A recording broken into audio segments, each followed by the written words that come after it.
In his previous life, Zhang Anping beat his wife, Zhao Lingyun, to repay gambling debts and force her to work at a hair salon.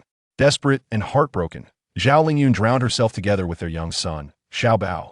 His father, devastated by the tragedy, died in a car accident shortly afterward. His mother fell severely ill and became bedridden.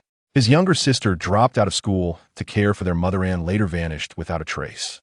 His younger brother failed the college entrance exam and ran away from home. Because of Zhang Anping, his entire family was utterly destroyed. Overwhelmed by grief and regret, Zhang Anping finally came to his senses, only to wake up reborn, carrying infinite remorse. The moment he opened his eyes, he heard his wife shouting at him, "Zhang Anping, you're a beast. You're no real man." This day was precisely the day before Zhao Lingyun and their child would die. Chapter 1. You're not a man. Zhang Anping. You're an animal, you're not even a man. The desperate cry jolted Zhang Anping awake, his head throbbing as if split by an axe. Before him stood a woman with skin as pale and smooth as jade. Her cheeks flushed crimson with rage more vivid than rouge, and her tear-filled eyes glistened like rain-drenched pear blossoms. Her slender figure curved gracefully beneath simple cotton clothes. For a moment, Zhang Anping thought he was hallucinating, because this breathtaking beauty radiant as a lotus rising from clear water was none other than his late wife, Zhao Lingyun. But Zhao Lingyun and their son Xiao Bao had died over 30 years ago. Their deaths haunted him his entire life, the deepest regret he carried to the grave. He often dreamed of them, but never like this. Disoriented, he swayed on his feet. "Mama, don't cry. Baba's bad, Baba." A tiny, trembling voice cut through the tension. Startled by the shouting, little Xiao Bao had crept out, lips pressed tight, glaring at Zhang Anping with fierce, accusing eyes. The boy was painfully thin, ghostly pale, with enormous eyes and a small mole on his earlobe. Though nearly 7, malnutrition made him look no older than 4 or 5. Zhao Lingyun swept him into her arms. Tears spilled again, silent, helpless. She shot Zhang Anping one last scorching glare before turning away without a word, pulling Xiao Bao into the inner room. Zhang Anping looked around. 2 drafty mud-brick rooms, windows patched with flimsy white plastic that rattled in the wind. Outside, a crumbling kitchen leaned precariously, threatening to collapse with the next storm. Dizziness washed over him. This was his childhood home in Zhangja village, the very house Head grown up in. After it collapsed decades later, Head built a luxurious villa on the same land. This old hovel existed only in dreams now. Am I dreaming? He sprang up and pinched his arm hard. The sharp pain made him wince and suck in a breath. Not as wasn't a dream. Had he gone back in time? Was he really 20-something again? His eyes locked onto the wall calendar. May 4th, 1990. The date struck him like lightning. His whole body trembled. Overwhelmed, he squeezed his eyes shut, forcing himself to breathe. Tomorrow evening, May 5, 1990, someone would find Zhao Lingyun and Xiao Bao's bodies floating in the reservoir. That meant today was the day Head beaten her, then forced her to go work at Zhang Quan's barber shop Brothel to pay off his gambling debts. Crushed and hopeless, she had taken their son and walked into the water. What could he do? In his past life, had been drunk passed out for a full day and night. When he finally woke, villagers came to tell him, "They found your wife and son in the reservoir." He had less than 24 hours to stop her. Unless Zhao Lingyun believed Head truly changed, that the wastrel could become worthy. Shed hated his gambling, most of all how he ignored her and their child until despair swallowed her whole. And it was Zhang Quan, his so-called gambling buddy, who had suggested sending her to that den. How could I have been so stupid? Zhang Anping raged inwardly. I listened to that snake. Try to push my own wife into a brothel, even hit her. He wanted to slap himself hard. My wife and son died because of me. I'm worse than an animal. I'm a beast. Inside the room, Zhao Lingyun was softly soothing Xiao Bao. Sleep, baby, sleep, and you won't feel hungry anymore. But the boy whimpered, "I'm hungry, Mama, my tummy hurts." Hearing that broke Zhang Anping's heart. "I'll get you something to eat soon, Xiao Bao," he murmured. He rushed to the kitchen only to find it empty. No vegetables, no meat, just a single bundle of plain wheat noodles. Looking at his son's frail frame stunted, underweight, knew this child had been starving for years. No more. If had been given a second chance, had make sure his wife and son not only survived but thrived. Lived well, lived with dignity, lived gloriously. He splashed cold water on his face, steadied his nerves, and stepped out the gate. It was the early 1990s. The great migrant worker wave hadn't begun yet. Most villagers clung to their tiny plots of land or took odd jobs for spare cash. Zhangja village was all dirt paths, tile-roofed houses with pig pens and woodsheds, and primitive pit latrines just a hole over a stinking trench, swarming with flies and maggots. Only the village chief owned a 14-inch black-and-white TV, which could barely pick up one snowy channel and failed completely when it rained. Zhang Anping headed straight for the lotus pond on the village outskirts. In his memory, its marshy edges teemed with crayfish. Back then, crayfish were despised. Considered pests, they burrowed into fields, snapped tender lotus shoots, and ruined harvests. Farmers cursed them. No one ate them. Their shells were tough, their flesh scant, and they reeked of mud. But Zhang Anping knew better. In 20 or 30 years, these trash crustaceans would sell for top yuan and star in gourmet dishes across China. Today, they be dinner. At the pond's edge, red crayfish clung to every reed so abundant he didn't even need to hunt. Barefoot, he simply plucked them off the grass. Black-red specimens, each over 50 grams, waved powerful claws. One wrong move, and they'd pinch hard, but Zhang Anping was quick. He grabbed them by the backs or antennae and tossed them into a plastic bucket. Soon, the bucket echoed with frantic scrambling clack, clack, clack, as crayfish tried and failed to climb the slick walls, tumbling back down. No one here had ever harvested them. They'd multiplied unchecked. In minutes, Head filled the bucket 20 or 30 pounds of wriggling treasure. As he trudged home, he ran into Wang Xiaozi, the village shopkeeper's wife, returning from the market with a fat carp. When she saw him, her face darkened. She quickly hid the fish behind her back, then planted herself squarely in his path, arms akimbo. Zhang Anping froze. Chapter 2. Let Xiaobao die with a full belly. Oh, honestly, Wang Xiaozi snapped. You're a grown man. Why don't you work the fields like everyone else? What about my 100 yuan? It's been 3 years. With interest, it's 130 now. If you don't pay soon, my husband will take your rice harvest when it's time. Her family ran the village's only small shop, so they lived comfortably and she heard everything. She had already learned Zhang Anping had beaten his wife that morning. In her eyes, he was nothing but a good-for-nothing loafer. He owed her money unpaid for 3 years. Every time they met, she reminded him. In his past life, Zhang Anping would have grinned, cracked a crude joke, and sauntered off, leaving her fuming. But now, he remembered. In his darkest hour, it was her hood let him borrow that 100 yuan when no one else would. Yes, I caught some crayfish for a treat, he said, gently. Don't worry, he'll repay you. I remember. He smiled and walked on. Behind him, Wang Xiaozi shook her head in disbelief. That deadbeat? Repay me? Huh. She immediately spread the news through the village. Zhang Anping's so broke, he's eating crayfish the kind even chickens won't touch. That useless bum will never amount to anything. Poor Zhao Lingyun like a flower stuck in cow dung. But Zhang Anping didn't hear the gossip. Didn't care. Back home, he found Xiaobao playing listlessly in the yard. Heart aching, Zhang Anping picked up a large crayfish, snapped off its claws, and set it gently on the ground. Xiaobao, come play with the crayfish. The boy hesitated, eyeing his father warily. Had always been raised by his mother, he barely knew this man who shouted and vanished for days. But curiosity won. He crouched down, poking the creature with a tiny finger. Baba bites. Crayfish bite. Hearing that sweet, hesitant Baba made Zhang Anping's throat tighten. His son was finally speaking to him. This one's yours to play with, he said softly. Don't touch the others.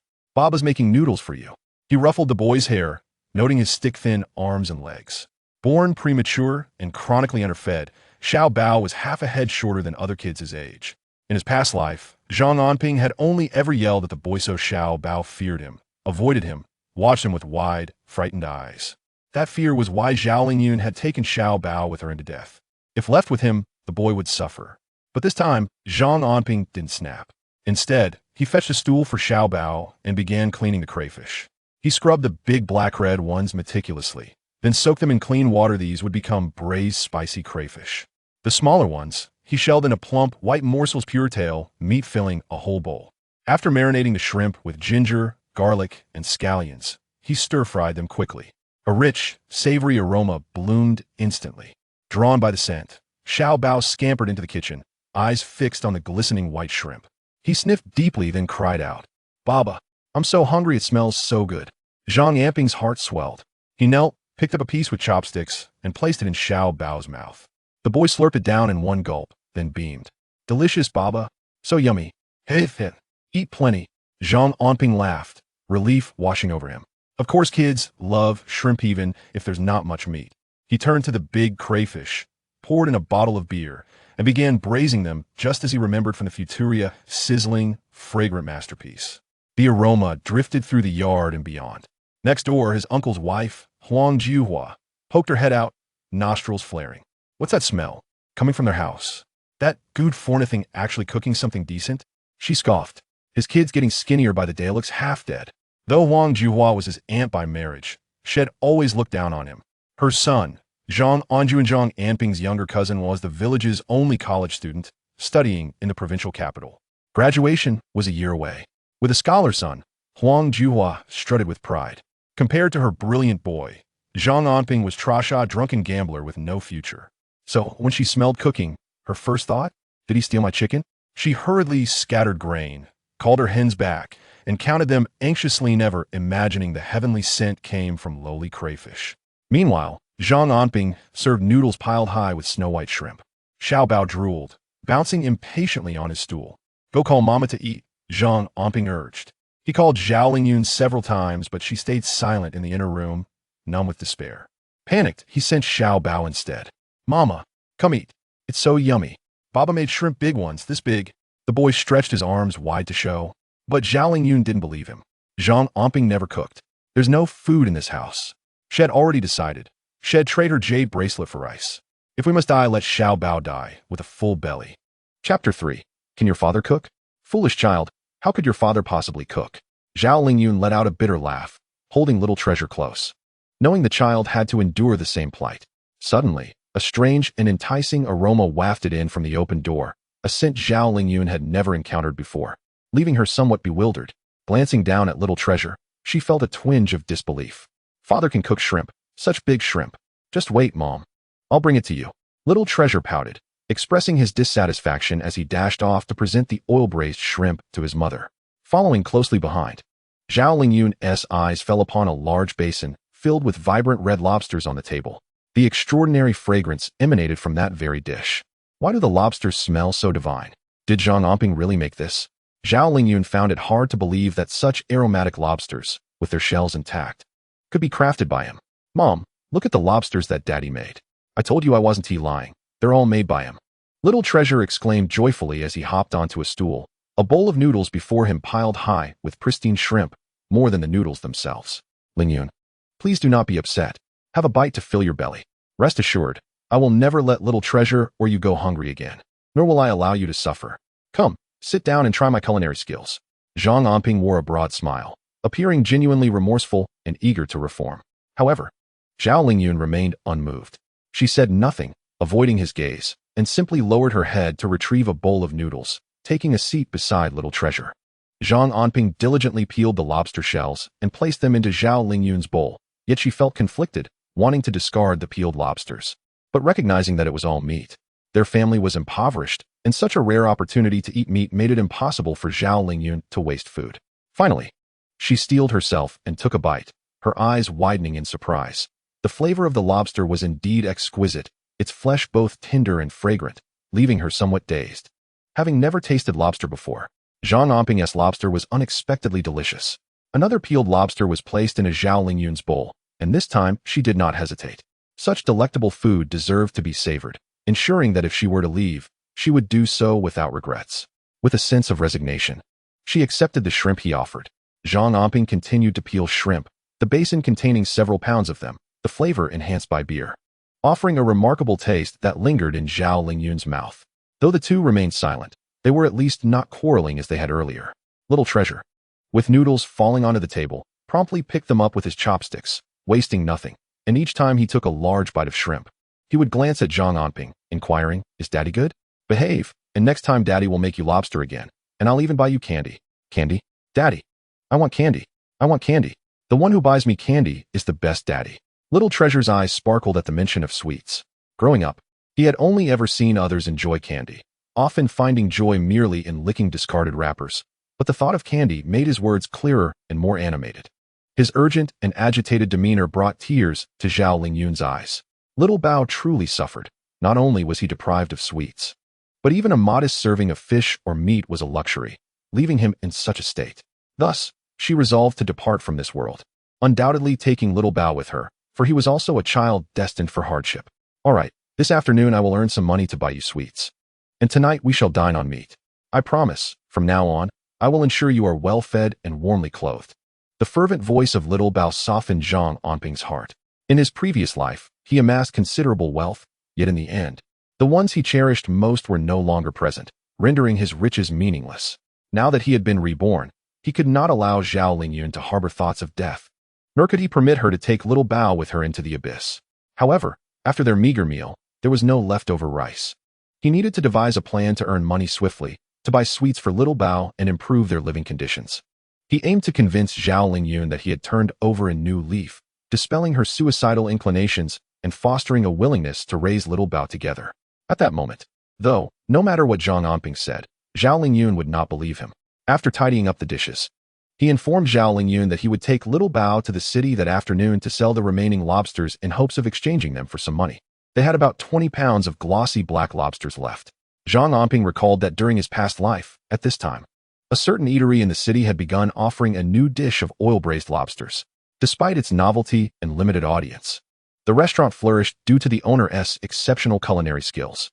Soon, others took notice and began introducing garlic oil-braised small lobsters, leading to a burgeoning popularity that transformed the area into a lobster street, eventually revealing the true value of lobsters. Now, Zhang Anping's objective was to seize this opportunity, utilizing the small lobsters that others despised in the countryside to earn his initial fortune and provide sustenance for his family. "Little Bao, stay at home. It's too far for you to accompany me." Zhao Lingyun was reluctant to let little Bao out of her sight. Given her despair, she would certainly take him with her when she chose to leave this world, never abandoning him. As for Zhang Anping's claims of earning money in the city, she merely listened, lacking faith, for he had made similar promises before, only to deceive them out of their meager funds, leading to the sale of their grain and leaving them both hungry. To make matters worse, he would often resort to violence against her, rendering life unbearable. "Little Bao, let us go buy some sweets, shall we?" "Yes, I want to go with Daddy to buy sweets." Little Bao clapped his hands in delight. Yet Zhao Lingyun was filled with trepidation, fearing Zhang Anping might sell little Bao to pay off gambling debts. "I will provide you with a good life. Trust me one last time, I will return with little Bao soon." Sensing Zhao Lingyun's doubts, Zhang Anping reassured her once more. He placed the lobsters into a bucket, hoisted it up, and prepared to set out with little Bao on his back. The journey to the county would take 40 to 50 minutes on foot at a brisk pace. With little Bao on his back, his speed would certainly diminish. However, Zhang Anping was unwilling to part with Xiao Bao, instead seizing this opportunity to establish a closer bond with him, hoping that the child would come to accept him as his father. Deep within Zhang Anping's heart, only by having Xiao Bao by his side could he feel at ease when venturing out, for Zhao Lingyun was deeply attached to Xiao Bao, and her worries would linger if he were not with her. With Xiao Bao in tow, Zhang Anping glanced back at his home, wondering if Zhao Lingyun would be safe alone. A sense of unease crept over him. Chapter 4. A growing anxiety. Feeling somewhat unsettled, Zhang Anping sought out his younger sister, Zhang Anping, who was returning home from the town where she was in her 3rd year of junior high. He had a younger brother and sister who lived independently in the village with their parents. Zhang Anping appeared somewhat slender and tanned, her hair tied back in a ponytail. Upon seeing Zhang Anping, she instinctively recoiled in fear, quickly retreating and nervously exclaiming, "Elder brother, I have no money. I truly have no money." "I'm not asking you for money," he reassured her. "Today, I need you to keep your sister-in-law company." She's feeling down. "Talk to her while I make a trip to the city. I'll bring you back a hairpin." Zhang Anping was a truly honest girl. Although she was somewhat skeptical of her brother's words, she nonetheless nodded in agreement. With Xiao Bao on his back and a few large lobsters in hand, Zhang Anping strode purposefully towards the city. He needed to move swiftly, or else the round trip would consume an inordinate amount of time, and he might not return before nightfall. As he carried Xiao Bao, Zhang Anping engaged him in conversation throughout the journey. In his previous life, he had neglected Xiao Bao entirely, to the extent that after the child's passing, he could not even find a single photograph of him. This child had become an everlasting sorrow within Zhang Anping's heart. "Daddy, you're sweating. Let me down to walk," Xiao Bao said, his words warming Zhang Anping's heart amidst the urgency of their journey. What a thoughtful child he was. "Stay put. Daddy is not tired. I will set you down when I feel weary." Though perspiring, Zhang Anping felt invigorated while carrying the child. Fortunately, the path from Zhangjiawen to the county was not too long. With Xiao Bao accompanying him, laughing and chatting, Zhang Anping felt a sense of joy, and before long, he arrived at the county. Relying on memories from his past life, Zhang Anping soon found a bustling night market and a rather obscure eatery nestled in the back. This establishment was run by a couple, with only one person assisting in washing dishes. Zhang Anping peeked inside and quickly spotted a plump, round-faced proprietor in his 40s. He handed over the lobsters he had brought along. "Do you accept lobsters? These are all large and fresh." As he spoke, Zhang Anping noticed someone at the entrance washing lobsters, though they varied in size and quality, unlike the uniformly large, shiny lobsters he had brought. "Let me inspect the goods. What is your price?" The proprietor opened the small bag of lobsters Zhang Anping had handed him, pouring them into a basin and nodding appreciatively. "These are indeed excellent, far superior to what I typically purchase at the market. Please, set your price.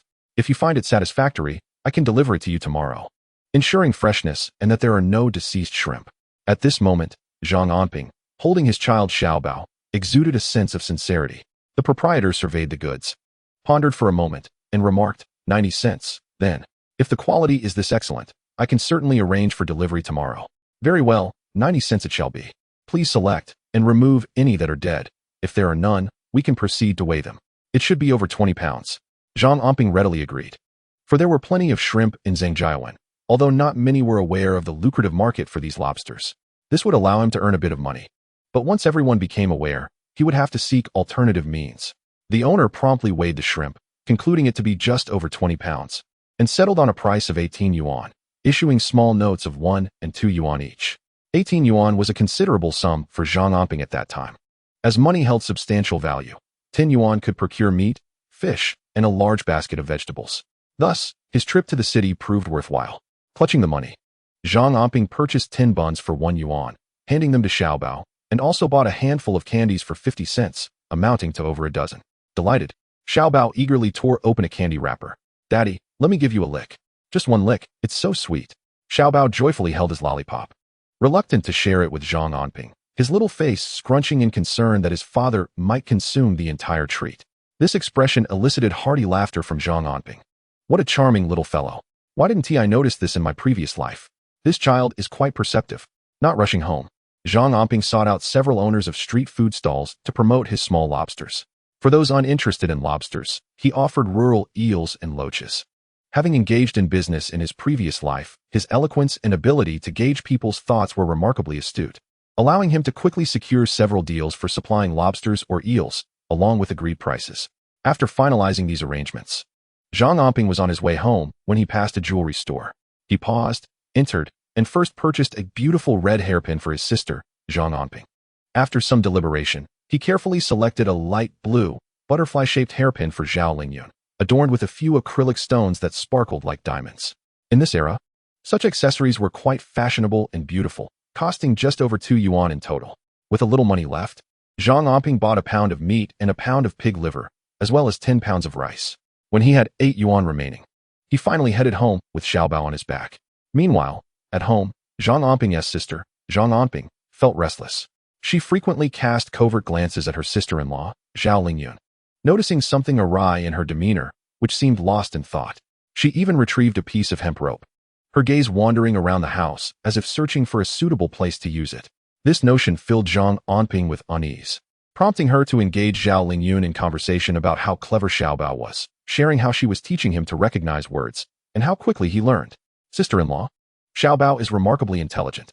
He will undoubtedly be able to attend university and become a student." Although Zhang Anping is still quite young, her father is unwell and has long ceased to manage the household, while her mother toils tirelessly. Despite her tender age, she is surprisingly mature. Children of the impoverished often take on adult responsibilities early in life. In her era, girls her age who did not pursue education were married off after just 2 years of labor at home. "A university student, huh? Xiaobao is a child of misfortune, and I shall take him away." At this moment, Zhao Lingyun's mind is consumed with thoughts of whether to hang herself at home or drown herself. If she truly intends to die, she will surely take Xiaobao with her. However, Xiaobao has been taken away by Zhang Anping, and she wonders when he will return. 34. "I wonder when my brother will come back. The sun is nearly setting." Zhang Anping anxiously glances outside, feeling that Zhao Lingyun is acting strangely today. Her words and gaze instill a sense of unease within her.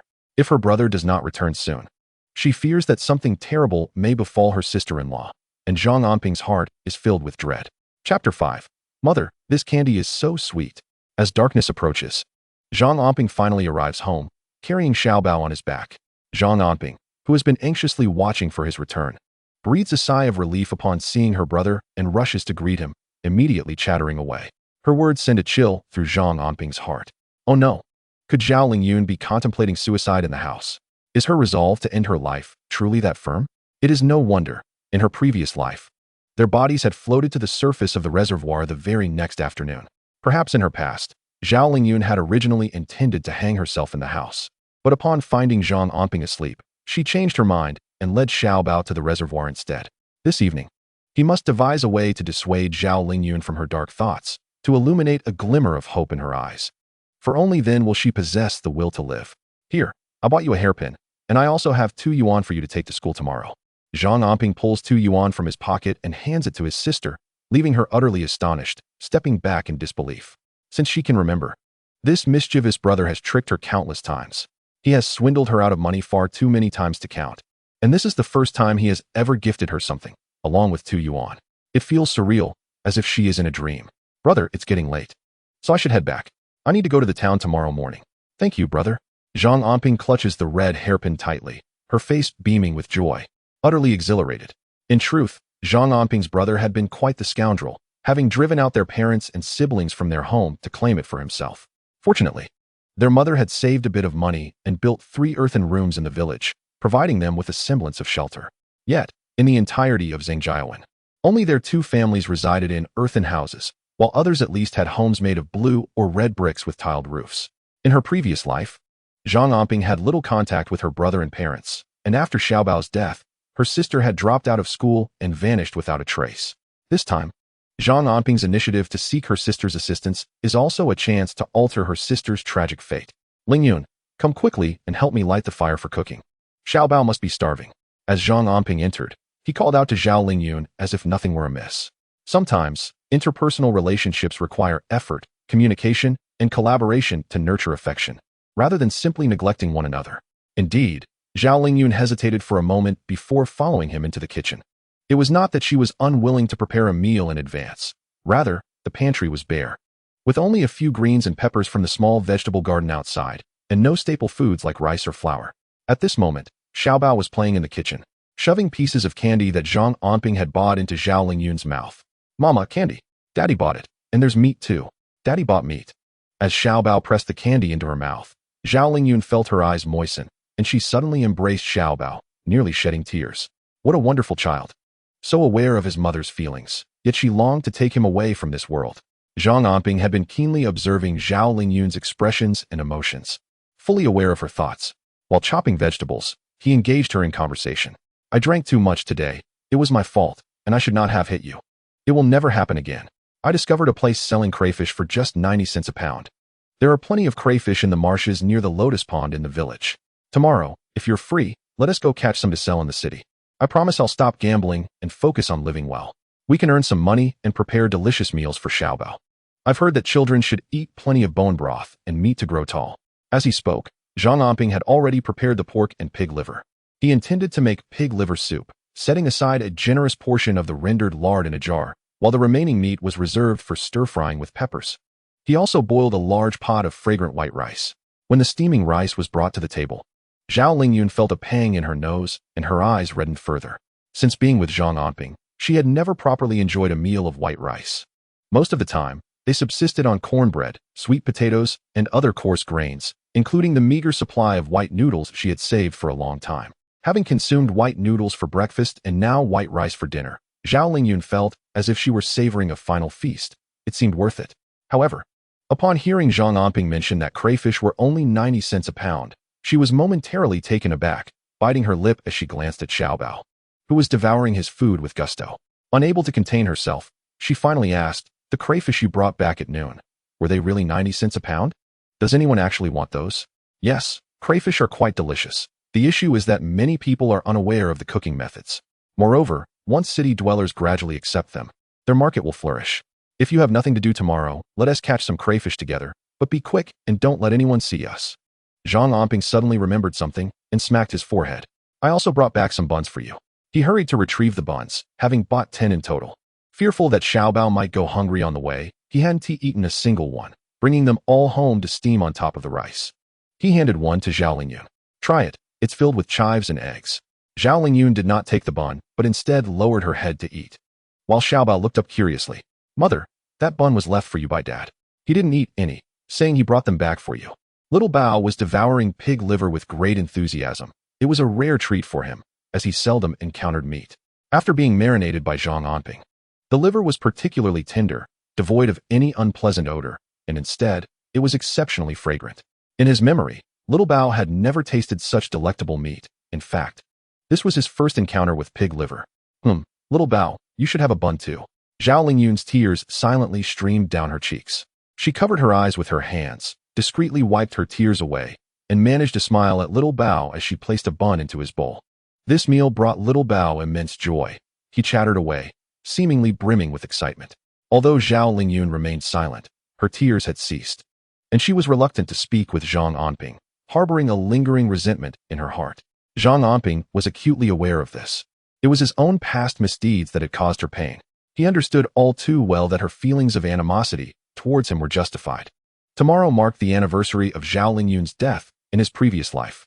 Thus, that evening, Zhang Anping suggested that Little Bao sleep with him to allow Zhao Lingyun some well-deserved rest. For years, they had slept apart. Little Bao was closer to Zhao Lingyun. But after their trip to the city that day, he appeared to have grown more affectionate towards Zhang Anping and willingly agreed to share a bed. However, in the dead of night, Zhang Anping was suddenly jolted awake from a half-dream. Chapter 6. The origin of Zhao Lingyun. He heard the creak of a door opening and footsteps. It seemed Zhao Lingyun was awake and had gotten out of bed. What could she possibly be doing at such an hour? Zhang Anping recalled Zhao Lingyun's demise in his previous life, along with the words she had spoken earlier that day. A wave of anxiety washed over him. Could it be that she intended to hang herself at home? The mere thought rendered him restless. Stealthily, he opened the door, determined to uncover the truth. At that moment, he caught sight of Zhao Lingyun, standing at the entrance, holding a thick piece of rope, lost in thought. She had not turned on the lights, and the cold moonlight filtered through the doorway, casting a serene glow upon her. Clad in thin garments, Zhao Lingyun appeared like a celestial being descended from the moon, breathtaking yet forlorn, her porcelain-like face strikingly beautiful. The villagers often remarked that Zhang Anping was fortunate to have found a fairy. In truth, Zhao Lingyun was not a local. One year, during a trip to a distant place, Zhang Anping encountered a filthy, plump female beggar. He offered her a few steamed buns, and she followed him back to Zhangjiawan. It was only later that Zhang Anping realized the beggar he had taken in was an extraordinarily beautiful girl. However, it seemed she had lost her memory, for she could recall little from her past. The only memories she retained were of her life after arriving at Zhangjiawan, where Zhang Anping's parents had arranged for him to marry the beggar, who was later named Zhao Lingyun. However, Zhang Anping always believed himself to be handsome and eloquent, possessing the capabilities to secure a better wife. Who would have thought he would marry a beggar woman? Such a loss. Reluctantly, after sharing the bridal chamber with Zhao Lingyun, he nearly resorted to violence against her every few days. Had it not been for Zhao Lingyun's pregnancy, he would have likely cast her aside. After Zhao Lingyun gave birth to Xiaobao, Zhang Anping grew to despise the noise of the child, choosing to sleep elsewhere. Later, he became enamored with gambling, exacerbating their already precarious financial situation. In his pursuit of gambling, he even sold household essentials like rice and oil for money, leading to their eventual ruin. At this moment, seeing the hemp rope in Zhao Lingyun's hands and her expression, a wave of panic surged within him. Was she truly contemplating suicide? In the darkness, he called out urgently, "Xiaobao, where are you?" His voice startled Zhao Lingyun, causing her to drop the rope and rush toward Zhang Anping's room, where she noticed the lights had been turned on. On the bed, Xiaobao rubbed his eyes, bewildered by the commotion. "It's nothing at all. I thought you had fallen out of bed. Sleep now, sleep," Zhang Anping reassured, causing Zhao Lingyun, who was about to enter, to pause her steps, relieved. She pondered for a moment before calling out, "Should Xiaobao sleep with Mama?" "Shoo, don't make noise, the child is asleep." Hearing Zhang Anping's voice, Zhao Lingyun, recalling her son, felt a flicker of concern. After a moment's reflection, she returned to her room, putting the hemp rope away. Upon hearing Zhao Lingyun's footsteps, Zhang Anping sighed in relief but was soon engulfed by worry. His wife, Zhao Lingyun, had seemingly lost all hope and no longer wished to live. According to his memories from a previous life, she would be discovered in the reservoir with Xiao Bao the following afternoon. Tomorrow, he vowed to stay by her side, determined to help her untangle the knots in her heart, instilling within her the courage to live, to embrace hope, and to raise Xiao Bao together. Steering clear of the path he had once traveled, Zhang Anping's thoughts wandered extensively, leading him to drift in and out of slumber until dawn approached. When he heard footsteps again, it was Zhao Lingyun rising for the day. He awoke once more, glancing at Xiao Bao, who lay drooling in his embrace. Unable to resist, he planted a gentle kiss on the child's broad forehead. What a precious child. Zhang Anping tiptoed out of bed, careful not to disturb Xiao Bao, who remained in deep slumber, even smiling slightly as if lost in a sweet dream. Upon stepping outside, he found the sky dimly lit, and in the kitchen, Zhao Lingyun was busy at work, having tidied the courtyard and gathered a half-basket of dew-kissed vegetables. This sight eased Zhang Anping's heart. He quickly freshened up and entered the kitchen to assist Zhao Lingyun in preparing breakfast. Yesterday, they had some leftover meat, which could not be kept out in the heat. Thus, in the morning, they prepared it all by stir-frying and made a meat soup. When little Bao woke up, the family gathered together for a hearty meal. Little Bao kept patting his belly, exclaiming, "Daddy, the meat is truly delicious." He added, "Today, you and Mommy will accompany me to catch big lobsters, and we will go into the city to buy more meat." Zhang Anping gently patted little Bao's head, noticing that the child was now much more affectionate towards him, even willing to engage in conversation. This brought immense joy to Zhang Anping, as in his previous life, little Bao had never once called him daddy before his passing. "All right, let us help daddy catch lobsters and buy meat." With little Bao's enthusiastic words, Zhang Anping decided that Zhao Lingyun would join him to catch lobsters and help look after little Bao. They would then head into the city to sell the lobsters. Zhao Lingyun was somewhat puzzled as to why Zhang Anping wanted to bring them both along for the lobster-catching venture. However, little Bao was clapping with delight, and Zhang Anping had been expressing his desire to save some money for little Bao to start first grade later this year, which led Zhao Lingyun to eventually nod in agreement after much contemplation. The family then made their way to the lotus pond. This time, Zhang Anping brought a net and began to drain some water from the smaller ditches, collecting little fish and shrimp. Zhao Lingyun was also busy.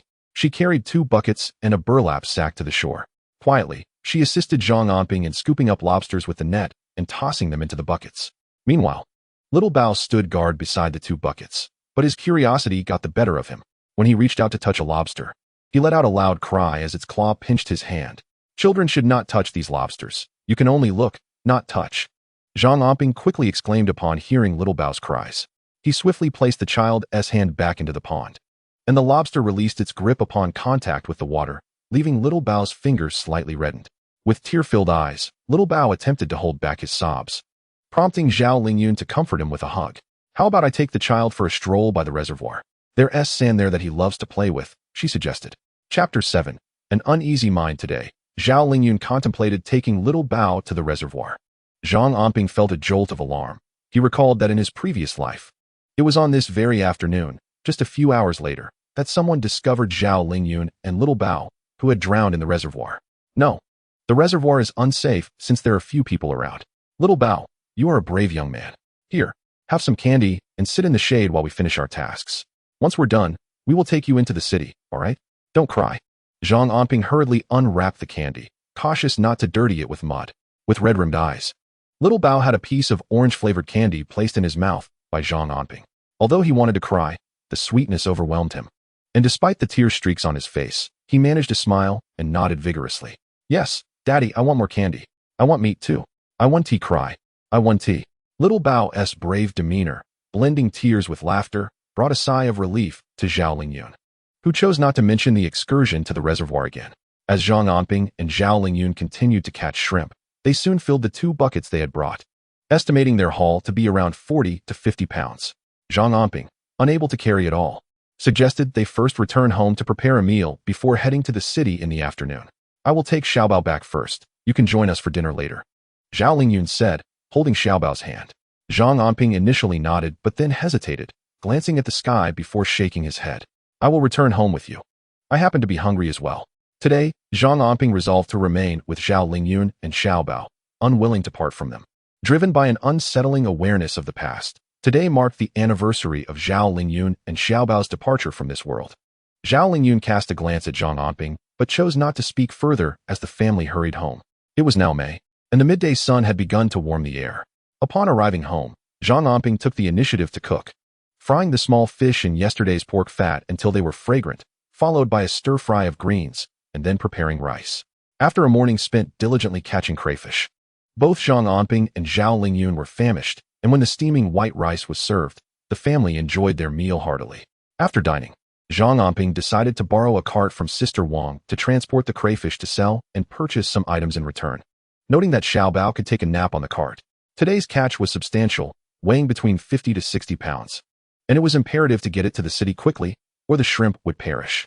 Zhang Anping contemplated the fact that while there were plenty of crayfish in the lotus pond, catching them by hand or with a net was becoming increasingly challenging. To increase their yield, he thought they should employ traps similar to those used in later years, constructed from wire and fishing nets, baited with dead fish or smelly beef liver, which would lure the foraging crayfish into the traps at night. This method would be far more efficient than bending over in the pond to catch them. It's quite hot today. Perhaps Xiao Bao and I should just wait at home for you, Zhao Lingyun suggested, not wanting to enter the city with Zhang Anping.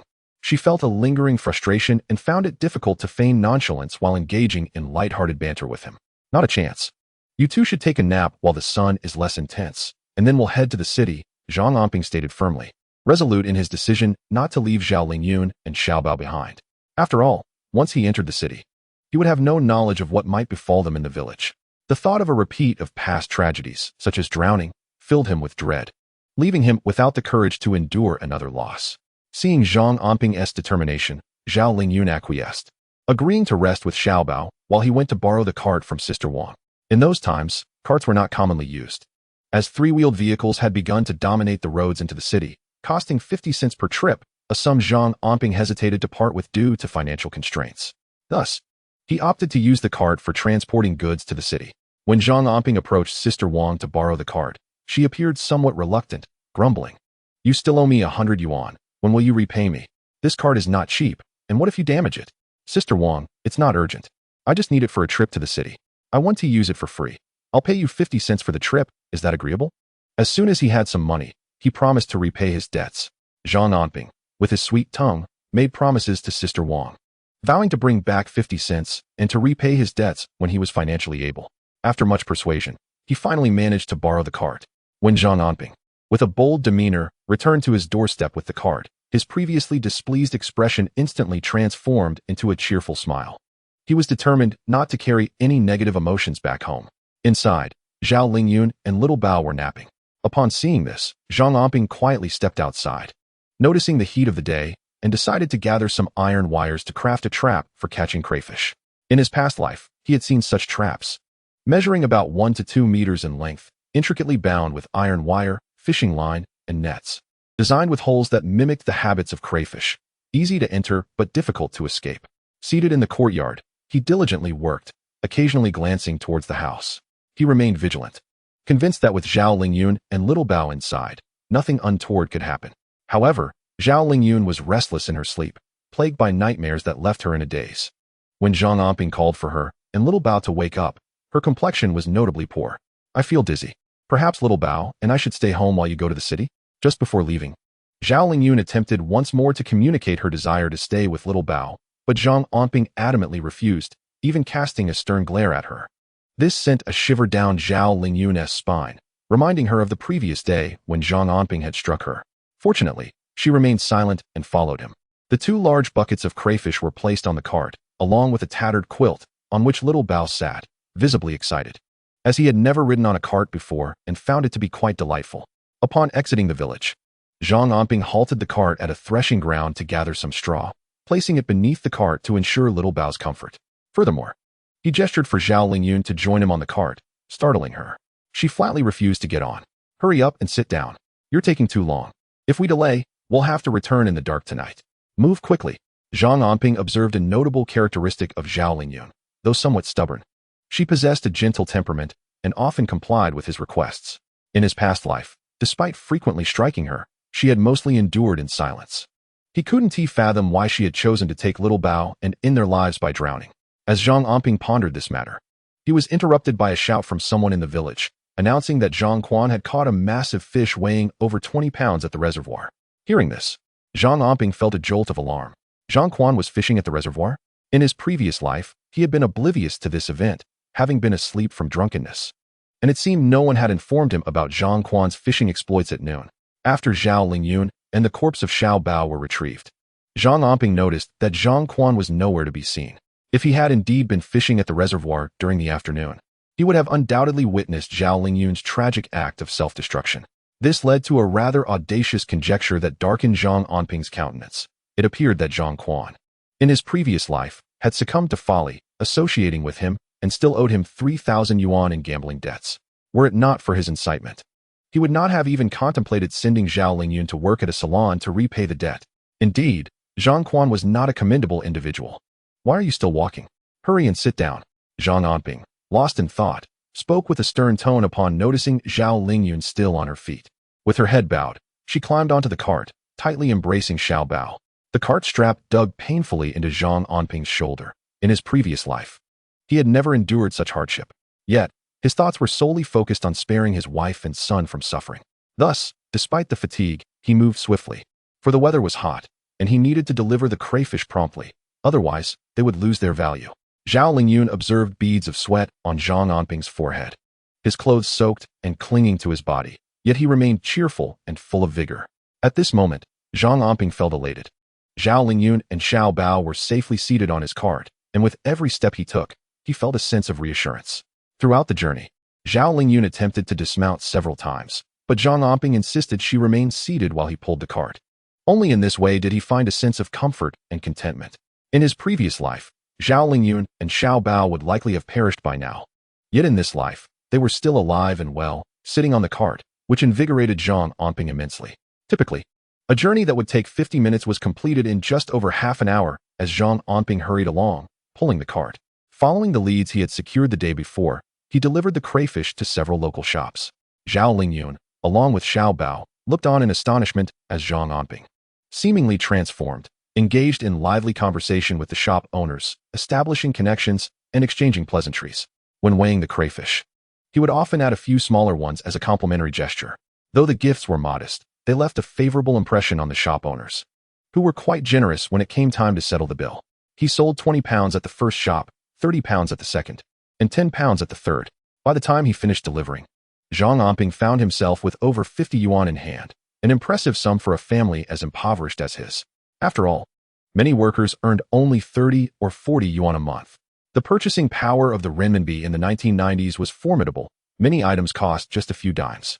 Watermelons were priced mere cents per pound, and 10 yuan could buy a basket full of fish and meat at the market, alongside a variety of vegetables.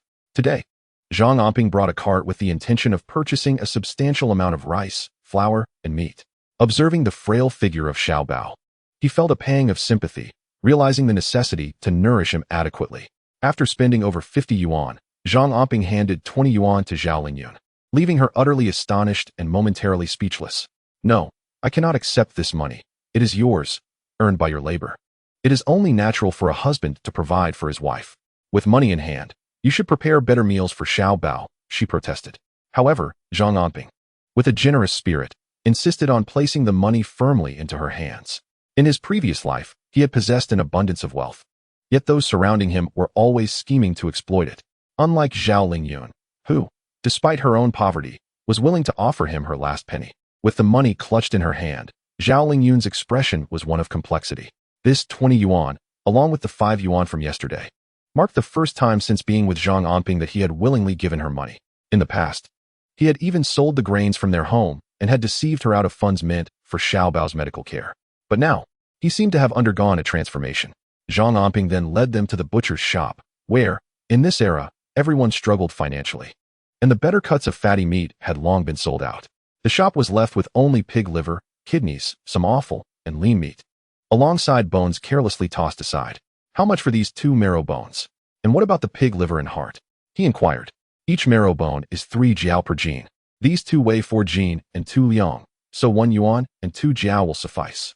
For the pig heart and lungs, you can have them for 1 yuan. As for this large piece of pig liver, I'll let you have it for 2 yuan. As the sun began to set, the butcher offered discounts on the offal. For less than 5 yuan, Zhang Anping acquired a large bag of meat. The items, particularly the marrow bones, were often scorned for their lack of meat. Yet in later times, they became prized for making broth, fetching a price far exceeding that of fatty meat. Finally, he spent an additional 3 yuan on a slab of pig lard, which was relatively expensive at 5 jiao per jin, significantly more than the bones. While purchasing these items, Zhang Anping noticed that the beef vendor had sold out, leaving only a large, bloodied piece of beef liver, swarming with flies. The liver appeared substantial, perhaps weighing over 10 jin, exuding a nauseating stench. Yet, upon seeing it, Zhang Anping's eyes lit up. He hurried over to engage the vendor, ultimately purchasing the liver for 1 yuan. As he bagged it in a snakeskin pouch, blood oozed out, staining the bag. Zhao Lingyun hesitated, stepping back slightly, unable to comprehend Zhang Anping's motives for buying such an item. However, she refrained from questioning him further and silently searched for a bag to secure the liver. Placing it on the cart, while fretting over the blood spilling out and potentially dirtying the cart, which would displease Sister Wang. In the future, borrowing the cart might prove challenging. Zhang Anping then spotted a roadside vendor selling eggs for 18 jiao each. With a wave of his hand, he purchased 20, causing Zhao Lingyun's eyes to widen in disbelief. She thought him extravagant with his spending. In such a short span, he had nearly exhausted a significant sum of money. A stark contrast to their previous lifestyle, where they barely spent 10 yuan in an entire month. Zhang Anping gritted his teeth and purchased 30 jin of rice and 20 jin of flour, spending nearly 10 yuan, a considerable extravagance for his household. The speed at which he spent money left Zhao Lingyun astonished. This man truly was a spendthrift, his expenditures flowing like water. Nevertheless, she mused inwardly that the crayfish could indeed be quite profitable. As she gazed at the cart already overflowing, a sudden thought struck Zhang Anping. Oh dear, there's one crucial item I nearly forgot. Come, follow me. With less than 10 yuan remaining in his pocket, Zhang Anping was determined to acquire the most important item still missing, and he pulled the cart in a specific direction. Chapter 9. A celebration. Zhang Anping headed to a store specializing in aquatic products. Although there were no traps for catching crayfish available, he found an abundance of fishing nets and lines for sale. With some iron wire he had at home, he could craft his own traps for the crayfish. While plentiful, crayfish were best caught with proper tools rather than relying solely on a net. Moreover, he needed to locate several places that purchased crayfish and ensure he delivered daily. Only then would his initial earnings gradually accumulate. After all, he was currently destitute, struggling even to afford meals, let alone start a business. After purchasing fishing nets and lines, Zhang Anping noticed the sky darkening. They would likely return home quite late, so he checked his pocket and found a few yuan remaining. Deciding to take them to the underpass in the city, where numerous street vendors gathered, he thought it a good opportunity to indulge them. Otherwise, preparing dinner would mean toiling until midnight. The adults might manage, but little Bao certainly could not withstand hunger. Let us go have beef noodles. Beef was a prized commodity. In these times, the cattle were often aging, weak, or ill, used primarily for plowing. A fragrant bowl of beef noodles, topped with broth made from simmered bones, beckoned enticingly. The vendor ladled a generous portion of beef atop the noodles, sprinkling fresh green scallions, which made the dish irresistible. The aroma awakened little Bao, who had been listless, his eyes widening in excitement. Daddy, I want to eat. 3 bowls of beef noodles, please, but no chili. Too much is quite expensive. Zhao Lingyun hesitated, voicing her concern. For even street-side beef noodles cost a yuan a bowl, totaling 3 yuan, a steep price for their impoverished family. It's all right, we must eat our fill and celebrate. Zhao Lingyun fell silent, pondering what there was to celebrate, yet feeling reassured by the 20 yuan Zhang Anping had given her. Still, she couldn't comprehend the reason behind his desire to celebrate. The steaming bowls of beef noodles were placed before them, each one substantial enough to dwarf little Bao's face.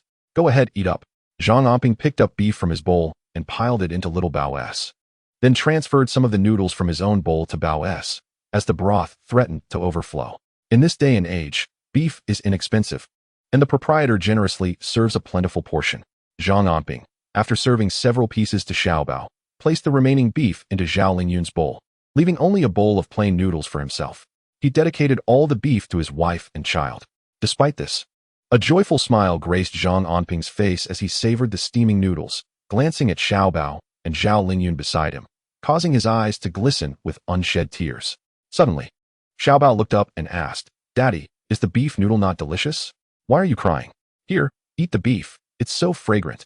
If you eat the beef, you won't cry anymore. He offered the beef from his bowl to Zhang Anping. Daddy doesn't particularly care for beef. I prefer noodles. Xiaobao must eat more beef to grow tall. I am simply overwhelmed with joy at seeing our family together enjoying a meal, Zhang Anping replied, affectionately ruffling Xiaobao's hair. His heart filled with profound emotion.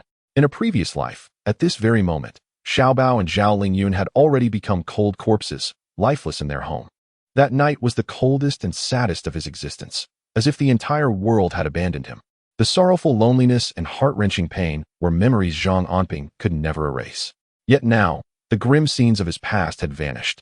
Zhao Lingyun and Xiao Bao were vibrantly alive. Seated before him, sharing a bowl of beef noodles, Zhang Anping felt like the happiest man alive. After his rebirth, he had spent the day with them and even ventured to the county town, truly altering their fated demise.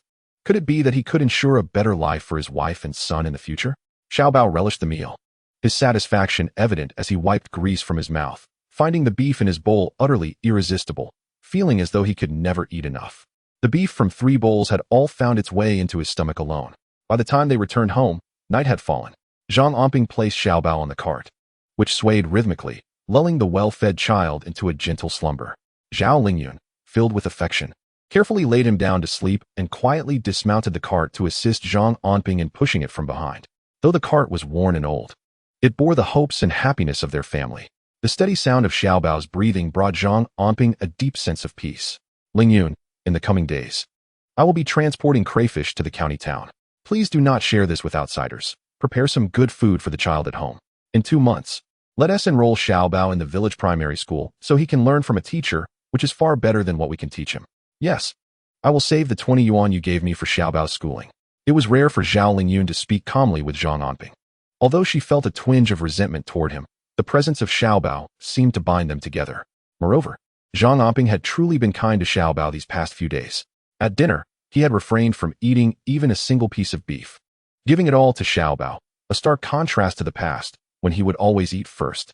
In those days, any leftover food was a rarity. They only had what was insufficient, which led to Xiao Bao's malnutrition, leaving him increasingly frail and diminutive. Zhao Lingyun cast a complex glance at Zhang Anping, wiping her eyes with the back of her hand, for tears had silently slipped down her cheeks. By the time they returned home, it was already deep into the night, and the villagers had mostly retired to their slumber. They stumbled home, and little Bao was already sound asleep, emitting a rhythmic sound of breathing, his serene face adorned with a contented smile. This child brought Zhang Anping greater joy than any treasure regained. As little Bao slept, Zhang Anping hesitated, contemplating a matter he needed to attend to that night, deciding it best for the child to rest with Zhao Lingyun. He cradled Bao for a moment before gently placing him in Zhao Lingyun's room. What pressing matters could arise at such a late hour? This thought caused a pang in Zhao Lingyun's heart, reminding her of recent nights when Zhang Anping had been absent, gambling until dawn. Was he planning to squander his earnings on gambling again? Zhang Anping, oblivious to Zhao Lingyun's sudden silence, was indeed preoccupied with urgent tasks. After laying down little Bao, he began to organize the items they had purchased, with Zhao Lingyun offering her assistance. As the weather warmed, the meat needed to be properly stored in baskets, then suspended with ropes above the well to prolong its freshness, allowing them to savor it for an additional couple of days. Lingyun, do not touch the meat just yet. I will need it shortly, Zhang Anping interjected, and upon hearing this, Zhao Lingyun's demeanor shifted dramatically. Chapter 10. Misunderstanding. Zhao Lingyun turned and retreated into the house, locking her door behind her, choosing to ignore Zhang Anping, her expression betraying evident anger. Zhang Anping, unaware of her thoughts, did not grasp that she suspected him of intending to wager the meat and rice. After a brief moment of surprise, he refrained from further discussion, swiftly retrieving the beef liver he had bought, then binding the fishing net he had purchased with iron wire he had prepared at home, using the liver as bait to craft traps for catching large lobsters. These lobsters favored nighttime foraging. 2 days prior, they had been abundant and untrapped, making it possible to catch plenty even during the day. However, this method would soon render the lobsters increasingly cunning, necessitating a change in strategy and location to secure a greater harvest. Once everything was prepared, Zhang Anping placed the remaining pork into the well, then took the lobster traps and a water bucket, making his way towards the village's lotus pond. The night was just beginning to warm, with the stars twinkling brightly above. As Zhang Anping walked along the ridge, he occasionally heard splashes and the chirping of crickets, accompanied by the calls of various nocturnal birds. In this new life, these sounds brought him a profound sense of peace. In his former existence in the bustling city, the only sounds were the cacophony of traffic. Such tranquil melodies of nature were a rare luxury. Hastening his pace, he reached the lotus pond, where the sound of frogs leaping into the water resonated. He calmly cast the traps containing the beef liver into the depths of the pond. The pond was expansive, and at intervals, he tossed the lobster traps into the water. The liver, with its pungent aroma, would attract the lobsters that ventured out to forage at night, and this method proved far less laborious than his previous attempts. After Zhang Anping threw down more than a dozen cages, he tied a marker with a rope in the nearby grass and finally took a breath, resting by the pond. Having hurried back from the city tonight without a moment's respite, he felt a sense of relaxation wash over him. Sitting on the ground, inhaling the fragrance of fresh grass, he dozed off briefly. In his dream, he envisioned Xiao Bao all grown up. He chuckled softly upon awakening, glancing at the sky, which was nearly midnight. Zhang Anping quickly rose to retrieve the lobster traps. As he untied the marked rope and pulled up the first cage, he was startled by a clattering sound. There was quite a commotion inside the cage. The noise indicated that his method of using beef liver to lure the lobsters had indeed worked. When he lifted the first cage, it was filled with a dark mass of lobsters, alongside some loaches and eels, all writhing helplessly in the grip of the lobsters' claws. Overjoyed, Zhang Anping poured the lobsters into a bucket, replaced the beef liver, and tossed the cage back into the water. After emptying each cage, he gazed at the two large buckets brimming with lobsters, ecstatically lifting one with his hands. How heavy they were. Indeed, he had struck gold at the right moment. In a decade or two, not only would there be no wild lobsters in the Lotus Pond, but even the density of farmed lobsters would hardly compare. Being a step ahead truly bore its rewards. With the 2 buckets of lobsters in hand, Zhang Anping hurried home. Upon entering his house and turning on the light, he found it eerily quiet. Glancing at the tightly closed door of Zhao Lingyun's room, he sat down and resumed crafting nets for traps. Few in the village yet knew of the lobster-catching technique, and seizing the moment while the villagers remained oblivious, Zhang Anping was determined to work swiftly. Although he had guarded Zhao Lingyun and Xiao Bao throughout the day without the tragedies of his past life recurring, he yearned for Zhao Lingyun to embrace hope for the future, unlike in his previous life, when she led Xiao Bao down a perilous path. To achieve this, he needed to find ways to improve their living conditions, igniting a sense of hope within his wife and child, thus providing them with the motivation to live on. As for gambling, he vowed never to be entangled again. Zhang Anping fashioned more traps and then hurried towards the Lotus Pond. Though fatigued, the prospect of catching such a bounty of lobsters invigorated him. He willingly embraced any hardship. In this life, he was determined to atone for his past, safeguarding the happiness and safety of his family. That night, Zhao Lingyun also struggled to sleep, tossing and turning, consumed by thoughts that Zhang Anping might squander the hard-earned money at gambling. How would they manage? Originally, she had hoped Zhang Anping would return to his senses, but it seemed all for naught. After he had violently lashed out at her days earlier, he had since stayed out late, gambling again. The future appeared bleak. Though she felt despondent, what would become of Xiao Bao? In a daze, Zhao Lingyun remained restless until dawn, finally hearing noises from the kitchen. Assuming Zhang Anping had returned from gambling, she decided to rise and check the kitchen for anything that hadn't been sold off yet. While Xiao Bao was still asleep, she intended to prepare something delicious for him. However, when Zhao Lingyun entered the kitchen and pushed open the door, she was utterly taken aback. In the kitchen, the air was thick with steam as a pot of pork bones simmered, releasing a tantalizing aroma, while fragrant rice steamed away in another pot. Several bowls and buckets scattered throughout the room were filled with lobsters, their combined weight easily exceeding 100 pounds. Zhang Anping was busy preparing some loaches and small fish, intending to fry them in yet another pot. Was it possible that instead of gambling last night, Zhang Anping had gone out to catch lobsters? And how had he managed to catch so many? It was simply unfathomable. At that moment, Zhao Lingyun was rendered speechless. Her gaze towards Zhang Anping transformed with newfound admiration. Could you keep an eye on things? When Xiao Bao wakes up, let him have some food. I just need to rest my eyes for a bit, Zhang Anping said, rubbing his eyes. Having not slept at all the previous night, he was feeling the effects of exhaustion and needed to catch up on sleep before making deliveries to the county later. The late-night eateries wouldn't open until later, so he planned to deliver supplies after they opened. Zhang Anping was utterly worn out and quickly fell into a deep slumber as soon as he lay down. He was unsure how long he had slept, but amidst a haze of dreams, he began to hear voices. Zhao Lingyun's pleading and Xiao Bao's cries jolted him awake. Bursting out of the room, he was met with a scene that ignited his fury. Without hesitation, he grabbed a shovel from the corner and rushed into the yard. There stood Zhang Quan, brazenly harassing Zhao Lingyun while hurling insults. What are you playing at, pretending to be so virtuous?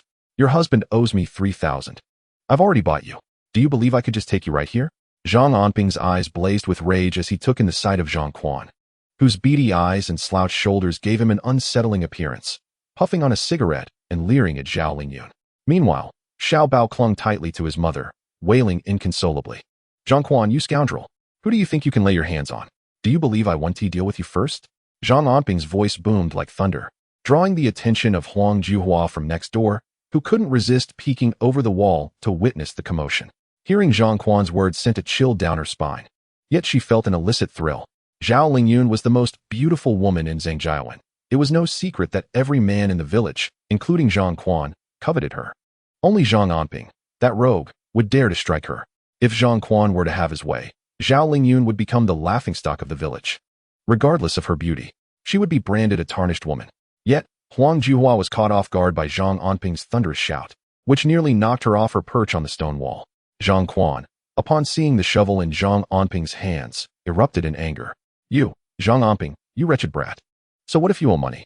Is it wrong for your wife to settle the debt? Zhang Quan continued to rant. But as he caught sight of Zhang Anping advancing with the shovel, his bravado faltered. The look in Zhang Anping's eyes was anything but playful. It was terrifying. Uncertain if it was merely a figment of his imagination, Zhang Quan felt an intense conviction that Zhang Anping might indeed strike him down with a single blow of the shovel. In a moment of sheer seriousness, it seemed that Zhang Anping was poised to take a life. Zhang Anping regarded Zhang Quan's cunning visage, coupled with his uneven shoulders, as his hand wielded the shovel without pause, aiming it directly at him. The death of his wife, Zhao Lingyun, weighed heavily on him. A tragedy he attributed to both himself and the treacherous Zhang Quan. It was Zhang Quan's insidious suggestion that had led him to use his wife's labor in a salon to repay his gambling debts. At the time, Zhang Quan had sweet-talked him, claiming that the salon work was less strenuous, shielded from the elements, and, most importantly, lucrative, promising earnings of 3,000 yuan a year, more comfortable than any city job. In his previous life, Zhang Anping had been blinded by folly, failing to realize what kind of establishment a salon truly was. In the context of the 1990s rural life, who could have imagined that a salon was not merely a place for haircuts? Fueled by this revelation, Zhang Anping felt an overwhelming urge to end Zhang Quan's life. Moreover, he had heard that Zhang Quan had been fishing at the reservoir yesterday, the very site where his wife and child had met their tragic fate. Zhang Quan's lascivious demeanor only intensified Zhang Anping's concerns that his wife had been driven to desperation. In such a volatile situation, Zhang Anping held no mercy for Zhang Quan. Thus, the shovel indeed swung towards him, striking Zhang Quan's calf with a resounding thud. Eliciting a pained yelp, Zhang Quan, nearly paralyzed with fear, felt a searing agony as if his leg were being torn apart, producing a wretched howl akin to that of a slaughtered pig. He cried out in panic, "Help! Help! Zhang Anping has killed me." Despite sensing that his leg had been grievously injured, he summoned the strength to flee from Zhang Anping's courtyard, shouting for assistance. In the 1990s, with fewer individuals venturing out for work, every household in the rural community had someone present, and Zhang Quan's cries quickly drew the attention of many. "Good heavens, Zhang Quan! Your leg is covered in blood. What has happened?" Observant villagers noticed the crimson flow staining Zhang Quan's pant leg, causing alarm. Zhang Anping is ruthless. He intends to kill. Trembling and pale, Zhang Quan struggled to articulate his fear, glancing back in dread, fearful that Zhang Anping might pursue him with the shovel, which had struck with such ferocity. How could he be so bold?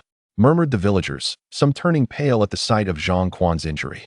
Is there no law in broad daylight for Zhang Anping to dare commit such violence? Look at what he has done to Zhang Quan. I am owed 3,000 yuan by Zhang Anping. I went to demand payment, and instead, he assaulted me. Today, I implore you all to bear witness and speak the truth.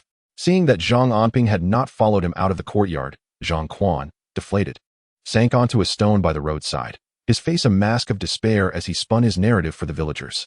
Unaware of the truth, they began to murmur among themselves, each contributing to the growing chorus of speculation.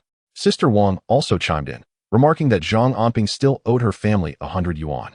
And just a couple of days prior, he had taken their cart under the pretense of renting it for 50 cents a day.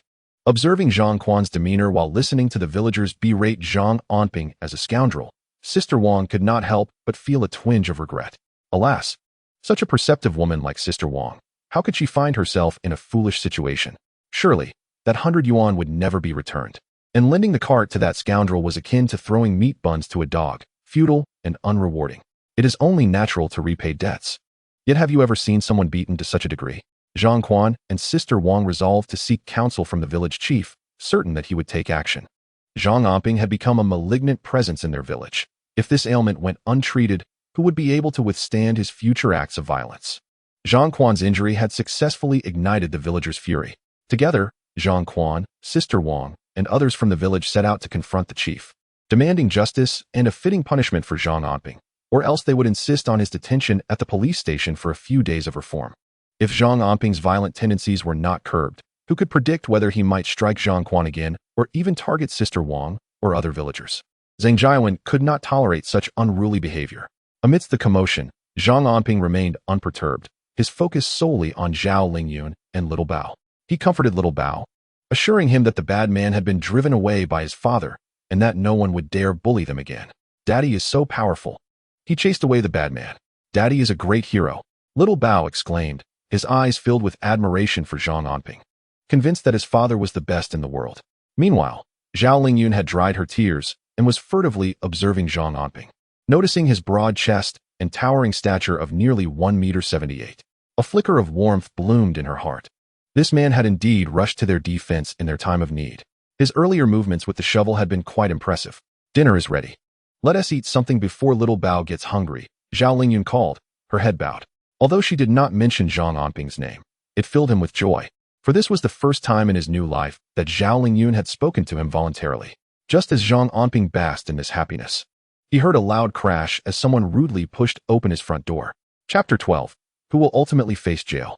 Zhang Quan, supported by his tall and sturdy brother Zhang Shui, entered with the intensity of a venomous serpent, fixating on Zhang Anping. It was him. He struck me with the shovel and broke my leg. Brothers, we cannot let him off the hook. I cannot suffer in silence. Zhang Quan had summoned reinforcements, their arrival commanding attention and stirring up a commotion. Many villagers had gathered to witness the spectacle, their collective gaze fixed on Zhang Anping.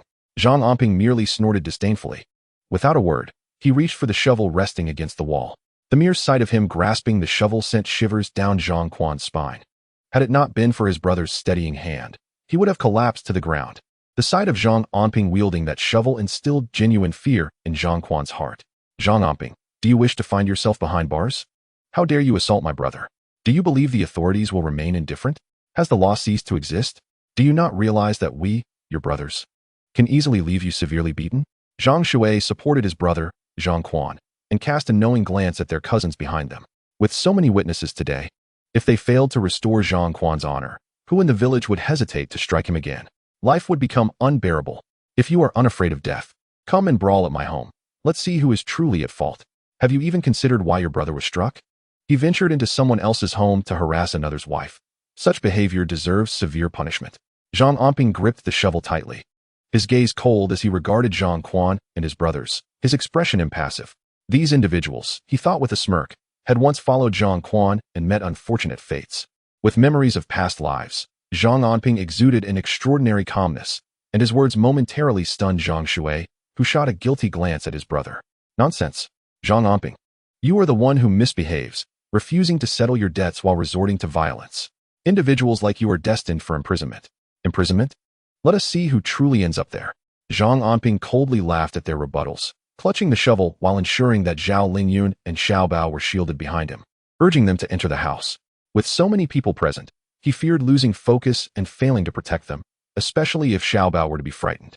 A group led by Zhang Quan had already encircled Zhang Anping, some shouting angrily, while Zhang Shui stood less than a meter away, intent on seizing the shovel the moment Zhang Anping showed any sign of distraction. Surely, they could overpower him with their numbers. Just as the situation reached a critical point, a thunderous voice boomed. You little rascals, what do you think you are doing? Get back, and if you have matters to discuss, come to me. The sudden eruption of this voice caused the crowd surrounding Zhang Anping to change their expressions and retreat, some calling out for their uncle, others for the village chief, and some for their elder. The newcomer was Zhang Xuebing, the highly respected village chief of Zhangjiawen. With many surnamed Zhang in the village, most shared familial ties, and the fair-minded Zhang Xuebing had taken on the role of village chief. Such a public disturbance as this was a serious matter. Having heard Zhang Quan's grievances, he had intended to speak with Zhang Anping for clarification. However, he was taken aback to find Zhang Quan and his brothers confronting Zhang Anping. He had also overheard Zhang Anping's provocations. Zhang Xuebing's expression darkened as he instructed Zhang Quan to attend to his leg first, stating that while debts persist, they ought to be addressed with decorum, and one must never lay hands on a woman. Zhang Quan bristled with indignation, but fell silent when he witnessed Zhang Xuebing reprimanding Zhang Anping. Zhang Anping, look at you, tall and strong. Yet you squander your days in idleness and resort to violence. Do you think the prison houses only people like you? Those who act without reason and strike. Can't matters be resolved through dialogue? How dare you still resort to violence? Your parents raised you not to wield a shovel against others. With your demeanor, do you wish to find yourself imprisoned? Zhang Xuebing scolded Zhang Anping, jabbing his finger at his nose with such fervor that those accompanying Zhang Quan couldn't help but wear expressions of delight, reveling in his misfortune. Indeed, the old village chief is just. Zhang Anping deserves this scolding. Even a beating would not be excessive. Let him learn his lesson. Zhang Anping's face darkened, his grip on the shovel tightening, veins bulging, as if he were desperately suppressing an impending eruption of rage, ready to swing the shovel at Zhang Xuebing at any moment. This sight left Zhao Lingyun, standing behind him, utterly alarmed, as she incessantly comforted little Bao, urging him not to fuss or cry. Her soothing voice gradually calmed Zhang Anping's simmering anger, and he remained silent, casting a cold gaze at Zhang Xuebing. After unleashing a tirade upon Zhang Anping, Zhang Xuebing ordered the crowd to disperse, effectively driving away Zhang Xue and Zhang Quan's group. Once the courtyard was cleared, Zhang Xuebing sauntered back, eyeing Zhang Anping and the child behind him, unable to suppress a few more reprimands. You, young man, don't blame me for scolding you. Zhang Quan and his ilk are no better than scum. You're not far behind. It's only right to repay debts. You ought to consider how to settle yours. I may be able to intervene once, but don't assume I can do so again. If you end up in prison, what will become of your wife and child? Think carefully. Zhang Anping glanced at Zhang Xuebing, who had already set down the iron shovel. The scolding was, in fact, for his own good. Without such admonishment, Zhang Quan and his gang would not relent. Rest assured, village chief, Zhang Quan's reign will not last long. Justice will ultimately prevail. Just wait and see. However, Zhang Xuebing dismissed Zhang Anping's words with skepticism as he departed, reiterating his warning against resorting to violence. If you were to break Zhang Quan's leg, you would surely face imprisonment. Since you owe him money, find a way to repay it promptly. The food in the pot had long grown cold. Yet Zhang Anping and Zhao Lingyun continued to eat heartily. I will be heading to the city shortly. After I leave, ensure the door is locked. Do not answer it or go outside until I return. Rest assured, I will deal with Zhang Quan. You need not fear. As Zhang Anping devoured his meal, his mind began to churn with thoughts. Zhang Quan was a dangerous man, and with his upcoming trip to the city to sell crayfish, returning late into the evening left Zhao Lingyun and little Bao vulnerable at home. Given that Zhang Quan had sustained an injury due to his own actions, it was unlikely he would simply let it go. Today, the village chief had intervened. Such luck would not last. He resolved to take the initiative. Zhang Quan must be dealt with first, otherwise, Zhao Lingyun would remain at risk. Residing on the outskirts of the village, Zhang Anping, as he prepared to leave, found himself pondering the potential dangers of his departure. In a sudden twist, he turned and did something that left Zhao Lingyun utterly astonished. Chapter 13. Who dares to touch my wife? Zhang Anping retrieved a large lock from his home and with a decisive click, secured the gate to the courtyard, leaving Zhao Lingyun in stunned silence. She and Xiao Bao were still at home, and this scoundrel had the audacity to lock the door? Xiao Bao, be a good boy and keep your mother company at home. Daddy will return with delicious treats for you. Lingyun, I fear that Zhang Quan will not let this matter rest. I apologize for the distress this may cause you, but rest assured, anyone who dares to harm my wife shall face my wrath. Zhang Anping's final words were directed at Zhao Lingyun. Zhang Quan had already provoked him gravely. Initially, he had coerced Zhao Lingyun into visiting a salon to settle debts, a nefarious scheme devised by Zhang Quan himself. In a previous life, Zhao Lingyun's demise weighed heavily on him, yet Zhang Quan bore significant responsibility as well. In that past existence, Zhao Lingyun had perished by the reservoir, where Zhang Quan had also been fishing at the time. However, he had concealed this fact, and this morning he had the audacity to bully Zhao Lingyun further. Zhang Anping even harbored suspicions that Zhang Quan might have laid hands on her before her tragic end, perhaps even being the final push that left her with no escape. Regardless of the scenario, Zhang Quan was utterly despicable. Even if he were to be granted a shovel, it would not quell Zhang Anping's fury. He vowed not to let Zhang Quan evade justice. This brat is too ruthless. If we do not resort to underhanded tactics to incapacitate him or send him to prison, I shall not be satisfied, Zhang Anping mused. Meanwhile, Zhang Quan sat on a stool at home, his excitement causing him to speak too loudly, which aggravated the injury to his calf, contorting his face in pain.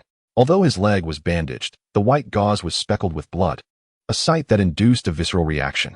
Zhang Anping's shovel had not broken his leg, but it had inflicted considerable harm. Let him serve time in prison. However, it is not easy to send someone away for failing to repay a debt. We must devise another plan. Zhang Xue, smoking a cigarette, flicked the ash from his hand and frowned. One cannot be imprisoned merely for debt. What if he were to steal? or even commit murder, followed by a quiet suicide? Zhang Quan absent-mindedly touched the bandage on his leg and let out a cold snort. His words momentarily startled Zhang Shui, nearly causing him to drop his cigarette. Yet he found his brother's reasoning compelling. In these times, debts lead only to disputes.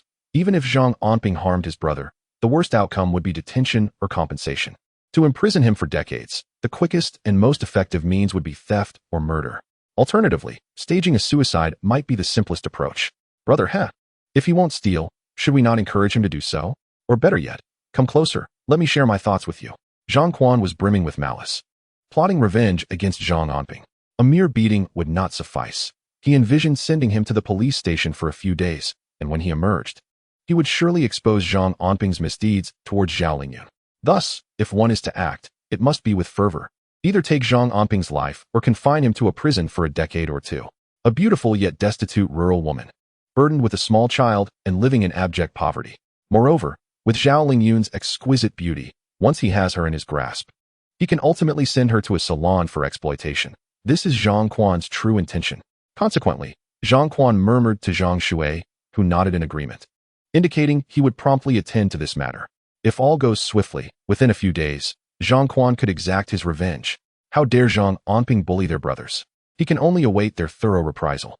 When Zhang Anping delivered the crayfish to the city today, he hurried along the route, parched and weary. He paused by the roadside, taking a moment to quench his thirst with a few sips from a small river, and splashed his face, catching his breath. Zhang Anping seized the opportunity to inspect the crayfish, carefully packed in buckets. Fortunately, when the villagers gathered to watch the spectacle that morning, none noticed how many he had caught. With his crayfish-catching tools, he still held a competitive edge. Once the villagers realized the profitability of crayfish, relying solely on catching them would become increasingly challenging. He needed to act swiftly and discreetly. Moreover, for the safety of Zhao Lingyun and his own peace of mind in earning money, Zhang Quan must be dealt with immediately. Otherwise, the consequences could be dire. And Zhang Anping would find it difficult to focus on his earnings. He would constantly worry about whether Zhao Lingyun might end up in a dire situation. As in his previous life, after all, a single misstep could allow Zhang Quan to take advantage, and the one to suffer would undoubtedly be Zhao Lingyun. In both his past and this lifetime, Zhang Quan had always coveted Zhao Lingyun. Who could predict what unscrupulous schemes such a villain might concoct? With these thoughts weighing heavily on his mind, Zhang Anping hastened his pace towards the city, this time planning to deliver his goods directly to the night market. However, when he made his first delivery, a minor issue arose. The owner was somewhat displeased. Zhang Anping, the quantity of your delivery today is far too small. I require larger ones, just like the first time. This time, as Zhang Anping had utilized a cage for the first time, the number of small crayfish had indeed increased significantly, resulting in some being smaller in size. The owner, feeling dissatisfied, began to grumble, believing the quality had diminished. Zhang Anping understood well the principle of selecting quality goods. Brotherly, crayfish naturally vary in size. I've brought you the freshest catch straight from the water. Look, I weighed 30 pounds for you, and I can add an extra pound of crayfish. Make it 2 pounds. I purchase from your establishment daily. Brotherly decided to weigh 50 pounds, and Zhang Anping agreed to add 2 pounds, given the crayfish were quite affordable. Agreed. Let us finalize it. Buy 50 pounds and receive 2 pounds free. Hearing the prospect of profit, the owner quickly haggled for an additional pound. Zhang Anping, amused, chuckled and indeed added 2 more pounds, which left Brotherly beaming with delight, feeling he had struck a fortunate deal with the accommodating Zhang Anping, who had unwittingly offered him 2 extra pounds of crayfish for free. However, Zhang Anping was even more delighted. It was inconsequential for a place that could purchase 50 pounds of lobster to give away 2 pounds. After all, the cost was ultimately borne by the seller. As long as sales were robust, a small giveaway was acceptable. Moreover, since Bosley had a penchant for taking advantage, he would likely become a regular supplier, which was beneficial for Zhang Anping. Soon, Zhang Anping received 45 yuan for the 50 pounds of lobster. With plenty of goods still on his cart, he intended to deliver them to another location. However, before heading there, Zhang Anping had a more pressing matter to attend to, one that was specifically aimed at dealing with Zhang Quan.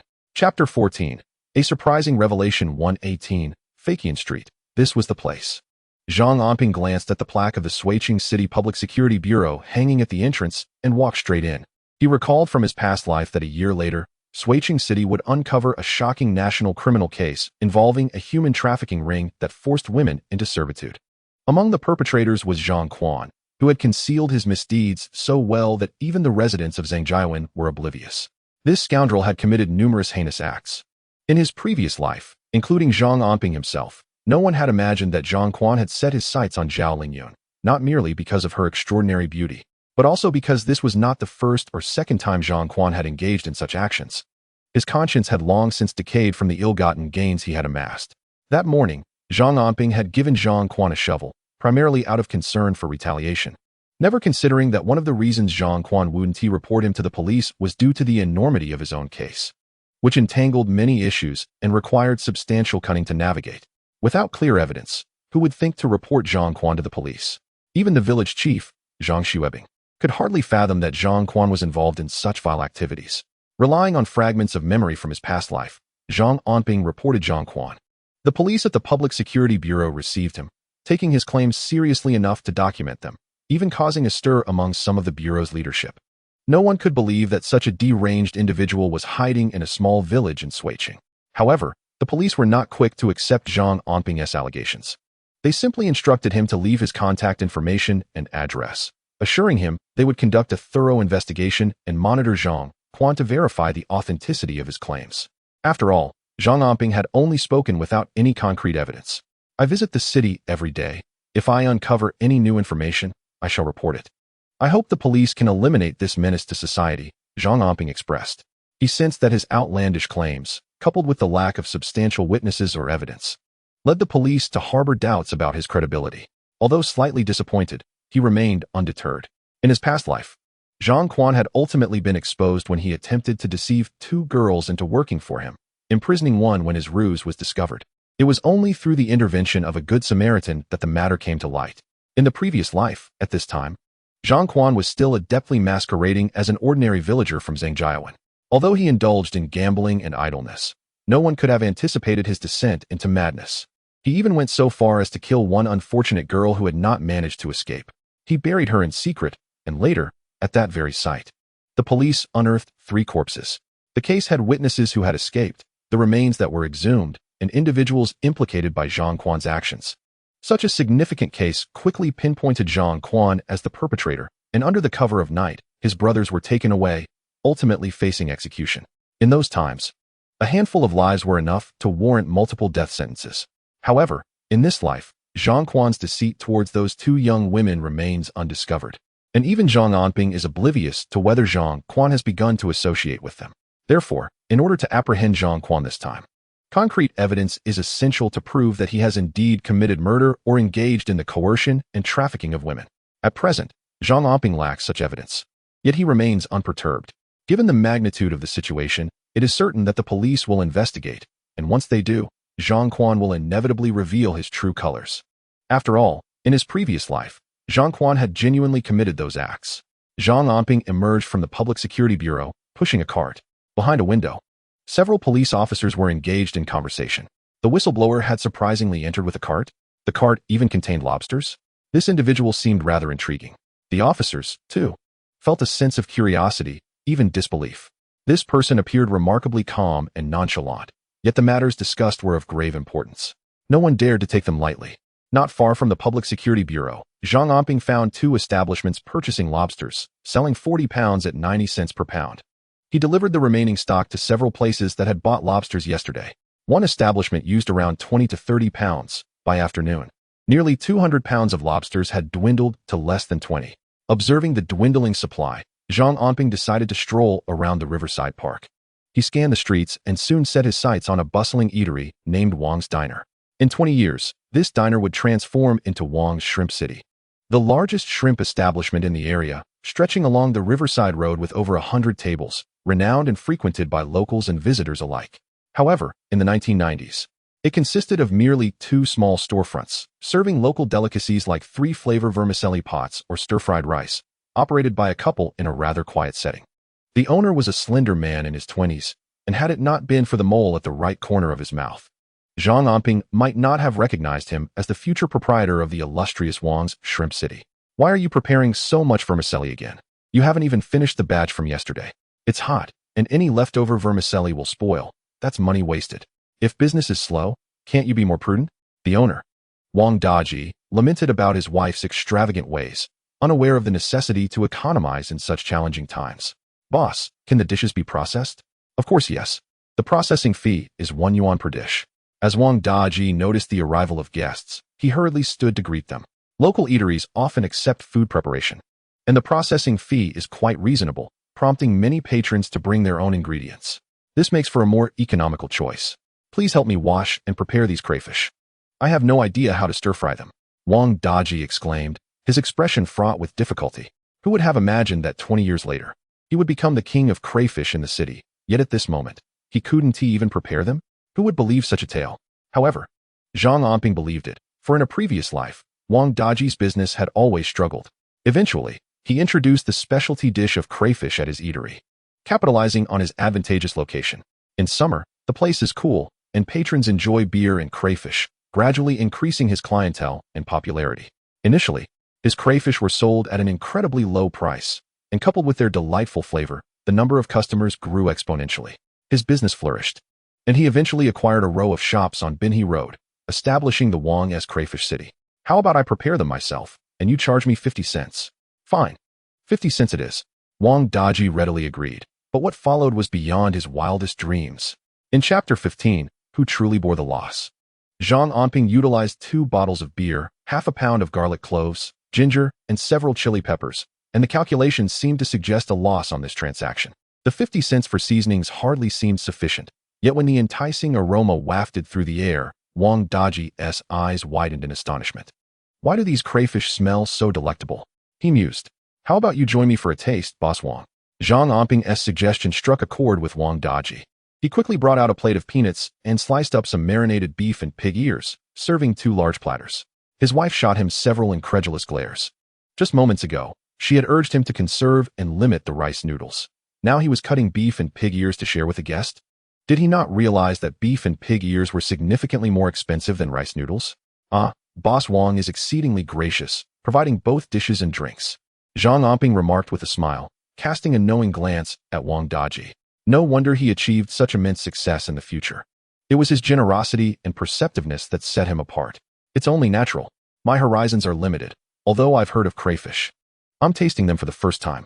By the way, what is your surname? Your skills are truly impressive. The crayfish you've prepared is divine. Wang Daji, a clever man and originally a chef, had initially overlooked Zhang Anping's cooking. However, as the fragrant aroma of the crayfish filled the air, he found himself unable to remain composed, intently observing Zhang Anping's culinary technique. Having never tasted crayfish before, the enticing scent captivated him. With the warm weather bringing many evening strollers to the riverside park, he pondered the potential success of introducing crayfish to his menu. With this thought in mind, as he drank with Zhang Anping, Wang Daji extended his hospitality, continually pouring drinks for him. Even with the casual address of Brother Anping, one might easily assume that they have known each other since childhood. In reality, Zhang Anping and Wang Daji had only been acquainted for a mere half-hour prior to preparing the dish of oil-braised prawns. Before this encounter, they were complete strangers. Observing Wang Daji's adeptness at socializing, Zhang Anping did not hold back, sharing insights on how to clean the prawns, eliminate their fishy odor, and enhance their flavor. During their drinking session, he casually imparted a few tips.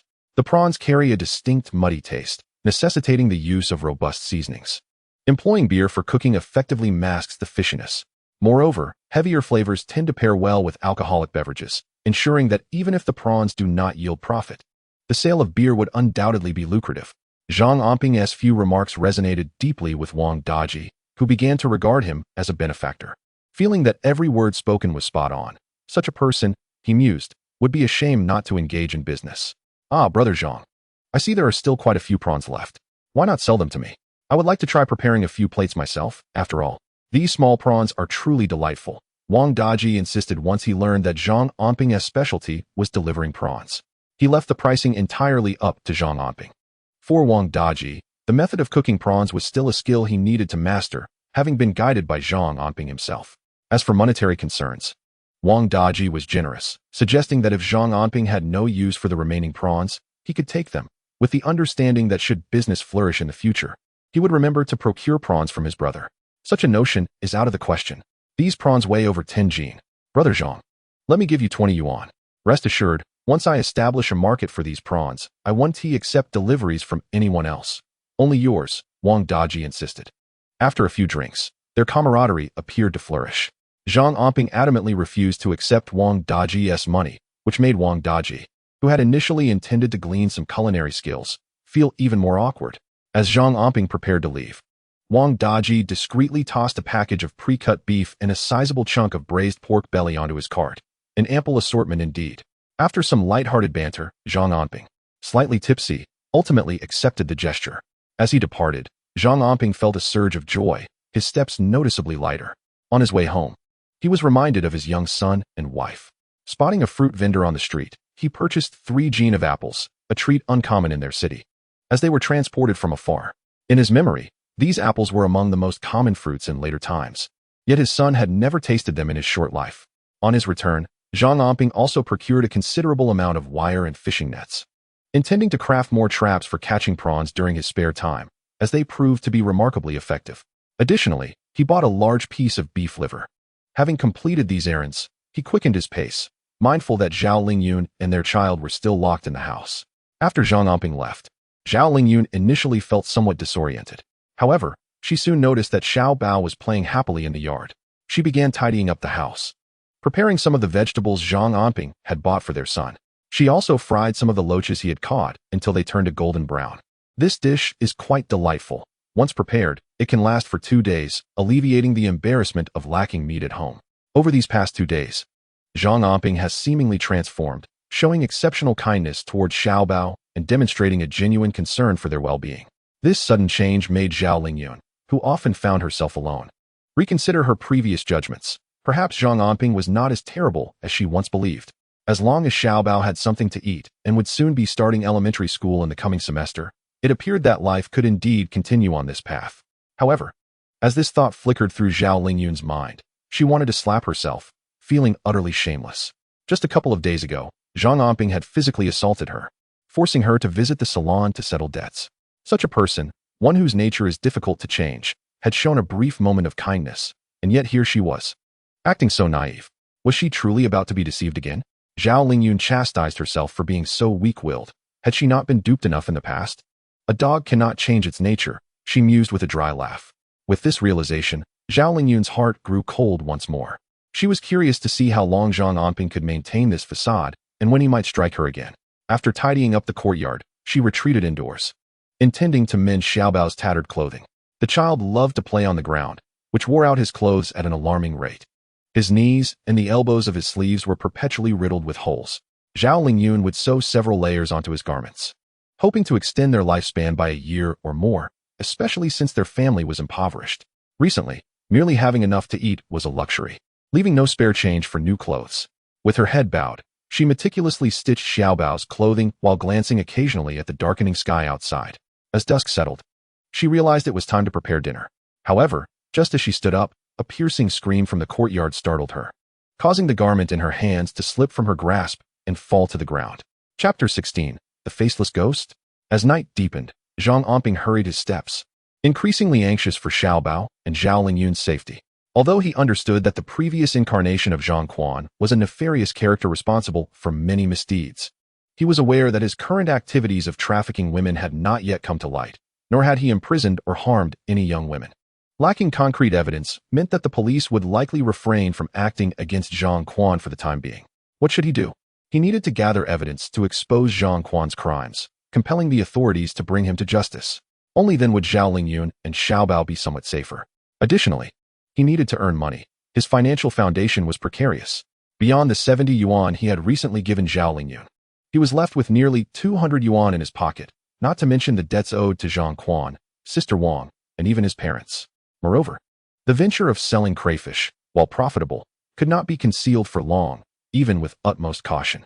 He needed to catch as many crayfish as possible from the village's pond swiftly. This way, even if others in the village emulated him, he would not be caught off guard and could accumulate his first pot of gold. Time was of the essence. He had to work diligently tonight. As Zhang Anping contemplated this, his pace quickened. By the time he returned to the village, nearly every household had shuttered its doors. Although the village had been electrified, the cost of electricity was exorbitant, leading many families to forego it altogether, opting instead for an early slumber to conserve power.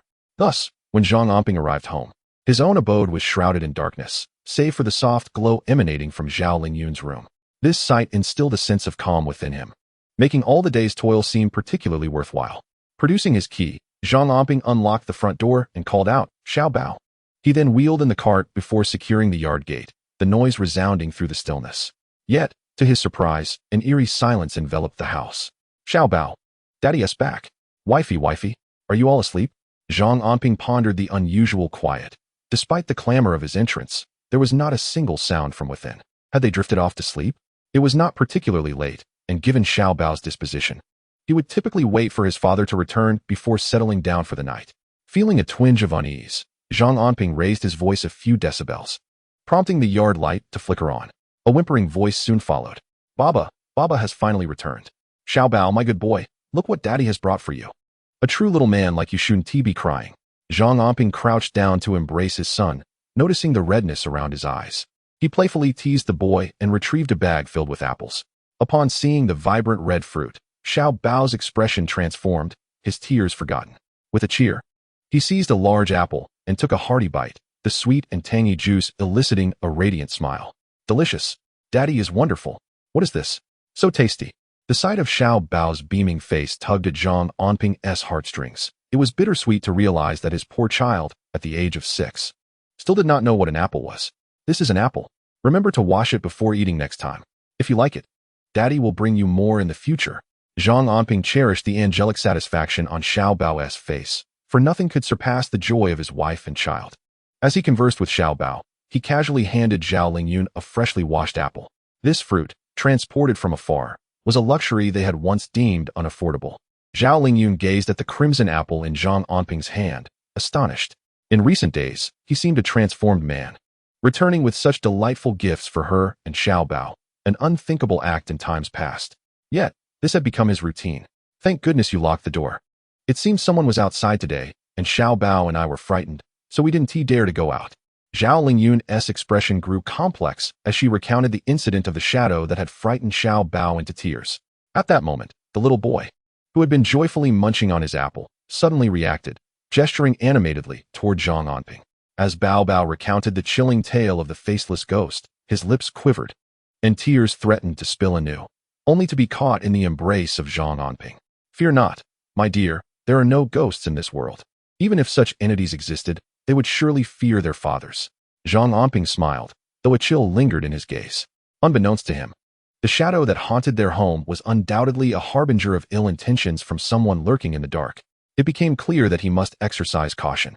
Soon, Zhang Anping unloaded the contents of the cart, and upon unearthing some cooked meat, Bao Bao erupted in joyous exclamations, his eyes brimming with admiration for his father.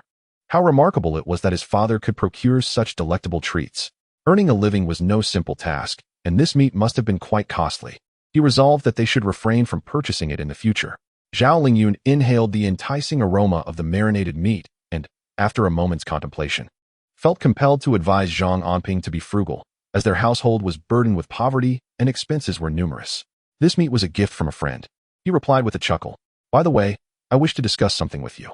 As he served Bao Bao slices of beef, he shared his plan to resume trapping crayfish that very evening, simultaneously crafting more traps. Although the process was painstakingly slow, he intended to teach Zhao Lingyun to assist in making traps during her time at home, thus ensuring they would have a surplus to sell at a premium later on. After all, once one utilized these traps, they would realize that they were far more effective than nets or bare hands. Moreover, these traps could also ensnare eels or loaches, yielding substantial returns. Upon hearing Zhang Anping's proposal, Zhao Lingyun readily agreed, as she would have ample time while caring for Bao Bao. Pleased with her acquiescence, Zhang Anping pressed 100 yuan into her hands. "Here, for Bao Bao's future education. I shall lock the door when I step out, so please keep him company while he sleeps." After imparting these instructions, Zhang Anping hoisted the water bucket filled with traps and made his way toward the village's lotus pond, locking the gate behind him with a decisive click. At that moment, aside from the twinkling stars above, the village lay shrouded in darkness. As Zhang Anping ambled through the shadows, he thought he heard a rustling sound behind him, sending a jolt of unease through his heart. Recalling Bao Bao's frightened words about the faceless ghost. Chapter 17. Someone seeks his demise suddenly. Zhang Anping halted, spinning around with urgency. Yet, there was naught but silence behind him. How curious! He had distinctly heard a sound, yet upon turning, he found nothing. Was it merely a figment of his imagination? Doubt crept into his mind. Feeling unsettled, he resumed his pace, appearing nonchalant while straining his ears to detect any presence behind him. A faint rustling echoed, reminiscent of the wind, yet there were discernible footsteps.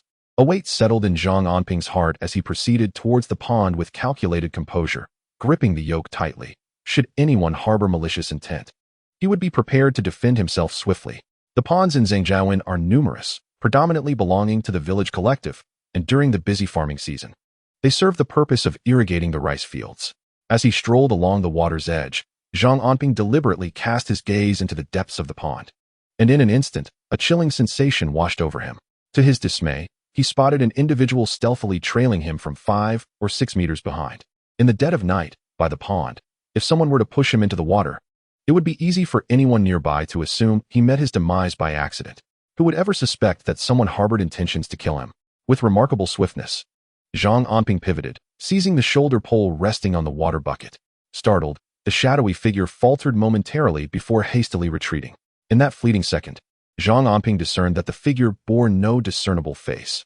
Rather, it appeared to be obscured by a hood-like garment, indicating that this person was undoubtedly someone familiar to him. As the figure attempted to flee, Zhang Anping swung the shoulder pole in pursuit, but the individual darted away with the agility of a rabbit. Evidently caught off guard by Zhang Anping's unexpected ferocity and heightened vigilance. Frightened, the figure could do nothing but flee. Realizing he was losing ground, Zhang Anping hurled the shoulder pole with all his might, striking the figure squarely on the back before it crashed to the ground. Yet, despite being hit, the shadowy figure quickly vanished into the night. How cowardly, Zhang Anping mused, regretting his inability to see the face and ascertain the identity of the individual. Nevertheless, he was almost certain that this person was an acquaintance from the village. Otherwise, why would they conceal their face? Contemplating the figure's silhouette, he found himself at a loss for answers. He chose not to dwell on it further and proceeded to prepare his crayfish traps, filling them with bloodied pig liver before casting them into the water. Returning home, Zhang Anping discovered that Xiaobao was already asleep, while Zhao Lingyun was busy tying fishing lines. Learning to craft the crayfish traps, he too was occupied, hastily working to alleviate Zhao Lingyun's worries, opting not to mention the unsettling encounter he had just faced. The two toiled until the stroke of midnight, at which point Zhang Anping urged Zhao Lingyun to rest, as he intended to transport the completed traps to the fish pond. The villagers remained oblivious to the lucrative possibilities of crayfish, and he knew he had to seize the opportunity before word spread. "Are you not sleeping tonight? I've heated some beef and pig ears. You can eat if you're hungry," Zhao Lingyun remarked, observing Zhang Anping's relentless dedication, a sight she had never witnessed before. After a moment's thought, she decided to warm some food for him. "You should sleep early. I'll return with the crayfish and eat then," Zhang Anping replied, still unfazed by hunger, consumed by his task. With the family's financial situation being precarious, he understood that he must strive to earn his first pot of gold. As he departed, he meticulously locked the door behind him. Witnessing Zhang Anping's arduous efforts, Zhao Lingyun contemplated her own endeavors, continuing to craft the crayfish traps, determined to save for Xiaobao's education. When Zhang Anping returned once more to unlock the courtyard gate, he triumphantly carried back 2 full buckets of small crayfish. To his surprise, Zhao Lingyun was still awake. However, he quickly smiled, for her willingness to work late into the night signified that she harbored hope within her heart. As long as one possesses hope, they shall not lose faith in life, nor be consumed by thoughts of despair. It is the absence of hope that often leads to a person's ruin. "Are you hungry? The food is all warmed up. How did you manage to catch so many crayfish? This trap is remarkably effective." Upon seeing Zhang Anping return with such a bountiful catch, Zhao Lingyun could hardly believe her eyes. Zhang Anping had truly gathered a remarkable harvest.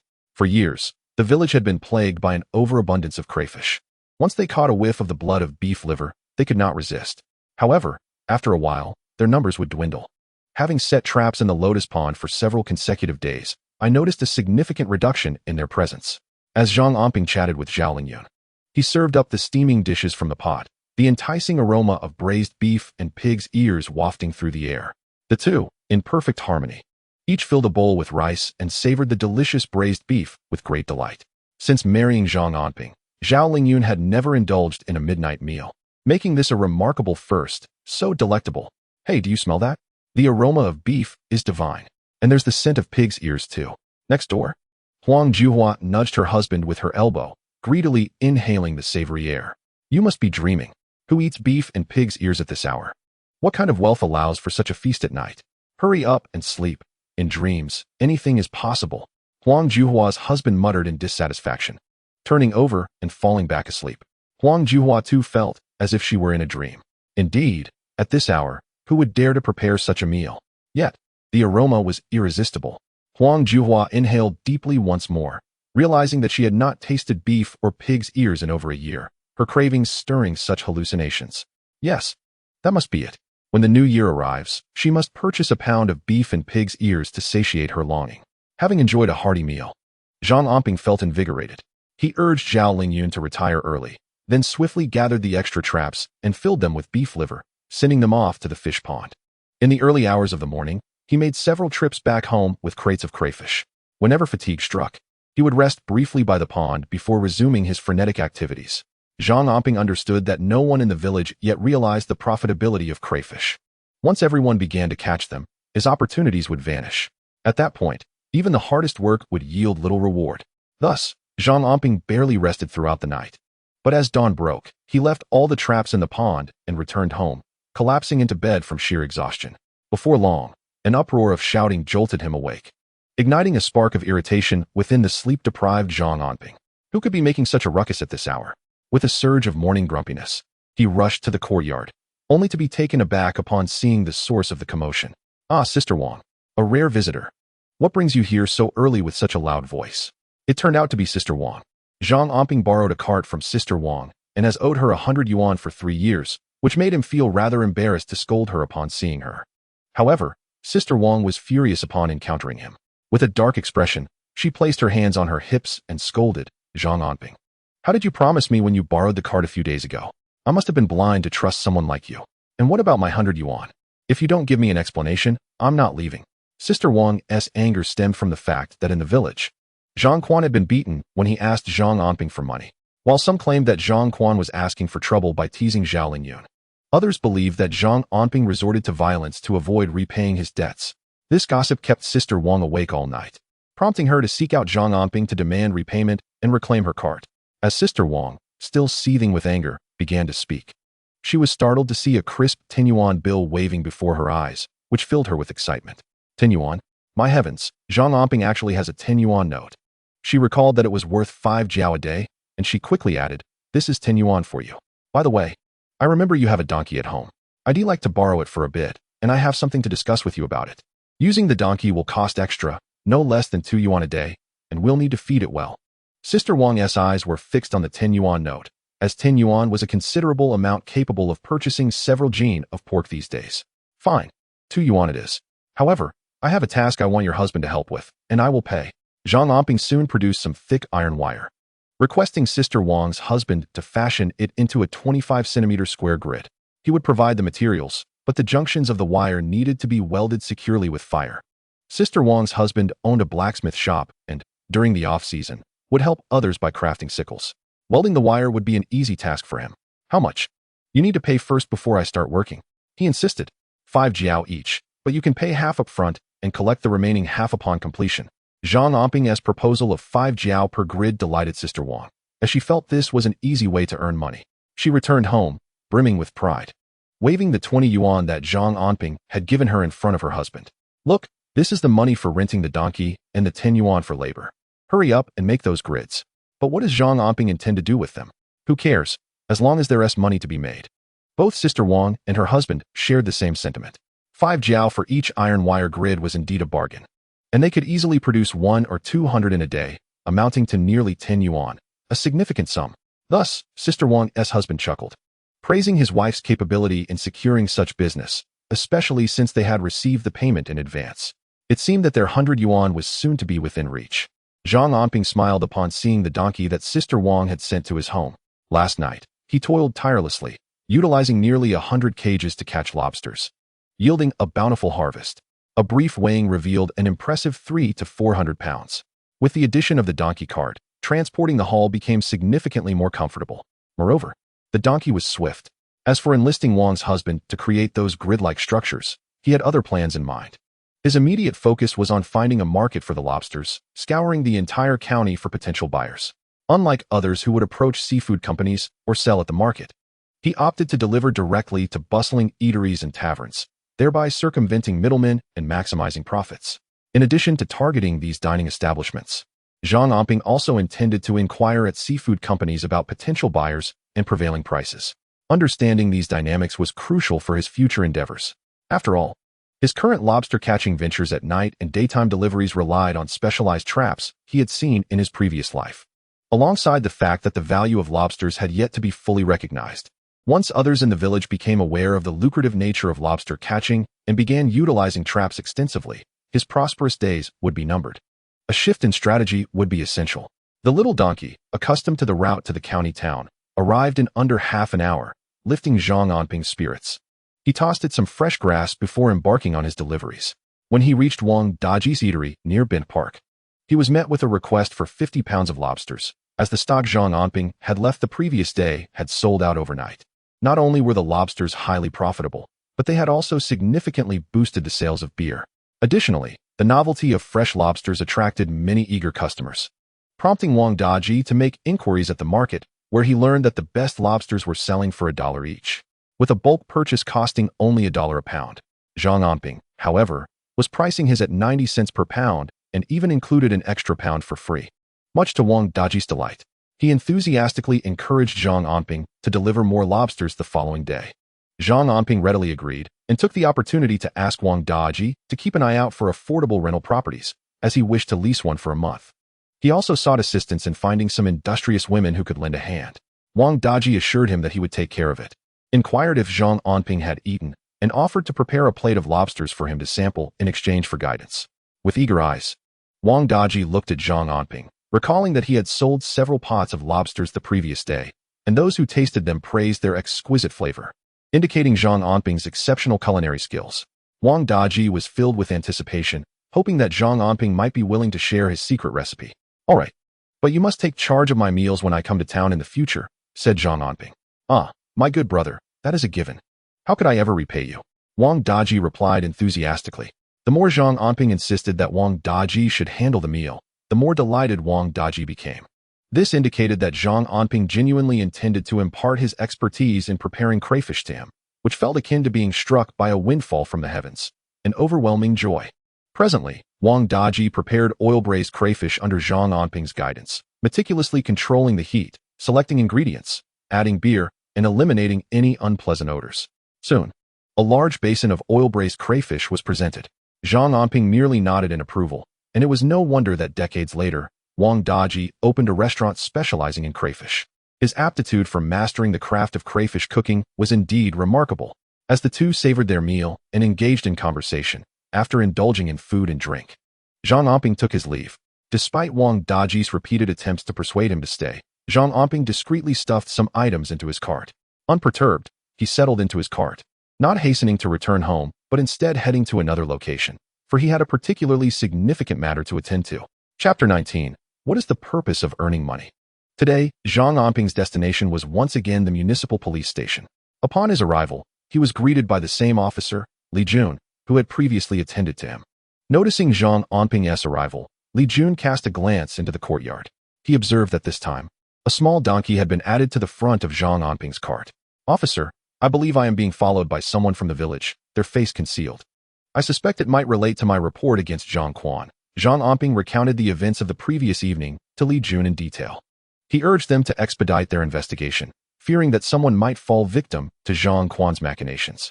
"Rest assured, we have already initiated an investigation into this matter, and results will follow promptly.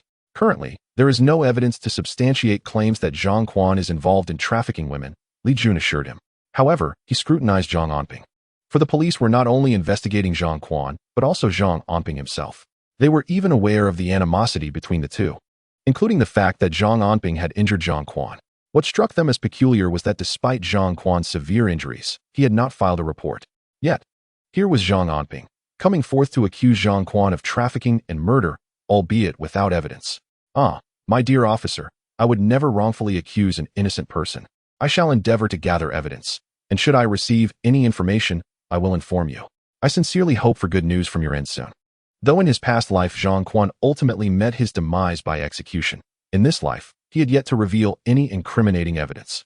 He had merely begun to entice Zhang Anping into persuading Zhao Lingyun to work at a salon, but his efforts had proven unsuccessful. Merely this was insufficient grounds to apprehend Zhang Quan. Thus, Li Jun and his team preferred to employ a longer strategy in hopes of uncovering a larger case. After leaving the police station, Zhang Anping prepared to return home. However, feeling the coins in his pocket, he reconsidered and ventured into a clothing store. He surveyed a set of suspenders and shorts, which included a white short-sleeved shirt on top and a pair of brown checkered suspenders below. The quality appeared commendable, and such adjustable suspenders would allow for years of wear as they could fit a growing child, truly fashionable.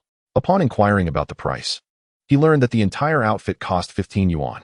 In his previous life, Zhang Anping would have never considered such a purchase, for he deemed it exorbitantly priced for such a light garment. In a world where the average laborer barely earns 15 yuan a day, who would be willing to spend that amount on clothing for their child? However, Zhang Anping was different. He cherished his little treasure. Today, he had earned nearly 300 yuan from selling crayfish, and with over 100 traps at his disposal, he planned to expand his efforts tomorrow. Setting traps in the village's fish ponds, he anticipated a haul of at least 200 to 300 jin. Thus, he purchased the garments without much haggling. Regrettably, the clothing store did not stock women's apparel, so he would have to bring Zhao Lingyun next time. Yet, given Zhao Lingyun's recent lukewarm attitude towards him, Zhang Anping felt it would be a challenge to persuade her to willingly accompany him to shop for clothes. After all, she was also reluctant, knowing they needed to earn more money. By the time Zhang Anping returned home, night had already fallen. However, upon his arrival, he found Zhao Lingyun had prepared a meal and was waiting for him. Although he wasn't particularly hungry, seeing the eager expressions on his wife and child's faces, he picked up his chopsticks and sat down to dine with them. The table was adorned with a platter of loach, a dish of crayfish, and a bowl of greens. In a different era, such a meal would reflect a high standard of living, but at that time, it was simply because they had no other options. Many people avoided eating crayfish and loach, finding their earthy flavors unappealing. Wang Daji had earlier stuffed some items into Zhang Anping's cart, and upon returning, Zhang Anping discovered it contained a packet of braised meat and beef. This had already been served at the table. So much meat. It's even better than what we have at New Year's. I want to eat beef. Little Bao exclaimed, his favorite being beef. Unfortunately, he had never tasted it before, but ever since trying beef noodles under the overpass with his father, he had been longing for that delightful flavor. Zhang Anping had managed to bring home delicious beef several times recently, much to Little Bao's delight, making him feel that their meals had been more enjoyable than even during the festive season. Eat, eat. There's plenty. Zhang Anping affectionately ruffled Little Bao's hair and smiled indulgently. Wang Daji truly knew how to handle matters. It was no wonder he had built such a successful business in his former life. Despite being frugal in his own dealings, he never forgot to send back some delicacies for Zhang Anping. Not only were these items expensive, but they also required considerable effort to procure. Next time, don't buy these braised dishes, they're quite pricey. But if you all enjoy them, I'm happy to buy them every day. Zhang Anping remarked nonchalantly. What is the point of a man earning money if not to make his wife and child happy? Otherwise, working hard for money loses its meaning.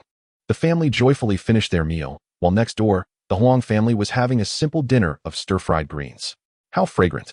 Do you smell that? The aroma of beef and braised meat. Huang Juhua inhaled deeply, suddenly exclaiming.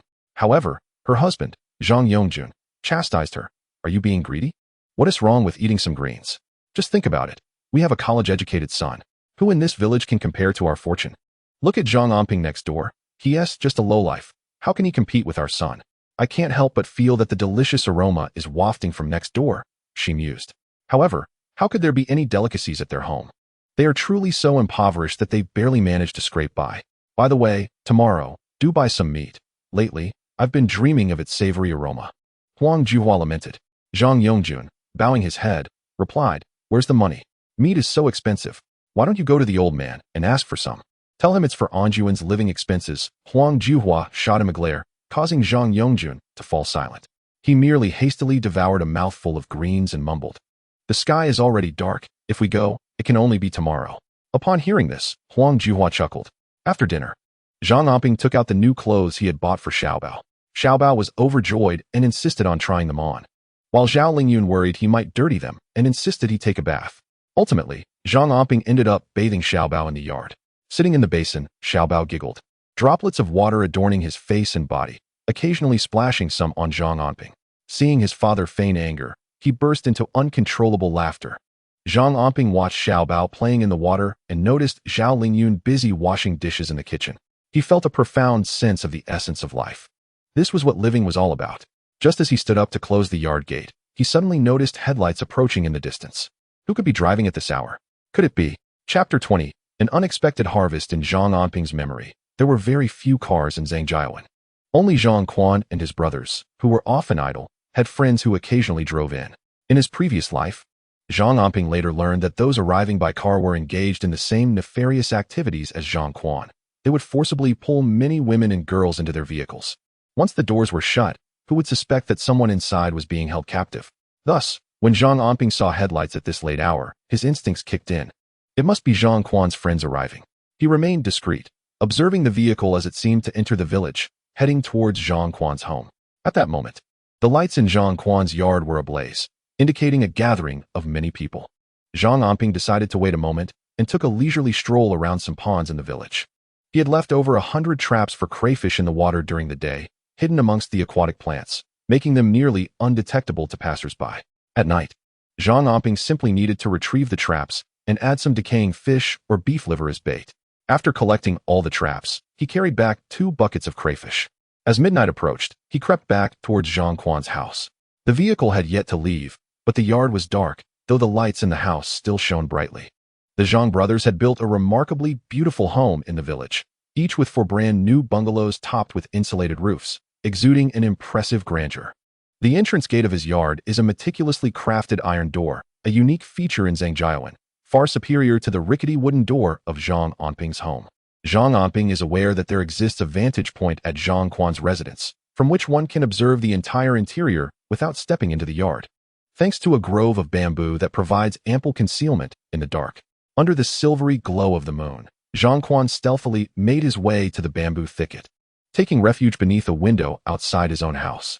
Before he could draw closer, he overheard voices emanating from within the dwelling. "Didn't you promise me a quality shipment? I've made all the arrangements, yet there has been no sign of your goods," shouted a man with bleached hair, exuding an air of bravado. "Big brother, look at my leg. It was injured by the man associated with that shipment. I'm working on it. I assure you, I will procure that shipment for you. Just be patient. Rest assured, this cargo will surpass all previous offerings," replied Zhang Quan, whose leg injury had yet to heal but was now bandaged with pristine white gauze, indicating no further deterioration of the wound. At this moment, he wore a smile, attempting to placate the man with the bleached hair, while Zhang Shui, standing nearby, eagerly offered him a cigarette and hastily lit it for him. "Please, don't rush. The goods will be ready soon. It's just that the man from that household is overly cautious and locks the door whenever he steps out. We cannot gain access, which hampers our efforts. However, even if this shipment falls through, we have other options." Zhang Shui's words quickened Zhang Anping's heartbeat from outside the window. He understood the implications of the quality goods they spoke of, realizing that these scoundrels were still fixated on Zhao Lingyun. As the saying goes, the fear of thieves is not in their stealing, but in their intentions. Thankfully, he always secured the yard gate whenever he left home. If he were to let his guard down one day, who could fathom the lengths these miscreants might go, especially since they had a vehicle? If Zhao Lingyun and Xiao Bao happened to be outside alone, they could easily be abducted, as rural areas lack surveillance. As long as no one witnesses the act or suspects them, a disappearance would raise no alarms. Moreover, it appeared from Zhang Shui's insinuations that they had their eyes on another girl. He could only wonder whose daughter or daughter-in-law would be unfortunate this time. Zhang Anping quieted himself, intently listening as he crouched outside Zhang Quan's window, not daring to make a sound. Yet, during this May month, the mosquitoes were rampant, and soon, his body was covered in welts from their bites. As midnight approached, the bleached-haired man and Zhang Quan continued to drink and boast, exchanging information on which goods were most lucrative. Zhang Quan, outside the window, clenched his fists in frustration, his teeth gnashing with indignation. These scoundrels must be held accountable. He needed to gather evidence to ensure the police would bring them to justice, lest they pose an even greater threat in the future. After indulging in food and drink, the bleached-haired man drunkenly departed from Zhang Quan's home, prompting Zhang Anping to discreetly memorize the man's license plate number, repeating it in his mind multiple times. Fearful of making an error, Zhang Anping stealthily returned from Zhang Quan's home, while Zhao Lingyun had already retired for the night. At this moment, he was wide awake and decided to continue collecting traps, transporting lobsters back home. He had not rested properly throughout the night, being occupied with his endeavors. However, his toil bore fruit. as he managed to harvest an impressive 500 to 600 pounds of goods from over 100 traps, marking a significant bounty, his most substantial catch of lobsters in recent days. Upon returning home to rest, fortune smiled upon him. He was not disturbed and slept soundly until Zhao Lingyun called him for lunch, at which point he realized it was already noon. The leftover braised meat from the previous day had been sautéed with chili by Zhao Lingyun, filling the air with a delightful aroma. On the other side of the wall, Huang Juhua caught a whiff of the enticing scent. Reminiscing about how she had even dreamt of the fragrance of meat lately, she felt a twinge of suspicion and decided to lean against the courtyard wall, peering into Zhang Anping's home, only to confirm that they were indeed feasting on meat. This revelation startled Huang Juhua and made her more vigilant regarding Zhang Anping's activities. This rascal, indulging in meat, had been making frequent trips to the city recently. Was he perhaps a thief or involved in some unscrupulous dealings that enabled him to afford such luxuries? She mused, convinced that she must catch him in the act and ensure he faced consequences. Living next to such a person was truly shameful. How disgraceful. Unbeknownst to Zhang Anping, he had caught the attention of his neighbor, Huang Juhua. He was preoccupied with the thought of hurrying to the city, not only to find a way to sell the lobsters, but also to report the license plate number of a certain Huang Mao to the authorities. He had captured an unusually large amount of lobsters the previous night and had packed several snakeskin bags, covering them with other items to avoid drawing attention. After all, he did not wish for the villagers to know what he had been up to lately. Just as he was setting out with his donkey cart, he was intercepted by Huang Juhua. Zhang Anping, what are you carrying to the city? You seem to appear and disappear mysteriously each day. Are you not stealing something to sell in the city? Huang Juhua floated the accusation lightly, attempting to pry into the contents of his cart. Zhang Anping had been particularly cautious about his lobster-catching endeavors, even keeping it from his parents. He locked the courtyard door during the day and avoided interactions with the villagers to prevent anyone from discovering his activities. If word spread and many began to catch lobsters, the supply would surely dwindle, leaving him with nothing. Thus, when Huang Juhua attempted to meddle, Zhang Anping swiftly blocked her, responding with a hint of annoyance. Auntie, could you speak a little more reasonably? You live next door. If something is missing from your home, report it to the police.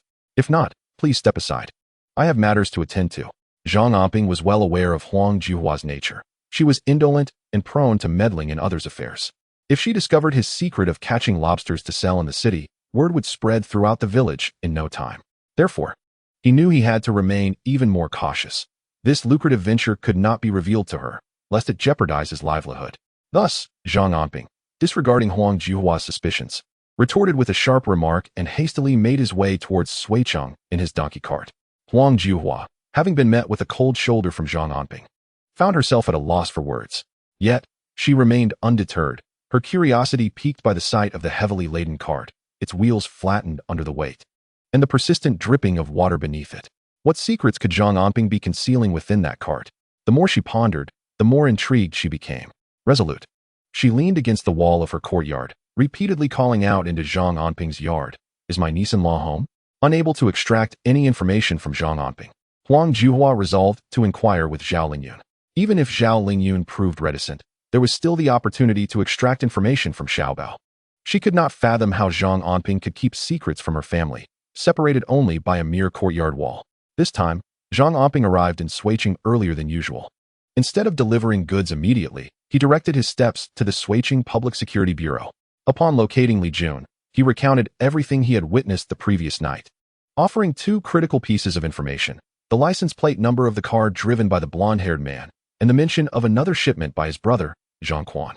This indicated that the two brothers were likely planning something soon. For Li Jun, who had been struggling to find evidence, this information was incredibly timely, should it prove true. After providing this intelligence, Li Jun personally escorted Zhang Anping to the door, where he noticed the donkey and cart. Zhang Anping, are you back in the city to deliver goods again? Are the lobsters tasty? Li Jun inquired. Delicious.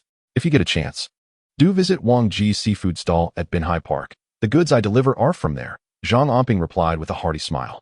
As he exited the Public Security Bureau, he made a point to stop by a nearby shop to purchase a box of Hongta Mountain cigarettes, a luxury at that time, available only in a few stores in Suicheng.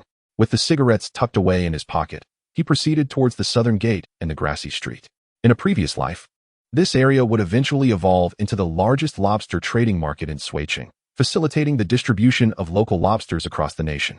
However, it would not flourish until several years later when the demand for small lobsters surged. In the year 1990, the grassy street was a scene of disarray, plagued by filth and sewage, deterring visitors and leading most to overlook the possibility of a lobster and seafood purchasing hub existing there. By the time Zhang Anping arrived, the afternoon had set in, and the area was sparsely populated, save for the incessant buzzing of flies and the pervasive odor of decaying shrimp. Zhang Anping surveyed his surroundings and quickly fixed his gaze upon a rotund man leisurely fanning himself while reclining in a chair. Approaching with a smile, Zhang Anping offered the man a cigarette. Initially, the man appeared to be dozing off, seemingly disinterested in conversation. However, upon noticing the Hongtong Mountain cigarette Zhang Anping extended, he accepted it, igniting it for a smoke. "Uncle, are you buying crayfish here? What prices are you offering? As long as they're large. The price for anything under 1,000 jin is 70 cents. The uncle cast a cursory glance at Zhang Anping's donkey cart and replied with a lack of enthusiasm. In this realm, his business stands alone. He merely waits for customers to come to him, and this small quantity of goods barely concerns him. And for those over 1,000 jin, inspecting the goods, the maximum he would pay is 80 cents, and he would not entertain anything more expensive. Dead ones are out of the question, and those too small are also unwelcome. The retail price for crayfish in the market is 1 yuan, which seems appealing. Yet the daily turnover of crayfish is limited. For deliveries to larger dining establishments, the price is 90 cents, but without selection, even smaller ones count.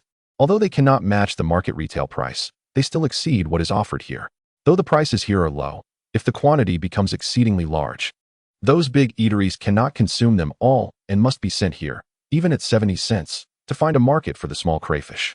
Having calculated this in his mind, Zhang Anping offered the uncle a cigarette, indicating that he was merely inquiring about prices today and that he would send goods this way when available. The uncle said nothing further, reclining in his rocking chair, squinting his eyes to rest, no longer paying attention to Zhang Anping. Zhang Anping, without delay, delivered this batch of crayfish to the shops he had arranged for the previous day, and then made a special trip to Wang Daji's place. This time, he requested 60 jin of crayfish, mentioning that the hot weather had surprisingly boosted the evening crayfish sales, so he decided to purchase more. Incidentally, Wang Daji informed Zhang Anping that he had found the people and house he mentioned last time. "Thank you, my brother. I'll go take a look. If all goes well, I hope to finalize this matter soon." Wang Daji had found 4 or 5 young women for Zhang Anping, all in their 20s or 30s, appearing quite capable, which made Zhang Anping nod in approval before inspecting the house Wang Daji had prepared for him. It was a 4-room tile-roofed house with a courtyard of 1 to 200 square meters, adorned with flourishing osmanthus trees, and there was a well beneath the branches. "All right, this is the place. How much is it? No need for any payment, just make use of it." Zhang Anping was pleased with the spacious courtyard, which perfectly met his needs. Today, he had narrowly escaped exposure thanks to Huang Juhua's interference. He realized that he could not hide his crayfish-catching activities for long. Thus, he needed to prepare in advance, taking advantage of the over 1,000 yuan he had saved over the past few days, to make arrangements before everyone in the village learned about the lucrative crayfish market. Otherwise, there would be no opportunity left for him, and he could conveniently engage in this business. A month would suffice. Chapter 22. Reciprocity. Wang Daji adamantly refused to accept any payment. "Brother, why are you being so secretive? What do you want the house for?" Wang Daji was quite curious about Zhang Anping. He merely felt that this individual was reliable and could be treated as a confidant regarding the secret method of crayfish preparation, teaching him without hesitation. The crayfish business had been thriving lately, and the better the sales, the more grateful he felt towards Zhang Anping. Therefore, when Zhang Anping requested the house for a month, he would not hear of charging him a dime. It's useful, of great utility. The absence of a fee is inconsequential. Once you acquire wealth, consider purchasing the properties designated for business. They are indeed prime locations. Zhang Anping chuckled, reminiscing about the marinated delicacies Wang Daji had been surreptitiously adding to his cart over the past few days. Since mastering the preparation of crayfish, Wang's business was bound to flourish, and his finances would swell accordingly. In that era, real estate was not prohibitively expensive, so he felt compelled to offer a gentle suggestion. If he kept this advice close to his heart, he might soon ascend to become the proprietor of the largest crayfish establishment in the city, akin to those in later generations. Purchasing property. Brother Zhang, are you truly serious? Wang Daji inquired, momentarily taken aback. There happen to be 2 houses for sale next door. I've been hesitating. Business has not been particularly prosperous here. After repeated inquiries, Zhang Anping advised him to seize the opportunity as soon as he secured the necessary funds, even if it meant borrowing. "All right, I shall ponder this." After parting ways with Zhang Anping, Wang Daji returned home to find that someone had called to place an order for crayfish. Gazing at the dozens of pounds of crayfish being cleaned at the entrance and reflecting on the recent surge in business, Wang felt an instinctual pull to gather funds to purchase the neighboring storefronts. Huang Juhua, unable to ascertain Zhang Anping's intentions in the city from Zhao Lingyun, grew increasingly curious. Even Xiao Bao refused to divulge any information, simply stating that his father was in the city to earn money for his education.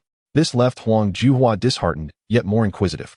She silently vowed to uncover Zhang Anping's true purpose in the city and the nature of the cargo he transported in his cart. Upon learning that Zhang Anping rented his cart from Wang's wife for 2 yuan a day, she could not resist a sardonic remark. Wang Er's household.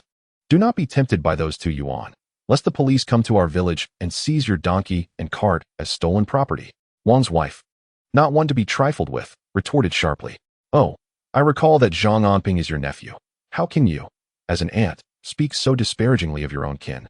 Is he considered less than a stranger? How does renting a donkey cart equate to stolen goods? Her words prompted murmurs among the villagers. Do you not find this peculiar? Zhang Anping recently assaulted Zhang Quan and now frequents the city. Could he be involved in nefarious activities? Let us hope the police do not come here to apprehend anyone. The folk of Zhangjiawen prided themselves on their integrity, having lived without criminality for many years. Yet, whispers circulated that Zhang Anping had previously injured Zhang Quan severely. Indeed, echoed others, Zhang Daji is correct. Zhang Anping gambles and abuses his wife, nearly killing Zhang Quan. What mischief might such a character engage in? We ought to exercise caution. Huang Juhua, emboldened by the support, began to cast aspersions on Zhang Anping, echoing Wang's wife's sentiments. Though she was Zhang Anping's second aunt, her standing was considered lesser than that of outsiders. The villagers already held a negative perception of Zhang Anping, viewing him as a ne'er-do-well, perpetually engaged in gambling and fighting. Such a character, they reasoned, was hardly worthy of a warning from Huang Juhua. Even without her uttering a word, the villagers held a deep disdain for Zhang Anping, avoiding him as if he were a plague. Huang Juhua, observing the villagers' unwavering support for her viewpoint, felt a surge of satisfaction in her heart. However, the thought that no one seemed to know what Zhang Anping was up to gnawed at her. What could possibly compel him to keep his affairs so secretive? What was concealed in his donkey cart? Such peculiarities piqued her curiosity further. She resolved to uncover the truth behind Zhang Anping's actions, lest he be engaged in some nefarious dealings. The villagers of Zhangjiawen, influenced by Huang Juhua's sentiments, began to harbor suspicions about Zhang Anping, convinced he must be involved in something unsavory. Meanwhile, Zhang Anping returned from Suiqing later than usual, yet he brought back various provisions, including beef liver and pork. This time, he intentionally took a detour to visit his parents' home located on the western edge of the village. Zhang Anping's residence was situated at the eastern end, and given the vastness of Zhangjiawen, encounters between the two households were infrequent unless one made a special trip. A few days prior, Zhang Anping had been preoccupied with thoughts of rescuing Zhao Lingyun and dissuading her from her suicidal intentions. His days were consumed with the urgency of earning money, leaving him little time for rest. Today he had managed to make over 500 yuan, accumulating a little over 1,000, a significant sum considering the current purchasing power. This financial stability offered him a momentary sense of peace, prompting him to visit his parents. In his previous life, the deaths of Zhao Lingyun and Xiao Bao had profoundly affected his father, Zhang Yongbing, who succumbed to the emotional turmoil and eventually met with a tragic accident. The family's dire financial situation had prevented them from affording medical treatment, forcing Zhang Anping to watch helplessly as his father passed away. His mother, striving to repay debts, had ventured into the mountains to gather medicinal herbs during a snowstorm, only to suffer a debilitating injury that left her bedridden. All of this calamity stemmed from Zhang Anping himself. Had he not existed, Zhao Lingyun and Xiao Bao would have lived, and his father would not have faced such devastation, resulting in the family's ruin. Today, Zhang Anping purchased 6 or 7 pounds of meat, alongside some pork liver and marrow bones, which he placed in a bucket. After some contemplation, he tucked a 100 yuan note into the bucket as well. His parents were not well off, burdened by debts, and with younger siblings in school. They had not bought a single new piece of clothing in years.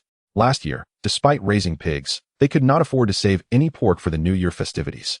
Determined to rewrite the fate of his family in this new life, Zhang Anping resolved that not only must Zhao Lingyun and Xiao Bao live, but he also aimed to alter the destinies of his parents and siblings.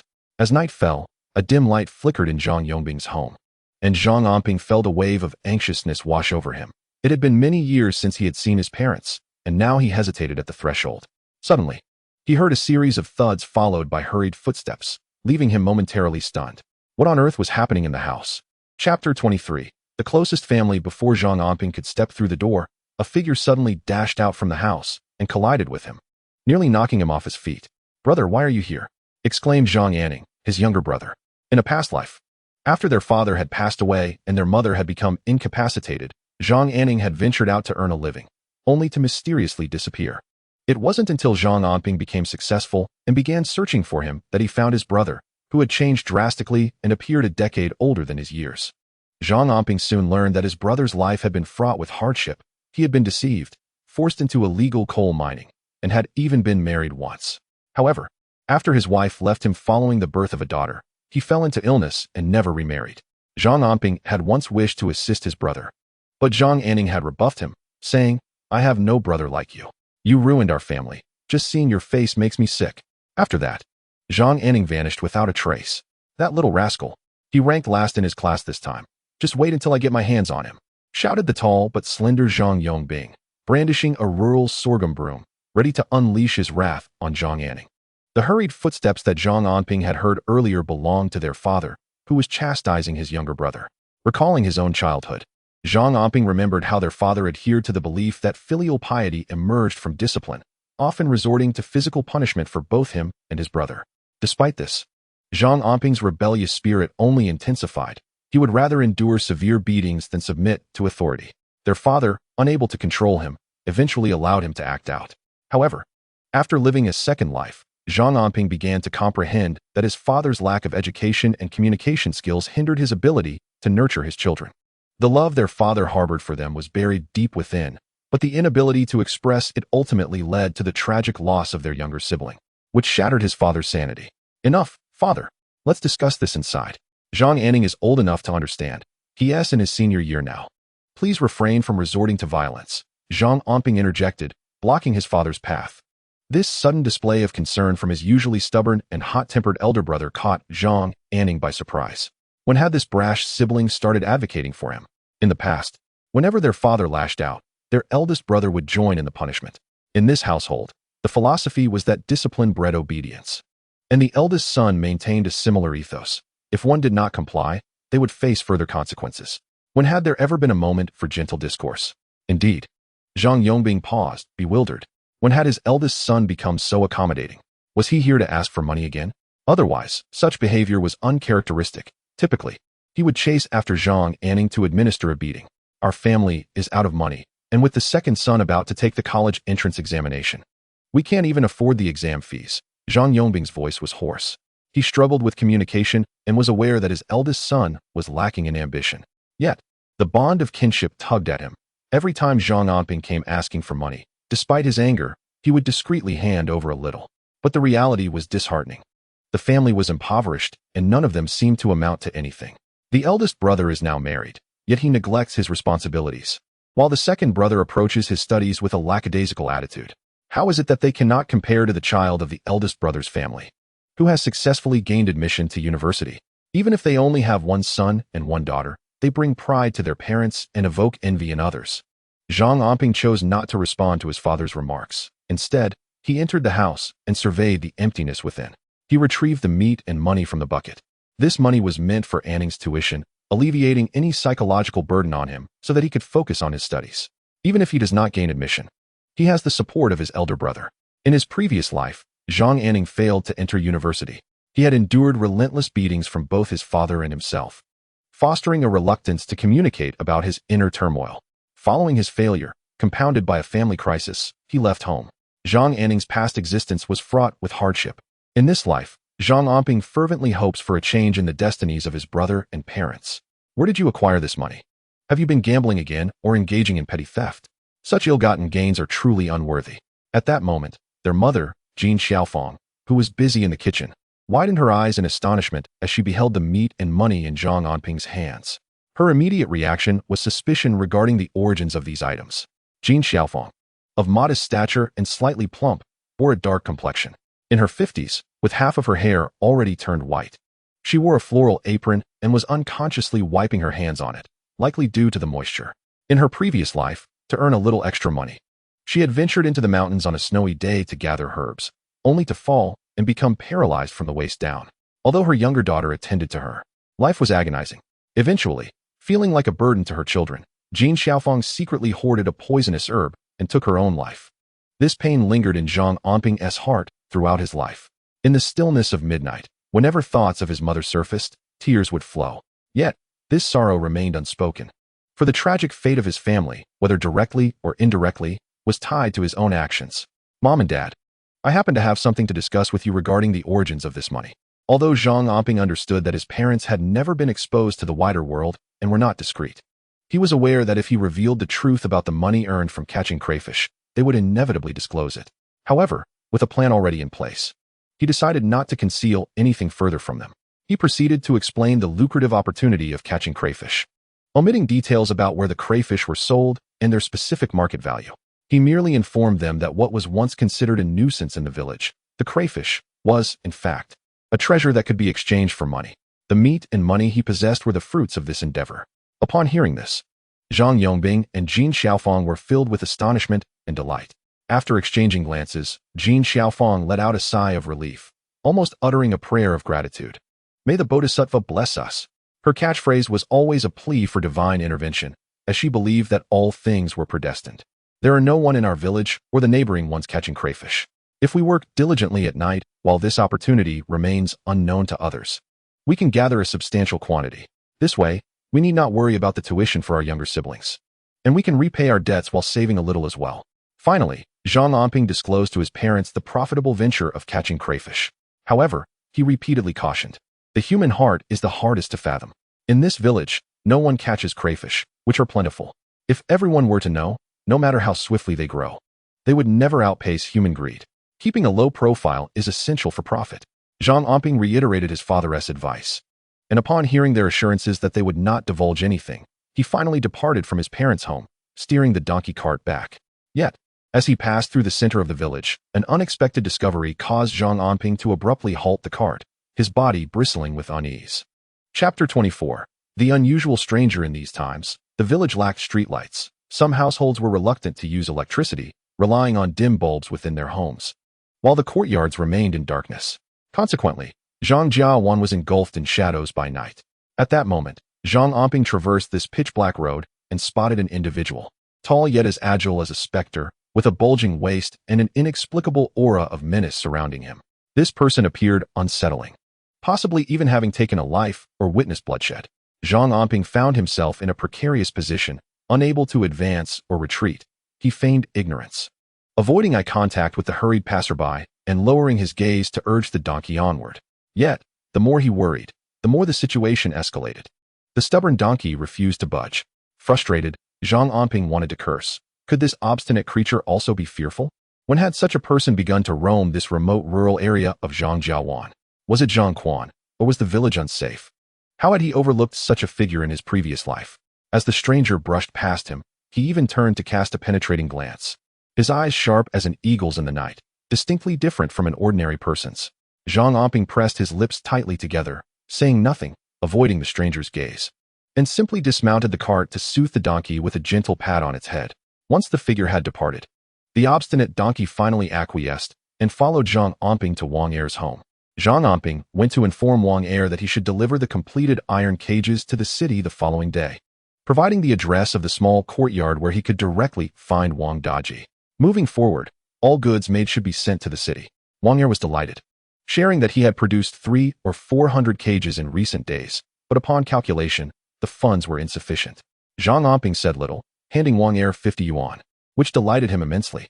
He promptly agreed to work overtime to produce additional iron cages and, in order to avoid delaying his own work, would procure the necessary wire himself. As long as Zhang Anping paid promptly, he would handle everything else. Zhang Anping nodded, and as he was leaving Wang's household, he inquired further.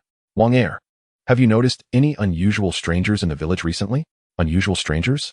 None. At most just a few people coming to find Zhang Quan. You know, Zhang Quan and his brother have many acquaintances. Be cautious after your last altercation. Those brothers have extensive connections and are not to be trifled with. Wang Er kindly advised Zhang Anping. His concern was genuine. If anything were to happen to Zhang Anping, who would he turn to for his wages? Zhang Anping merely smiled and said nothing further. Deep within his heart, He pondered whether the individual he encountered that evening had been sent by Zhang Quan. If indeed he was the one behind it, then utmost caution was imperative, for this man was truly formidable. He could only wonder when Li Jun and his associates would acquire the concrete evidence needed to bring Zhang Quan and his brothers to justice. Otherwise, he would remain in a state of unease. Should he devise another method to gather some evidence? These thoughts consumed Zhang Quan's mind as he swiftly returned home. Upon arrival, a delightful aroma wafted through the air, revealing that Zhao Lingyun had prepared a meal. They were having dumplings, a rare treat that Zhang Anping had not enjoyed in over a year. During the New Year festivities, Zhao Lingyun had intended to buy some meat for dumplings, but the funds had been squandered by Zhang Anping, who indulged in lavish feasting and still found the money insufficient. Consequently, their household had gone without meat or dumplings during the holiday season. Observing little Bao eagerly stuffing dumplings into his mouth despite their heat, Zhang Anping felt a pang of affection.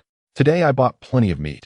If you have the time, make extra dumplings and send some to your parents. The remainder can be for breakfast. Little Bao is too thin. We must ensure he has a proper diet. In truth, even though Little Bao had been enjoying meat and eggs daily, he had not gained weight, but his complexion had brightened, and he had become much more lively. Chattering away with Zhang Anping. Daddy is wonderful. I want dumplings again tomorrow. Are the dumplings delicious? Take your time. Be careful not to burn yourself. Seeing Little Bao's eager expression, Zhang Anping could not help but tease him. With his cheeks stuffed, Little Bao nodded vigorously, mumbling that they were indeed delicious. In that moment, watching Little Bao devour his meal, Zhang Anping felt a profound sense of satisfaction. His toil and efforts were all aimed at ensuring that Little Bao could eat to his heart's content and live well. Here, take this for your pocket money. At the table, Zhang Anping handed Zhao Lingyun 100 yuan, which she promptly declined. I still have plenty of money, and Little Bao's tuition for the second half of the year is covered. What a foolish woman, Zhang Anping thought. She should simply accept the money. If she did not use it all, she could save it for later. Once this busy period is over, I will take you to the city to buy some clothes. Zhang Anping chuckled, marveling at Zhao Lingyun's refusal to accept such a small sum. Having once taken her for granted in a past life, he was determined to warm her heart in this one, to build a life together, and perhaps have several children, creating a bustling family. Zhao Lingyun, seeing Zhang Anping's insistence, nodded and accepted the 100 yuan, then pushed a plate of spicy stir-fried meat towards him. Zhang Anping, who was often busy and scarcely seen, quickly picked up some meat and placed it in Zhao Lingyun's bowl, urging her to take care. Please, don't go out unnecessarily. Stay at home with the children. The village is not very safe. Zhang Quan is not a good person. Yes, Zhang Anping had nearly broken Zhang Quan's leg, and surprisingly, the latter had not stirred up trouble afterward, likely due to the village chief's restraint. However, it is more likely that he is biding his time, preparing to unleash a grand scheme. Perhaps one day, something significant will transpire. Thus, out of caution, Zhang Anping locked the door as soon as he stepped outside, ensuring that Zhao Lingyun could safely tend to the little one at home while he remained vigilant.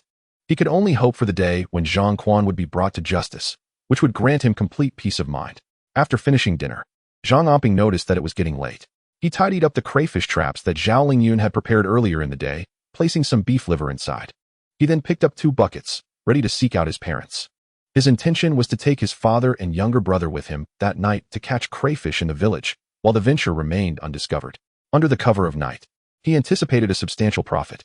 Yet, shortly after Zhang Anping stepped outside, he sensed a sound behind him, reminiscent of the encounter he had that evening with a certain individual, whose malevolent aura had intimidated even the donkey. Coupled with the shadowy figures that had threatened him a few nights prior, he treaded cautiously, contemplating how he could turn the tables on the person following him. Chapter 25. A heartfelt victory. As Zhang Anping walked with 2 buckets, an idea struck him. He recalled that there was a small ditch ahead, and in the pitch darkness, it would be easy for someone to stumble into it. Therefore, he deliberately veered towards the edge of the ditch, crossing over under the moonlight, striding confidently forward while keeping his ears attuned to the sounds behind him. Within a minute or two, he heard a startled cry, confirming that his pursuer had indeed failed to notice the ditch and had fallen in. At that moment, Zhang Anping dropped the buckets to the ground and charged back with a pole, only to find a struggling shadow at the edge of the water. The figure did not resemble the man he had encountered earlier, exuding malevolence. Instead, it reminded him of the faceless person who had once attempted to harm him. Prompting him to show no mercy, he unleashed a flurry of strikes upon the shadow. The anguished cries echoed far and wide, startling many villagers who had already settled into bed. They rushed to turn on their lights, eager to discover what was unfolding. To Zhang Anping's astonishment, The wretched cries belonged to a woman, and the voice sounded vaguely familiar. At that moment, he realized it was none other than his neighbor, Aunt Huang Juhua, who had been following him. Yet, Zhang Anping, having already struck, feigned ignorance in the dark, delivering another blow to the shadow. Ouch! You Zhang Anping, you scoundrel! Are your eyes blind? Do you wish to harm your aunt? Instead of helping me, you strike me? Huang Juhua's cries drew the attention of villagers who had rushed over, flashlights in hand.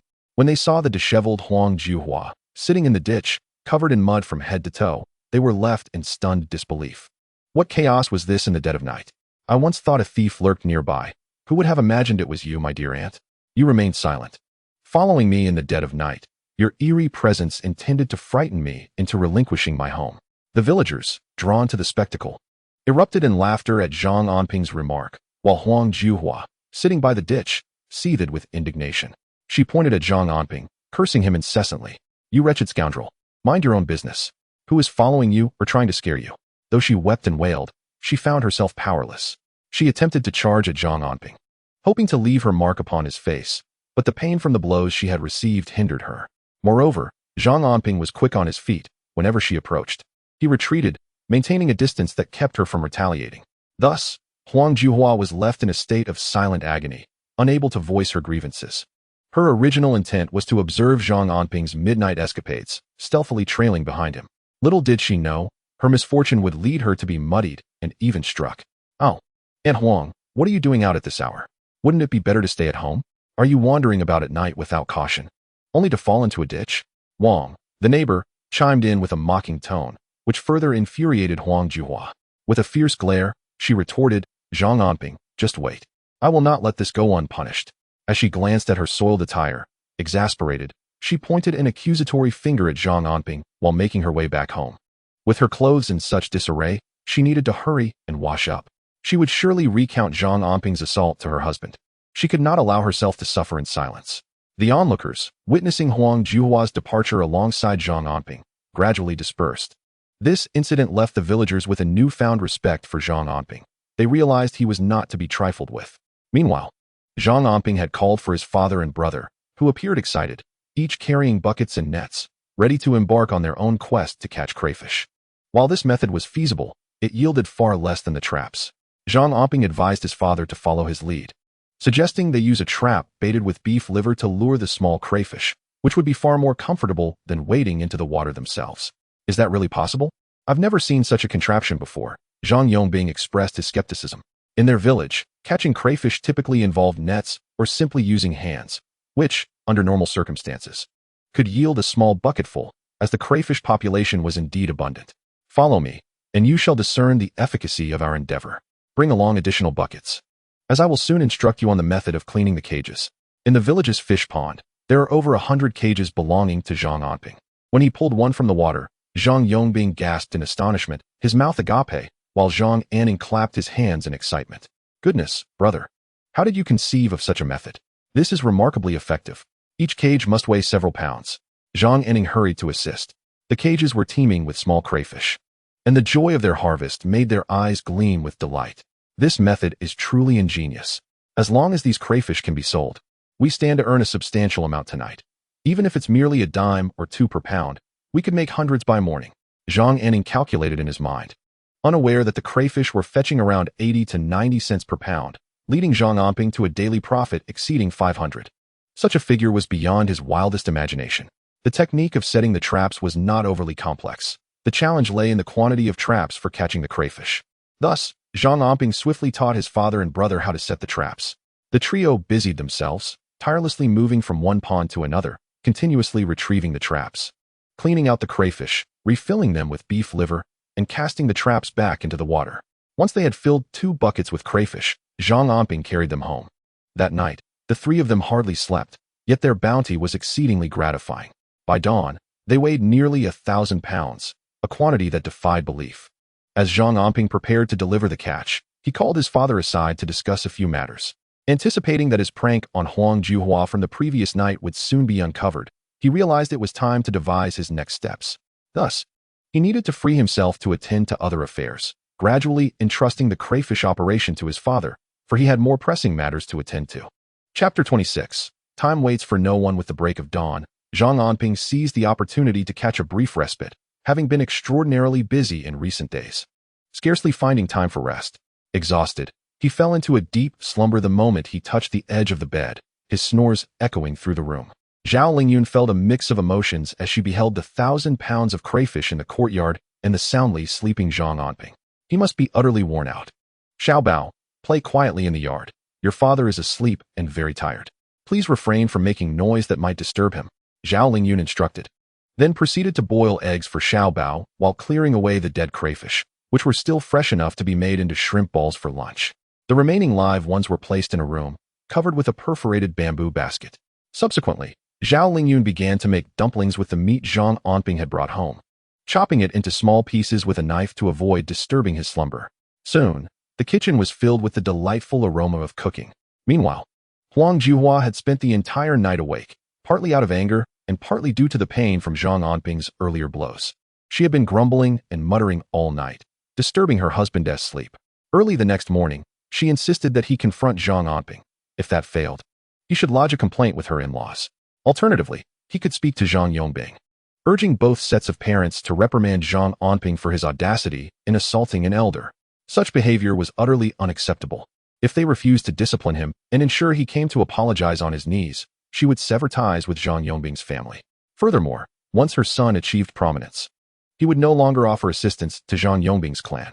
She scoffed at the achievements of her uncle's family, noting that the eldest son, Zhang Anping, was a ne'er-do-well, while the younger son, Zhang Anning, consistently ranked at the bottom of his class, clearly ill-suited for academia.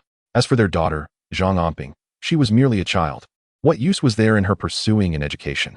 If they did not provide her with a satisfactory explanation, she would terminate their brotherly bond to avoid any future entanglements that might jeopardize her son. Huang Juhua's words darkened Zhang Yongjun's countenance, and he said little, merely turning and exiting, prompting Huang Juhua to chase after him, calling out in frustration. Zhang Anping awoke to the sound of someone cursing outside, recognizing it as Huang Juhua's voice. You wretched scoundrel, giving birth to a son without a conscience, disrespecting your elders. Were you raised without parental guidance? Huang Juhua was in full swing, refusing to relent, causing Zhang Anping to frown as he shouted towards the courtyard. If you have no guilty conscience, then fear not the knocking of ghosts. Clean your mouth before you continue your tirade, lest you find it struck. To his surprise, his shout silenced Huang Juhua. Deep down, she was still somewhat intimidated. Zhang Anping was a rogue, and if he decided to retaliate, she would find herself in the wrong and unable to defend herself. Nevertheless, this did not deter Huang Juhua from insisting that her husband lodge a complaint. Unbeknownst to her, Zhang Anping had prepared the lobsters he had caught the previous night. Today he had a bountiful catch, totaling over 1,000 pounds, which he intended to sell wholesale at the market. With 1,000 pounds, he could fetch 8 yuan per pound. Though this was cheaper than retail for the large street vendors, the volume would yield substantial profits, and with a day to spare, he could ensure that those vendors stocked up on more goods for tomorrow's deliveries. This would significantly boost his lobster sales. More importantly, after selling the lobsters at the market, he had crucial tasks awaiting him. He earned approximately 840 yuan for 1,050 pounds of lobsters, all in 10 yuan notes, forming a reassuringly thick stack in his hands. Zhang Anping did not rush to the market to shop. Instead, he returned to the small house he rented, where he had invited 5 sisters-in-law to assist him. The iron grids sent by Wang Er were stacked in a corner of the yard. Upon his arrival, he also dragged in a large cart filled with fishing nets. He then proceeded to teach the sisters-in-law how to construct traps for catching lobsters, a skill not yet available in the city. As long as the villagers are aware that using traps for catching crayfish is more reliable and effective than using nets, the batch of traps he has amassed will soon sell out. In a decade or two, every fishery shop will stock these traps, attesting to their unparalleled efficacy in catching crayfish. Consequently, Zhang Anping, leveraging a modest sum of money, swiftly established a small processing workshop. This endeavor, lacking significant technical complexity, merely aimed to seize a market opportunity. Once someone purchases a trap and conducts thorough research, it is likely that within 3 to 5 days, they will be able to replicate it. Therefore, Zhang Anping opted for a 1-month lease, anticipating that within this time frame, the market for traps would become saturated, leading to diminished profits. The local women, skillful and resourceful, initially displayed some clumsiness. However, after completing the first trap and with Zhang Anping's guidance on its flaws and techniques, they quickly mastered the craft, significantly improving their speed. During their breaks, Zhang Anping ventured to the market, securing several beef vendors to reserve all of their beef liver for the month, as it is currently the most cost-effective and effective bait for luring small crayfish. Additionally, he purchased 2 roasted ducks, 2 roasted chickens, and some bananas and apples that Xiao Bao had never tasted before. After some contemplation, he decided to visit a clothing store, where he was drawn to a light blue dress adorned with vibrant blue flowers. With the weather warming up, Zhao Lingyun would undoubtedly look stunning in that dress against her fair skin. On his return from Suicheng, Zhang Anping brought back the hundreds of traps crafted by the 5 local women. He planned to collaborate with his father that evening to expand their operations, arranging to place these traps not only in the fish ponds of their village, but also in neighboring ones. While the opportunity still lay undiscovered by others, he aimed to secure his first pot of gold. Their family was impoverished, necessitating the maximization of every moment to earn money. Otherwise, they could hardly withstand any adverse weather or circumstances. With a donkey pulling the cart, Zhang Anping found some respite, leaning against the cart for a brief nap. He knew he could not afford to rest that night. Every moment was precious. After this demanding period, life would become easier. He remained hopeful that their circumstances would improve, believing that Xiao Bao would survive and that his father would not succumb to madness and meet a tragic end as he had in a past life due to lack of medical care. As these thoughts crossed his mind, Zhang Anping headed toward his parents' home. Yet, as he approached, he discerned the sound of crying emanating from within, quickening his pace. Chapter 27. Harmony brings prosperity?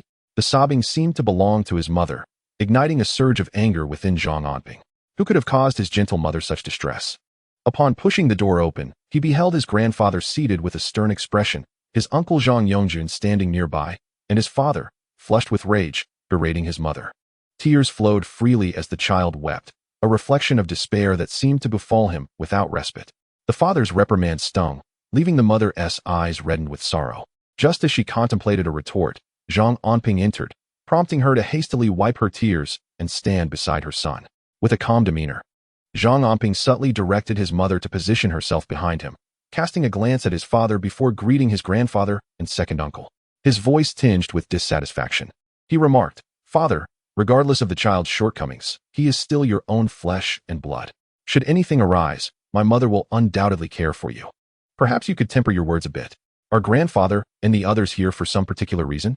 Zhang Anping's grandfather was tall, albeit slightly stooped, with hands adorned in wrinkles and protruding veins, perpetually clutching a pipe. He had always been kind to Zhang Anping in his youth, yet as Zhang Anjuan progressed to university, and Zhang Anping adopted a lackadaisical attitude towards life, the grandfather's warmth grew distant. Last year, during the Lunar New Year, Zhang Anping, along with his brothers, visited their grandfather, even presenting him with a rare 10 yuan. However, to his dismay, he witnessed his grandfather discreetly passing that money to Zhang Anjuan. He remained silent at the time, but during dinner, he observed that the chicken leg and meat, painstakingly stewed, were exclusively served to Zhang Anjuan, leaving him and his brother, Zhang Anning, without a morsel of chicken. That day, disheartened, Zhang Anping resolved to visit his grandfather less frequently, feeling the sting of favoritism. After all, they were all his grandsons.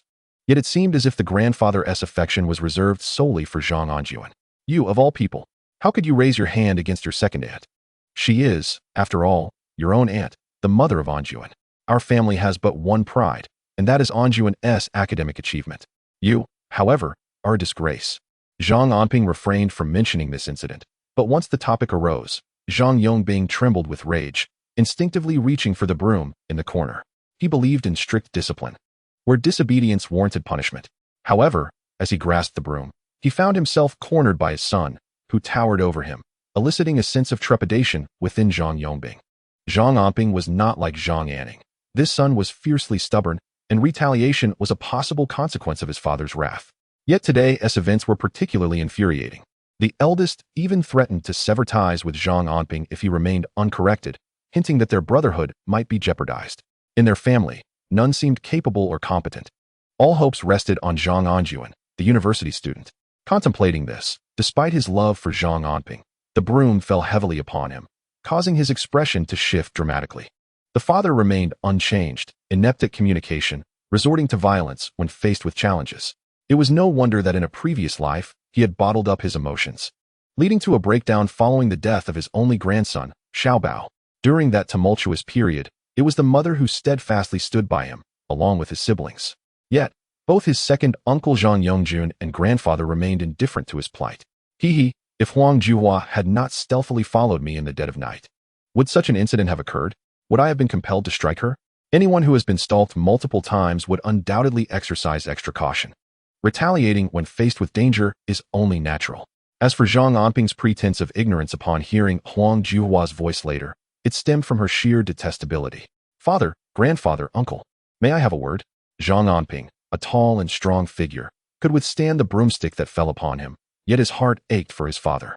Just the other night, I encountered someone intent on my demise by the pond. After my altercation with Zhang Quan, I have been particularly cautious while walking at night. My second aunt followed me in a furtive manner. Indeed, I lured her towards the small ditch to strike her, but at that moment, I truly did not anticipate it was her. I simply wished to inquire, why did my second aunt not stay home and sleep in the dead of night, but instead chose to follow me? If she had not trailed me, then none of this would have transpired. As Zhang Anping spoke, he seized the broom from his father's hands while he was momentarily distracted, tossing it to the ground. Someone attempted to kill you.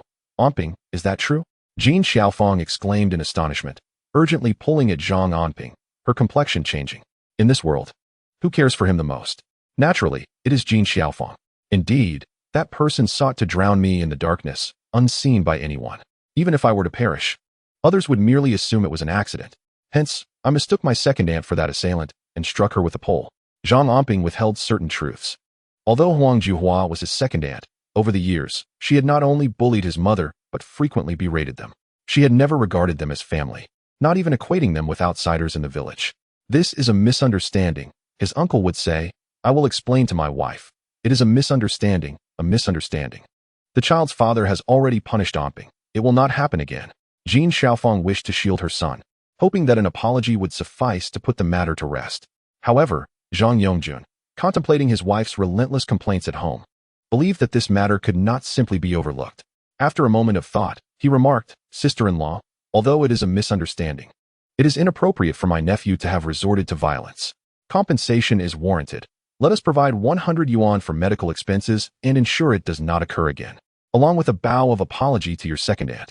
Zhang Yongjun's words were delivered lightly, and even the grandfather remained silent, seemingly in agreement with this resolution. Zhang Yongbing, although feeling this was somewhat an overreaction, chose to remain quiet.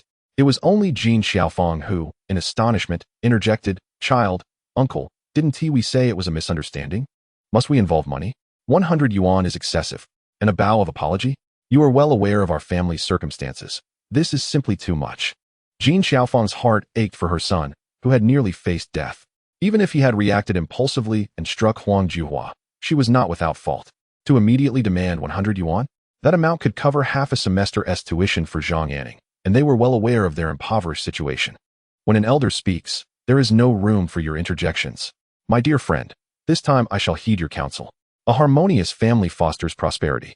Yet who could have anticipated that the patriarch, upon speaking, would nearly rupture Zhang Anping's lungs with indignation. Chapter 28. Bowing in reverence, for the deceased deserves great respect. This grandfather's bias stretches to the Pacific. Clearly, he suppressed my father to assist my uncle, all the while proclaiming the need for harmony. He speaks of familial peace. Yet uttering such words only incites frustration. Grandfather, even elders must embody a semblance of propriety, which family's elder covertly stalks others in the dead of night. In the pitch darkness, one cannot discern faces. Who knew that an elder harbored such peculiar inclinations? To demand both compensation and reverence is a grand display. Should my second aunt pass, there would certainly be a need for bowing in respect to the deceased. At this moment, Zhang Anping was devoid of patience, particularly upon witnessing his grandfather reprimand his mother. In a previous life, his mother had ventured into the mountains to repay debts in a snowstorm, resulting in a broken leg and subsequent paralysis. Even unto her death, she feared being a burden to her children. Such a mother, he would not permit anyone to insult or belittle. Silence, Zhang Anping. How dare you curse your second aunt? If it were not for the sake of his father, do you imagine that they would bother to come for you? Zhang Yongjun always believed himself vastly superior to his elder brother, Zhang Yongbing, simply because he had a son with a promising future in academia. In contrast, Zhang Yongbing's 3 children were all disappointments. Such a person, even if he were his elder brother, he could not genuinely respect. Ignoring him suits me just fine. I never intended to curry favor. A cold laugh escaped Zhang Anping's lips. His second uncle's disdain for their family was not a recent sentiment. Similar remarks had been made more than once. Today, however, the opportunity to speak openly had finally arrived. "Be quiet, you scoundrel. Step aside. Father, second brother, let us proceed as you suggest. This rascal shall receive his due later. Do not let anger cloud your judgment, for a harmonious family fosters prosperity." Yet Zhang Anping, in that moment, wrapped an arm around Zhang Anping, lowering his head to offer a conciliatory smile to his father and younger brother. This display infuriated Jin Xiaofang, who turned her head away, tears welling in her eyes, for she deeply empathized with her son. "Father, please say no more. Do you not see I am speaking with your second uncle and grandfather?" After casting a reproachful glance at his son, Zhang Anping returned to his ingratiating demeanor. The younger generation may lack education and understanding, unlike Zhang Anjuan, who possesses knowledge and insight. The matter at hand was settled. Later, he would chastise Zhang Anping. If necessary, he and his wife would pay a visit to Huang Juhua to offer apologies. Zhang Yongbing's words finally lifted the somber expressions from his grandfather and Zhang Yongjun, allowing them to exit his home in succession. Inside, as Zhang Yongbing smoked a cigarette, he sighed. "Anping, I know you feel wronged, but what can be done? Our children lack ambition and education. You will have to rely on your second uncle Zhang Anjuan in the future. Endure it, for he is the elder and will guide the children." Regret lingered in Zhang Yongbing's eyes. There was no other choice. When one's children do not strive, one must submit to the circumstances. "Father, rest assured, your child is no less capable than others. If there is ever a need, it will be your son who provides both financial and physical support, not your nephew." Zhang Anping observed that his father's mind was unable to grasp this notion. He did not wish to engage in further discussion, for the elderly man's entrenched thinking and habits could not be altered overnight. Deep within, Zhang Anping resolved that he would never allow his parents to remain in such a humble position again. He would make his grandfather regret overlooking him. The Zhang family had more than just Zhang Anjuan as a grandson. Today, Zhang Anning had already departed for school, leaving only his parents at home. Zhang Anping took out the traps he had brought along, urging them to work a little harder in the evening to catch crayfish. Initially, he intended to give his father 400 yuan, but after some contemplation, he secretly slipped 200 yuan to his mother instead.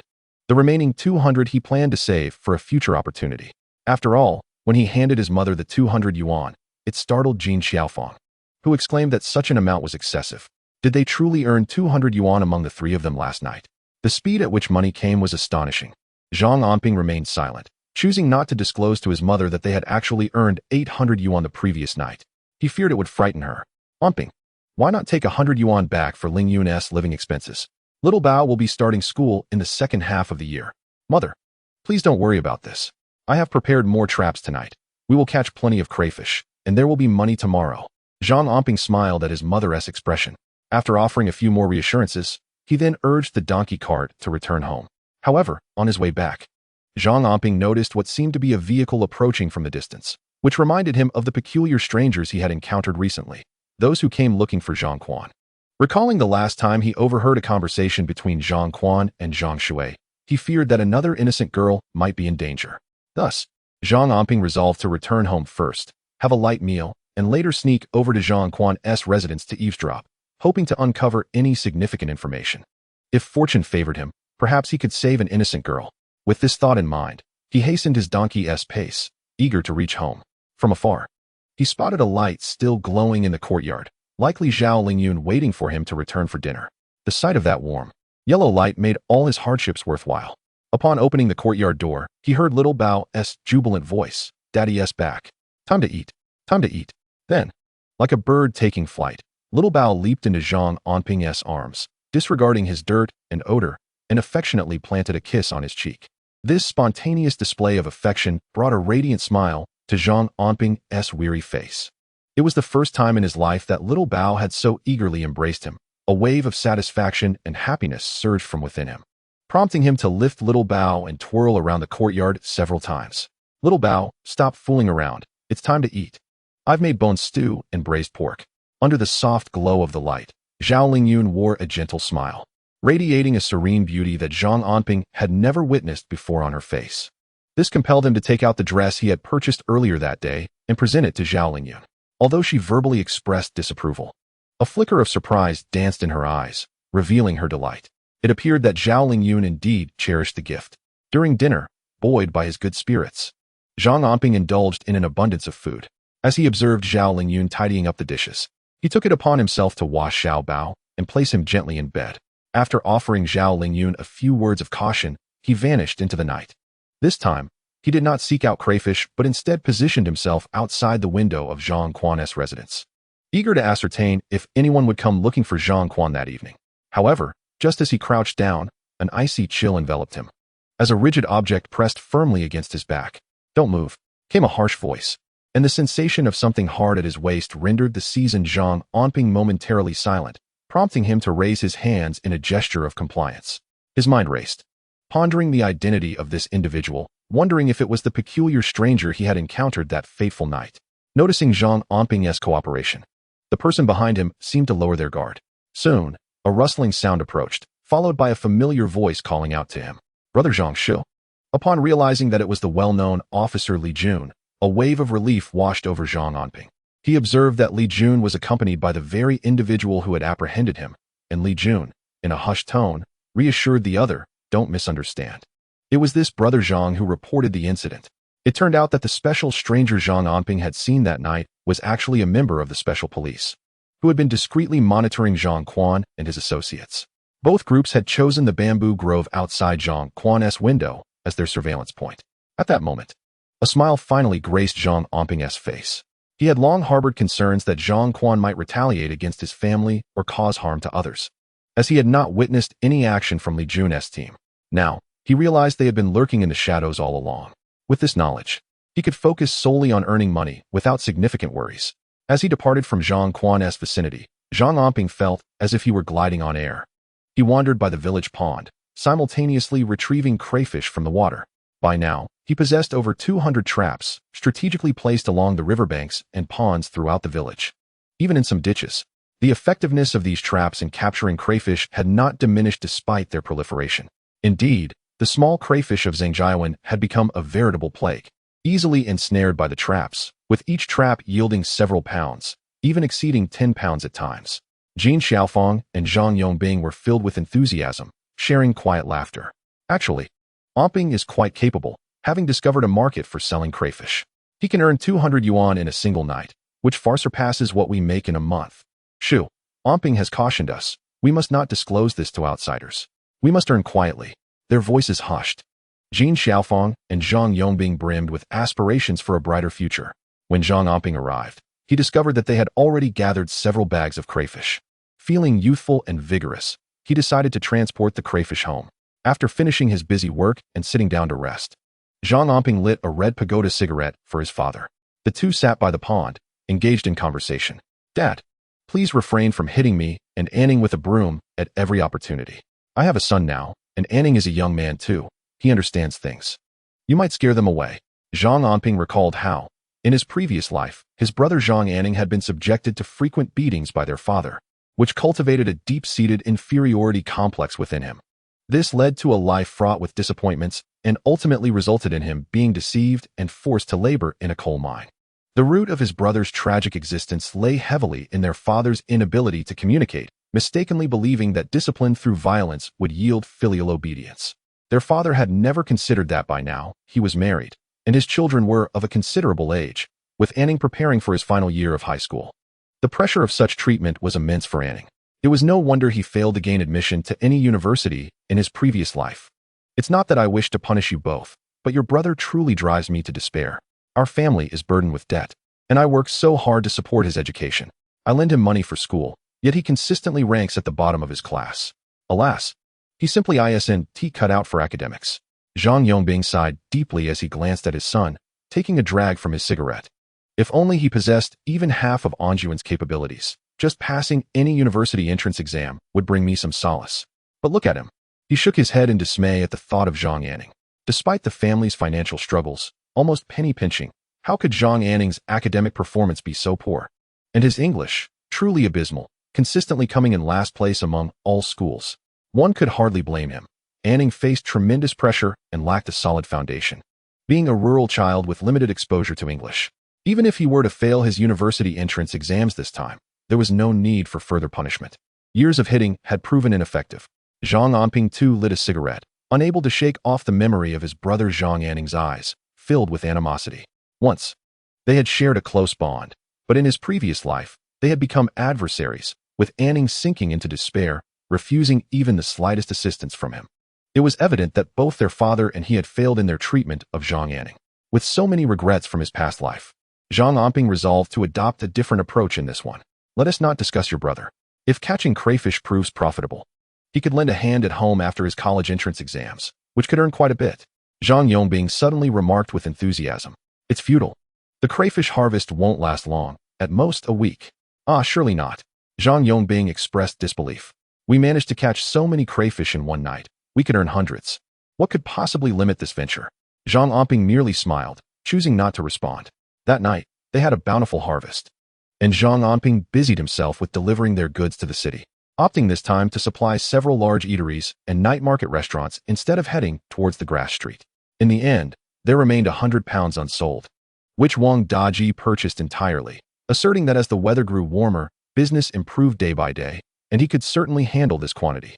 Henceforth, Zhang Anping occasionally delivered goods to the grass market and at times to the store, his schedule becoming increasingly hectic, yet his earnings soared correspondingly. However, on this day, Zhang Anping returned to the village a bit earlier, while the dusk had yet to descend. He hurried home and happened upon a large crowd gathered around Wang's wife's small shop, engaged in animated discussions, with voices raised in heated debate. In his past life, Zhang Anping relished such lively gatherings, eagerly inquiring about everything and engaging in relentless arguments to showcase his extensive knowledge and capabilities. Yet in this life, upon witnessing such a congregation, he felt no inclination to join in. He was preoccupied with accumulating more capital for his family to weather future storms, rather than indulging in the frivolities of his previous existence. The haunting memory of his father's tragic death after being struck by a vehicle due to lack of funds for medical treatment weighed heavily on him. Such regret is beyond the comprehension of those who have not personally experienced the helplessness and despair that comes when, at such a moment, no one can be relied upon but oneself and the savings one has diligently amassed. Just as Zhang Anping intended to navigate through the crowd to return home, he was deliberately called out. Chapter 30. Just want to kill you, Zhang Anping. Where were you last night? The cow belonging to the Zhang family has surely been stolen by you. The voice belonged to Zhang Quan, whose leg had mostly healed, leaving only a significant bruise on his calf. This bruise served as a constant reminder of the enmity between him and Zhang Anping, compelling him to devise a way to either severely injure him or imprison him. Initially, Zhang Quan had contemplated sending Zhang Shui to trail Zhang Anping at night, ultimately intending to drown him in the pond.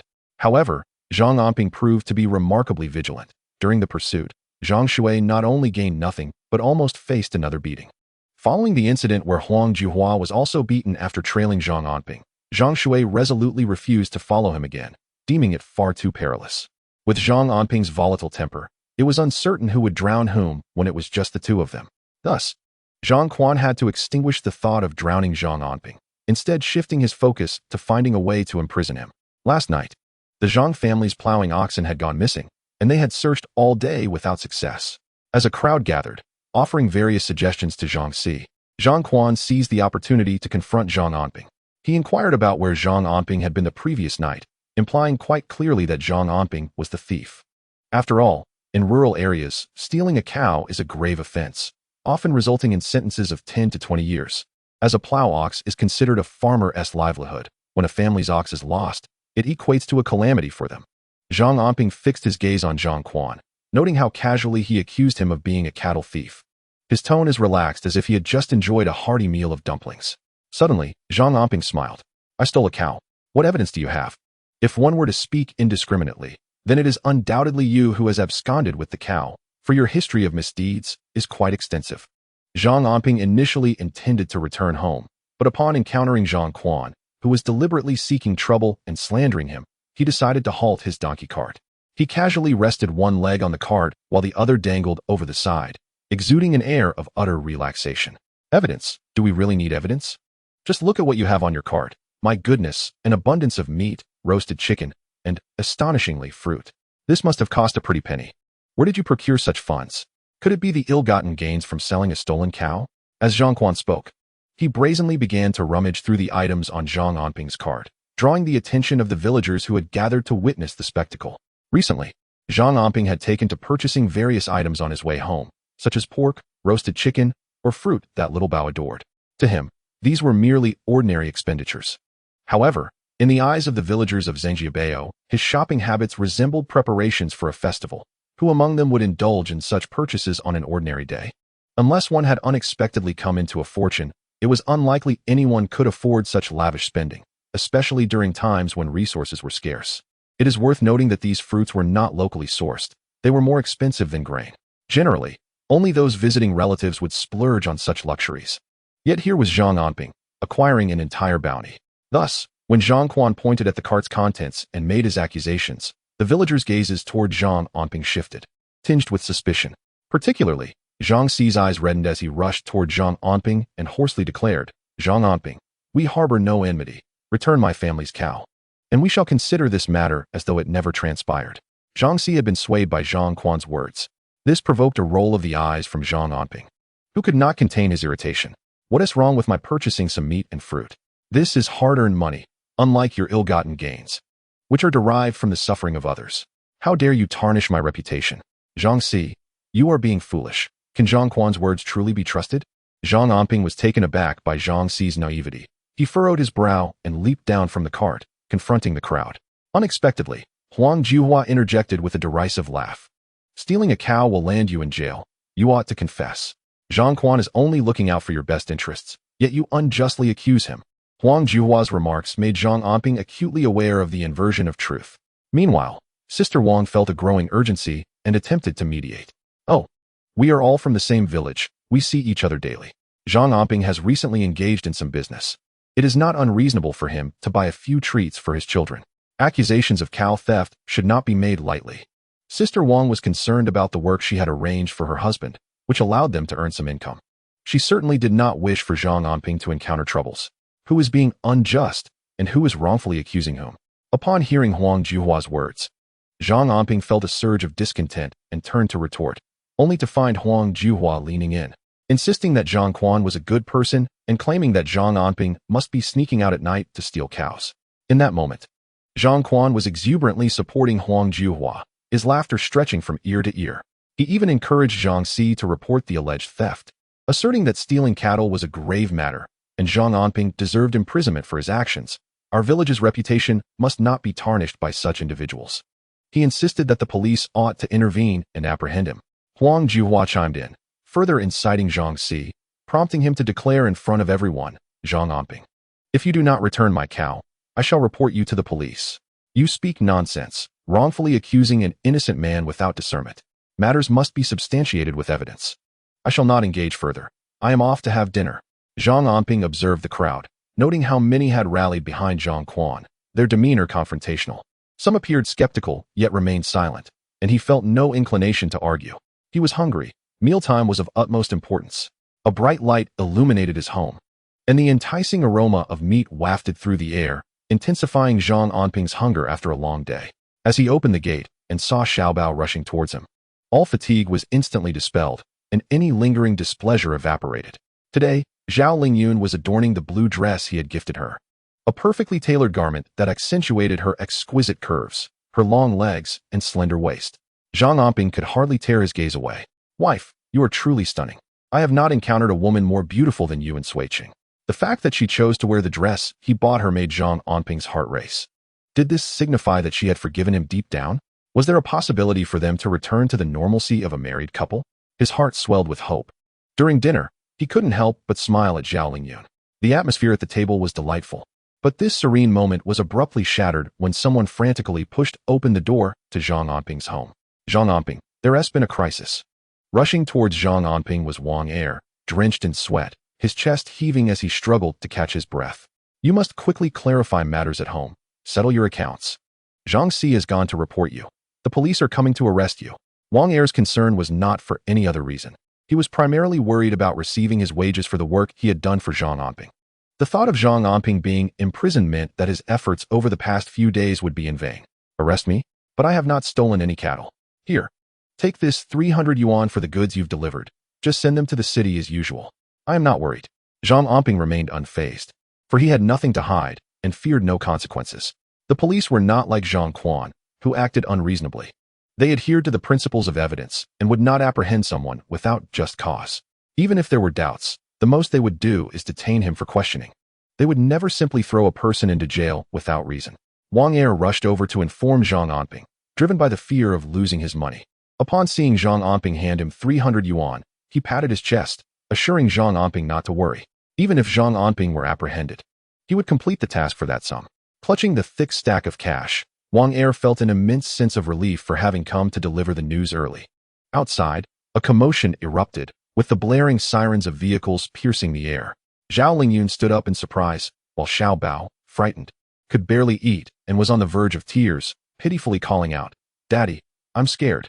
"Do not fear, everything will be all right with Daddy around." Zhang Anping reassured him just as Zhang Quan's arrogant voice rang out. "Zhang Anping, you've committed a crime.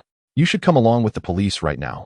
Zhang Quan spoke with a hint of amusement, accompanied by Huang Jiuhua, Zhang Si, and several villagers eager to witness the spectacle. A few police officers approached, glancing at Zhang Anping, indicating they needed to ask him a few questions due to a report alleging he had stolen a cow. Zhang Anping remained calm, expressing his willingness to cooperate fully with the investigation and invited the officers inside. Outside, onlookers craned their necks, peering into the courtyard. "I told you, Zhang Anping has been living lavishly lately. It's one thing to pilfer chickens, but stealing cows?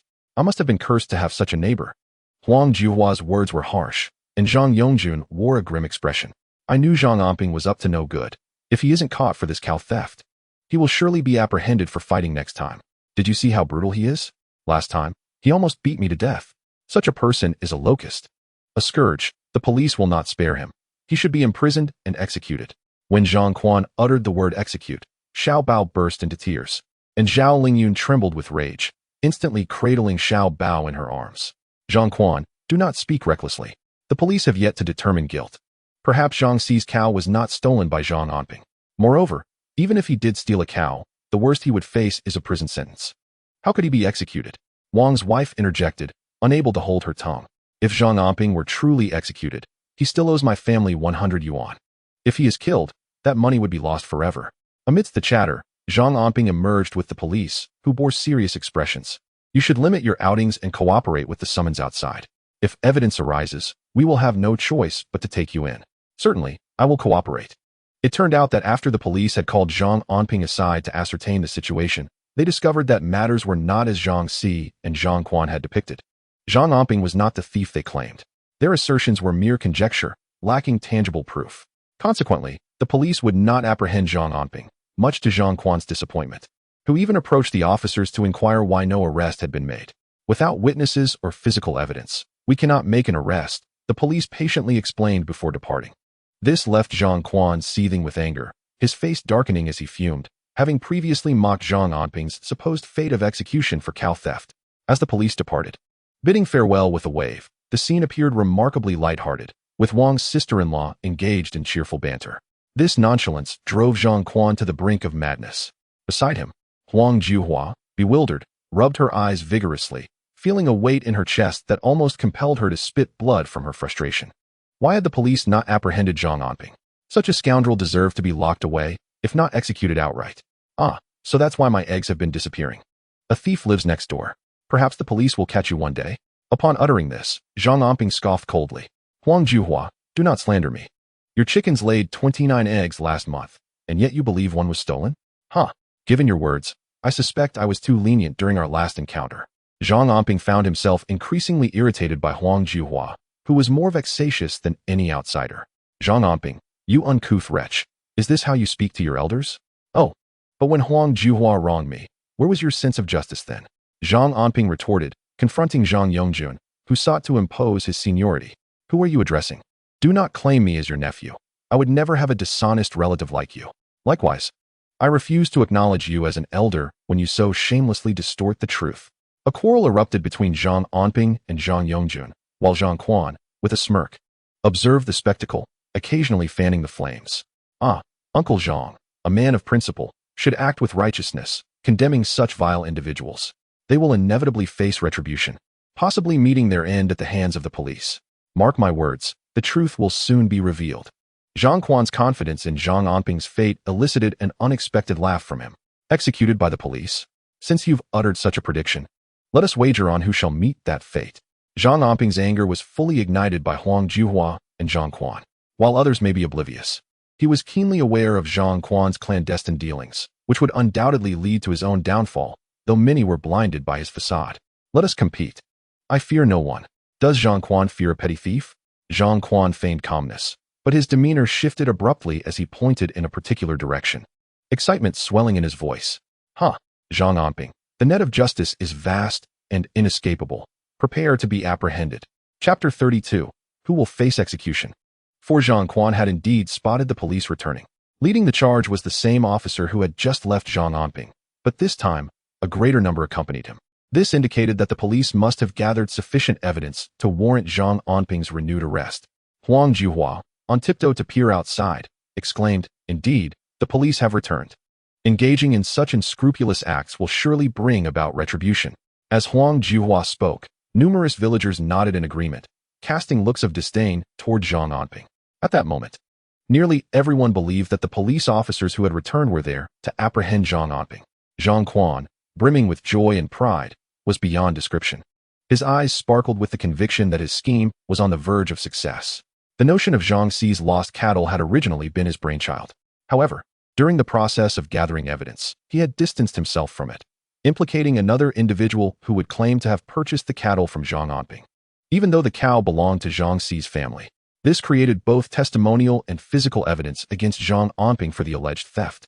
Zhang Quan, harboring a grudge against Zhang Anping, feared that his role as a witness would raise suspicion. Furthermore, his illicit actions instilled in him a natural trepidation towards the police, which deterred him from approaching the station. Instead, he covertly incited Zhang Xi to report the incident and orchestrated circumstances for Zhang Xi to inadvertently discover his own cow.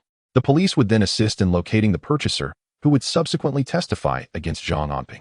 In this manner, no one would suspect that Zhang Quan was the mastermind behind it all, nor would they realize that the witness to the cattle transaction was also part of his design.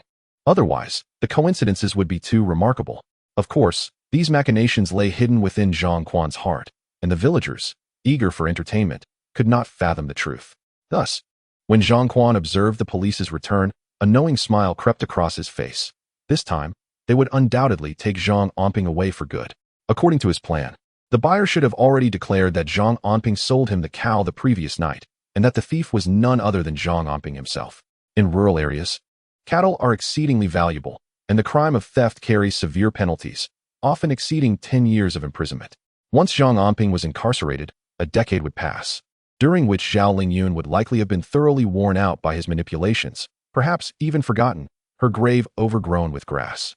Reflecting on the many women he had encountered, he mused that Zhao Lingyun was indeed the most enchanting.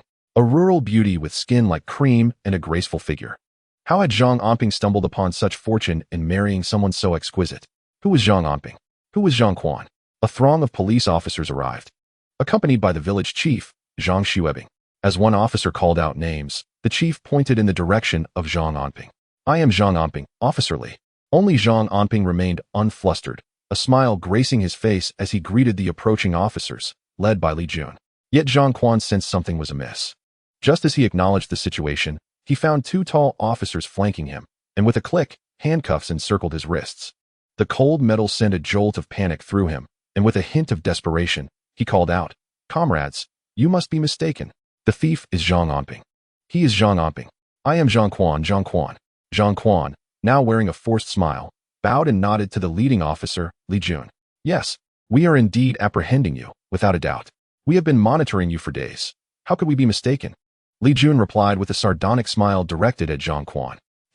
How could they possibly be mistaken after keeping such a close watch on him for so long? If it weren't for the strategy of reeling in the big catch, Zhang Quan would have already been brought to justice. "No, I haven't committed any crime. You've apprehended the wrong person." You've got the wrong person. Zhang Anping is the one who stole the cattle. He is over there. That's Zhang Anping." Sweat began to bead on Zhang Quan's forehead, and his voice trembled with panic. His eyes darted around, desperately searching for an opportunity to escape. He could not afford to be captured. If the deeds he had committed came to light, he would face execution. But when his gaze fell upon the figure of Zhang Xue, who had also been apprehended, despair enveloped him. Were their transgressions now exposed? "Officer, are you sure you've got the right person? This is Zhang Quan. He is a respectable man in our village. The one who engages in petty theft is Zhang Anping. Huang Juhua was equally bewildered. Could it be that the police had made an error? The onlookers from the village were equally astonished, unable to comprehend how things had escalated so rapidly. Just moments ago, Zhang Anping and Zhang Quan had been hurling accusations at one another, threatening each other with dire consequences. The reversal of fortune was astonishing. Hadn't Zhang Quan vehemently declared that Zhang Anping was the cattle thief? Why had the police arrested Zhang Quan instead? Was it possible that he was the one who had stolen the cattle? Zhang Quan's offenses were far graver. Stealing cattle could lead to a sentence of 8 to 10 years, but if found guilty of his actual crimes, he could face the death penalty. Li Jun was surrounded by a throng of villagers, many of whom were still in the dark about the situation, voicing their concerns that perhaps the police had indeed apprehended the wrong individual. Fortuitously, Li Jun took a moment to address the crowd. He even mentioned Zhang Anping, saying, "We have successfully solved a major case, thanks to the valuable leads provided by Zhang Anping. The Public Security Department will soon present rewards and commendations. Thank you, Brother Zhang."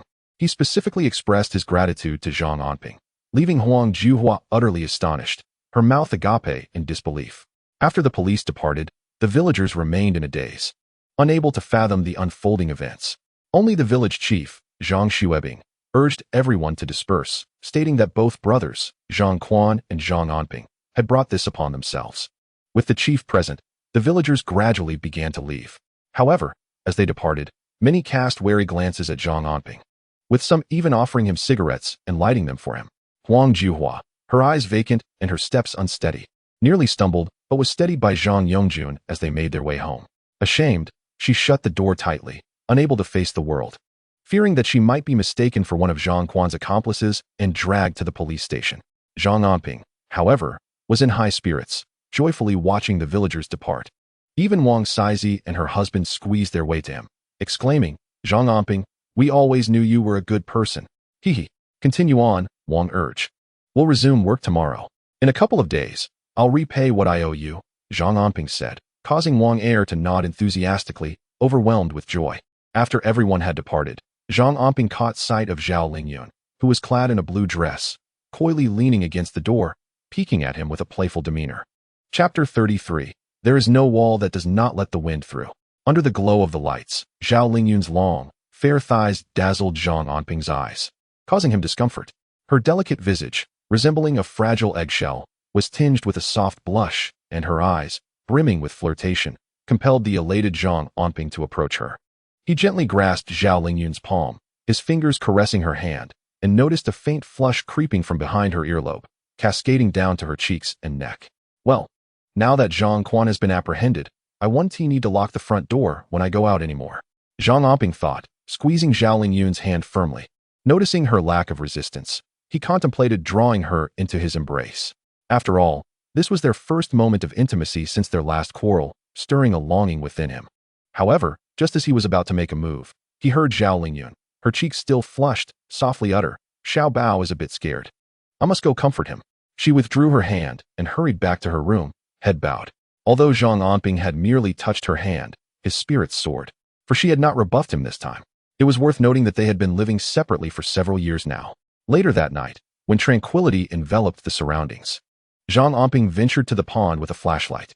He had set up 200 to 300 traps in the village pond, and this was the busiest time of the night. Taking advantage of the attention on Zhang Quan, he hurried to catch as many crayfish as possible.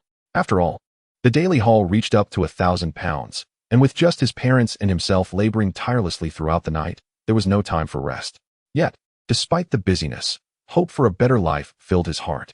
In the dead of night, Jin Xiaofeng and Zhang Yongbing learned about Zhang Quan's arrest. Upon hearing from Zhang Anping that Zhang Quan faced serious charges, including involvement in a homicide, they were dismayed. This time, he might face the death penalty, Jin Xiaofeng lamented, continually praying for blessings. "I never imagined Zhang Quan could be so heartless. My child, you have suffered. This is a divine intervention. What if he had turned his malice towards you? What then?" Jin Xiaofeng felt helpless, her maternal instincts aching for her child, resorting only to prayers in times of crisis. "Mother, the law's net is vast and elusive. Anyone who wishes to harm me will face consequences first. Your son is not easily bullied. We still have a good life ahead. From now on, we shall sever ties with uncle's family, for it is disheartening." Zhang Anping consoled his mother.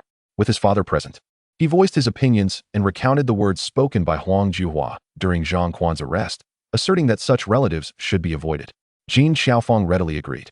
Zhang Yongbing, feeling a pang of reluctance, muttered, "After all, he is your uncle, and your cousin possesses considerable talent. Who knows when we might need his assistance? Dad, are you truly convinced that our brothers cannot compare to Zhang Anping? Just keep your heart in your belly and wait to see which of us brothers will emerge as the most accomplished and capable. Let's see who will ultimately seek whom." Zhang Anping remarked with a smile. In his previous life, Zhang Anjuan was particularly formidable, the object of envy among the villagers. But what of it? With a few words from Zhang Anping, a relaxed smile finally graced Zhang Yongbing's face. "All right, I'll heed your advice this time. Anping has grown up, earned money, and has ambition." This statement from Zhang Yongbing allowed Zhang Anping to exhale deeply. He had long harbored disdain for his second uncle's family. Once his father consented, they could become strangers. Who would depend on whom was uncertain, and in the end, who would regret their choices remained to be seen. That night, Zhang Anping and his companions reaped significant rewards. After a good night's sleep following the dawn, he intended to deliver the lobsters to the city. However, this time, as he stepped out, he unexpectedly encountered several villagers who greeted him warmly. "Zhang Anping, are you off to the city again?"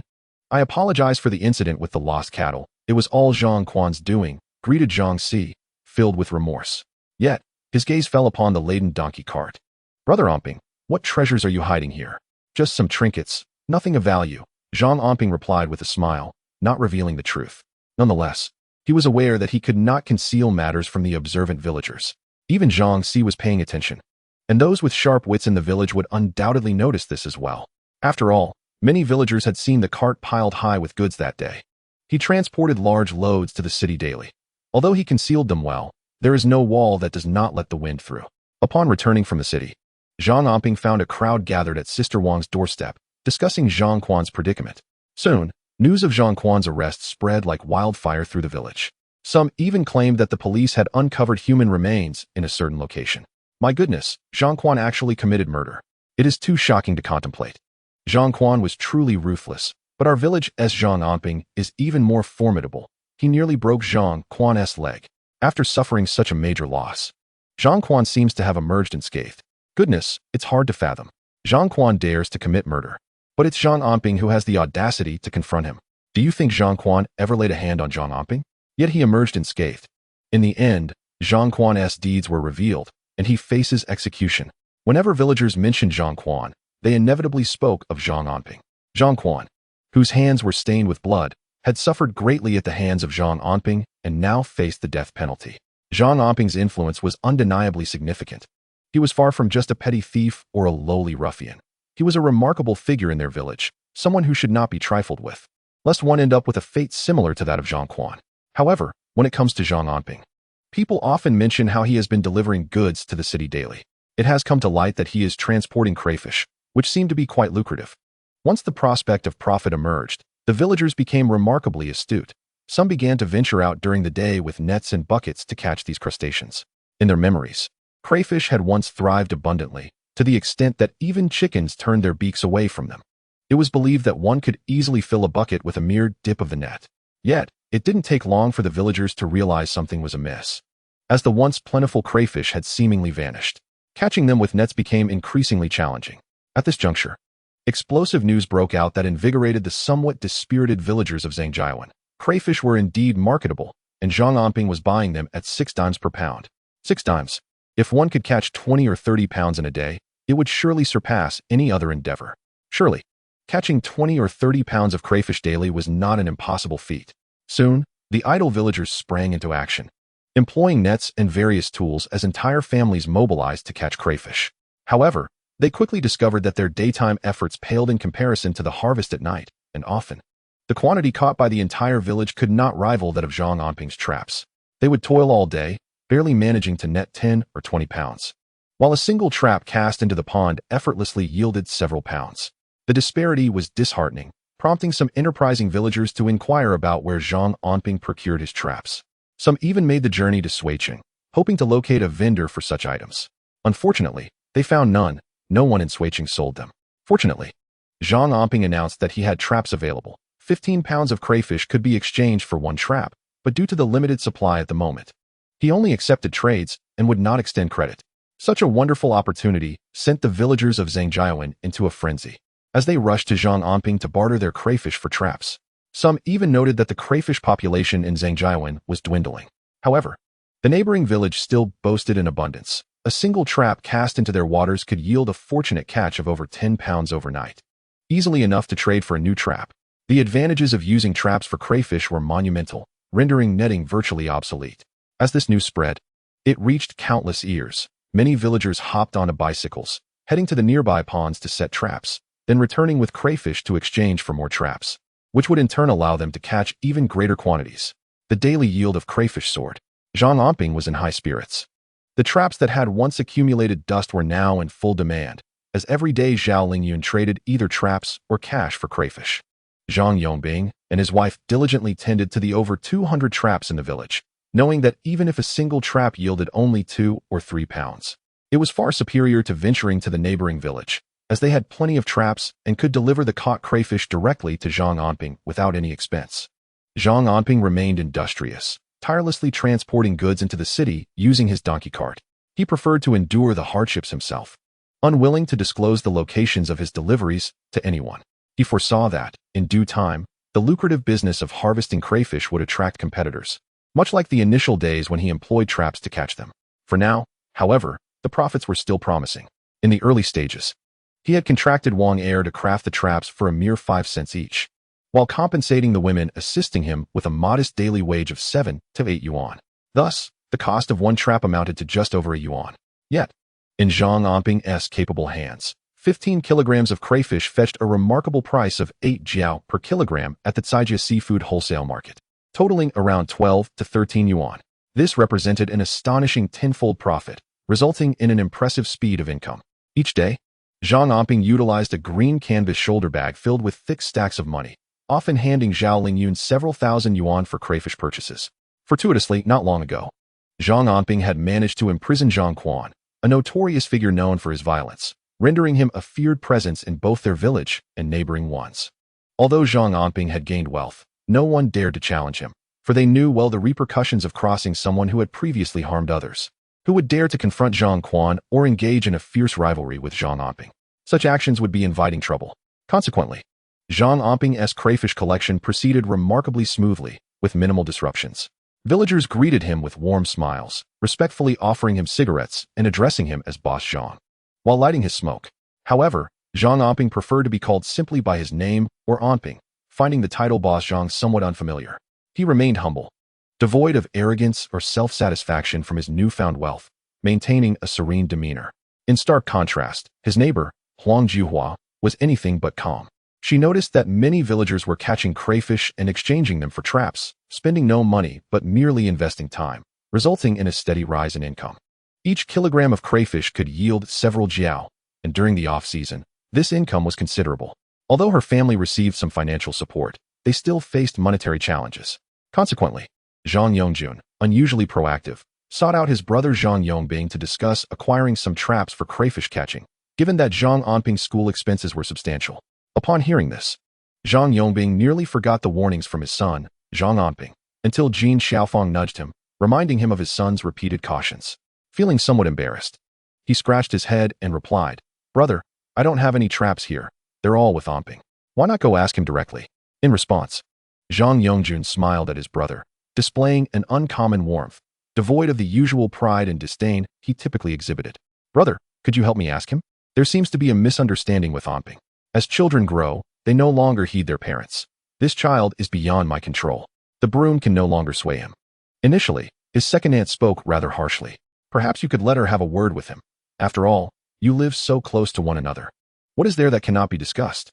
Zhang Yongbing gently declined, observing Zhang Yongjun leave with a dark expression. He stood at the doorway, sighing, feeling a twinge of sympathy. Yet Jin Xiaofang was there to console him. "Do not feel troubled in your heart. You regard him as a brother, but he does not reciprocate. Have you forgotten how the second family took advantage of our misfortunes, wishing for our Anping to be imprisoned? Fortunately, Anping has returned, wiser and more sensible." Jin Xiaofang's words finally prompted a nod from Zhang Yongbing. "Indeed, the child has grown. It is no longer my concern." Zhang Yongjun returned home empty-handed, and as soon as he stepped inside, Huang Juhua's face darkened, nearly erupting in a tirade against him. "Is this the extent of your abilities? You cannot even handle such trivial matters?" What kind of brother are you? What future do you envision for yourself? Huang Juhua's words infuriated Zhang Yongjun. Yet he did not reflect on how his family treated others. In a fit of anger, he retorted, that Zhang Yongbing is truly despicable. In the future, even if his family kneels at our doorstep begging, we shall not acknowledge them. After uttering this, Zhang Yongjun strode out, while Huang Juhua called after him. Why must you go out again? How can you accomplish anything if you do not? Without turning back, Zhang Yongjun replied, I am troubled. Only Zhang Anping's family possesses the traps for catching crayfish. What can I do to obtain them? Chapter 35. Seeking assistance, Zhang Yongjun left to find his father, who is Zhang Anping's grandfather. Unbeknownst to Zhang Anping, he was preoccupied with transporting the village's crayfish to the city daily, then bringing back the traps that had been crafted there. He aimed to seize the advantage, whether it be capturing, collecting, or selling crayfish. It was all about getting ahead. In recent days, although his parents had over 200 traps, the daily yield of small crayfish had plummeted from a peak of 2,000 pounds to just over 1,000. Moreover, this figure continued to decline. This was inevitable. Even as small crayfish proliferated, after Zhang Anping subtly captured them with traps for so many days, their population would sharply diminish. Furthermore, as the villagers became aware of the value of crayfish, traps began to litter the ponds and ditches surrounding their homes. The increase in traps naturally affected the yield of crayfish captured by Zhang Yongbing and his wife. Nonetheless, they still managed to collect over 1,000 pounds daily, which constituted a significant sum for them, invigorating their spirits immensely. On the other hand, Zhang Anping could harvest several thousand pounds each day. Although he earned only 20 to 30 cents per pound, the sheer volume allowed him to earn over 1,000 yuan daily. However, the income from crayfish could not rival that from selling traps, as the latter was in high demand. Initially, only the villagers of Zhangjiawen were aware of this avenue. Soon, villagers from surrounding areas began to come, trading crayfish for traps as well. Had it not been for Zhang Anping's foresight in utilizing his first earnings to commission a batch of fish traps, he would undoubtedly be lamenting his missed opportunity. Nevertheless, even with this preparation, the daily output of traps was limited. Consequently, Zhang Anping sought the assistance of several local women to help with production, thus establishing a modest fish trap factory that began to take shape. Initially, he intended to operate for just a month, anticipating that once interest waned and profits diminished, he would cease operations entirely. However, upon further contemplation, he realized that with existing inventory, he could fulfill local demand and wholesale to nearby seafood shops. Even if the profit margins were slim, the volume of sales would surely increase. Steady income from such a small factory could provide him with a continuous stream of revenue. One evening, upon returning home to find the yard empty, Zhang Anping closed the gate and entered the house, where Zhao Lingyun was alone while their child played outside. He meticulously counted and concealed the money from his recent lobster sales. In these times, small denominations dominated, and several thousand yuan occupied considerable space. Thus, Zhang Anping routinely placed the money on the bed for Zhao Lingyun to assist him in sorting it into piles of 10, 5, and 2 yuan notes, organizing them accordingly. Once they reached 1,000 yuan, they secured it with rubber bands, while the remaining change was counted for tomorrow's lobster procurement. The used bills, unlike crisp new ones, were bulky when bundled, imparting a significant weight as they were gathered. Meanwhile, Zhao Lingyun crouched beside the bed, dragging out an old cardboard box from under it. Inside lay several tattered books, and upon removing them, a neatly arranged stash of money emerged, all bundled in 10s and 5s. Zhang Anping placed his own 1,000 yuan bundle into the box, and Zhao Lingyun carefully replaced the old books atop the money, ensuring that anyone who stumbled upon the box would remain oblivious to its hidden contents. After completing this task, Zhao Lingyun exhaled deeply, only to feel a wave of dizziness. Before she could fully process her disorientation, Zhang Anping was there to steady her. "Wife, are you feeling exhausted? Would you like me to massage your shoulders?" he inquired, his eyes sparkling as he looked at Zhao Lingyun, who was now quite close to him. Today, she wore a dress that exuded a faint, alluring fragrance, which caused Zhang Anping to inhale deeply, captivated by her scent. "Oh, it smells so delightful. If only I could indulge in a little more of that closeness," he mused. No, I'm not tired at all, truly," Zhao Lingyun stammered, her heart racing as she realized how close she was to Zhang Anping, her cheeks flushing a deep crimson. Observing her flustered demeanor, Zhang Anping recognized her shyness. "Neither am I fatigued," he responded. As Zhang Anping uttered these words, he suddenly reached out swiftly and embraced Zhao Lingyun's waist. Before she could react, he had already dashed out. This left Zhao Lingyun's face aflame with embarrassment. Although she was stamping her foot in anger, a trace of sweetness lingered in her heart. Anping, Anping. The door was pushed slightly, and the sound struck a chord of familiarity. Zhang Anping paused for a moment, feeling exceptionally cheerful as he hurried to open the door, only to find Zhang Yongjun supporting his grandfather at the entrance. Grandfather held a large pipe, which he emphatically tapped against the door, causing the remnants of ash to fall to the ground. "Grandfather, please come in."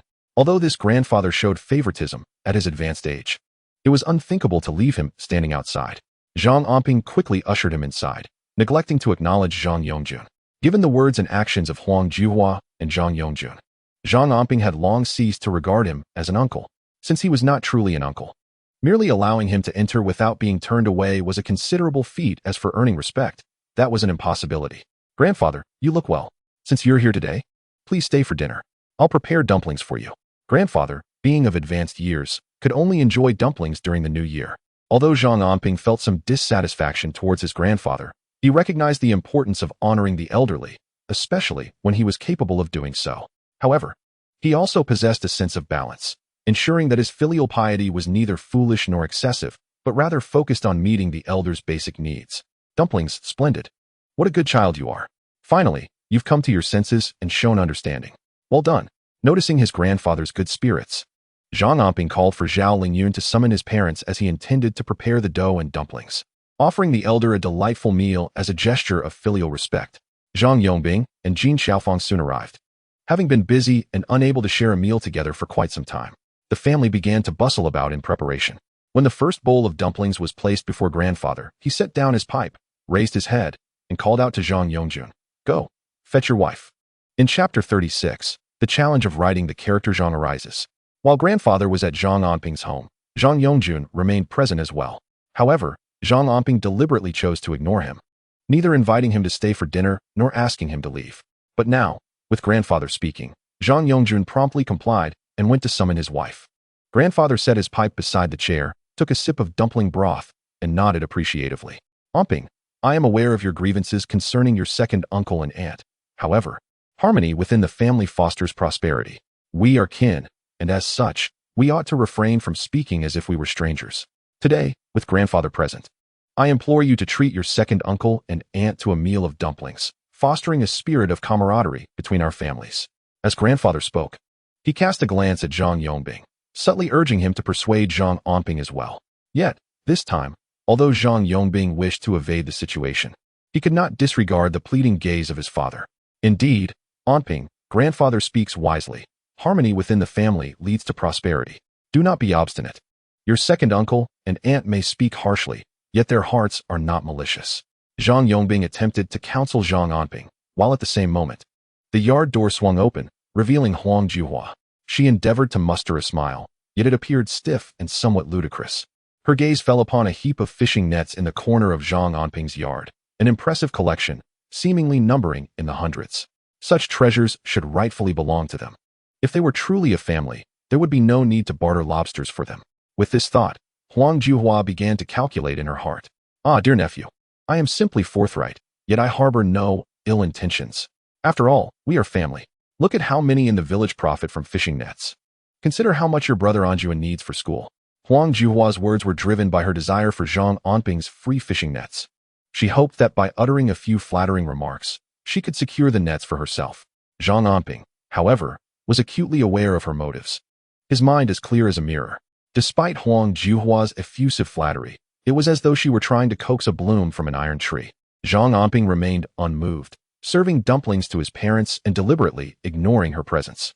"Oh, how unfortunate to arrive at mealtime. Perhaps I should come back later?" Just then, Sister Wang burst in, her spirits high, only to discover Zhang Anping and his family feasting on dumplings, with Zhang Yongjun and Huang Juhua among them. Sister Wang recalled that Huang Juhua and Zhang Anping's family had not previously mingled. Yet, upon pausing to listen, she soon discerned that Huang Juhua was indeed apologizing to Zhang Anping. How ironic it was. Sister Wang remembered well how Huang Juhua, alongside Zhang Quan, had once derided Zhang Anping with great fervor, only for Zhang Quan to find himself imprisoned. Now, Huang Juhua had grown subdued. "Have you eaten yet? If not, why not join us for some dumplings? I can settle your account while you're here, along with the money owed to you." Zhang Anping extended the invitation, but Sister Wang declined, stating she had already dined at home and could wait a while. She cast a curious glance at Huang Juhua. Meanwhile, Huang Juhua seemed oblivious to Sister Wang's presence, her face adorned with a smile as she showered Zhang Anping with compliments, clearly eager to rekindle familial ties. Other families' children also incur expenses for their education. You could simply trade lobsters for those fishing nets. You are both younger than my father. Staying up a night to catch a few dozen pounds of lobsters is no great feat. How can one expect a comfortable life without striving for it? Zhang Anping regarded Huang Juhua with a semblance of a smile, yet her words held no sway over him. With the wisdom of 2 lifetimes, he would not be easily swayed. As Zhang Anping remained unmoved, Zhang Yongjun finally spoke up. It is difficult to write the character Zhang twice. A woman with long hair often has limited insight. Your second aunt's words are not particularly pleasant, and a man of great stature should not stoop to nitpicking with a woman. In essence, Zhang Yongjun seemed to suggest that if Zhang Anping were truly a man, he should let go of such grievances. Zhang Anping cast a sidelong glance at Zhang Yongjun, remaining silent, while the atmosphere grew tense. Huang Juhua's demeanor was not without relation to Zhang Yongjun. The couple had always been united in their endeavors, treating others as fools. As the tension lingered, their grandfather, seated at the head of the table, cleared his throat. Anping, your grandfather is quite pleased. It has been a long time since our family gathered for a meal. Quickly, serve some dumplings to your second uncle and aunt, and let this matter pass. We shall enjoy a harmonious family gathering. We mustn't become a source of ridicule. With this diversion, Zhang Anping remained still, yet Zhang Yongbing dutifully served his brother 2 bowls of dumplings, indicating that the matter was now settled. Their grandfather and Zhang Yongjun departed, satisfied. Meanwhile, Sister Wang received 500 yuan, of which 100 was repayment for a previous debt. As she left, Zhang Anping graciously gifted her a roast chicken and several pounds of meat, explaining that it took 3 years to repay her, and asking her family to be understanding. After some polite refusals, Sister Wang cheerfully accepted, continually praising Zhang Anping in front of Jin Xiaofang and Zhang Yongbing, expressing her admiration for his transformation, stating that he was indeed a wayward son returned, a treasure worth its weight in gold. She remarked that the couple would now enjoy a life of comfort, causing Zhang Yongbing to beam with pride. However, once Sister Wang departed, they noticed their son's countenance was far from joyful, hinting at his unhappiness regarding his second uncle and aunt's behavior. Zhang Yongbing felt a pang of guilt, aware that his son was troubled by the situation. After all, we are family. They recognize their faults, and as long as they can amend their ways, that is what matters. Zhang Yongbing continued to defend himself. Father, they cannot change. Their true nature is ingrained. You should not have served them dumplings, allowing them to take advantage. Such relationships should not be maintained. Sighing, he replied, your grandfather spoke. He is my father. When you reach my age, you will understand. Little Bao, don't you agree? Zhang Yongbing playfully teased Little Bao, holding him close and feeding him dumplings. At that moment, Little Bao, nestled in his grandfather's embrace, seemed transformed.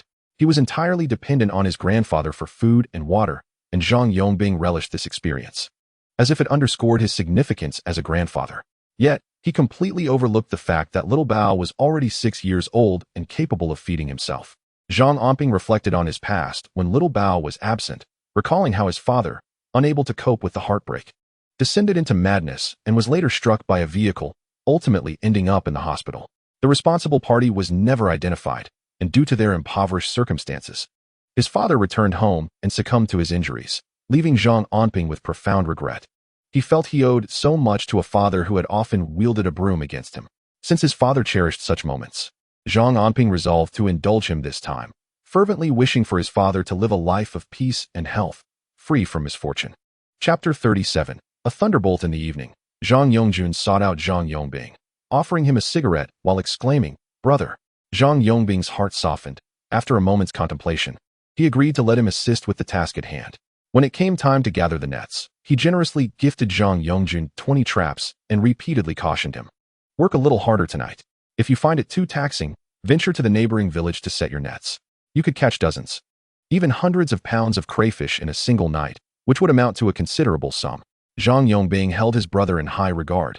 To him, brotherhood was sacred. He preferred to earn a little less, yet as long as he had the means, he would always support his younger brother, Zhang Yongjun.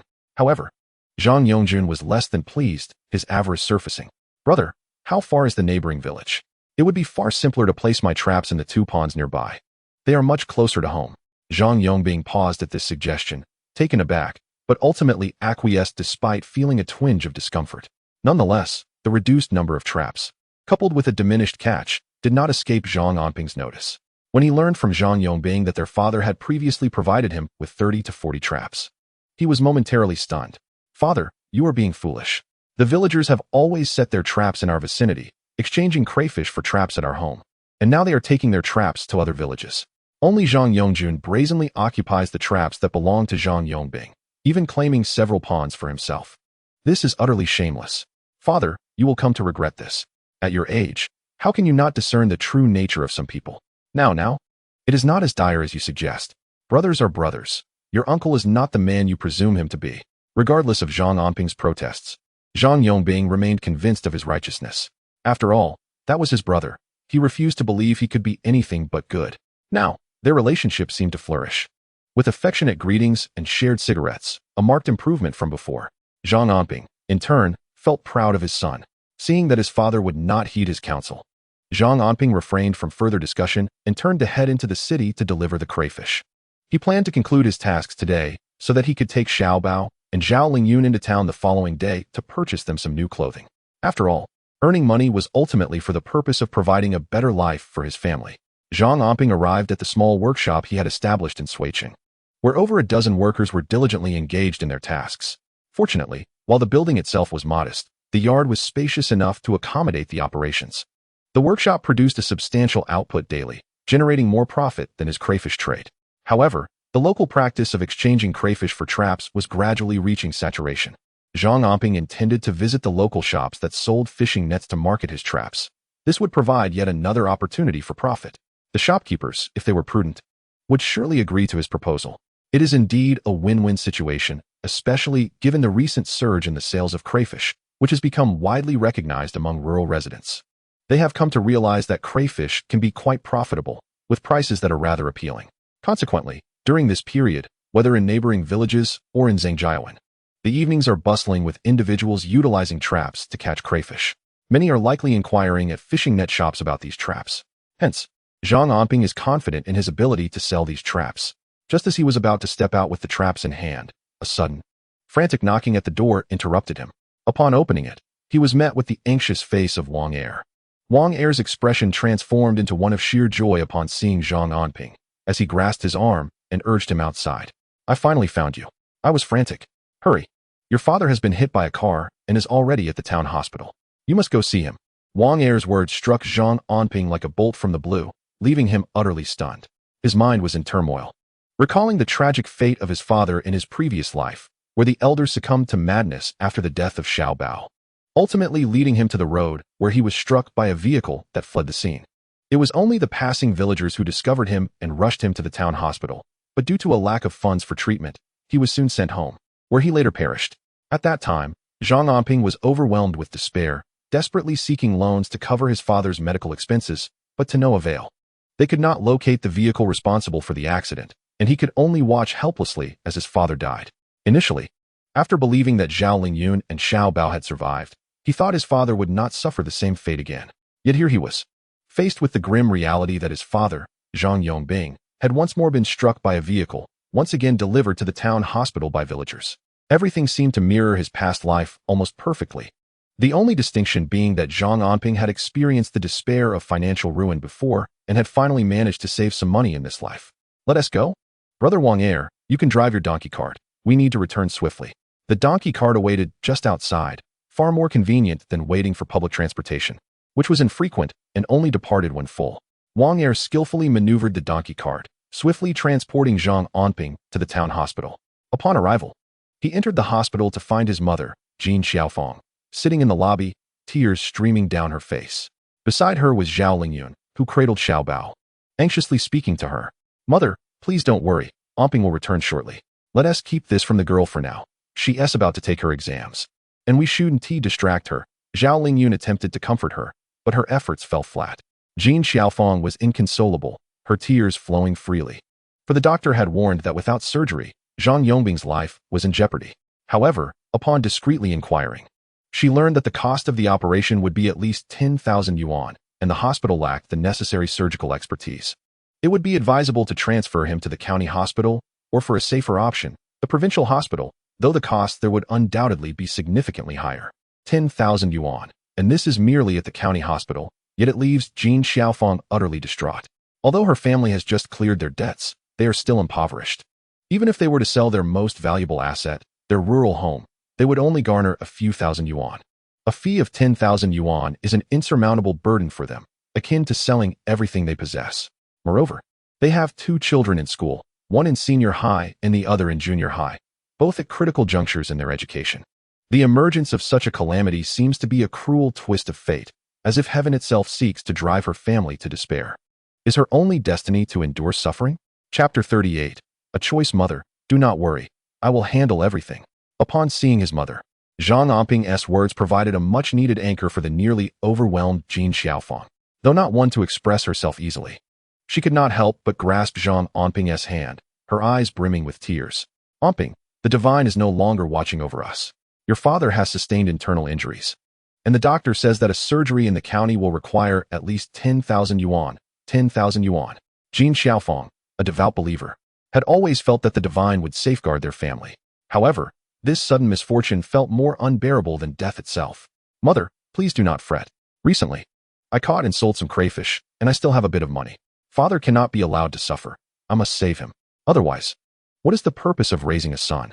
Zhang Anping understood the depths of his mother's despair. For a rural woman, such a calamity felt like the end of the world. In her eyes, there were no other options, and all he could do was shoulder the weight of her burden. Indeed, upon hearing his words, Jin Xiaofang exhaled in relief, her spirit seemingly lifted.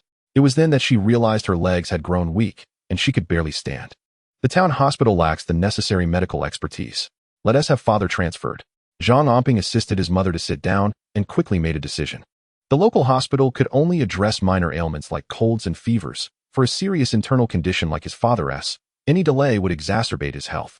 Zhang Anping sought out the doctor to inquire about the situation and soon resolved that they need not transfer to the county hospital, but should go directly to the provincial hospital. His father, Zhang Yongbing, could not afford to wait. However, arranging for his transfer to the provincial hospital would entail many complications for Zhang Anping. For instance, what would happen to the more than 200 traps he had left in the village? These required management, along with his business. As his father's hospitalization necessitated financial resources, he could not afford to neglect either responsibility. He had to pull his father back from the brink. Yet, when Zhang Anping announced his intention to take his father to the provincial city, both Jin Xiaofang and the recently awakened Zhang Yongbing vehemently opposed the idea. Particularly, Zhang Yongbing shook his head repeatedly, nearly slipping back into unconsciousness, prompting the doctor to express his frustration. They were warned not to provoke the patient. Should anything happen, no one would be able to save him. Jin Xiaofang, wiping her tears, steadfastly opposed the idea of transferring hospitals. I comprehend your father's sentiment. Our family's financial situation is dire. If we allocate funds for his treatment, what becomes of the rest of us? In a household such as ours, we cannot afford to lose both our resources and our loved one. We must not plunge our children into debt for the sake of saving him. After all, they still require sustenance. My dear child, your filial piety is admirable, but sending him to the county hospital suffices. This is fate. If he can be saved, we shall endeavor to do so, but if not, it remains his destiny. Jin Xiaofang's eyes brimmed with tears, her heart swelling with gratitude as her son stood firm in this moment. However, she uttered a singular truth. Our family is too impoverished. To transfer him to the county hospital is already a considerable blessing. As for the provincial hospital, who knows the extent of the expenses that this injury might incur? It is possible that we would be financially devastated, and we must prioritize our children's future sustenance. Jin Xiaofang and Zhang Yongbing concluded that, at worst, it is but a single life. If the situation becomes untenable, we may ultimately forego treatment. We cannot sacrifice Zhang Yongbing's life and drag everyone into a perpetual abyss of debt. In their previous lives, Zhang Yongbing and Jin Xiaofang made this very choice, opting not to transfer hospitals, merely suppressing the ailment with anti-inflammatory medication until the injury worsened. The doctor advised them to return home to enjoy good food and rest. Eventually, Zhang Yongbing returned home, and shortly thereafter, his condition deteriorated severely, leading to his untimely demise within a mere 2 to 3 months. Even amidst this tragedy, the family incurred considerable debt, compelling Jin Xiaofang to seek additional income, even braving the treacherous snow to gather herbs. Unfortunately, the slippery conditions led to her falling and injuring her spine. Initially reluctant to spend money on treatment, she believed a brief respite would suffice for recovery. Yet, unbeknownst to her, The delay in treatment resulted in her eventual paralysis. All of this unfolded due to poverty. Their family's foundation was too fragile. In their impoverished state, their thought processes diverged, focusing solely on frugality and minimizing expenses, yet the outcome was a chaotic mess. This left Zhang Anping with an enduring sense of regret. Despite ultimately achieving prosperity, what does it matter? His wife and parents became his greatest sorrows. Thus, this time around, Zhang Anping disregarded his parents' opinions, resolute in transferring his father, Zhang Yongbing, to the provincial hospital. Despite their vehement opposition, he brought nearly all of the family's savings, for money can be earned again. But his father's well-being cannot be compromised. He refused to allow the tragedies of his past life to repeat. Upon Zhang Yongbing's awakening in the pristine tiled hospital room, his gaze fell upon his son, Zhang Anping, and silent tears cascaded down his cheeks. Yet, he gestured for his son to step outside, requesting Jin Xiaofang to enter, for he had matters to discuss. Upon learning that Zhang Anping had defied opposition to bring him to the provincial hospital, tears flowed unceasingly. He felt he had burdened his children. After Zhang Anping exited, Jin Xiaofang entered. Zhang Yongbing spoke in fragmented sentences. Treatment in the province is costly. In the past, the child was naive and offended many. You are older now. Muster the courage to borrow some funds from your maternal grandfather. We shall repay him and lighten the burden on the children. Despite his injuries, Zhang Yongbing's mind remained remarkably clear. He was acutely aware that Zhang Anping had been utterly irresponsible over the years, to the extent that even his relatives held little affection for him. Although he had earned some money from catching lobsters, the duration was too brief, and it certainly could not amount to a significant sum. The cost of treating injuries would require a considerable expenditure. He intended to have Jin Xiaofang borrow money, promising to repay it later, thus alleviating some of Zhang Anping's burden. Why did the child insist on transferring to the provincial hospital? What a substantial expense that would incur. Sometimes, it seemed that money outweighed a life. At that moment, Zhang Anping was conversing with the doctor. True to the reputation of a provincial hospital, arrangements for various examinations and imaging had already been made for Zhang Yongbing, who had just been transferred. A treatment plan had begun to take shape. However, there were several options. One was conservative, requiring no surgery and costing about 5,000. Yet the risk of deterioration and potential death loomed after a few months. The second option involved immediate surgery, with a success rate of approximately 75%, costing around 15,000. The third option entailed hiring the nation's most renowned expert for the procedure, boasting a success rate nearing 90%, but at a staggering cost exceeding 30,000. Now, three options lay before Zhang Anping, awaiting his choice. 30,000. In truth, Zhang Anping possessed no such sum. He had barely over 20,000. This money had been painstakingly earned through relentless toil in recent times. And it was also earmarked for paying wages to the workers at his small workshop, as well as for future expenses, including household living costs and startup capital for other projects. Opting for the second choice, with a 75% success rate, would at least ensure that the family's financial situation remained somewhat bearable, providing some liquidity for meals and education. Yet, should the surgery fail, it would merely prolong his father's suffering before the inevitable end. The third option, however, was to engage the best specialist available for the surgery. The sooner it could be arranged, the better. He would pay the fee immediately and find a way to cover the remaining shortage. Zhang Anping quickly dismissed the first and second options after a brief mental calculation, decisively selecting the most expensive third option. The cost was doubled, yet the surgery's success rate was 90%. In his previous life, his father had succumbed to worsening injuries without surgery at a local hospital. This time, however, he had arrived at the provincial hospital, and he was determined to fight for his father's chance at survival. If only his father could live. Zhang Anping believed he could overcome any hardship. Very well, you have 3 days. The surgery can be scheduled once the funds are secured, the doctor informed him.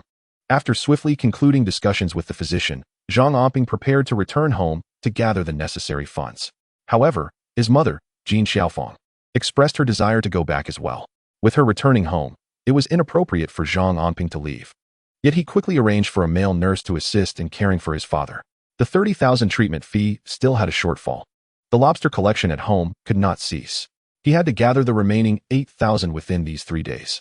Otherwise, without sufficient funds, the hospital would not proceed with the surgery. Upon Zhang Anping's return to the village, Jin Xiaofang sought to borrow money from her relatives, as her husband had instructed her to do so independently. After securing the funds, they would devise a plan to repay the debt, thereby alleviating some of the burden on their child. This sum would not need to be repaid by Zhang Anping. With no alternative, They felt compelled to comply with their son's stubborn insistence on transferring Zhang Anping to a provincial hospital for treatment. Had the surgery been performed in the county, a mere 10,000 would suffice, but according to their son, the family could manage to gather between 12 to 20,000. As for the remaining amount, she would have to think of ways to come up with it, even if it meant selling herbs in winter to settle the debt. Upon his arrival in the village, Zhang Anping encountered inquiries regarding his father's condition. After all, Wang Er's loud voice had spread the news of the accident throughout the community. His father had been taken to a provincial hospital, where surgery was scheduled soon, though the prognosis was not optimistic. He expressed gratitude for the concern shown. Despite his eyes being slightly red, his demeanor remained composed, exuding a sense of vitality. As someone who had faced numerous trials, he was deeply anxious about his father's condition, fearing a tragic repeat of past events, yet he managed to conceal his worry. The cost of hospitalization was indeed steep, particularly for such critical care. The surgical fee amounted to 30,000. I heard it would only be 10,000 in the county, someone remarked incredulously, suggesting that the hospital was overcharging. With only a 50% success rate for surgeries at the county hospital, Zhang Anping engaged in conversation with the villagers, only to discover their perspectives were vastly different from his own. They looked at him as if he were a fool. Wang Er had claimed that a mere 10,000 would suffice for Zhang Anping's surgery in the county. Yet Zhang Anping had opted for the provincial hospital's exorbitant 30,000 fee. What did 30,000 represent? It could encompass the entirety of the wealth owned by 3 to 4 affluent families in Zhangjiawan, including their homes and savings. Some exaggeratedly claimed that 30,000 could allow one to contract all the pawns in the village. Counting out 30,000 in 10 or 5 yuan notes would take an eternity, yet Zhang Anping was determined to spend it on his father's treatment. Some villagers, with a tinge of envy, remarked on Zhang Anping's apparent wealth. 30,000 was a sum that most dared not even dream of, enough to frighten anyone. However, Zhang Anping remained unfazed, calmly asserting, "He is my father. I would go to any lengths, even if it meant selling everything I own, to save his life. I am willing to pay any price, no matter how steep." His words caused many faces to flush with shame. In rural areas, while outright elder abuse is rare, neglect is not uncommon. Many elderly individuals, when ill, would not even consider visiting a provincial or county hospital, content with merely obtaining medication from a town clinic, which they deemed filial piety. The illnesses of many elders are not beyond treatment. Rather, they are often delayed until it becomes too late, leaving only a path to demise. No family had ever demonstrated the dedication that Zhang Anping exhibited, opting to take his father to a provincial hospital when surgery could have been performed in the county. Spending such a large sum solely to enhance Zhang Anping's chances of survival showcased a resolute determination that left a lasting impression on the onlookers. In the past, the villagers often witnessed Zhang Anping chasing after Zhang Anping and Zhang Anning with a broom, sometimes causing Zhang Anping to run laps around the village fish pond, losing his slippers in the process. When caught by Zhang Anping, he would receive a beating.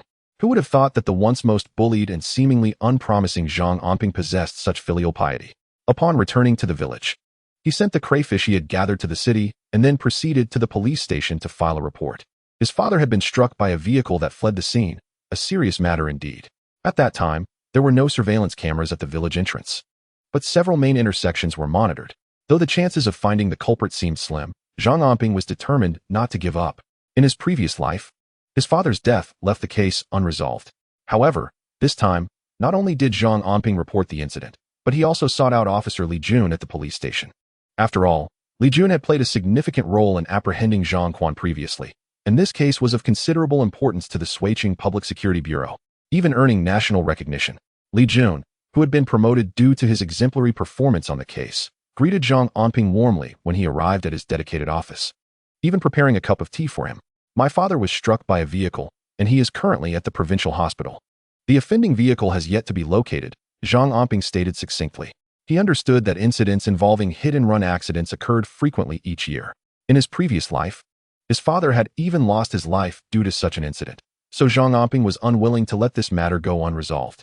Hit-and-run cases typically fell under the jurisdiction of the traffic department, which left Li Jun momentarily perplexed, as it seemed Zhang Anping had come to the wrong place. "I understand, but I would like to ask for your assistance. I do not seek a reward from the police. I merely wish to know who struck my father. I refuse to allow the perpetrator to escape justice, leaving others to endure the suffering I experienced," Zhang Anping calmly articulated, fully aware that hit-and-run cases were under the Traffic Bureau's purview. Nevertheless, the police sometimes wielded certain privileges, such as the ability to access intersection surveillance footage or apply pressure on the traffic department to expedite investigations. Zhang Anping, having lived 2 lives, was well versed in these intricacies. His connections were rather limited at this moment, with Li Jun being his only acquaintance. If he were to report the incident to the traffic bureau, the standard procedures would likely lead to a prolonged investigation, similar to his previous life, ultimately resulting in a lack of resolution due to the inherent difficulties. However, if the police were willing to assist in the investigation, the nature and urgency of the case would surely change. Li Jun regarded Zhang Anping, recalling how he had once arrived at the police station with a cart to report Zhang Quan and subsequently provided numerous leads that brought the criminals, led by Zhang Quan, to justice. Truth be told, Li Jun felt a deep sense of gratitude towards such an individual. In Li Jun's perspective, such individuals are indeed helpful. For both personal and professional reasons, he feels that Zhang Anping is unlike anyone else. Very well, I shall accompany you to the traffic bureau. I happen to know the captain of the traffic team. He is quite straightforward.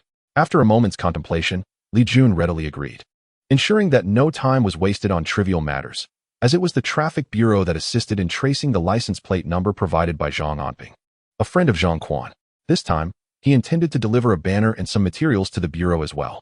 Upon exiting the traffic bureau, Zhang Anping purchased 2 bottles of water, offering one to Li Jun. The shrimp at Old Wang Stall near Bin Park is quite delectable. Shall we indulge in a meal there? Perhaps another time. I shall treat you then. Li Jun declined with a smile. Though he recalled Zhang Anping's repeated mentions of the lobsters at Bin Park, secretly contemplating a visit when time permitted. As for Zhang Anping's invitation to dine, he graciously declined. Watching Li Jun depart, Zhang Anping twisted open the bottle of mineral water and gulped it down, letting out a long sigh. With Li Jun personally involved, if they were unable to locate the vehicle that had collided with his father, it would simply be fate. He had done his utmost. With only 3 days remaining, he needed to earn 8,000 yuan to cover his father's medical expenses. Other financial matters could be flexible, but this 30,000 yuan was non-negotiable. The family's lobster stock had suffered significant losses, with only a few remaining, which Zhang Anping had delivered to the night market stalls. After recovering the initial investment, he netted nearly 1,000 yuan. Last night, they had been in the provincial city, and it seemed that Zhang Yongjun had retrieved the 100 or 200 traps placed in the pond. Based on previous yields, there should have been at least 1,000 jin, yet none had arrived on his end. He would need to inquire upon his return. After delivering the lobsters, Zhang Anping proceeded to the shop that sold fishing nets, where he was a familiar face due to his regular transactions. He arrived with a truckload of traps, which he had exchanged for lobsters at Zhangjiawen, where each trap could fetch 12 to 13 yuan. However, when sold in the shop, he had to consider the profit margin desired by the shopkeepers. Moreover, traps priced beyond a certain threshold were hard to sell, given their lack of technical complexity. It was merely a matter of seizing the opportunity. Boss Liu, take a look at these traps. What would be the wholesale price for 100? These traps for catching lobsters, upon close inspection, would allow the shopkeepers to quickly grasp their value. However, interest in traps had surged recently, presenting a lucrative opportunity for Boss Liu. After scrutinizing the traps, he extended his hand. At most 5 yuan, these are quite inexpensive to produce. If I give you 5 yuan, you will certainly profit. Very well, what is the maximum quantity you can supply? Zhang Anping pondered for a moment. The wholesale price was undeniably much lower than his retail, yet he found himself in urgent need of funds, and the item in question possessed minimal technical complexity. If he hesitated, it was likely that in a few days, Boss Liu would establish his own small workshop. Boss Liu attempted to procure 500 units, and undeterred, Zhang Anping turned to another fishnet store to promote the same traps. When encountering indecisive shopkeepers, he succinctly offered to consign some for sale at 10 yuan each, promising a 2 yuan commission for the proprietor. In a few days, he would return to collect the proceeds based on sales volume. This model had its advantages, but it did not facilitate quick cash flow, particularly critical for Zhang Anping at this moment. Thus, he sought out additional stores, selling 200 to 300 traps and collecting nearly 1,500 yuan. He earned 2,000 yuan from the traps and 1,000 from the lobsters, totaling 3,000 for the day, still leaving a 5,000 yuan gap. However, sales of traps would dwindle in the coming days due to supply constraints. The few hundred traps sold were merely backlogged stock, effectively being sold at a loss. To bridge the 5,000 yuan shortfall, Zhang Anping resolved to set traps for lobsters that evening, hoping to catch over 1,000 pounds, worth approximately 1,000 yuan. With 2,000 yuan potentially on the horizon, only 3,000 remained to be secured. As he contemplated his calculations, he suddenly recalled the lobsters caught by Zhang Yongjun the previous night. Despite being a token of his labor, Zhang Yongjun had used his traps, and it was likely he would offer some compensation. Thus, adding up his resources from various angles, it seemed the situation would ultimately resolve itself. On his way home, Zhang Anping purchased some meat, intending to treat his family to a hearty meal, as they had been exceedingly busy the day before, likely missing their meals and rest. However, upon returning home, he found his mother, Jean Xiaofeng, wiping away tears. She quickly dried her eyes as he entered, taking the meat from his hands to prepare dinner. Since his mother needed to go to the provincial city, Zhang Anping urged her to stay and enjoy her meals and accommodation at his home. At that moment, Zhao Lingyun regarded Zhang Anping. Reflecting on the sight of Jean Xiaofeng in tears, she turned and retreated into the house, emerging after a while holding a red wooden box, intricately carved with a magnolia flower. The moment Zhang Anping caught sight of the box, he felt as if struck by lightning. He was all too familiar with the contents of that box, yet he had never dreamed that Zhao Lingyun would present it before him. Chapter 41. The warmth and coldness of humanity. This should be worth something. Sell it to pay for Dad's medical expenses. Zhao Lingyun pressed the box into Zhang Anping's hands, her eyes reflecting a trace of reluctance. She was indeed hesitant, for this item was the only valuable possession she had, a solitary remnant of her cherished memories. As Zhang Anping grasped the box, it felt as though it weighed 1,000 pounds. He didn't need to open it to know what lay within. In his previous life, it was only after Zhao Lingyun's death that he discovered this box, realizing that his wife possessed a remarkable treasure. With a heart laden with mixed emotions, Zhang Anping opened the box. Before him lay a jade bracelet, entirely emerald green and exuding a gentle radiance that captivated the eye. Its verdant hue was so striking that even those unversed in jade would perceive its extraordinary beauty. When Zhang Anping first beheld this bracelet, he was utterly astonished, unable to comprehend how his wife could possess such a valuable item. At that time, his father had already passed away, leaving him in a state of confusion. It was only while sorting through Zhao Lingyun's belongings that he stumbled upon this bracelet. After considerable contemplation, Zhang Anping decided to pawn the bracelet. Little did he anticipate that it would fetch nearly $1 million after enduring various tribulations in the provincial city. In the 1990s, $1 million was a sum beyond Zhang Anping's wildest dreams. By then, he had lost everything, his family, his warmth, leaving his heart as cold as ashes. It was the bracelet that provided him with the means to rebuild his life. With that $1 million, Zhang Anping embarked on a business venture, starting with a grocery store and subsequently acquiring numerous transport vehicles. Eventually, he invested in real estate and other industries, steadily amassing wealth as his fortunes flourished. When he returned to his village, he was met with success and affluence. Alas, his wife, children, and parents were no longer there, leaving behind a sister who harbored a deep-seated resentment towards him and a brother who had gone missing. Upon finally locating Zhang Anping, he was met with harsh words. "I have no brother like you. You destroyed our family. Just seeing your face makes me want to vomit." Alone, Zhang Anping found that despite being surrounded by admirers, he could never recapture the joy of family or the laughter of his children. He spent his life in regret, realizing that wealth could not restore the lives of his loved ones or mend the rift with his siblings. "Anping, why are you crying?" Zhao Lingyun's voice shattered Zhang Anping's reverie. To his surprise, he had indeed shed tears. "Keep this," he said. "I, Zhang Anping, have not fallen so low as to sell my wife's belongings. Fear not, I will find a way to raise the funds. I am almost there. Preserve this well. Do not reveal it lightly." Zhang Anping gazed at Zhao Lingyun, reflecting on how, in his past life, he only discovered the bracelet long after her death while sorting through her possessions. Yet in this life, Zhao Lingyun had presented it to him under the dire circumstances of his father's injury, urging him to sell it for his father's treatment. This bond of loyalty resonated deeply within him. Only a foolish woman like Zhao Lingyun would think to offer her soul bracelet to Zhang Anping, even after he had wronged her. What a foolish woman, he thought, yet his heart swelled with warmth. How fortunate he was to have such a wife. "Mother, if you can't borrow the money, please persuade her." Zhao Lingyun discreetly gestured towards the kitchen, whispering something to Zhang Anping. Since her mother-in-law's return, she had been weeping incessantly, her spirits profoundly diminished. It seemed she sought refuge in the kitchen, ostensibly to prepare a meal, in order to evade their gaze. Zhang Anping reflected upon his past life, recalling how his mother had similarly sought loans, returning home after a night of tears, her heart heavy with the burden of poverty in a bustling town where no one extended a hand.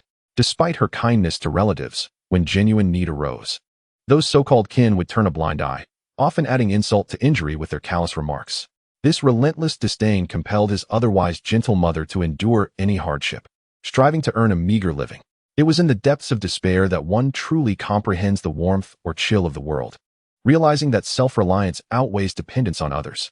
With a sigh, Zhang Anping entered the kitchen, where his mother was tending to the fire, her eyes swollen and red. "Mother, allow me to assist you with dinner. You can manage the fire, but please do not let it blaze too fiercely," he said, feigning calmness as he helped chop vegetables while engaging her in light conversation. Observing her composed son, Jin Xiaofang could not stem the flow of her tears. "Anping, I intended to seek financial assistance from several uncles, but they surely worry we cannot repay them. Only your maternal uncle offered a meager 100 yuan. Neither your eldest uncle nor second uncle would lend a thing." Jin Xiaofang's voice faltered as she bowed her head in shame. Although their circumstances were tight now, they had once enjoyed a comfortable life after marriage, generously lending money to her siblings whenever needed. Consequently, her eldest and second uncles still owed them several hundred yuan. Over the years, the topic of repayment had never arisen, yet today she found herself desperate, needing to reclaim that money for Zhang Yongbing's treatment. However, her pleas were met with scorn. They insisted on pursuing compensation from the reckless driver and argued that the county hospital could suffice for surgery. "Since you are heading to the provincial hospital, it implies you have funds. Why fret over our paltry sum?" Such words nearly drove Jin Xiaofang to despair. Ultimately, it was her brother, Zhang Anping's maternal uncle, who discreetly slipped her 100 yuan behind his wife's back. This was the sole amount she managed to procure during her visit home. As if that wasn't enough, upon arriving at her in-laws, she sought assistance from her second uncle, Zhang Yongjun, hoping to borrow a few hundred yuan. Previously, when Zhang Yongbing had gained admission to university, they had sold livestock to raise 500 yuan for Zhang Yongjun, not to mention the dozens of traps Zhang Yongbing had gifted to his family recently. Given that Zhang Yongjun's household had recently earned a few hundred yuan, Jin Xiaofang approached them with hope, seeking 500 yuan for relief. Little did she know that upon her arrival, she would be subjected to a litany of grievances. Huang Juhua even suggested that the town hospital was quite adequate and that Zhang Yongbing, at his age, should not be subjected to such upheaval. "If you truly care for Zhang Yongbing, the town hospital suffices. Insisting on a transfer to the provincial hospital only shows a disregard for his life. Since his family enjoys meddling, they certainly have no funds to lend to Jin Xiaofang. Yet, this is not what drives her to despair the most. For Jin Xiaofang has ventured to another location." Chapter 42. Oh, the vampire. Jin Xiaofang sought out the home of Zhang Anping's grandfather. In truth, when Zhang Yongbing had just married, they had cultivated 30 acres of land, toiling day and night on the mountains to plant tea trees for many years. When the family was eventually divided, Zhang Anping's grandfather declared that these tea mountains would serve as their retirement funds, thus they were not divided among the children.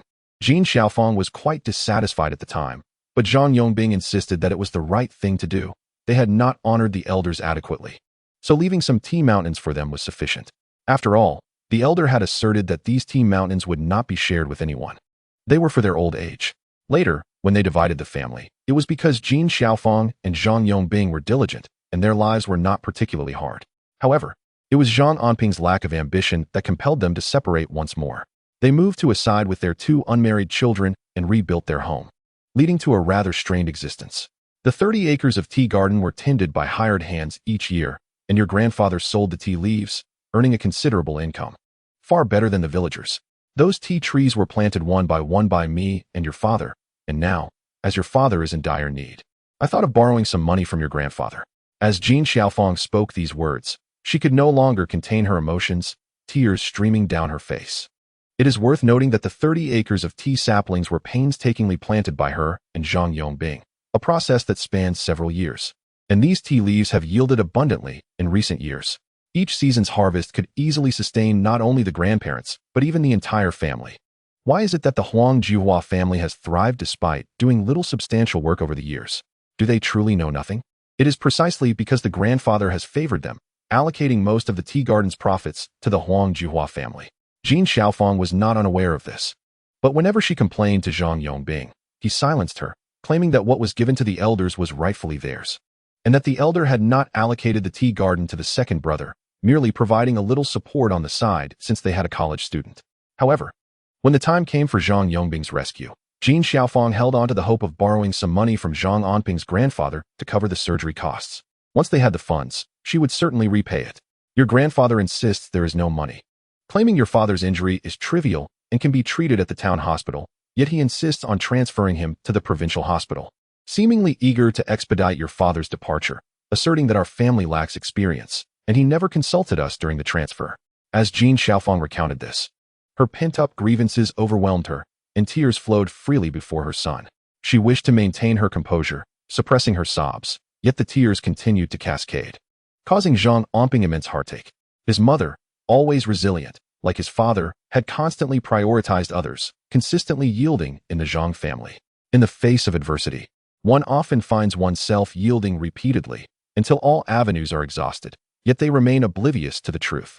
In rural areas, being overly generous earns one no gratitude. Instead, one is often met with betrayal, treated as a fool, with relatives being the most egregious offenders. In a previous life, Zhang Anping also reached a point of despair before truly grasping this reality. Some so-called relatives are nothing more than vampires. Mother, please cease your tears. I used to counsel you and father, but you were always skeptical. Now that you have seen these people clearly, it is somewhat of a relief.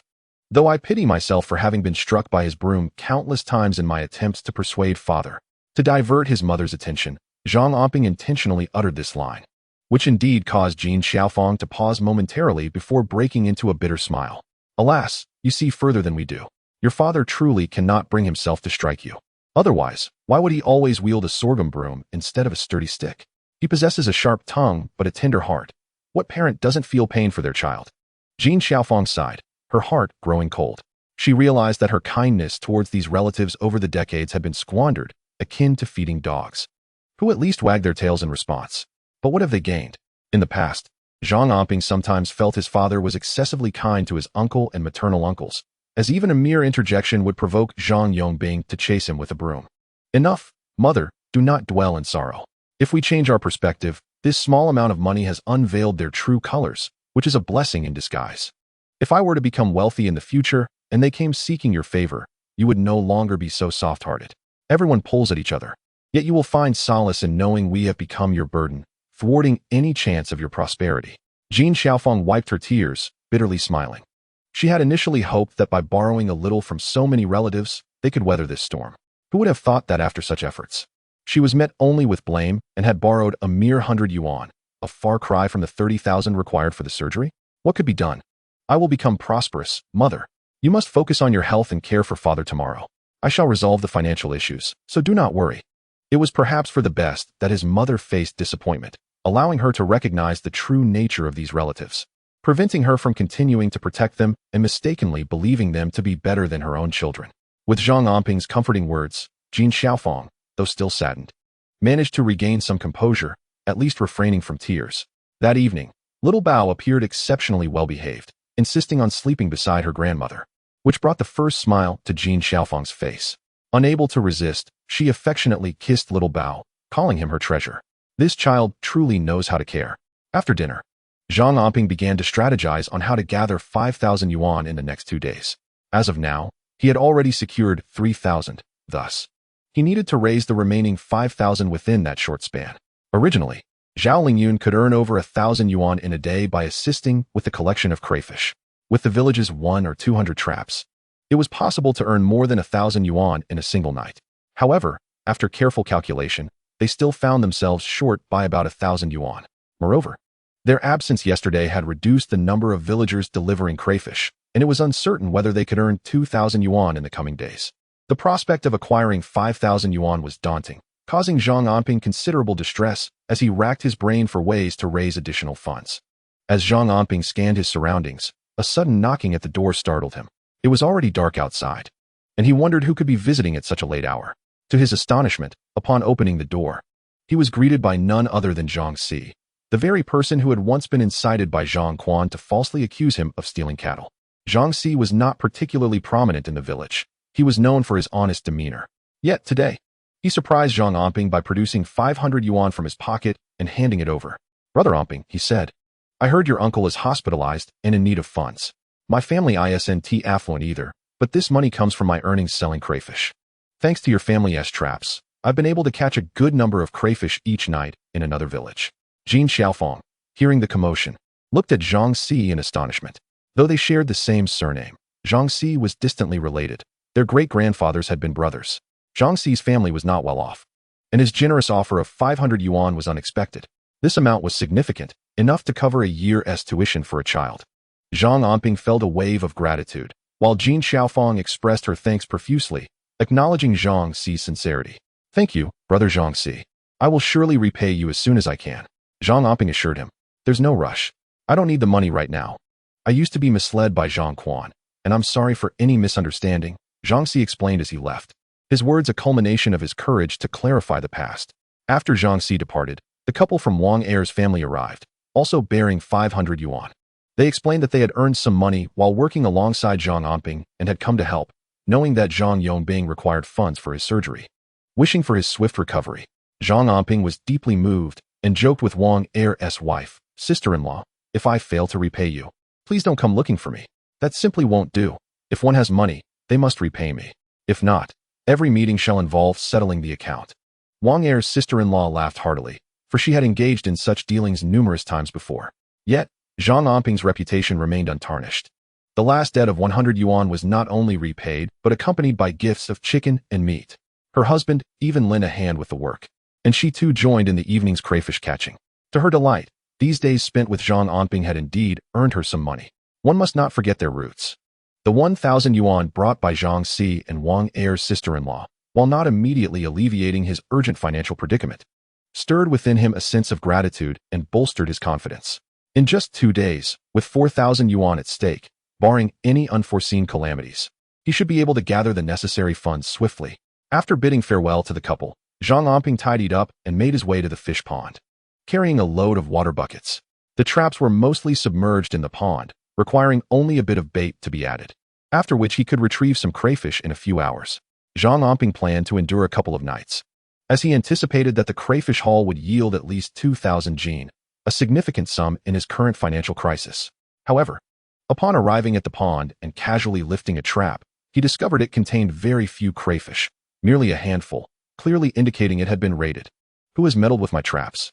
Zhang Anping frowned. The village was well aware of the traps belonging to his family, and he had deliberately chosen a distinct color for his nets, red, unlike the green of others. Thus, few dared to pilfer from his traps, knowing full well his notorious temperament. Even Zhang Quan, a criminal, had nearly suffered a broken leg at his hands. Who among them would dare provoke him? To receive a beating from him would be unwise.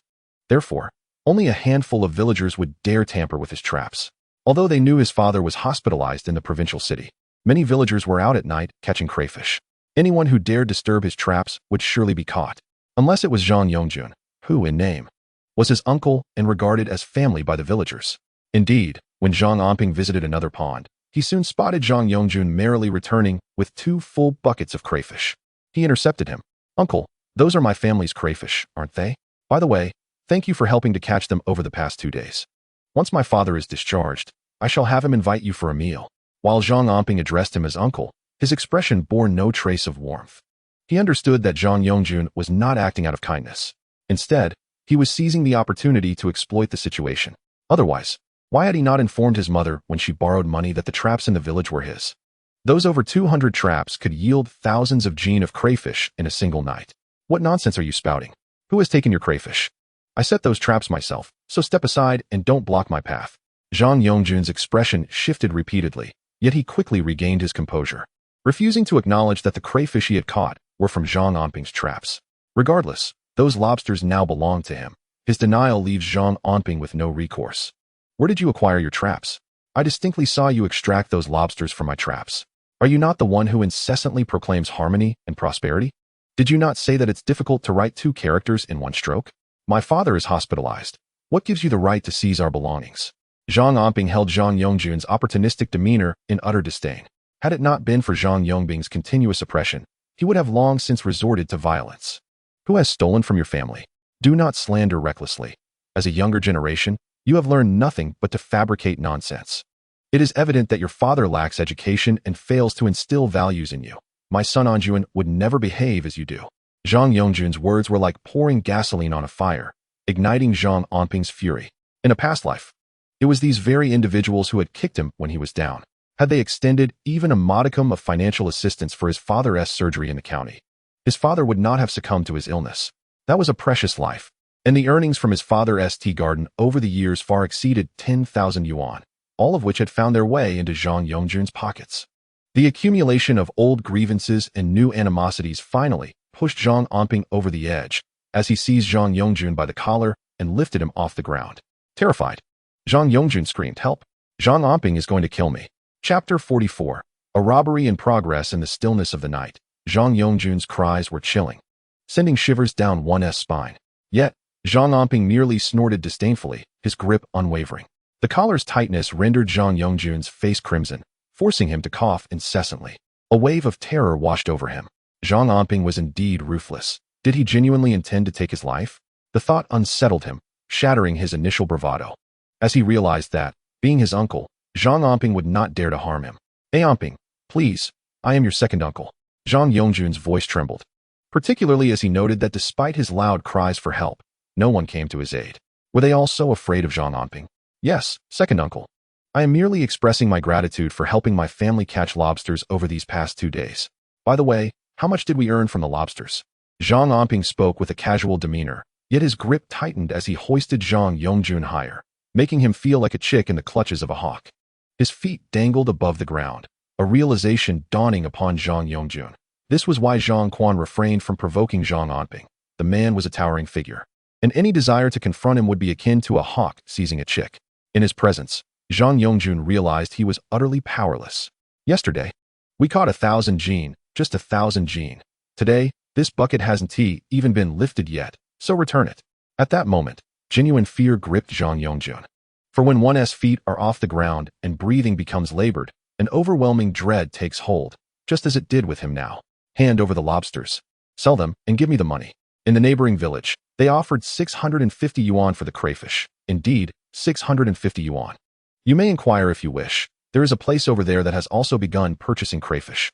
As anticipated, the moment Zhang Anping was absent from his home, others commenced encroaching upon his crayfish business. Zhang Anping was not overly concerned. He simply pressured Zhang Yongjun to hand over the money. Otherwise, well, gazing at the bucket of crayfish by his feet and clutching the 650 yuan, Zhang Anping let out a cold chuckle at the sight of a flustered Zhang Yongjun fleeing in disarray. Such individuals ought to be dealt with in this manner. Words of persuasion prove futile. A direct intimidation yields far better results. Drenched in sweat, Zhang Yongjun burst into the house, startling Huang Juhua. Observing his distressed demeanor, she anxiously inquired if he had been robbed. Indeed, more ruthless than any robber, it was Zhang Anping who had taken his money, 650 yuan. That brigand. Zhang Yongjun downed a large cup of water, finally regaining his composure, feeling entirely soaked. Zhang Anping had thoroughly frightened him. "We must report this. Seek the village head. Contact the police. This is criminal robbery. It cannot end here." Huang Juhua exclaimed, her alarm palpable. 600 yuan was a sum that could drain her very life force. In that moment, she began scolding her husband for his ineffectiveness. How could such a grown man allow someone to take his money? Why did you carry it with you? It was a blatant invitation for robbery. Zhang Yongjun felt utterly aggrieved. The money had just come into his possession, not yet handed over to Huang Juhua, and he had never imagined such a situation would arise. Nonetheless, his wife's reasoning struck a chord. They could not allow this to pass without consequence. What if Zhang Anping employed the same tactic again in the future? Zhang Anping carried both buckets of crayfish back and hurried off to the fish pond, determined to remain vigilant throughout the night, resolutely intending to gather as many crayfish as possible. That night, he did not close his eyes. When dawn broke, he weighed the crayfish he had caught, an impressive 1,300 pounds. This yield brought him a sigh of relief. He instructed Zhao Lingyun to sort the crayfish at home while he took a brief respite, as he felt dizzy and unwell. Even so, Zhang Anping dared not sleep for too long, as he needed to rush into the city that afternoon to sell the day's catch. However, just as he lay down, he was awakened by a cacophony of noise. Rubbing his aching temples, he realized he could not stay in bed any longer. The clamor rendered sleep impossible. Upon rising, he discovered the village head and local police officers had arrived, accompanied by a considerable number of villagers. At the center stood Zhang Yongjun and Huang Juhua, both exhibiting an air of fervent agitation. The noise was deafening. It was precisely this racket that had disrupted his slumber. It was him, Zhang Anping. He is the one who robbed me last night, stealing 650 yuan from me. He threatened to kill me if I didn't give him the money. Zhang Yongjun, upon seeing Zhang Anping, felt a tinge of fear within him. However, as he attempted to retreat, his wife, Huang Juhua, pushed him forward. The moment Huang Juhua spotted Zhang Anping, she wailed pitifully, imploring the village chief to take action. There are robbers in the village. This is serious. If anyone encounters Zhang Anping at night and is coerced into surrendering their money, that constitutes robbery. Her cries transformed the expressions of the onlookers, many villagers exchanging apprehensive glances. Some discreetly observed Zhang Anping, noting his imposing stature and audacious demeanor. If he were indeed the sort to extort money in the dead of night, it would be alarming. Who would dare venture outside after dark? Recently, nearly every villager had been out at night catching crayfish. If Zhang Anping were truly such a person, it would instill fear in everyone. At that moment, Zhang Anping assessed the faces around him, listened to the words of Zhang Yongjun and Huang Juhua, and swiftly grasped the situation. Meanwhile, the village chief and the police officer frowned, their gazes fixed on Zhang Anping. With a smile, Zhang Anping addressed Zhang Yongjun, "Uncle, what are you talking about? Just last night, you told me that my father was hospitalized and that you had helped my family catch crayfish. 100 pounds in total, which you sold to the neighboring village for 650 yuan. How did this transform into me robbing you? You had said it was money earned from my family's traps. That my father was in the hospital and couldn't assist, and you, as my brother, were merely lending a hand. You even mentioned that you couldn't lend me money but would help out at my home. And I promised to treat you to a meal once my father was discharged. How did it become me robbing you? Ha ha ha. Are you truly suggesting that the 650 yuan was not the proceeds from selling 100 pounds of crayfish?" Zhang Anping deftly identified the crux of the matter, the 650 yuan, and pointed out that it was voluntarily given by Zhang Yongjun. This revelation nearly sent Zhang Yongjun into a fit of rage. He leaped to his feet, exclaiming, "You are speaking nonsense." Hearing Zhang Anping's words, the village chief and the police officer exchanged glances. The situation was already peculiar, and they decided to listen further to how the two individuals would respond. The police officer was unaware of the village's dynamics, but the village chief was well informed. Zhang Yongbing was hospitalized, and Zhang Yongjun was his younger brother. Previously, it was Zhang Yongbing who caught the crayfish, possessing over 200 traps. With Zhang Yongbing in the hospital, it was entirely reasonable for Zhang Yongjun to assist with some tasks. "You are the one who robbed me, coercing me into handing over 650 yuan, and you dare claim it was given willingly?" Zhang Yongjun insisted vehemently, alleging that Zhang Anping had threatened him with violence. This provoked Zhang Anping into a fit of laughter, nearly bringing him to tears. After his amusement subsided, he fixed his gaze intently upon Zhang Yongjun. "In this village, I am not the only one speaking out. You may inquire about the ownership of the fishing nets. The color of my family's nets is distinct from others. You are brothers with my father, who is gravely injured and hospitalized. It is one thing for you, as a brother, to refuse assistance, but to wrongfully accuse me of robbery is another matter entirely. Are you not intentionally trying to send me to prison, coveting our fishing nets?" Indeed, a single night's catch yielded over 1,100 pounds of crayfish, selling for 650 yuan. Yet, you have the audacity to distort the truth. Upon hearing Zhang Anping's words, Zhang Yongjun began to claim that the 650 yuan was his. However, the village chief posed a simple question. Is that 650 yuan the money from selling crayfish? Were those crayfish not caught in the nets? Zhang Yongjun nodded in agreement, but soon realized he had been deceived. As it became increasingly clear to the villagers that he had caught the crayfish from his elder brother's nets, the 650 yuan had been taken by Zhang Anping. Is this not a matter of brothers helping one another? Zhang Yongbing is in the hospital, uncertain of his fate, and yet Zhang Yongjun, as a brother, chooses to accuse Zhang Anping of robbery for a night's work? The crayfish rightfully belonged to Zhang Anping's family, and naturally, the proceeds from their sale do as well. Zhang Yongjun's shamelessness is truly remarkable. After understanding the situation, Sister Wang scoffed. "The last time I visited Zhang Anping's home, I heard Zhang Yongjun claim that it was difficult to write both Zhang characters, insisting they were one family. TSK. This family, when assisted, accuses others of robbery. Truly, my eyes have been opened.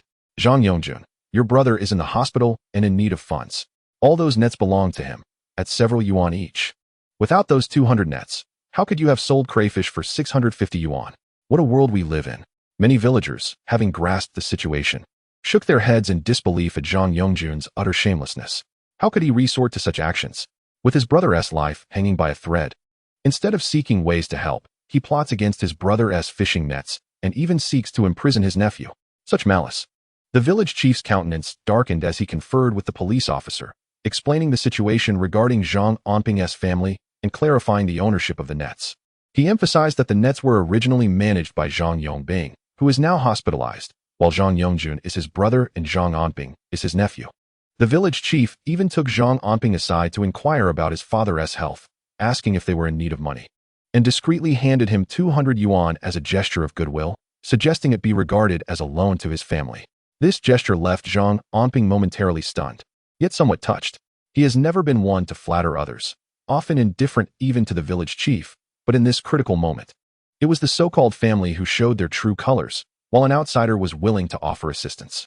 "Thank you, uncle. It's all right. You possess a quick wit. Do not stray from the righteous path. In the future, ensure that you guide the villagers towards profitable opportunities. As long as everyone remains safe, all will be well." The village head patted Zhang Anping's shoulder. Meanwhile, Huang Juhua continued to wail, demanding justice from the village head and the police. Her lamentations were grating to the ears, prompting the officer to reprimand both Huang Juhua and Zhang Yongjun after clarifying the situation. Filing a false report and obstructing police work could lead to detention. Should you continue to cause a disturbance, you will find yourselves in the police station. As the officer spoke, Huang Juhua fell silent, as if choked, her eyes pleading with the village head for support. Yet, the village head merely glanced at them with disdain. Though even the most upright officials find it challenging to resolve family matters, one must uphold integrity and maintain a semblance of dignity, especially among fellow villagers.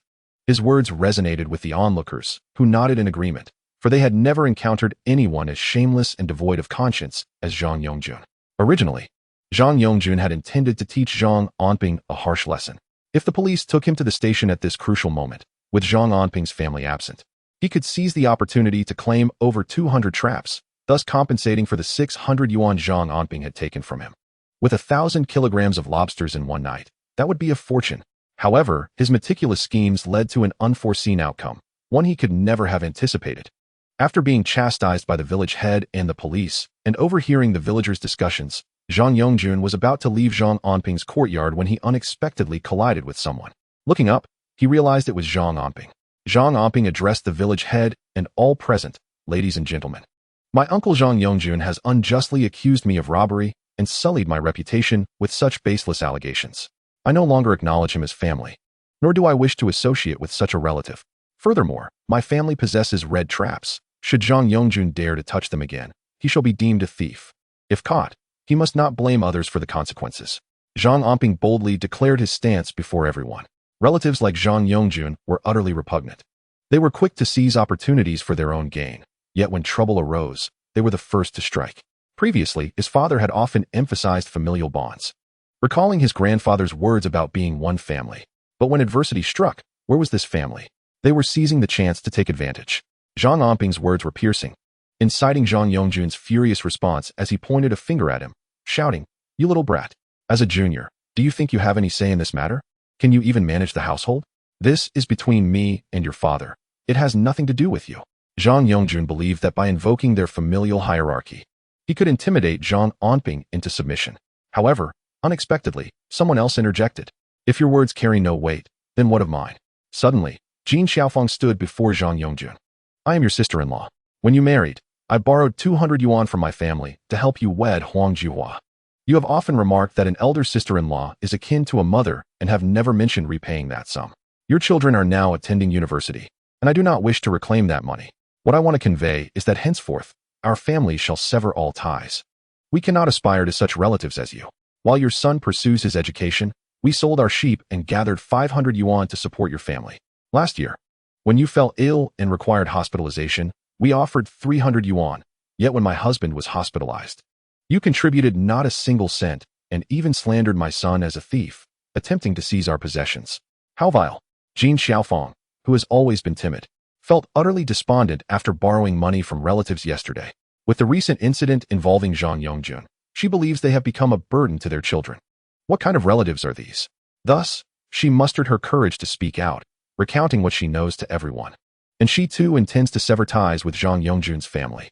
Let us no longer speak of kinship. Such people are repugnant. Upon hearing Jin Xiaofang's words, Zhang Yongjun was rendered speechless, having already disgraced himself that day. With a darkened expression, he coldly snorted and dragged the still belligerent Huang Juhua out of Zhang Anping's home, only to hear the door slam behind them, followed by a chorus of laughter. This scoundrel shall not seek our assistance in the future.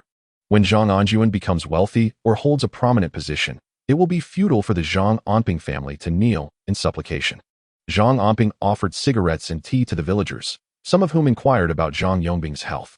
Others remarked that the provincial hospital was exorbitantly priced, fearing that sending him there might result in both financial and emotional ruin. Even if I were to lose everything, I would not regret it. At least I would sleep soundly at night without nightmares, free from remorse towards my father. Zhang Anping's expression was calm. Having made a resolute decision, he would not waver.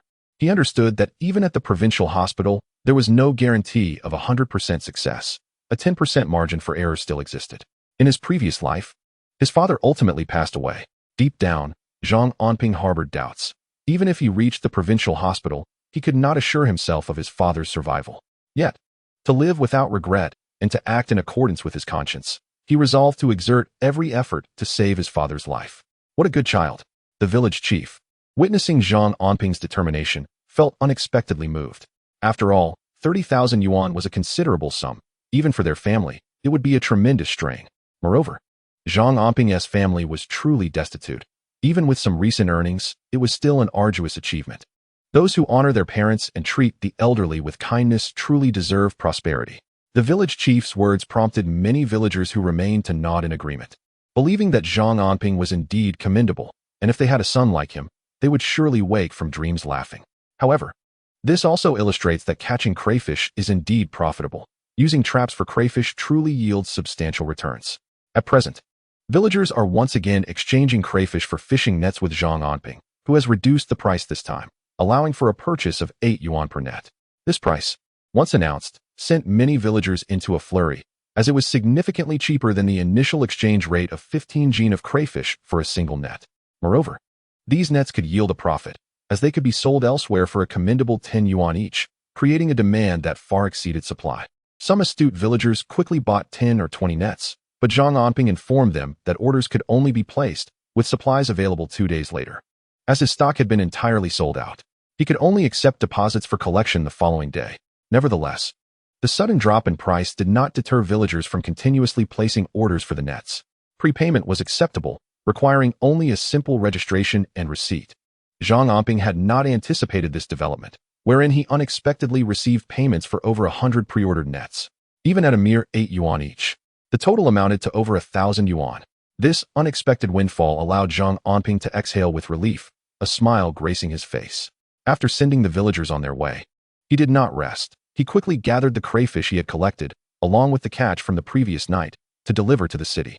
Initially, he calculated that he still needed over 1,000 yuan to meet his obligations. However, with the 650 yuan from Zhang Yongjun, an additional 200 from the village head, and the funds from the net orders, the pressure suddenly dissipated. It seemed that the 30,000 yuan required for his father's medical treatment would be no issue after 2 days. With a sigh of relief, Zhang Anping hurried to deliver the crayfish to the city. This time, he brought the goods to a night market stall, pricing them a dime higher, which, despite the extra travel, would yield an additional 1 or 2,000 yuan. This reassured Zhang Anping, who was in dire need of funds. With just a little more to acquire, he planned to catch some more crayfish that evening, potentially saving over 1,000 yuan, which could serve as pocket money or be reinvested in acquiring more crayfish. It seemed the hurdle of his father's medical expenses was nearly behind him. Now, he could only rely on fate, hoping that his father's surgery would proceed smoothly, ensuring his safety and well-being. Zhang Anping took a moment to visit the small workshop that produced the nets, where he found nearly no stock left, as everything had been sold. Dinner was resolved at Wang Daji's establishment. At this point, he had acquired the 2 adjacent shops, and now 4 shops stood in a row, creating an invitingly spacious entrance with a dozen tables set up outside.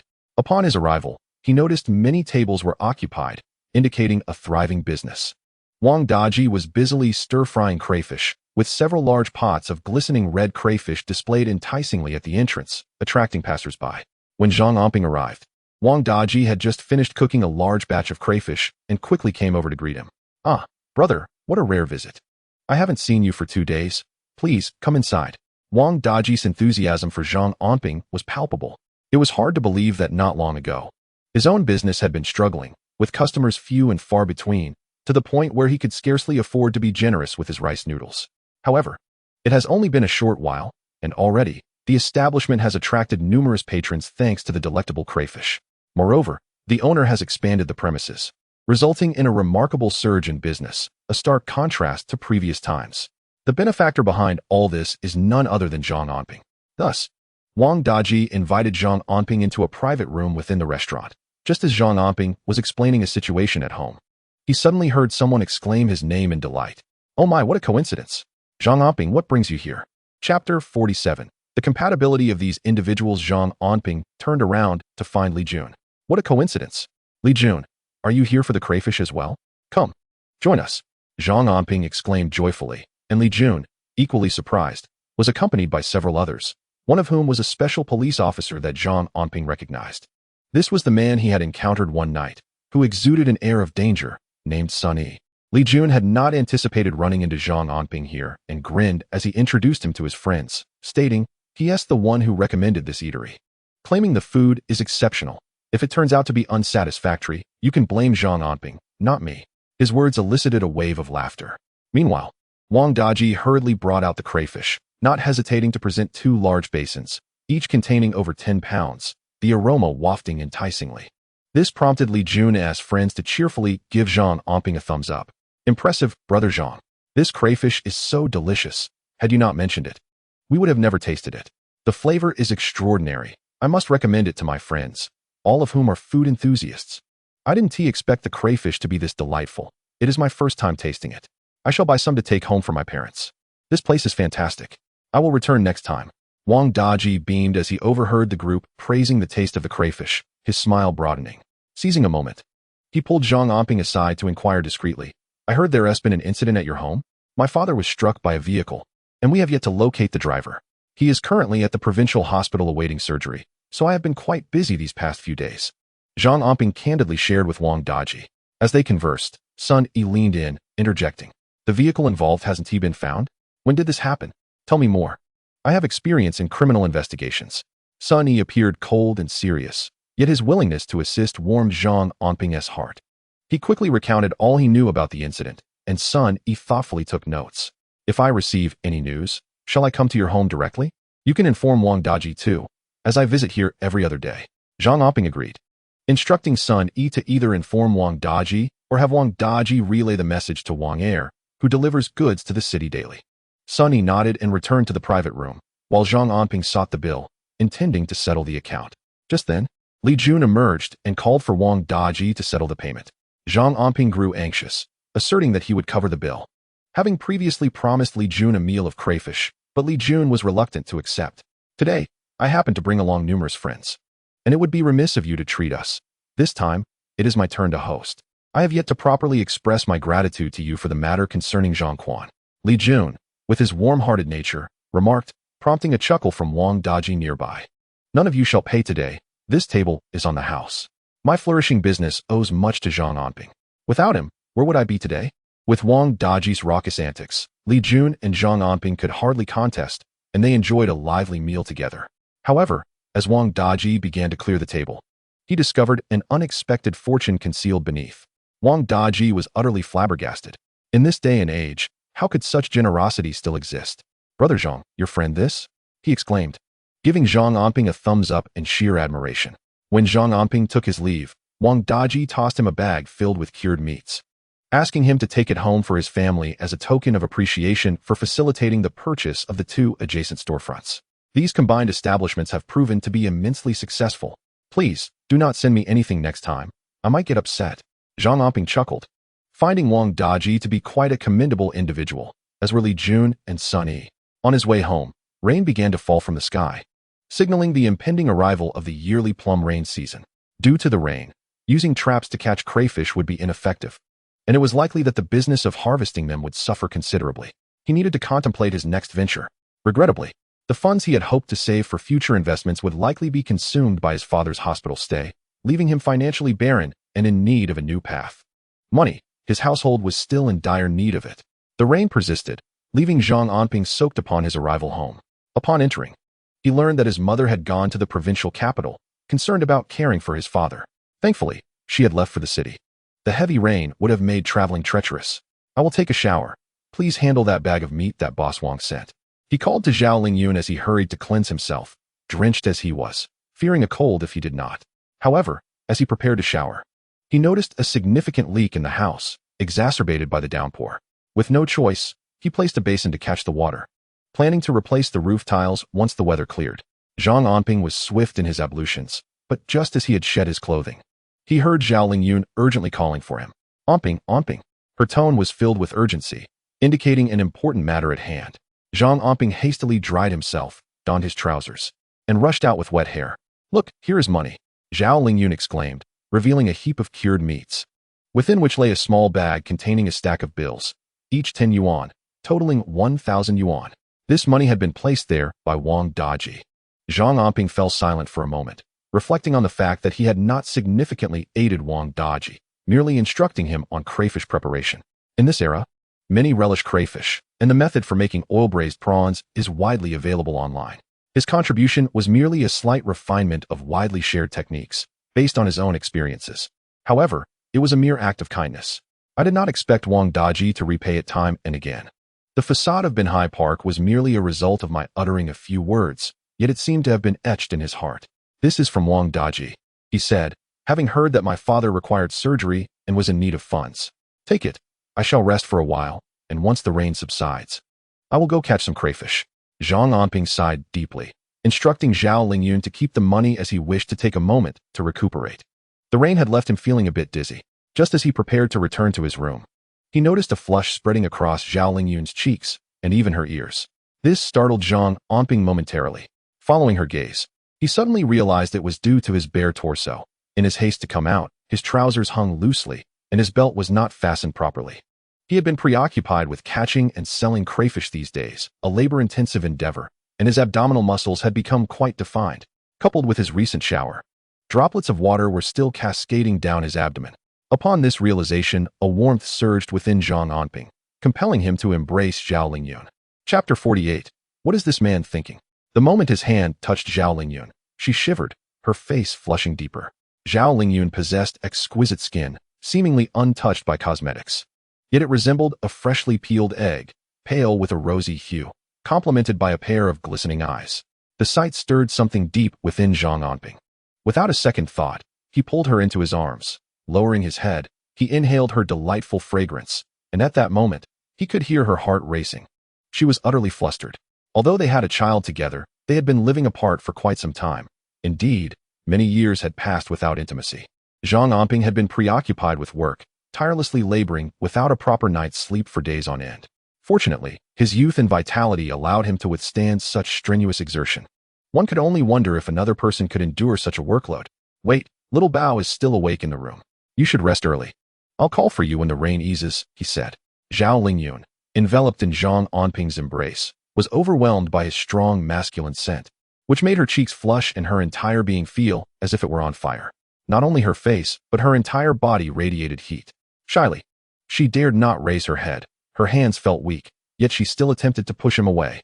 The sky had not yet darkened, and little Bao was still awake. What was this man thinking? Witnessing Zhao Lingyun's bashful demeanor, Zhang Anping reluctantly released her. Yet, he was not entirely disheartened.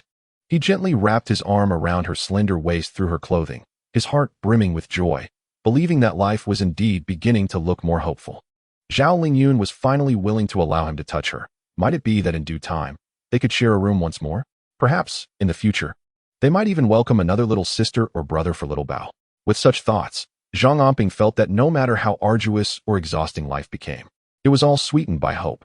As Zhao Lingyun ushered Zhang Anping into the room to rest, he remained in high spirits, reclining on the bed, reflecting on the unexpected generosity of Wang Daji, who had given him 1,000 yuan. This Wang Daji, so astute and resourceful, piqued his curiosity. Could they potentially collaborate in the future, seizing opportunities for profit together? Zhang Anping pondered deeply. With the arrival of the plum rain season, the abundance of freshwater crayfish would inevitably be affected, thus impacting his income. The expenses for his father's medical care had depleted his finances entirely, and he had even borrowed some money, which had been kindly offered by others. He must repay it promptly. Then there was the matter of the house. With heavy rains, the roof began to leak, a consequence of years of neglect that required substantial funds for repair.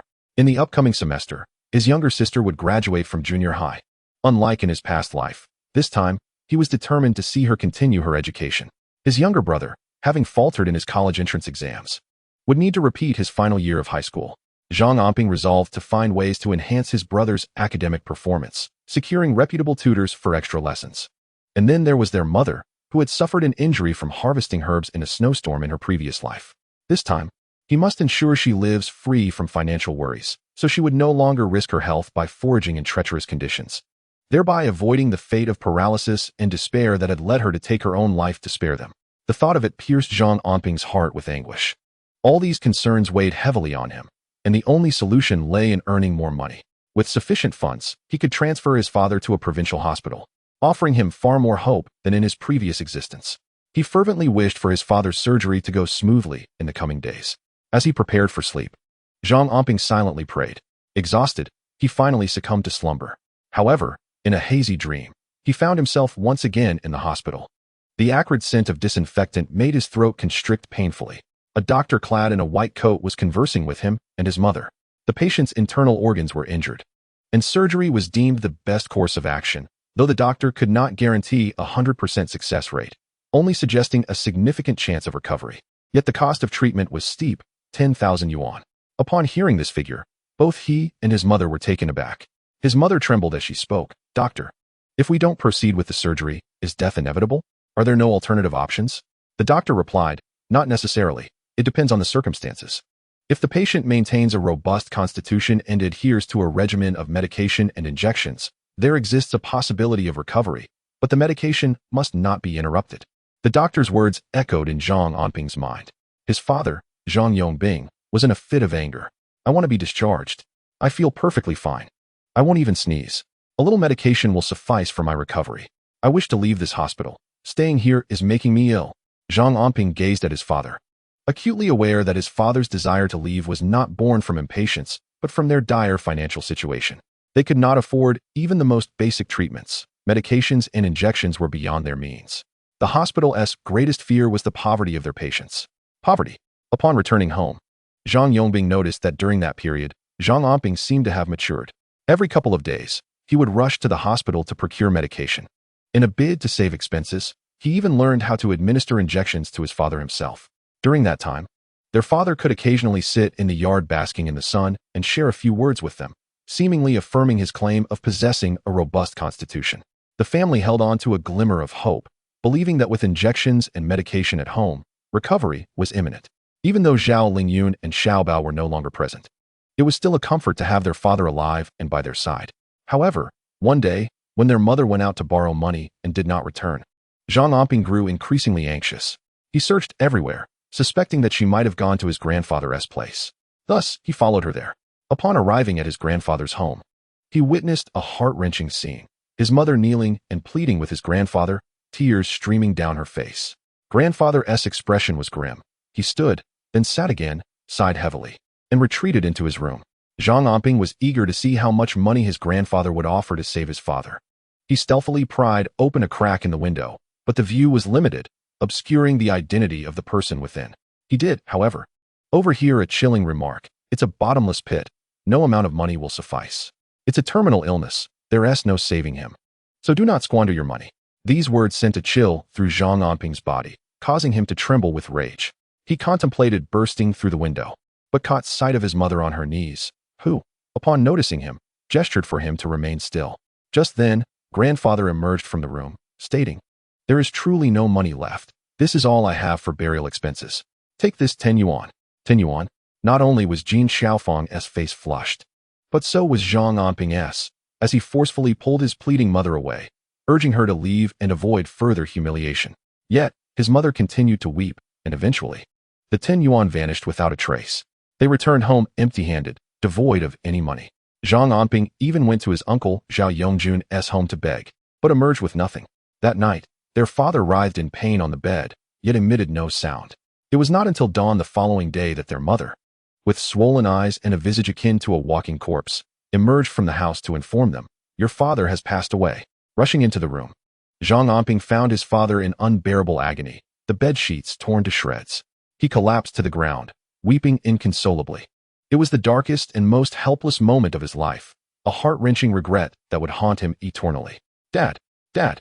Zhang Anping awoke in a cold sweat, startled by the intensity of the voice in his dream. It had merely been a dream, yet it was not just a dream. It was a memory of events that had transpired in a past life. Furthermore, It was initially intended for grandfather to provide some financial assistance, for he had wealth. After his father's death, grandfather had given Zhang Anping 5,000 yuan, claiming it was for him to seek employment. 5,000 yuan. If only I had that amount. Perhaps my father would still be alive. Even 1,000 would suffice. Yet to this day, Zhang Anping remains oblivious to the identity of the person who spoke with his grandfather behind the window in his past life, who uttered the words, "It is a bottomless pit. No amount of money will suffice, and it is a terminal illness beyond salvation. Do not squander your money." Surely, it must have been someone familiar, but despite his ruminations, he cannot fathom who it could be. This individual nearly severed his father's chance at life. He must find him and ensure he experiences the bitterness of despair. At this moment, a surge of hatred courses through Zhang Anping. "Father, you must remain safe in this lifetime. Please, do not encounter any misfortune." Zhang Anping feels as though his heart is entangled in a chaotic mess. He believes he must contemplate further how to enhance his father's chances of survival. The rain outside has diminished significantly, yet Zhang Anping finds himself wide awake. He decides to rise, don a raincoat, and venture out to catch crayfish. Just as he is about to leave, Zhao Lingyun calls out to him, "Anping, take an extra flashlight. Do not linger beneath the big tree. If you catch the traps, return promptly. Isn't your father's money running low?" Concern fills Zhao Lingyun's gaze. The rain falls heavily, making the ground slippery and visibility poor. Thus, embarking on a crayfish hunt under such conditions promises to be arduous. "Fear not, I shall return swiftly." Earning over 1,000 yuan in a night is quite satisfactory. Sometimes, even with relentless effort, such opportunities are rare. "You should rest early and not worry about me." Zhang Anping reassures Zhao Lingyun with a facade of nonchalance. In his previous life, he had genuinely contemplated selling his own life to procure funds for his father's medication. Yet he had never saved a penny and was burdened with debt. Even his relatives would shun him, afraid of throwing their money into the abyss. In this rebirth, he is presented with a splendid opportunity to earn money. A single night of hard work yields over 1,000 yuan.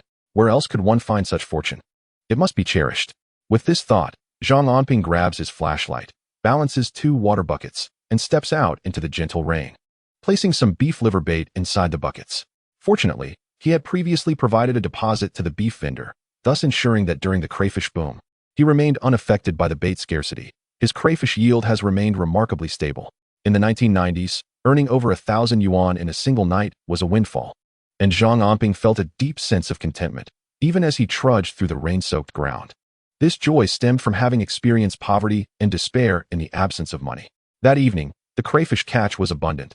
As he pulled up the traps, they clattered with life. He discarded the smaller crayfish, retaining the larger ones, and replenished the traps with more beef liver before moving on to another location to continue setting traps. The rain continued to fall steadily. Despite his raincoat, Zhang Anping's hands and neck became wet from the downpour, yet he paid little mind to it, knowing he could simply dry off upon his return. Seizing the opportunity while the crayfish were plentiful, he aimed to earn as much as possible, for once this chance was gone, it would not return. Additionally, he pondered what new ventures he could undertake, seeking projects that required minimal investment yet promised swift returns and a broad market. In his previous life, he had pawned the bracelet left by Zhao Lingyun for 1 million, and then encountered an opportunity to develop property near Shuiqing High School. He purchased the first 3 floors of a building and established a large supermarket. The entirety of his 1 million was invested in that supermarket, which, remarkably, flourished in an era when supermarkets were still a rarity. It became one of the most prominent establishments in Shuiqing, akin to striking gold daily. Subsequently, he opened a chain supermarket in a neighboring city, benefiting from exceptionally low wholesale prices and high profit margins, accumulating considerable wealth. With this newfound fortune, he acquired numerous transport vehicles, forming a fleet and achieving sudden affluence. The abundance of money led him to seize land and venture into real estate. As it was an era rife with golden opportunities where making money was extraordinarily effortless. However, in this lifetime, he was determined not to sell Zhao Lingyun's bracelet, for her origins remained an enigma. In his previous life, her untimely demise left him with lingering doubts, and although he had pawned the bracelet, unforeseen circumstances at the pawnshop deprived him of any chance to reclaim it. This severed their connection, yet Zhang Anping harbored a persistent suspicion that his wife, Zhao Lingyun, was far from ordinary. After all, who could sell a mere bracelet for 1 million? Until the moment of her death, she had remained tight-lipped, never divulging anything to him, leading Zhang Anping to believe she had genuinely lost her memory and forgotten her past. But was that truly the case? Zhang Anping was unaware. With no initial capital of 1 million at his disposal, he needed to devise another plan to amass the requisite sum within the shortest possible time. He recalled that the property would be up for sale in September, and with June nearing its end, he had less than 3 months to gather the necessary funds. Only by securing that parcel of land near Shuiqing High School could he replicate his previous life as success and ensure a smooth journey ahead. Yet, the task of accumulating 1 million in 3 months seemed daunting. Where could he possibly procure such a substantial amount? Chapter 50. The Goal. 1 million in 3 months. The rain fell incessantly, complicating Zhang Anping's journey into the city. The roads were treacherous, particularly for the stubborn donkey burdened with several thousand pounds of lobsters. The creature stubbornly paused to nibble on the grass by the roadside, eliciting both laughter and frustration. In that moment, Zhang Anping lamented the lack of a vehicle. A car would allow for effortless travel, unlike the slow progress required to urge the donkey along. Once he had sufficient funds, he intended to visit the province to seek out vendors selling tricycles or small trucks, knowing that having a vehicle would greatly ease his travels. Even in inclement weather, what typically took 30 minutes turned into nearly an hour due to the rain. Yet the persistent downpour inadvertently lowered the mortality rate of the lobsters, providing an unexpected silver lining.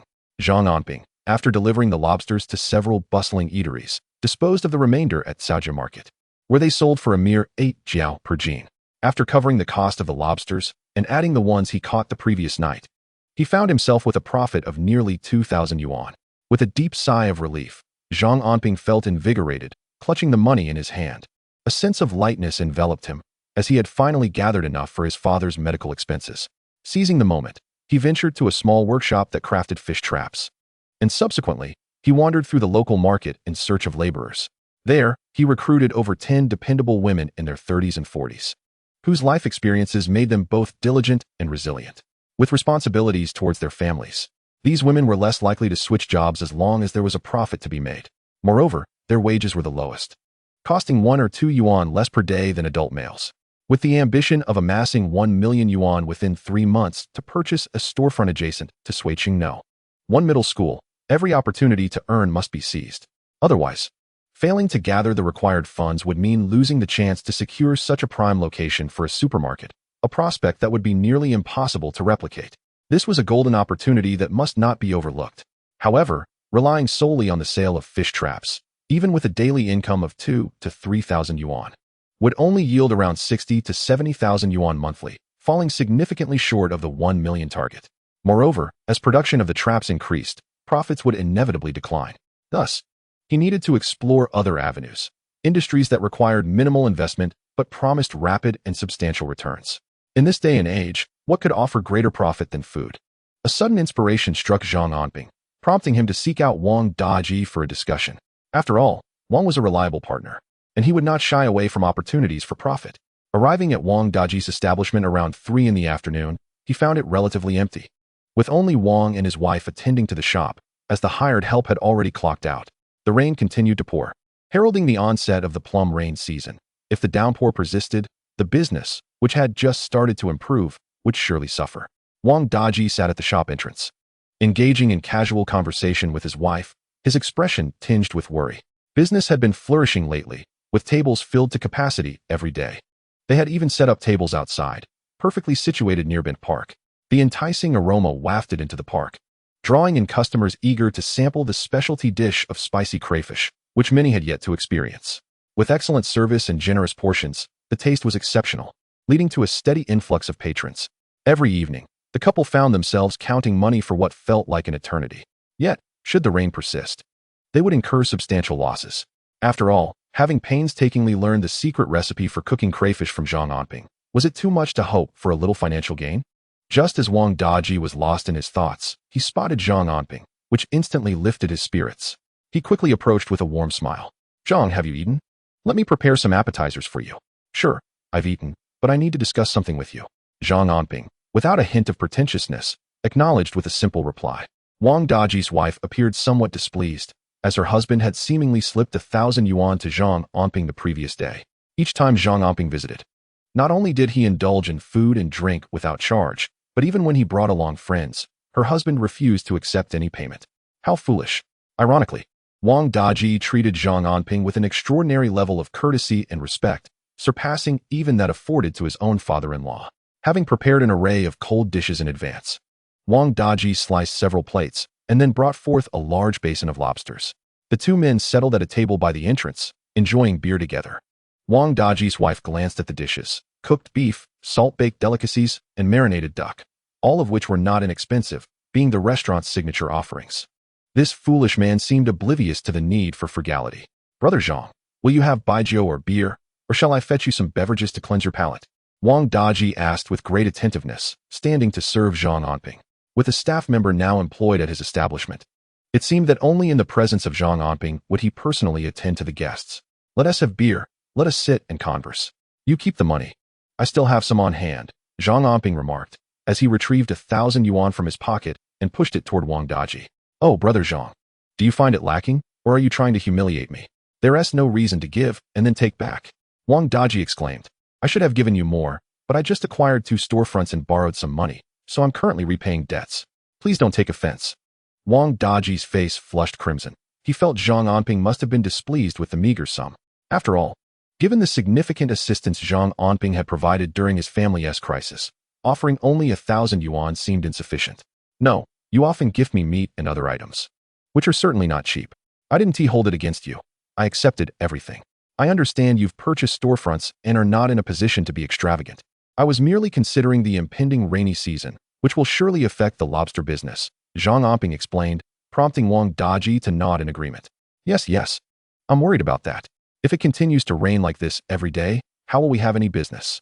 Without customers, selling lobsters will be challenging, and naturally, we won't earn any profit."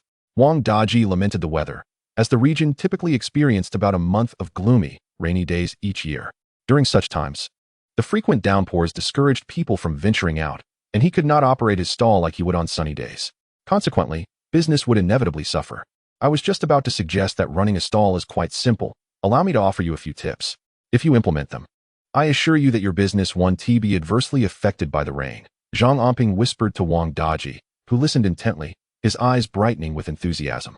Wang Daji's wife could only catch the first part of the conversation. Unable to discern the latter, she hurried over, eager to discover what brilliant idea Zhang Anping might have. Chapter 51. I want a divorce. Unfortunately, Wang Daji's wife only caught a glimpse of their conversation, as their voices were barely above a whisper. She heard only the beginning and missed the rest. Undeterred, she lingered nearby for a while, catching fragments of discussion about the many flavors of crayfish and the possibility of preparing more to sell as marinated dishes. Wang Daji's wife was left bewildered, but Wang Daji, upon hearing Zhang Anping's suggestions, was filled with excitement, his eyes gleaming as he trembled with anticipation. "Brother Zhang, you mean there are other flavors for crayfish? If so, would you be willing to teach this apprentice of yours? Whatever you have in mind, I'm all ears. If you don't mind, we could collaborate. Or I could work for you as your apprentice," Wang Daji blurted out, his determination evident. He recalled how his business had flourished since he adopted Zhang Anping's methods for cooking crayfish. Customers frequently praised the delectable taste of his dishes. The secret to his success lay in the recipes imparted by Zhang Anping. Having once been a chef, he understood the immense value of a good recipe. Just a short time had passed, yet his business had surged beyond recognition, earning him in a month what he previously made in an entire year. He believed that if Zhang Anping would teach him a few more ways to prepare crayfish, the profits would flood in like waves. Once he mastered the craft, financial concerns would vanish. The real challenge lay in persuading Zhang Anping to share his knowledge. "Let us collaborate, but there are aspects I would prefer to handle myself. I can teach you, and you can manage the flavors of the crayfish. Additionally, we need to create a unified branding and decide on a name for our venture. I'll outline my plan, and you can prepare for certain tasks, but I'll oversee the flavors and marketing. Just follow my lead. If executed well, this could yield far greater profits than running your own shop. After all, having enjoyed so many cooked meats, it's only fair to include you in this lucrative opportunity." As Zhang Anping sipped his beer and succinctly shared his thoughts, Wang Daji began to contemplate the implications. The operational model Zhang proposed was entirely new to him, yet instinctively he sensed its feasibility. However, he harbored concerns about certain details. Would this method effectively sell the crayfish? How could they ensure the freshness of the product? What safeguards could prevent employees from embezzling funds or merchandise? Moreover, was Zhang Anping's plan truly viable? Despite Wang Daji's humble beginnings as a chef, he proved to be quite astute and discerning. After a brief calculation, he felt there was potential for profit, though the specifics remained unclear. Zhang Anping had only provided him with a general outline and asked him to handle various tasks. For Wang Daji, these were not overly difficult. They merely required some preparatory work for the project. He readily agreed. His mind already fixated on the crayfish recipes and the other methods of preparation Zhang Anping had hinted at. As Zhang Anping departed from Wang Daji, he cast a smile at his wife, uttering nothing as he noticed the ample package of prepared meat that Wang Daji had meticulously arranged in his vehicle. However, once Zhang Anping left, the jovial expression on Wang Daji's face swiftly dissipated. He approached his wife and, in a sudden fit of rage, struck her across the face. The slap stunned her, causing her to leap up and unleash a torrent of insults at him. "You lunatic, Wang Daji. Have you lost your mind? Hitting your wife over a meager sum of money? I want a divorce." His wife, possessing a certain level of discernment, was not typically intimidated by him. Yet today, Wang Daji's audacity to strike her ignited her temper, compelling her to insist on the divorce. "If you wish to divorce, so be it. I shall divide our assets equally. The children will remain with you, and I will provide you with an additional 300 yuan in allowance monthly. We shall sever ties completely. You are a narrow-minded woman, and the god of wealth will not grace your doorstep." Wang Daji's words left her momentarily dumbfounded, despite her fierce proclamations about wanting a divorce. The truth was that if Wang Daji genuinely pursued it, she would be reluctant to comply. She sank to the ground, weeping about her misfortunes, lamenting the hardships she endured alongside him, and now as their lives appeared to be improving, he sought to replace her. She adamantly refused to entertain the notion of divorce. Wang Daji, recognizing his wife's temperament, understood that while she was not inherently malicious, her vision was limited. It was she who desired the divorce, yet it was also she who resisted it. "If you choose not to divorce, that is acceptable. All the money I earn henceforth will be for our children, and you will receive your share. However, you must refrain from meddling in my business affairs. Your sole responsibility is to care for the children. When Zhang Ge visits next time, ensure you are absent to avoid embarrassment." With a sigh, Wang Daji contemplated his wife's lack of worldly experience. Her focus remained fixated on the mere 1,000 yuan and the modest prepared dishes, failing to grasp the significant improvement in their business, which had surged tenfold. Moreover, it was a rare opportunity that Zhang Ge was willing to assist him in amassing wealth. Wang Daji had deliberately struck his wife to convey the lesson that one must never offend the god of wealth if one aspires to earn greater riches and advance further in life. "If you choose not to come, I shall manage on my own and keep my distance in the future." Wang Daji's wife, suddenly subdued, realized that her husband was indeed capable of striking her and had the audacity to threaten divorce. She decided to relinquish her grievances, for as long as they remained married. The fruits of Wang Daji's labor would ultimately benefit her and their children. On his journey home, the rain finally ceased for Zhang Anping. He envisioned expanding the production of lobsters, enhancing their flavor, and packaging them for convenience, ready for sale at local markets, delicatessens, or even night stalls. With sufficient profit margins, the sales potential appeared staggering. Furthermore, they possessed first-hand access to procure lobsters at a remarkably low price of merely 6 dimes per pound. Yet, the key was to ensure the quality and freshness of the ingredients. This seemingly unremarkable business holds substantial profit margins, accompanied by relatively low operational costs. The two pivotal elements for successful execution are flavor and the challenge of ensuring sales. Zhang Anping is confident in his ability to navigate these hurdles. Therefore, his next venture involves establishing a retail business for crayfish. However, before embarking on this endeavor, there exists a particularly critical matter that requires his undivided attention. Failure to address this issue adequately could jeopardize the success of his business. Zhang Anping intends to attend to this matter immediately following his father's surgery. Chapter 52. The will to survive the pursuit of wealth is essential, yet the health of his father takes precedence. As long as there is life, financial resources can be gradually accumulated. Thus, the following morning, after selling the crayfish at Saijia, Zhang Anping promptly made his way to the provincial hospital with the funds he had gathered. As he stood in line at the payment counter, he noticed that in these times, denominations of 100 were nearly non-existent, and 10 yuan was the largest bill one could find. His army green bag was stuffed to capacity, and he anxiously scanned the front of the line. Ahead of him stood a woman in her 40s, frantically exclaiming, my money has been stolen. It is my husband's lifeline." Upon reaching the payment counter, the woman discovered that her money was indeed missing. In her desperation, she rummaged through her various pockets, hoping she had merely misremembered and that the money was still on her person. Yet, despite turning out all her pockets, the cash was irrevocably gone, leaving her in a state of utter despair, her eyes reddening with anguish. The surrounding family members of other patients cast sympathetic glances in her direction. Yet there was little anyone could do, for this was a hospital, a place filled with individuals burdened by illness. The shared sorrow of those waiting was palpable. With tears streaming down her face, the woman murmured, "This is my husband's lifeline, his lifeline." Hearing her words struck a chord deep within Zhang Anping. As he clutched his own army green bag tightly, which also contained funds meant for his father's survival, hoping he could endure this ordeal. Next, called the attendant at the payment counter, prompting Zhang Anping to step forward. He hastily completed the payment for his father's surgery, carefully tucking away the receipt. When he glanced back at the woman, she had already vanished from sight. Hospitals often serve as a poignant reminder of human suffering, presenting countless heart-wrenching scenes. Were it not for his rebirth and the relentless accumulation of these funds, his father would not have had the opportunity to receive treatment at the provincial hospital. Money, indeed, is essential. It provides a sense of security and the chance for survival, thus offering peace of mind to one's family. After settling the payment and completing the necessary paperwork, the hospital staff swiftly began preparing for Zhang Yongbing's procedure. To ensure he remained energized, Zhang Anping thoughtfully purchased some chocolate.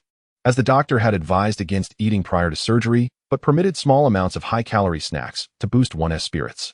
He also reminded the family to provide emotional support to the patient, fostering a calm and reassuring atmosphere. Zhang Anping brought hot water to his father, assisting him in washing his face and hands. "Father, do not be anxious. The doctor assures me that your injuries are not serious, and your health seems stable without complications. You will recover swiftly after the surgery." Zhang Anping smiled, recognizing his father's tension. For a man from the countryside, this was likely the first time he had ventured into the provincial capital, and now he found himself admitted to a provincial hospital. "Alas, how much will this cost? I've heard it could amount to tens of thousands. Where will our family find such money? I am a burden to you. I truly have caused you distress. I have not truly utilized this vast sum. How will you manage your lives afterward? It would be better for me to perish than to endure this."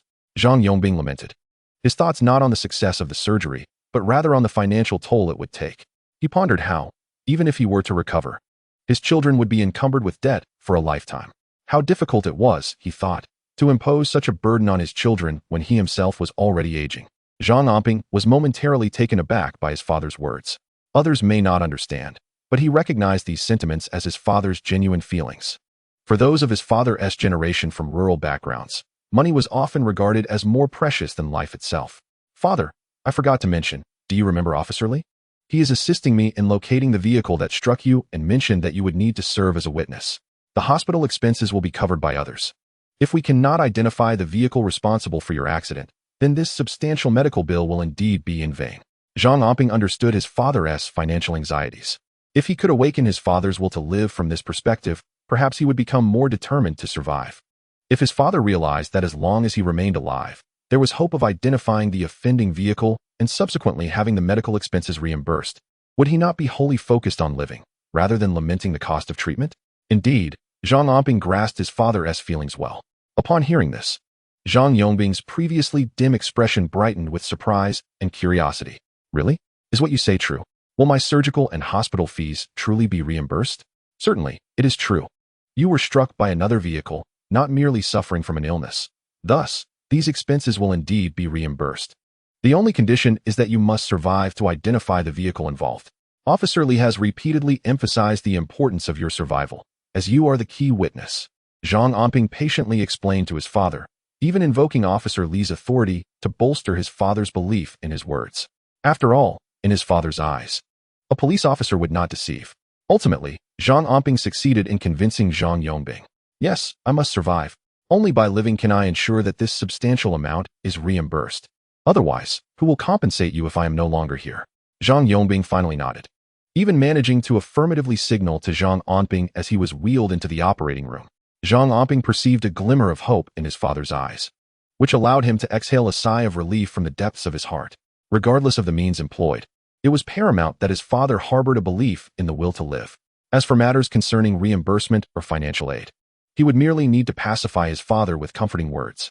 Sometimes, a person's desire for survival is robust, and with that hope, the prospect of life becomes more substantial. Zhang Anping earnestly wished for his father's well-being.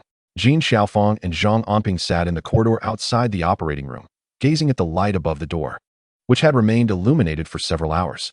Their mother had not eaten. Zhang Anping hurriedly ventured out to purchase dozens of steamed buns, intending to return to the operating room with them post-surgery, as he needed to return home quickly due to the fishing nets he had to tend to in the village that evening. Financial constraints demanded his relentless effort. He hoped that once his father overcame this hurdle, life would gradually improve. Upon returning with the buns, Zhang Anping felt a bit weary and opted for a shortcut to reach the operating room sooner. However, as he traversed a long corridor within the hospital, he unexpectedly encountered two individuals who were weeping profusely. When he recognized one of them, he was struck with astonishment as a torrent of past memories surged forth, compelling him to shut his eyes momentarily. Chapter 53. Lan Hanxiang. The two individuals in despair were both familiar to Zhang Anping. One was an elderly lady he had encountered earlier at the payment counter, who had lost her money. The other was a young woman he recognized as Lan Hanxiang, the supervisor he had employed during his previous life running a supermarket, who had also become a significant presence in his life. Following the death of Zhao Lingyun, Lan Hanxiang had been instrumental in caring for him. In professional terms, she was an invaluable aide, and in personal matters, she proved to be equally competent, to the extent that she nearly became his wife. This woman had once confided in Zhang Anping about her father's demise, which had been precipitated by the theft of his money during a severe illness, ultimately leading to his inability to afford medical treatment. Following her father's death, Lan Hanxiang faced the grim reality of securing funds for a proper burial, nearly resulting in her father's remains being left unburied. Her experiences bore a striking resemblance to Zhang Anping's own. Initially, this similarity prompted Zhang Anping to retain Lan Hanxiang as part of his team.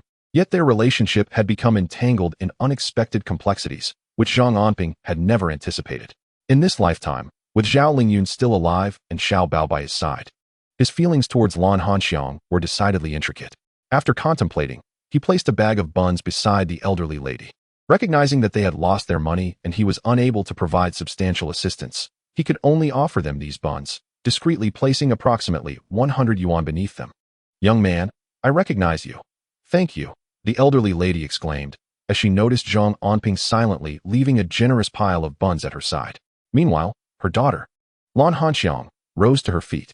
Lan Hanxiang was tall, nearly 1.7 meters, with an extraordinarily slender waist. Today, she donned a fitted black skirt suit. The garment, already tailored to accentuate her figure, appeared even roomier at the waist, allowing sufficient space for a fist, illustrating just how slender she truly was.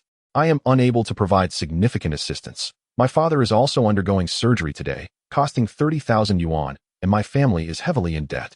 I can only offer a few buns to the elderly lady. Take care." Zhang Anping did not recklessly play the role of a misguided Good Samaritan by covering the medical expenses for Lan Hanxiang's father. Firstly, he never anticipated that he would encounter Lan Hanxiang in this lifetime, and secondly, his finances were quite limited. His father's recovery post-surgery would also demand considerable funds. 100 yuan was already the maximum he could afford. Humans are inherently selfish. In his previous life, he had known Lan Hanxiang because Zhao Lingyun was no longer present. However, in this incarnation, having fortuitously met Lan Hanxiang, he did not expect their relationship to mirror that of their past life. Some experiences are best regarded as mere dreams. He left a few buns behind, considering it was already 2 in the afternoon, and they likely hadn't eaten. Upon seeing the elderly lady at the payment counter, who appeared to be in dire straits, he felt an urge to assist her, as his own father had passed away in his previous life due to a lack of financial resources for treatment. "Thank you, young man," the elderly lady said. "My husband passed away at noon. In truth, paying the fees is futile since he was in the late stages of cancer." She wiped her tears, sighed, and Zhang Anping nodded, saying little before departing. Meanwhile, Lan Hanxiang watched Zhang Anping's retreating figure in silence, then bent down to retrieve a few buns for her mother. This was, after all, their first meal of the day, and they were quite famished. However, when Lan Hanxiang discovered the 100 yuan hidden beneath the buns, she was utterly astonished. Her mother was equally taken aback, her eyes welling with tears. "This young man, the one who stood behind me in line today, unexpectedly a good soul. With this money, your father's funeral arrangements are secured." The elderly lady wiped her tears, filled with deep emotion, realizing she had encountered a truly benevolent person.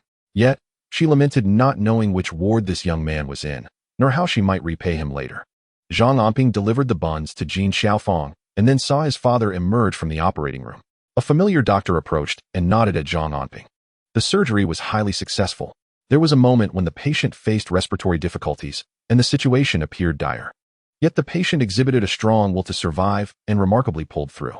Provided there are no complications and with proper care, the chances of recovery are exceedingly high.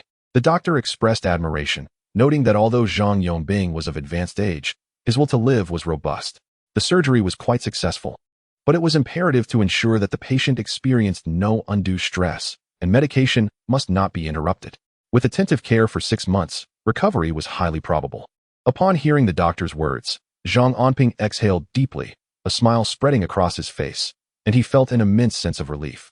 He then inquired further about how to care for the patient.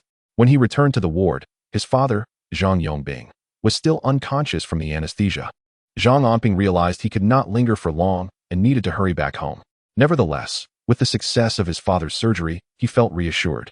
Even when he returned home, he wouldn't be overly anxious, simply waiting for a while until his father's health improved, at which point he would facilitate his discharge from the hospital.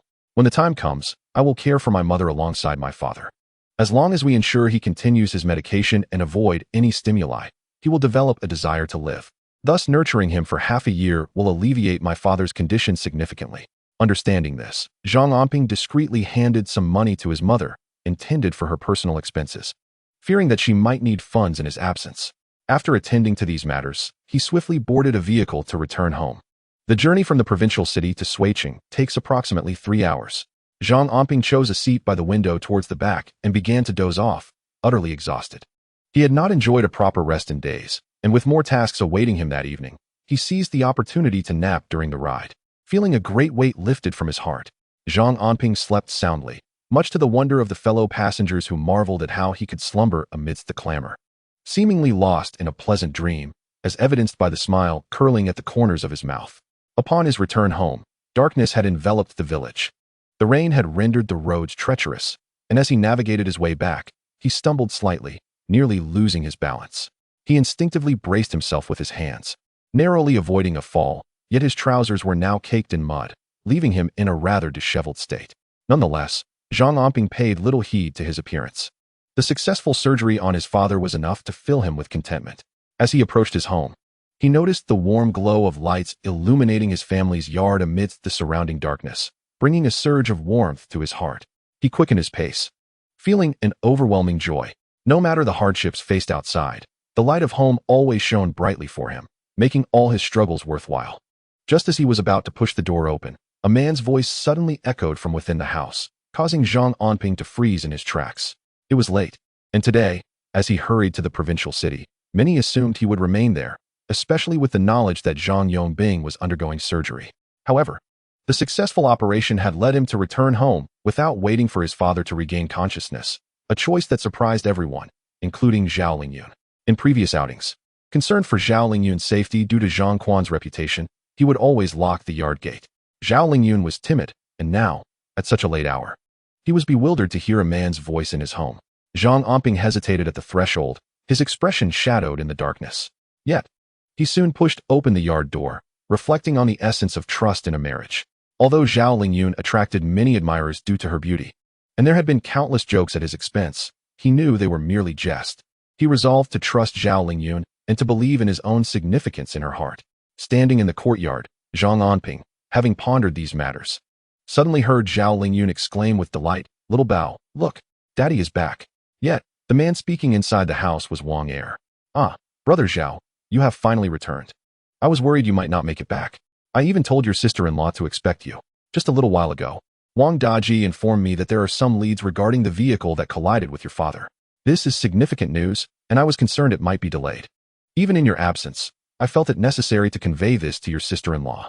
Zhang Anping had previously instructed Li Jun to notify Wang Daji should any news arise, allowing Wang Daji to inform him.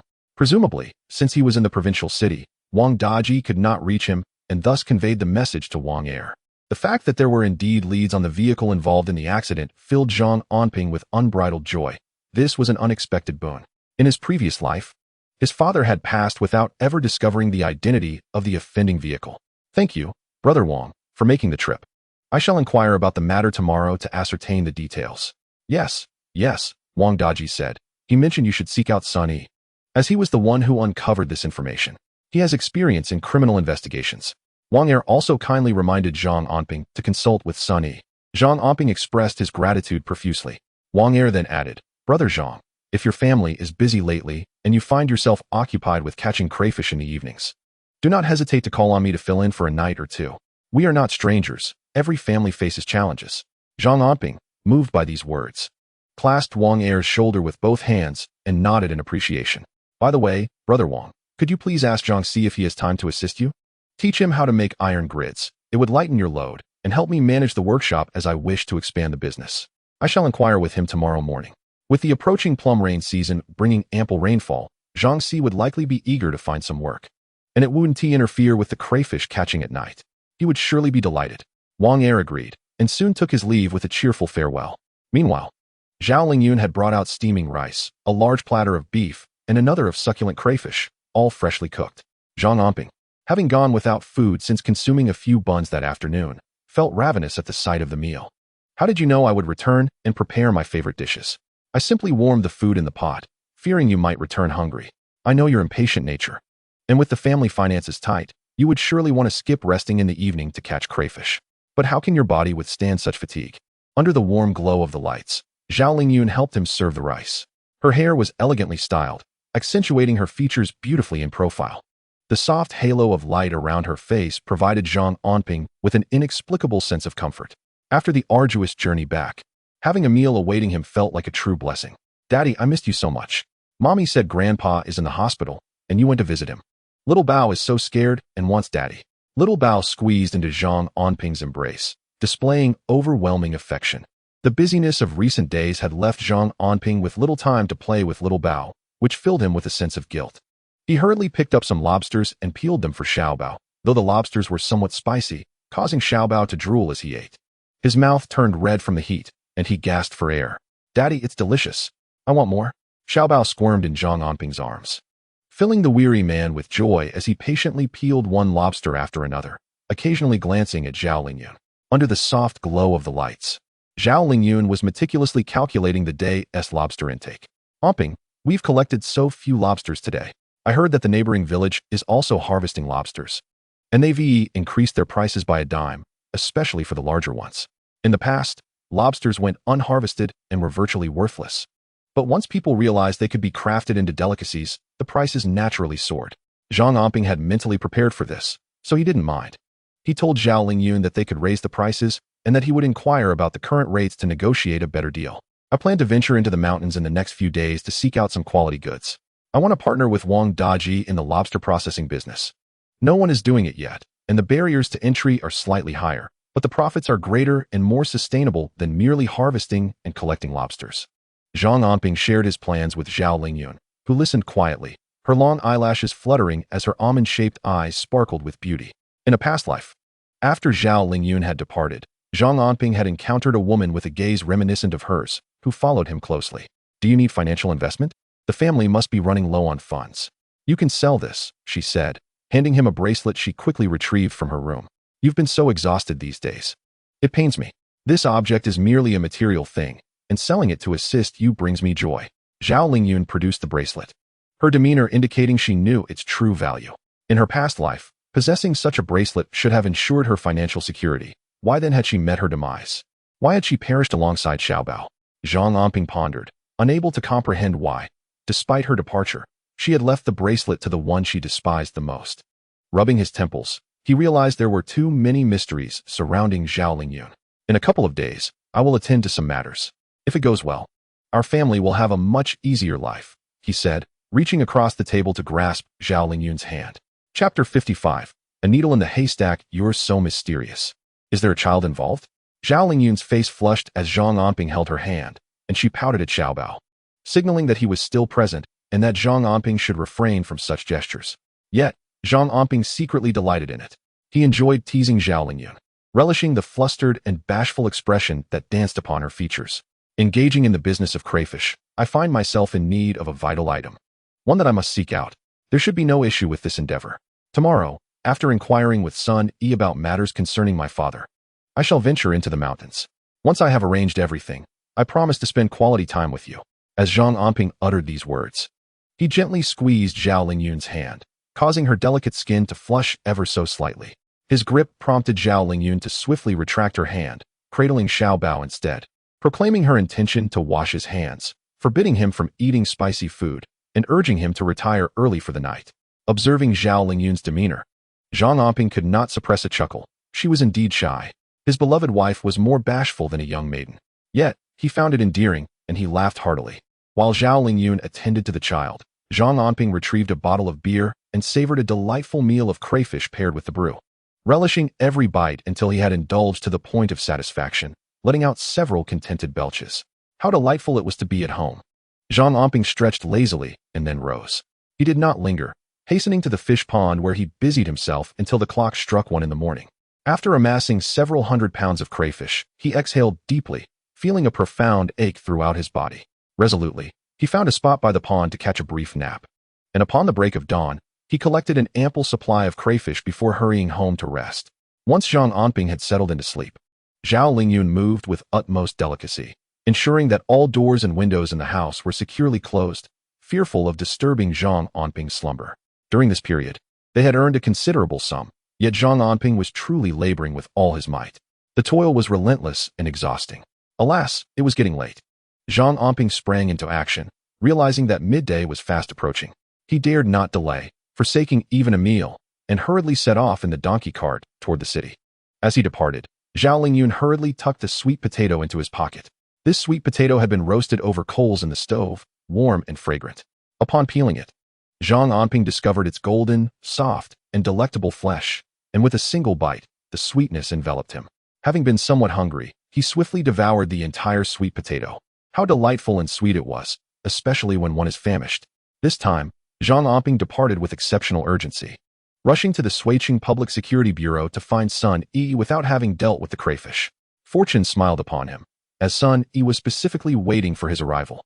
Upon seeing him, without any preamble, Sun Yi conveyed, "I have investigated the circumstances surrounding your father's accident, scrutinizing the closest surveillance footage from the hour before and after the incident.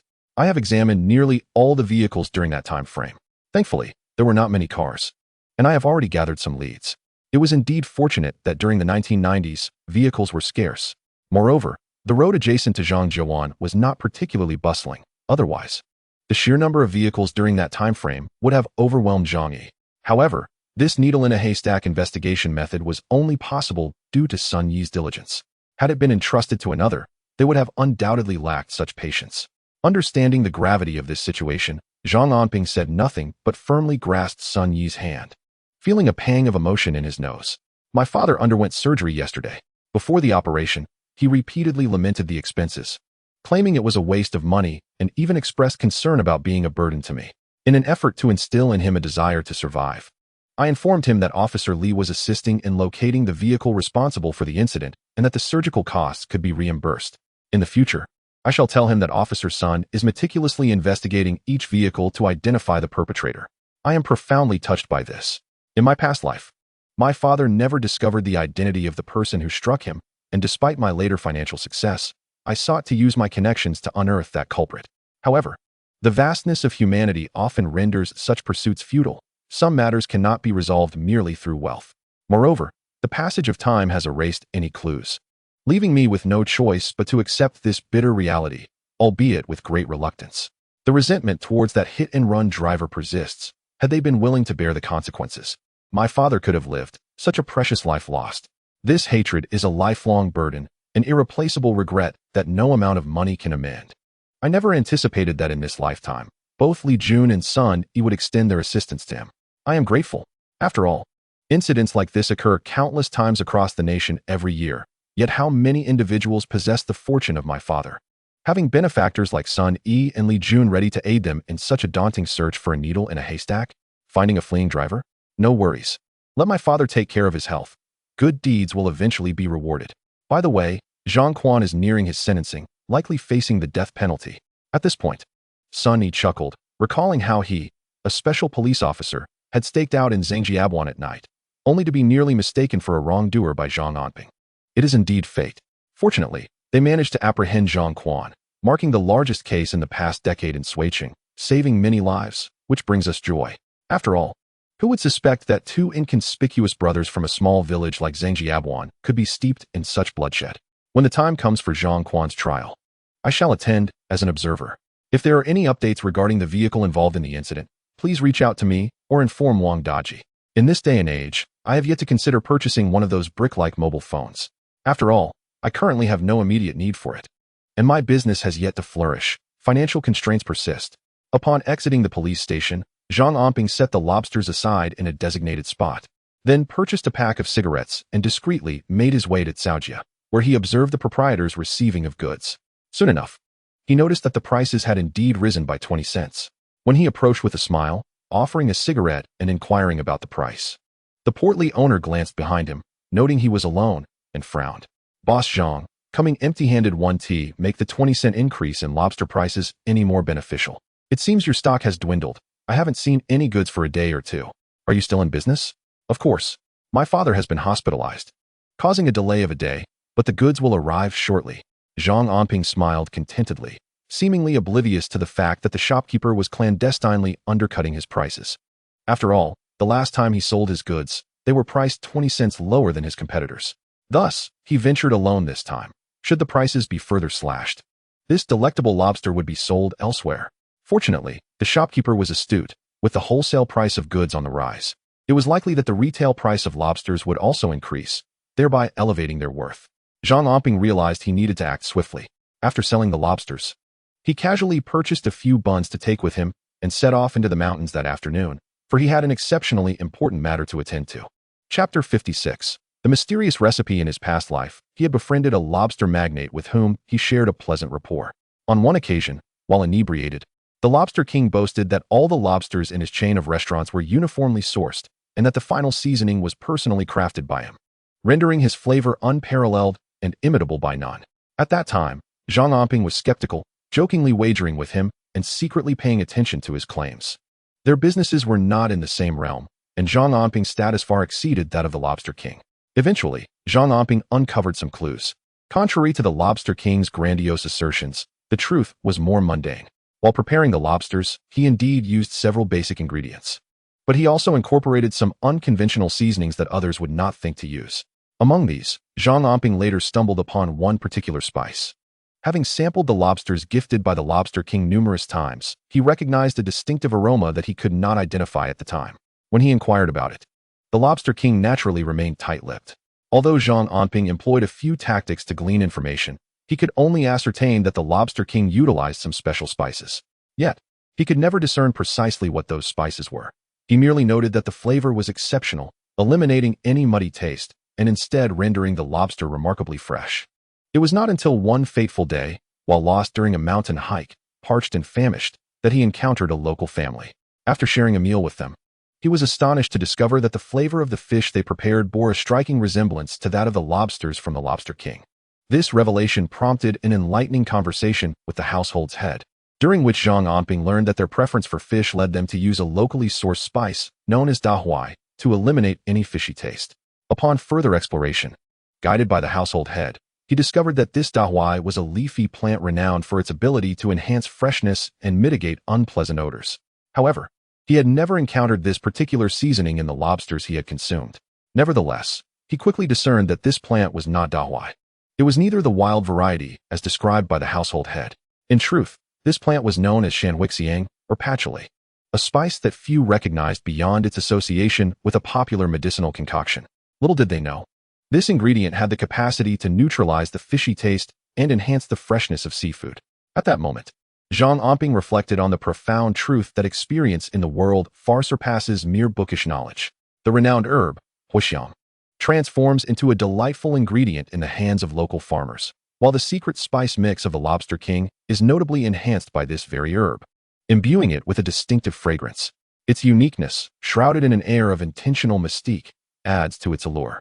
Had it not been for a fortuitous twist of fate, Zhang Anping would have never conceived the idea of incorporating huixiang into the lobsters, elevating their flavor to exquisite heights, devoid of any earthy aftertaste. In his previous life, Zhang Anping, a prosperous businessman, found no need to expose the Lobster King's secret of adding huixiang, which rendered the lobsters exceptionally delectable.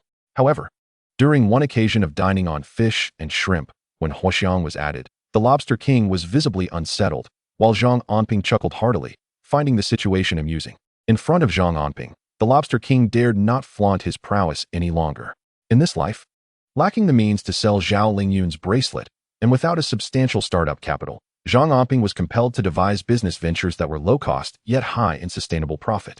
He set his sights on the lobster recipe, believing that with Huaxiang, he could confidently recreate the Lobster King's signature dish, which had captivated palates for over a decade. Unfortunately, Suiqing produced little to no Huaxiang, and few households cultivated it on a large scale. Yet, in Zhang Anping's memory, there existed a place abundant with this herb. Years prior, it had been inhabited, but as the villagers relocated from the mountains, the Huaxiang they once cultivated spread far and wide, thriving in the suitable environment. The hills were now blanketed with this herb, so plentiful that it was often disregarded as mere weeds. Given the remoteness of the mountains, where paths had deteriorated into narrow trails barely passable by donkey carts, most people were reluctant to venture there for firewood. After returning from Suiqing, Zhang Anping set off on a donkey cart, armed with several bags and a sickle, heading towards the hillside etched in his memory. The journey was arduous, taking over an hour of navigating the rough terrain.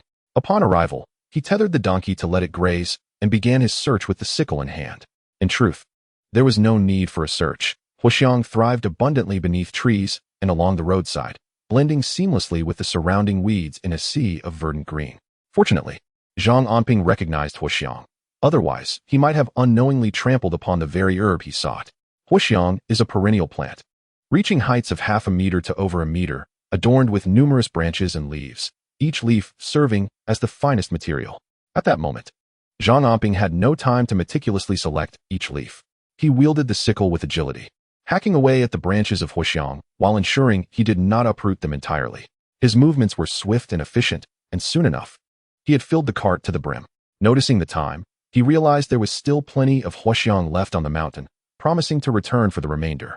As he sat upon the donkey cart descending the hill, he swayed gently, seizing the opportunity to catch his breath and rest. As he returned to the village today, the sun had yet to set. A number of villagers gathered at Wang Er's place, engaged in conversation, many of whom did not recognize the patchouli but were amused by the heap of weeds atop Zhang Anping's vehicle. Some jested, "Zhang Anping, have you become such a prosperous magnate that you still indulge in such hobbies as gathering weeds from the mountains? Surely, this cannot be more valuable than crayfish. What do you intend to do with that? It looks rather like a small tree. Are you planning to use it to trap crayfish? How is your father, Zhang Anping?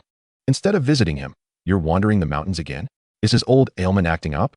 Despite the various jibes and laughter directed at him, Zhang Anping remained remarkably unperturbed, jokingly replying, "Oh, I just had a bit of time today to venture into the mountains. I thought my parents could use some dry grass for kindling, and rather than searching for pine branches, I figured I'd simply gather whatever I could find along the roadside. It will serve the purpose well enough." His words prompted a hearty laugh from the crowd, and no one could find fault with his reasoning, as he had packed most of the patchouli in bags, covered with some branches stripped of their leaves. It did indeed resemble firewood for kindling. After uttering these remarks, Zhang Anping intended to head straight home, but, noticing the villagers' gaze upon him, he smiled and turned towards another direction. Chapter 57. A gift not to be accepted? Zhang Anping did not return home. Instead, he made his way to his parents' residence. His younger siblings had gone to school, and Jin Xiaofang had traveled to the province to care for their father, leaving the home nearly deserted, with only the iron gate to guard it. Zhang Anping opened the yard gate, and, after moving the bags of patchouli inside, promptly shut the door behind him. Though not a malicious person, Zhang Anping understood that one must often be cautious. Otherwise, one might suffer losses without even realizing why. Moreover, this patchouli was his secret weapon. If he sought to earn money while exerting minimal effort for maximum profit, it lay within this very herb. Unlike the business of crafting traps for crayfish, which required little skill and merely capitalized on fleeting opportunities, the patchouli represented something more substantial. For instance, in crayfish collection, he had only recently begun, yet neighboring villages were already engaging in the same trade, often at slightly higher prices. Similarly, the market for traps had seen the emergence of imitation products, though their numbers were not yet overwhelming enough to significantly impact him, such as the nature of domestic markets, where low entry barriers and the absence of unique, irreplicable elements allow competitors to swiftly enter the fray. This leads to price wars, diminishing profits. Only endeavors rooted in core principles, ones that others cannot easily replicate, can yield substantial returns. Having lived 2 lives, Zhang Anping possessed a profound understanding of these dynamics. In his past existence, The so-called crayfish king had thrived by establishing a chain of crayfish restaurants, sharing tables with him as equals. What was the foundation of his success? Merely the unique flavor of his product, a recipe that others could not decipher. Thus, in his pursuit of patchouli, Zhang Anping chose to keep every aspect close to his chest, unwilling to share his venture with anyone. He swiftly tidied up his father's courtyard, then procured a clean plastic sheet to spread across the yard, laying out the freshly cleaned fennel leaves to dry in the sun. After a day's exposure, he would have perfectly sun-dried fennel. Zhang Anping intended to grind the fennel leaves into a fine powder, disguising it so that no one, especially Wang Daji, would discern the seasoning he had utilized. This way, he could operate with confidence, undertaking minimal effort while reaping maximum profit. Meanwhile, Wang Daji busied himself, following Zhang Anping's instructions to locate manufacturers for customized food containers, convenient bags, and even suppliers of bespoke sunshades. The tasks were numerous and intricate, yet Wang Daji bore no resentment. Rather, he was filled with anticipation. He yearned to discover the flavors of the various lobster preparations Zhang Anping had mentioned. After being frightened into submission by his husband's previous threat of divorce, his wife had become unusually compliant, refraining from meddling in Wang Daji's affairs. She observed him, constantly preoccupied with his endeavors, neglecting even his meals, and she was left curious about what he was concocting. Yet, she hesitated to inquire further, fearing his disdain and the rebuke of being small-minded, which might offend the god of wealth. Thus, she simmered with frustration, secretly watching to see what he would ultimately produce, and whether the god of wealth he spoke of was genuine or merely a figment of his imagination. Zhang Anping and Wang Daji were in the process of searching for a property, with Wang Daji taking the lead. Currently, they were considering two options.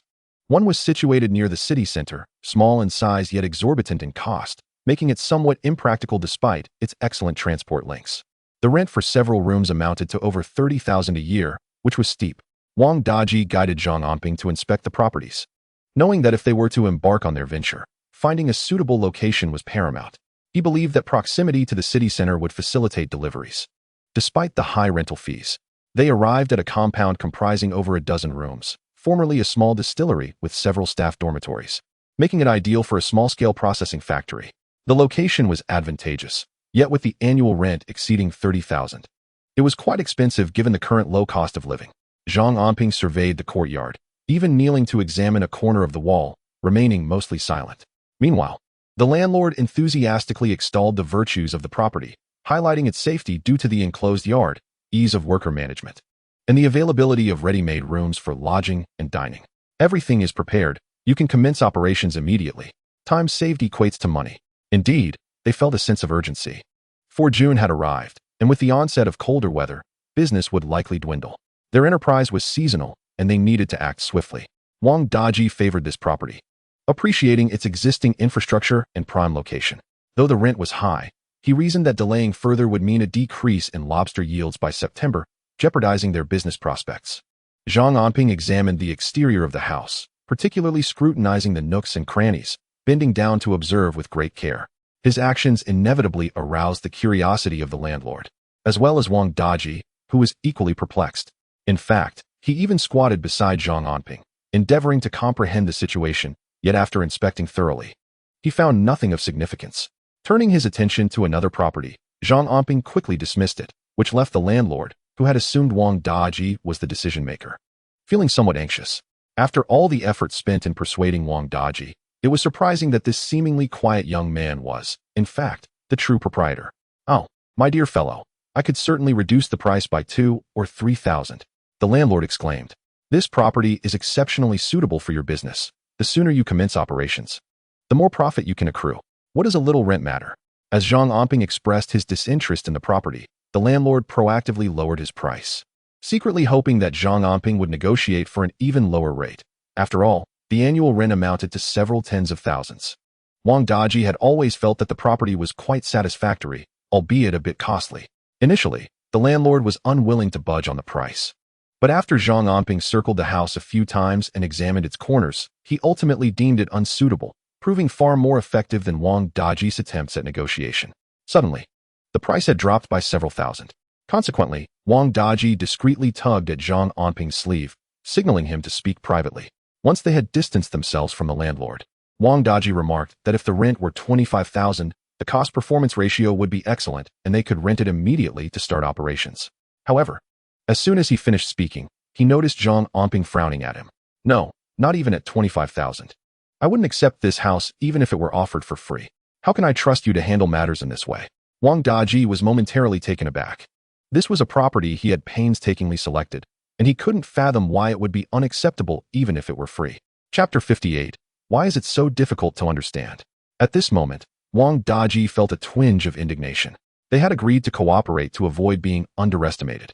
And Wang Daji had genuinely invested effort into this endeavor, having visited the property 3 or 4 times and considered every aspect. Yet, he could not grasp why this house was unworthy even if it were offered at no cost. Zhang Anping, being perceptive, recognized the incredulous expression on Wang Daji's face and smiled knowingly. Do you believe that the landlord would not rent it out for 20,000? The issue lies not in the price. Others can utilize the property, but we cannot take it even at a bargain. Do you understand why? I truly do not. Wang Daji scratched his head, utterly baffled as to why this house was off limits for them. They can rent it, but we cannot? Well, ponder that for a while. Let us proceed to the next location. Zhang Anping, seeing that Wang Daji remained perplexed, chose not to elaborate further and instead suggested they explore another property. In another location, relatively on the outskirts, there flows a river adorned with crystal-clear waters, bordered by sandy paths, situated merely 5 miles from the city center. This expansive courtyard houses 7 or 8 brick houses, their windows somewhat dilapidated. However, the yard is spacious, offering ample open land for future utilization. A notable advantage of this place is its accessibility, with a flat entrance that allows large vehicles to approach directly. The property chosen by Wang Daji possesses both merits and shortcomings. The primary advantage lies in its affordable rent of merely 10,000 yuan, while the disadvantage is the age of the doors and windows, which are in need of repair. Moreover, its somewhat remote location could potentially escalate delivery costs for future crayfish distribution. This illustrates that Wang Daji's choice of residence is indeed a long-term consideration, reflecting a thoughtful rather than short-sighted mindset. Zhang Anping examined the house from various angles, crouching in corners to scrutinize every detail, even testing the integrity of the doors and windows with his hands. He spent considerable time surveying the open space and took the initiative to inspect a well within the courtyard, drawing up a sample of water to taste. The landlord, exhibiting signs of impatience, urged them, "What do you think? This house is incredibly affordable and spacious. Renting it would be quite advantageous. I am even willing to sign a multi-year contract without a price increase." Feeling the landlord's urgency, Wang Daji pulled Zhang Anping aside for a discussion. Although this house appears inexpensive, we will need to invest in repairs, which entails additional expenses. My concern is that time is of the essence. It is already June, and we have only 2 to 3 months of peak crayfish sales. After September and October, business will dwindle. I still believe the city property is preferable. If we can secure it for over 20,000, it is certainly worth considering. Wang Daji remained preoccupied with the city property, primarily because it would be ready for immediate use, potentially saving them over a week of preparation time. Do you see that elementary school up ahead? Zhang Anping remarked quietly while standing on the vacant lot in front of the house, glancing at the school located less than 300 meters away. That is a school. No one would rent it out for any price. It is a futile thought. Moreover, the school is far too large for us to afford or be suitable for our needs. Wang Daji crouched down, pulling out a cigarette and offering it to Zhang Anping, feeling that his companion was overthinking the situation. The elementary school ahead occupies several acres. While it may appear to have few children, it is indeed a school. Schools rarely rent or sell their premises. They had yet to commence their small business, yet Zhang Anping was already contemplating the nearby school. What are you thinking? It is not just a fanciful notion. This rural school may eventually be closed or merged, leaving it vacant. This is a promising location as our business expands. The school will merely serve as a starting point. Let us negotiate the price for this place, aiming for a maximum of 8,000 with a 3-year contract. Zhang Anping gazed at the elementary school, reflecting on how, many years later, numerous rural schools across the country would vanish, including this elementary school, as he recalls. Many years later, it was acquired by a food factory, transforming the area into a bustling industrial hub. Their inability to purchase this school now does not preclude future opportunities. Wang Daji does not dare to envision it at present, but in time he will comprehend that their humble beginning in the crayfish business could lead them far beyond their current aspirations. It is not merely a matter of potentially acquiring an elementary school in the future. The establishment of a vast industrial zone spanning hundreds or even thousands of acres would be well within reach.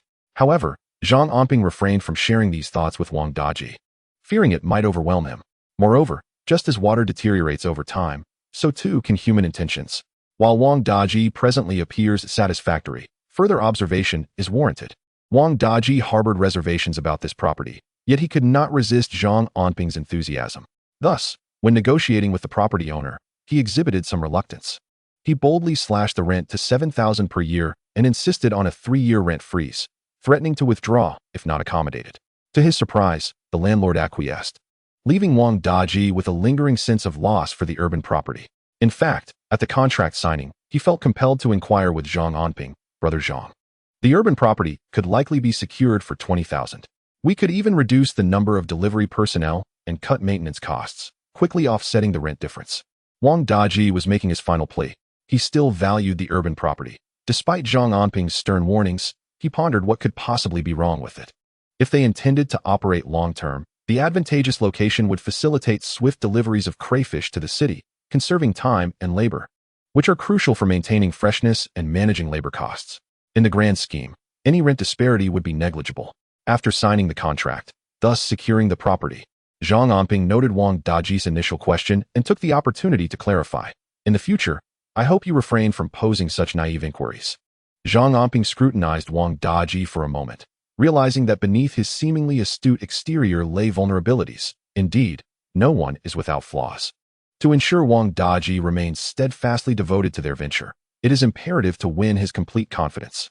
After all, as matters become more complex, Zhang Anping requires a partner or subordinate with strong execution abilities, rather than one who constantly questions his decisions. "Ah, Brother Zhang, I understand. I will follow your lead." Though Wang Daji voiced compliance, his body language and expression betrayed his uncertainty regarding Zhang Anping's reluctance to pursue the urban property, suggesting he had yet to fully grasp the rationale behind it. Chapter 59. What is the most important aspect of the food industry? Ultimately, Zhang Anping secured the rental agreement for this property, with an annual rent of 7,000 and a 3-year rent freeze. The rental funds were provided by Wang Daji. On their way back, Zhang Anping posed several inquiries to Wang Daji. First, as we are in the food industry, what is paramount for long-term success? Taste. As long as the taste is exceptional, we can endure. Wang Daji replied instinctively. Correct, but there is an even more crucial factor: food safety. This is the essence of development. Even if we begin from humble workshops, we must hold this truth close to our hearts. In those days, the concept of food safety was virtually non-existent. After all, people had just begun to enjoy a little financial stability, transitioning from mere sustenance to a better quality of life. What relevance does the location of a house have to food safety? Wang Daji still couldn't comprehend this. Nonetheless, he was determined to seek clarity this time. Even if the house ended up being rented in the suburbs as per Zhang Anping's wishes, he needed to understand why Zhang Anping was reluctant to rent the one in the urban area. The place had previously housed a grain distillery. Did he not notice that, although it had been cleaned and appeared relatively new, there were traces of mouse droppings in the corners? We are dealing with food here. Does that seem appropriate to you? I must admit, I did overlook that detail. The presence of mice is indeed troublesome. They come in swarms and are nearly impossible to eradicate. However, the house in the suburbs also appears quite desolate. Wang Daji refrained from voicing a thought. If there were mice in that desolate area, it would pose a significant problem as well. The ecology here is pristine. I crouched down and observed that the doors and windows of the house bore no signs of gnawing by rodents. There must be snakes or weasels nearby. The crucial factor is that there is a well in the yard with clear water. The nearby river is also clean and has not been polluted. Remember, when it comes to food, it is better to earn a little less and take things slowly. However, if you wish to go far, food safety is more important than taste. This is not merely a slogan. It is a principle to be etched in your heart. Allow me to explain today's matter. I hope that when you encounter similar situations in the future, you will reflect deeply on them. Zhang Anping patted Wang Daji on the shoulder, causing him to shudder. Goodness! After visiting these two properties 3 or 4 times, how had he missed the mouse droppings in the corners? How had he overlooked the clarity and sweetness of the well water?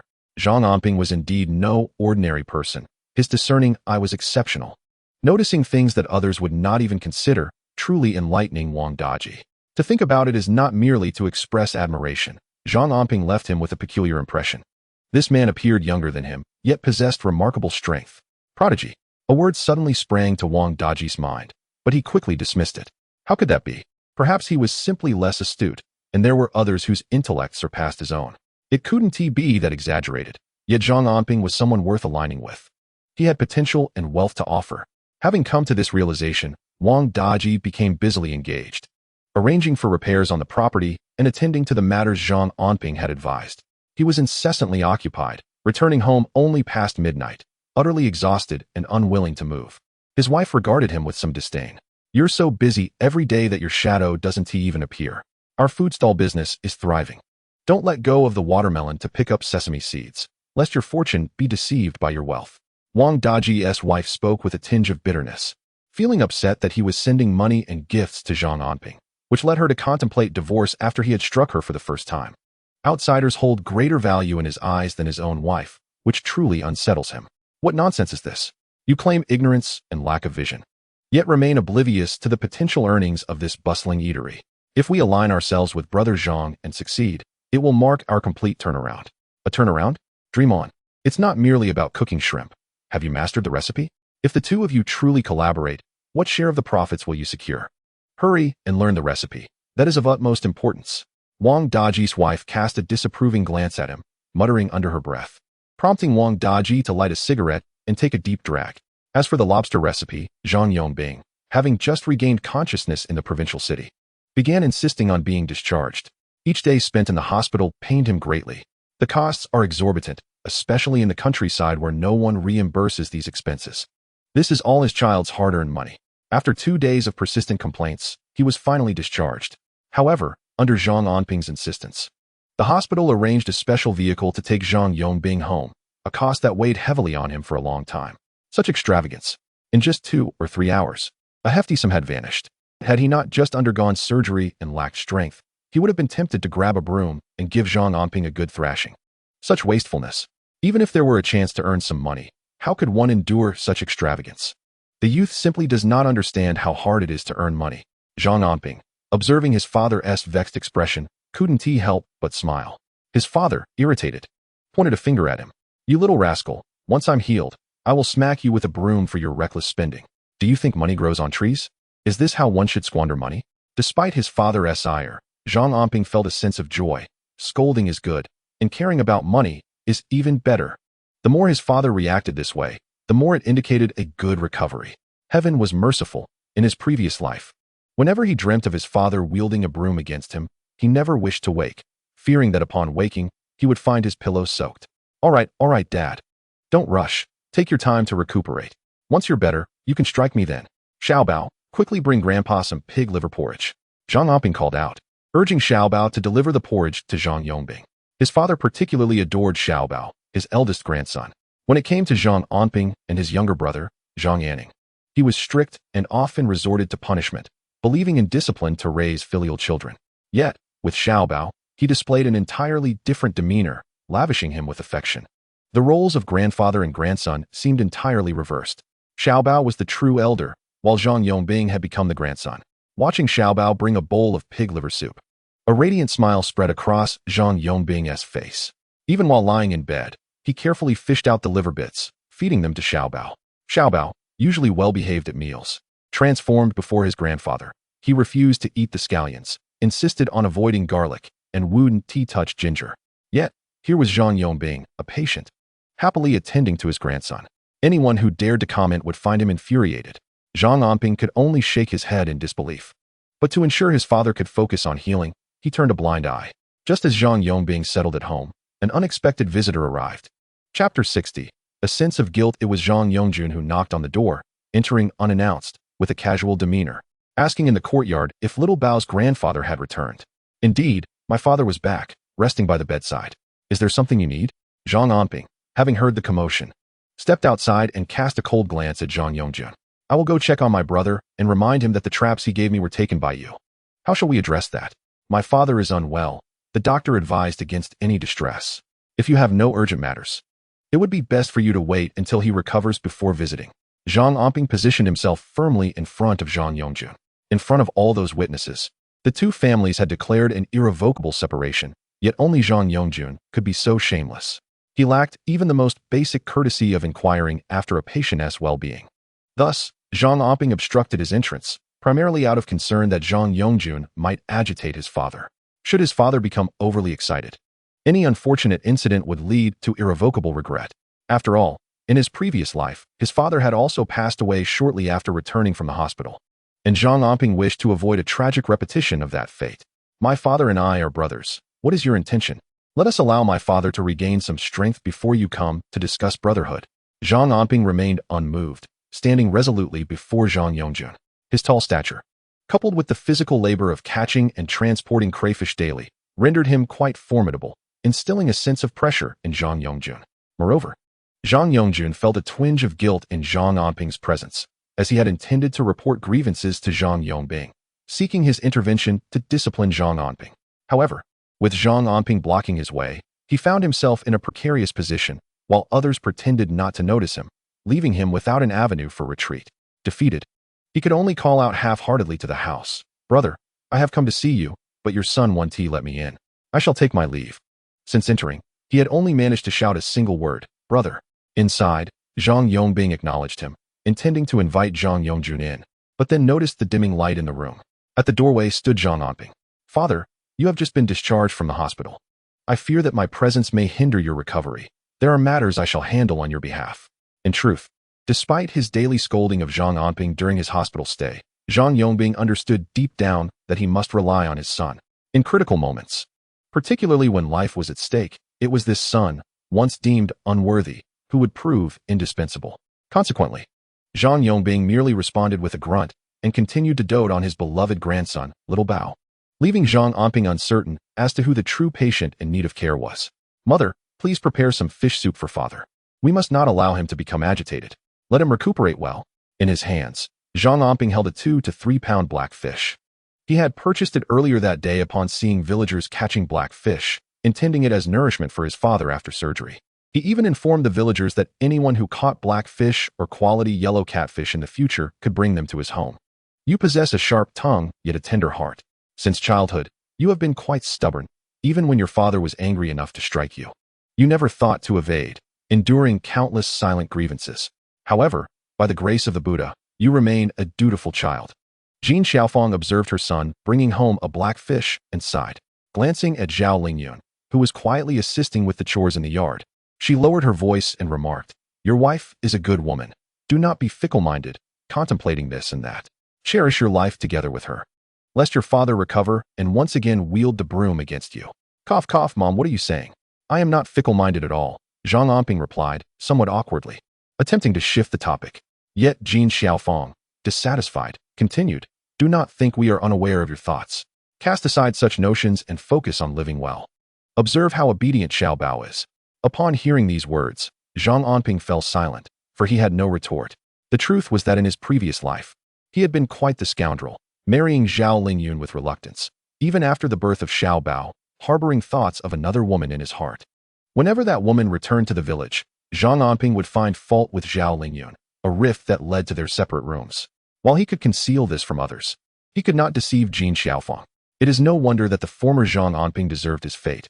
He was truly a disgrace. In the end, he nearly fled in shame, and if Jin Xiaofang had not brought it up, he might have forgotten altogether. In his past life, Zhang Anping had also been entangled with another woman, Chen Xiaoya, a girl he grew up with. Originally, he intended to marry her, but his parents insisted that Zhao Lingyun was destined to be his wife. This familial discord contributed to Zhang Anping's desire to sever ties with his parents, and he had never truly seen Chen Xiaoya clearly. Though their passion burned brightly, he later realized that she had always regarded him as a backup option. This realization was why Zhang Anping, upon his rebirth, had not thought of Chen Xiaoya. He had long forgotten her, his heart filled solely with Zhao Lingyun. Nevertheless, sensing that Zhao Lingyun's anger had not entirely abated, he felt compelled to rekindle her affection and create a harmonious home together, perhaps even blessing Xiao Bao with a sibling. As he contemplated this, warmth spread through Zhang Anping's heart, prompting him to rush over and assist his wife in tidying the yard. The yard, spacious yet cluttered with various items, was being swiftly organized by Zhao Lingyun. In no time, she had transformed the chaotic space into a tidy and orderly haven, making the yard appear significantly larger than before. Observing his diligent wife busy in the kitchen with their son, Jin Xiaofang wore a beaming smile. Fortunate indeed was he to have such a wife. who possessed both a kind temperament and a swift, industrious nature. Yet, his son remained unsatisfied. May the heavens bless them, ensuring that this young couple lives in harmony and happiness. After tidying up the yard, Zhang Anping noted that the sun was beginning to set. The perfect time to escort his father outside for some sunlight. With great care, he half-supported, half-lifted his father from the bed, surprised to find that his father was not heavy, allowing him to lift him with ease. This realization stirred a sense of discomfort within Zhang Anping. His father had grown old. Grandfather, look. Flowers. Little Bao, emerging from an unseen corner, presented a small yellow flower to Zhang Yongbing, who couldn't contain his delight. Beaming broadly, he lavished praise upon little Bao, who was overjoyed, his eyes dancing with joy. At that moment, however, a voice suddenly drifted in from outside the yard. And upon hearing it, Zhang Anping felt as though struck by lightning. The smile that had graced his face vanished in an instant. Chapter 61. The one who shattered his father's hopes. This voice was one that Zhang Anping could never forget. He vividly recalled that in his past life, his mother had knelt in his grandfather's room while he peered through the window, eager to see how much money his grandfather would give her. Then someone had spoken before his grandfather, declaring that his father was a bottomless pit, suffering from a terminal illness that could not be remedied. With a sigh, his grandfather ultimately handed his mother a mere 10 yuan. That moment marked one of the most despairing times in Zhang Anping's life, as that night, his father succumbed to pain in bed. It was then that Zhang Anping's entire outlook on life altered. He became acutely aware of the darkest side of the world and realized he had been utterly foolish. Had it not been for his father, would he have died? Of course. He also remembered the voice that had extinguished his father's hope. Yet, in both his past and present lives, he could never fathom who that person truly was. Today, upon hearing that voice again, Zhang Anping, disregarding everything, dashed out of the yard, only to find a plump, bearded middle-aged man assisting his grandfather. Grandfather, what brings you here? Uncle? It turned out that the voice he could never forget belonged to his uncle, Li Dai, the one his grandfather favored most. Li Dai worked at the Suiqing cotton spinning factory and had managed to secure a position for Zhang Anping's aunt there as well. In his grandfather's eyes, they were quintessential city dwellers, enjoying the benefits of state employment, which was a source of immense pride for him. Thus, the status of Li Dai's family in his grandfather's eyes was second only to that of Zhang Angyun, the university student. In truth, Zhang Anping had not interacted much with his uncle in his previous life. He only remembered that Li Dai and his aunt were particularly frugal. The reason they frequently returned to their hometown each year was that a mere purchase of a pound of candy could yield dozens of eggs, bags of rice and flour, chickens, ducks, fish, and over 10 pounds of superior tea. His grandfather owned a tea plantation, and while Li Dai claimed to assist in selling tea for him, the money was never seen, yet the tea was always gone. Furthermore, he had no idea how many pounds of tea Li Dai took each year to gift to his superiors. For this reason, the young uncle seemed to be quite well connected at the linen factory, having cultivated favorable relationships, and his transfer to the security department brought him a certain prestige. Zhang Anping was not particularly fond of visiting his uncle's home, as he invariably left feeling unsated after every meal. The plates and dishes at his uncle's house were scarcely larger than a saucer, and even if they licked every dish clean, their stomachs remained empty. Although Zhang Anping's own family was not well off, and he often faced his father's wrath, during mealtimes, both Zhang Yongbing and Jin Xiaofang ensured that the children were well fed, even if it meant the adults had to go without. However, when Zhang Anping brought supplies to his uncle, it was a different matter. Even after following his grandfather's advice to deliver 2 chickens, dozens of eggs, and a bag of rice, the table would still feature only a handful of peanuts, a plate of pickled vegetables, and a dish of greens, with the sole meat dish being the eggs they had brought, scrambled with an abundance of scallions. His uncle boasted to his grandfather that they treated Zhang Anping as an esteemed guest, having prepared 4 dishes. Under such circumstances, neither Zhang Anping nor Zhang Anning particularly enjoyed visiting their uncle's home. However, today, surprisingly, the uncle had come to visit, accompanying the grandfather to Zhang Anping's house. Zhang Anping could prevent Zhang Yongjun from entering his father's door, as he sought to argue about the net trap issues. But he could not stop his uncle Li Dai and grandfather from entering. Even though Zhang Anping was internally aware of who had uttered those words in his previous life, shattering his father's last hope, he simply stated, "Dad, Grandpa, and Uncle have arrived." On the other side, Jin Xiaofang hurriedly moved chairs and greeted them warmly. The grandfather, with his large tobacco pipe, wore a stern expression as he scrutinized Zhang Yongbing, tapping the pipe against a stone on the ground until the ash fell out.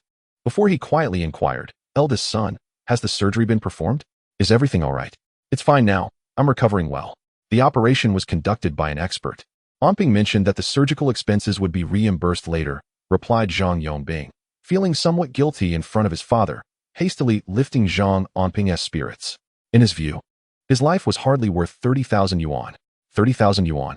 Their house barely had a value of 10,000. What nonsense. How much debt do we owe? How are we to get by in the future?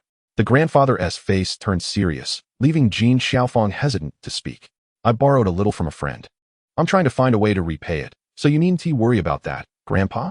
Zhang Anping felt a complex mix of emotions towards his grandfather, who was biased and seemed to prioritize money over family.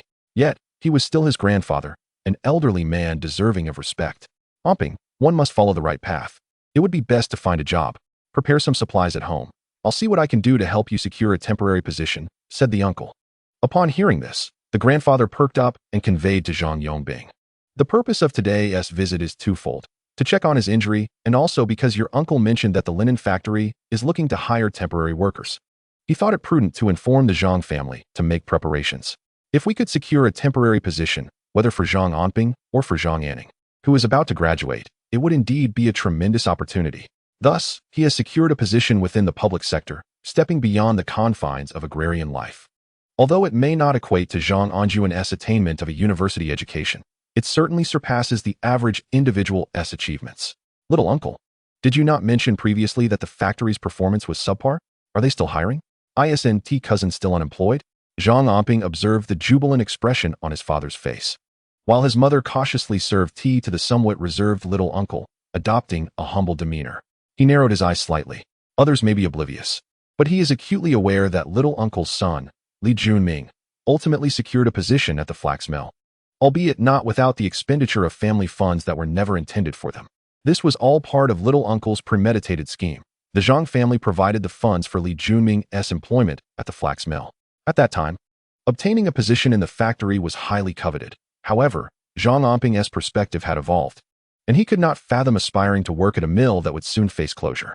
They are not hiring, but I am determined to leverage my connections to facilitate your entry. Li Dai subtly avoided mentioning his own son, and instead expressed a desire to assist Zhang Anping and Zhang Anning in gaining employment at the flax mill.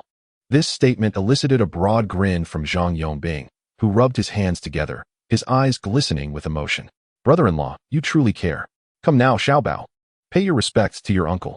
As Zhang Anping watched his parents basking in delight, he felt a wave of frustration wash over him. His naive father was being duped. Yet he remained oblivious, counting the money for those who had deceived him. He pondered how to unveil the true nature of this little uncle. Chapter 62. Flaky pastries. Observing the duplicitous facade of Li Dai, Zhang Anping contemplated his character. Such individuals are masters of pretense, appearing amiable and smiling at everyone, yet harboring ulterior motives, likely lacking sincerity towards anyone but their own kin. Zhang Anping understood Li Dai's disposition, his intentions, and schemes, and he recalled that in a previous life, this very man extinguished his father's last glimmer of hope. Xiaofang, quickly, bring out the cooked meats. And don't forget those flaky pastries we purchased in the provincial capital. Though Zhang Anping was unable to move, the arrival of Li Dai invigorated him, prompting him to enthusiastically implore his wife to provide the finest hospitality. In the hospital, Zhang Anping had seen fellow patients savoring flaky pastries, their aroma tantalizing. And he longed for his eldest grandson, Xiaobao. He had sweet-talked someone into purchasing a few pieces, which he now presented to Li Dai. The table was adorned with golden, crispy, flaky pastries, their enticing aroma wafting through the air. In those days, most families were merely satisfied with a full meal, and snacks were a rarity, particularly those specially procured from the provincial capital. Even Li Dai indulged, consuming one flaky pastry after another. These pastries are delightful and crispy. My son Juming adores them. Wrap some up for him to try later, Zhang Anping exclaimed, beaming with joy, while secretly contemplating what other delightful treats he might offer, and considering how to arrange some funds for Li Dai. Regardless of the circumstances, both Zhang Anping and Zhang Anning were determined to find a way to secure employment in the city. Although Anping earned some money from catching lobsters, it is not a sustainable source of income. Finding a stable job would be quite beneficial, even if it requires spending a little money to take a temporary position. It would be worthwhile. If Anping is reluctant, then let Anning take the opportunity. With only a few days left before his college entrance examination, he does not harbor hopes of gaining admission to a university. However, if he could secure a position at the cotton mill, it would bring honor to the family to have someone working in the city. Hence, Zhang Yongbing exhibited a sense of urgency. Anping, however, appeared indifferent as he took 5 pieces of flaky pastry from the table, leaving only 4 behind. Xiaobao, enjoy the pastry. Grandpa specifically bought it for you. Xiaobao gazed longingly at the pastries, yet he hesitated to approach as guests had arrived. In the past, when he had been disobedient, his father had punished him. Upon hearing his father offer him a piece, he joyfully rushed over, disregarding the dust on his hands, and seized a large bite of the pastry. His face lighting up with delight, delicious indeed.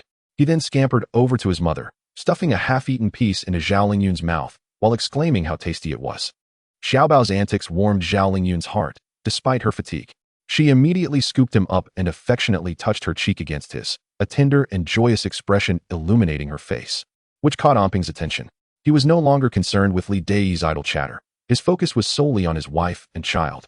He quickly crouched down and rewarded Xiaobao with another piece of pastry, praising him for knowing to share good things with his mother, causing Xiaobao's eyes to sparkle with joy as he hopped around. Here, Lingyun, you should also have a taste. It's not something you can find here, Anping said, handing Zhao Lingyun 2 pieces of the pastry. Meanwhile, Li Dai, having already devoured his share, planned to wrap some up to take home to Li Junming, neglecting to offer a single bite to his own wife and child. With half a piece of pastry in his mouth and 2 pieces in hand from her husband, the weary Zhao Lingyun smiled radiantly, transforming the humble courtyard into a bright haven. Anping felt a surge of warmth in his heart. His wife was truly beautiful. What had he been thinking? He had been foolishly distracted by fleeting desires when he was blessed with such a wonderful woman. It was indeed disgraceful. Zhao Lingyun, feeling somewhat self-conscious under Anping's intense gaze, nervously held the 2 pieces of pastry and mentioned that she would assist Jin Xiaofang in the kitchen, sensing that Li Dai would be dining with them that evening. After soothing Xiaobao, Anping, still holding 2 pieces of pastry, found a moment to enter the kitchen and offered one to Jin Xiaofang. Mother, give this a try. I suspect you haven't had one before. The pastry melted in her mouth, leaving a delightful sweetness lingering. But what truly brought a smile to Jin Xiaofang's face was the realization that her son had grown considerate, knowing to share such treats with her. This was purchased for Xiaobao by someone on behalf of your father. We could never bring ourselves to take even a bite. Your father hasn't tasted it at all, but your wife did bring me a piece. It's fine. I saved a piece for Dad. By the way, Mom, please tell Dad not to listen to anything Xiaogafu says. He is far too cunning. We must not let our family bear the cost of our cousin entering the factory. Moreover, Anning and I have made our arrangements, so you needn't worry. At this moment, Zhang Yongbing and Li Dai were engrossed in conversation, and whatever Zhang Anping said was of no consequence, leaving him to converse with his mother in the kitchen. He urged her to inform his father to be wary. Li Dai is truly a deceitful person, always full of schemes, and his words should not be trusted. Indeed, his brother-in-law is not trustworthy either. I should remind Dad about that. Jin Xiaofang, consider Li Dai's character over the years. He seems amiable to everyone, yet he is a wolf in sheep's clothing. They have suffered countless silent losses over the years. In the courtyard, dishes were served, abundant with fish and meat. Grandpa even reprimanded Zhang Yongbing, saying that in battle, a father and son fight together, and that the second family's child has potential. They will rely on Zhang Anjuan in the future. Dad, you are already quite old, and I even have grandchildren now, so please do not concern yourself with these matters. Enjoy the meat and eat plenty of vegetables. As for the second family, they will always have a meal here, but do not provoke Anping. He has a bad temper, and I am already injured and lack the strength to confront him. Zhang Yongbing was clearly siding with Zhang Anping. Regarding his second brother, to be honest, he felt somewhat disappointed and disheartened, no longer wishing to say much. After all, how much benefit did his brother gain from him? Yet when he was hospitalized, Jin Xiaofang did not lend him a single penny. Grandpa faced a setback and felt a twinge of displeasure, but upon seeing Li Dai here, he let out a cold snort. You truly do not appreciate the good fortune you have. By the way, see how much more you can gather together. And think of ways to secure a good job for Anping or Anning. As a father, you ought to be doing your part. Grandpa was pressuring his father to provide Li Dai with benefits. Zhang Anping merely watched with cold eyes, observing their shamelessness. Anping, can you borrow some money from those friends of yours? This concerns your livelihood for a lifetime. Ah, if only this situation had not arisen, Zhang Yongbing sighed in regret. His gaze fixed longingly on Zhang Anping. Meanwhile, Li Dai, with a smile plastered on his face, felt a surge of joy within, for he had heard numerous rumors. Chapter 63. Schemes foiled. Li Dai had heard that Zhang Anping had struck it rich. He was reportedly catching and selling crayfish, earning thousands each day. Initially, he was skeptical, thinking those people were ignorant. What did earning several thousand a day even mean? It was sheer boasting without any basis. However, he soon learned that Zhang Yongbing had been struck by a vehicle which had fled the scene. Anxiously, he thought about how being hit would surely incur significant hospital expenses. And from what he knew, his father-in-law had saved a considerable sum of money. This money had been a long time in the planning, and he was devising a way to coax it out, intending to help his children secure jobs at the cotton spinning factory. His father-in-law's money must not be squandered on Zhang Yongbing's hospital bills. Before he could return, news reached that Zhang Yongbing's son, Zhang Anping, had taken someone to the provincial hospital, spending tens of thousands of yuan. At this moment, Li Dai, who was utterly astonished, began to comprehend the situation. It was evident that Zhang Anping had struck it rich, prompting Li Dai to redirect his attention from his father-in-law to Zhang Anping's household. As long as they possessed wealth, he could devise a scheme to coax them into willingly parting with it, leaving no room for blame afterward. Thus, the matter of the textile factory seeking temporary workers arose, and upon mentioning it to his father-in-law, he was guided to Zhang Anping's residence. In truth, this closely aligned with Zhang Anping's initial suspicions. The intention was to extract funds from them to pave the way for his son, Li Junming. Unfortunately, Li Dai had meticulously calculated his approach and understood the thoughts of Zhang Yongbing and his father-in-law well. If the money were in their hands, he could likely deceive them into giving it up. However, it resided with Zhang Anping. Thus, regardless of what Zhang Yongbing might say, Zhang Anping merely smiled. "Father, what kind of vision do you have? Spending money to get into a textile factory? It's merely manual labor. I could never stoop to such a level." Zhang Anping's words were simply intolerable to Zhang Yongbing and his grandfather in the 1990s. His grandfather, infuriated, slammed his pipe onto the table and erupted in anger. "You little rascal, what are you saying? Do you think you can survive like that? Your uncle is the one with a proper job, earning money every month.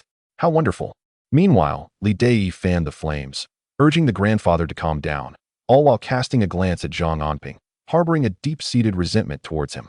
For the words Zhang Anping had spoken felt like a slap in the face. What he had always prided himself on was merely a respectable job. Yet, in Zhang Anping's mouth, it was reduced to mere labor? It was a state-owned enterprise, serving the nation. Could that be considered manual labor? What did you say? You've outdone yourself, looking down on a textile factory? Believe it or not, even if I underwent surgery, I could still strike you. My broom, Xiao Bao. Bring me the broom. Zhang Yongbing, in a fit of rage, searched for a broom to lash out. This startled Zhang Anping. He truly detested Li Dai's condescending demeanor and his penchant for scheming, treating others like fools. However, he feared that Zhang Yongbing's agitation would adversely affect his health. "All right, let me be frank. I have no money, not a single cent, and I am burdened with several thousand yuan in debt. Uncle, you're quite esteemed for your job at the textile factory, so could you lend me 1,000 yuan? Zhang Anping deftly redirected the blame towards Li Dai. This left Li Dai, who had been smiling while calculating how much he could extract from Zhang Yongbing, momentarily stunned, his expression darkening. He let out a cold snort. "Your cousin is older and still unmarried. Which family has any wealth?" As soon as Li Dai uttered these words and met Zhang Anping's seemingly amused gaze, he felt as if his thoughts had been laid bare.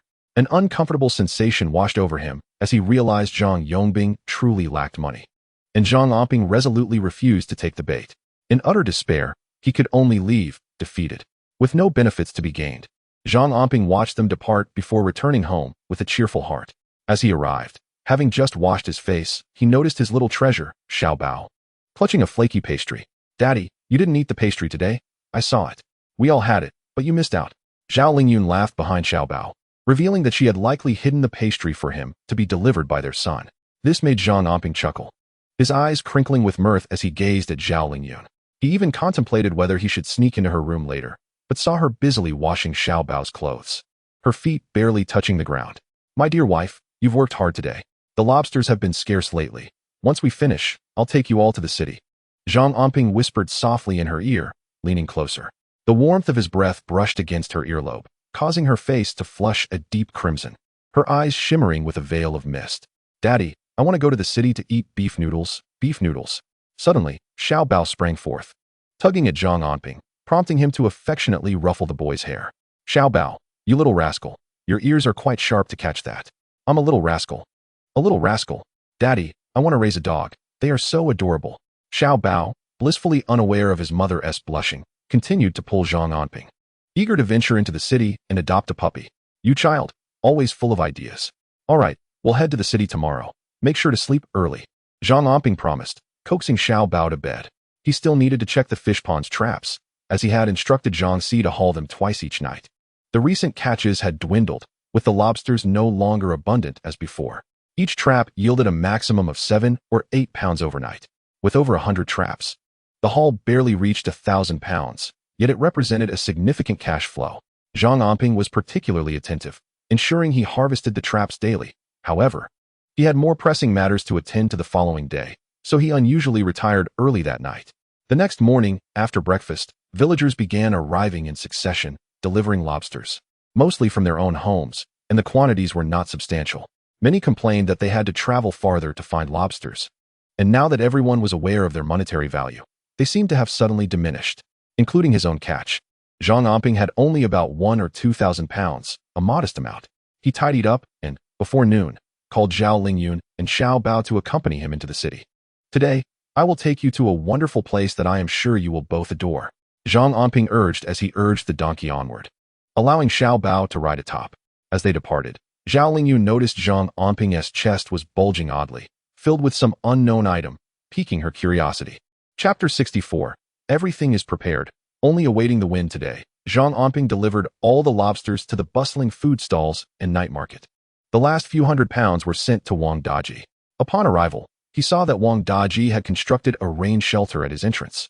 The canopies are all custom-made, reminiscent of Mongolian yurts, with sturdy stainless steel frames that provide remarkable stability. The exterior is adorned with waterproof tarpaulin, presenting an elegant and unique appearance. These rain shelters were commissioned by Wang Daji under the guidance of Zhang Anping, establishing a distinctive presence in Suiqing. Positioned at the entrance of Wang Daji's shop, these canopies exude grandeur and catch the eye, ensuring that even on rainy days, business remains unaffected. On the very first day of their arrival, as Wang Daji gazed at the assembled shelters, he shared his reflections with his wife. "Look at this auspicious guidance from the god of wealth. Isn't it better than anything else? Even with the rain, our business remains resilient. Just think of how much we earn on such a day." The more he contemplated this fortune, the more diligently he poured himself into his work. Fortunately, business was thriving, allowing him to allocate some funds to hastily renovate the rented premises in Shili, just in time for Zhang Anping and Zhao Lingyun's arrival. Upon reaching the vegetable market, Zhang Anping purchased an array of chili peppers, spices, and broad bean paste, calling Wang Daji over to impart several new recipes for preparing crayfish. Wang Daji's heart soared at this news. His relentless efforts, both financial and laborious, were motivated by a desire to learn Zhang Anping's unique crayfish recipes. Knowing how busy Zhang Anping was, Wang Daji felt that even by closely observing him, he could glean valuable knowledge. Perhaps, he thought, he would soon master these recipes himself. With the right formulas at his disposal, prosperity would surely follow. Thus, Wang Daji became even more diligent and attentive, trailing closely behind Zhang Anping, bringing along a large bag of candies and cookies for the little one to enjoy. Upon entering the premises, Zhang Anping noticed that the windows had been transformed into robust steel bars, ensuring strength and stability. The front door had been replaced, and the walls freshly painted white. Several cement pools had been constructed beside the well for washing the crayfish. Inside, large pots over a meter wide had been set up for cooking crayfish, capable of yielding 200 to 300 pounds in a single batch. With multiple pots in operation, they could produce over 1,000 pounds at once. Additionally, in one room, boxes of various sizes, 1 pound, 1.5 pounds, 2 pounds, and 3 pounds, were neatly stacked, ready for the freshly cooked crayfish. Each box would be sealed, labeled with the production date. This way, crayfish cooked early in the morning could be delivered by 8 o'clock, with subsequent batches dispatched just before noon. Moreover, these neatly packaged crayfish would not only be sold at their designated stores, such as at the market entrance and the plaza, but also through various snack shops and roadside stalls, sharing a portion of the profits, approximately 50 cents or 1 yuan per box. The cost of 1 pound of lobster is slightly over 1 yuan. With labor and other expenses factored in, the cost is kept under 1 yuan and 50 cents. When sold wholesale, it is 3 to 4 yuan per pound, while retailing it oneself garners approximately 4 yuan and 50 cents per pound. However, the 3-pound box retails at 12 yuan. This model, which emphasizes selling in volume for a modest profit, is quite novel for Wang Daji, yet he perceives potential in it, primarily due to the exquisite flavor of the lobsters. This aspect fuels his confidence the most. In his previous life, Zhang Anping maintained a cordial relationship with the Lobster King. When he first began, he sold stir-fried lobsters at the market before expanding to citywide deliveries. Later, he also offered vacuum-sealed lobsters, which could be enjoyed simply by heating them after unsealing. The Lobster King prepared various styles of lobsters, each with a distinct flavor profile: garlic, oil-braised, and spicy lobsters. To name a few, Zhang Anping had once taught Wang Daji how to make oil-braised and garlic lobsters, yet the most delectable were the spicy and fragrant varieties, along with the fish-flavored ones. Zhang Anping had indulged in these lobsters extensively in his former life, and having paid careful attention, he was well-versed in their preparation. At this moment, Zhang Anping was instructing Wang Daji on the ingredients, revealing nearly all of his secrets. This left Wang Daji both astonished and delighted. How could Zhang Anping, with such an important recipe, not conceal it from him? If that were the case, mastering the lobster recipe would be remarkably easy. Wang Daji's heart raced with excitement. Zhang Anping approached the ingredient preparation with utmost seriousness and focus, occasionally pausing to ponder before adding a handful of chili or a dash of cinnamon. Zhao Lingyun was in the yard, playfully engaging with Xiao Bao, occasionally glancing at Zhang Anping, sometimes captivated by his dedication, unable to resist stealing a few more looks. The weather was sweltering, and Zhang Anping, engrossed in his work, had soaked his short sleeves with sweat, oblivious to the discomfort as he contemplated how to perfectly replicate the flavors from his memories. After a considerable time, he produced a sizable bottle from his pocket and, unscrewing the cap before Wang Daji, poured its contents into the mixture. At that moment, Zhao Lingyun recalled noticing Zhang Anping's bulging chest when they entered the city. He had been concealing something. Meanwhile, Wang Daji remained puzzled, unable to discern what was contained within Zhang Anping's bottle. It appeared dark with a fine, powdery substance, the vibrant reds and greens looking quite peculiar. However, upon tasting the freshly prepared spicy lobsters, he was utterly astonished. The flavor was exceptional, delicious, satisfying, and devoid of any fishy taste. With the first bite, the anxiety that had lingered in Wang Daji's heart finally settled comfortably in his stomach. The taste of these spicy lobsters was extraordinary. Fueled by this flavor, Wang Daji was convinced that the market potential was immense. Anyone who had tasted them would never forget. Zhang Anping peeled a small crayfish, savoring the spicy and numbing flavors that lingered between his lips, harmonizing perfectly with the freshness of the crayfish and the aromatic essence of the herb. At last, the taste was just right.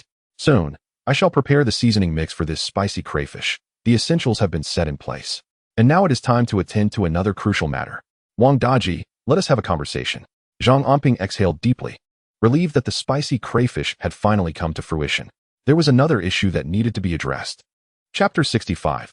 The matter concerning your father is quite delicate. Outside the courtyard of this house stood a large stone, where Zhang Anping and Wang Daji were squatting, indulging in a smoke. From their vantage point, they could even see the nearby elementary school, where classes had just concluded.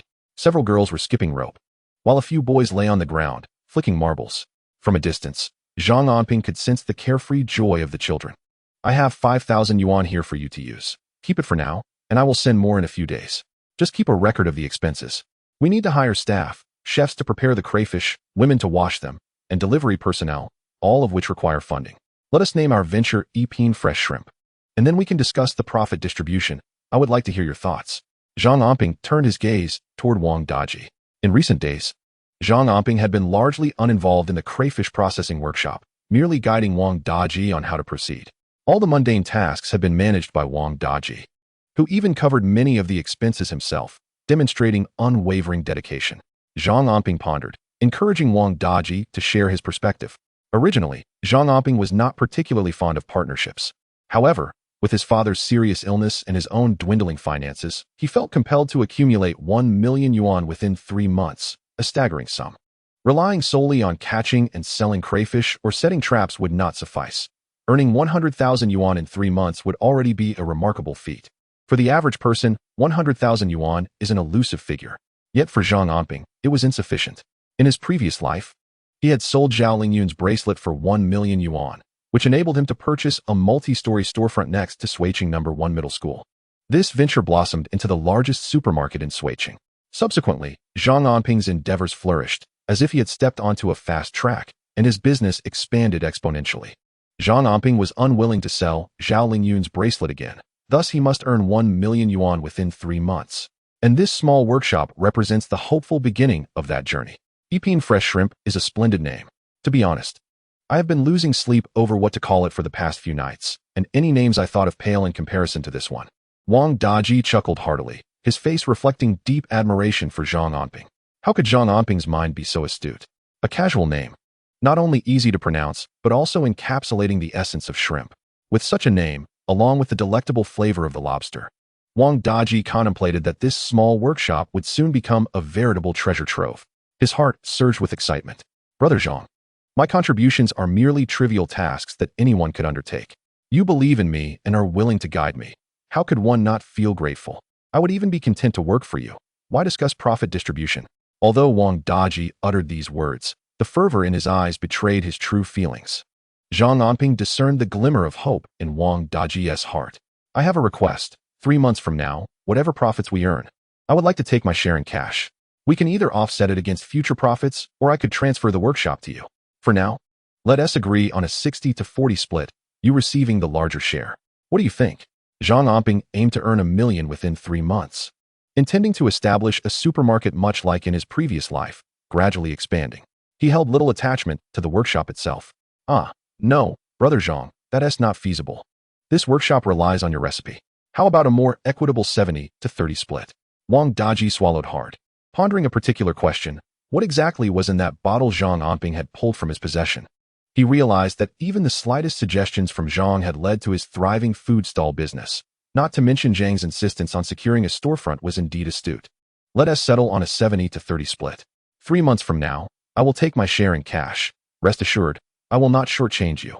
Zhang Anping regarded Wang Daji with a nod, flicked the ash from his cigarette, and patted Wang Daji on the shoulder. Given Wang Daji's efforts in providing him with prepared meats and the clandestine 1,000 yuan he had slipped during his father's hospitalization, he deemed it worthwhile to lend a hand. Thank you, Brother Zhang, Wang Daji exclaimed, his joy evident as a broad smile illuminated his face. Let us begin recruiting. We can start operations now. Seeing Wang Daji pleased with the arrangement, Zhang Anping smiled as well, confident in his judgment of character. Wang Daji was indeed clever, and it was no wonder he had thrived in the lobster business in his past life. With his support, it seemed likely that Wang Daji would achieve far greater success in this lifetime. Wang Daji, now beaming, set about recruiting staff. They required skilled chefs for the lobster preparation, laborers for cleaning, and salespeople for distribution. Additionally, they needed several designated spots for selling lobsters. Wang Daji would handle the outreach while Zhang Anping focused on sautéing the lobster with various seasonings and managing the hiring process, alleviating some of the burden. Today, they prepared a substantial quantity of spicy crawfish. Zhang Anping offered some to Zhao Lingyun and Xiao Bao. The latter, while munching, exclaimed how spicy it was. Yet couldn't he stop eating, saliva dripping as he looked at Zhao Lingyun, who shook her head resolutely, forbidding Xiao Bao from indulging in the spicy crawfish. The aroma was overwhelmingly strong. After consuming these, it is likely that the little one will become picky, unable to enjoy even the mildest of flavors. Let us pack these up shortly and seek out Li Jun and Sun Yi. I shall also bring them some crayfish while attending to other matters. These crayfish, prepared by myself, possess a unique flavor, and it is my heartfelt intention to share them with Li Jun and the others. The crayfish have been neatly packaged in boxes, 3 kilograms per box, all meticulously sealed, totaling 3 boxes. On the way, Zhang Anping urged his donkey forward. While most people rode bicycles, occasionally a car would pass, prompting pedestrians to make way. The dynamics of the road differed vastly from those in later years. Additionally, motorcycles occasionally roared by, their loud engines drawing countless envious glances. In that era, even the most affordable motorcycle cost several thousand, if not tens of thousands, of dollars. Given the prices and purchasing power at that time, motorcycles were exorbitantly priced. Otherwise, why was there not a single motorcycle in the entire Zhangjiawan? By the time Zhang Anping arrived, the local public security bureau was nearing the end of its workday. Upon finding Sun Yi, he casually handed him 2 boxes of crayfish. These spicy crayfish are homemade. Let Li Jun have a taste as well. What a coincidence. I was just about to seek you out after work. Unexpectedly, you have arrived. As for your father's matter, there is some progress, though it may prove somewhat troublesome. Prepare yourself mentally. Chapter 66. The purpose of earning money. Sun Yi's words cast a shadow over Zhang Anping's heart. In truth, during that time, those who owned cars were few and far between, predominantly among the powerful and the affluent. Moreover, vehicles back then were swift. Zhang Yongbing had recalled the incident several times, yet he could not remember the license plate, only that it was a small black car, even uncertain of its make. It was only after Zhang Anping described it multiple times that he could barely ascertain it was a black Santana. In those days, a motorcycle cost over 10,000, while a Santana was more impressive than a Mercedes or BMW in later years. Even in his previous life, Zhang Yongbing never discovered the whereabouts of the perpetrator, and Zhang Anping, despite his efforts, could not unearth the driver either. Thus, he was mentally prepared when Sun Yi spoke, and he was not surprised. It turned out that Sun Yi had investigated all black Santana vehicles in the city during that time frame, finding only 8 in total, with 7 located within the city and 1 absent. Among these, 5 vehicles had not traveled towards Zhangjiawan at that time. Ultimately, only 2 cars remained as prime suspects. One belonged to local entrepreneur Huang Jiangsheng, a black Santana that likely passed through Zhangjiawan. The other was a company vehicle from a local hemp factory, which also should have traversed the road through Zhangjiawan that day. Sun Yi had narrowed it down to these 2 vehicles, but only one could be responsible for the incident, while the other was surely innocent. As for which one might be wrongfully accused, that remained uncertain for now. The 2 individuals in question have currently become renowned figures within our city, and there must be no confusion regarding their identities. It would be prudent to inquire with your father for more detailed information, or perhaps, once his health improves slightly, it would be advisable for him to personally identify them. I will diligently pursue the matter. Sun Yi briefly conveyed the situation of the case to Zhang Anping, inquiring about Zhang Yongbing's health, mentioning that he would make time on Sunday to visit his home and gather further details, as Sun Yi's background in criminal investigation enables him to notice nuances that often elude others. At times, such details conceal the truth of the matter. Thank you, my brother. I shall await your arrival at home this Sunday. Zhang Anping smiled warmly as he firmly shook Sun Yi's hand. Indeed, it is often through adversity that true acquaintances are formed. Were it not for Sun Yi's efforts in investigating the whereabouts of all the Santala vehicles in the city and employing the method of elimination, this task would have proven exceedingly complex. Yet, Sun Yi accomplished it. Very well, your home boasts an abundance of lobsters. Do prepare a large bowl for us later. Sun Yi, not one to be overly formal with Zhang Anping, made a rare jest, eliciting a chuckle from him. However, this time, they did not encounter Li Jun, who had reportedly been called away to an impromptu meeting. Zhang Anping then reminded Sun Yi to reserve a box of the spicy crayfish for him. Upon Zhang Anping's exit from the police station, Xiao Bao appeared exceedingly excited, chattering away as they sat in the donkey cart. Daddy, I saw the police. Are all police officers here to catch bad people? Indeed, they protect us and apprehend wrongdoers. Come, my dear, I will take you to see something special. Then we shall enjoy beef noodles and perhaps buy you a little something. Zhang Anping comforted Xiao Bao, then turned to guide Zhao Lingyun to sit in the cart. Today was initially intended for a family outing to the city, but due to his pressing commitments, he could only steer the donkey cart to a street renowned for its diverse range of merchandise, featuring an array of shoes, socks, and household items. Zhao Lingyun selected a pair of lovely crystal sandals for Xiao Bao. They were, in fact, the transparent plastic type with soft soles. The blue patterned sandals, once adorned on Xiao Bao's feet, filled him with such joy that he could hardly contain his excitement. He adamantly refused to wear his old shoes again. Daddy, these sandals are beautiful, truly beautiful. Xiao Bao's little feet danced with delight, constantly reaching out to touch the sandals, utterly thrilled. Wife, shall we also find you some clothes or shoes? If you see something you fancy, do not hesitate to purchase it. You work hard for your earnings. Let us be mindful of our spending, for we have everything we need at home. Zhao Lingyun smiled gently, her heart warmed by the sight of Xiao Bao's exuberance over his new sandals. After all, what is the purpose of earning money, if not to enrich the lives of one's family? Zhang Anping chuckled, his gaze fixed intently on Zhao Lingyun as he took her hand and led her towards the department store, pausing to secure the donkey cart outside with a dime for the elderly attendant. Upon entering the department store, although it could not compare to the vast array of clothing available in the modern era, it was nonetheless bustling with activity. Indeed, even those merely browsing found pleasure in the vibrant atmosphere. That one, and that one as well, please bring them for my wife to try on. Zhao Lingyun possesses an exquisite figure and remarkable beauty. Although the garments here lack intricate designs, they are far more visually appealing than those she previously wore. Zhang Anping spotted several dresses and urged the attendant to bring them for Zhao Lingyun to try on. No, have you forgotten? You already bought me a dress. Let us purchase a pair of shoes instead. You're always out and about. Your feet must be weary. Despite her adamant refusal to try on dresses, Zhao Lingyun insisted on buying shoes for Zhang Anping. After much persuasion, she reluctantly agreed to buy a short-sleeved shirt adorned with delicate blue flowers on a white background. While the shirt appeared simple, the charming blue blossoms were strikingly beautiful, adorning Zhao Lingyun. It complemented her fair complexion, rendering her utterly enchanting. Zhang Anping gazed at her, increasingly captivated by his wife's allure. How could such a modestly designed piece look so splendid on her? She truly is a natural model. Yet, Zhao Lingyun persisted in dragging Zhang Anping to purchase shoes. In this era, warrior shoes are considered somewhat upscale. Their rubber soles provide comfort and durability, making them quite stylish as well. Even a bit of rain on the ground poses no concern. Following Zhao Lingyun's wishes, Zhang Anping bought a pair of sandals and a camouflage canvas pair of warrior shoes, which are quite fashionable these days. He also took the opportunity to buy a pair of shoes for each of his parents. His father received a pair of leather sandals. For many years, his father had owned only one pair of leather shoes, which he would polish each year during the New Year celebrations before visiting relatives. In Zhang Anping's memory, those shoes had endured 7 or 8 years, long since warped and peeling, yet his father still repaired them to continue wearing. With their hands full of numerous bags, the family certainly stood out in the department store. After all, the items in such establishments are not inexpensive. Many city dwellers often visit several times before committing to a purchase. Thus, countless envious glances were cast upon them. What a bountiful haul. When will we be able to do the same? Wait, is that Zhang Anping? A voice in the crowd suddenly called out his name. What a coincidence to see you here. Uncle-in-law, auntie. Although Zhang Anping acknowledged them, his tone was somewhat aloof. His uncle-in-law had previously visited their home seeking money, which left him with a lingering distaste, and his aunt bore some responsibility as well. After all, it is said that one cannot enter a home without being part of the family. Oh, dear nephew, what have you bought?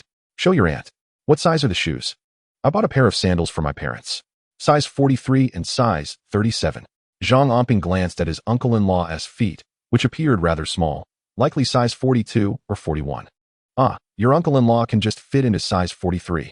Let him try them on. If they fit, we shall gift them to him. Having encountered shamelessness before, Zhang Anping had never witnessed someone as brazen as his aunt, who casually uttered such disgraceful remarks. What audacity! This is a gift I purchased for my father. My uncle surely cannot wear it. If you all like it, perhaps you can ask my cousin Junming to buy a pair over there. Living in the city must be far more convenient for you than it is for me. How shameless can my aunt be? If it were someone else, they would surely feel embarrassed. If one possessed a modicum of modesty, perhaps these shoes would have been taken away already. However, Zhang Anping is different. He has discerned just how unreliable my aunt and uncle truly are. Is there a nephew who visits their home, only to leave hungry? Is there an uncle who calculates others' expenses while benefiting himself? If there's nothing else, I shall take my leave. Zhang Anping felt a surge of joy and did not wish to engage further with his aunt and uncle. After exchanging pleasantries, he turned and departed, inciting his aunt to stomp her feet in frustration. His uncle, perplexed, wondered what had come over his elder nephew. Why had he suddenly become so astute? Does he know about that matter? How should I know? In any case, Zhang Anping has always been disobedient, indulging in vices and engaging in petty squabbles. Yet somehow his wife remains by his side. The aunt disdainfully remarked, wasn't Zhang Anping just like this before? At this moment, Zhang Anping was dining with Xiaobao and the others. This time, they did not opt for the roadside stall serving beef noodles, but instead visited a restaurant adjacent to the department store, which boasted 7 or 8 tables. The establishment was not crowded, and the walls were painted a pristine white. Each table was adorned with a menu, allowing patrons to order dishes for the kitchen staff to prepare. This was considered a relatively upscale dining venue in the city, igniting Xiaobao's curiosity. He touched the bamboo container holding the chopsticks, then ran his fingers over a box of snowy white napkins, and gazed at the colorful menu, fascinated by everything. Xiaobao, what would you like to eat? Beef noodles. I want beef noodles.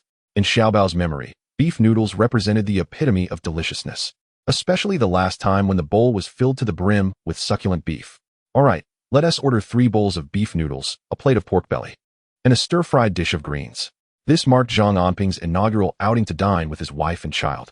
Initially, he intended to select several dishes, but since Xiaobao desired beef noodles, they settled for this. Any additional orders would likely displease Zhao Lingyun, who would scorn them for excess and waste. The pork belly, stewed with potatoes, appeared appetizing in flavor and aroma. Upon tasting it, Xiaobao exclaimed, delicious, so delicious. Zhang Anping instinctively consumed only the potato slices, leaving the pork belly for his son and wife. He also added beef from his bowl into Xiaobao's, who had been enjoying a better life lately. With meat on his plate daily, whenever he had the chance, Zhang Anping would purchase beef for him.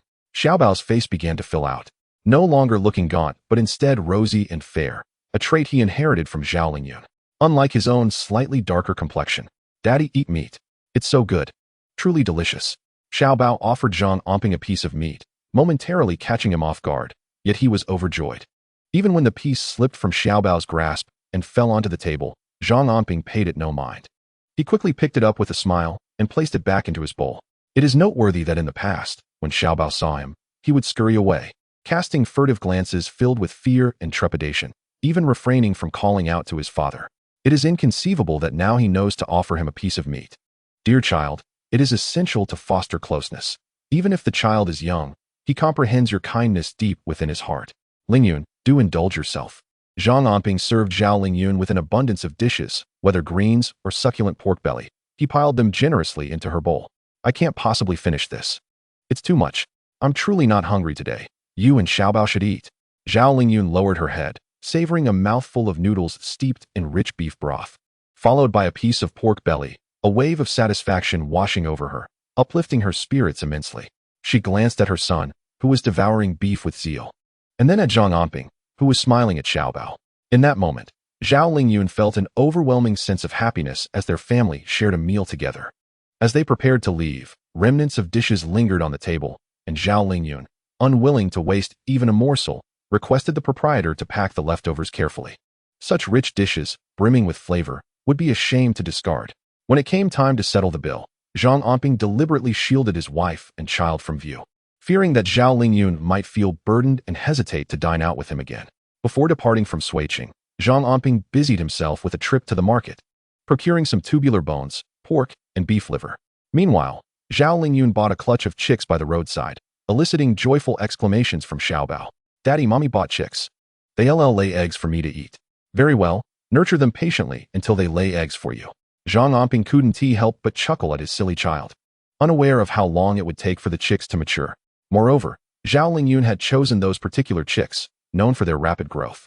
Typically fed on vegetables and grains, they would be ready for stir-frying by the latter half of the year, boasting tender meat. As they exited the market, twilight had nearly enveloped the sky. Zhang Anping guided Xiao Bao to sit comfortably on the donkey cart, ensuring he could recline, while his wife joined him. And he leisurely urged the donkey to return home. On this summer night, numerous fireflies flitted around the cart, prompting exuberant cheers from Xiao Bao and eliciting a smile from Zhao Lingyun as she affectionately ruffled her child's hair.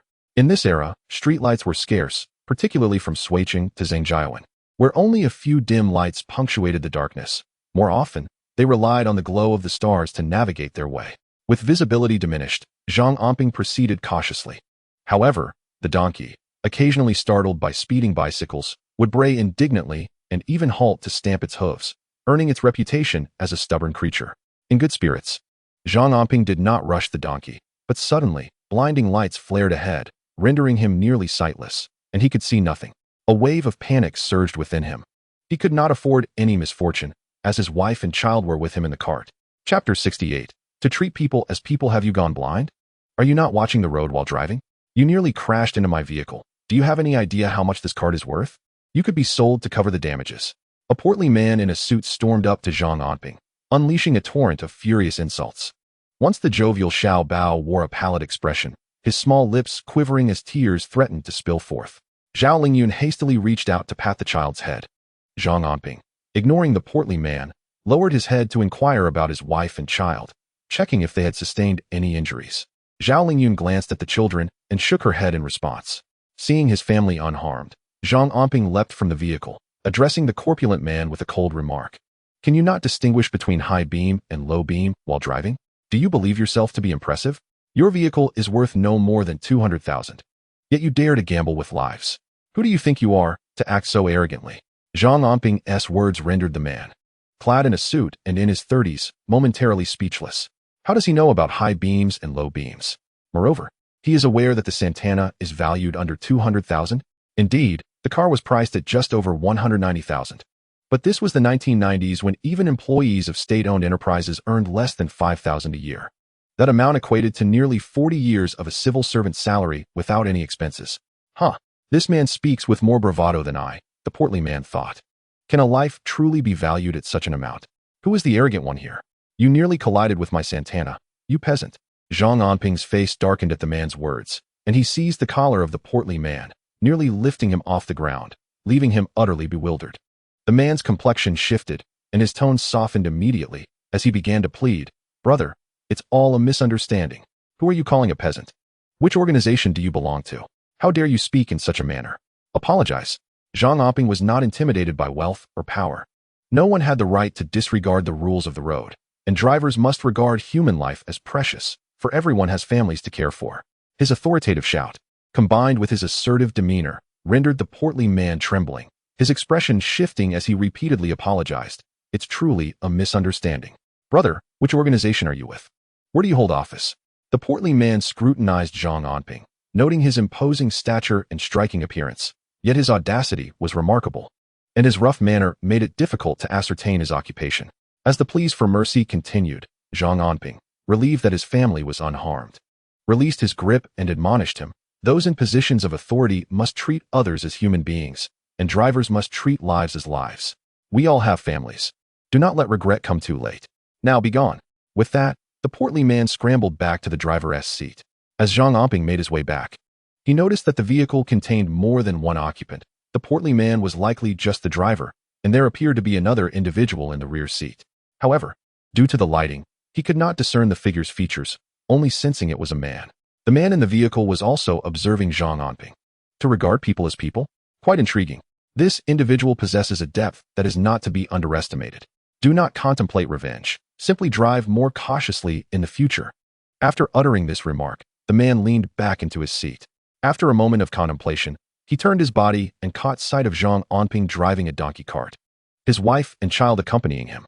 For reasons unbeknownst to him, a wave of envy washed over him. Despite the humble means of a dilapidated donkey cart, this impoverished man was blessed with a beautiful wife who remained steadfastly by his side. Moreover, there was a son who appeared to be exceptionally well-behaved. Such a life seemed more than sufficient. The occupants of the cart loosened their ties and sighed deeply as the cautious driver navigated the road at a leisurely pace, eventually returning to the city. "Father, you are so brave. You are truly amazing." At this moment, Xiao Bao gazed at Zhang Anping with admiration, repeatedly calling out "Daddy." The earlier incident had nearly brought him to tears. Yet, his father was formidable, much like a hero, instilling fear in the villain. "Daddy is truly remarkable. Xiao Bao, next time you must also be courageous. You are a young man now. You must protect your mother, understand?" Zhang Anping, observing the admiration in his son's eyes, gently patted his head and began to instill lessons of bravery and protection within him. Xiao Bao, though somewhat perplexed, nodded vigorously, for in his eyes, his father was a grand hero who could do no wrong. As they neared home, an inexplicable sense of agitation began to stir within Zhang Anping. The image of that black Santana car and the reckless driver who disregarded human life flashed before him. Furthermore, this road led to Zhangjiawan. Could it be mere coincidence? Zhang Anping pondered silently. However, he refrained from voicing his thoughts and made a detour to visit his parents, delivering the items he had purchased that day. Upon seeing the leather sandals his son had bought for him, Zhang Yongbing felt a twinge of anger. What a waste. I am still recuperating and cannot even stand. What use are sandals? Such extravagance. Had he known his sister-in-law desired those sandals, he would have gifted them to her instead. As they were worth only a mere 20 yuan, Zhang Anping understood that his father, accustomed to frugality, was reluctant to part with money. Thus, he deliberately mentioned his sister-in-law's interest in the sandals, momentarily catching Zhang Yongbing off guard. "Your uncle-in-law is capable of helping you secure a position at the cotton mill. You should give them to him instead. Do not waste them on me." Zhang Yongbing's words ignited a spark of anger within Zhang Anping. "Father, when will you come to your senses? Hasn't mother informed you? Your uncle-in-law merely wishes to extract money from our family, intending to secure a job for Li Junming at the cotton mill. If you do not believe me, just wait. Soon you shall see who truly ends up at the cotton mill." Zhang Anping's irate demeanor left Zhang Yongbing feeling somewhat uneasy. Jin Xiaofang added her voice, persistently reminding him that his uncle-in-law was no benefactor. He has always schemed against others. "We are honest people. Do not let yourself be sold, and then count the money for them." Seeing his wife and son express such sentiments, Zhang Yongbing's confidence visibly waned. Jin Xiaofang continued her admonitions in his ear. "At your age, how can you not discern between good and evil? When you were gravely ill in the hospital, where were those relatives of yours? Your grandfather was reluctant to part with any money. If it weren't for Anping, you would be buried on the mountain by now." With these words, Zhang Yongbing faltered, wanting to retort but finding himself at a loss for words. "Enough now, mother, cease your tears. Father acknowledges his mistakes.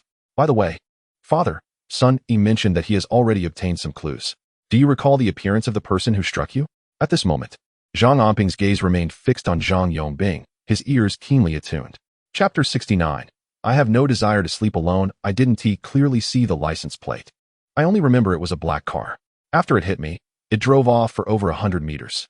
When I fell to the ground, the car seemed to pause for a moment, and someone exited, but I couldn't catch a glimpse of the individual before they hurried back into the vehicle. In recounting the day of the accident, Zhang Yongbing realized his memories were rather scant. He didn't know the license plate, only that it was a small black sedan. To him, all small cars, be it an Alto or a Santana, were simply small sedans.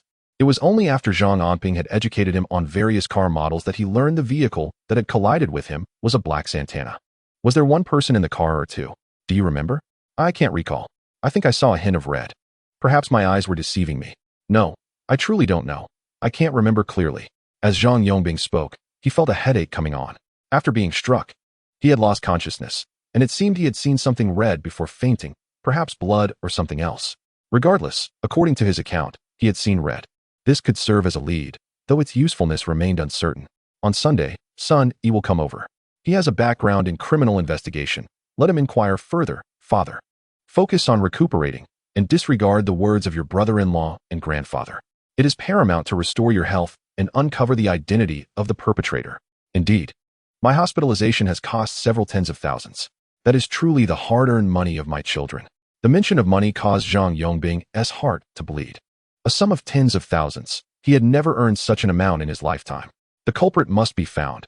Otherwise, he would be unable to rest in peace. Even in death, Zhang Anping conversed with his father for a while before taking his leave. As he departed, Zhao Lingyun discreetly brought back some leftover dishes, which she handed to Jin Xiaofang, urging her to heat them up for dinner to avoid waste. Once Zhang Anping and the others had left, Jin Xiaofang, fearing the heat of the day, hastily reheated the dishes and served the leftover rice for dinner. Old man, do not be so stubborn. Look at how well your son and daughter-in-law treat you. Try the dishes from this restaurant. You have endured a lifetime of hardship without ever tasting such fare. Jin Xiaofang sighed, ultimately giving all the pork belly to Zhang Yongbing and keeping only a bit of the vegetables for herself. Yet, even the vegetables were savored with delight. This chef truly possesses skill. Even vegetables can be cooked to such perfection. Well, they are generous with the oil, using cured meat to stir-fry the greens. Do you have any cured meat at home? Humph, if only I could have leftovers brought back every day, I would be quite content. Zhang Yongbing bantered with his wife while meticulously finishing every grain of rice on his plate, leaving not a single morsel behind. After a long day of running around, when he returned home, Xiao Bao could barely keep his eyes open. He nearly fell asleep during his bath. Zhang Anping promptly carried his son to bed. That night, he planned for Xiao Bao to sleep beside him. Recently, Xiao Bao has developed a close bond with him, beginning to call him dad and even expressing a willingness to sleep beside him, showering him with admiration. This was something Zhang Anping had never experienced in his past life, making him cherish it all the more. Noticing his wife taking a bath, Zhang Anping felt a stirring of desire and decided to wait outside. The warm breeze brushing against him, causing a slight restlessness. When he saw Zhao Lingyun emerge in a thin short-sleeved top, his gaze fixed upon her. Under the dim lighting, droplets of water glistened on her skin, and the sight captivated him further. His wife was truly beautiful. Lingyun, your hair is still wet. You might catch a cold if you sleep now. How about I help you dry it? Zhang Anping suggested, observing Zhao Lingyun's alluring figure post-bath. Overcome with thirst, he retrieved a clean towel and eagerly began to dry her hair, prompting Zhao Lingyun to pause in surprise before obediently sitting down. They exchanged no words, yet an unspoken understanding enveloped the moment. It had been a long time since they had shared such intimacy. For a moment, they found themselves at a loss for conversation. Well, Lingyun, I was a real jerk before. I'm sorry. I'll treat you and Xiao Bao well from now on. By the way, our little one has been sleeping in my bed, he confessed, as his hands began to wander, kneeling down to draw closer to Zhao Lingyun, even tempted to nibble her noticeably flushed ear. With such a beautiful wife, sleeping apart was simply unacceptable. Xiao Bao was already 6 years old. Zhang Anping even contemplated providing him with a younger sibling. At that moment, Zhao Lingyun's face turned crimson, and she seemed to lose her strength, her eyes gradually clouding with moisture. Suddenly, Xiao Bao's panicked voice broke through, startling Zhang Anping, who quickly acknowledged the child and rushed into the room. He found Xiao Bao's cheeks flushed and upon touching his forehead, discovered he had a fever. The child had been fine during the day, Perhaps he had caught a chill or been frightened at night. In a flurry, Zhang Anping poured hot water for Xiao Bao, while Zhao Lingyun hurriedly prepared ginger water for the child. In the past, whenever Xiao Bao felt unwell, Zhao Lingyun would always brew ginger water for him. Amidst the chaos, the child was restless throughout the night, asking for water one moment and complaining of the cold the next. Zhao Lingyun dared not leave his side, remaining vigilant over him. After tending to Xiao Bao for a while, Zhang Anping's mind wandered back to the fish pond traps in the village. Although Zhang Si was assisting with gathering them, Zhang Anping couldn't help but check on them twice for reassurance. When he returned in the middle of the night, he found Zhao Lingyun dozing at the bedside. Already asleep, Xiao Bao, lying on the bed, felt his forehead, which had cooled down, though he was drenched in sweat. Zhang Anping dared not disturb him, fearing he might catch another chill. He simply found a piece of clothing for Lingyun to wear and returned to his room for a brief, restless sleep. Upon awakening again, Zhang Anping discovered Xiao Bao was already sipping porridge, no longer feverish but lacking in energy. Feeling a pang of concern, he offered a few words of comfort before taking some crayfish back to the city. Today, he prepared some lobsters and went to find Wang Daji, for they were commencing recruitment at Yiping Xinxiang Workshop. Zhang Anping placed great importance on their initial team, intending to personally oversee the selection process. After all, having lived 2 lives, his ability to judge character was quite astute. The recruitment site was rather rudimentary, situated on a spacious, vacant lot not far from the train station, where job seekers congregated daily. Once Wang Daji displayed the recruitment notice, it quickly attracted numerous inquiries, particularly since the offered salary was considerably higher than the market rate, rendering it exceedingly enticing. The delivery personnel were required to ride bicycles, possess resilience, and exhibit strong communication skills, with a monthly salary plus performance bonuses starting at no less than 400. This remuneration proved alluring, drawing a throng around Zhang Anping when suddenly a familiar voice exclaimed in delight, "What a coincidence! Is that you? We meet again." Chapter 70. Re-encounter with an acquaintance. Zhang Anping looked up to find Lan Huanxiang standing before him, her face alight with surprise. "Oh, it's you. Are you also here for a job? Have you resolved your father's affairs?" Zhang Anping was equally taken aback. He hadn't anticipated encountering her again after their meeting at the provincial hospital. "I must thank you for your earlier assistance. Without it, I wouldn't have been able to manage the old man's arrangements. I truly don't know how to express my gratitude. By the way, is your factory hiring? Do you think I would be suitable?" Lan Huanxiang gazed at Zhang Anping with hopeful eyes, which caused him a moment of hesitation. He had intended to avoid any further entanglements with her in this life, especially since Zhao Lingyun was still alive and gradually coming to terms with herself. Yet, Lan Huanxiang was no mere ornament. She was not only beautiful, but also remarkably intelligent and possessed a broad perspective. In his past life, she had served as a supervisor in the supermarket he managed, contributing significantly to its stable profitability.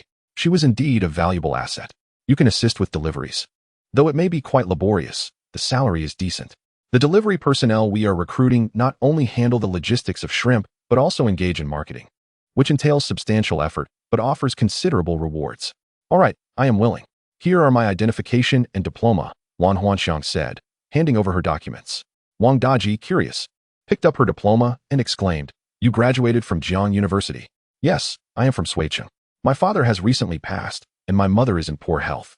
I wish to find work here," she replied, lowering her gaze. In this era, as a graduate of Jiang University, she had numerous options, yet many positions, while comfortable, offered meager salaries that would scarcely suffice for supporting her family and affording her mother's medical treatment. She had her own plans. Once her mother was settled, she intended to seek opportunities in Jiang City, viewing this merely as a transitional phase. "Young lady, our work is quite arduous, dirty, and physically demanding. While the pay is higher, I worry you may not be able to manage." Wang Daji frowned, perplexed at the prospect of hiring a university graduate for their small workshop. "Never did I imagine that it was not their pretentiousness, but rather an inability to retain staff. If given the opportunity, I am confident I can thrive here. Trust me." Lan Huanxiang firmly asserted her capability to endure in this environment, and true to her word, she immediately positioned herself alongside Wang Daji, assisting him in welcoming prospective workers. Consequently, both Zhang Anping and Wang Daji experienced a significant alleviation of pressure. Lan Huanxiang, being astute, categorized the applicants into 3 distinct groups. Zhang Anping focused on recruiting the highest-paid delivery personnel, while Wang Daji sought cooks skilled in preparing stir-fried crayfish. Lan Huanxiang took charge of hiring diligent laborers for cleaning the crayfish. As a result, they swiftly assembled their required workforce, totaling around 20 individuals. Among them, there were 4 chefs specializing in stir-frying crayfish, 6 laborers tasked with cleaning and packaging, and 10 individuals responsible for delivery. Of these 10, 4 were assigned to specific locations with commission-based earnings, while the remaining 6 were designated to promote and deliver crayfish in distinct areas. Once the team was complete, Wang Daji and Zhang Anping conducted training sessions to delineate responsibilities. The tasks of cleaning and packaging were straightforward, allowing the workers to grasp them with minimal instruction. The challenge lay in stir-frying the crayfish. However, with Wang Daji supervising and Zhang Anping having meticulously prepared the seasoning, the resulting flavors were consistently uniform. Due to the large cooking vessels, each batch yielded hundreds of pounds, ensuring a consistent taste. To uphold the quality of the crayfish, Zhang Anping established precise guidelines for the cooking process, detailing the duration of frying, the frequency of flipping, and the timing for adding various seasonings. He demanded that the chefs adhere strictly to these operational protocols to guarantee the quality of the final product. Wang Daji and Zhang Anping conducted random inspections of the finished crayfish, imposing penalties on any chefs whose output did not meet standards. Repeated failures, exceeding 3 instances, would result in termination. Among the team, 4 were designated to sell crayfish at fixed points, 1 at a market entrance and others at prominent locations such as public squares and sports arenas, each with a small stall adorned with a striking, colorful umbrella featuring the brand name Epine Fresh Shrimp, showcasing 2 vividly lifelike crayfish.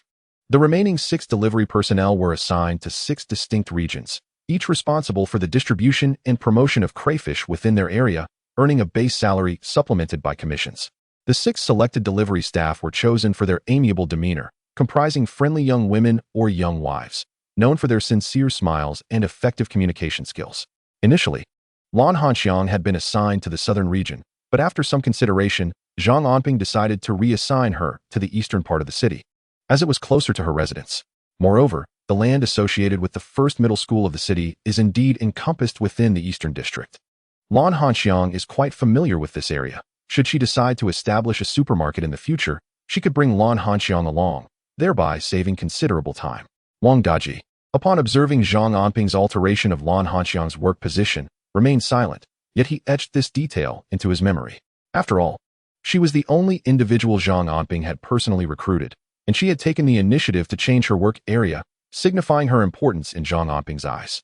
Consequently, Wang Daji remained vigilant, eager to discern whether Lan Hanxiang possessed exceptional qualities or if she was merely a beauty. With the personnel successfully recruited and the framework established, they would embark on several days of training, ensuring that each individual became well acquainted with their respective roles. Afterward, they planned to inaugurate the establishment. Taking into account that around July 7th marked the high school entrance examination period for the city, Zhang Anping and Wang Daji agreed that they would officially commence operations on July 10th, following the conclusion of the exams, as they were currently in the training phase. Having finalized this arrangement with Wang Daji, Zhang Anping visited his fish trap workshop, which had also expanded, now employing over 20 individuals, primarily managed by Wang Er and Zhang Si. Although production had doubled, the profits, after accounting for labor and various expenses, remained modest, yielding a monthly income of around 30 to 40,000 yuan. While this might suffice for others, Zhang Anping felt a sense of discontent. After all, his ambition was to earn 1 million yuan within 3 months. He understood that this workshop, lacking in technical sophistication, would only generate initial profits, which would inevitably decline over time, a realization sharper than any other for Zhang Anping. Amidst his busy schedule, the date agreed upon with Sun Yi and Li Jun was swiftly approaching. Chapter 71. Brotherhood. Sun Yi and Zhang Anping became acquainted through conflict, and Li Jun, too, could be considered a man of character. It was often inconvenient to invite them out for meals due to their respective statuses. Thus, Zhang Anping planned a gathering at his home on a Sunday, seizing the opportunity to take a break. With the impending high school entrance exams, his younger brother, Zhang Anping, would soon be preparing for his examinations after a brief respite. Upon returning home, Zhang Anping, laden with a heavy sack of books, was drenched in sweat. When Zhang Anping spotted him, he appeared as if he had just emerged from the water, yet he steadfastly carried the bag on his back. Anping, the break is here. Why didn't you inform me earlier? I could have sent my donkey to fetch you. Those books are quite heavy. Brother, they aren't heavy. The school has many places that collect used books, and I couldn't bear to sell them, so I brought them back. Zhang Anping beamed with delight at his brother's lack of reproach. He had feared being scolded for being foolish, carrying all these books back despite having completed his studies. In the past, he had often faced his brother's reprimands for similar actions and even endured their father's pursuit in frustration. The book is worth keeping for a leisurely read. It is quite delightful. If you have a penchant for reading, I shall lend you some money to procure a few volumes from the bookstore. Zhang Anping reached out to grasp the book resting on his younger brother's shoulder. Zhang Anping, being half a head shorter, appeared diminutive and frail compared to his peers due to years of frugality. As they approached their final year of high school, he barely reached 1.7 meters and weighed under 100 pounds. Brother, it's fine. Books from the store are quite expensive, and I have my college entrance examination in a few days. I may not even need them. Zhang Anping politely declined Zhang Anping's kind offer. In truth, the bond between the two brothers was rather tenuous. Zhang Anping, having relished his status as the elder sibling, often resorted to physical reprimands against Zhang Anping. Their father, Zhang Yongbing, adhered to the belief that discipline was best dispensed through a firm hand. Consequently, despite his age, Zhang Anping frequently found himself on the receiving end of beatings, whether from his father or his brother. This harsh upbringing fostered a peculiar disposition in Zhang Anping. He was reticent and harbored a degree of inferiority. The mere act of initiating a conversation with Zhang Anping, as he did today, was a rare occurrence. Primarily prompted by his brother's unexpected assistance in carrying the books without reproach. This behavior made Zhang Anping feel as though his brother had undergone a transformation. Upon returning home, Zhang Anping was astounded to hear his sister, Zhang Anping, boast about the new dress their brother had purchased for her. Was this truly the same Zhang Anping who was prone to bouts of unreasonable aggression? After setting down the book, Zhang Anping began assisting their mother in preparing a chicken for a meal, as they were expecting guests the following day. Zhang Yongbing, ever the miser, deemed the slaughter of a chicken as the most generous hospitality he could muster, especially considering that their family rarely indulged in meat, even during festive occasions. Very well, I shall prepare a chicken for tomorrow's feast. Today, with both Anping and Anning back, I will also take care of that large grass carp, Zhang Anping resolved. Daily, he brought fish and meat to his parents, primarily to ensure his father's recovery during his illness, and he made it a point to check in regularly, concerned about any potential relapse. Fortunately, his father's conditions seemed to be improving. Although he could not walk, he could enjoy the sunshine in the yard, maintaining a relatively optimistic demeanor. His daily medication and the healing incision from surgery showed no signs of deterioration, which alleviated Zhang Anping's worries. His greatest hope was for his father to endure and survive. As Zhang Anping crouched on the ground to prepare the grass carp, little Bao appeared, also crouching beside him, transfixed by the thrashing fish. Daddy, that fish must be thinking it won't survive today. Little Bao's innocent remark elicited a chuckle from Zhang Anping. The child's humor was delightful. Why does the fish think that? Zhang Anping asked. Because you are going to kill it, of course. It must be thinking it won't live to see another day. The child's words brought laughter to Zhang Anping, who noted that little Bao had grown more lively recently, shedding the timid demeanor that once kept him from engaging in conversation. The affection and earnestness of little Bao's words always managed to amuse him. Indeed, Xiao Bao is correct. This fish shall surely not survive the day, Zhang Anping chuckled, teasing Xiao Bao as he meticulously prepared the grass carp. When the family gathered for the meal, the table was adorned not only with a large pot of fish and tofu, but also with a generous platter of braised pork and a sizable dish of lobster. The lobster, unfortunately, had been poorly cooked by the chef, yet its flavor remained delightful and fresh, just right to satisfy Anning and Anping's cravings. How fragrant! So many delectable dishes, Anping exclaimed, her mouth watering at the sight of the bountiful spread. At school, they often shared a single dish between two classmates, usually limited to the least expensive options like potatoes and cabbages, all prepared in a communal pot. Simply having enough to eat was a blessing, and the taste was hardly a concern. This was the first time their home was graced with such lavish fare, filling Zhang Anning and Zhang Anping with immense joy. Zhang Yongbing was equally pleased, feeling that during his convalescence, he had gained several pounds. He attributed this to his dutiful son, Zhang Anping, and during the meal, he offered a few words of encouragement. Anning, in 2 or 3 days, you will take your college entrance examination. Your cousin Zhang Anjuan is our family's first university student. Strive to become the second, just like your brother, and relieve me of my worries. Zhang Yongbing held deep admiration for his nephew, Zhang Anjuan, considering him the pride of the Zhang family. Dad, Zhang Anning's mind was instantly overwhelmed upon hearing Zhang Anjuan's name, feeling a wave of despair wash over him. Cousin Zhang Anjuan is Zhang Anjuan. No matter how commendable he is, he remains your nephew, while I am still your son. Anning, just do your best. Whether you succeed in the examination is left to fate. Don't stress him too much, and don't impose pressure. Upon observing Zhang Anning's pale countenance, Zhang Anping recognized that his brother shared the same anxiety.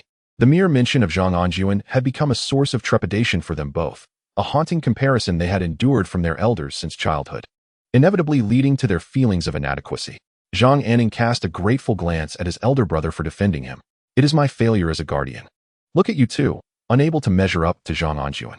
He is a university student, Enough, Dad. Anning has plans for the future. Please refrain from meddling and adding pressure. Let us eat. Zhang Anping's expression darkened as he raised his voice at their father. Ah, you little rascal. Have you grown wings to shout at me? Zhang Yongbing, known for his stubbornness, refused to admit any fault, with his son challenging him in front of the family. He felt his authority was being undermined. Noticing the escalating tension between father and son, Zhao Lingyun quickly leaned in to whisper in Xiao Bao's ear. Soon after, Xiao Bao rushed over to Zhang Yongbing, exclaiming, Grandfather, I want to eat fish without bones. Ah, very well. Grandfather is preparing fish for you, my dear little Bao. Come sit with grandfather, and he shall feed you. Zhang Yongbing may not hold his son in high regard, yet his affection for his grandson is boundless, transcending the realm of words. When little Bao expresses his desire for fish, he immediately refrains from scolding Zhang Anping and eagerly selects the tender flesh from the belly of the fish, meticulously extracting each bone to serve the pristine white meat to little Bao. Zhang Anping casts a glance at Zhao Lingyun and gives her a thumbs up. His father's stubborn temperament and volatile nature seem to find solace only in the presence of little Bao.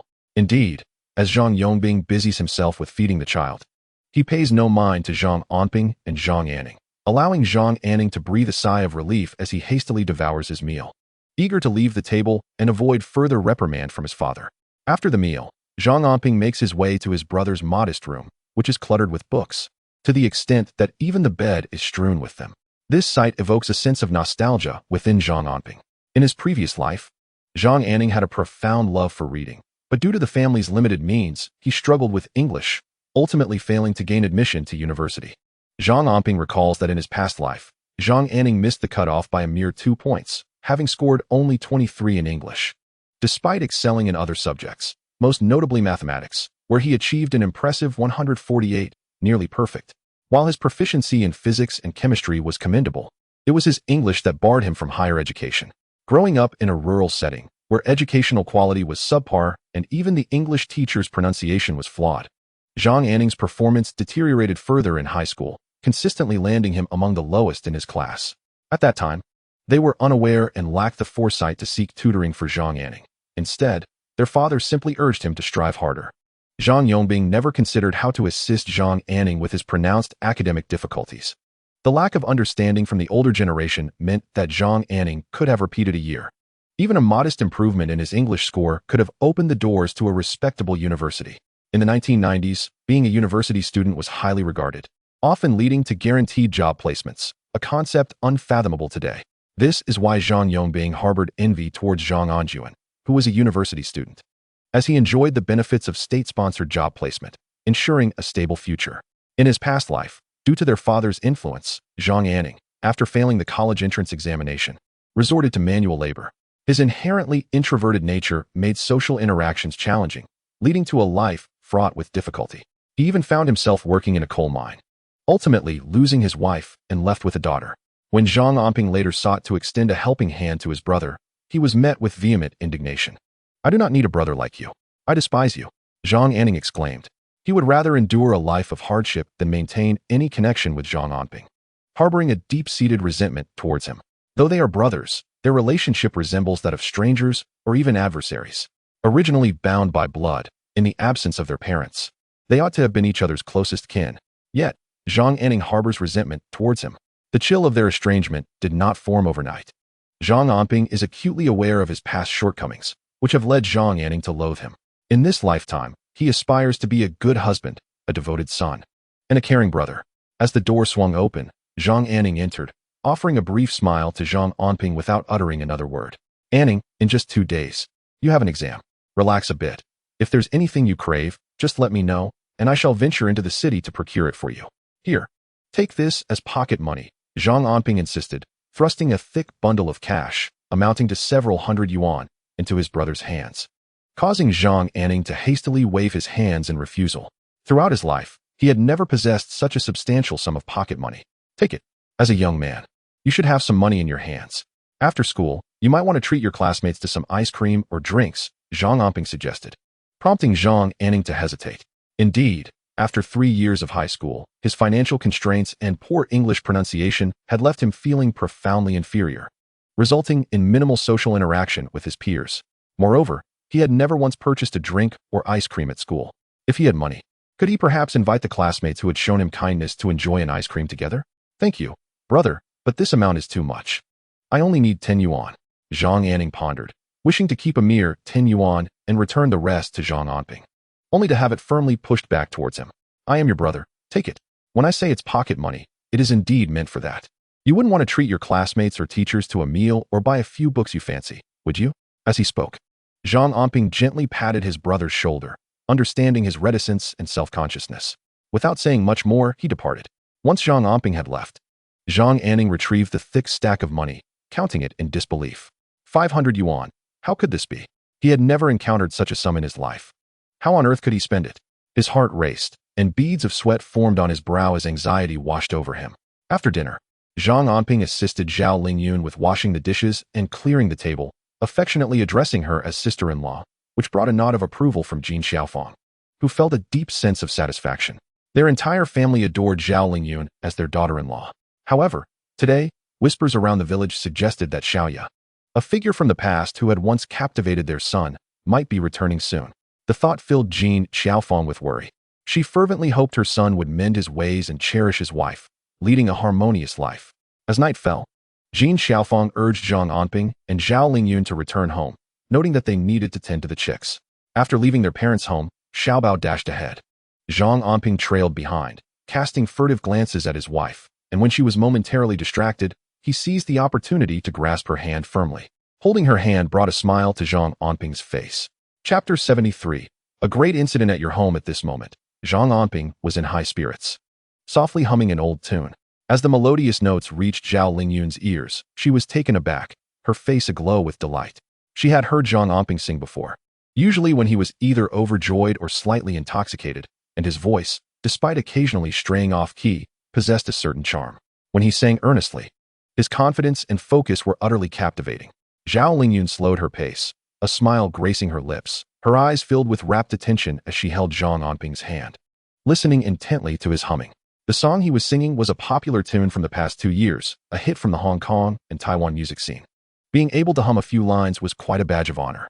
Little did Zhao Lingyun expect Zhang Anping to serenade her with Love Song 1990, and even more so, to do so with such tenderness. In that fleeting moment, she felt as though her feet were dancing on clouds, her entire being light as a feather, her cheeks flushed, and her earlobes warm. Zhang Anping's voice was truly enchanting. "Daddy, Daddy, what are you singing? I want to learn," exclaimed the little one, who had been running ahead but, upon hearing the melody, had returned to stand beside Zhang Anping, eagerly shaking his hand. He was determined to have his father teach him to sing. "All right, Daddy will teach you. Let's try a different song." "Row, row, your boat," Zhang Anping replied, glancing at the rosy-cheeked Zhao Lingyun, who was clearly enjoying Love Song 1990. However, he deemed it unsuitable for teaching a child, so he opted for the cheerful nursery rhyme instead. The song was lively and easy to remember, perfect for young learners. True to form, after just a couple of lines, the little one clapped his hands in glee. Thus, the family returned home, filled with laughter and song. Once inside, the child urged Zhang Anping to continue singing while he dashed off to check on the chickens he was raising. Meanwhile, next door, Huang Juhua and Zhang Yongjun were sulking at home. Upon hearing Zhang Anping's singing and the child's laughter, their faces flushed with anger, their breaths uneven, wishing for thunder to strike and silence the cacophony next door. "This noise is unbearable, like a banshee's wail. It makes me want to retch and lash out," Zhang Yongjun fumed. His words sparked a conspiratorial discussion with Huang Juhua on how to curb their neighbor's exuberance, their minds racing with schemes to bring about his downfall. Unbeknownst to Zhang Anping, his delightful serenade to his son was inciting envy and ire from next door. After entertaining the little one with the chickens, he washed up, tucked the child into bed, and with a beaming smile, approached Zhao Lingyun. As he watched the little treasure peacefully slumbering on the bed, Zhang Anping turned and pressed Zhao Lingyun against the wall. "Tonight, as the little treasure sleeps, why don't you come to the room? I shall sing for you. Just for your ears," he proposed.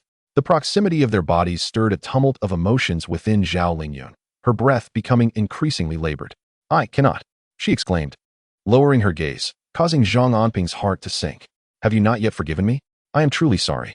I promise to amend my ways, striving to be a devoted husband and father. His eyes dimmed with a shadow of despair. Had he been too hasty? No, no, the little treasure will awaken soon. Zhao Lingyun stammered, hastily retreating to her room. In truth, her monthly visitor had arrived, yet her modesty prevented her from confessing this to Zhang Anping. She could only wait for another occasion. Seeing Zhao Lingyun retreat into the room left Zhang Anping with a sense of melancholy. Though he did not dwell on it for long, he resolved internally to persist, determined to be a good husband and father to compensate for past regrets. As he watched her settle down to sleep, he wandered towards the fish pond. There, he encountered Zhang Si, who was preparing traps. He approached and offered him a cigarette. Brother Zhang, it seems the crayfish have diminished over the past few days. At this rate, trapping them daily will deplete our stock, Zhang Si remarked. Indeed, I am aware. The crayfish reproduce swiftly. Once the yield declines, we shall simply retrieve the traps at dawn. Do not fret. Next year, the crayfish will once again flourish, Zhang Anping replied. The current perception of scarcity was merely relative to the initial high yield. With over 100 traps, one could still catch 700 to 800 pounds in a single night, and given the rising prices, earnings could reach nearly 1,000 yuan nightly. Such a bounty had begun to incite envy among others. Brother Zhang, I've noticed that some pawns are also being trapped, especially by your second uncle Zhang Yongjun. I can hardly comment on that. It is his choice, Zhang Si added. Understood. Just be mindful of the different colors of the traps. As long as others do not pilfer ours, we shall be fine, Zhang Anping acknowledged. He recognized that as the price of traps decreased, competition would inevitably arise in the village pawns. He had anticipated this, accepting it with equanimity. After all, he had already tasted the first fruits of success. The remainder was not worth excessive concern. After exchanging a few more words, Zhang Anping returned home. The following day was equally busy, and as noon approached, he hurried into the city with his donkey cart. His family's crayfish were now primarily for local consumption, dispatched to various food stalls, with the remainder sent to Wang Daji's establishment and a portion destined for the Yupingxian shrimp factory. Zhang Anping planned to visit the factory today, hoping to return early. As Sun Yi and Li Jun had mentioned they would come to his home, he intended to entrust the task of collecting and delivering crayfish to Zhang Si once the Yupingxian shrimp factory officially opened. He was tasked with preparing the ingredients for the lobsters, while meticulously monitoring their quality, ensuring that each pot of lobsters that emerged was devoid of any significant flaws. At the very least, he had to guide these 4 chefs, for without their collaboration, he could not afford to relax. Each chef frying lobsters had a timer beside them, and Zhang Anping was there to instruct them on how to master the heat and time. Just then, a person burst through the door. Zhang Anping, finally found you. Hurry. There has been a serious incident at your home. Chapter 74. Into the intensive care unit, the one who rushed in was Wang Urge, his forehead glistening with sweat. His clothes completely soaked. He appeared as though he had just emerged from the water. Riding a bicycle, he was in a state of palpable anxiety. He informed Zhang Anping that a crisis had befallen his family. His father had collapsed, bleeding profusely from his wound. They had already sent him to the hospital, though it remained unclear whether he was taken to the city hospital or the town hospital. Upon hearing this, Zhang Anping felt a surge of panic, his veins throbbing. How could this happen? Just last night, his father had been in good spirits, albeit unable to move independently. But he had managed to walk into the yard for dinner and even scolded Zhang Anping. He had still been capable of reprimanding others. Now, merely a day later, how could he be bleeding so severely? When his father was discharged, the doctors had repeatedly cautioned them to be vigilant regarding the patient's wound, advising that he should rest and avoid any undue excitement or exertion. If he did not recuperate properly over the next month or two, the wound could reopen at any moment. In his previous life, Zhang Yongbing had succumbed to complications after being discharged from the hospital, his condition deteriorating without proper medical attention. In this life, Zhang Anping's greatest concern was his father's injury, which prompted him to visit frequently, dreading any unforeseen mishaps. Wang Urge, tell me, what exactly happened? How could my father be bleeding so heavily? Did someone provoke him? May I borrow your bicycle? I must return home immediately. At this moment, Zhang Anping cast aside all other thoughts, pushing Wang Urge's bicycle over and mounting it without hesitation, as Wang Urge quickly hopped onto the rear seat. Along the way, he relayed the details to Zhang Anping. I just happened to return from the city, and your mother's frantic voice startled me. She urged me to inform you that your sister went to seek Zhang Si's assistance, insisting they hurry to the hospital, though I'm unsure which one they chose. I rushed here to notify you, but I'm not entirely clear on the specifics, only that I heard your mother crying. Wang Urge hesitated for a moment, Recalling the chaotic scene, Jin Xiaofang was both weeping and scolding, while Zhang Anping's little uncle, grandfather, and second uncle stood in the yard. As an outsider, Wang Erge felt overwhelmed by the urgency of the situation, witnessing Zhang Yongbing covered in blood, his clothes drenched, and blood pooling on the ground. Zhang Yongbing had already lost consciousness, lying in a horrific scene, resembling a victim in a pool of blood. Even now, as Wang Erge recounted it, he felt a chill run down his spine, haunted by the terrifying memory. Zhang Anping pressed his lips tightly together, his expression grim. He and Wang Er had taken turns pedaling the bicycle, which allowed them to increase their speed slightly. Yet it still took nearly 20 minutes for Zhang Anping to reach his parents' home.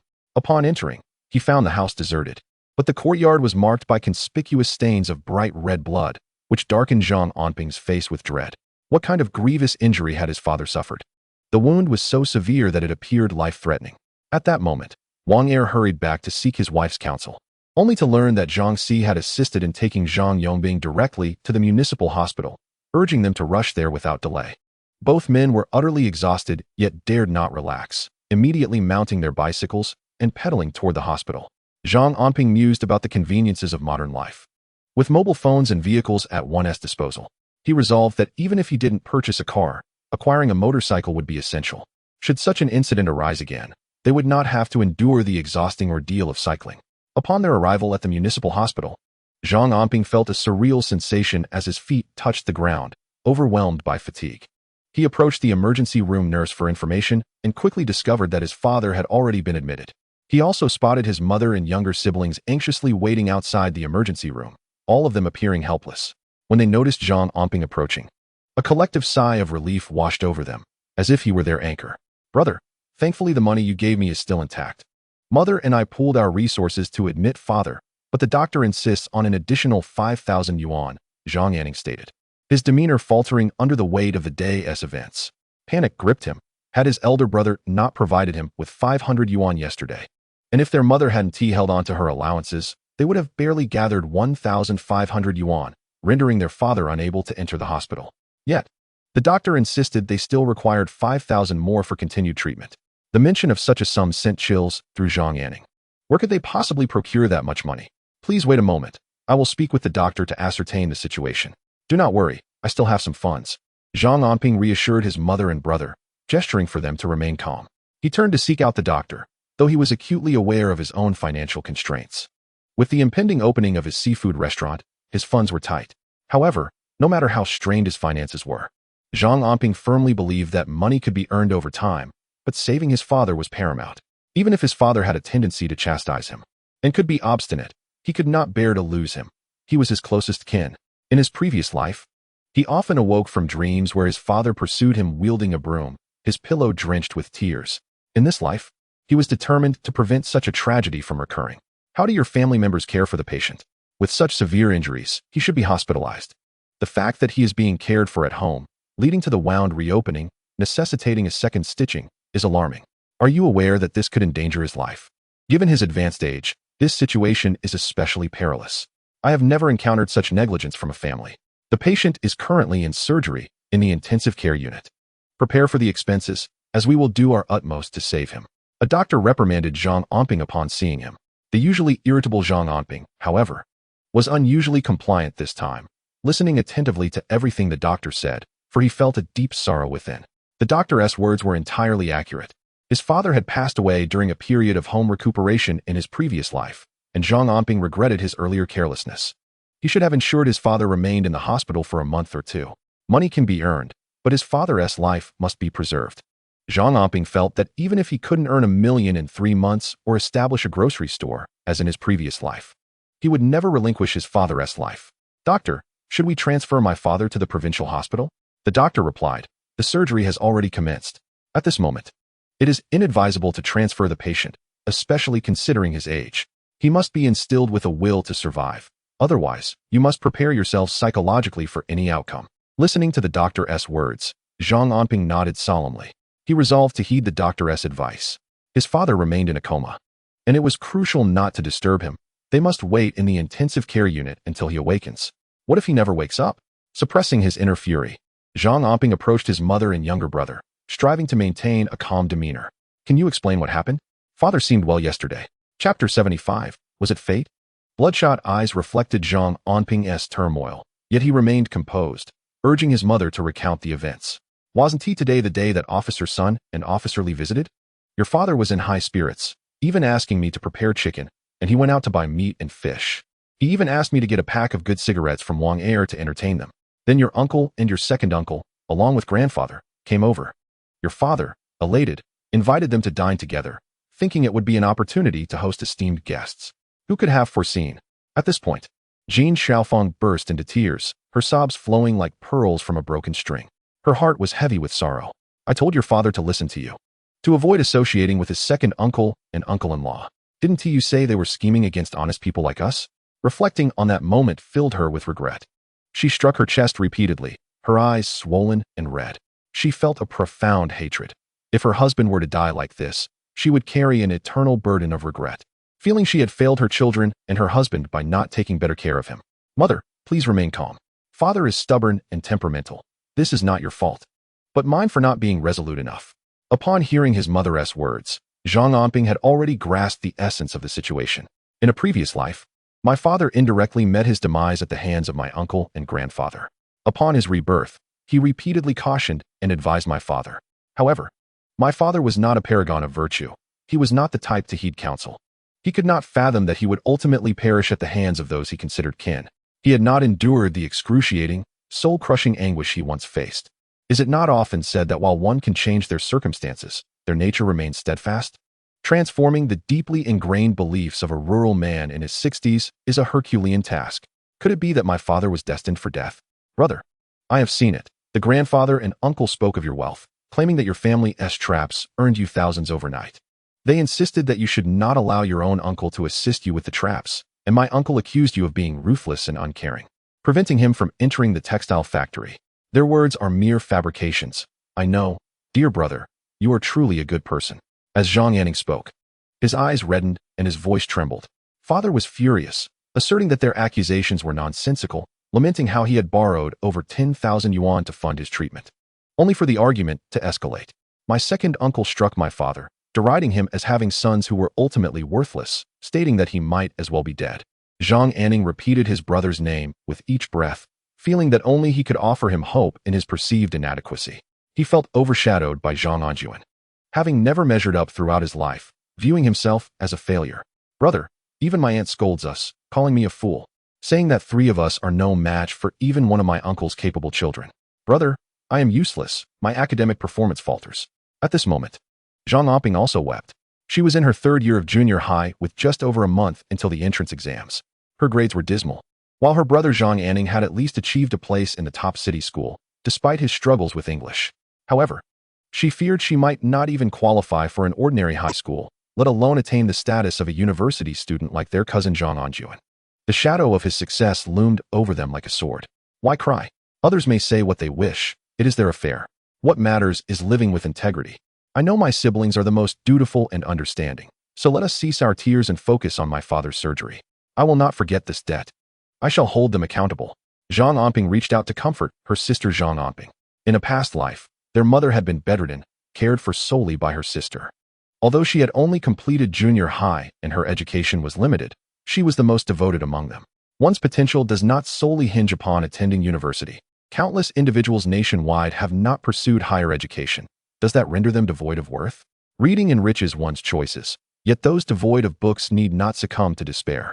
The words of Zhang Anping carry a certain weight. Upon grasping the situation, he sought to console his mother and siblings. Later, Zhao Lingyun arrived with Xiaobao, bringing sustenance for everyone, including a pot of chicken soup that had reduced to mere bones. She informed Zhang Anping that Sun Yi and the others had returned to the village, having learned of Zhang Yongbing's predicament. They planned to visit again once Zhang Yongbing's condition improved and his spirits lifted. With your father in such a state, we cannot even ascertain what the future holds. It is all my fault for having opened the gate to let those beasts in, Jin Xiaofeng lamented, her eyes swollen like peaches, clouded and unable to focus. Zhang Anping urged his sister to persuade their mother not to collapse before their father could even leave the hospital. It was only after darkness fell that the operating room door finally opened. Zhang Yongbing lay there, tubes attached to him, and this time, the hospital forbade family from staying by his side, transferring him directly to the intensive care unit. They cautioned that if the patient did not awaken from anesthesia by the following day, the situation would be particularly perilous, urging them to brace themselves mentally. Upon hearing this, Jean Xiaofang's legs buckled, and she fainted on the spot.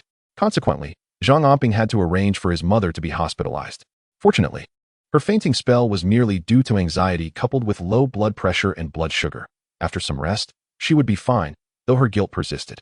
Zhang Anping requested the doctor to administer a sedative, allowing her to drift into slumber. Zhang Anning and Zhang Anping expressed their reluctance to sleep, wanting to keep vigil over their parents. Zhang Anping said nothing, merely stepping outside for a smoke. As he stood beneath the starlit sky, contemplating his father in the ICU, his mother, and his younger siblings who were preparing for their imminent college entrance examinations, he found himself unable to remain idle. He cast aside the cigarette butt and, pushing his bicycle, hurried home.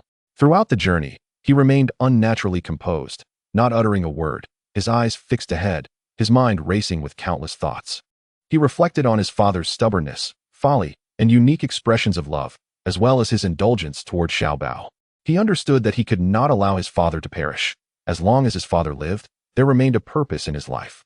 Without his father, his existence would merely be a journey back home. All his relentless toil, day and night, was aimed at preserving the life of his dearest kin. Yet some individuals evoke an unparalleled loathing. This night, he vowed to return and would not spare them lightly.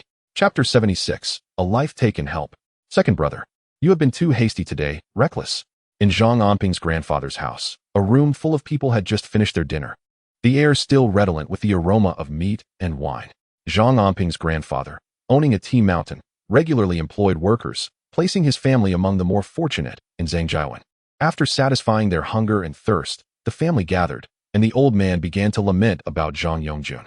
Father, this is not my fault. Who could have anticipated that Zhang Laodao would be so inept?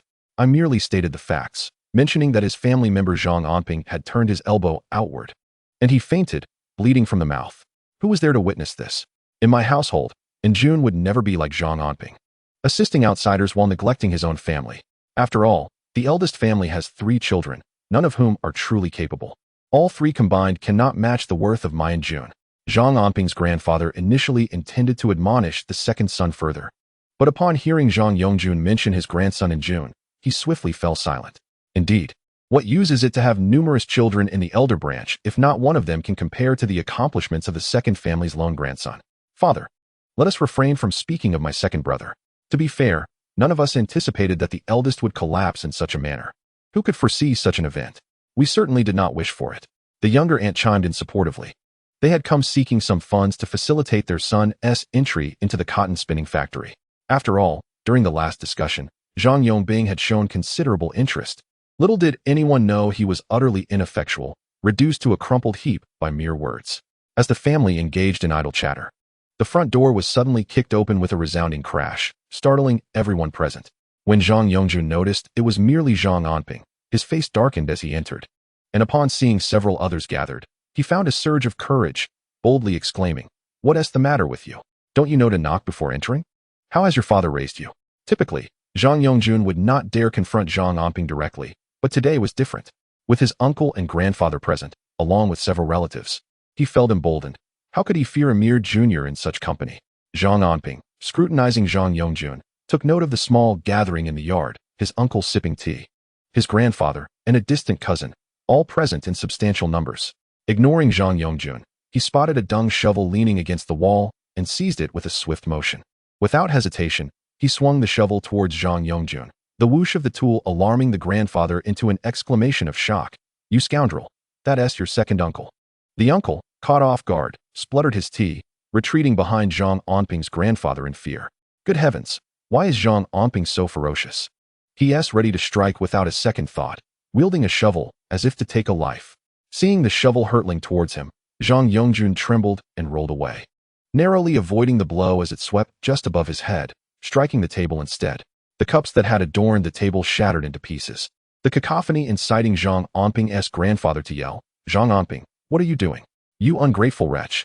Do you intend to strike your grandfather?" At this moment, a surge of resentment bubbled within Zhang Anping.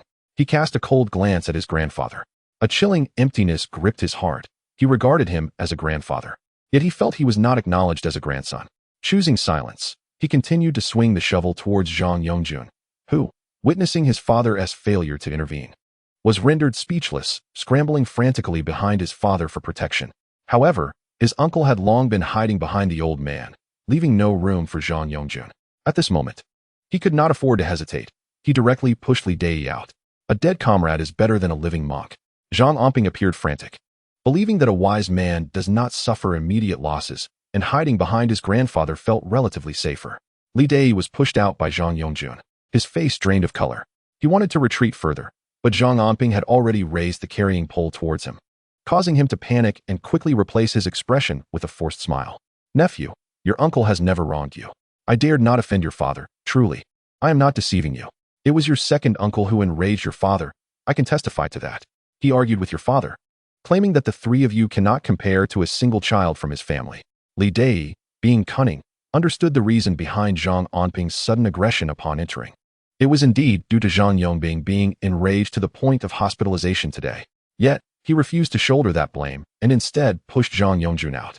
Zhang Yongjun, feeling anxious, was hiding behind his father, thinking that no matter how unfilial Zhang Anping might be, he would not dare raise a pole against his grandfather. However, he did not have the courage to step forward and was on the verge of losing his composure. Li Dei, you speak nonsense. If it weren't for you saying Zhang Anping had money to go to the department store, we wouldn't have sought out the boss. This is all your fault. In an effort to evade responsibility, Zhang Yongjun naturally dragged others down with him, believing that the more he shifted blame, the lesser his own culpability would appear. Yet, Zhang Anping regarded the two as if he had not heard their words at all. Raising the carrying pole, he aimed it at Li Dei, seemingly oblivious to the fish tank at his grandfather's home or the bicycles parked in the yard. He swung the pole without regard for whether he struck a person or an object, truly appearing to have lost his mind. When his aunt saw her family's bicycle about to be smashed, she rushed forward, angrily berating Zhang Anping. You ungrateful wretch, worse than a pig or a dog. Just like your father, so stubborn. Before she could finish her sentence, the pole came crashing down, and as she screamed in terror, a sharp pain shot through her back, making her cry out as if she were being slaughtered. He has killed someone. Zhang Anping has killed someone. Help. His aunt had initially thought Zhang Anping would not dare to strike her, but when the pain in her back felt as though her spine had fractured, panic overtook her, and she fled towards the yard. Huang Juhua, who had been hiding in a corner, attempted to sneak away but was struck by the pole as Zhang Anping let go, causing her to fall to the ground, wailing in despair. He has killed someone. Help. At that moment, they were truly terrified. Zhang Anping really dared to harm others. Meanwhile, their cousin was in a frenzy, shouting for everyone to remain still as he dashed towards the door. Fortunately, it seemed that Zhang Anping did not notice him and allowed him to escape. Zhang Anping stood before his grandfather, holding the carrying pole. Behind the old man, Li Dei and Zhang Yongjun cowered, refusing to come out. The grandfather glared fiercely at Zhang Anping. Your father wouldn't dare act this way in front of me. You beast, what do you intend to do? Do you still wish to strike your grandfather? Chapter 77. I have only one father. The dim light cast a shadow around Zhang Anping, whose expression was dark and brooding, resembling a stranger as he confronted the elderly man before him, hurling insults. Indeed, this man was his grandfather, yet he felt estranged from him. Zhang Maokai, you are my grandfather, but do you comprehend the gravity of the situation? Today, your actions will cost my father's life. You may have several sons, but I possess only one father. At this point, Zhang Anping's fury reached its zenith. He slammed the carrying pole down onto the table where they had just shared tea, the force shattering the sturdy surface in half, sending splinters flying, one of which struck the closest Zhang Yongjun, causing him to yelp in pain. Zhang Anping's words sent tremors of rage through Zhang Maokai. When had he ever been berated directly by his grandson? What nonsense was this about having several sons while Zhang Anping had only one father? The absurdity of it nearly caused Zhang Maokai to faint. In that moment, the carrying pole in Zhang Anping's hand snapped, and he seized Zhang Yongjun by the sleeve, raising his hand to deliver a resounding slap to his face. This slap is for my father. If he truly dies, you will mourn for him and bow in grief as a dutiful son. And mark my words, if you ever dare to show your face before my father again, I will make you regret it. By this time, Zhang Yongjun was dazed, his eyes filled with stars, the sting of the slap igniting a fiery pain across his face, while his mind buzzed. Yet, Zhang Anping was not satiated. He raised his hand once more for another strike. This slap is for my mother. She treated you with kindness, and yet you repaid her with disdain. Even a dog wags its tail in gratitude. You are unworthy. Another slap followed. This slap is for my younger brother. My brother and I have lived under Zhang Anping's shadow since childhood. If not for your incessant boasting, how much suffering would he have endured? Another blow was delivered. This slap is for my sister. You are no elder, lesser than a beast. Any girl from my family is superior to your sons, and you will see for yourself. And yet another slap was aimed directly at Zhang Lingyun, who had become a mere target of Zhang Anping's pin-up rage.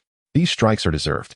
And should you ever provoke my father again, whether you have a son who is a university graduate or 10, I will still strike you.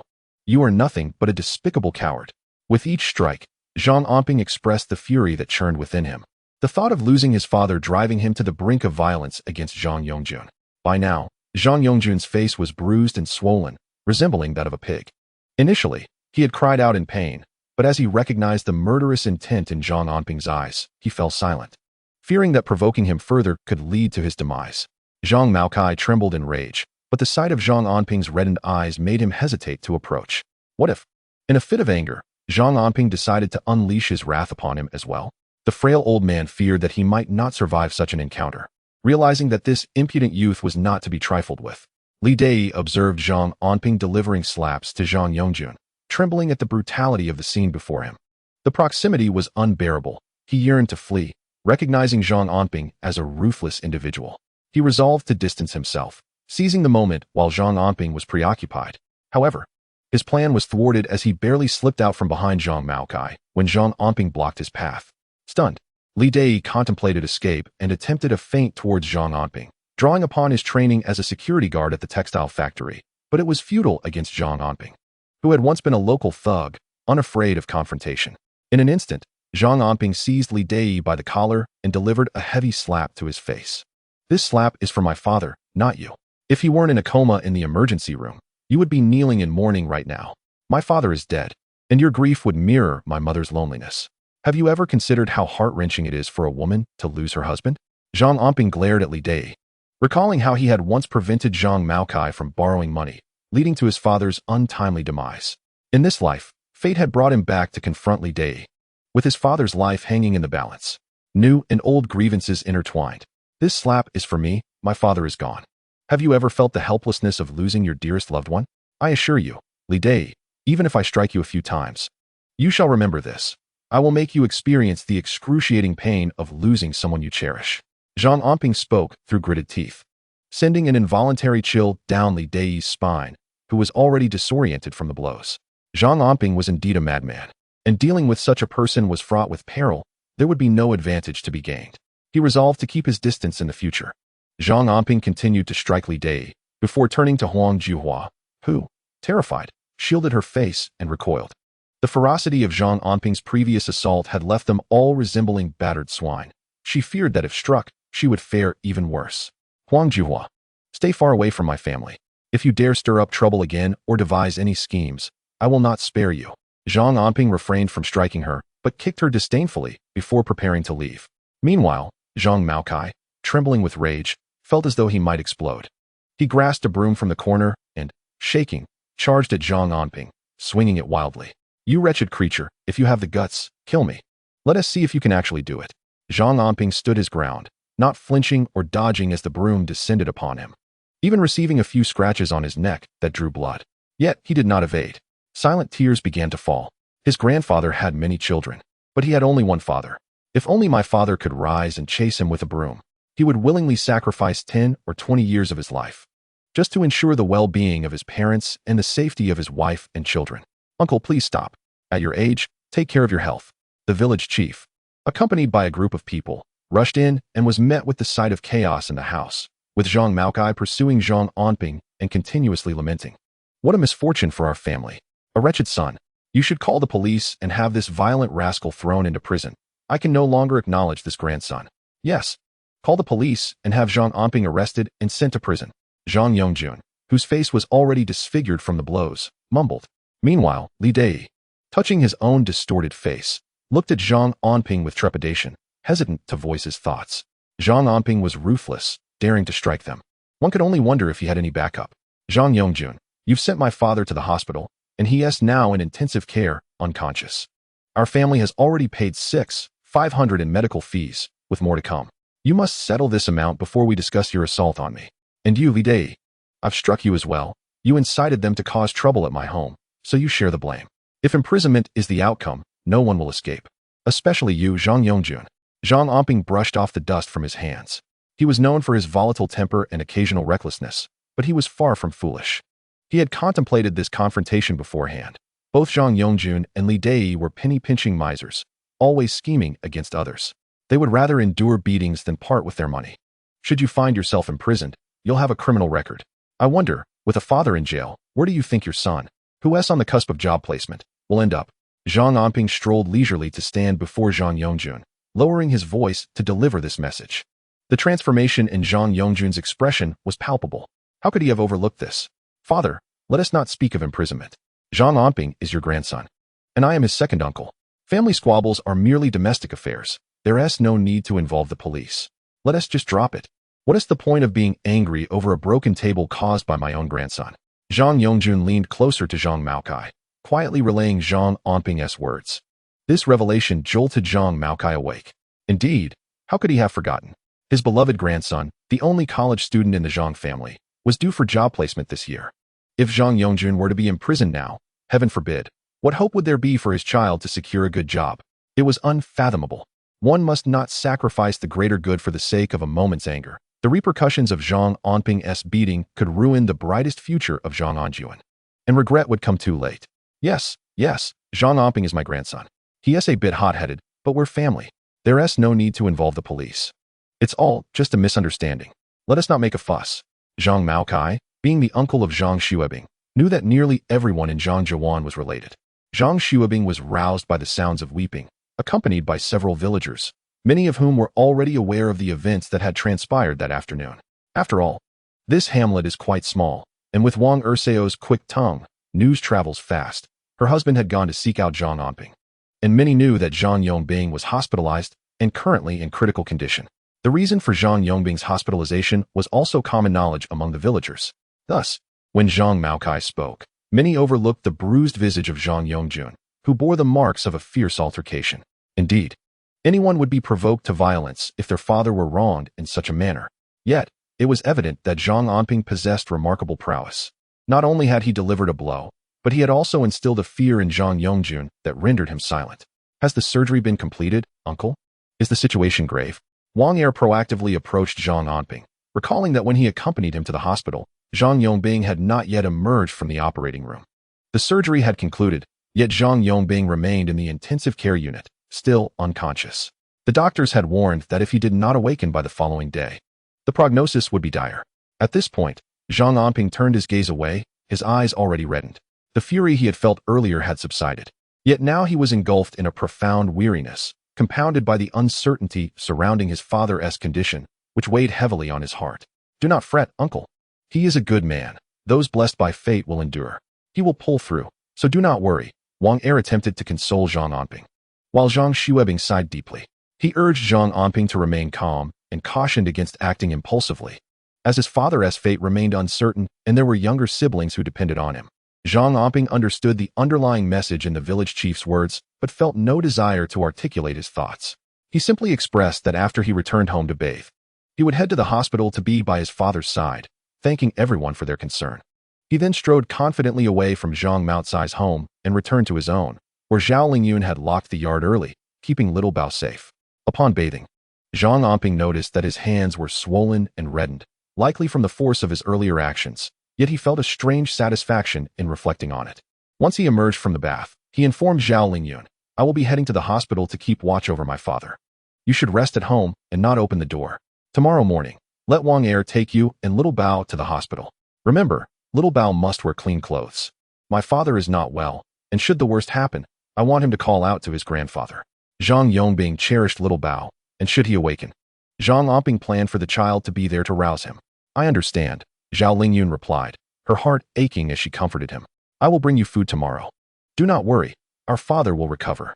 As she gazed at Zhang Anping's bloodshot eyes, she suddenly embraced him, offering a moment of solace. Do not lose heart, for you have me and little Bao. This simple yet poignant remark revitalized Zhang Anping, lifting the weariness from his spirit. Yes, he still had his wife and child by his side. It will be all right. Our father will recover. I still envision him chasing me with a broom. Zhang Anping's voice quivered, a a struggle against tears. He was holding back, for in his past life, his father truly departed. The fear gnawed at him. Despite his attempts to feign strength, Zhao Lingyun embraced Zhang Anping, gently patting his back, her heart swelling with emotion.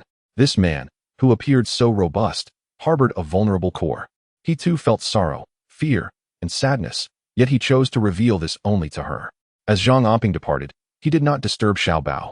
He rode his bicycle towards the city, the roads almost devoid of vehicles, enveloped in a profound silence.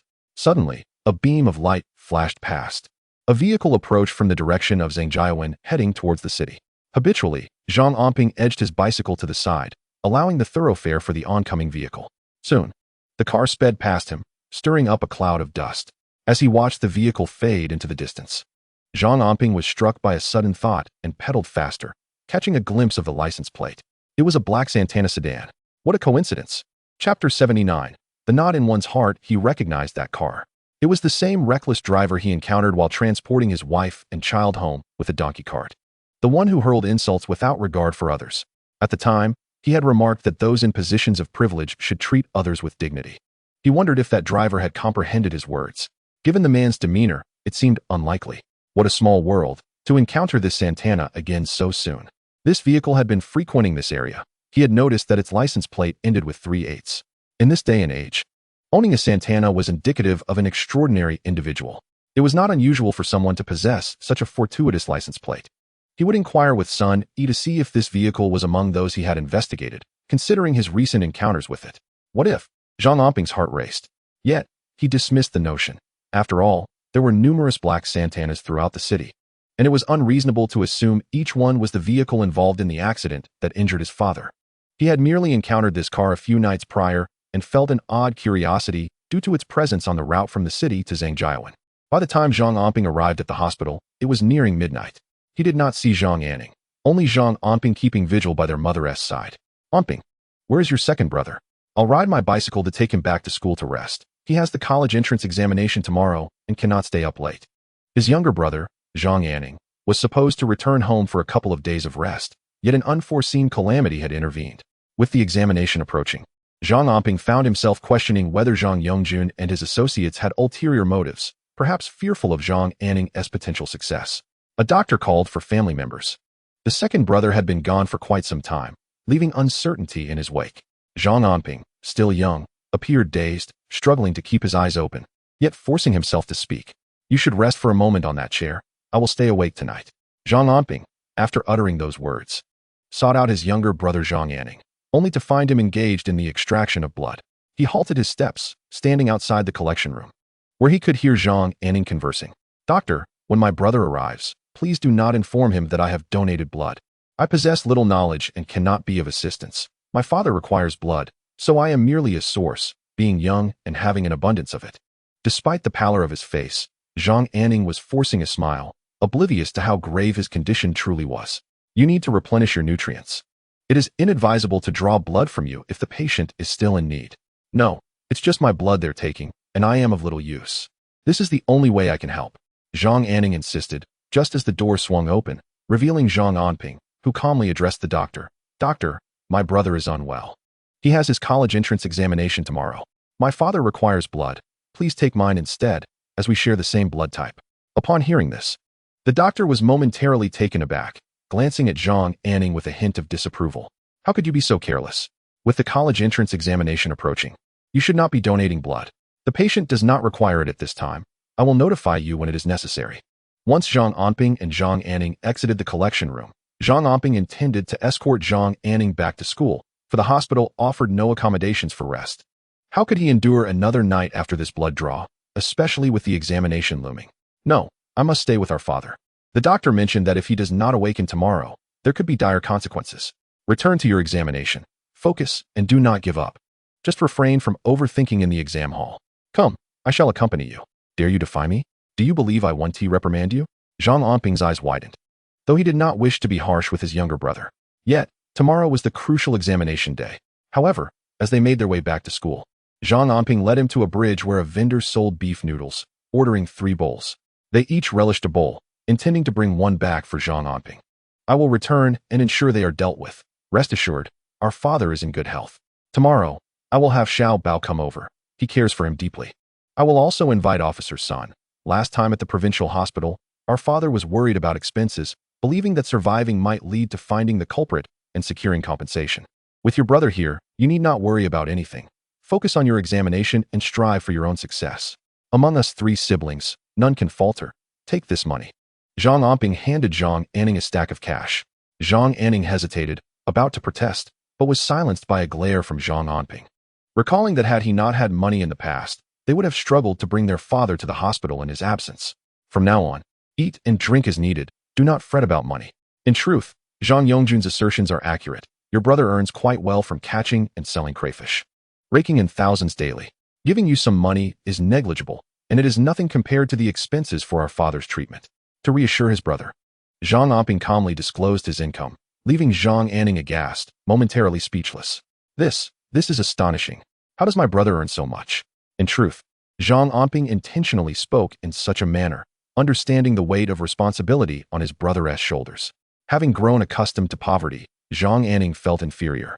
Even when given money, he would be frugal. However, given his frail health and the considerable amount of blood drawn, it was uncertain whether he could endure the examination. Moreover, he had made up his mind that if his younger brother failed to pass the exam, he would encourage him to repeat the year. The costs associated with this repetition would undoubtedly weigh heavily on Zhang Anping, who already harbored deep-seated insecurities about his self-worth.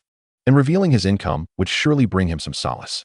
Indeed, after their meal when they went to settle the bill, Zhang Anping, seated on the rear of Zhang Anping's bicycle, appeared considerably more vivacious, as if a great burden had been lifted from his shoulders. Brother, you are truly remarkable. Earning so much money. Having wealth is a blessing. It means we can afford for Dad to be hospitalized for his recovery, and he can return home once he is fully healed. Yes, I share the same sentiment. We cannot afford for Dad to face any more misfortunes. Our family will rely on us siblings from now on. Zhang Anping accompanied Zhang Anping to the entrance of the first middle school, where the surroundings were eerily quiet, almost devoid of anyone. He watched as his brother entered the gates, waving goodbye. On his way back, Zhang Anping leisurely pushed his bicycle, but instead of heading towards the hospital, he took a different route, one that led to the place where in his past life, he had sold Zhao Lingyun's bracelet and, with the proceeds, purchased a storefront to establish a supermarket. The area was still under construction, illuminated brightly as workers labored day and night. He recalled that in his previous life, the original owner of this land had never intended to sell the storefront. It was only due to unforeseen circumstances that the property became available, allowing him to seize a fortunate opportunity. Initially, he had aspired to make a fortune through a seafood business, but with his father's life hanging in the balance, he needed to earn $1 million in just 3 months, a goal that now felt daunting. As he gazed at the expanse of buildings, Zhang Anping lit a cigarette, and suddenly, something caught his eye, prompting him to hastily approach. Chapter 80. Can Success Be Awakened? Before him was a black Santana sedan with a license plate ending in 888. A curious coincidence, having encountered it twice in one night. This time, its proximity to the school suggested that its owner likely resided nearby. Zhang Anping scrutinized the vehicle for several minutes, contemplating before crouching down to inspect the paint and any signs of scratches. Whether it was the dim lighting or some other reason, disappointment washed over him. The car failed to arouse his suspicions. Perhaps he was overly sensitive, viewing every black Santana as a potential suspect vehicle. With a shake of his head, he brushed off his hands and pedaled towards the hospital. Upon entering the ward, he found Zhang Anping rubbing her eyes, yawning incessantly. His younger sister was clearly struggling to stay awake, especially since she had just begun her 3rd year of junior high, an age notorious for its drowsiness. Here, beef noodles. Your second brother and I have already eaten, so hurry and have some. At that moment, the beef noodles had long lost their broth, becoming a lump of dough. Yet, Zhang Anping's eyes sparkled with delight as she eagerly leaned over the table to devour them. After finishing the bowl, she patted her belly and exclaimed, "Brother, I never knew beef noodles could be so delicious." This was Zhang Anping's first experience with beef noodles, and the flavor of this particular dish would forever be etched in her memory, marking it as the most exquisite taste she had ever encountered. All right, go to sleep. I will take a day off for you, and I will keep watch. You rest first. Zhang Anping organized everything. Although he felt utterly fatigued, sleep eluded him. He even paced to the intensive care unit, peering through the glass to see his father lying there, connected to various tubes and machines, utterly motionless. Zhang Anping stood there, gazing silently, his heart in turmoil as he pondered how he could instill in his father a will to survive, how to awaken him. That night, Zhang Anping scarcely closed his eyes, yet his spirits remained relatively high. When Zhao Lingyun brought them food, their mother, Jin Xiaofeng, also awakened and hurriedly got out of bed, inquiring about Zhang Yongbing's condition. Zhang Yongbing had yet to regain consciousness, and his situation appeared grave. Zhang Anping requested the doctor's permission, and after donning sanitized clothing, they entered the intensive care unit. Zhang Anping knelt down and gently patted Xiaobao's head. Xiaobao, do you remember what Dad just taught you? In a moment. Call out to Grandpa, all right? Understood. Xiaobao nodded. In this unfamiliar room, permeated with the scent of disinfectant, he felt a bit anxious, yet holding Zhang Anping's hand. He walked straight to Zhang Yongbing's bedside. He glanced at his father, who nodded at him, and then he called out to his motionless grandfather with a clear voice. Grandpa, Xiaobao wants to eat fish. Please help me remove the fish bones quickly. Grandpa, I need your help. I want to eat fish. Xiaobao's voice resonated loudly, while Zhang Anping anxiously observed the electrocardiogram at his father's bedside. He could distinctly see the lines fluctuating, indicating that his father was responding, at least to Xiaobao's words. This brought a flicker of hope to Zhang Anping's heart, prompting him to signal Xiaobao to continue. Grandpa, please wake up. I want to eat fish. I want to eat the flaky pastries you bought for me. Wake up quickly, Grandpa. Standing nearby, Zhao Lingyun and Jin Xiaofeng had reddened eyes, anxiously fixated on Zhang Yongbing in bed. He moved. Your father's finger moved. It's working, Xiaobao. Keep calling Grandpa. Tears streamed down Jin Xiaofeng's face as she squatted down and pushed Xiaobao to the forefront, urging him to call out to his grandfather with all his might. The electrocardiogram displayed some changes, and Zhang Yongbing's finger indeed twitched, yet his eyes remained stubbornly shut, which troubled Zhang Anping deeply. The doctors had remarked that today was a critical day. If Zhang Yongbing did not awaken today, he might never wake up again. Zhang Anping contemplated for a moment, then leaned down to whisper into Xiaobao's ear before encouraging him to continue. Grandpa, please wake up and help me. Dad is going to hit me. Grandpa, save me. Come protect me. Xiaobao was Zhang Yongbing's most cherished grandson.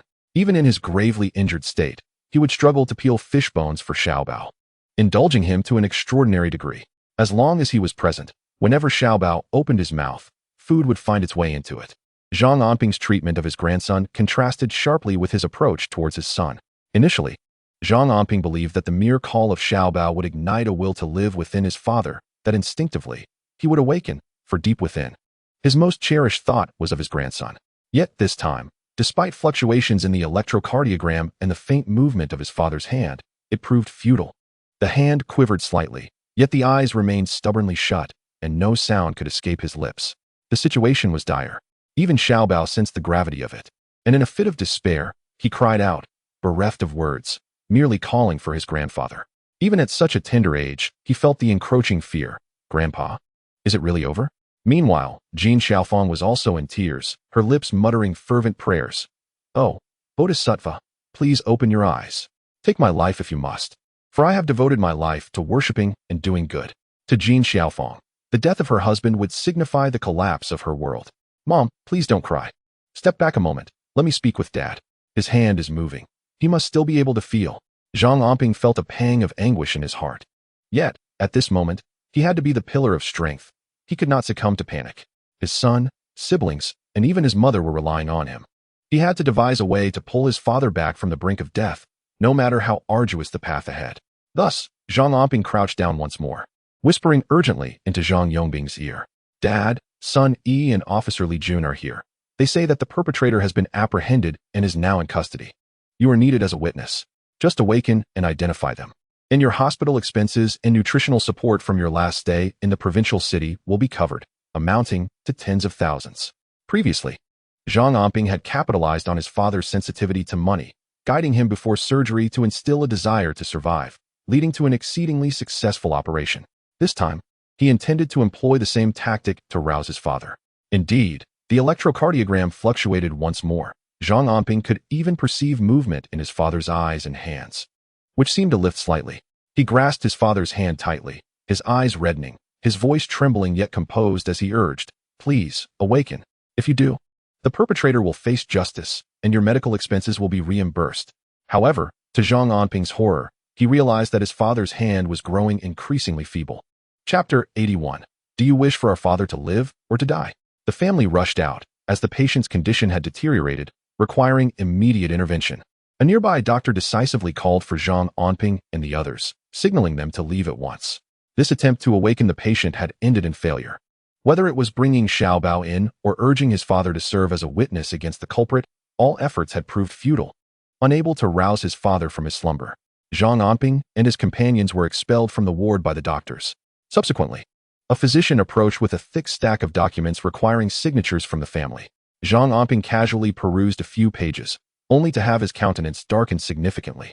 The documents were filled with notices of critical condition and liability waivers, essentially conveying to Zhang Anping that his father was nearly devoid of hope, urging them to brace themselves psychologically and even consider arrangements for Zhang Yongbing's final affairs. As he signed, Zhang Anping's hand trembled, his lips pressed tightly together, his gaze resolute. His mind raced with thoughts of what his father held most dear, what had caused him to faint from a ruptured wound. It was Zhang Yongjun's provocations that had unsettled him, and for all these years, Zhang Yongjun had flaunted his superiority before their father, primarily because he had a son, Zhang Anjuan, who had gained admission to university. This, Zhang Anping surmised, had been the source of their father's enduring pain. In the past, he had been a small-time delinquent. His brother struggled academically, languishing at the bottom of the class in English, and his sister was no better. There was not a single academically gifted child in their family. Yet, their father placed great importance on these matters, and Zhang Yongjun exploited this weakness to provoke him. Deep down, their father cherished the hope of having at least one child excel academically. For children from rural backgrounds, gaining admission to a university and securing a stable job was a beacon of hope. With hope, was there not a desire to survive? In that fleeting moment, Zhang Anping deliberated profoundly in his heart. He strode purposefully towards the doctor, quietly discussing matters and offering repeated assurances. Afterward, he was led back into the intensive care unit. This time, Jin Xiaofeng and Zhang Anping, along with others, could only wait outside the glass enclosure, including Xiao Bao and Zhao Lingyun. They anxiously observed Zhang Anping through the window, noticing him whispering something into Zhang Yongbing's ear. Before long, the medical staff became engaged in a flurry of activity, seemingly performing resuscitation efforts. Chaos ensued within, yet miraculously. Zhang Yongbing opened his eyes, glancing at Zhang Anping with a vacant, yet hopeful expression. Zhang Anping stifled his overwhelming joy. "Father, please recover swiftly. I was right. During your days of unconsciousness, Anning excelled in the college entrance examination, gaining admission to Jiang University, a prestigious institution, surpassing even Zhang Anjuan's score from years prior. Anning has made it. He is remarkable." Zhang Anping grasped his father's hand, his heart twisted in knots, only to see his father nod heavily before slipping back into unconsciousness. "Father, father," Zhang Anping called out twice, only to be ushered out by the doctors. The family anxiously awaited news, and by evening, Zhang Anning, weary and worn, entered the hospital. Upon seeing the expressions of everyone present, anxiety surged within him, his eyes reddening. "Has our father not awakened yet?" He regained consciousness briefly, but remains in the intensive care unit. "Anning, come here. I have something to discuss with you." With bloodshot eyes, Zhang Anping beckoned his brother, guiding him to a relatively secluded pavilion in the hospital, where he began recounting the events of the day to Zhang Anning. The father's desire to survive was weak. "I urged Xiao Bao to call him, claiming we had found the perpetrator, yet my father remained unresponsive. Ultimately, I resorted to deceit, saying, 'You have been accepted into Jiang University,' with a score surpassing Zhang Anjuan's by several points. At this, my father stirred awake. Even if just for a fleeting moment, it was a positive sign. As Zhang Anping calmly spoke, Zhang Anning's knees buckled, and he unexpectedly found himself kneeling on the ground, his entire being trembling uncontrollably. His lips turned pale, and he appeared increasingly unwell. Zhang Anping squatted down and gently patted his shoulder, suddenly inquiring, "Did you not perform well in English?" "Yes, my head hurts. I checked my answers. I got nearly all the English questions wrong. I want to be able to attend university. I cannot measure up to Zhang Anjuan. I have disappointed our father. I am worthless. I am useless." At that moment, Zhang Anning was on the verge of madness, repeatedly striking his head with his hands. Just one English exam, and he feared he had ruined his chances for the college entrance examination. It was particularly daunting not only to match the achievements of the prodigious Zhang Anjuan, but even to secure a place in the most modest vocational college. He had always perceived himself as a failure, incapable of contributing anything meaningful, and now the weight of guilt pressed down on him even more. If their father were to die, it would cast a lifelong shadow over his heart. A shiver ran through Zhang Anning. "No, it will be all right, Anning. You must confront your reality and muster your courage. Where there is determination, nothing is insurmountable." You have an exam tomorrow. After it, come back to be with father. You must wear a smile, radiate confidence and vitality, so he believes you have performed exceptionally well. Let him get through this hurdle. As long as he is out of danger, by the time the results are announced, perhaps father will no longer be in peril. Do you understand? You need to cultivate self-assurance. You adore reading and learning. Why not consider that even if you do not succeed this time, you can continue to try next year? Your brother supports you, for father's sake, for your own sake. In truth, Zhang Anping had called Zhang Anping aside because he sought to discuss how to ignite a spark of survival instinct within their father, to instill hope in his heart. Only in this way could he develop a tenacity for life. Zhang Anping trembled all over, tears brimming in his eyes as he desperately fought to keep them from falling. Yet, he felt devoid of confidence, overwhelmed with fear. He had always been a rather timid child, burdened by poverty and overshadowed by the genius of his cousin, Zhang Anping. His character was frail and self-effacing, inhibiting his ability to communicate, leaving him with a lack of self-assurance. Zhang Anping understood all of this. He simply gazed at Zhang Anping and eventually sat down on the ground of the pavilion, leaning against him as he spoke. I know you feel inferior, that you believe you cannot compete with Zhang Anping, that he is a prodigy and you a fool. Because the so-called elders have said so, you have come to accept it as truth. Last night, I dealt with Zhang Yongjun and Li Dai, leaving them looking like swollen pigs. It was utterly satisfying. I even told Zhang Maokai, you have many sons, but I have but one father. We only have one father. The mention of their grandfather's name sent a shudder through Zhang Anping, who stared at his brother in astonishment. He dared to speak their grandfather's name so directly? It left Zhang Anping's mind buzzing, overwhelmed by the weight of it all. Anping, do not overthink. I simply want to ask you one question. Do you wish for our father to live or to die? Zhang Anping gazed at his brother's bewildered expression and posed the question suddenly. Of course I want father to live. Although he often chases me with a broom, I certainly wish for his continued existence. This time, Zhang Anping responded without hesitation, his words resolute. That is precisely the right attitude. Follow my lead. You must cultivate confidence and strength within yourself. Even if your English is lacking, a slight improvement will undoubtedly enable you to gain admission to university. Should your English proficiency increase significantly, you may even find yourself attending a school superior to that of Zhang Anping. Zhang Anping swiftly persuaded his brother. He had finally discerned what their father held most dear in his heart, even in his unconscious state. He remained preoccupied with the thought of his second son's university aspirations, which had become an obsession for him. With this insight, Zhang Anping decided to approach the situation from this angle. Zhang Anping listened intently to his brother's exhortations, contemplating the implications for his future year, aware that it would entail a considerable financial burden on Zhang Anping. However, recalling the words of encouragement from his elder brother, he thought, all right, brother, I will heed your counsel entirely. That evening, Zhang Anping wished to stay by their father's side in the hospital, but Zhang Anping insisted on cycling him back to the first middle school. Along the way, he repeatedly urged, you must be confident and more open. Seek assistance from those in your class who excel in English. Borrow any materials they no longer use. Your English is currently inadequate, so find ways to improve your grades. I will arrange for an English tutor and rent a place near the school for you to facilitate your studies. As Zhang Anping outlined his plans, Zhang Anping sat silently on the back seat, his head lowered. Yet, a wave of gratitude washed over him. His brother was indeed so kind. After your exam tomorrow, return to the hospital to care for father. I must also begin earning money. Do you understand? I understand. Zhang Anping exaggeratedly inquired, and upon hearing his brother's response, he breathed a sigh of relief. For the past few days, he had been at the hospital, and the day after tomorrow, his restaurant specializing in exquisite shrimp would commence operations, leaving him with little time to spare.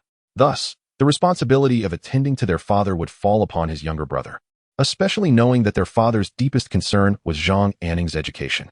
Zhang Anping struggled to sleep well that night, and the following day, he performed poorly on his exam, leaving him feeling disheartened. Exiting the examination hall, he felt dazed and wandered to the school's convenience store. He surveyed the colorful array of products, contemplating purchasing a bottle of mineral water, something he had never allowed himself to indulge in. Zhang Anping, would you care for a bottle of orange juice? I am certain you excelled in math and science. A girl clad in a white dress called out to him, catching Zhang Anping off guard. His heart raced, and his face flushed with embarrassment. Due to his insecurities, he seldom spoke to female classmates at school. However, this particular girl was the representative for their English class, boasting the best proficiency in the subject. Let me treat you to orange soda. By the way, do you have any English materials to lend me? My English is rather poor, he stammered. Are you planning to repeat a year? The English representative asked, astonished, as a group of classmates erupted into teasing laughter. Zhang Anping. We all want orange soda. We all have English materials. In the past, such situations would send Zhang Anping fleeing, rendering him incapable of even speaking normally, stumbling over his words due to a lack of confidence and financial constraints. Yet today, recalling his brother's words and the 500 yuan his brother had given him, he glanced at the boisterous classmates and mustered the courage to respond. All right, let us all have orange soda today. It's on me. But you all must lend me your English materials. The classmates cheered at his declaration. Wow, the notoriously frugal Zhang Anping is treating us to orange soda? Unbelievable. However, even a bottle of orange soda was a bit pricey for high school students in the 90s, and many classmates hesitated to buy one. Now that the most stingy student was treating, it was only natural that many wanted to join in the fun. Boss, give me a case, or even two. Open them all, it's on me. With 500 yuan in his pocket, a substantial sum indeed, 2 cases of orange soda were not too costly. He thought about his 3 years of studying. He had never even splurged on a bottle of mineral water for himself, let alone treat his classmates. Standing beside the small shop, surrounded by many classmates, he opened a bottle of orange soda and handed it to one of them, who smiled and thanked him. Those 2 simple words felt magical, instantly lifting Zhang Anping's spirits and granting him a sense of respect. How delightful it was to feel appreciated as someone who could afford to treat others. Zhang Anping, do you also want to repeat a year? I feel my exam didn't go well either. I'm contemplating whether to repeat. Another classmate chimed in, I didn't perform well either. I might not get in. And then I'll have to repeat. As Zhang Anping gazed at the classmate sipping the orange soda and conversing with him, his face gradually regained its calmness. No longer flushed or flustered, he could engage in normal conversation without feeling nervous. It dawned on him that confidence could indeed be cultivated. If we really do have to repeat, let us do it together. Your math and science are excellent. Perhaps you won't need to repeat it all. Yes, Zhang Anping. Your math is phenomenal. You always rank first in the class. If I could achieve half of your proficiency, I wouldn't be worried. Zhang Anping's chemistry grades were also commendable, though his English lagged behind. While enjoying the orange soda, he experienced a revelation. In the eyes of his classmates, he was performing remarkably well. Moreover, they were more than willing to converse with him, not dismissing him at all. It turns out that I have been mistaken all along. No one has ever looked down upon him. Having come to this realization, Zhang Anping felt an immense sense of relief. When he visited the hospital, he unexpectedly encountered his father, who had momentarily regained consciousness.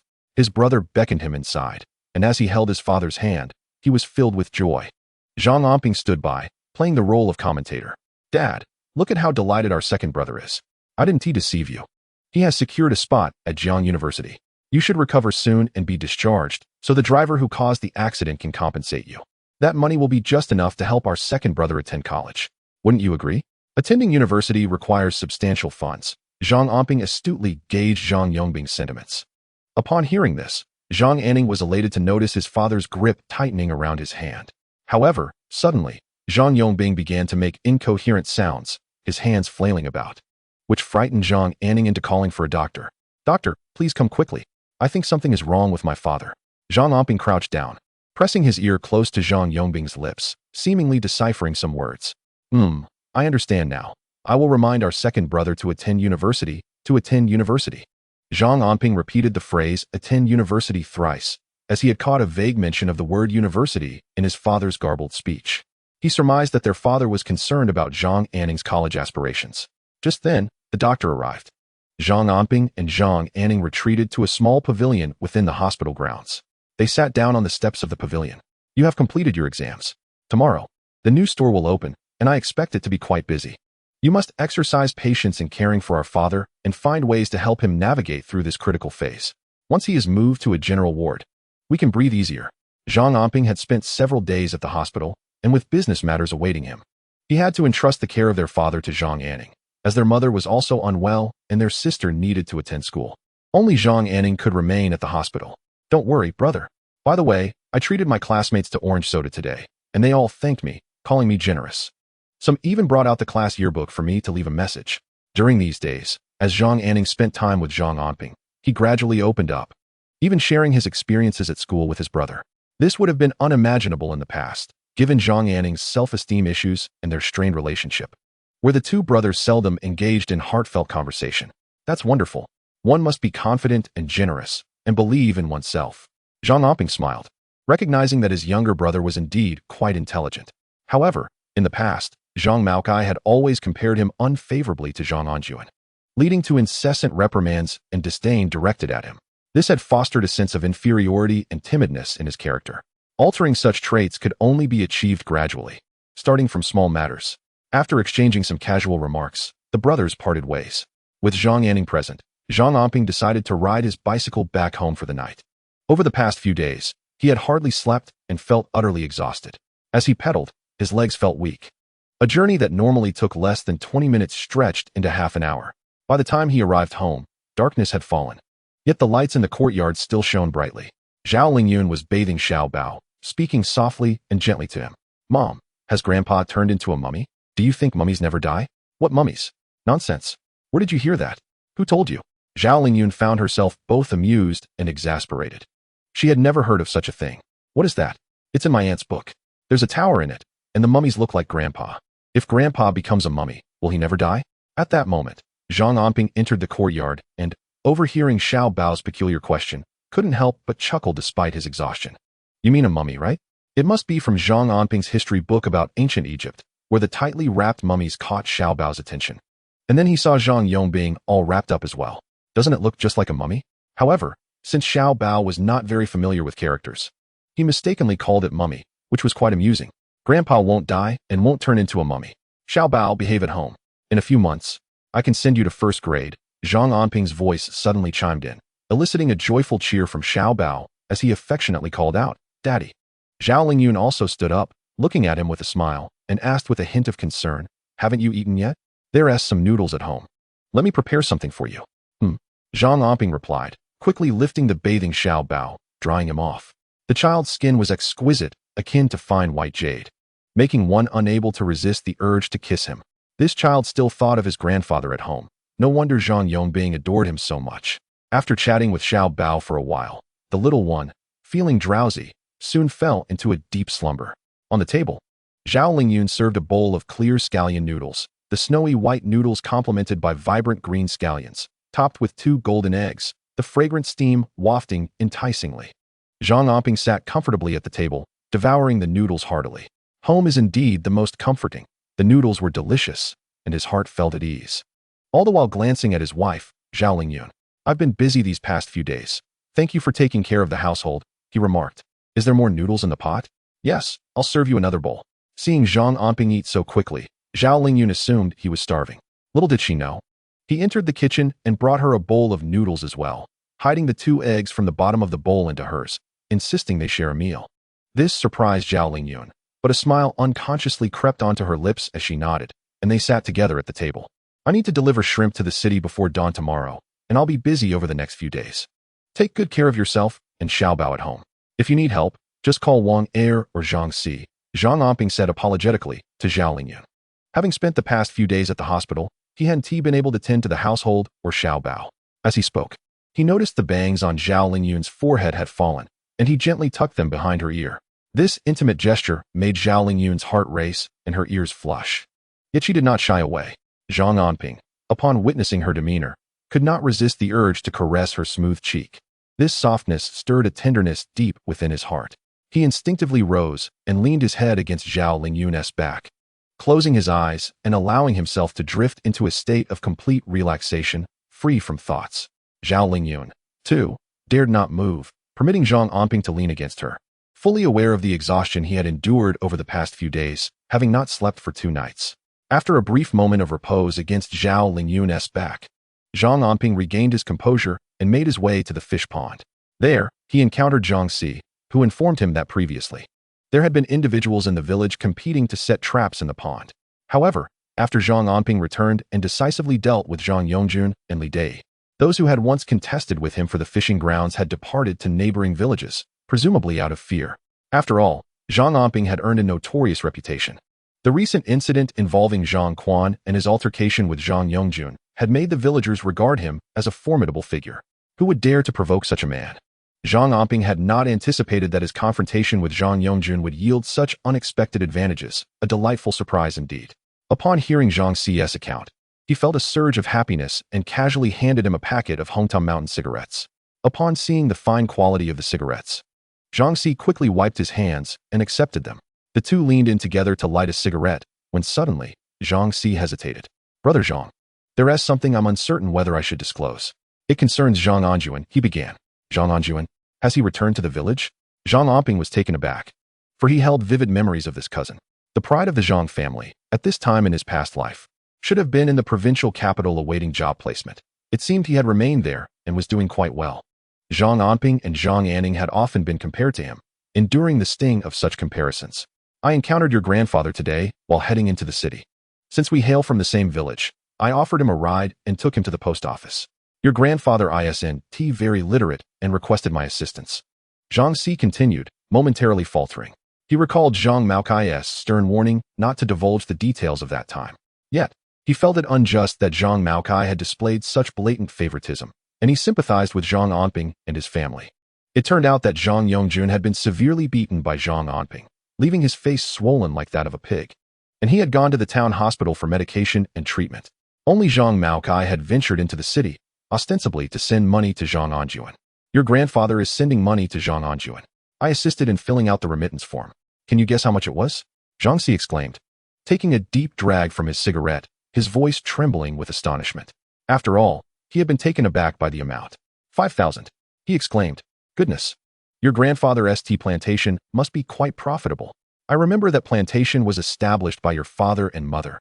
It shouldn't be under your grandfather's control. Zhang Si was aware that Zhang Maokai's tea plantation had actually been cultivated by Zhang Yongbing and Jin Xiaofang, painstakingly planted over several years. 5,000 yuan was a sum that many rural folk would struggle a lifetime to accumulate. No wonder Zhang Si felt compelled to share this revelation. Indeed, the affairs of Zhang Yongbing's family are well known among the villagers. I am grateful to brother Zhang Si. Once my father fully recovers, I shall ensure he is made aware of this matter. Zhang Maocai's actions merit my reproach, as I cannot abide such behavior. I have never encountered such a misguided elder. Zhang Si sighed, having heard of Jin Xiaofang's desperate kneeling at Zhang Maocai's residence, pleading for funds to treat Zhang Yongbing's injuries, though it seems she received not a penny. Perhaps a mere 10 yuan instead? In any case, many villagers are aware of this incident and are vocal about Zhang Maocai's lack of conscience. Today, there was a dispute at Zhang Yongjun's home, where he was verbally assaulted, accused of being worthless and of bringing shame upon his family. Otherwise, how could he have been beaten to a pulp by his nephew? He dared not report it to the authorities nor create a scene. In rural life, Zhang Anping's confrontation at Zhang Maocai's door, along with the assault on Zhang Yongjun and Li Dei, will forever be etched in memory. During quarrels, these events will undoubtedly be recounted as ridicule. Zhang Anping did not speak much. He had physically confronted Zhang Yongjun and caused damage to Zhang Maocai's possessions. Yet this saga is far from over. Once his father recovers, he will revisit both old grievances and new disputes, ensuring they are left with profound regret. After assisting Zhang Si in collecting some fishing nets, he retreated to his home to rest. Exhaustion overwhelmed him after 2 days and nights without sleep. Before dawn, Zhang Anping brought the freshly caught crayfish to Shili, where Wang Daji awaited him. Early morning workers had already arrived to wash the shrimp. Upon receiving Zhang Anping's delivery, they began weighing and recording it before sorting and washing the crayfish. The first batch was nearing completion, and Wang Daji anxiously monitored the pot, shaking a bottle in his hand. His demeanor brightened upon Zhang Anping's arrival. Brother Zhang, I've scarcely seen you these past few days. This seasoning is nearly depleted. Please purchase more when you can. It's crucial not to delay matters. If you're too busy, I can go buy it. Wang Daji had indeed pondered over this seasoning, baffled by its composition. He had even scoured the market, yet found no similar product for sale. Oh, you want to find it in the market? I concocted it myself. I'll bring some over later, Zhang Anping replied, recognizing the powdered herb as a secret ingredient. He chuckled, knowing that even if presented with it, Wang Daji would never deduce its significance. This was his ace and secret weapon. Otherwise, why would others be so eager to work with him? Yet, the profits they earned paled in comparison to his. One must always retain some advantages. All right, brother Zhang. Once this batch of crayfish is ready, I will promptly arrange for delivery. Wang Daji paused for a moment, then comprehended. No wonder he could not find this seasoning. It was a unique blend crafted by brother Zhang himself. It was indeed a secret recipe. Who would reveal their most treasured formula? Only a fool would do so, and someone like brother Zhang would never divulge such crucial information. Fortunately, he had considered himself shrewd and only requested a 30% profit share. Zhang Gu allocated 30%, leaving an impression of prudence and moderation. All right, shortly I shall ride my bicycle to observe today's sales performance. After the first batch of lobsters was prepared, we began the cooling and packaging process. Each pristine, hygienic box contained meticulously arranged lobsters, and soon the delivery personnel arrived. All of them arrived on bicycles, each equipped with a specially designed box capable of accommodating dozens, if not hundreds, of small lobster packages. Boss, how is your father faring? When a group of delivery personnel arrived, Lan Hanxiang was among them. Adorned in a finely crafted red short-sleeve shirt and teal straight-leg pants, accentuating her slender waist. This was the professional attire custom-made for Atonement fresh shrimp, emblazoned with its logo for immediate recognition. He has not yet been moved from intensive care, but he has awakened several times and is currently out of immediate danger. Zhang Anping spoke candidly to Lan Hanxiang, then began registering each delivery person's goods. The dispatch proceeded swiftly. Before 8 o'clock in the morning, the first batch of boxed lobsters had been completely delivered, while the second batch began cooking and packaging. Observing the orderly arrangement of tasks, he mounted his bicycle to survey the sales of Atonement fresh shrimp across Suiqing. Many citizens, as they ventured out today, encountered an intriguing sight. Numerous delicatessens had hung red banners proclaiming the availability of Atonement fresh shrimp, promoting a buy 4 get 1 free offer. The name Atonement fresh shrimp seemed somewhat familiar. Someone suddenly recalled that the phrase was prominently displayed at various market corners throughout the day. What exactly is this? Curiosity piqued among many, and Zhang Anping noticed that the sales points for Atonement fresh shrimp were already bustling with people. The advertisement's impact was evident. However, it appeared that the anticipated program had yet to commence. Where, indeed, were the people? Chapter 85. The expected surge in popularity amidst the thunderous clamor of gongs and drums. A vibrant lion dance troupe emerged. Leading the procession was a brilliantly colored golden lion, accompanied by a dancer holding a decorative ball, flanked by a throng of drummers. Following this lion dance troupe was a considerable crowd drawn by the spectacle. In these times, with fewer televisions and mobile devices, entertainment activities were scarce. Thus, any sound of drums would attract onlookers. In Suiqing, lion dancing undoubtedly ranks as the most cherished form of entertainment. This lion dance troupe was the first program arranged by Zhang Anping, tasked with traversing numerous stores across Suiqing that displayed banners promoting Atonement fresh shrimp. Wherever a banner was hung, they would perform the lion dance and set off firecrackers. This spectacle would easily capture the attention of the onlookers, allowing them to notice the banners and the Atonement fresh shrimp logo. After all, Zhang Anping's sales model for Atonement fresh shrimp was a novelty not only in Suiqing but throughout the province. Thus, he opted for this cost-effective method to advertise and establish his presence in the market. Aside from the lion dance troupe, today also features a dragon boat team, a yanga dance group, and a stilt walking troupe, among others, totaling 7 or 8 performances. They will showcase their talents at every establishment in Suiqing that sells exquisite shrimp. This spectacle is sure to attract a larger crowd eager to witness the festivities. In those days, such grand displays were only seen during the New Year celebrations. Many people, upon hearing the news, gathered their friends and followed these groups from shop to shop, leading to an instant rise in fame for Zhang Anping's exquisite shrimp. The impact was remarkably positive.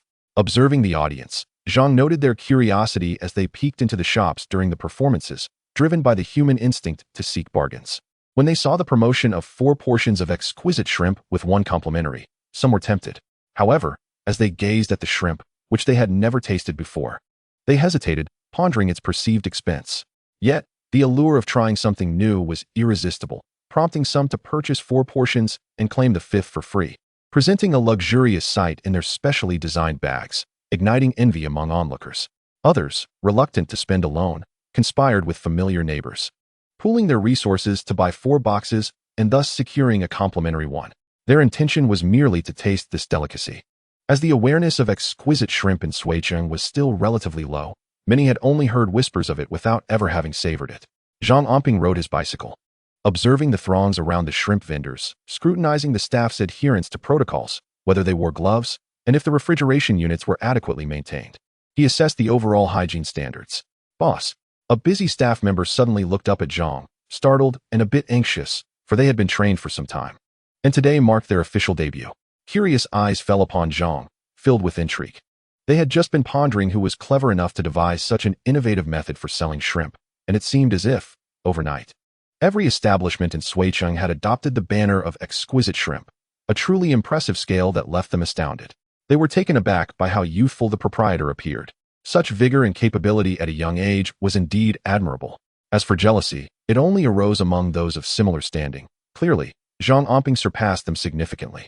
Most felt a sense of admiration rather than envy, acknowledging their lack of grounds to resent him. Keep up the good work. Continue without worrying about me. Zhang Anping smiled and nodded, encouraging the staff to proceed with their tasks without undue stress. After inspecting the exquisite shrimp stall, he promptly moved on to the next sales point.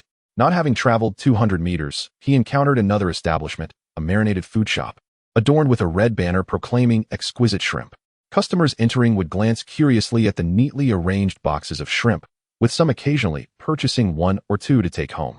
The entire sales process appeared orderly, while the delivery personnel checked in at various points every 2 to 3 hours to monitor the situation and determine if restocking was necessary. This method effectively controls the freshness of the lobsters, preventing any surplus. This strategy is one that many establishments have yet to consider, but Zhang Anping had already devised it. As the clock strikes 4 or 5, if certain shops find themselves with excess stock, they can return it to the delivery personnel, who will then transport it to another venue, the bustling night market. There, it can be served directly in boxes, paired with beer and barbecued delights, creating a sumptuous feast. Consequently, the sales of E-Pin fresh shrimp are no longer a concern. Should there be unsold stock, discounts can be offered after 9 in the evening, or promotions can be arranged like those at Wang Ji de Peidang, where customers receive complimentary small lobsters upon reaching a certain spending threshold. Zhang Anping is particularly confident in the flavor of E-Pin fresh shrimp, whether it be the spicy crayfish, garlic shrimp, or the braised shrimp. Each dish boasts an exquisite taste that leaves a lasting impression on those who indulge. Today, Zhang Anping has been closely observing market responses. When he witnessed that the 5,000 pounds of shrimp prepared for the day had completely sold out by 3 in the afternoon, a smile finally graced his face. He exhaled deeply, and upon visiting Wang Daji, he found him beaming with joy. Brother Zhang, this is extraordinary. Over 5,000 pounds of crayfish. Goodness. We have no stock left for the afternoon and evening. Tomorrow, we can increase our order by another 1,000 pounds. Wang Daji was elated. After accounting for the cost of the lobsters and promotional labor expenses, the profit margin per pound remains above 2 yuan. This translates to a daily profit exceeding 10,000 yuan from 5,000 pounds sold. With a 30% share in profits, that equates to 3,000 yuan for him. While the recent business at the night market has been thriving, it pales in comparison to this venture, which is far more lucrative. Additionally, today a delivery person mentioned that numerous shops in the area are inquiring if they could help sell E-Pin fresh shrimp, as the commission on sales is quite appealing. All right, let the lion dance troupe continue without pause. I want everyone in Sui City to know about E-Pin fresh shrimp. Zhang Anping remained composed, though he hadn't anticipated that the 5,000 pounds of lobsters would be sold so swiftly. Calculating his earnings, he realized he would make 7,000 yuan in a day. In addition to income from the fish trap processing factory and other sources, bringing his total daily earnings to over 10,000 yuan.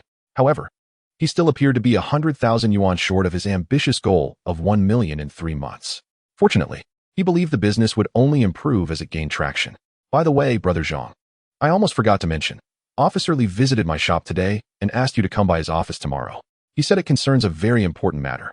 Chapter 86. Misunderstanding still lingers. Zhang Anping recalled the previous conversation with Li Jun and Sun Yi regarding the search for the perpetrator. The investigation had narrowed down to 2 black Santanas, and with Sun Yi's background in criminal investigation, it seemed they were finally on the cusp of uncovering a lead. News has arrived once again, suggesting that the perpetrator may soon be identified, which invigorated him. All right, I shall head to the police station early tomorrow, he declared. By the way, Brother Zhang, I'm considering purchasing a motorcycle. Would you not also like to acquire one? I see you pedaling your bicycle daily. It must be quite exhausting. At this moment, Wang Daji broached the subject of buying a vehicle with Zhang Anping. In the 1990s, acquiring a motorcycle was far more prestigious than purchasing a small car today, as they were prohibitively expensive. A decent motorcycle would cost around 10 to 20,000 yuan. While many individuals in county towns might toil for 5 to 8 years without food or drink and still struggle to save enough for a motorcycle, this rendered motorcycles a rare luxury, unattainable for the average family. However, given that Zhang Anping needed to traverse numerous sales points in Suiqing and return home to his wife and children, possessing a motorcycle would allow him to reach home in no more than 10 minutes. Go on, check out some motorcycles. We shall each get one. Upon hearing about the motorcycle, Zhang Anping immediately nodded in agreement. Such a mode of transportation was indeed essential. After all, There had been several occasions when he returned home on his bicycle utterly exhausted, too fatigued to rise from the chair for quite some time. With a motorcycle, at least he wouldn't have to pedal. All right, I'll take care of this, Brother Zhang. Do you prefer something more stylish or more practical? Practical will suffice. Let us consider the Xingfu 125, as it is relatively affordable. Zhang Anping recalled that the Xingfu 125 boasted commendable performance. And compared to other motorcycles costing upwards of 20 or 30,000 yuan, this one would only require a little over 10,000. Furthermore, he intended to purchase a car in the future, making the motorcycle a transitional option. The Xingfu 125 would suffice for now. Understood, I shall go check out this model. Wang Daji joyfully agreed, never having imagined that he would even contemplate buying a vehicle this year. This was all thanks to having allied with the right person. On his return from Wang Daji's, Zhang Anping visited the hospital, where his brother Zhang Anping and mother took turns caring for their father. Today, his father's condition had improved slightly. The doctor mentioned that if the situation stabilized in a day or two, he could be transferred to a general ward, which was excellent news for their father.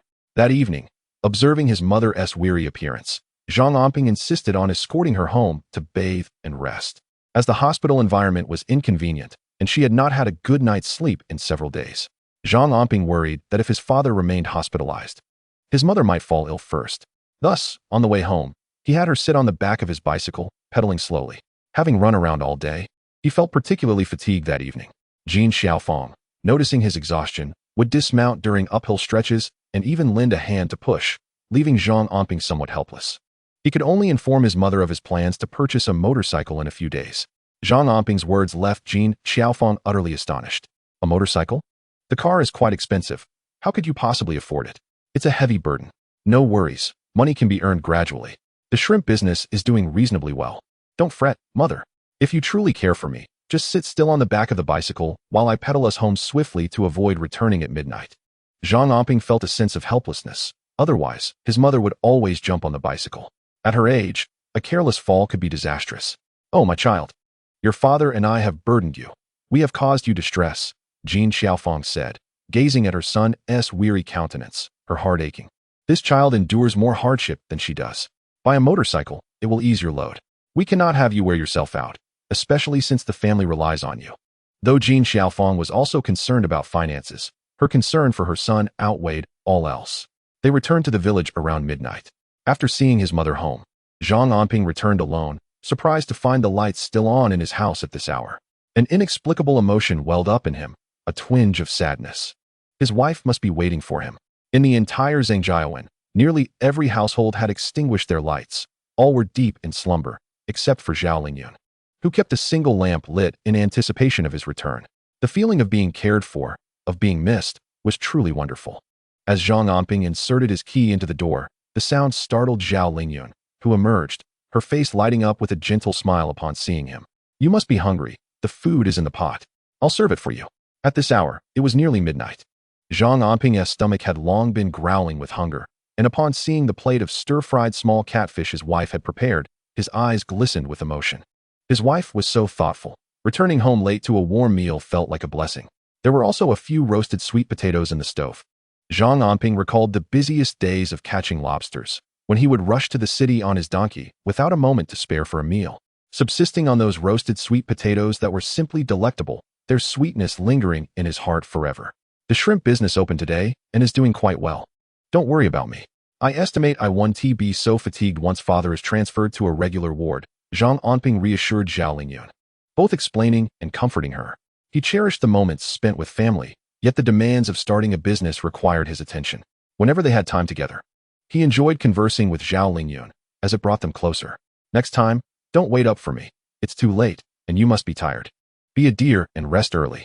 After they finished eating and tidied the table, Zhang Anping glanced at Zhao Lingyun and suddenly pulled her into his embrace.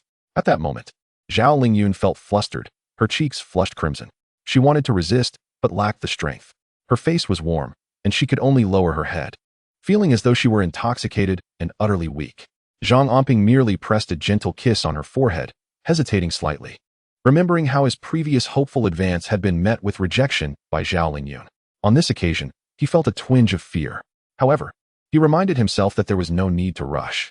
He intended to gradually move Zhao Lingyun with small gestures, hoping to win her heart and persuade her to no longer reject him willingly. Perhaps he could instill hope in her, encouraging her to embrace a life together.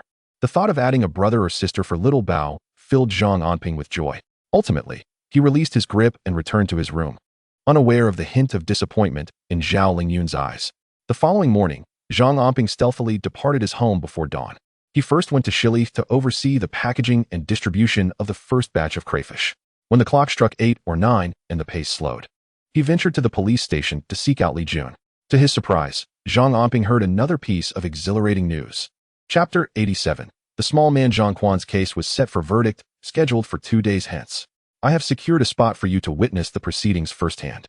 It is anticipated that within 6 months, Zhang Quan shall face execution. The case, extensive in its implications, involved loss of life and accomplices, necessitating a prolonged period for evidence collection. Throughout this time, Zhang Quan had remained in custody, and now, with the verdict approaching, it seemed inevitable that he awaited his execution. Typically, such cases are not made public, but due to Zhang Anping's contributions, Lingyun had specifically notified him to obtain an entry permit. Thank you very much. Once Zhang Quan is sentenced to death, a significant weight will lift from my heart, Zhang Anping remarked with a smile. Despite the busyness of recent days, the thought that Zhang Quan was merely detained and not yet executed left him feeling uneasy. It did not sit well with him, yet there was little he could do. The process must unfold step by step. Even in a case of such magnitude, one could not simply declare an execution. After exiting Lingyun's office, Zhang Anping contemplated seeking out Sunny. Last time, he had mentioned that clues regarding the perpetrator had emerged, and Zhang Anping wished to inquire about the progress, considering the gravity of the matter. However, just as he was about to enter Sun Yi's office, someone collided forcefully with him. The impact was so great that it caused pain to his shoulder, nearly sending him crashing against the corridor wall. I'm so sorry, officer. Oh, it's you. I didn't mean to. A flustered, overweight man stood before Zhang Anping, perspiring profusely and blushing as he apologized. It's you? I'm not an officer. I'm here looking for someone. Please be more careful next time, whether driving or walking. At that moment, Zhang Anping recognized the man as the one who had nearly run him over in a Santana with the license plate ending in 888. He had been quite arrogant then, but after receiving a reprimand from Zhang Anping, he had quickly become docile. Now, having bumped into him at the police station, the man likely mistook him for an officer, hence his incessant apologies. Indeed, upon Zhang Anping's clarification, the man paused momentarily before disregarding him entirely, striding out with his head held high, no further apologies uttered. Such a rapid change in demeanor was remarkable, truly a small man. Zhang Anping silently cursed under his breath, but chose not to pursue the matter further, hastening to Sun Yi's office instead. Upon entering, he found Sun Yi available and promptly invited him to sit, pouring him a glass of water. I have been waiting for you today. I have a clear idea about the vehicle that collided with your father. However, I still lack substantial evidence and will need your father's identification as well. Upon hearing this, Zhang Anping, as if struck by a sudden inspiration, interjected. Was it a black Santana with the license plate ending in 888? The driver was a stout man who just left your office, correct? Sunny, who had been filling his own glass, immediately turned around, abandoning his task.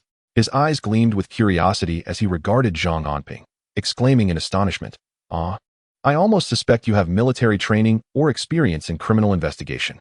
To deduce this so quickly is impressive. No wonder Lingyun joked last time that if we couldn't find evidence for major cases, we should consult you." Sun Yi's comment stemmed from the fact that the case involving Zhang Quan was intricately buried, far beyond anyone's expectations. Had it not been for Zhang Anping's report, who would have imagined that a small-time thug from a village could be tied to such significant matters? Did I truly guess correctly? So, this vehicle with the plate ending in 888 belongs to the manager of the hemp factory, or is it that boss surnamed Huang? It belongs to Huang Jiangxing, the head of the largest Jiangxing group in the area. He owns the biggest paper mill and food factory in the city and is a well-known entrepreneur.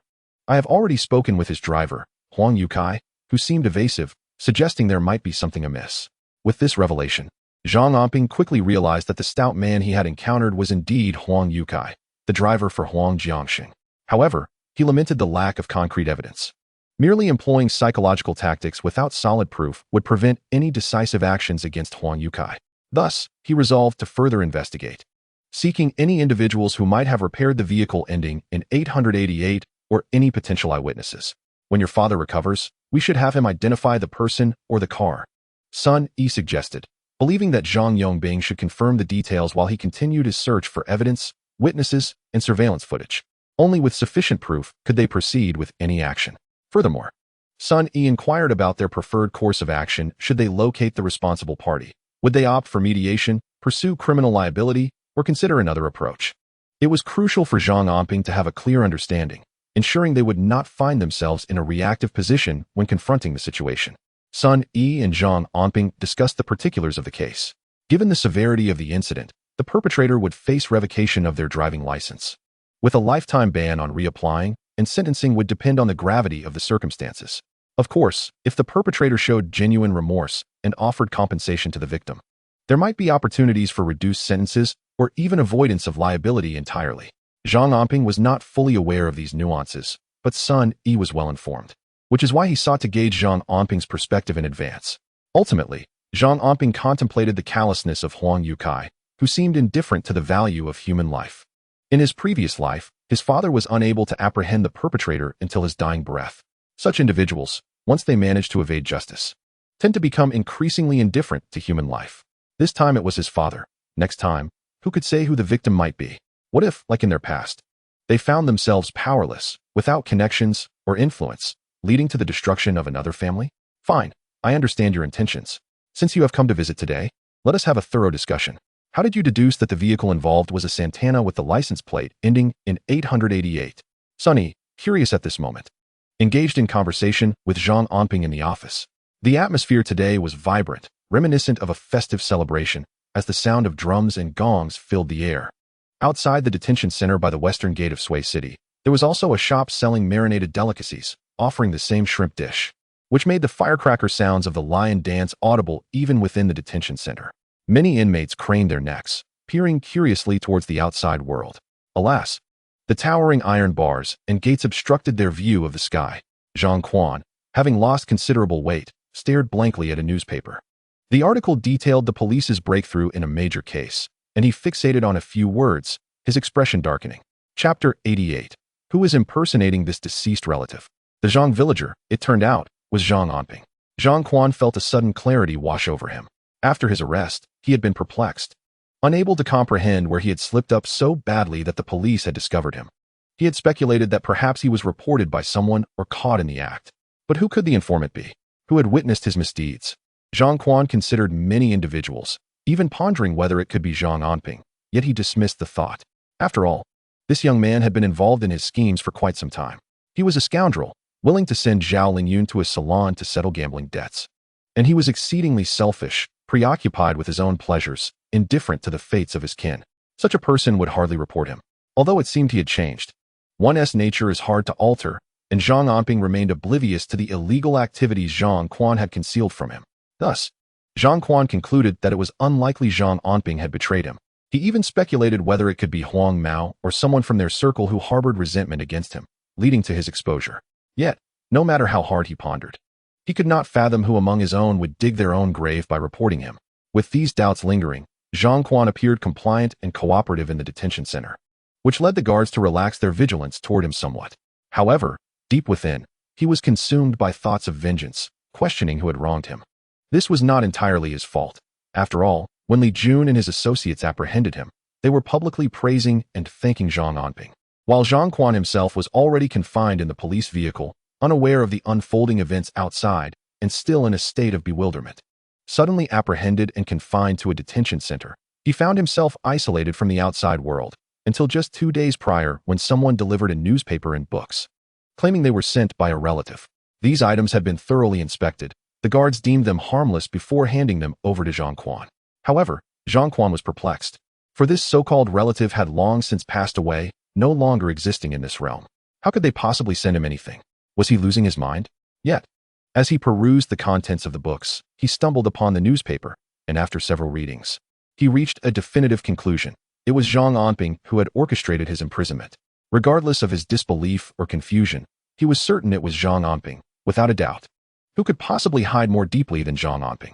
In comparison, Zhang Quan felt like a mere novice. Zhang Anping, I will not let you escape retribution, even if it costs me my life, he muttered to himself, nervously caressing the books beside him, knowing they concealed vital information tucked within their hard covers. The individual impersonating his relative was indeed clever. Yet who were they? Why would this person assist someone facing the death penalty? Unbeknownst to Zhang Quan, Zhang Anping was blissfully unaware of these developments as he cheerfully carried the pass that Li Jun had given him to the hospital. Today, his father remained in the intensive care unit. However, there was a glimmer of hope as his condition had improved. He was waking up more frequently and for longer periods than the previous day, and the doctors mentioned that he had temporarily escaped the threat to his life. He would need to remain under observation in the ICU for a few more days, but if his condition continued to improve, he could be transferred to a regular ward. Upon hearing this news, Zhang Anping felt a wave of relief wash over him. At noon, he took the initiative to purchase 3 meals. Dining alongside his mother and younger brother by the hospital's landscaped railing. The food near the hospital was exorbitantly priced. 3 servings of plain rice accompanied by a meager stir-fry were not only unpalatable, but also cost more than ordering from the menu. Yet, at that moment, their only concern was to satiate their hunger, and no one bothered to complain.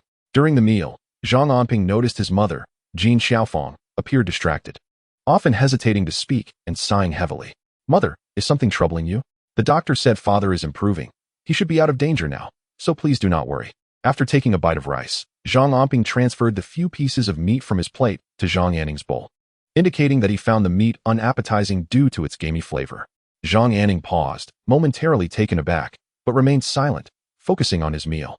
"Today, Zhang Si brought me to the hospital. I know that grandfather gave Zhang Anjuan 5,000 yuan. I borrowed money from him to save your father's life," he continued, chuckling darkly. "Your grandfather is indeed ruthless. Once your father recovers, I wonder if we can reclaim the tea plantation. Your father spent over 30,000 yuan in the province, and this time, it will cost over 10,000 more. In total, that's nearly 40 to 50,000. That tea plantation can earn a considerable amount in a year. Yet your grandfather and second uncle will surely refuse to relinquish it. And as for your father, it's a delicate matter. I fear to provoke him or that he might object. Even the heavens show no mercy. What am I to do?" Originally, Jin Xiaofang aspired to reclaim the tea plantation they had once cultivated. However, given the temperaments of her grandfather, uncle, and father, the prospect of retrieving the tea mountain seemed as insurmountable as climbing to the heavens. It is no wonder she was burdened with worries, sighing repeatedly. Furthermore, with Zhang Anjuan and Anping already having offended his family, the situation appeared dire. Jin Xiaofang sighed again, reflecting on how promising Zhang Anjuan was. It would be unwise to close off that avenue entirely. In truth, as soon as Jin Xiaofang spoke, Zhang Anping understood her sentiments. He was already aware of the circumstances. "Mother, do not fret about anything else. Do not provoke father, nor dwell on Zhang Anjuan. The rift between me and Zhang Yongjun has long been established. Anything you do will be perceived as wrong. As for the tea mountain, once father awakens, I shall assist you." In Zhang Anping's heart, the plantation rightfully belonged to their parents, and the manner of its management depended on them. His mother's words revealed her inner regret. It remained to be seen how his father would feel upon awakening. He was conscious of the fact that the tea mountain had passed into Zhang Yongjun's hands, only to end up with Zhang Anjuan, who had profited handsomely from its sale, while their parents, who had initially planted the tea, had perished in poverty. Contemplating this seemed utterly unjust, yet it was the harsh reality. "All right, Anping, I shall heed your counsel. We must not burden our children indefinitely." Upon hearing Zhang Anping's words, Jin Xiaofang felt a surge of joy within, as if she had found a pillar of support. It appeared that her child stood by her side. Did this not suggest she might still have a chance to reclaim the tea mountain? "Do not worry. Officer Sun Yi has informed me that the perpetrator has been located, and the case will soon reach a conclusion. By the way, there is another matter I wish to discuss with you, mother." Observing his mother in a better mood, Zhang Anping pondered whether it was time to begin preparations for a certain issue. Chapter 89. A sudden change of heart, mother. I intend to rent a house nearby. Firstly, it is best for father to recuperate thoroughly before being discharged, and you will need a place to stay. Moreover, Zhang Anping glanced at his younger brother. Since Zhang Anning did not perform well in his exams, he will likely need to repeat the year. The ideal solution is to secure a quiet residence where he can study without concern for his basic needs, perhaps even hiring a tutor for personalized instruction. This is as crucial as father's hospitalization. "All right, a modest little house will suffice, as long as there is a place to cook," Jin Xiaofang agreed. Despite her usual frugality, she repeatedly insisted on finding something inexpensive, even if it was somewhat remote. Zhang Anping nodded but held his own opinions. The following day, after inspecting a sales point at Suiqing No. 1 Middle School, he rode his bicycle behind the school in search of a residence. This rental was primarily motivated not only by the need to accommodate his father's hospitalization, but also by the necessity for his brother to repeat his studies. Naturally, They aimed to find a place close to the school, especially since a new development was set to open in a month. If he could earn $1 million within 3 months, it would facilitate their plans. In search of a suitable place to settle, Zhang Anping specifically sought out spacious accommodations capable of comfortably housing a family, while also providing a tranquil space for Zhang Anping. Before long, he discovered a residence located less than 100 meters from the back entrance of the first secondary school, a harmonious blend of bustling activity and serene quietude. The property, a contemporary bungalow topped with an attic, featured a 1-meter-high loft covered with tiles. Upon entering, one was greeted by a notably expansive courtyard, dominated by a flourishing osmanthus tree that provided a lush canopy. Beneath this tree lay a well, accompanied by a stone table and benches. The 4 primary rooms were bright and welcoming, with an additional 3 or 4 vacant plots available for gardening. Just inside the courtyard entrance, to the right, were 2 more rooms, totaling 6 rooms alongside the generous courtyard. Zhang Anping nodded to himself, recognizing the exceptional location and ample space. "Sir, is this property for rent only?" he inquired. "Selling properties in this area is costly. I wouldn't consider anything under 60 or 70,000. You see, I could rent out the rooms individually, generating substantial income each year," the landlord replied with a cheerful glance at Zhang Anping. 60 or 70,000. That truly is exorbitant. How much do you charge for a year's rent? For the entire place, it's 2,000, the landlord stated. 2,000 was not an insignificant sum in those times, especially considering that a teacher at the first secondary school earned only marginally more annually. This was particularly true for those in other professions or for villagers near Zhangjiawan, whose incomes were even lower. Thus, this property was indeed desirable, albeit pricey. If you were to sell, what would be the minimum price? Zhang Anping probed. Would 5,000 suffice? He contemplated his financial situation, although funds were limited. His shrimp business was thriving, yielding over 10,000 in pure profit daily. Coupled with his fish trap factory, his income was quite respectable. He reasoned that by negotiating with the landlord over the coming days and foregoing the purchase of a motorcycle, he could readily gather the necessary funds. Moreover, even if he failed to amass 100,000 in 3 months for the supermarket property, securing this spacious courtyard behind the first secondary school would prove invaluable in the future. Who would have anticipated that in the 1990s, a price of 60 or 70,000 would be considered steep by the landlord himself? "Are you serious?" the landlord questioned. "If you genuinely wish to purchase 5,001 do, you'll need to add a bit more. Furthermore, payment must be made in full within a month." The landlord scrutinized Zhang Anping, noting his tall stature and youthful handsomeness, yet his bright, intelligent eyes suggested a depth of wisdom that seemed improbable for one so young. "I am indeed earnest about the purchase. I can provide a deposit of 10,000 now, with the remaining balance within a month, no credit. And I can go as high as 55,000. This would equate to years of renting, and as time passes, the property will only depreciate in value." Zhang Anping stated calmly. 65,000 is my final offer. If you want it, that is the price. I need to discuss it with my family." As this is a significant decision, the landlord hesitated, feeling a sense of unreality wash over him. In truth, deep within his heart, selling for 60,000 yuan would be a commendable price. However, this young man perpetually instilled in him a sense of unreality. Who genuinely wishes to purchase a house without an extensive search? It is peculiar to claim one is merely seeking to rent, yet ultimately intends to buy. Unless this individual is exceedingly wealthy, he certainly does not present himself as one. "Listen," the elder said, "if you wish to sell for 55,000, you can go to the sales point of Epine Fresh Shrimp not far from the entrance of Yizhong. Directly ask for Zhang Anping, and we can arrange a meeting. There is also a Epine Fresh Shrimp sales point near Yizhong. The figure of 65,000 that the uncle mentioned is, in fact, quite reasonable, provided he is willing to sell. Compared to purchasing a Happiness 125 motorcycle, he would much prefer this house. Moreover, in recent years, there have been fewer restrictions on construction. With such a spacious area, a thoughtful design can only enhance its value. Given its location, the property will inevitably appreciate." Thus, Zhang Anping left a contact number with the uncle. Should he agree to sell, 65,000 would be the price he would accept. Even if he lacks the funds at present, he knows that within a month, at most 7 or 8 days, he would have enough to purchase the house. Hence, Zhang Anping remains unhurried. Upon returning home, he informed Wang Daji of his decision to postpone buying the motorcycle, as he needed to save some money for the house he had his eye on, which was priced at over 60,000. To his surprise, Wang Daji responded with irritation. "Brother Zhang, you're treating me like a stranger. You need not worry about the motorcycle. I will buy it, and you can use it. As for the house, I have 50,000 available. Why not use it for now? I anticipate that within a week, we will no longer be short of funds. Recently, Wang Daji had been riding high on the waves of fortune, believing that his luck had turned. The money he earned in this short period exceeded all he had made through years of hard work. Zhang Anping observed the radiant excitement on Wang Daji's face and couldn't help but chuckle. It seemed that he had unexpectedly struck gold, yet he remained somewhat unsettled. You are overestimating the situation. With such booming business, envy will inevitably arise, and competition will emerge. We may have seized the initial opportunity, but it may not be as untroubled as you envision. If you doubt it, just wait and see. Zhang Anping remained composed, for he understood human nature all too well. Indeed, events unfolded just as he had surmised. Chapter 90. A turn of events in Shuaisha City. Even a modest breakfast stall, should it experience a touch of success, will attract imitators. What then of a business like Atonement fresh shrimp, which boasted citywide popularity and remarkable profits? Within days of Zhang Anping's comments, Atonement fresh shrimp caught the attention of others. For 2 consecutive days, familiar faces lingered outside the sales point of Atonement fresh shrimp, observing their operational methods. Clearly there for hours. Moreover, there were quite a few of these onlookers, extending their interest to over 30 sales points across the city.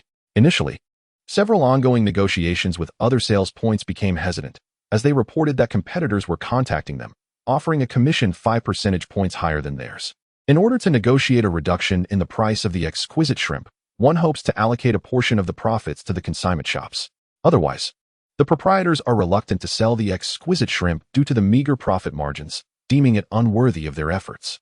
Consequently, Wang Daji promptly sought a discussion with Zhang Anping, contemplating whether to allow a slight profit margin reduction to expand the selling points of the exquisite shrimp to between 50 and 80 outlets. Such an expansion would enhance business and further their growth.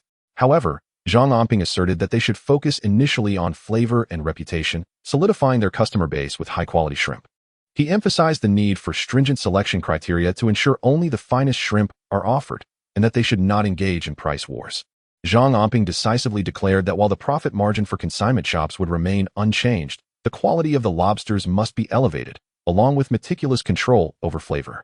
As he spoke, he retrieved several boxes of their specially blended herb powder, crucial to the unique flavor of their exquisite shrimp.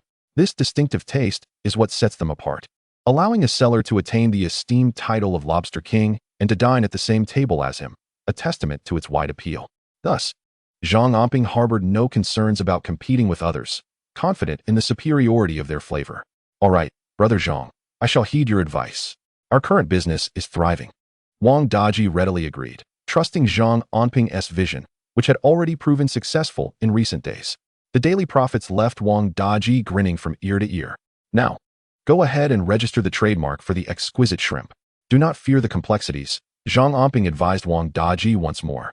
He urged him to register not only for the exquisite shrimp, but also for similar brands, such as Shrimp Monarch, shrimp and crab delicacies, and 9 delicacies of fresh shrimp, encouraging him to secure multiple names without hesitation. Although Wang Daji did not fully comprehend Zhang Anping's insistence on registering numerous trademarks and brands, he was known for his diligence and reliability. He would carry out Zhang Anping's directives to the letter, a fact that instilled confidence in Zhang Anping. Once these arrangements were made, Zhang Anping took out his pass and prepared to visit the courthouse, for today was the day of Zhang Quan's trial. Such a significant occasion he could not afford to miss, as the verdict would grant the convicted a period for appeal. Barring any objections, the original sentence would stand. Those deserving of execution would face it, while others might receive a reprieve. This was the established procedure, unlike the common misconception that one is executed immediately after committing a crime.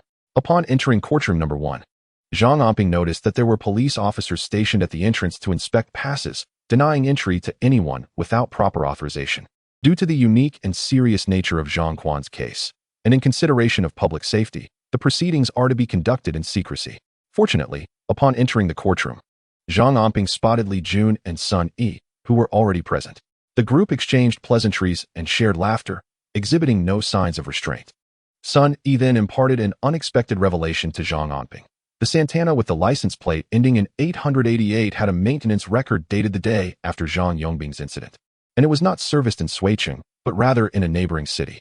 This discovery was attributed to Sun Yi's meticulousness. After exhausting all options in Suicheng without results, he ventured into the surrounding counties. It was fortuitous that, during that period, there were few repair shops for such vehicles. Sun Yi's dedication and attention to detail ultimately led to this breakthrough. Had it been entrusted to another, Zhang Anping was certain that such a clue would have remained elusive. Reflecting on his prior inspection of the vehicle, Zhang Anping realized that he had overlooked it, possibly due to poor lighting or mere negligence. He felt grateful towards Sun Yi for his efforts. Upon receiving this news, a weight seemed to lift from Zhang Anping's heart. His father had been transferred from intensive care to a standard ward. Soon, once his father had recuperated, he could provide crucial insights, thereby solidifying the case. This matter had long burdened Zhang Anping. His father had been struck by a vehicle, and despite his exhaustive efforts in a previous life, he had failed to identify the perpetrator. However, through the ordeal involving Zhang Quan, he had formed two valuable friendships with Li Jun and Sun Yi. Particularly, Sun Yi had invested considerable effort into this matter, diligently researching repair records across multiple counties. While it may sound trivial, the time and energy expended were not lost on Zhang Anping. Why the formality between us? Zhang Anping quipped. By the way, you must prepare lobster for me sometime. I've heard that the Yipin Xianxia is your creation. Impressive.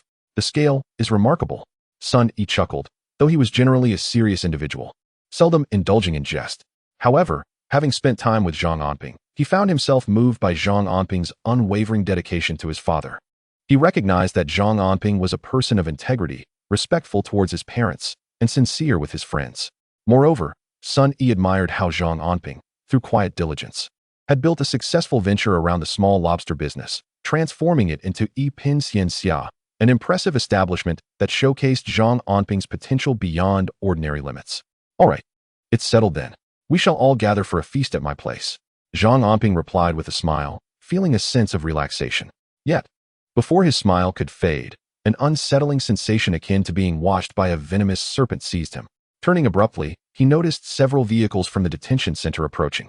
As the doors swung open, armed police officers disembarked, followed by a number of inmates clad in prison garb, a considerable number at that. This sight darkened Zhang Anping's countenance, as he pondered the suffering these individuals had inflicted upon countless others. Meanwhile, Zhang Quan's eyes blazed with fury, and upon spotting Zhang Anping, the animosity between them intensified. A palpable enmity laid bare. Chapter 91. What confidence does he have to challenge him?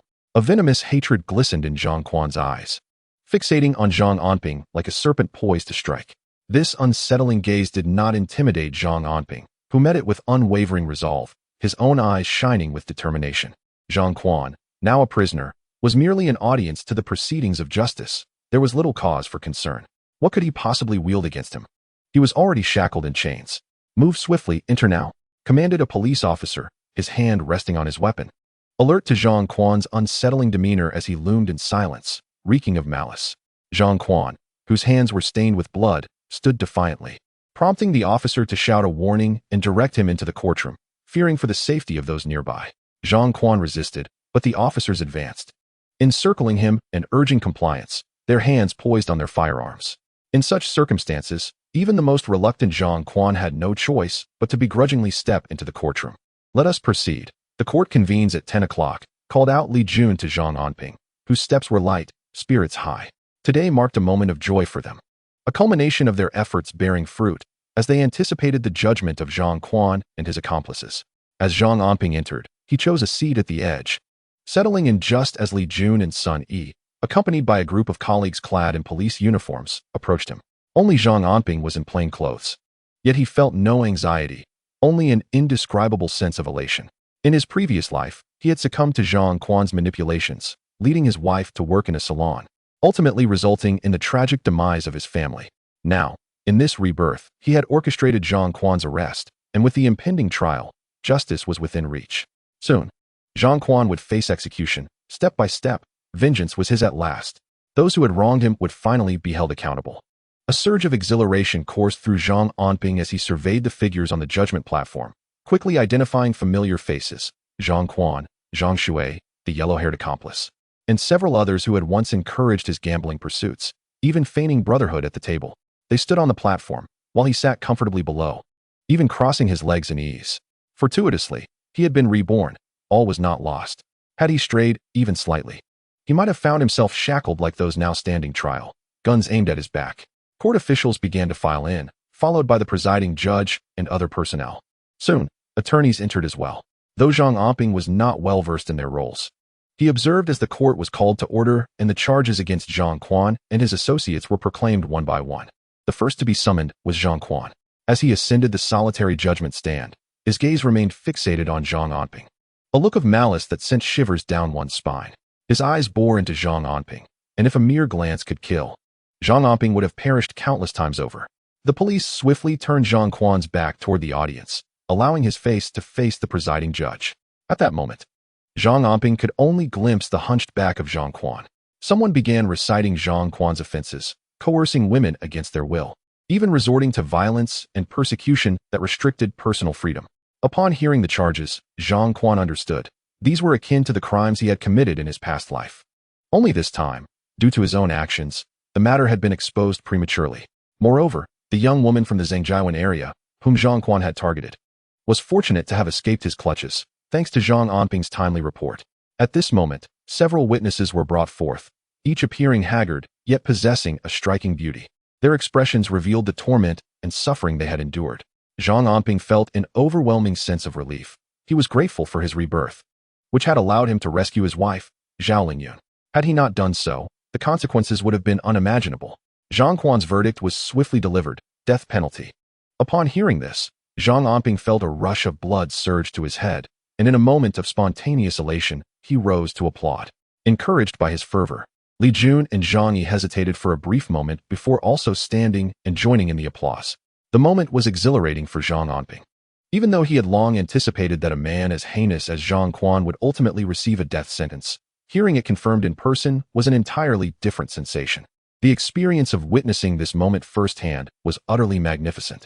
A thunderous applause erupted in the courtroom, initially sparked by Zhang Anping and his companions, soon joined by the witnesses who, overwhelmed with emotion, began to clap as well.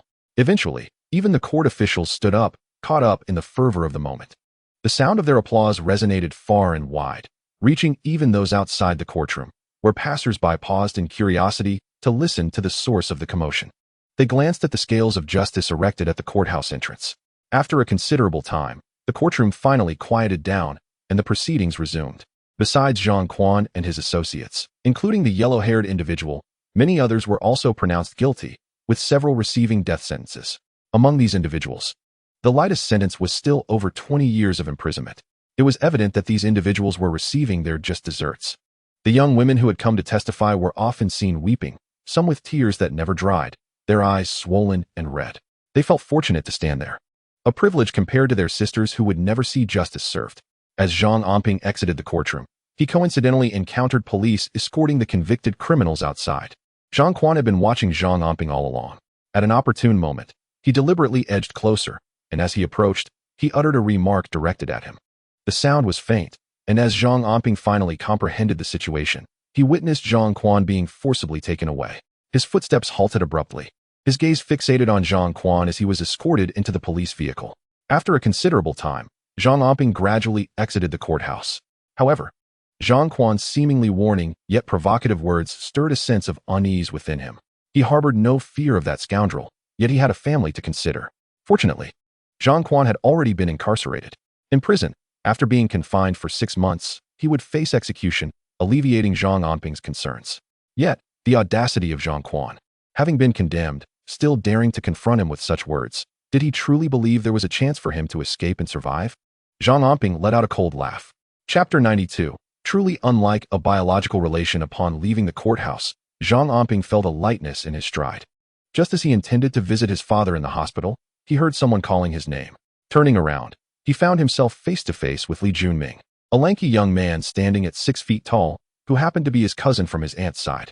Although Li Junming was tall, he lacked courage. And upon seeing Zhang Anping, his expression was rather peculiar, filled with discomfort.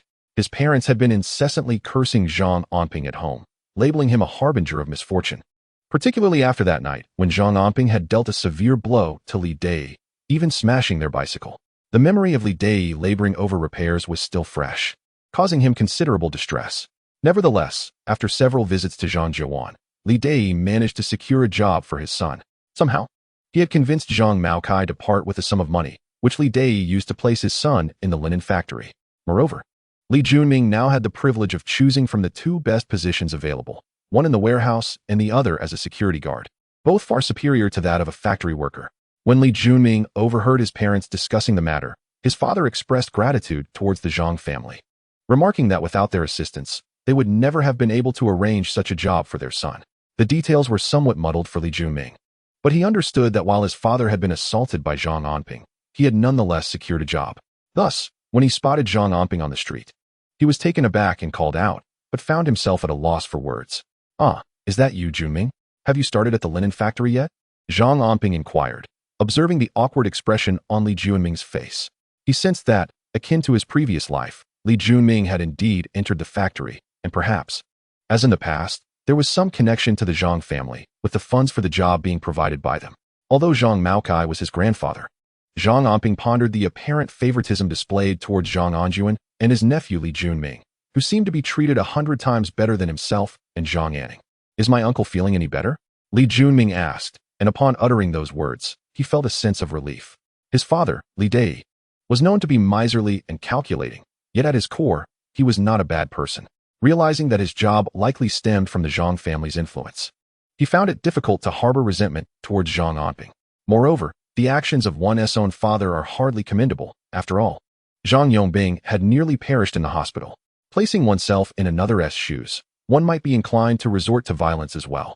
Having been transferred to a general ward, Zhang Anping inquired if Li Junming had eaten, suggesting they indulge in a bowl of noodles together.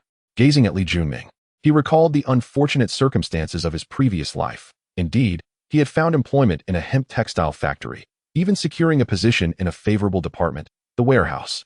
Unbeknownst to him, shortly after his arrival, a fire ravaged the warehouse. Although Li Junming survived, he bore significant burns on his face, leaving permanent scars. Not only did he lose his job, but finding a spouse also became exceedingly difficult, culminating in a rather bleak existence. Li Dai, who meticulously schemed for half his life, saw the repercussions of his actions manifest in his son. Regrettably, Li Junming was not inherently malevolent. He was merely a victim of his father's shortcomings. Upon hearing Zhang Anping's invitation to dine on noodles, Li Junming responded with enthusiasm, accompanying him to a roadside stall. As they relaxed, he began to inquire about various topics, seemingly unfazed by his father's assault, even posing a question to Zhang Anping regarding his choice between the warehouse and a security guard position. "Contemplate your own affairs. If you enjoy working alongside your father, then becoming a security guard is undoubtedly a sound decision," Zhang Anping remarked with a smile. While his words carried merit, Li Junming furrowed his brow. He had no affection for his father, who was indirect in communication, full of schemes, and miserly. Working in the same department would be utterly unappealing. "I shall choose the warehouse, where the tasks are fewer, the pay is greater, and the work is more comfortable." "Heh, you treat me today, and when I receive my salary, I will treat you to a splendid meal." As they savored their noodles, Li Junming and Zhang Anping engaged in light conversation, discussing the well-being of Zhang Yongbing and Jin Xiaofang. Observing the seemingly naive Li Junming, Zhang Anping reminisced about their once amicable relationship as cousins who played together during summer days, only to be marred by the incident that left Li Junming scarred in the warehouse. It was astonishing how fate had led Li Junming back to the warehouse. Was this truly preordained? Zhang Anping lowered his gaze to his bowl, pondering whether to intervene in Li Junming's plight. Li Dai was no virtuous man. In a previous life, he had severed his father's means of survival. Even if he had struck Li Dai, the resentment he harbored was far from resolved. Yet, Li Junming, being straightforward, bore no grudge for the assault on his father. He was still dining with him, and should Li Dai discover this, he would likely erupt in outrage, branding his son a fool. "Well, I shall await your salary to treat me to noodles. I desire beef noodles for a delightful experience," Zhang Anping replied.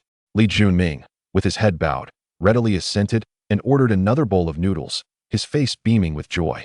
How peculiar it was that the miserly and cunning Li Dai fathered such a son, who bore no resemblance to him at all.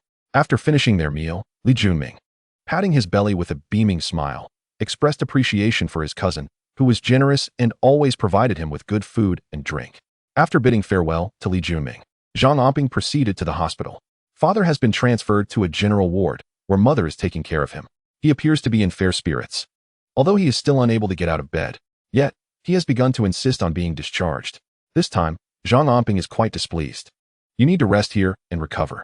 The doctor mentioned that your previous early discharge was due to your wound not healing properly. If you create more trouble now, there will be no need to return to the hospital. We can simply arrange for your final affairs." Zhang Anping shot a fierce glare at Zhang Yongbing, his anger genuinely startling Zhang Yongbing. It is not that he is concerned about the expenses. Hospitalization costs money, after all. Moreover, it is his son's hard-earned money that is being spent. Rest assured in the hospital. Son, he has already located the vehicle responsible for the accident. You need not worry about the financial aspect. Just focus on your recovery. Zhang Anping's words brought a wave of relief to Zhang Yongbing, easing a heavy burden from his heart. His greatest concern upon waking was the thought of the exorbitant expenses, all drawn from his son's blood and sweat. Additionally, the family undoubtedly owed considerable debts, which troubled him greatly, prompting his insistence on leaving the hospital. Now that the responsible vehicle has been found, Zhang Yongbing finally feels at ease. After calming his father, Zhang Anping was about to converse with Zhang Anning when he noticed Wang Daji approaching the hospital, carrying an assortment of fruits and nutritional supplements in large bags. During this period of hospitalization, Wang Daji has invested considerable effort. Brother Zhang, I figured you would be here. Wang Daji greeted with a cheerful smile, signaling that he wished to speak privately. Chapter 93. What a coincidence. Zhang Anping, being astute, immediately understood Wang Daji's intent. After informing his family, he walked alongside Wang Daji, engaging in conversation. It turned out that Wang Daji had purchased the motorcycle he had his eye on, costing nearly 30,000 yuan, which he had financed. Brother Zhang, someone from the sales point at Yizhong came to relay a message. A gentleman is looking for you regarding the house, seeking to arrange a meeting. It appears that Zhang Anping is interested in a particular property, and the seller is willing to negotiate a lower price. The sales representative had not been able to locate Zhang Anping, so he informed Wang Daji, who decided to accompany him to discuss the matter. If you are considering buying a house, we have made a considerable profit these past few days, and we can certainly utilize some of that. I still have some funds available, so we should be fine. Fortunately, business has been exceptionally good lately. Upon mentioning business, Wang Daji's face lit up with joy. He believes that Zhang Anping's intellect is incredibly valuable, making money seems infinitely easier for him. With Zhang Anping's suggestions and the popularity of their lobster dishes, their business has flourished, gaining recognition and steadily increasing profits. Initially, after deducting labor costs and commission fees, their daily profit was around 1,000 yuan, but in recent days, that figure has continued to rise. Wang Daji feels fortunate to have aligned himself with Zhang Anping, as their recent earnings surpass what he used to make in an entire year. Now, his wife no longer dares to make any disparaging remarks, only marveling at her husband's discernment in securing such a lucrative partnership. As the days of prosperity unfold, if all goes as anticipated, the earnings from this summer will enable Wang Daji to indulge in dreams he never dared to imagine. I do not require a vast fortune when time permits. I shall introduce a new variety of lobster, enhancing its exquisite flavor. Zhang Anping, however, is not taken aback by the current booming business. The market in this city still feels somewhat modest. They envision expanding their enterprise even further. Zhang Anping arranged to meet the landlord, selecting the courtyard of a particular house as the venue. Wang Daji, filled with curiosity, accompanied him. Observing the location near the back gate of the first middle school, which is not street-facing, he noted that while the courtyard is spacious and there are 6 rooms, the price remains steep, over 60,000. In this day and age, that amount is certainly not trivial. Thus, when the landlord suggested a reduction in price, Wang Daji seized the opportunity to speak. Dear sir, this house truly ought to be priced lower. It is not street-facing, and even the more stately houses on the street do not command such a high price. The larger courtyard is the only distinguishing feature, and with 6 rooms, each averaging over 10,000. I must ask, are there any old houses in this city priced at over 10,000 per room? Wang Daji's remarks left the elderly landlord feeling somewhat uneasy. He had indeed set a high price initially, yet if it were not for such a figure, he would not have considered selling. This area adjacent to the first middle school is prime real estate, close to the school, easy to rent out. Renting each room would yield profit.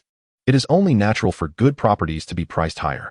However, Wang Daji countered, my brother lacks experience, and I am aware that many houses are for sale in this vicinity. After all, your asking price is exorbitant. This area relies solely on its proximity to the school, and even purchasing groceries requires a bike ride of several kilometers to the market, which is highly inconvenient. Such a price is simply not justifiable. Wang Daji continued to scrutinize the property, questioning its accessibility. Not every household has children in high school, and gaining admission to the first middle school is no simple task. The salaries of the teachers here are meager, and this dilapidated house wouldn't suffice for even 20 years of earnings. It is exorbitantly priced.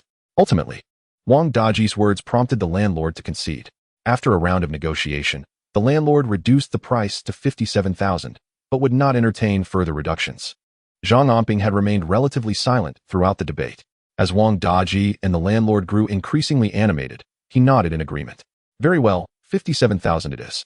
I shall pay in full, but you must engage a few intermediaries, and I would like to inspect the land certificate as well.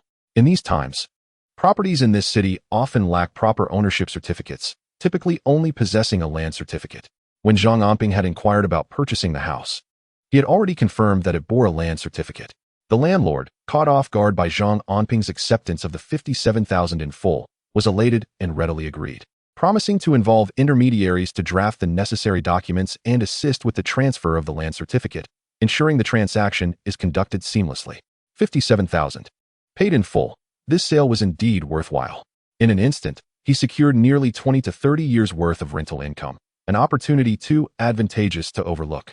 How fortunate I am to encounter such a straightforward individual. The real estate agent, feeling quite pleased with himself, believed he had struck a remarkable deal. However, months later, when the large supermarket opened nearby, property prices began to soar, leaving him to rue his decision, nearly driving him to despair. Upon witnessing Zhang Anping's acquisition of the property, Wang Daji circled the building, now with some funds of his own. Yet, he recalled Zhang Anping's advice to purchase a storefront near Binhai Park, which remained etched in his mind. Brother Zhang, I too plan to acquire some property in this vicinity. I have a bit of money now. Ah, that's promising. There's another location that is quite appealing, the newly developed estate near Yizhong, where storefronts should be available. Just keep an eye out. In his previous life, having amassed 1 million, he had purchased several storefronts adjacent to Yizhong, establishing the largest supermarket in Suiqing. That supermarket had consistently provided him with a substantial cash flow. Thus, in his rebirth, even without the 1 million he once earned from selling bracelets, Zhang Anping remained fond of that locale, for in the 1990s, operating a supermarket was indeed lucrative. The crux of the matter was that for many years thereafter, no comparable location or space emerged nearby. Consequently, despite others envying his thriving supermarket, they could neither find such an excellent site nor a comparable area, rendering competition impossible. With no rivals, those years saw him amass wealth effortlessly, laying a solid foundation for his future business ventures. Now that he had secured the property near Yizhong, how could he swiftly accumulate 1 million to acquire that supermarket storefront? Brother Zhang, you mentioned that property? Remarkably, I know the developer, and he has dined on shrimp at my family's restaurant. Wang Daji suddenly slapped his forehead. You know Lu Zhongtao? Oh, Brother Zhang, you are aware that the owner of Zhuangyuan Mansion is Lu Zhongtao. Impressive. You surpass me, a mere local, in connections. Lu is a formidable entrepreneur. Wang Daji gazed at Zhang Anping in astonishment. He was aware that Zhang Anping usually resided in Zhangjiawen, only recently venturing into the city. Given his lack of connections in Suiqing, it was astonishing that he knew Lu Zhongtao. Lu was a prominent figure in the city, having initially built his fortune in transportation with a fleet that supplied earth and stone for construction sites. Resourceful and astute, he quickly developed a network, befriending numerous real estate magnates. When funds ran low, they invited him to join their ventures. Steadily, he established his own connections. Although he did not develop many properties, his boldness and insight led him to secure a substantial plot of land, remarkably close to Yizhong, characterized by both prime location and significant foot traffic. He developed the project in several phases, with the first phase closest to the road. Demonstrating remarkable foresight, he constructed a 12-story building during the 1990s, which stood as one of the tallest landmark edifices in the city. Consequently, many business people in the area recognized Lu Zhongtao, regarding him as a wealthy magnate. It is no trivial feat to have secured this land and erected such a towering structure. Lu Zhongtao indeed possesses both capability and vision. The Zhuangyuan Mansion he developed features 2 underground levels and a 3-story frame structure. Few in Suiqing share such insight. Zhang Anping smiled, fully aware that the much-derided underground levels were ingeniously optimized by Lu. This first phase of the Zhuangyuan Mansion, with its 2 basement levels and 3 above ground, totals approximately 10,000 square meters, significantly larger than the city's largest department store at the time. It's no wonder Lu Zhongtao is regarded as audacious. Who else would have conceived of a 2-level basement? Indeed, I heard Lu say that such frame-structured buildings are only found in the most advanced towers of the provincial capital. Marking a first for Suiqing, he expressed that he sought nothing more than to leave 3 levels of the property for his children. Wang Daji sighed, unaware that Zhang Anping had set his sights on the expansive frame facade of the Qinghua Mansion. He merely recalled Lu's intention to leave the 3-story residence for his children, deeming his efforts worthwhile. Thus, I urge you to keep an eye on Lu Zhongtao. There may be changes regarding the property he wishes to bequeath to his children.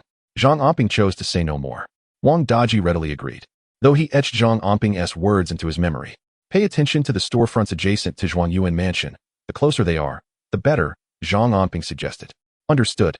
Though somewhat perplexed, Wang Daji was inclined to heed Zhang Anping's counsel, convinced that following his advice would yield favorable outcomes. As Zhang Anping had paid in full, the landlord became exceedingly proactive.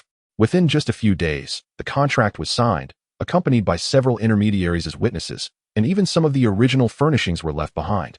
Much to Zhang Anping's satisfaction. One day, after watching his father fall asleep, he hurriedly took his mother and younger brother, Zhang Anping, to the new place. Jin Xiaofeng, under the impression they were renting, brought along several bags of clothes, intending to tidy up the room and take a shower. Suiqing no. One high school is not far from the city hospital, a mere 10-minute walk or a single bus stop away, which posed no inconvenience for Jin Xiaofeng. As for Zhang Anping, he was even more pleased with the location, as it was astonishingly close to Suiqing No. 1 High School. Entering through the back door, it was only 100 meters away, requiring just 2 or 3 minutes of walking. In a sense, one could exaggerate that living here is nearly indistinguishable from residing on campus itself. The location is situated near the back entrance of the first high school, adjacent to the experimental building, where classes are infrequent and the atmosphere remains relatively tranquil. This spot is simply exceptional. Only Zhang Anping could uncover such a remarkable place. If Zhang Anping were to come here, he would hardly fathom that there were rooms available for rent. Upon swinging open the grand door, Jin Xiaofeng beheld the verdant osmanthus tree, her face lighting up with a smile as she repeatedly lauded this as a splendid location. The courtyard is indeed vast, surpassing even her home back in the countryside. How many people could reside here? This place is truly immense. Did we really only rent one room? Upon witnessing the expansive courtyard, Jin Xiaofeng could scarcely conceive that it was exclusively rented to their family. Under normal circumstances, such a courtyard would accommodate 4 or 5 families. No, mother, this will be our family's residence. Once things settle down, I will bring Lingyun over, allowing her and Xiaobao to attend school in the city.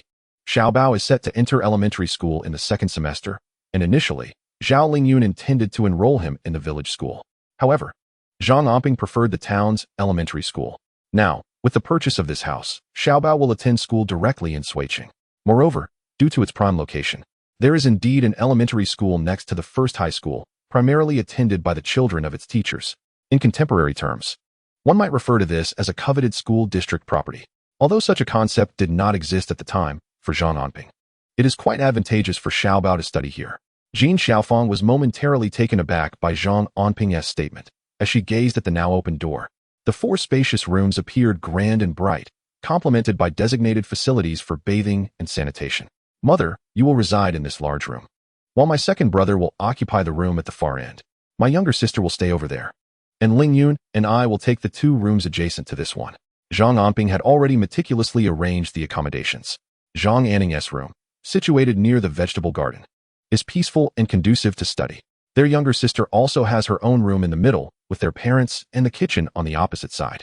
The house is expansive, offering comfort in any arrangement. My child, have you rented the entire courtyard? What an expense. If your father were to learn of this, he would be utterly distressed. Earning money is no easy feat, so you must be prudent. Although Jin Xiaofeng secretly adored the house, the thought of their family residing there tugged at her heartstrings. A larger house signifies a higher cost. Mother, this house is one I purchased. I recently made some money, but renting would merely entail paying someone else's mortgage. Thus, I decided to buy it. By the way, there is another matter I wish to discuss with you regarding our old house. As he spoke, Zhang Anping hesitated, recalling the tea mountain his mother had mentioned. Chapter 95. The stars align around the moon. Jin Xiaofeng remained in a state of shock. This house was not rented, but rather purchased by her son? How much could this possibly cost? Observing her son's earnest demeanor made her heart race with concern. Child, do you find yourself short on funds? Are you contemplating selling the Zhangjiawan house? It's all right, sell it if you must. That house is at least newer and likely more valuable. At this moment, Jin Xiaofeng's mind was in turmoil, struggling to comprehend how her son had accumulated such wealth. Is it really so lucrative to engage in business? She felt somewhat bewildered. Having spent the past few days solely attending to Zhang Yongbing in the hospital, completely unaware of the situation. No, Mom, I never intended to sell our ancestral home. I was merely pondering your previous desire to reclaim the Tea Mountain. I wanted to ask if you would consider moving to the city. If we were to relocate, would you still want the Tea Mountain? In truth, Zhang Anping was hesitant to discuss this matter with Zhang Yongbing, as his father's health had only just begun to improve, and he feared that it might cause undue stress. Moreover, this was not an urgent issue. It was merely an inquiry into his parents' attitudes and thoughts. No. It's not because your father is in the hospital that I am here to take care of him. I simply cannot adapt to city life. We must certainly return to Zhangjiawan. That is our roots. I understand that reclaiming the Tea Mountain is a formidable challenge. Your father and I are of no help in that regard. Upon hearing Jin Xiaofang's words, Zhang Anping comprehended the situation. His mother was reluctant to move to the city and still desired the Tea Mountain. What of it? It is merely a tea mountain. Fear not, I possess a plan. It is not insurmountable. Once father has fully recuperated, everything will be resolved. Zhang Anping responded with a smile, yet his mother remained skeptical.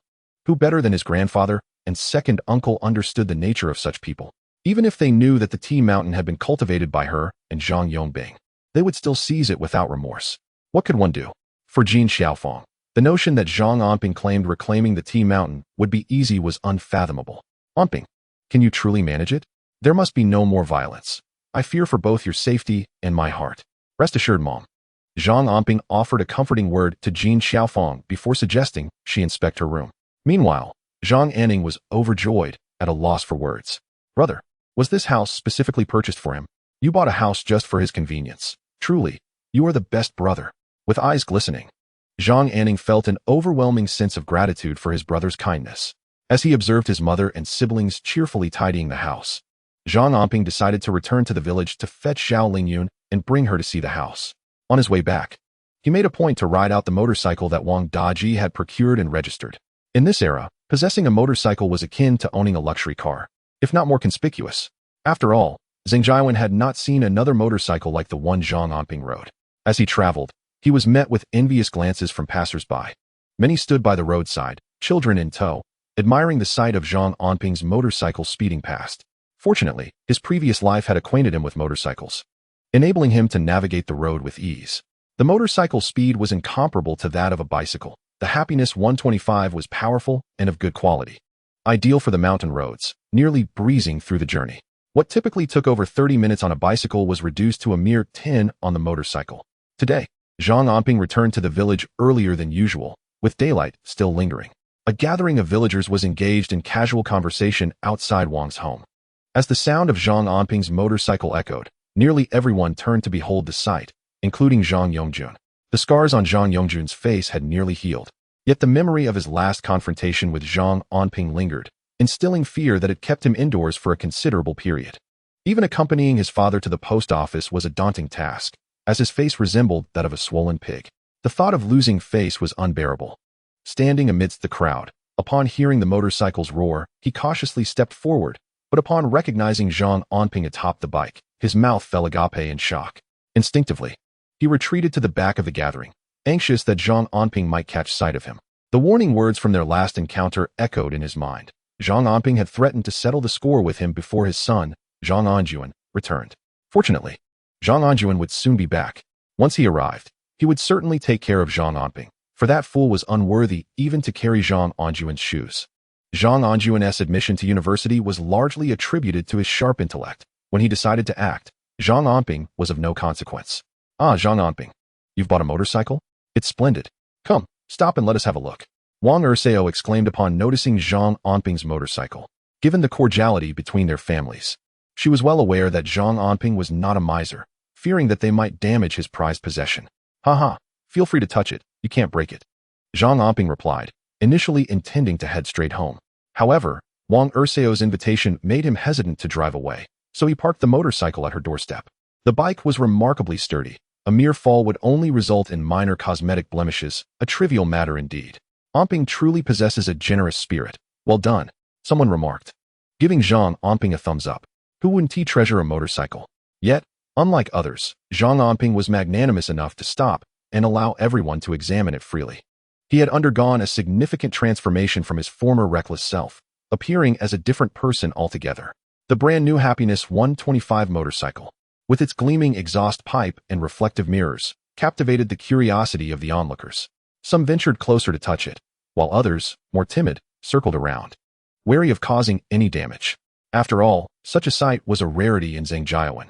Most had only ever seen motorcycles while venturing into town, making this a source of great intrigue. Even the village head, Zhang Xuebing, held a cup of tea as he circled the motorcycle, his eyes filled with envy. Anping, this thing is quite fast, isn't it? Is it stable? Will it topple over? Is it easy to learn? Zhang Xuebing's curiosity was shared by the other villagers. Some even squeezed in beside Zhang Anping, eager to listen to him discuss the motorcycle, hoping to acquire knowledge they could later flaunt when encountering others. Uncle, do not underestimate this two-wheeled marvel. It is remarkably stable, capable of transporting both goods and passengers without the slightest risk of falling. It is incredibly easy to learn to ride. Just look at me.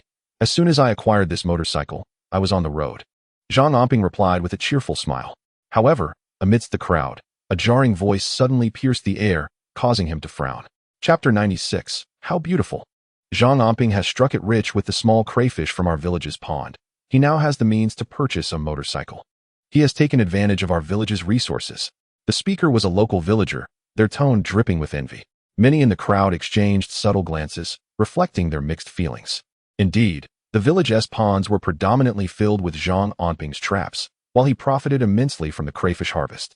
It's Lucy, isn't it? If you wish to set your traps in the village pond, feel free. Your traps are not the same as mine, as long as you do not misplace them. I have never forbidden you from fishing in the village pond, Zhang Anping remarked, casting a glance at Lucy. This man was known for his fondness for drink and laziness. Although he had acquired a few traps upon witnessing his neighbors prospering, he was reluctant to venture farther afield for a better catch.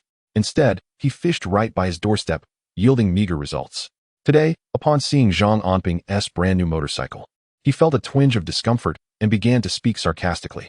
The village pond does not belong to you. It belongs to the collective. Do you think it is your private property? Yet, who else can catch over 1,000 pounds of crayfish in a single night?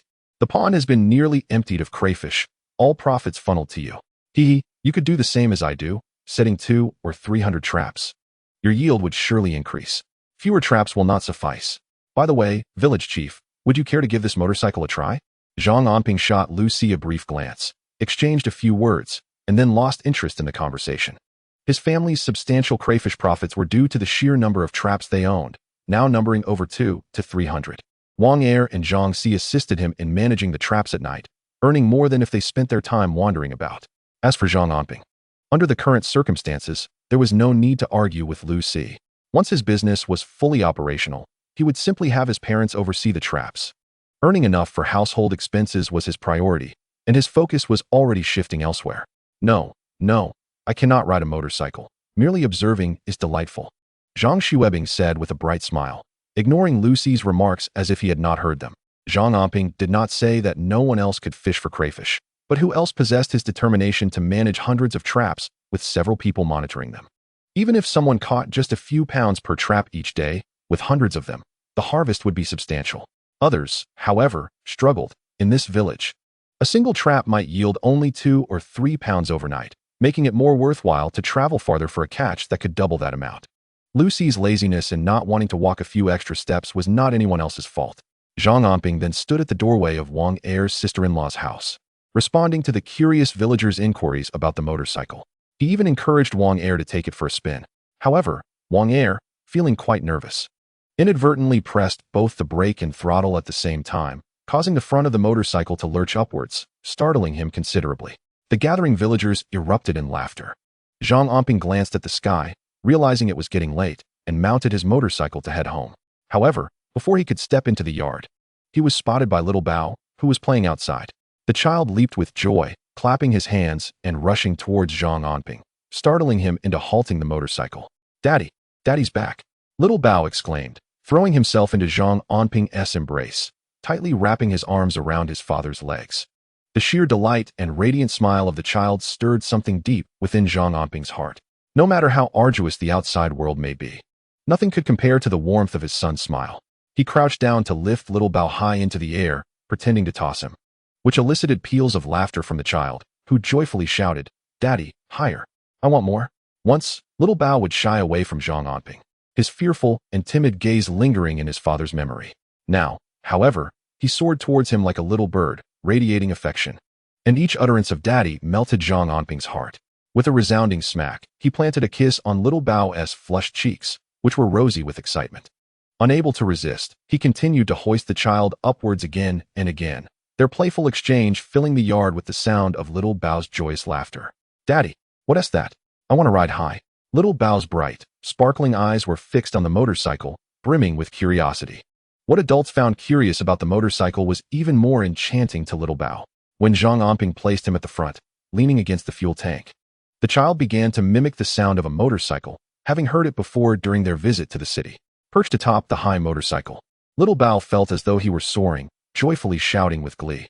Hearing the commotion, Zhao Lingyun stood at the doorway, smiling as she watched Zhang Anping and little Bao frolicking together, a handful of vegetables in her hand, ready for dinner preparations. With Zhang Anping back home, she thought of cooking up a dish with the cured meat he had brought last time, as it had been a while since he had returned home early for a meal. "Hey, what's with the motorcycle? I'm going to cook something delicious. So don't play too rough with little Bao. He has been coughing a bit. He had a restless night and kicked off the blanket," Zhao Lingyun remarked. Observing the playful scene, little Bao, laughing heartily, began to cough, his little face turning red, yet he remained blissfully cheerful. He even stuck out his tongue at Zhao Lingyun, making a silly face, which elicited both exasperation and amusement from her. "This child is becoming increasingly mischievous. I even thought about taking you both for a ride in the city." Zhang Anping had initially intended to surprise Zhao Lingyun by taking her to their new home. Feeling that he had wronged her the most in this household, he wished to bring her some joy. However, seeing little Bao cough and witnessing his current exuberance, he reconsidered. Taking the child on the motorcycle into the city with the evening wind might lead to illness. The child has always been frail, but has recently shown some improvement in health. Should he fall ill again, it would be the child who suffers. "No, I shall prepare dinner first. Let our family gather and share a meal together," Zhao Lingyun called out to Zhang Anping, while little Bao was entirely captivated by the motorcycle, circling around it with unbridled enthusiasm and curiosity, even coughing occasionally, yet nothing could dampen his spirited excitement. Observing this, Zhang Anping decided to set aside the matter of purchasing a house for the moment and instead broached the topic of acquiring a vehicle with Zhao Lingyun. This motorcycle, chosen by Wang Daji, would make trips to the city much more convenient, reducing the travel time to just a few minutes. "That's wonderful. It will certainly make things easier for you.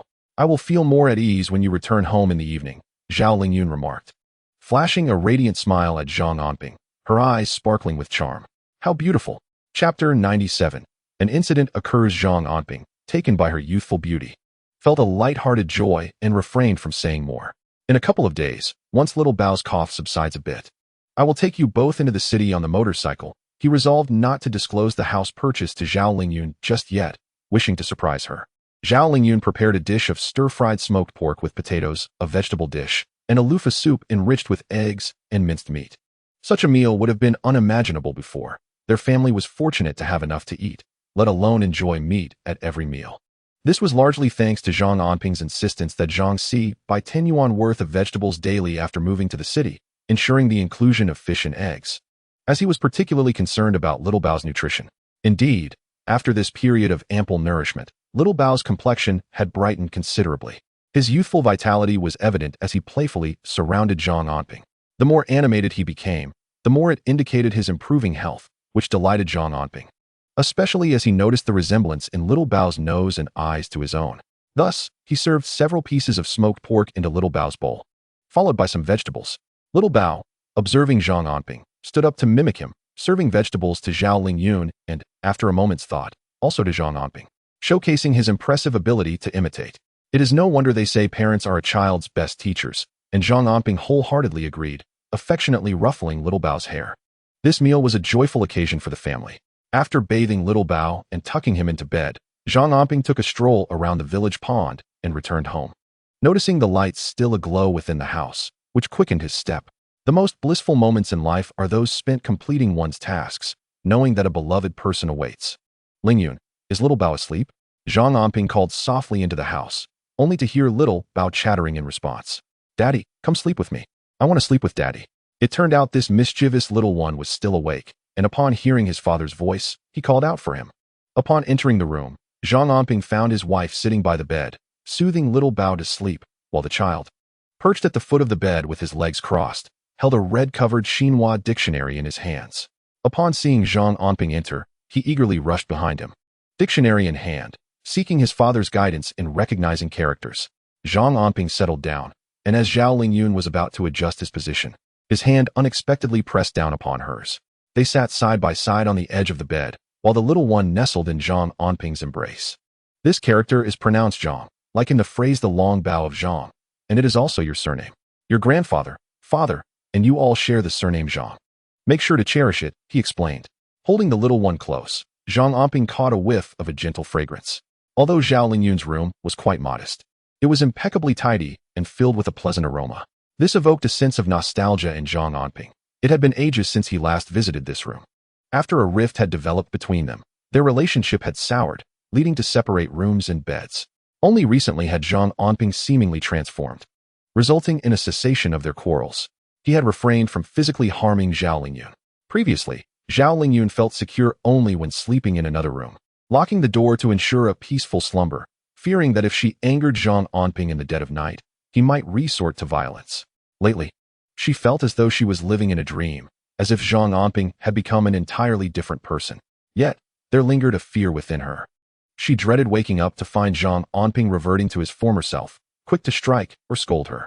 After teaching the little one for a while, Zhang Anping noticed the child's head bobbing like a chick pecking at grains, unable to resist the encroaching drowsiness. He gently laid the child on the bed, and with a mere turn, the little one was sound asleep. Zhao Lingyun hurriedly covered the child's belly with a blanket, concerned that he might catch a chill, especially since he had been coughing and was not in the best of health. Meanwhile, Zhang Anping tenderly wrapped his arms around Zhao Lingyun's slender waist, which was delicate enough to be encompassed by a single hand. The embrace felt comforting. Leaning against his wife, Zhang Anping took a deep breath, his heart racing slightly. Zhao Lingyun's face flushed crimson, her body stiffening with tension. It had been many years since they had shared such intimacy. This was their first time being so close. The child is asleep, Zhang Anping whispered softly, yet he refused to let go, sensing Zhao Lingyun's warmth as she melted against him, her strength waning. A wave of joy surged within Zhang Anping, and he reached out to turn off the light. However, before he could do so, Zhao Lingyun suddenly stirred, exclaiming, "Anping, do you hear that sound outside?" Zhang Anping paused, not having noticed any noise, and was about to respond when a series of loud knocks echoed through the quiet night. "Brother Zhang, open the door." The urgency in the voice jolted him upright, extinguishing any romantic thoughts he had, for it was none other than Wang Daji at his door. It was his first visit to their home, and unless there was a significant matter at hand, he would not be out at this late hour. What could have happened? The only plausible explanation was that there was a problem with the shrimp from Yiping. When Zhang Anping opened the door, he discovered Wang Er leading Wang Daji, who had first sought out Wang Er to guide him to his home. Wang Daji was drenched in sweat, eagerly urging Zhang Anping to hurry into the city, as a grave situation had arisen. "All right, Lingyun, please lock the door and take care of Xiaobao. I will step out for a moment." A sense of regret flickered within Zhang Anping. Had Wang Daji arrived just an hour later, perhaps things would have been different. Yet, it was evident that there was a pressing matter at hand, one that Wang Daji could not resolve alone. "You go ahead." Zhao Lingyun appeared equally anxious.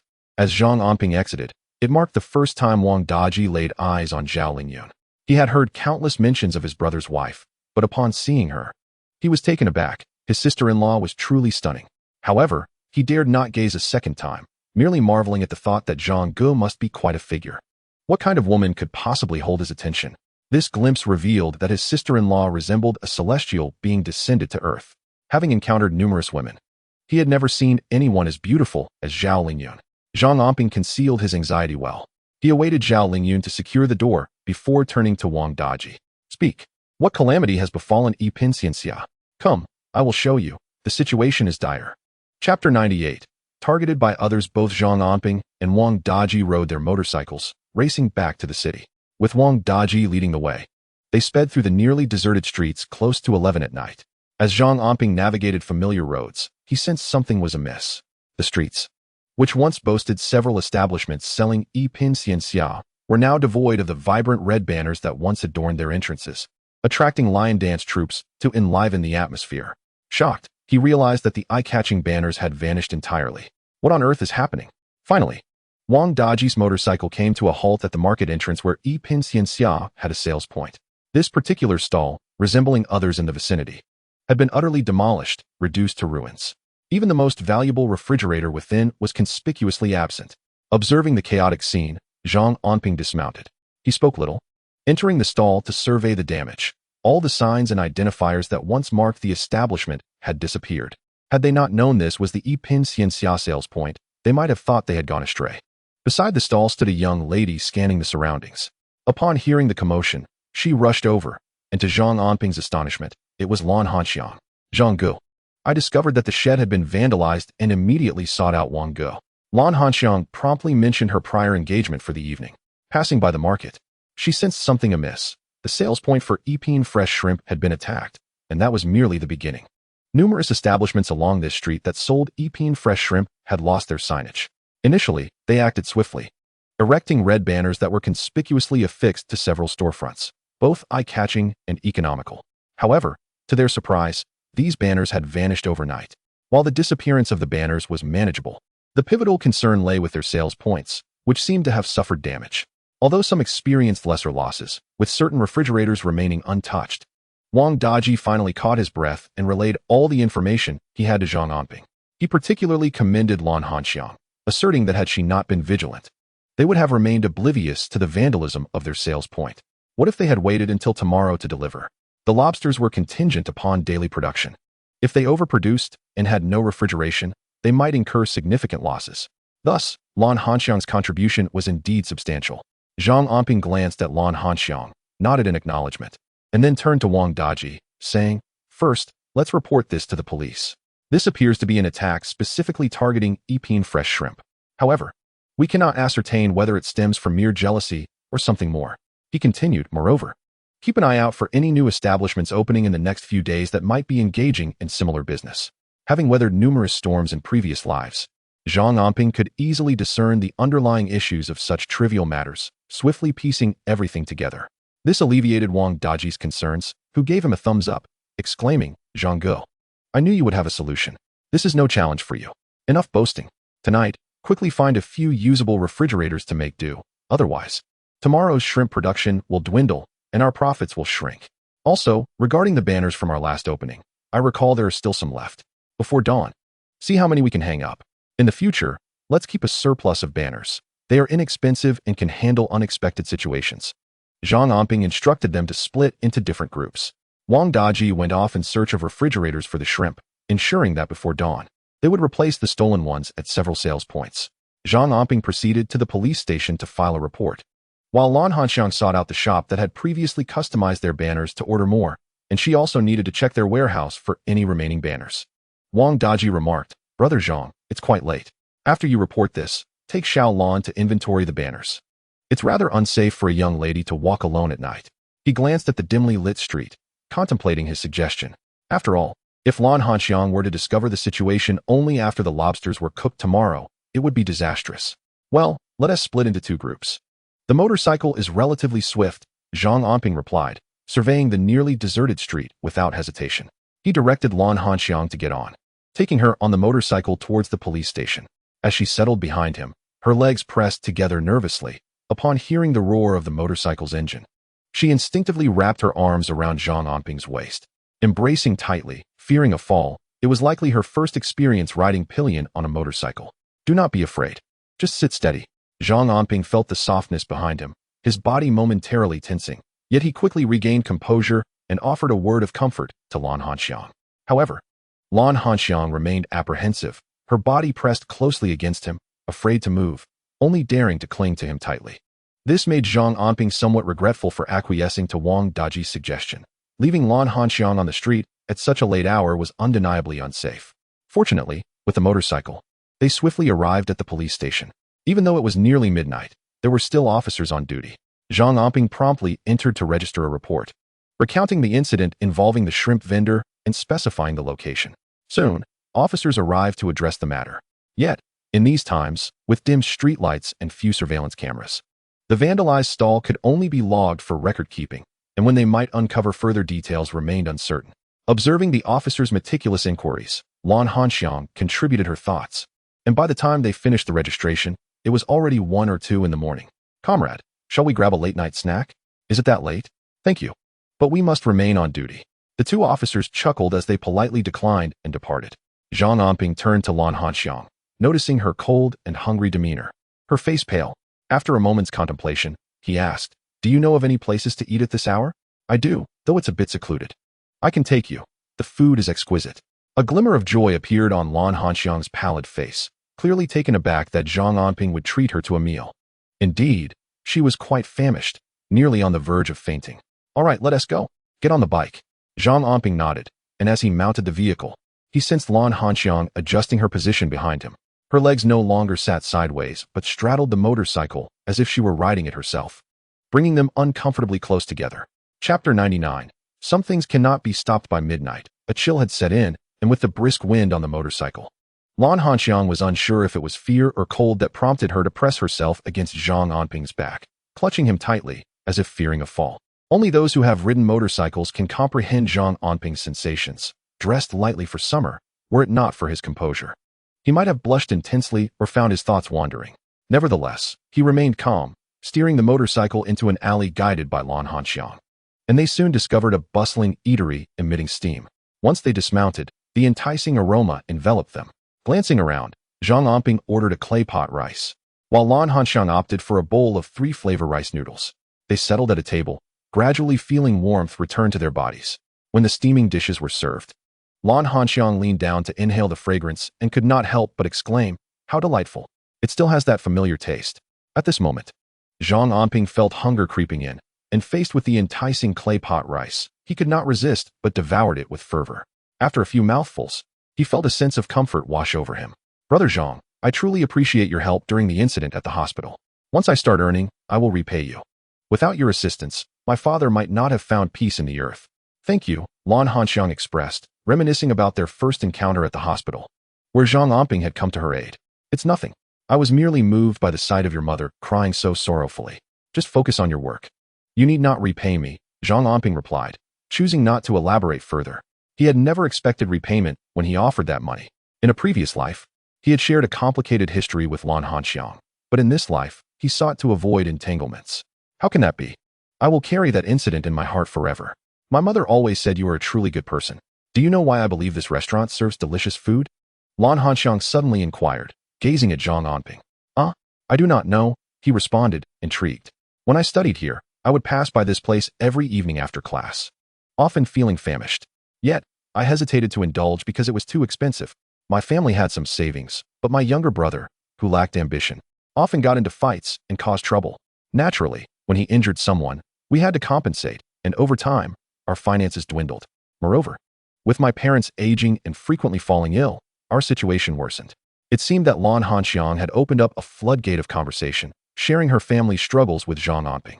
Yet, he was already aware of much of this, as Lan Hanxiang indeed had a particularly irresponsible brother. He was not inherently bad, but easily swayed, loyal to a group of dubious friends. His involvement in fights and taking the blame for others led to his eventual capture and impending imprisonment. In a previous life, Zhang Anping had known Lan Hanxiang and had witnessed her desperate pleas to save her brother, offering to do anything in return. At that time, Zhao Lingyun had already passed away, and Zhang Anping recognized that, like him, Lan Hanxiang had lost her father and had a gravely ill mother, along with an unambitious brother. Their fates bore a striking resemblance. While he had been powerless to alter his own family's destiny, it appeared he could extend a helping hand to Lan Hanxiang. Moreover, he noticed the delicate curve of Lan Hanxiang's waist, reminiscent of something enchanting. Eventually, Zhang Anping did assist her, extricating her brother from trouble and securing him a job under his watchful eye, thus ensuring their unwavering loyalty to him. They became like his own family. Particularly, her brother, Lan Jianmin, later proved to be quite dependable, assisting him with various matters. However, in this lifetime, with Zhao Lingyun still alive, he wished to avoid entanglements with either Lan Hanxiang or Lan Jianmin. The money he had given was merely a means to find solace for himself. He had not anticipated crossing paths with Lan Hanxiang again. Yet even if they were to meet once more, Zhang Anping was resolute in avoiding any complications. For Zhao Lingyun still lived. "Zhang Gu, do you dislike hearing this? It's my fault for being so verbose." Suddenly, Lan Hanxiang halted her words. Realizing that Zhang Anping was merely focused on his meal, completely uninterested in what she had to say, without a single interjection. This caused her heart to tremble, and she anxiously inquired, let us eat. After we finish, we'll go retrieve those banners. Let us be swift and see how many stores we can involve." Zhang Anping appeared preoccupied with business concerns, which deterred Lan Hanxiang from speaking further. She simply lowered her head and hurriedly consumed her 3-flavor rice noodles. After finishing, Zhang Anping settled the bill and they departed. This time, Lan Huanxiang mirrored his posture, sitting sideways in the vehicle. Unfortunately, as she wore a skirt, their legs were nearly touching, separated only by Zhang Anping's trousers. Once inside the car, Lan Huanxiang quietly extended her arms and wrapped them around Zhang Anping's waist, shifting slightly forward until her entire form nearly pressed against him. This prompted Zhang Anping to instinctively shift away towards the fuel tank, a small movement that did not go unnoticed by Lan Huanxiang. Her face flushed crimson, her voice barely above a whisper. "I'm sorry, Zhang Ge. I've encroached upon your space. It's just that it's my first time riding a motorcycle, and I feel a bit scared." "Not a problem at all," Zhang Anping casually responded, not elaborating further. Yet, Lan Huanxiang still shifted backwards a bit, creating a tad more distance between them, alleviating the awkwardness. The location for storing the banners was at Shili. When they arrived to collect them, some workers on the night shift were already present, and they regarded Zhang Anping with surprise. "Today, we've prepared 200 pounds less shrimp, and 2 people have come to wash the shrimp and handle some matters." Noticing the workers, Zhang Anping delegated the task of retrieving the banners to 2 of them, while he planned to escort Lan Huanxiang home, intending to catch a short nap himself. After all, they had work the next day, and enduring an entire night without rest was simply unsustainable. Moreover, given the events of the night, there might be unforeseen complications the following day, and he needed to be alert to face them, especially with Lan Huanxiang tasked to deliver goods in her area the next day. Once the arrangements for the banners were settled, Zhang Anping resolved to take Lan Huanxiang home. It was impractical for him to return to Zhangjiwan to rest, so he decided to sleep at his newly purchased apartment near the first middle school, thereby saving time. "I live near the first middle school. Just drop me off at the intersection," Lan Huanxiang suggested, noticing Zhang Anping's weary expression, indicating that she could easily return home on her own. Zhang Anping recalled that her home was somewhat close to the school, so after dropping her off at the intersection, he continued on his way, as he too felt exhausted and wished to retire early. Little did Zhang Anping anticipate that his oversight would lead to Lan Huanxiang encountering trouble. Chapter 100. No one expected this. Zhang Anping pulled the motorcycle up to the entrance of the yard and observed that the door was closed from the inside. He stood at the entrance and knocked. The sound of his knocks echoed through the still night. "Who is it?" "Mom, it's me." Zhang Anping heard the voice of his mother, Jin Xiaofang, from within and promptly responded, allowing her to relax her guard and cheerfully approach the door. As she opened it, she inquired why he had returned in the dead of night instead of the afternoon as he had mentioned, and where his wife was. "Little Bao isn't feeling well, so Lingyun couldn't come. I'll bring her here in a few days to surprise him. I had some matters to attend to, which delayed me," Zhang Anping explained, feeling somewhat embarrassed. Jin Xiaofang, having had little rest in the hospital over the past few days, was finally able to relax but was startled awake by her son. "Your brother is at the hospital caring for your father, keeping watch over him at night, while I take over during the day to let him rest. I'll prepare some warm water for you to wash up and get some sleep. Your eyes are all swollen," she said, her heart aching for her son. Just as they were conversing, a piercing cry for help suddenly pierced the air. They exchanged startled glances, both recognizing the distressing sound. Jin Xiaofang, a devout believer in Buddha with a compassionate heart, could not bear to hear someone in peril and urged her son to investigate. Zhang Anping felt a sense of unease, as the voice sounded eerily familiar. Without a word, he hopped on his motorcycle and sped off toward the source of the cries, which seemed to grow ever nearer, resembling that of Lan Huanxiang, who had recently parted ways with him. Upon arriving at the scene, Zhang Anping discovered a group of 4 or 5 ruffians, laughing and tugging at Lan Huanxiang's skirt, who was desperately calling for help. One of her sleeves had been distorted by their grasp, and her pale, terrified hands clutched tightly to her chest. Her hairpin had been knocked loose, leaving her in a state of utter disarray, encircled by her assailants. Such a girl, out at this hour, pretending to be virtuous. "I have money," one of the thugs jeered, reaching out to touch Lan Huanxiang's face. However, they were taken by surprise when the sound of a roaring motorcycle approached. As one of the men turned to look, he was blinded momentarily by the headlights. The ruffians instinctively shielded their eyes, only to see Zhang Anping racing toward Lan Huanxiang. "Get on," he shouted coldly. Overjoyed and desperate, Lan Huanxiang leapt onto the motorcycle, but as she did, her skirt was caught and ripped. Without a second thought, she clung tightly to Zhang Anping's waist. "Hold on tight." Fortunately, Zhang Anping was a skilled rider, weaving through the chaos. The ruffians were caught off guard, and before they could react, Zhang Anping had sped away with Lan Huanxiang. On their way back, Zhang Anping took a detour. When he finally parked the motorcycle in the courtyard, and turned to look at Lan Huanxiang. He quickly averted his gaze. Her skirt had been torn, and as she dismounted, she could only crouch down, using the scant fabric of her dress to cover her exposed legs. Regrettably, there was hardly enough material to provide any real modesty. Lan Huanxiang, overwhelmed by a mixture of shyness and urgency, felt tears welling up in her eyes, almost spilling forth. Just then, a large garment was draped over her shoulders. Turning around, she saw the kind-hearted Jin Xiaofeng offering her a piece of clothing. "My dear girl, please put this on quickly. It is a relief that you are unharmed." "Thank you, Auntie." Lan Huanxiang blushed, disregarding the fact that the garment appeared to belong to a man, and wrapped herself in it, leaving only her calves exposed beneath the torn remnants of her skirt. At that moment, she trembled uncontrollably, her complexion pale as fear still gripped her. She had been surrounded by 4 or 5 ruffians. Had it not been for Zhang Anping's timely intervention, the consequences could have been dire. "Is your home far from here? I shall escort you back, lest the dawn finds you in such a state." The night was silent and shrouded in darkness, with scarcely a soul in sight. If the morning light revealed her appearance, though nothing untoward had transpired, the gossip could be damaging. Others might mistakenly believe she had been wronged. After all, this was the 1990s, a time when society was still relatively conservative. A woman truly victimized would dread the implications of her reputation, fearing it would hinder her prospects for marriage. "It's not far, just a turn ahead. If we take the back road, we will be there in no time. Thank you, Brother Zhang, for rescuing me." Though a young lady, Lan Huanxiang possessed a measure of discernment. Hearing Zhang Anping's words and glancing at her tattered clothing, she deemed it prudent to return and change. After Zhang Anping informed his mother, he accompanied Lan Huanxiang home. They walked closely together, and upon arriving, Zhang Anping discovered a modest abode consisting of 3 tiled rooms with a small courtyard. The shortcut had indeed been quite brief, not exceeding 100 meters. This revelation took Zhang Anping by surprise. He had not anticipated their homes to be so near. As he watched Lan Huanxiang produce a key from somewhere and unlock the courtyard gate, he noticed she began to switch on the lights. The house appeared devoid of any other occupants. He wondered where her mother and younger brother might be. "Should you wish to report the incident, I can accompany you tomorrow. If not, let us consider this night as if nothing occurred. Take a bath and rest, and do not dwell on it further." Zhang Anping observed as Lan Huanxiang entered the courtyard, intending to take his leave, but feeling compelled to say a few more words. A twinge of guilt tugged at him.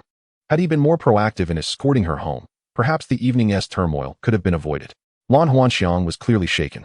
"Brother Zhang, please don't go just yet. I am alone at home, and I feel frightened." Her voice trembled with a hint of tears, the darkness around them amplifying her anxiety.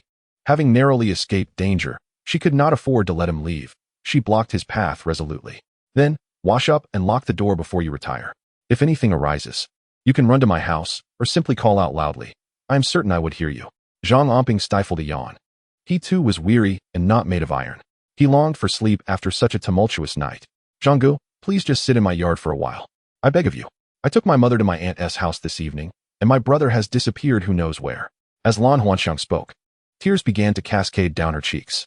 With each sob, her sorrow deepened, as if memories she had long buried resurfaced.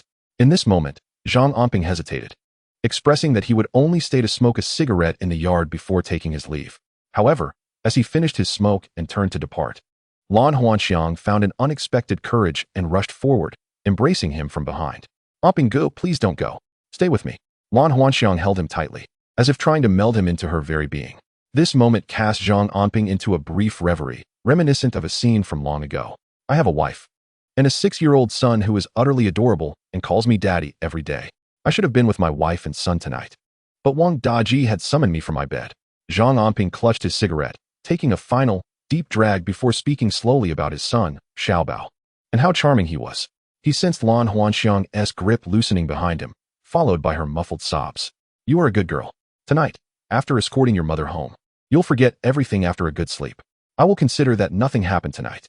Once he felt her embrace completely relinquished, Zhang Anping sighed deeply. Yet he did not turn around. Instead, he strode out of the yard. Behind him, he could hear Lan Huanxiang weeping, followed by the sound of the yard gate clattering shut. Standing outside, he discarded his cigarette, crushing it underfoot, and made his way home.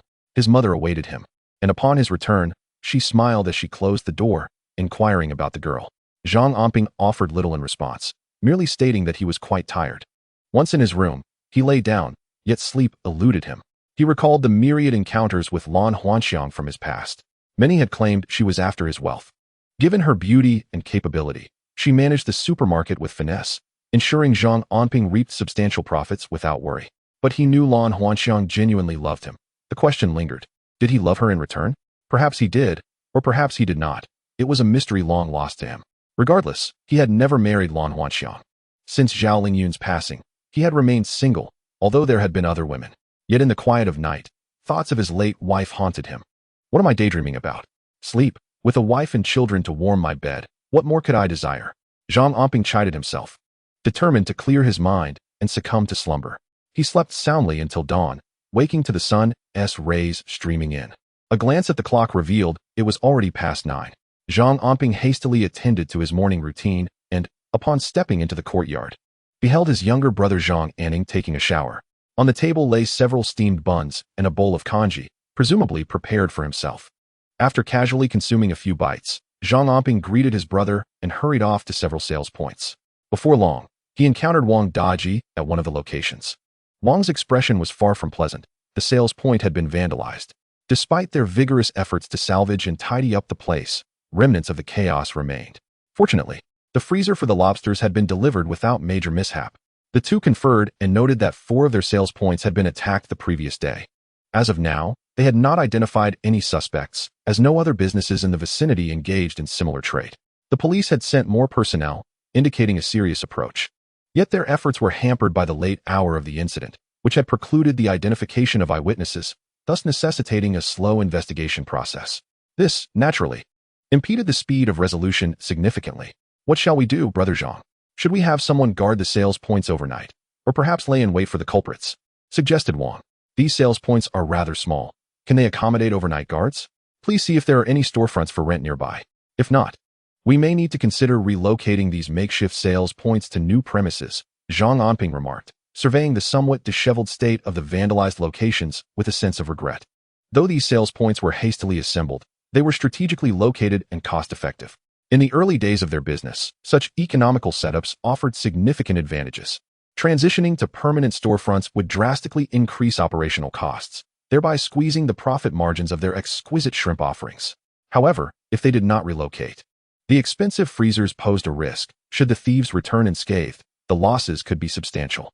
Furthermore, repeated incidents would adversely affect their business. For the long term, renting a storefront is preferable.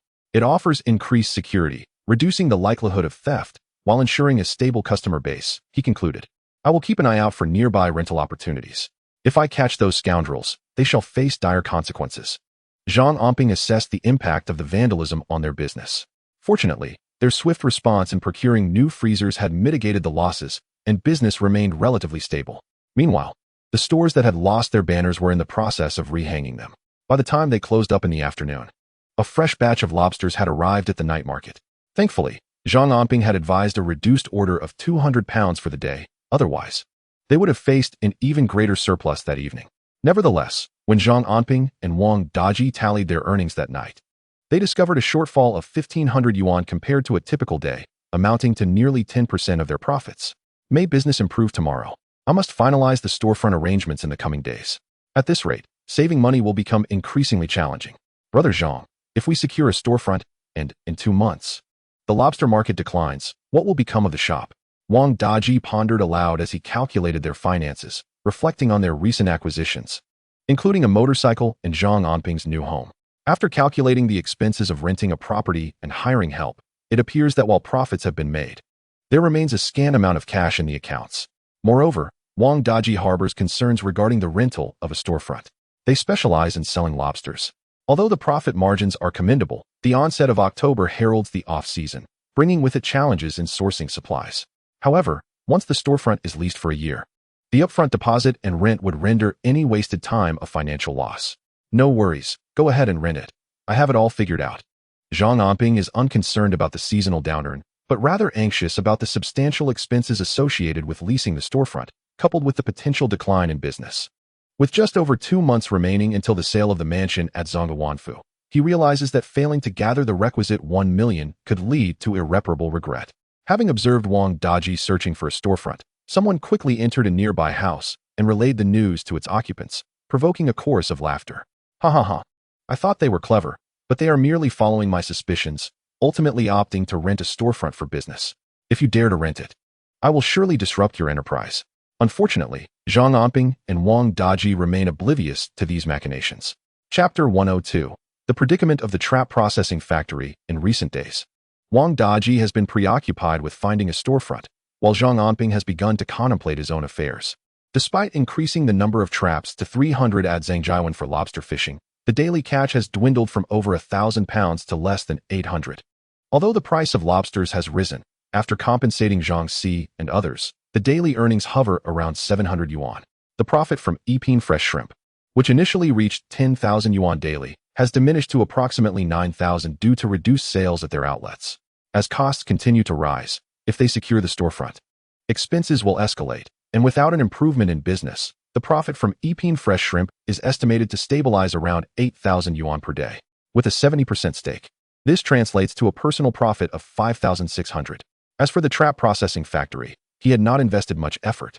And with the wholesale prices of traps consistently declining, negotiations have begun to drive prices down. This has resulted in an expansion of the factory's scale and workforce, leading to increased production but diminished profits, which now barely exceed 2,000 after expenses. Altogether, Zhang Anping's ventures yield only over 8,000 yuan per day, while he has roughly 75 days left before Lu Zhongtao sells the mansion at Zhuangyuanfu. Calculating this, if he does not devise an alternative strategy, he will find himself with less than 700,000 yuan after 75 days, leaving a 30,000 yuan shortfall. Must he resort to selling Zhao Lingyun's bracelet as he did in his past life? No, absolutely not. Zhang Anping cannot bring himself to do that. He cannot bear the thought of leaving regrets in this rebirth. However, if he does not sell the bracelet, where will he procure the missing 30,000? Zhang Anping fell into deep contemplation as he wandered around Epine fresh shrimp. Amidst the bustling crowd, he seemed to overhear whispers about the establishment having offended someone. The stall had reportedly been vandalized, with some exaggerating claims that Epine fresh shrimp had caused harm to patrons, provoking an outburst that led to the stall's destruction. Hearing such remarks, Zhang Anping's expression darkened, and he signaled for the staff of Epine fresh shrimp to pursue the source of the gossip. He sensed that trouble was brewing in the past few days, so he selected a few astute workers from the shrimp washing and packaging team, dispersing them to track those who were spreading rumors. Although this approach was somewhat crude and might not uncover the mastermind, it still held a glimmer of hope. Zhang Anping was not one to sit idly by. Rather than passively awaiting news from the police, he chose to take proactive measures. It was evident that someone was scheming in the shadows, perhaps envious of Epine fresh shrimp's success, harboring a grudge, or simply attempting to enter the business by sabotaging competitors. Such possibilities were not uncommon in the cutthroat battleground of commerce, where even small enterprises faced rivalries. With the substantial profits Epine fresh shrimp generated, it was unrealistic to believe that no one would plot against them from jealousy or malice. Fortunately, having witnessed numerous unscrupulous deeds in his past life, Zhang Anping maintained a resilient spirit, remaining undeterred by these challenges.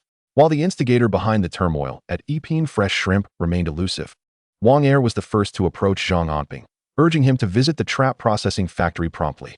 It turned out that Wang Er had been overseeing the factory during this period, while Zhang Si was responsible for the procurement of lobsters, having enlisted a cousin to assist him. Brother Anping, the owners of the few shops we regularly supply have complained that our wholesale prices are too high, insisting we reduce them by $1. They also mentioned that business has been sluggish and requested fewer traps, Wang Er expressed, looking somewhat troubled. Despite the factory being staffed by 30 to 40 people and having established connections with several wholesale outlets, the demand for traps had sharply declined, leading to a significant backlog. While production had increased, profits were dwindling, leaving Wang Er feeling embarrassed and anxious. He could not fathom why the trap processing factory had suddenly faltered. He was genuinely dedicated to managing operations, yet the profits continued to shrink and inventory piled up. He had mentioned this predicament to Zhang Anping several times, but it seemed to go unnoticed. However, Wang Er was growing increasingly anxious, fearful that Zhang Anping would blame him for the situation. Thus, he insisted that Zhang Anping visit the factory to assess the issue. The factory remained in its original location, but they had also rented an adjacent building to serve as a warehouse for stock. Zhang Anping rarely visited this facility, as it was not particularly lucrative and lacked technical complexity, which is why he had not given it much attention. However, upon witnessing the substantial accumulation of goods filling several rooms, he was taken aback.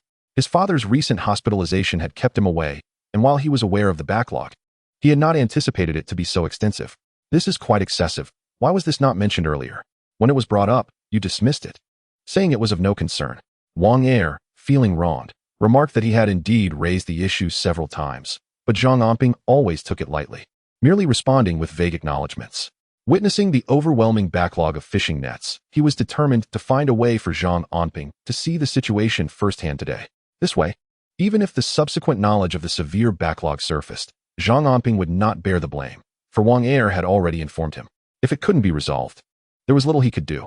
Brother Anping, perhaps we should consider reducing the price. Lowering the price might facilitate sales, Wang Er tentatively suggested, as multiple merchants had indicated that if they could offer a discount on their fishing nets, they would be able to procure more goods. Lowering prices could indeed be a viable strategy. No, there's no need for a price reduction. It would be futile. What we need is to explore new sales channels. Even if we lower the price through existing channels, increased sales alone won't yield profits, Zhang Anping countered, differing in perspective from Wang Er. Competing on price was not a sustainable solution. Opening new markets was essential. Please compile a count of how many fishing nets we have here, and then I will devise a plan to sell them. Zhang Anping pondered internally, feeling the pressure of the day. The profit from eating fresh shrimp was dwindling, and he was contemplating renting a storefront, all of which required capital. The goal of 1 million would undoubtedly remain unfulfilled unless alternative methods were devised. Observing the substantial accumulation of fishing nets, if a strategy could be implemented to sell them, it would represent a significant influx of funds. When finances are tight, even the smallest gain is welcome. Moreover, if all these fishing nets were sold, it would amount to at least over 100,000, a considerable sum indeed. Yet, the question remained, how could the fishing nets be sold? An idea suddenly sparked in Zhang Anping's mind. Chapter 103, A Shift in Perspective. Wang Er, assist me in finding 3 or 4 individuals with donkey carts, preferably articulate, literate, and somewhat audacious.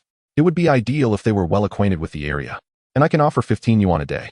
Additionally, procure some loudspeakers. I have a use for them. Zhang Anping called for Wang Er, requesting him to prepare these items.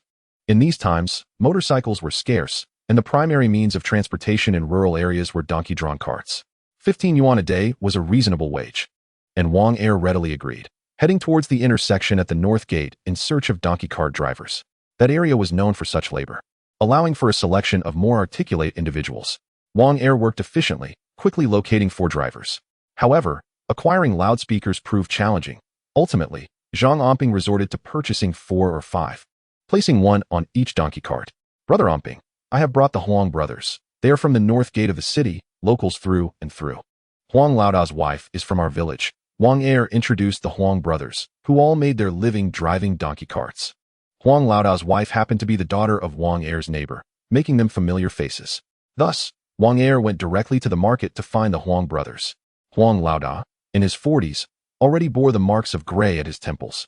Upon encountering Zhang Anping, he incessantly nodded and bowed, adorned with a congenial smile. You must be the eldest son of Uncle Zhang. I often visit your village to pay my respects to relatives. Just yesterday, I heard your father-in-law commend your talents, saying you had acquired a brand new motorcycle, much to his envy. Huang Laoda possessed a knack for flattery, immediately showering Zhang Anping with compliments. His brothers, bearing striking resemblances, also wore smiles that exuded warmth. Zhang Anping cast a brief glance at them. Their demeanor suggested to him that Wang Er had indeed found capable individuals. I have a batch of work that is somewhat arduous, yet it pays a starting wage of 15 yuan a day. It is likely to last for 10 days to half a month, or perhaps even longer. Upon hearing this, Huang Laoda and his companions were visibly elated. Initially, they had presumed that such a high wage would only entail a few days of labor, but the prospect of 10 days to half a month, or even more, thrilled them. We are not afraid of hard work. After all, a man is meant to labor. Our families depend on us to bring home money. And as long as there is pay, we are willing to undertake any dirty or exhausting task. I would gladly work here indefinitely. It was evident that the promise of 15 yuan a day invigorated the Huang brothers, who now exhibited remarkable enthusiasm and eagerness, almost as if they would be willing to labor for a year given the compensation. This enthusiasm pleased Zhang Anping immensely. Soon, he assigned them their tasks: to herd donkeys and transport a batch of traps to various towns and villages in Suicheng, where they would sell them directly from the fields, simply shouting with loudspeakers. Moreover, Zhang Anping introduced a bonus incentive. For every day they sold over 300 traps, they would earn an additional reward of 2 yuan for every 100 sold, with no upper limit. Initially, the daily wage of 15 yuan had already excited the Huang brothers. But with the promise of bonuses and the catchy slogans Zhang provided for them to announce through their loudspeakers, they were even more thrilled. Slogans such as with 10 yuan, you cannot travel to Jiangcheng or abroad. 10 yuan one tea buy you misfortune or deception, but it can bring you a treasure trove and a money tree, were simple, engaging, and easy to memorize, which the Huang brothers quickly grasped.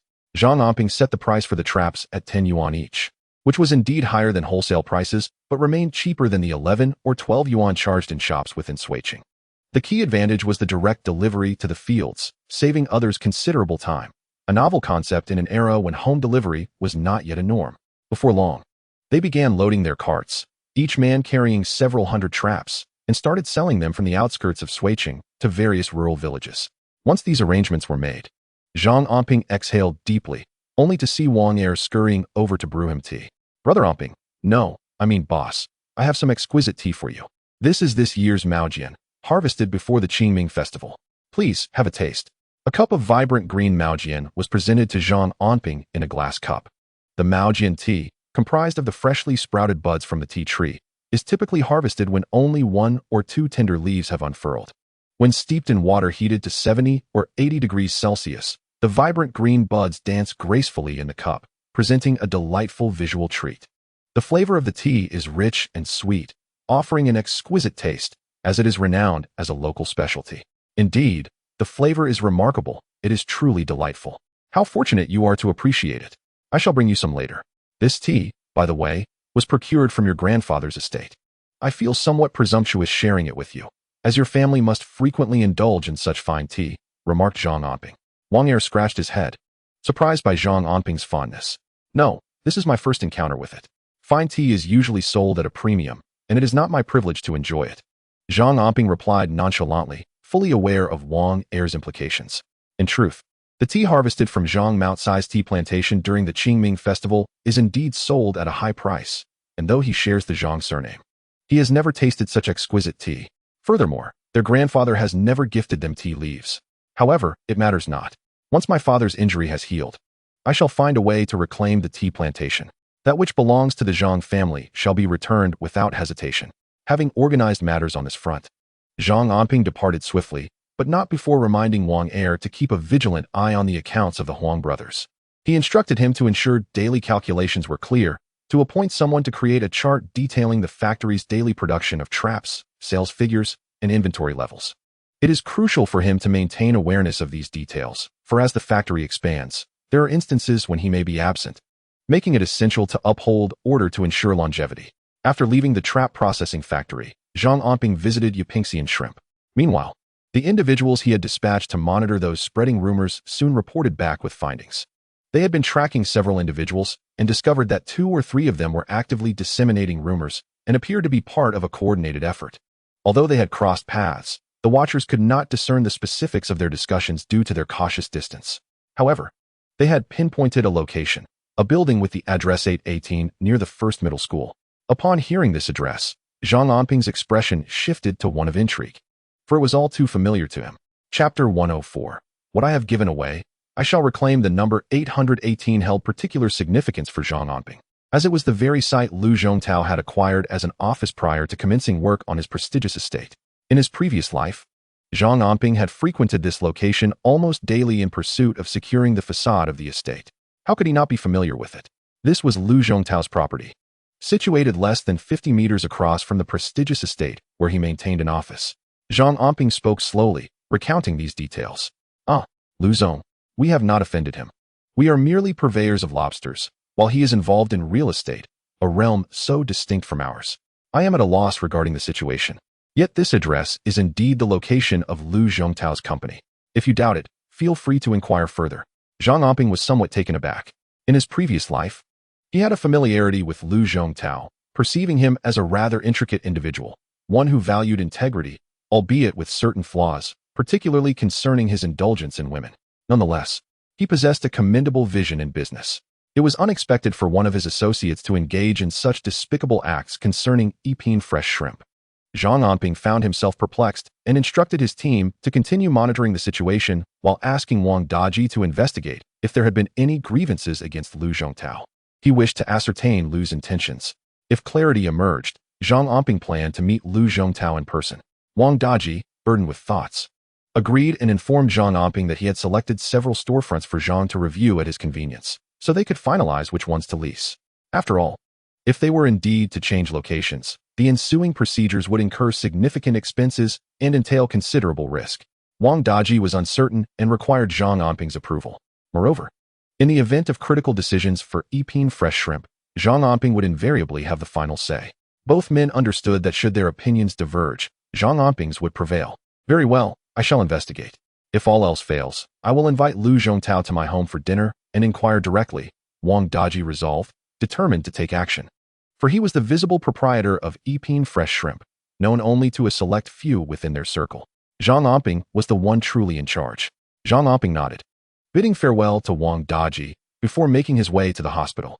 Zhang Yongbing had narrowly escaped a life-threatening situation and had just transitioned from intensive care to a general ward. He was still under medication, with doctors and nurses regularly monitoring his recovery, which was progressing well. Upon his visit, Zhang Yongbing was lamenting, "Xiaobao, why haven't I seen Xiaobao?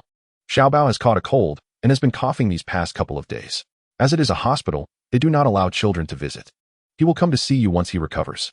You, on the other hand, should focus on enjoying your meals and not fret unnecessarily," Jin Xiaofang retorted, exasperated.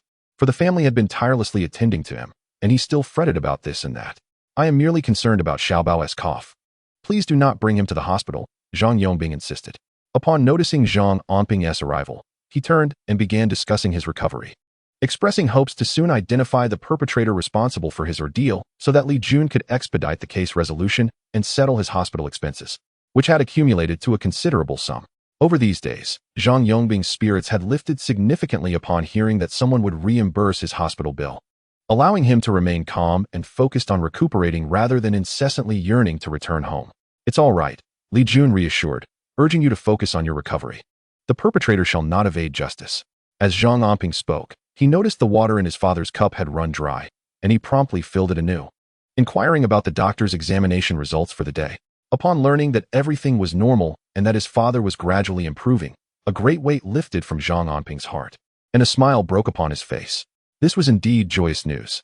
However, as Zhang Yongbing lay in bed, observing his son in good spirits, he suddenly interjected, "I heard from your mother that Zhang Si sent 5,000 yuan to your cousin, and your cousin has also started working at the hemp textile factory, correct?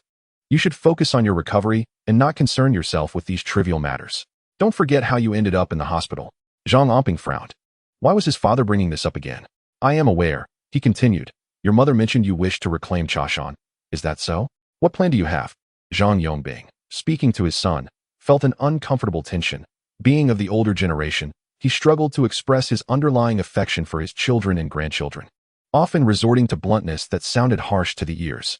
Fortunately, Zhang Anping understood his father's character well, while he could scold his son. Coaxing him to express tenderness would likely be far more challenging. "Well, Chashan was cultivated through your and my mother's hard work. It is only reasonable for her to want it back. I plan to assist you in reclaiming it, but as for how to do so, do not concern yourself. Focus on your healing. I shall handle this matter in due course." Zhang Anping refrained from elaborating further. He realized that changing his father's disposition would not happen overnight. "Leave my affairs to me. I will manage them.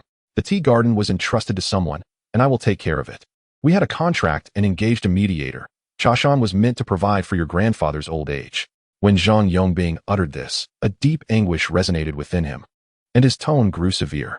Surviving a near-fatal accident in the hospital, he had spent his unconscious moments dreaming of his son Zhang Anping's failures, envisioning scenarios where his daughter-in-law and grandchild drowned in a reservoir. In his dreams, he saw himself suffering from a lack of funds for treatment, while his wife pleaded for assistance from his grandfather, only to be obstructed by the child's uncle. Unable to secure the necessary funds, he imagined himself perishing from pain. His second son had failed to gain university admission, and Jin Xiaofang had ultimately succumbed to her ailments, leaving his family shattered. Those dreams were so harrowing that he awoke, unable to discern which was dream and which reality. Yet, lying in bed, he found himself recalling those haunting scenes, a chill creeping down his spine. Fortunately, his son Anping had proven himself worthy. Had he truly mirrored the dismal fate of his dreams, their family would have faced utter ruin. Seeing his son mature and responsible, he realized he could not hinder their progress. The tea garden was a commitment he had made. Thus, it fell upon him to reclaim it. How could he expect anything from his son when he, as a father, bore the burden? Zhang Anping observed the complex expression on his father's face after he spoke those words, a blend of regret and relief, which instantly lightened his heart. All right, you handle this matter first. If you cannot resolve it, I shall take charge. As a father, I cannot be outdone by you, my mischievous son. Zhang Yongbing smirked, his lips curling into a smile despite his earlier discontent.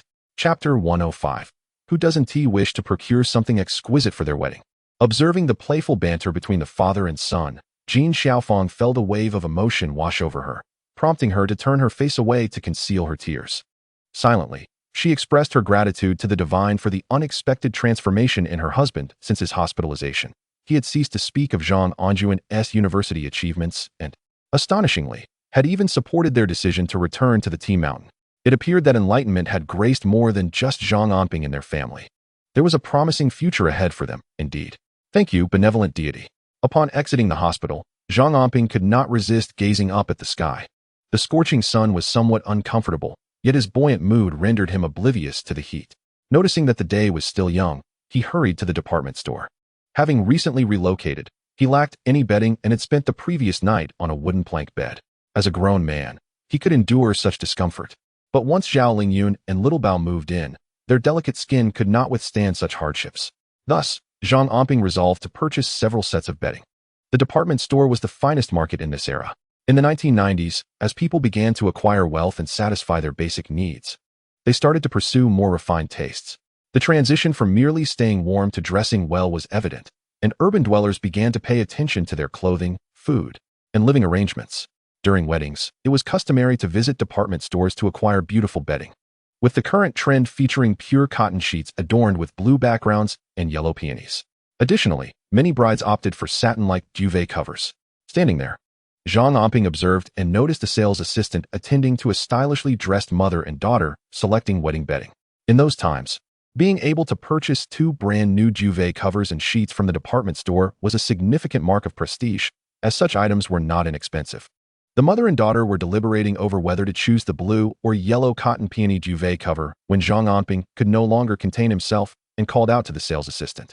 "Excuse me, could you bring me both colors of the bedding?" Upon hearing his request, the sales assistant, who had been assisting the mother and daughter, responded with excitement. "Sir, you have excellent taste. These are among the most popular styles for weddings. Your bride will surely adore them." The sales assistant mistakenly assumed that Zhang Anping was a groom-to-be and even enthusiastically introduced him to a set of light purple satin, claiming it was a new arrival from Shanghai and that only one set remained due to its innovative design and high quality. This light purple satin was meant to cover the duvet, with sheets sewn underneath. Silk is an expensive fabric, reserved for those with particularly favorable marriage conditions, who would be willing to purchase a piece to adorn their wedding night, adding to the prestige during the raucous celebrations. The mother and daughter observed the sales clerk flitting around Zhang Anping, their hearts filled with discontent. The young woman even muttered, "What man buys wedding supplies? His bride must be reluctant to marry him, or perhaps he is on his second marriage." Her words, though whispered, reached Zhang Anping's ears, causing him to frown in displeasure. Meanwhile, the older woman continued to direct the sales clerk with an air of superiority. "Excuse me, sales clerk, we arrived first. We haven't declined that set of silk. How can you show it to others? Look at that man. Does he even seem capable of affording silk?" The older woman's gaze fell upon Zhang Anping, scrutinizing his humble attire, which only served to heighten her disdain. The sales clerk found herself in a predicament, glancing between Zhang Anping and the mother-daughter duo, smiling nervously. "But you are still selecting, aren't you? This silk is exquisite. Let this customer have a look as well." Surely, they too wished to procure something fine for their wedding. Zhang Anping had originally intended to purchase merely a couple of bed linens, but the unkind remarks from the mother and daughter spurred him to inquire with the sales clerk. "Comrade, is this pale purple silk the only one available?" "Indeed, this silk is quite costly, priced at 38 yuan, and this is the sole piece." Resigned, he thought that if there were a second piece, he might not have chosen it anyway. With only one available, he decided to buy it. He then pointed towards the mother-daughter duo, who had been selecting numerous bedding items, and asked, "Comrade, are there any other single pieces among those they are choosing? Perhaps better quality sheets or duvet covers without a second piece?" "Yes, there is a blue rose-patterned one, and another set, for 20 yuan. The sales clerk replied, lowering her voice. Then I shall take these 2 sets of peony designs, along with that blue rose pattern set, in addition to this pale purple silk. Please prepare the invoice. May everything proceed smoothly and in pairs." Zhang Anping acted with intention. The disdainful pair had spoken harshly, so he resolved to purchase the very bedding they had selected after they had spent considerable time choosing, and additionally picked out 2 more sets to make a total of 4. Although it was not a wedding, he sought to attract good fortune. Holding the invoice from the sales clerk, Zhang Anping glanced at it momentarily before promptly paying, yet the mother and daughter were unwilling to relent, causing a commotion. They insisted that Zhang Anping had snatched their chosen items. Blocking his path, they demanded he return the bedding. Unperturbed, Zhang Anping calmly smoked a cigarette, watching the sales clerk with amusement, relishing the discomfort he was causing the pair. At that moment, the sales clerk, with a subtle sharpness, interjected, "Ladies, you have spent several hours selecting 7 or 8 sets, yet have not made a purchase. In our establishment, the first to pay becomes the rightful owner. Items not paid for cannot be claimed as yours. Would you not agree?" Zhang Anping lit another cigarette, leisurely observing the altercation between the mother-daughter duo and the sales clerk, which escalated to the point where the director of the department store was summoned. Ultimately, the director courteously escorted Zhang Anping out, repeatedly apologizing for the inconvenience. The mother and daughter stormed out of the department store, their voices raised in indignation, questioning where one could not purchase items if they had money. They could always go to the provincial capital or Shanghai, after all. Zhang Anping chuckled softly as he secured the newly acquired bedding to the back of his motorcycle with a belt, completely ignoring the astonished gazes from the 2 women upon seeing his vehicle. A motorcycle? From a rural dweller? At that moment, the mother and daughter felt their faces flush with embarrassment, wishing they could disappear into the ground after causing such a commotion and then being provoked further by Zhang Anping. It was truly mortifying. Meanwhile, Zhang Anping was blissfully unaware of their turmoil. He joyfully headed towards the first middle school, contemplating how he would surprise his wife, Zhao Lingyun, by beautifully decorating their new home. How long had he been holding in this desire? In just a few days, he would bring his wife over to share some intimate moments. Zhang Anping placed the newly purchased bed linens inside the house, and at that moment, Zhang Anning had also risen, albeit with dark circles under his eyes, clearly having had a restless night. Upon seeing Zhang Anping, Zhang Anning sprang to life like a parched seedling rejuvenated by rain. "Brother, my exam results are out, and I did poorly. I didn't make the cut. What am I going to do? I had promised to get into Jiang University," he lamented, his head spinning. Recently, in a bid to motivate Zhang Yongbing's will to survive, he and his brother had boasted that he would perform exceptionally well, perhaps even gain admission to Jiang University in the provincial capital. Yet, with the score lines released, which were disappointingly low, it seemed unlikely he could even qualify for a regular college. "Father has been transferred to a general ward, hasn't he? He survived. And that's enough for now. Getting into Jiang University doesn't have to happen this year, right?" Zhang Anping replied with a chuckle, causing Zhang Anning to pause in surprise before feeling reassured. Indeed, his brother was right. There were solutions. "Your English is too weak. I'll find you an English tutor to help you. That's my responsibility. Retake the year. Didn't we buy this house to facilitate your studies?" In his previous life, Zhang Anning had failed the college entrance examination, and despite their brotherhood, they were like strangers. This was a deep regret for Zhang Anping. Had it not been for the family's misfortunes, if his brother had repeated a year, perhaps he would have been admitted to university, potentially altering the course of his life and sparing him from dire poverty. "Thank you, brother. I will follow your advice." Zhang Anning's eyes glistened with unshed tears, his heart swelling with gratitude for having such a caring brother. "What for?" "Strive to be admitted to Jiang University next year, surpassing Zhang Anjuan," Zhang Anping said, giving his brother's shoulder a firm pat. Upon mentioning Zhang Anjuan, a solemn expression crossed Zhang Anning's face, and he nodded in agreement. "Brother, I am aware that you have not pursued formal education, and my younger sister is still quite small. I, Zhang Anning, clenched my fists with determination. Zhang Anjuan loomed over us like an insurmountable mountain, and we must strive to surpass him. If we do not, this heavy burden will forever weigh upon us, leaving us perpetually in his shadow, unable to rise above it throughout our lives." Observing my brother's transformation, Zhang Anping smiled knowingly. During this period, he had taken every opportunity to engage in heartfelt conversations with his brother, and the results were undeniably significant. The bond between the 2 siblings had improved tremendously. Zhang Anning went to the hospital to visit Jin Xiaofeng, while Zhang Anping rode his motorcycle home. On his way back, he purchased a large grass carp and some tofu, intending to prepare a delightful dish of poached fish slices with tofu for his little treasure, Xiaobao. Although busy, Zhang Anping always remembered the importance of spending quality time with his beloved wife and child, as they were the ones he cherished most and the ones he felt he owed the most to from his past life. As soon as the sound of his motorcycle echoed, he spotted Xiao Bao unable to contain his excitement in the yard, shouting "Daddy" while running towards Zhang Anping's motorcycle. He was fortunately met with timely preparation. The vehicle moved at a slow pace, and upon seeing Xiao Bao approaching, Zhang Anping effortlessly scooped him up and placed him beside the fuel tank, securing him with his legs as he planned to take him for a leisurely ride around the village. To Xiao Bao, the towering motorcycle was the most exhilarating and entertaining of toys. His eyes sparkled with delight as he exclaimed, "Woo woo, it's so cool. I want to go faster." The child simply adored riding the motorcycle. Holding his son close, Zhang Anping navigated the village at a leisurely speed, slightly faster than a bicycle. However, the motorcycle was both tall and stable, providing a comfortable ride. Xiao Bao's joyous shouts filled the air, and he proudly boasted to his little friends, "My daddy is taking me on a motorcycle." Overjoyed, Xiao Bao's face radiated with happiness, and he imitated the sounds of the motorcycle, his smile unwavering. His radiant complexion, a lovely inheritance from Zhao Lingyun, reflected the good life they had been enjoying, prompting Zhang Anping to affectionately pinch his cheek. This little treasure was simply irresistible. "Anping, brother, take the child out to play," called out Zhang's brother. "By the way, our chili plants in the garden have flourished abundantly. If you don't mind, I can pick some for you."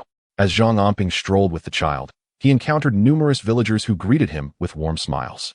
They either paused to play with Xiao Bao or exchanged pleasantries with Zhang Anping, often offering him various goods from their homes.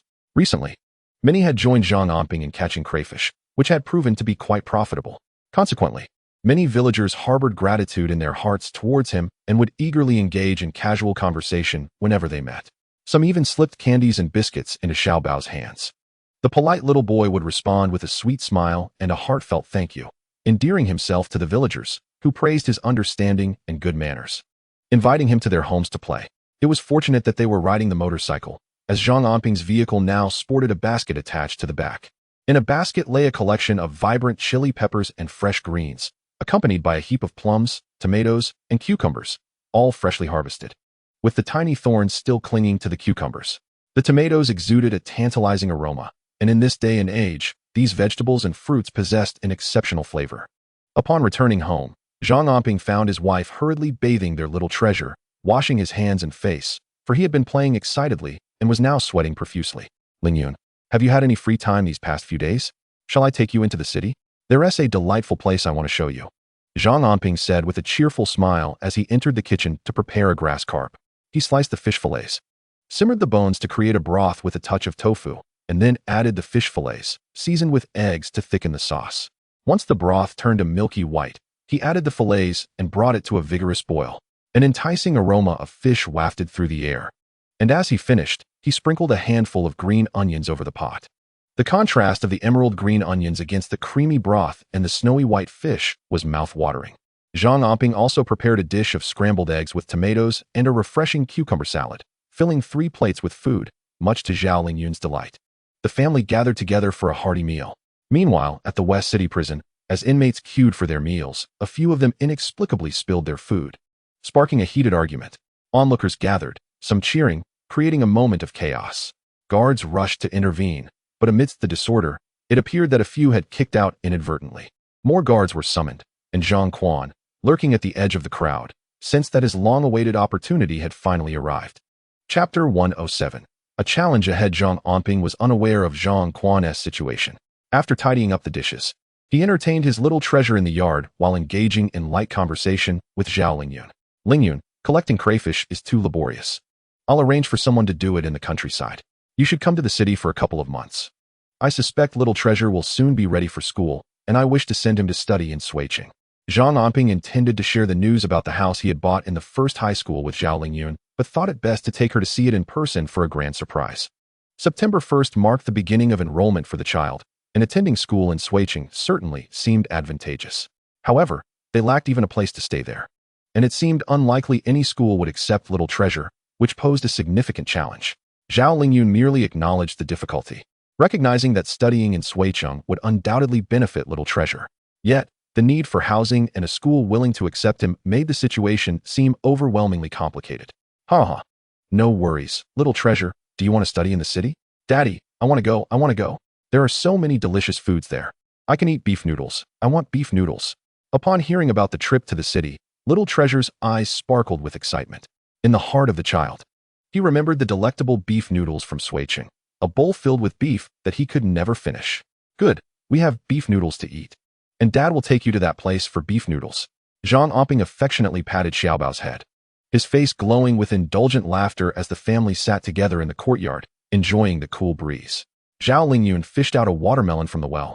Its chilling freshness and sweet flavor delighted Xiaobao, who joyfully bit into it, juice dribbling down his chin and staining his clothes. Zhao Lingyun shook her head in disapproval, urging Xiaobao to eat less, but he remained obstinate in his enjoyment.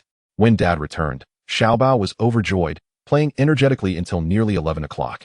When exhaustion finally overcame him and he drifted off to sleep, Zhang Anping's eyes sparkled as he gazed at his wife, a gentle smile gracing his features. While helping her clear the table, he couldn't resist pulling her hand toward him, causing Zhao Lingyun's ears to flush with warmth. She softly murmured in response, her body yielding to his embrace as he breathed near her ear. Wife, let us go to my room. The fragrance of her softness in his arms stirred a wave of excitement within Zhang Anping. For days, his thoughts had been consumed with her. Oh, how beautiful. Wait, Xiaobao just had watermelon. He might cause a ruckus. What if he gets scared with no one around? Zhao Lingyun whispered, her face flushed, feeling utterly drained. But what about your room? The child is here, and Xiaobao is growing. Zhang Anping grew anxious, feeling thwarted at every turn. Is it impossible to find a place? Or must we merely observe without partaking? How unbearable that would be. We must move to the city soon. There are 5 or 6 spacious rooms there. And when the children are at school during the day, it will just be us two. How delightful. Zhang Anping's heart swelled with joy at the prospect. The fact that Zhao Lingyun was willing to discuss such matters with him signified progress. It indicated she no longer resisted him. Compared to their frequent arguments in the past, their current relationship felt like heaven and earth apart, and Zhang Anping cherished it deeply.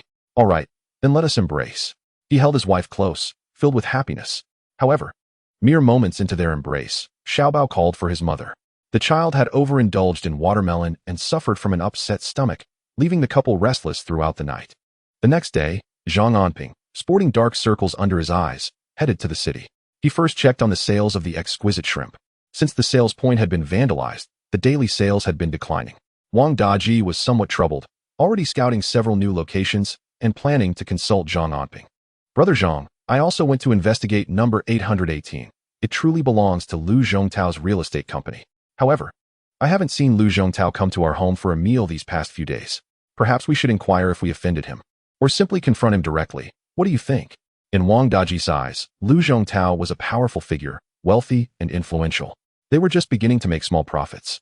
And if any misunderstandings could be resolved, it would be ideal, as he truly wished to avoid antagonizing such a formidable opponent. I shall take care of this matter.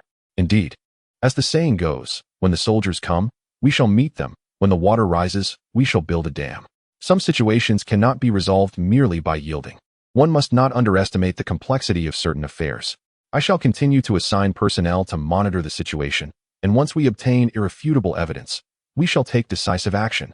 Zhang Anping has dealings with Lu Zhongtao. He understands how to handle such matters.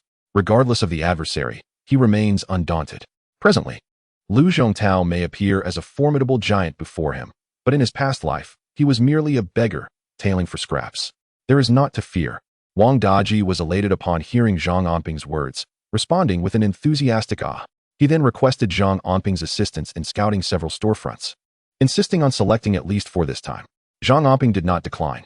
His vision differed from Wang Daji's. He possessed insight into which areas would flourish in the future, recognizing locations suitable for their business. Some areas may seem unpromising now, yet they would soon experience rapid development, an insight Wang Daji lacked. Thus, Zhang Anping promptly visited the storefronts he had earmarked.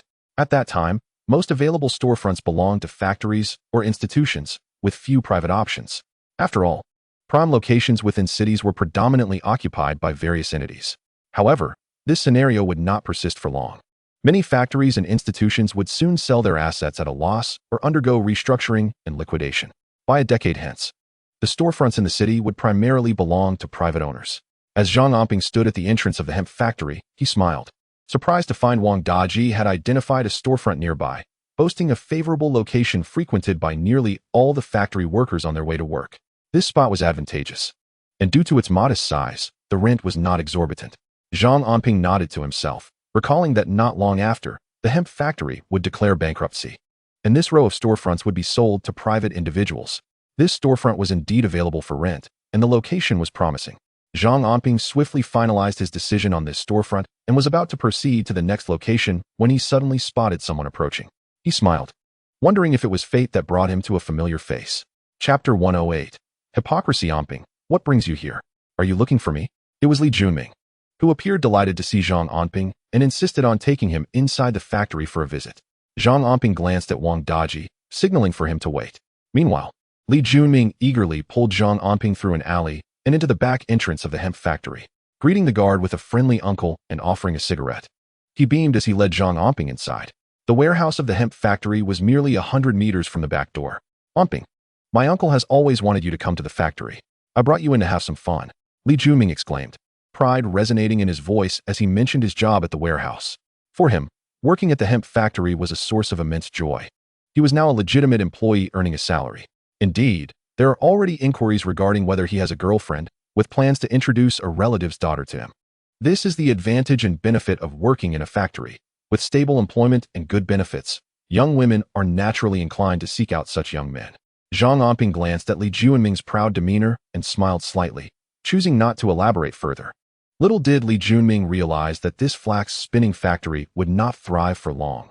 Soon, it would face financial difficulties and wage arrears, leading to the sale of the storefronts outside the factory, commencing bankruptcy proceedings, and leaving all workers unemployed. The situation would become truly dire. The factory's downfall was indirectly related to a catastrophic fire in the warehouse that occurred shortly thereafter, a result of poor management when workers were caught smoking inside, igniting the warehouse and causing not only significant economic losses but also casualties, particularly among the 7 or 8 warehouse managers. Only 1 or 2 managed to escape with serious injuries, while the rest perished. Can I come to see you while you're at work? If there's an urgent matter, can I step out for a few hours? Zhang Anping inquired, observing Li Junming and the towering stacks of goods in the warehouse, along with the individuals outside lighting cigarettes. It's fine. My duties in the warehouse are not as demanding as in the workshop. Just call for me if you need anything, Li Junming replied cheerfully, utterly oblivious to the potential peril that the warehouse posed to his life. By the way, you should refrain from smoking. Your warehouse contains flammable and explosive materials, making it unsafe. Zhang Anping reminded him as he calculated the time since the warehouse fire had occurred not long ago. He casually offered this warning, but Li Junming responded nonchalantly, cheerfully showing him around the factory before escorting him out. However, just as Li Junming bid farewell to Zhang Anping, he noticed his father, Li Dai, beckoning him over with an angry expression. Upon approaching, Li Dai unleashed a torrent of reprimands. What were you thinking bringing Zhang Anping into the factory? Are you a fool? How could I, Li Dai, have such a son? That Zhang Anping is ruthless and heartless. He even assaulted his own uncle. You associate with him, and if he betrays you, you'll be counting the money for him. Li Dai rarely lost his temper, but this time he was genuinely infuriated, frustrated by his son's naivety. Dad, what are you saying? Anping is a good guy. Good? Nonsense. He even beat me up. You're my son, and you still defend him? Li Dai was seething with rage, wondering how he could have fathered such a naive child devoid of cunning. He had painstakingly orchestrated his son's entry into the flax spinning factory, securing him a good position to choose from. Yet, not only did Li Junming fail to show gratitude, but he also maintained a connection with Zhang Anping, driving his father to the brink of exasperation. You were already in the wrong. Don't think I am unaware. I was able to join the flax spinning factory because of the money from the Zhang family. Otherwise, where would you have gotten the funds to send me gifts? Li Junming retorted dismissively, fully aware of his father's character. That money came from your maternal grandfather, not from the Zhang family. Do not misunderstand me, haha. Given my grandfather's advanced age, where would he procure the funds if it were not for the tea plantation owned by my uncle and aunt? Furthermore, how could he afford to support Zhang Anjuan's education and provide me with financial assistance to enter the hemp spinning factory? Haha, do you think I am foolish? I am far from that. How could you be so dim-witted? I cannot fathom how I came to be your offspring. Lida was seething with indignation, hurling insults at Li Junming. However, upon noticing the approach of outsiders, he swiftly adopted a different demeanor. While not exactly beaming, at least he refrained from cursing. After all, his son had begun working. He could scold and chastise at home, but he must not allow others to belittle him. Since childhood, Li Junming had been subjected to his father's constant berating for his perceived lack of intelligence, portraying a relentless disappointment. Yet, after such tirades, he would feign the role of a benevolent father in the presence of outsiders. How hypocritical! Zhang Anping, oblivious to these family dynamics, merely advised Wang Daji that this storefront could be rented. Subsequently, they inspected several other locations, and at the entrance of a vegetable market, Zhang Anping declared it suitable for rent. There was another site near the first middle school that was also available, but it was not the storefront directly across from the Zhuangyuan mansion. Instead, he insisted on securing a location adjacent to the Zhuangyuan mansion, which left Wang Daji somewhat perplexed. After all, the area surrounding the Zhuangyuan mansion was under construction. Although it was nearing completion and the safety nets would soon be dismantled, the site was cluttered with building debris, making it far less appealing than the opposite side of the street, which was clean and spacious. Currently the busiest area in the vicinity. Unable to restrain himself, Wang Daji suggested that the property across from the Zhuangyuan mansion would be more fitting. No, look here, Zhang Anping countered, pointing to a particularly rectangular storefront that jutted out half a meter further than the surrounding buildings, its entrance notably wide. To access the Zhuangyuan mansion, one must pass by this storefront, which previously housed a hot pot restaurant that thrived year-round, regardless of season.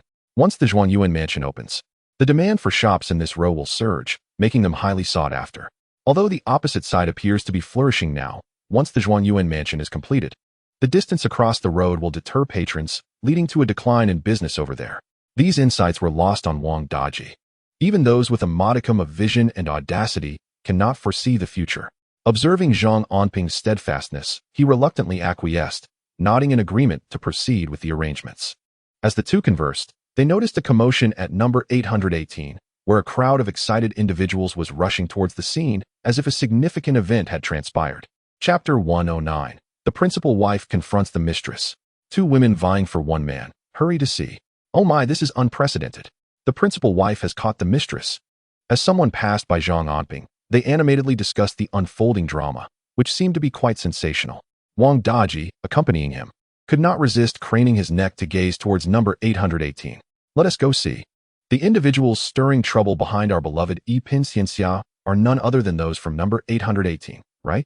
Zhang Anping, upon witnessing Wang Daji's demeanor, decided to inquire about the unfolding situation.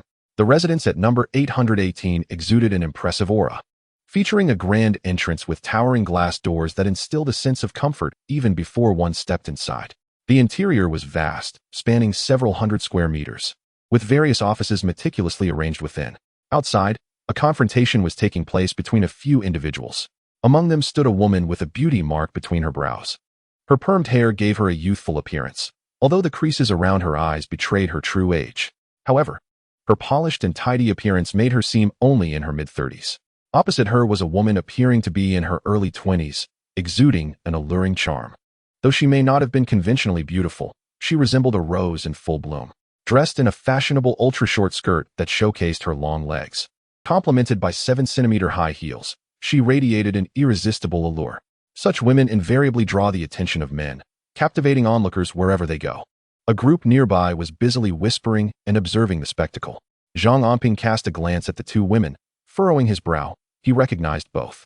The older woman was Lu Zhongtao's original wife, with whom he had a son. It was rumored that Lu Zhongtao had long wished to retain the storefronts of Zhuangyuan Mansion for his son. The younger woman was presumably Lu Zhongtao's mistress, who had been living with him openly despite their lack of formal ties. Lu Zhongtao, a wealthy magnate, did not attempt to conceal his affair. Zhang Anping was familiar with this situation from his past life, though he never anticipated encountering it here today. In those days, it was common for affluent individuals to be surrounded by admirers, and many remarked on Lu Zhongtao's discerning taste in mistresses. This one was both beautiful and sophisticated. Never a source of embarrassment. Laughter erupted from the crowd as the mistress, audaciously deriding the first wife, declared, "What do you amount to? How dare you insult me?" Surprising all, instead of the traditional scenario where the legitimate wife rebukes the mistress, it was the younger mistress who boldly chastised the original wife. The onlookers were astounded by such brazen behavior, questioning the audacity of the mistress in this 1990s context. The older woman trembled in anger, pointing at the mistress, struggling to find words of reproach. Fortunately, at that moment, a stout man in his 40s, Lu Zhongtao, made his appearance. Upon sighting him, both women rushed forward. The younger one instinctively linked arms with him, leaning into him without regard for the audience. while the older one furrowed her brow, gazing at her husband with a sigh. What brings such a woman to our company? What a disgrace. Stop this commotion and come inside. Lu Zhongtao, upon emerging, shot a disapproving glance at his original wife, reprimanding her for the embarrassment before embracing the mistress and leading her into the building, leaving the original wife momentarily stunned. Zhang slightly parted his lips. A look of disappointment unmistakably etched on his face as he silently followed Lu Zhongtao into the building. Once the principal party departed, the onlookers erupted into a flurry of gossip, their voices buzzing with intrigue. Isn't it nice to be wealthy? Did you see? Surrounded by admirers, the mistress so brazen, while the legitimate wife dares not utter a word. Lu, the boss, is quite unscrupulous. Has he forgotten his vows to his wife for the sake of a bit of money? Such is the world we live in. The affluent can afford multiple wives, while those without wealth struggle to secure even one. Did you not notice the grand edifice being erected across the street? Many were chattering about Lu Zhongtao's scandalous affairs, with numerous men enviously wide-eyed. Meanwhile, several women expressed their discontent, deeming Lu's wife undeserving of such treatment. Yet, the subject of their discussion was long gone, leaving a throng of people fervently debating. Suddenly, a young man clad in a checkered shirt and adorned with a large gold chain emerged from the house. Appearing to be in his 20s, he aggressively dispersed the crowd that had gathered. However, upon spotting Zhang Anping, he paused momentarily before forcing a smile and waving. "Oh, Zhang Anping, what brings you here? Did you just arrive?" He spoke while cautiously glancing over his shoulder before approaching Zhang. Meanwhile, Zhang Anping subtly distanced himself from Wang Daji, nodding towards the young man. "Oh, it's Xiao Tian.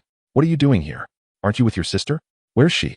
As Zhang spoke, he stood on tiptoe, scanning the surroundings, while Wang Daji, perceptively aware, quietly moved away with the dispersing crowd, adopting the demeanor of a mere bystander unfamiliar with Zhang Anping. "Oh, my sister had something to attend to. Come, let us go grab a drink since it's rare for us to meet. By the way, how did you end up here? I heard Zhang Quan was arrested. Do you know anything about it?" The young man pulled Zhang Anping forward, their camaraderie evident. Zhang Anping exchanged a knowing glance with Wang Daji, signaling him to remain behind. Understanding the cue, Wang Daji turned and walked away, though he was left pondering who this person was that seemed so familiar with Zhang Anping, and why their conversation left him in the dark. "Brother Anping, the person standing beside you earlier seemed quite close. Do you know him?" The one called Song Xiaotian had his arm draped over Zhang Anping's shoulder, behaving as though they were brothers. "Know him? I merely spotted a crowd here and came to see what the commotion was about, but saw nothing of note until I chanced upon you. My, how much you've changed. Had you not called out to me, I would never have expected to run into you here. Who was that person beside you?" "I didn't pay attention to that individual. There were too many people around."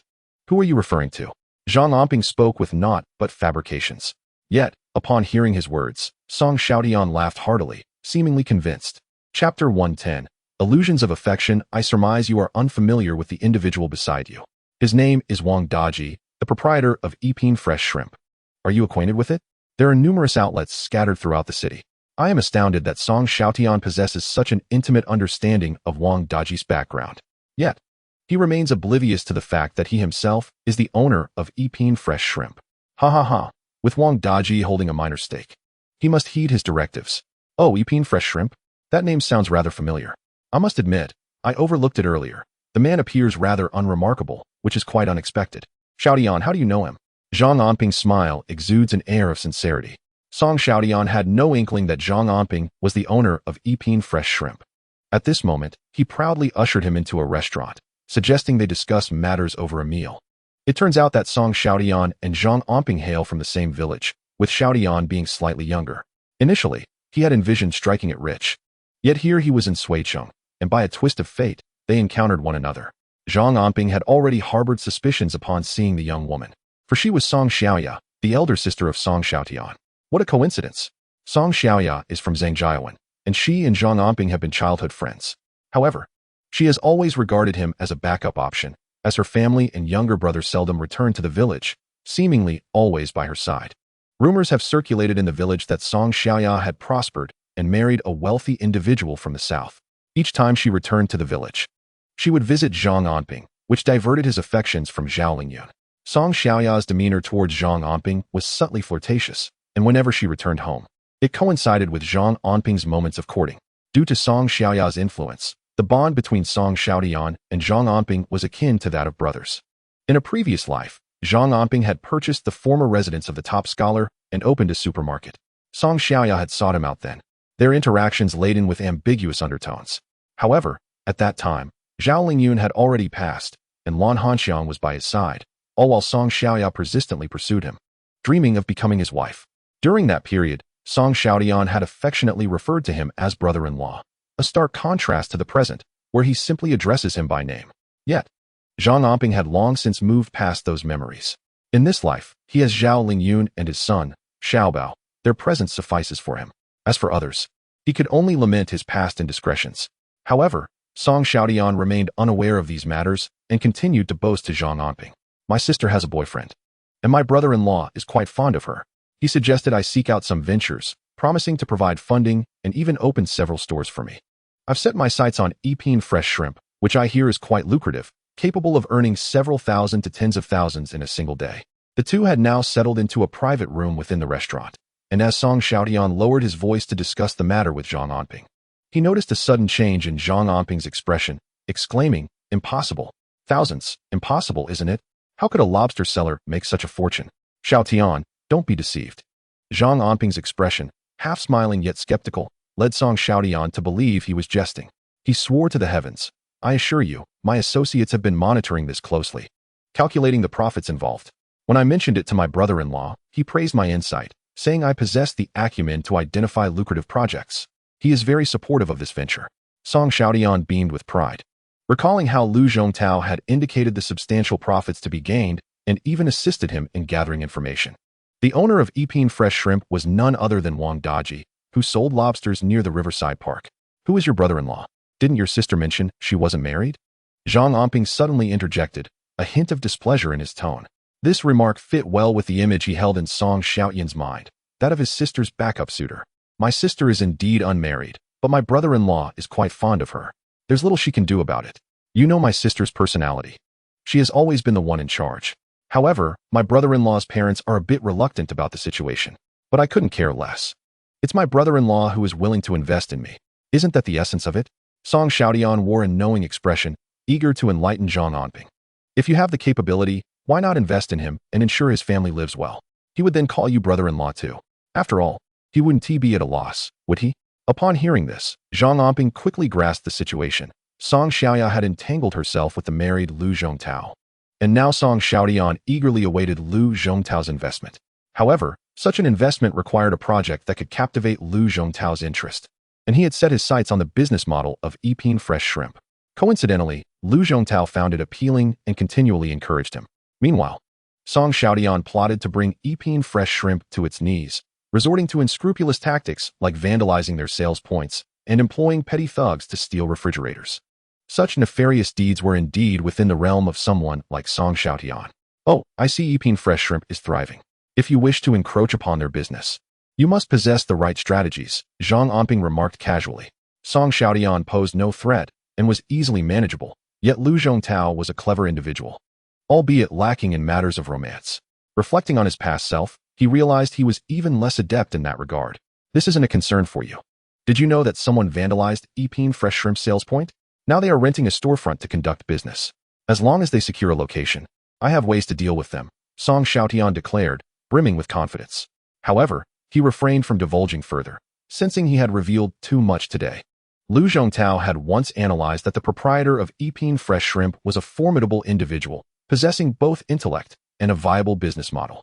Yet, this model had vulnerabilities, and to induce losses, one must exploit those weaknesses. These were insights Lu Zhongtao had imparted to him, and although Song Xiaoyan was somewhat dim-witted, he understood that some things should remain unsaid, even to Zhang Anping. After all, Zhang Anping has always been preoccupied with her sister, even after marriage. She remains ever so fond of her. He had once heard Zhang Anping mention that in order to wait for her sister, Xiaoya, he refrained from even touching Zhao Lingyun. Truly foolish. One wonders why her sister continues to associate with such a man. It truly diminishes her worth. Zhang Anping observed that Song Xiaoyan was tight-lipped, unable to divulge his intended method of dealing with Epine Fresh Shrimp. However, he had already devised a plan in his mind. There were vulnerabilities, as Epine Fresh Shrimp had been established hastily, naturally leaving room for flaws. But what of it? Song Xiaoyan's desire to usurp with Lu Zhongtao's support was nothing more than a pipe dream. During their meal, Zhang Anping and Song Xiaodian indulged in gluttony, with Song Xiaodian incessantly bragging about the wealth of his brother-in-law. Did you know?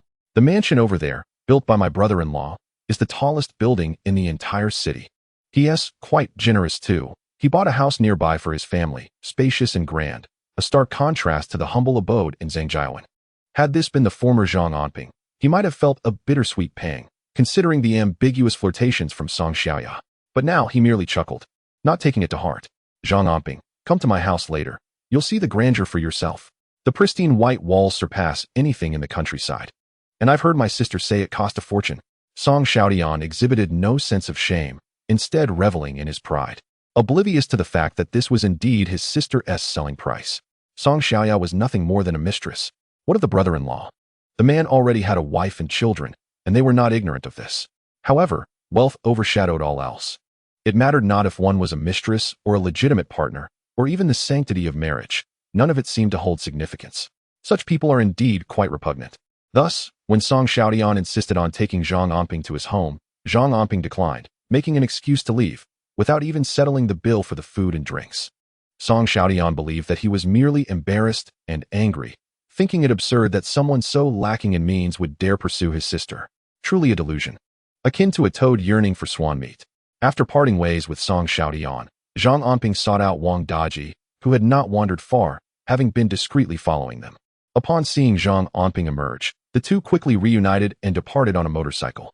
Upon returning to Shili, they stood at the entrance, watching the schoolchildren play nearby, while Zhang Anping shared with Wang Daji his thoughts on the Epine fresh shrimp project. It is no wonder that our people have been tracking those individuals. They all entered room 818. I initially suspected that Lu Zhongtao was behind this, but it turns out to be his brother-in-law. Bah, what a ridiculous notion. Wang Daji scoffed. This Song Xiaodian is merely the younger brother of Lu Zhongtao's mistress. How can he be considered a brother-in-law? In ancient times, such a person would be relegated to the role of a concubine or an illicit lover, deserving of punishment. Song Xiaodian is easy to handle. Do not worry. We will proceed according to our original plan. Just ensure that you lease the storefronts I have identified today. Zhang Anping contemplated briefly. Renting the stores was essential. Although there would undoubtedly be short-term losses that would severely impact their profits and cash flow, this maneuver is sound in the long run. All right. I shall follow your lead and take care of it. Wang Daji, upon hearing Zhang Anping insist on renting the storefronts again and understanding the machinations behind the scenes, did not hesitate this time. He would follow Zhang Anping's directives without question. From now on, you shall remain in the open while I keep a low profile.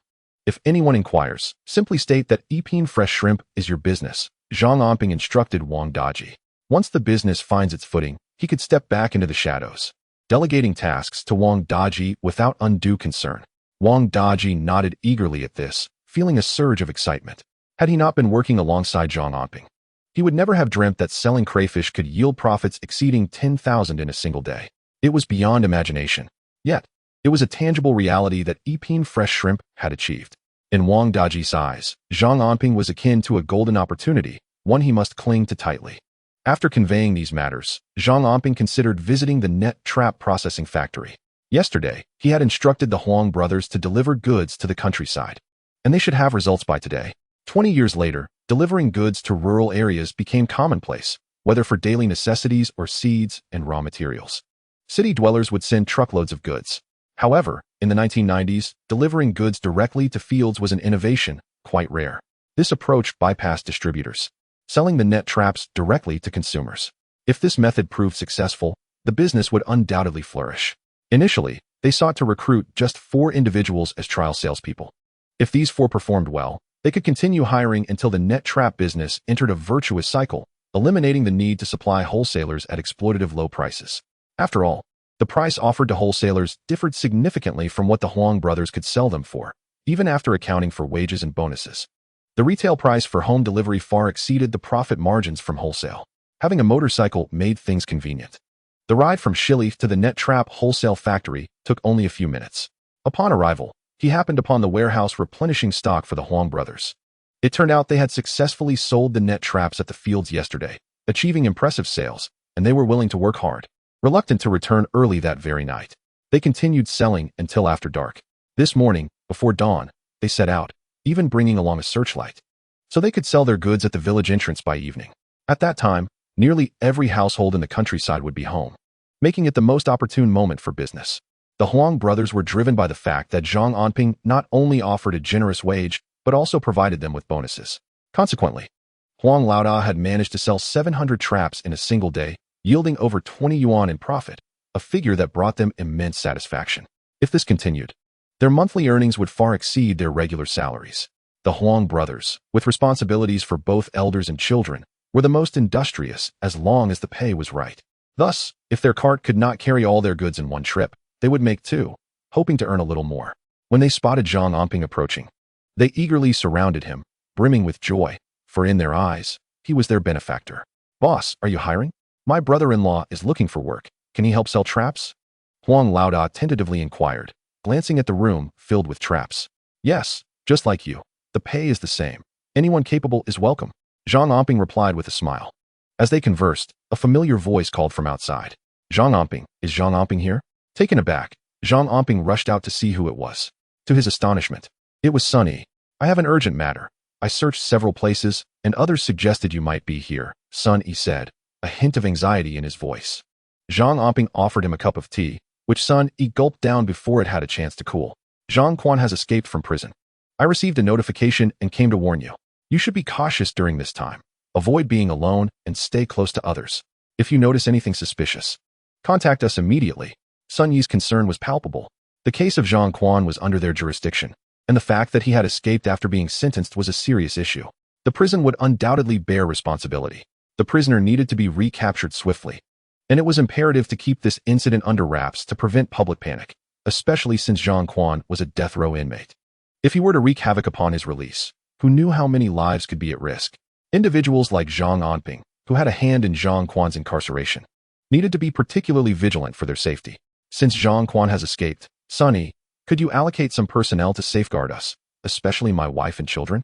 I am genuinely worried," Zhang Anping expressed, maintaining a calm exterior, yet feeling a twinge of unease within. If he were Zhang Quan, he would undoubtedly seek retribution upon his release. In such a scenario, one would be in the open while the other lurked in the shadows. He would exercise caution, even carrying some defensive weapons for protection. However, what about Xiaobao and Zhao Lingyun? No, they must be brought to the city today. Their safety in Zhangjiawan is far too precarious. The house he purchased near the first high school is not widely known to outsiders. If Zhang Quan were to emerge recklessly, he might be unaware of this location. As long as they remain vigilant, his wife and child would undoubtedly be much safer. Currently, we are short-staffed, but I will convey your concerns to the higher-ups. If necessary, I will also devise some solutions." Sun Yi hesitated. Zhang Quan had fled, and they were conducting searches everywhere, leaving resources painfully stretched. At this juncture, reallocating personnel to safeguard Zhang Anping is indeed challenging, yet his safety must also be prioritized. Sun Yi pondered. No matter how difficult it may be, they must find a way to overcome these obstacles.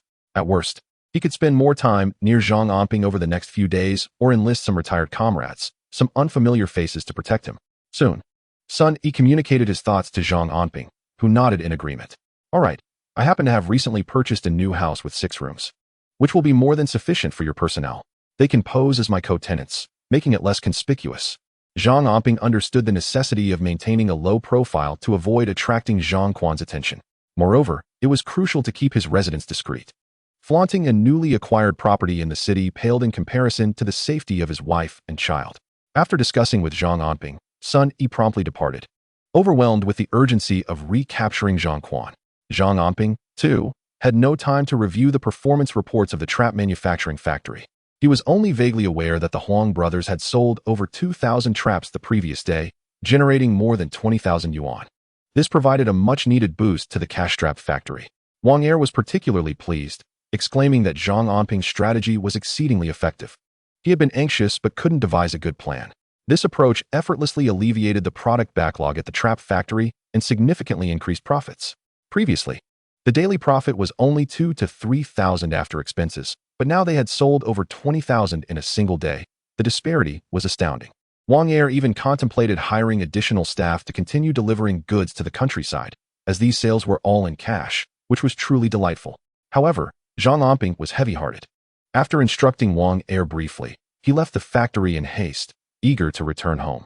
For safety's sake, he needed to bring Zhao Lingyun and Xiaobao to the city that very evening.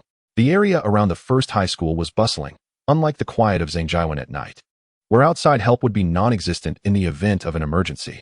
Throughout the journey, Zhang Anping's mind was in turmoil, and by the time he arrived home, his expression was somewhat grim. Zhao Lingyun was taken aback and promptly inquired about what had transpired. Zhang Quan has escaped from prison, rendering the village unsafe. We must prepare quickly. I will take you to the city. Lock the door behind us, and we will reside there for a while. Once Zhang Quan is apprehended and meets his fate, you may return if you desire. Zhang Anping chose to speak candidly. This matter is far from trivial.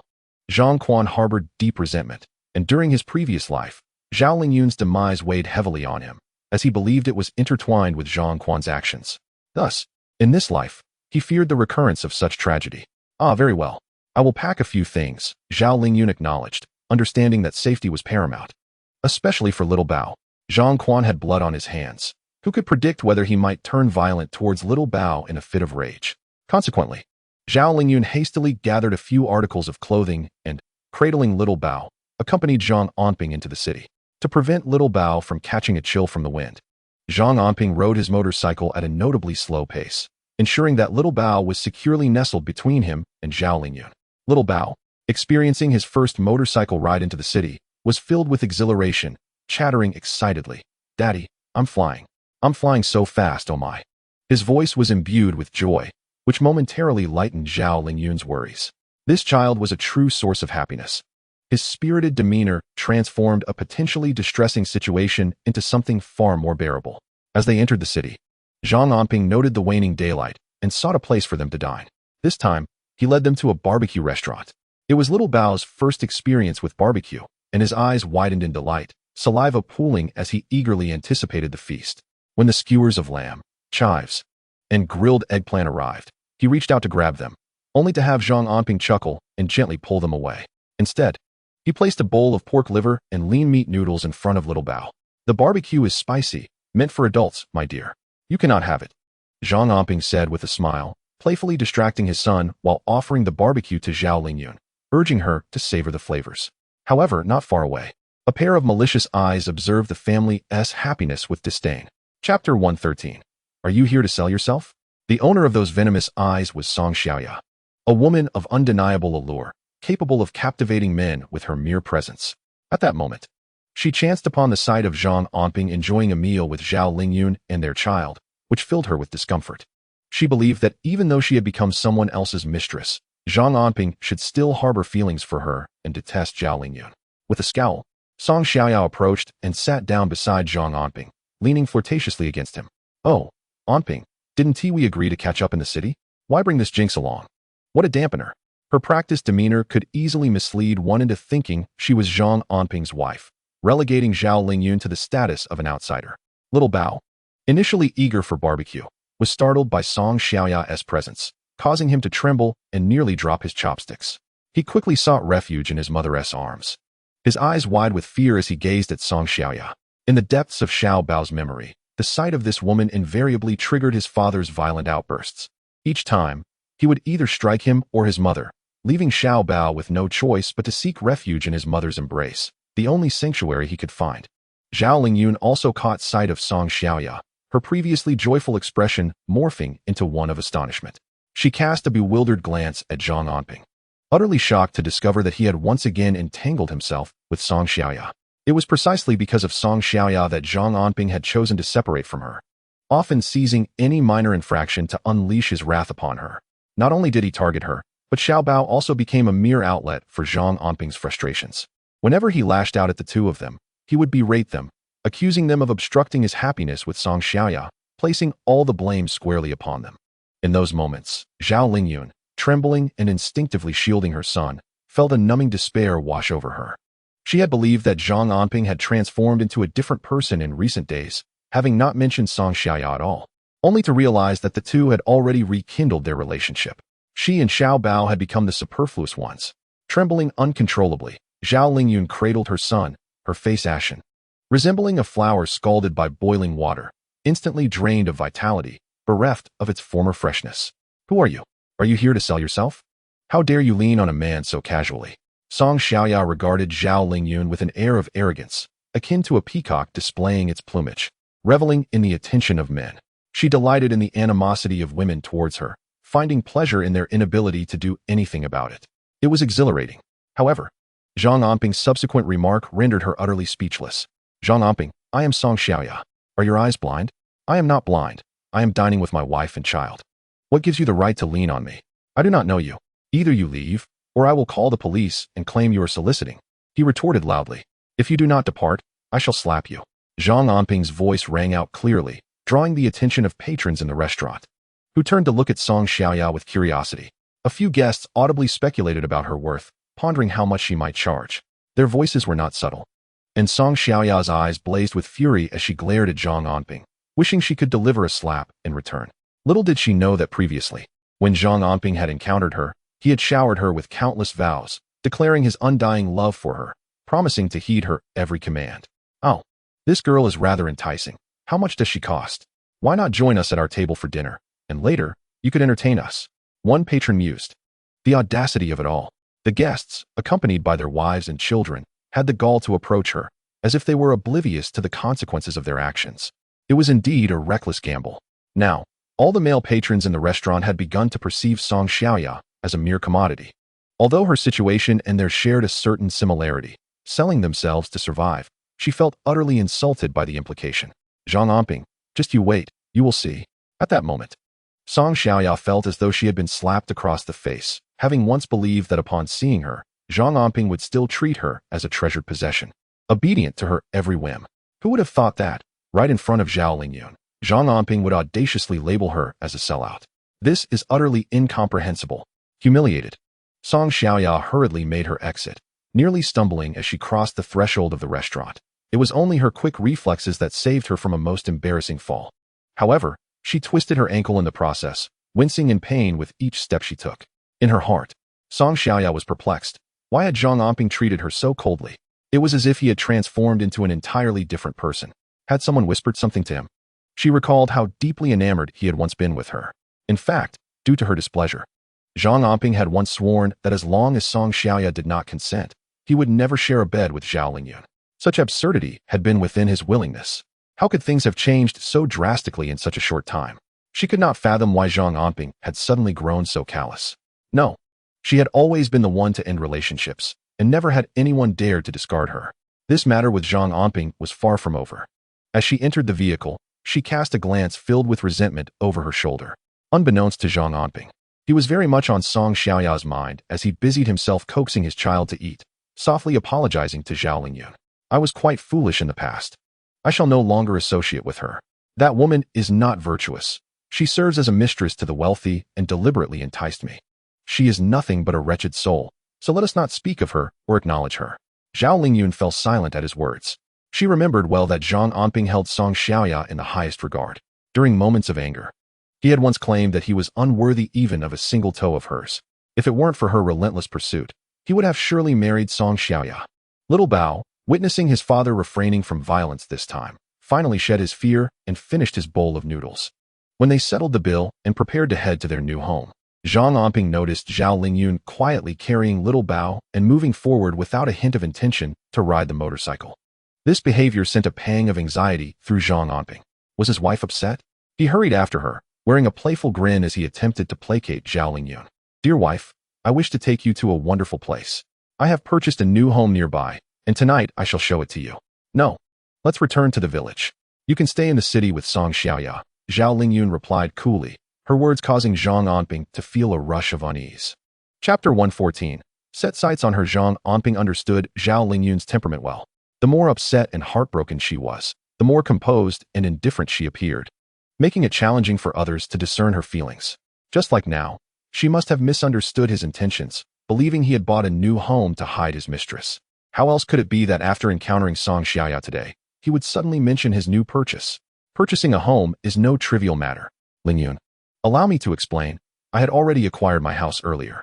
I had intended to invite you over several times to surprise you. But Little Bao fell ill with a cough and subsequently suffered from diarrhea, which delayed my plans.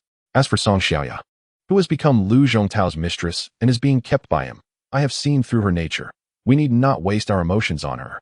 Zhang Anping observed Zhao Lingyun growing increasingly agitated and hurriedly chased after her, while Little Bao trailed behind, casting glances at his father. Suddenly, he burst into tears.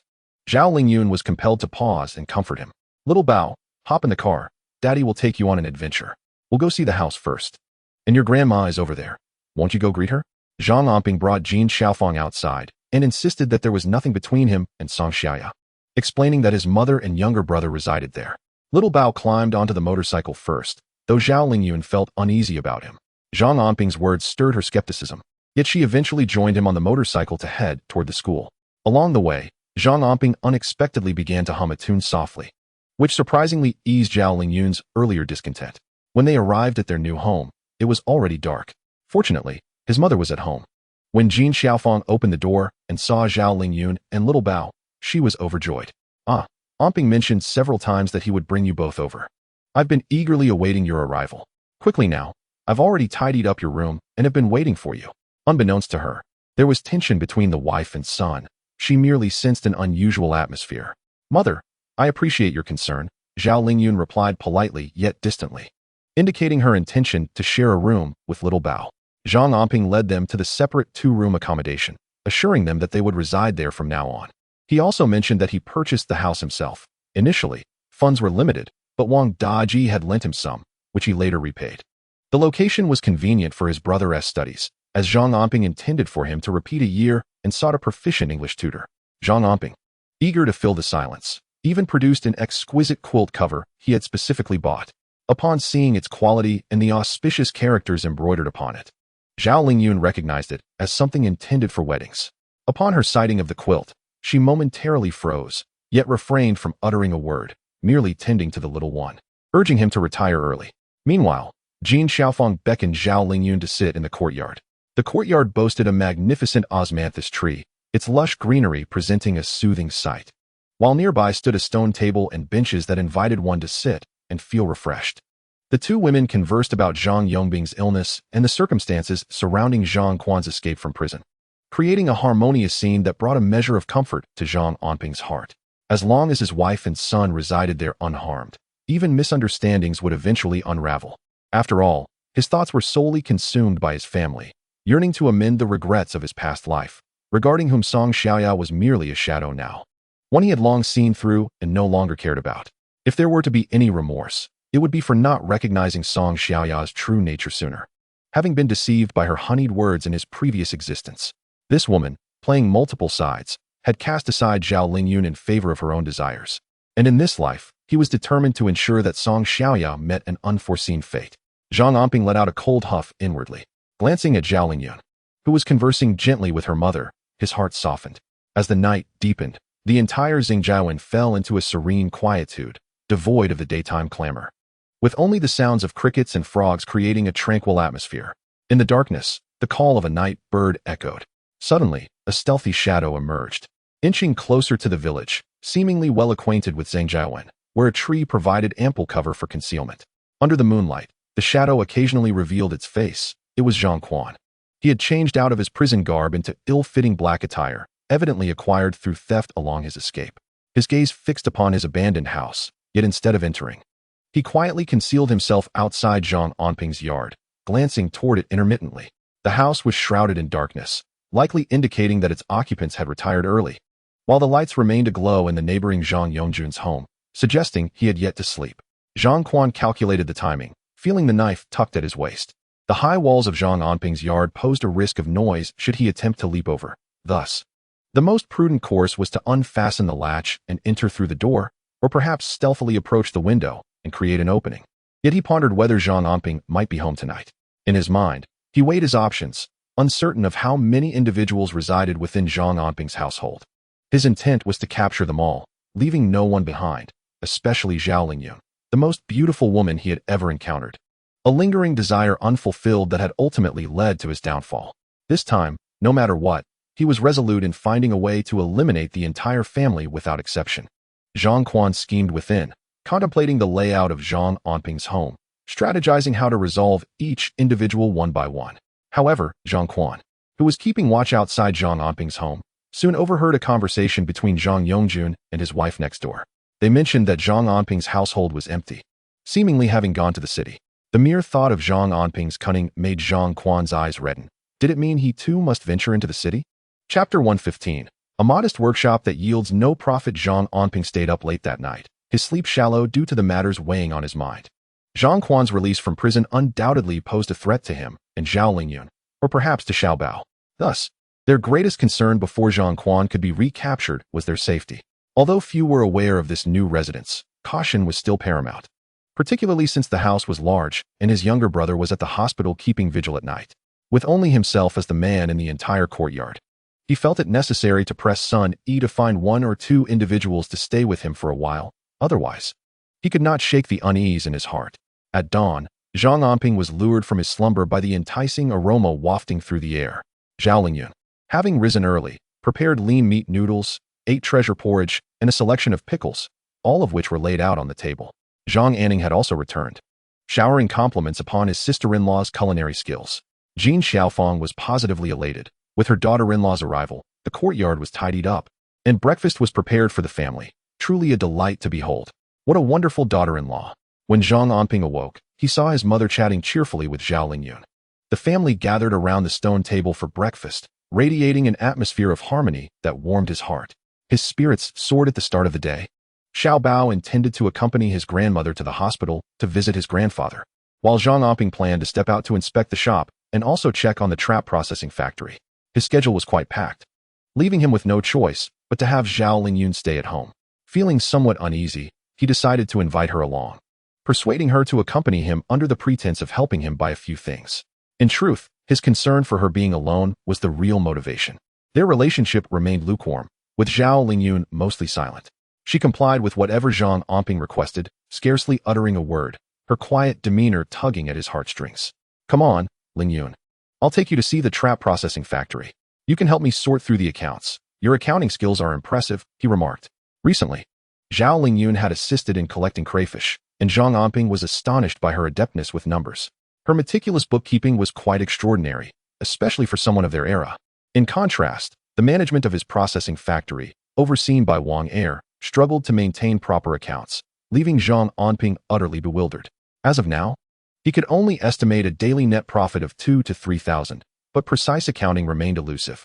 Thus, he intended for Zhao Lingyun to help clarify the financial records, particularly regarding the backlog of traps, as these figures were essential for accurately determining the factory's profit margins. Previously, Zhang Anping had perceived the factory as lacking technical sophistication and yielding minimal profit, neglecting its management entirely. Now, with numerous demands for funds, he found himself in need of every available resource.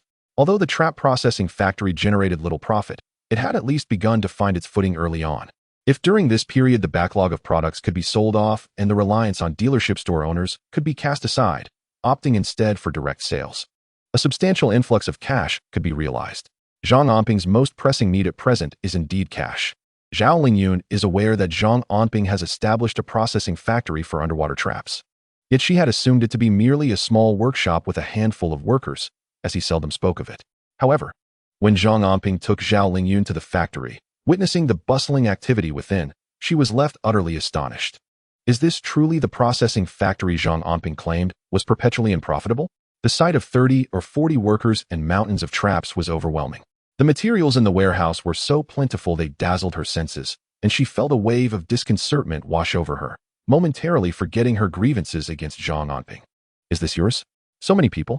Zhao Lingyun gasped in disbelief. How had Zhang Anping quietly built such an extensive processing factory in such a short time? He constantly insisted that a small workshop was not profitable. Initially, there were only a few people, but as the demand grew, I hired more without much oversight. And here we are, Zhang Anping explained. He had indeed not invested much thought into the factory. To him, the profit margins seemed minimal, lacking significant technical complexity. He merely seized an opportunity to earn some initial profits. Recently, however, wholesale dealers had begun to drive down prices, leading to an excess of traps in the factory, prompting him to consider rural deliveries, which yielded unexpectedly positive results. Meanwhile, Zhao Lingyun overheard Wang Er exuberantly praising Zhang Anping. "I never anticipated your husband would be so impressive." He casually devised a method for trap production and established a factory, making him the sole provider in Sui City. Business is truly thriving. Now, Brother Anping has come up with this rural delivery strategy, which remarkably resolves both our sales and inventory issues. Truly remarkable. Wang Er extolled Zhang Anping, raising his thumb in admiration. As a fellow resident of Zhangjiawan, He had previously been unaware of Zhang Anping's capabilities. A mere idea or method from him proved more effective than any convoluted schemes he could devise himself. People truly are different. He is exceptionally clever. As she listened to Wang Er's praises, Zhao Lingyun felt a swell of joy, surprised by Zhang Anping's prowess. Indeed, this processing factory has not received much oversight from our brother Zhang. Just the other day, he casually assessed the backlog of traps and devised a simple idea. Can you guess how much cash we can sell in a day? Wang Er expressed profound admiration for Zhang Anping. This was also why their family had consistently supported him in the village. This number. Wang Er extended 4 fingers, startling Zhao Lingyun with the realization. 4,000 in a day? Not merely 4,000, but rather 40,000. It seems you have not merely found a husband, but rather a veritable money-printing machine. Wang Er extolled Zhang Anping to the point of exaggeration, and strangely enough, Zhao Lingyun found his words particularly pleasing to her ears. Initially harboring some resentment towards Zhang Anping, Wang Er's praises surprisingly alleviated her grievances, softening her expression. To Zhang Anping's relief, he exhaled deeply. Dear wife, take your time with the calculations. Once you are finished, I shall take you to a delightful place and attend to a few matters along the way. Observing Zhao Lingyun's improved mood, Zhang Anping spoke with a beaming smile.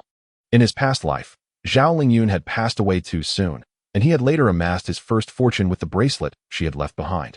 As his business flourished, accumulating vast wealth, Zhao Lingyun remained oblivious to it all. What use is wealth when she cannot witness it? Thus, in this lifetime, he vowed to cherish his wife dearly, ensuring she was aware of every penny earned, for true fulfillment lies in sharing one's success. Suddenly, Zhao Lingyun furrowed her brow, a note of confusion in her voice. How is it possible that with such a large factory, your net profit for the month is only 67,000, and without any cash flow? This is quite irregular. Rubbing her temples, she lightly tapped the table. In truth, Zhang Anping's factory had considerable revenue, amounting to 600,000 to 700,000 monthly, with substantial profits. Why then was the net profit so meager? Zhao Lingyun sensed something was amiss. Please investigate this. The inventory on the other side is also quite substantial, yet it has not been accurately accounted for. Zhang Anping led Zhao Lingyun to inspect the stock, revealing rooms overflowing with tightly packed nets. Zhao Lingyun couldn't help but smile wryly. Her husband was rather careless. With such a vast inventory, how could he remain unconcerned? You ought to hire more salespeople for deliveries to the countryside. Otherwise, the inventory will continue to pile up. This represents money, and without cash flow, the factory might struggle to pay wages in the end. Zhao Lingyun spoke softly, her intelligence shining through. Just a cursory glance at the net processing factory revealed the underlying issues: product overstock and chaotic management, with raw materials haphazardly strewn about. While these may seem trivial, the cumulative effect of such neglect is significant wastefulness. Moreover, the sheer volume of accumulated products without precise numbers creates vulnerabilities, increasing the likelihood of problems. Very well, I shall heed your advice. You can assist with the specific trivialities, and tomorrow we will hire an additional batch of delivery personnel.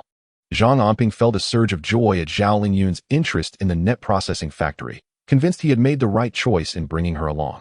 Her meticulous nature and knack for numbers complemented his impatience perfectly. After toiling together in the factory for some time, Zhang Anping seized a moment to take Zhao Lingyun out for a meal.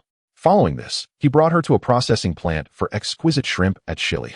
Here, the workforce was gradually increasing. When Zhao Lingyun visited, there were already 20 to 30 employees, not counting the delivery personnel and sales staff. Calculating it this way, it appears that Zhang Anping's 2 processing factories are quite substantial in terms of personnel. It turns out that Zhang Anping has been making daily trips to Suiqing. Preoccupied with these matters, despite his arduous efforts, he is still misunderstood by others regarding his intentions towards Song Xiaoya. At this moment, Zhao Lingyun feels a twinge of regret, realizing that she has indeed misjudged Zhang Anping. A man who has managed to establish 2 sizable factories in such a short span of time certainly has little time to ponder romantic affairs. She recognizes her own superficiality and questions why she did not have faith in him. Let us return home for dinner. I'll prepare something delicious for you. And also for Grandpa and Grandma Xiaobao. Zhao Lingyun reflected after a day of following Zhang Anping around. Initially indifferent towards him, she suddenly felt enlightened as they prepared to head home. All right, I'll go buy some groceries. Tonight, let us have a nice family gathering. Seeing his wife's mood finally brighten, Zhang Anping couldn't help but smile. It hasn't been easy. Zhao Lingyun tends to keep her feelings bottled up, reluctant to speak. Her ability to come to terms with her thoughts was a relief beyond measure. The two joyfully ventured to the market. unaware that a shadow had appeared outside the processing factory after their departure. This figure lingered, murmuring 6 words, Zhang Anping, Zhao Lingyun. Meanwhile, Zhang Anping was blissfully unaware of these happenings, happily cooking in the kitchen alongside Zhao Lingyun. He prepared a delightful meal consisting of sauerkraut fish soup, braised pork, crispy fried meat, and mapo tofu, an ample feast of 4 dishes and a soup. Before they dined, they carefully packed a meal for Zhang Yongbing and delivered it to the hospital. As they laid the food before Zhang Yongbing, the aroma wafted through the ward, drawing admiration from the patient in the adjacent bed. It was evident that Zhang Yongbing had numerous visitors during his hospitalization. The variety of meals served daily was enviable, showcasing a delightful culinary spread. Over the past few days, Zhang Yongbing's complexion had improved significantly, and he was in good spirits, especially with Xiaobao keeping him company, which made him beam with joy as he tried to feed the little one. Upon Zhang Anping's arrival with the meal, Zhang Yongbing, instead of eating first, chose to feed Xiaobao. Anping, I've been here for quite some time, and I can see that I'm on the mend. Please inform Officer Sun that I wish to identify the perpetrator. Once that's done, I will finally feel a weight lifted off my shoulders. Zhang Yongbing expressed with deep reflection. This hospitalization marked the longest duration he had ever spent in a hospital. Fortunately, with the assailant identified, he felt at ease regarding financial concerns, allowing him to focus on his recovery. Moreover, after being discharged, he looked forward to returning to the Tea Mountain. He felt it was essential not to hinder his son or allow him to be distracted by his own troubles. Zhang Anping, observing his father's cheerful demeanor, chose to refrain from mentioning Zhang Quan's escape. He hoped that Zhang Quan would be apprehended soon. The lingering threat unsettled him. As Zhang Quan resembled a ticking time bomb, one could never know when it might explode or who might be harmed. After attending to Zhang Yongbing's needs, Zhang Anping departed with his mother and child. His younger brother, Zhang Anning, remained at home to tidy up, anticipating their return for dinner. Upon entering, Zhang Anning had already arranged the meal on the table, even preparing a bottle of beer for Zhang Anping, recalling that his elder brother had once relished beer. However, as dinner commenced, Zhang Anping opted to forego the drink, gently placing the child down from the motorcycle and signaling his brother to remove the beer. The family gathered around the table, enjoying a harmonious meal together, while little Bao joyfully scampered about the yard. The spacious house provided ample space for play, which was particularly convenient. During the meal, Jean Xiaofeng mentioned Anping, noting that she would be taking her high school entrance examination the following day and would likely visit afterward, adding to the family's liveliness. Is it already time for the exam tomorrow? So soon? Upon hearing this news, Zhang Anping's brow furrowed, a heavy concern weighing on him. Jean Xiaofeng, noticing his demeanor, found herself puzzled, unable to comprehend what troubled him. Your sister is quite diligent. Her return will alleviate some of my burdens in cooking and household chores, so you need not worry, she reassured him. It's not that I'm anxious about her returning home after the exam. Rather, I have another matter to contemplate, he replied pensively. In his previous life, his sister had ceased her studies after the entrance exam due to their family's financial struggles, and their mother had become bedridden, with his sister attending to her. Unfortunately, the outcome for his sister had not been favorable. Yet today, his thoughts were not on Zhang Anping, but rather on a significant event that would transpire on the very first day of the entrance examination. Chapter 117. The fire at the hemp processing factory that evening. Zhao Lingyun took little Bao to sleep in another room, while Zhang Anping found himself somewhat distracted. During the night, he tossed and turned, plagued by unrest. However, this state of mind did not persist long, as Zhang Anping soon regained his composure, resolved to force himself to sleep, for he had important matters to attend to the next day. The following morning, after breakfast at home, little Bao was taken to the hospital by Jean Xiaofeng. While Zhao Lingyun and Zhang Anping headed to the cage processing factory, Zhao Lingyun began to scrutinize the accounts, striving to clarify the factory's financial situation, particularly concerning inventory and the accumulation of raw materials. Meanwhile, Zhang Anping gathered the Huang brothers, who delivered goods to the countryside, along with several others, amounting to a dozen individuals. Despite the fluctuating sales figures, the sheer number of workers proved advantageous. The previous day, they had sold over 20,000 units of cages, with yesterday's sales exceeding 30,000. Today, they anticipated even greater numbers. Delighted, Wang Er suggested to Zhang Anping the idea of hiring additional workers, given the substantial profits from the cage sales to the countryside. No need. This number is sufficient, Zhang Anping replied. In 2 or 3 months, the demand for cages will dwindle, and even if we continue delivering to the countryside, sales will likely decline, leading to an inevitable surplus. Having too many workers would be counterproductive. Although Wang Er was diligent in his work, his capabilities were limited. lacking a broader perspective. Such individuals may be suitable for tasks, but they were not equipped to manage a factory of hundreds. For now, the factory, with its 40 to 50 workers, along with a dozen or 20 salespeople, should focus on selling the existing inventory. Should there be an expansion, it would only be feasible during the peak season of spring next year. After imparting a few instructions to Zhao Lingyun, Zhang Anping excused himself, claiming he had pressing matters to attend to.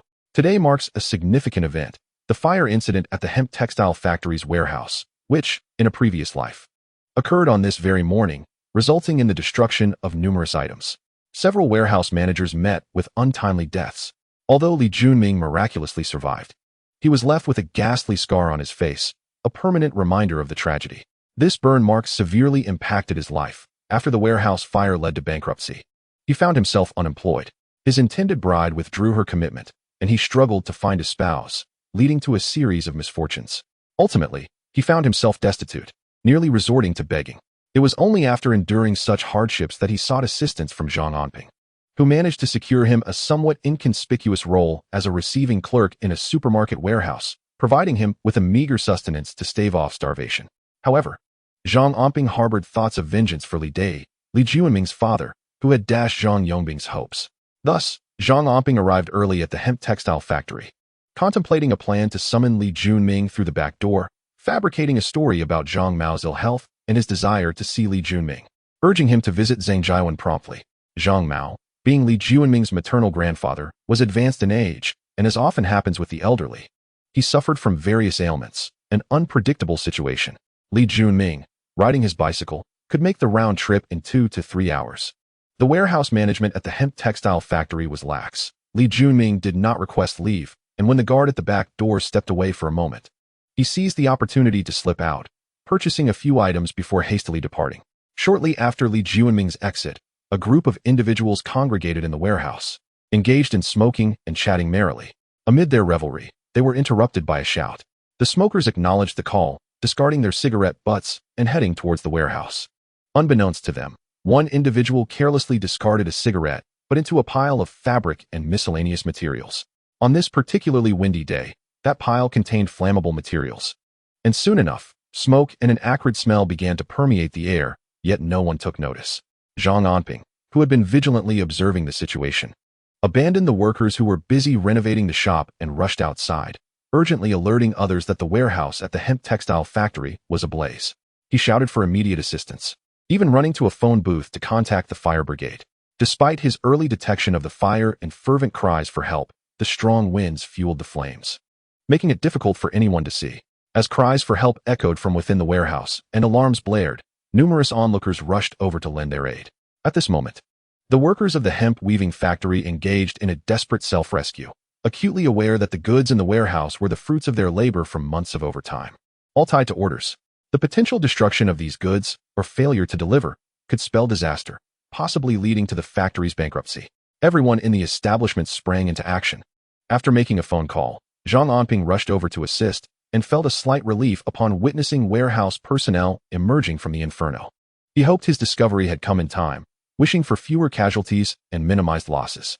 Meanwhile, Li Dai and a group of security personnel relentlessly battled the flames with hoses, striving to rescue those trapped within the warehouse. However, the fierce winds and the presence of flammable materials inside created thick clouds of choking smoke, making it nearly impossible to breathe or see. In his anxiety, Li Dai repeatedly called out into the warehouse, Junming, Junming, where are you? Please come out quickly. As individuals emerged from the building, Li Dai quickly inquired after his son, Li Junming, but each response was a shake of the head, indicating that no one had seen him. The silence within the warehouse was deafening, broken only by the cries of those who had escaped, warning that others remained trapped inside, likely incapacitated by the smoke. The raging fire consumed the structure, and Li Dai paced anxiously, his eyes fixed on the burning warehouse, hoping against hope for someone to emerge. However, the wind intensified, and the flames grew fiercer, making it impossible to approach. Waves of heat radiated outward, rendering the entrance too perilous to stand near. In such dire circumstances, who would dare to rush into the inferno to save others? The burning fabric, if it fell, could engulf a person entirely. Junming, Junming, please respond. Li Dai's eyes, now bloodshot, remained locked on the blaze as he shouted into the chaos, but the overwhelming smoke drowned out any sound from within. The escaping workers did not include his son, Li Junming. Realization struck him with a chilling certainty. His son was trapped within the flames. Driven to the brink of madness by this thought, Li Dai unexpectedly resolved to take an action no one could have anticipated. He retrieved a thick blanket, wrapped it around himself, and soaked it under the water hose, drenching both himself and the blanket. Then, he wet a towel to cover his face, leaving only his eyes exposed. With this makeshift protection, he plunged into the fiery chaos. A familiar co-worker grasped his arm, exclaiming, "You must be insane. The fire is too fierce. It can kill. My son is inside. If he dies, I cannot live either. At my age, the Li family cannot be without a successor." Li Dai replied, his voice quaking with emotion and desperation. The calculating nature he once possessed had vanished. All that mattered was that Li Junming had not yet emerged. He had to brave the flames to save him, his son, his only family, his sole bloodline. Though Junming might be foolish and often infuriate him, he was still the closest person to his heart. With a forceful shake, Li Dai tore away from the grasp that held him back and plunged into the fiery inferno. Within the smoke-laden warehouse, his vision was obscured, leaving him unable to discern anything. He could only call out repeatedly, "Li Junming, I am your father. Where are you? Speak to me. Junming, I am your father." However, the warehouse was engulfed in darkness and smoke, and no sound could escape. As those trapped within were rendered unconscious by the suffocating air. In a state of desperate anxiety, Li Dai felt as though his head might burst. He pressed deeper into the warehouse, when suddenly, his foot caught on something. He kicked it, and it felt like a person. "Junming, Junming?" His heart surged with joy. Grasping the individual, he shook them vigorously. The figure was thin and bore a resemblance to Junming, but he could not be certain in that moment. Without hesitation, he hoisted the person onto his back and rushed toward the exit, shouting, "There are people inside. Hurry, come help." When Li Dai emerged into a spot where the smoke was slightly less dense, he finally took a moment to glance at the person he had carried.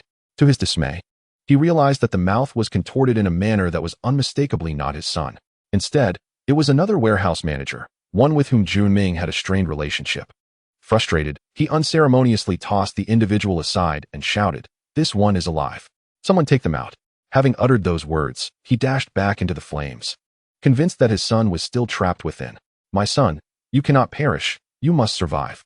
The workers gathered outside, initially paralyzed by fear of being consumed by the blaze, had witnessed Li Dai's courageous act of dragging the unconscious person to safety. Inspired by his bravery, some began to follow him into the inferno, determined to rescue those still inside. Meanwhile, Zhang Anping was also aiding in the rescue efforts, observing as another unconscious figure was carried out of the fire and promptly taken to safety. He ran back and forth, his heart racing with urgency, hoping fervently that their calls for help would reach those inside before it was too late, thus allowing them to save more lives. Again and again, as he lifted the last person from the flames, he was startled to discover that it was Li Dai himself, charred and wrapped in a blanket. Despite being rescued, he clawed and scrambled, still attempting to return to the warehouse, his voice rising in fervent cries. "Let me in. I must enter to save Junming. My son is still inside. I implore you, please save my child. It is a matter of life and death."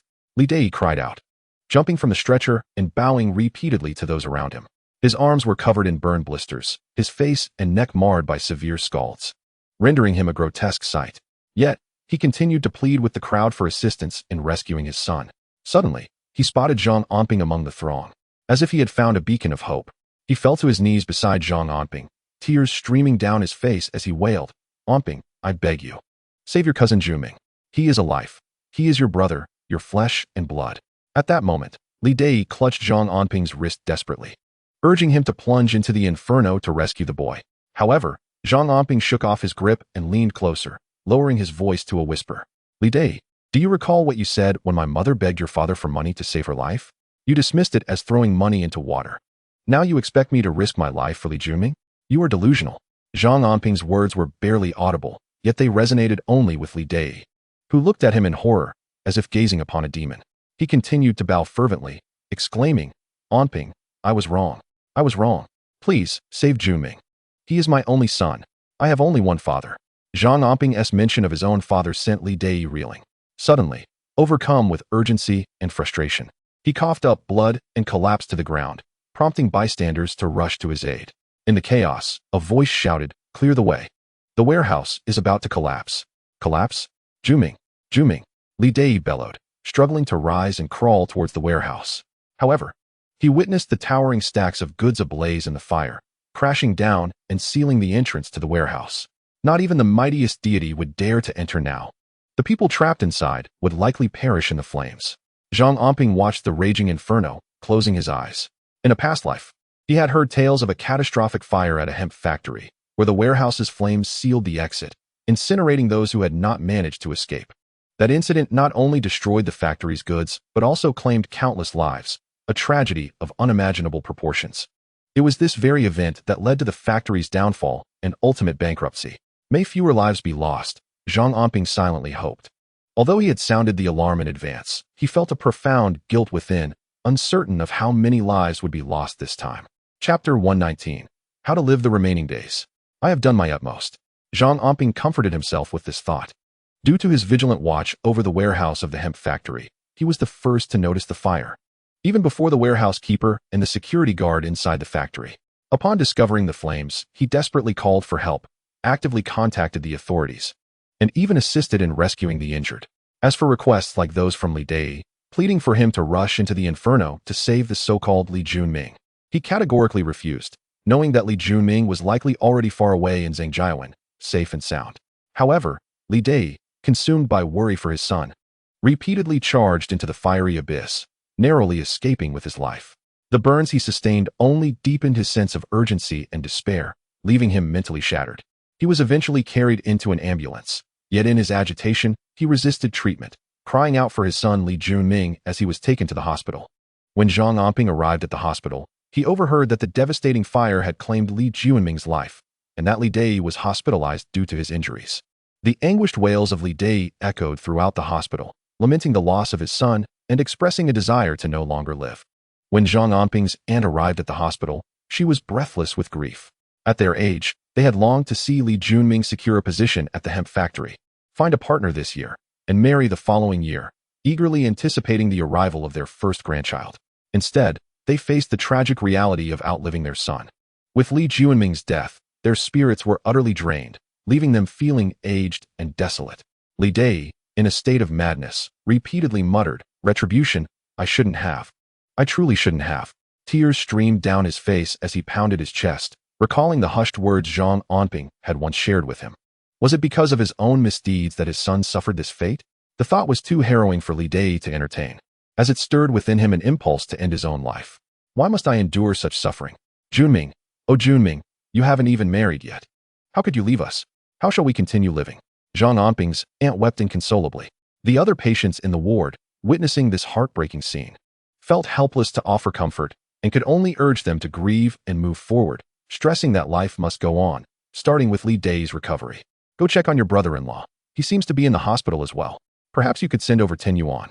In the midst of their sorrow, with swollen eyes and heavy hearts, Li Dai and his wife suddenly recalled that Zhang Yongbing was also in the hospital. With their son gone, they would have to rely on their daughter-in-law's family in the future. Otherwise, in their old age, they would be ignored by others.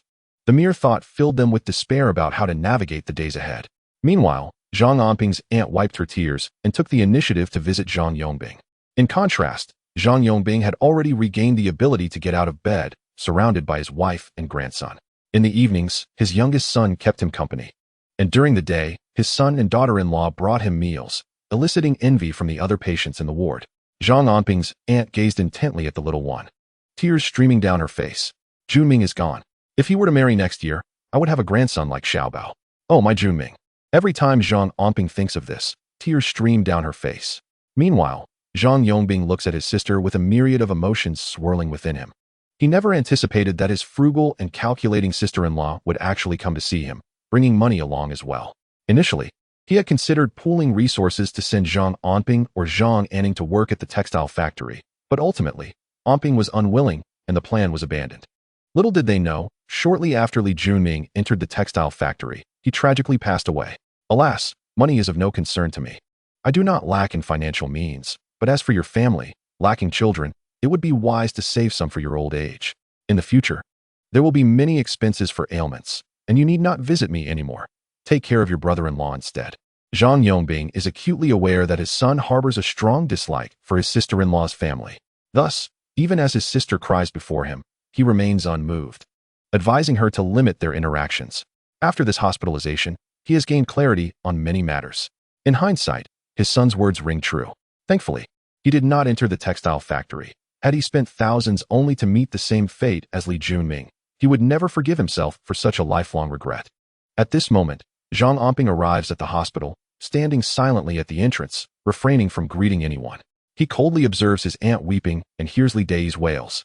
Realizing that today marks one of the most sorrowful days of their lives, the heart-wrenching despair will force Li Dei to experience the indescribable agony of losing a loved one, allowing him to relive his own past feelings of helplessness during his father's passing, an emotional state so profound it could dampen a pillow with tears and dreams. Zhang Anping, therefore, deliberately withholds the truth of Li Junming's survival, watching coldly as his aunt and Li Dei wallow in their grief, the couple embracing in sorrow. Once the aunt departs, Jin Xiaofang sighs, lamenting that Junming was quite an honest child, unlike his parents. It is truly a pity at such a young age. Why does the Buddha and the heavens not offer some protection? Jin Xiaofang sighs again, feeling a twinge of sympathy for the untimely death of young Junming, but unlike before, she no longer pities her aunt and uncle, recognizing that their familial ties have all but severed following Zhang Yongbing's hospitalization. Zhang Anping heads to wash his face. Having been choked by smoke, the water he splashes on his face runs black. The phlegm he coughs up is tinged with blood, revealing how fierce the fire had been. The city hospital is filled with burned victims from the textile factory, and the entire city is abuzz with gossip about the incident. In the depths of his heart, Zhang Anping begins to contemplate finding a suitable English tutor for Zhang Anning, realizing that this task is urgent and cannot be delayed any longer. Procrastination would only harm his younger brother, Zhang Anning. Yet, who would be the most suitable candidate? Leaning against the hospital corridor, Zhang Anping ponders potential choices. Just as he is deep in thought, he suddenly sees his aunt rush out of the ward, shouting towards the office. "Hurry, hurry, doctor, please come quickly. My husband is in critical condition. I implore you to save him," Li Dei exclaimed. Zhang Anping, somewhat perplexed, recalled the earlier commotion filled with cries and wails upon their arrival. Observing the chaotic scene, it hardly seemed indicative of a man on the brink of death. How could it be that after settling into the hospital, his condition had suddenly worsened? Upon glancing towards Li Dei's hospital room, Zhang Anping was taken aback. Inside, Li Junming was frantically calling out, "Dad, please don't get too agitated." To his shock, Li Dei had fainted. In a frenzy, Li Junming spotted Zhang Anping and rushed towards him, calling out, "Brother Anping, my father fainted the moment he saw me. What should I do?" "Just follow the doctor's advice. It is likely a result of extreme emotional turmoil," Zhang Anping replied calmly. Today, Li Dei had endured fear and despair, only to be followed by overwhelming joy. Given his age and the physical toll of repeatedly rushing into danger to save others, it was not surprising that he would faint upon seeing his son again. Li Junming, upon hearing Zhang Anping's words, was utterly obedient. Once the doctors took Li Dei into the emergency room, Li Junming quickly pulled Zhang Anping aside and unexpectedly embraced him. "Brother, my dear brother, thank you for saving my life. From now on, my life is yours. Please, refrain from such displays. There are others around," Zhang Anping protested. Feeling uncomfortable with the embrace, he pushed Li Junming away, a look of disapproval on his face. "I initially had no intention of saving you. Your father brought this upon himself. When my father was injured and in need of money, my mother begged your grandfather, yet your father disdainfully refused, claiming the money would be thrown into the water." Zhang Anping did not hide his disdain for Li Dei in front of Li Junming. He was resolute in his desire for retribution. In his previous life, he regretted never finding the one who shattered his father's hopes. Now that he had identified Li Dei, he felt compelled to settle the score. "Indeed, my father has become consumed by greed, to the point of absurdity. He deserves it." To Zhang Anping's astonishment, Li Junming displayed no resentment regarding Zhang Anping's concealment of his survival. Instead, he expressed dissatisfaction towards his father, viewing Zhang Anping, the one who saved his life, as possessing a far superior moral compass compared to Li Dei. "Very well, I have matters to attend to," Zhang Anping said, patting Li Junming on the shoulder before turning to leave the hospital. He needed to seek out Zhang Anning's teacher. Zhang Anning had a glaring academic imbalance. He excelled in mathematics and science, and his language skills were adequate, yet his English was abysmal, barely scraping by even with minimal effort. If he could improve his English grades, passing the college entrance examination would be a breeze, especially for Jiang University, which seemed to be a strong possibility. Given their father's hospitalization, it was likely that he had already discerned the truth. The claims about Zhang Anping's acceptance into Jiang University had merely been a ruse, and he had not mentioned the matter since. Yet, the more this was the case, the more uneasy Zhang Anping felt deep within his heart. Consequently, he confided in Zhang Anping several times, expressing his reluctance to face the hopeful gaze of their father. It became imperative to devise a plan to gain admission to Jiang University, and for English, the only option was to seek the assistance of Teacher Su. Ultimately, Zhang Anping decided to approach Teacher Su. In truth, Teacher Su had been Zhang Anjuan's English instructor in the past and had shown him exceptional kindness. Even visiting Zhang's family in the past, admiring Zhang Anjuan's diligence despite the harsh circumstances. During that visit, since Zhang Yongbing's entire family was residing together, Zhang Yongbing had made a point to invite Teacher Su into their home. Moreover, Zhang Anping had previously delivered a few items to Zhang Anjuan, which facilitated a connection with Teacher Su over time.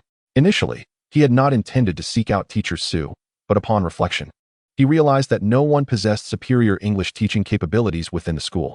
Furthermore, Teacher Su was known for his sense of responsibility, prompting Zhang Anping to give it a try. In those days, there were no tutoring centers to persuade Teacher Su to provide private lessons for Zhang Anping. He would need to present something compelling to sway him. Otherwise, he might refuse, leaving Zhang Anping without recourse. As he approached Teacher Su's residence, Zhang Anping pondered and decided to purchase several portions of exquisite shrimp, along with a few pounds of apples and bananas before entering the school. Teacher Su resided in a modest dwelling provided by the school, consisting of 2 rooms, sharing a courtyard with another teacher. In this courtyard, both teachers had separately constructed kitchens and washrooms, while the school maintained a communal restroom. Before Zhang Anping even reached the door, he overheard voices within. "Old Su, the chain on the bicycle has broken again. Could you please fix it? If not, perhaps we should consider replacing it altogether. This bicycle has been troublesome lately, causing me to be late for work on several occasions. Alternatively, we could just buy a new one." "What are you talking about? This bicycle is only 3 years old, and it is still in good condition. How could we just replace it?" As Teacher Su and his wife conversed within their home, they noticed Zhang Anping approaching with his burdensome packages.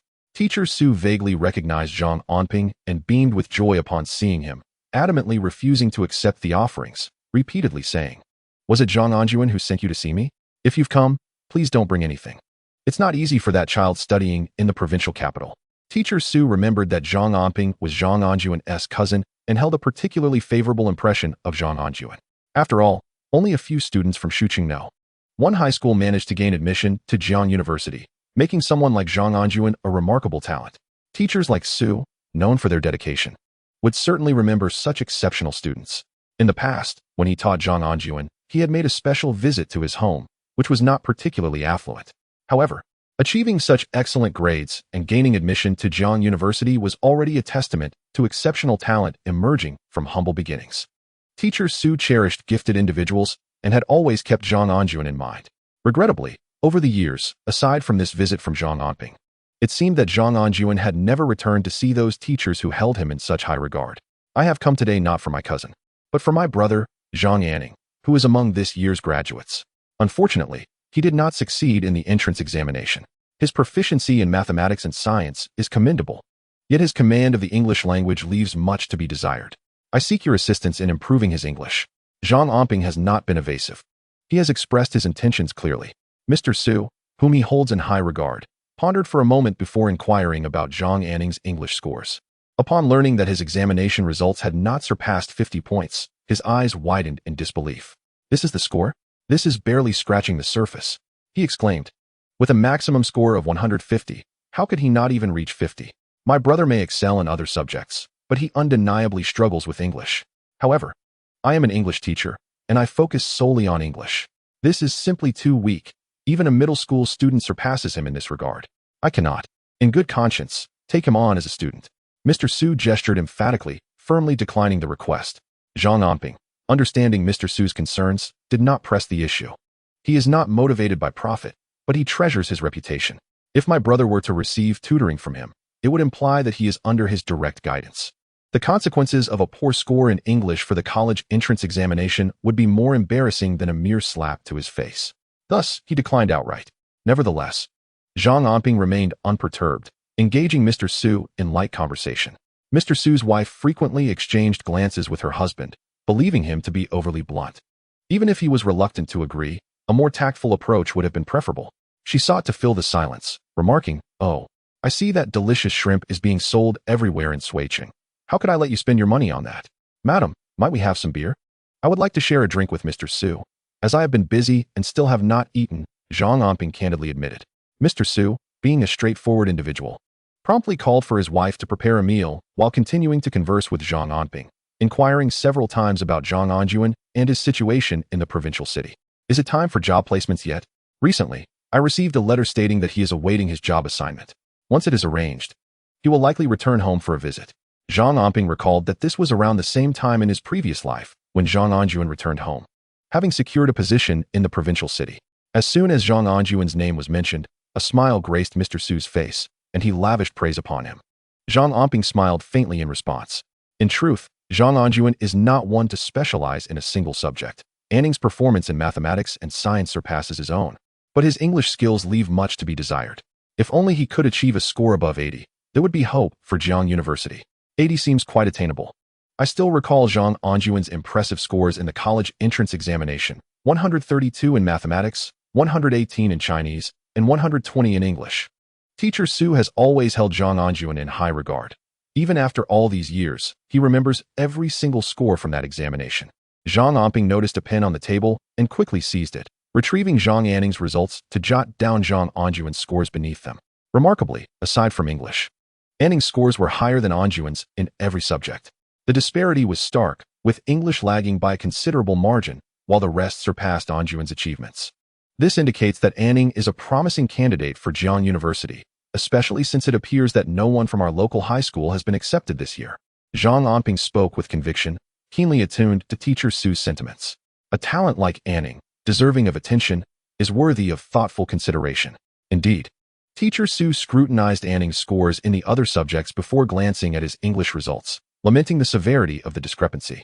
"Let us envision this," Zhang Anping proposed. "My brother is at a middle school level in English.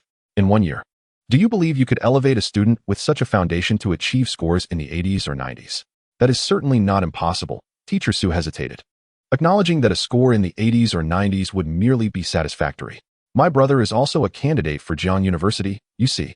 If we assume he scores 90 in English, that would improve his total by 50 or 60 points, making him eligible for admission. Come, let us celebrate." The dishes have been served. At this juncture, Teacher Su hesitated, merely stating that he would consider the proposition. Zhang Anping smiled, feeling that this was a significant improvement from an outright refusal. As they departed, Teacher Su insisted that Zhang Anping take back the items he had brought. Naturally, Zhang Anping declined, merely remarking that he had intruded upon a meal. After seeing Zhang Anping off and closing the door, Teacher Su retrieved Zhang Anning's scores. Examining them once more, his wife wheeled a bicycle into the courtyard, leaving Teacher Su with no choice but to fetch the repair tools from home. The couple busied themselves in the yard, attempting to fix the bicycle. Although bicycles are not as precious as they once were in the 1980s, they remain a valuable possession that must be repaired promptly. Otherwise, his wife would lack transportation for work the following day. As night fell, the couple toiled under the dim light of the yard, with Teacher Su crouched on the ground, fixing the bicycle chain while his wife shone a flashlight to assist him. Suddenly, there was a knock at the door. Upon opening it, Teacher Su, with grease-stained hands, was met by Zhang Anping, who was carrying a brand-new Phoenix bicycle. Once Zhang Anping entered and placed the bicycle in the yard, a profound silence enveloped both Teacher Su and his wife. "Dear Teacher Su, I am fully aware of your appreciation for talent. Recently, during a critical time when my father was hospitalized, I fabricated a story about my younger brother gaining admission to Jiang University in hopes of instilling a sense of hope in my father.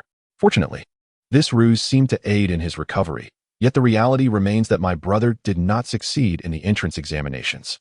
Hailing from a rural background, he grapples with feelings of inferiority, compounded by the fact that our village only introduced English in junior high school, and his English instruction was conducted by a mathematics teacher.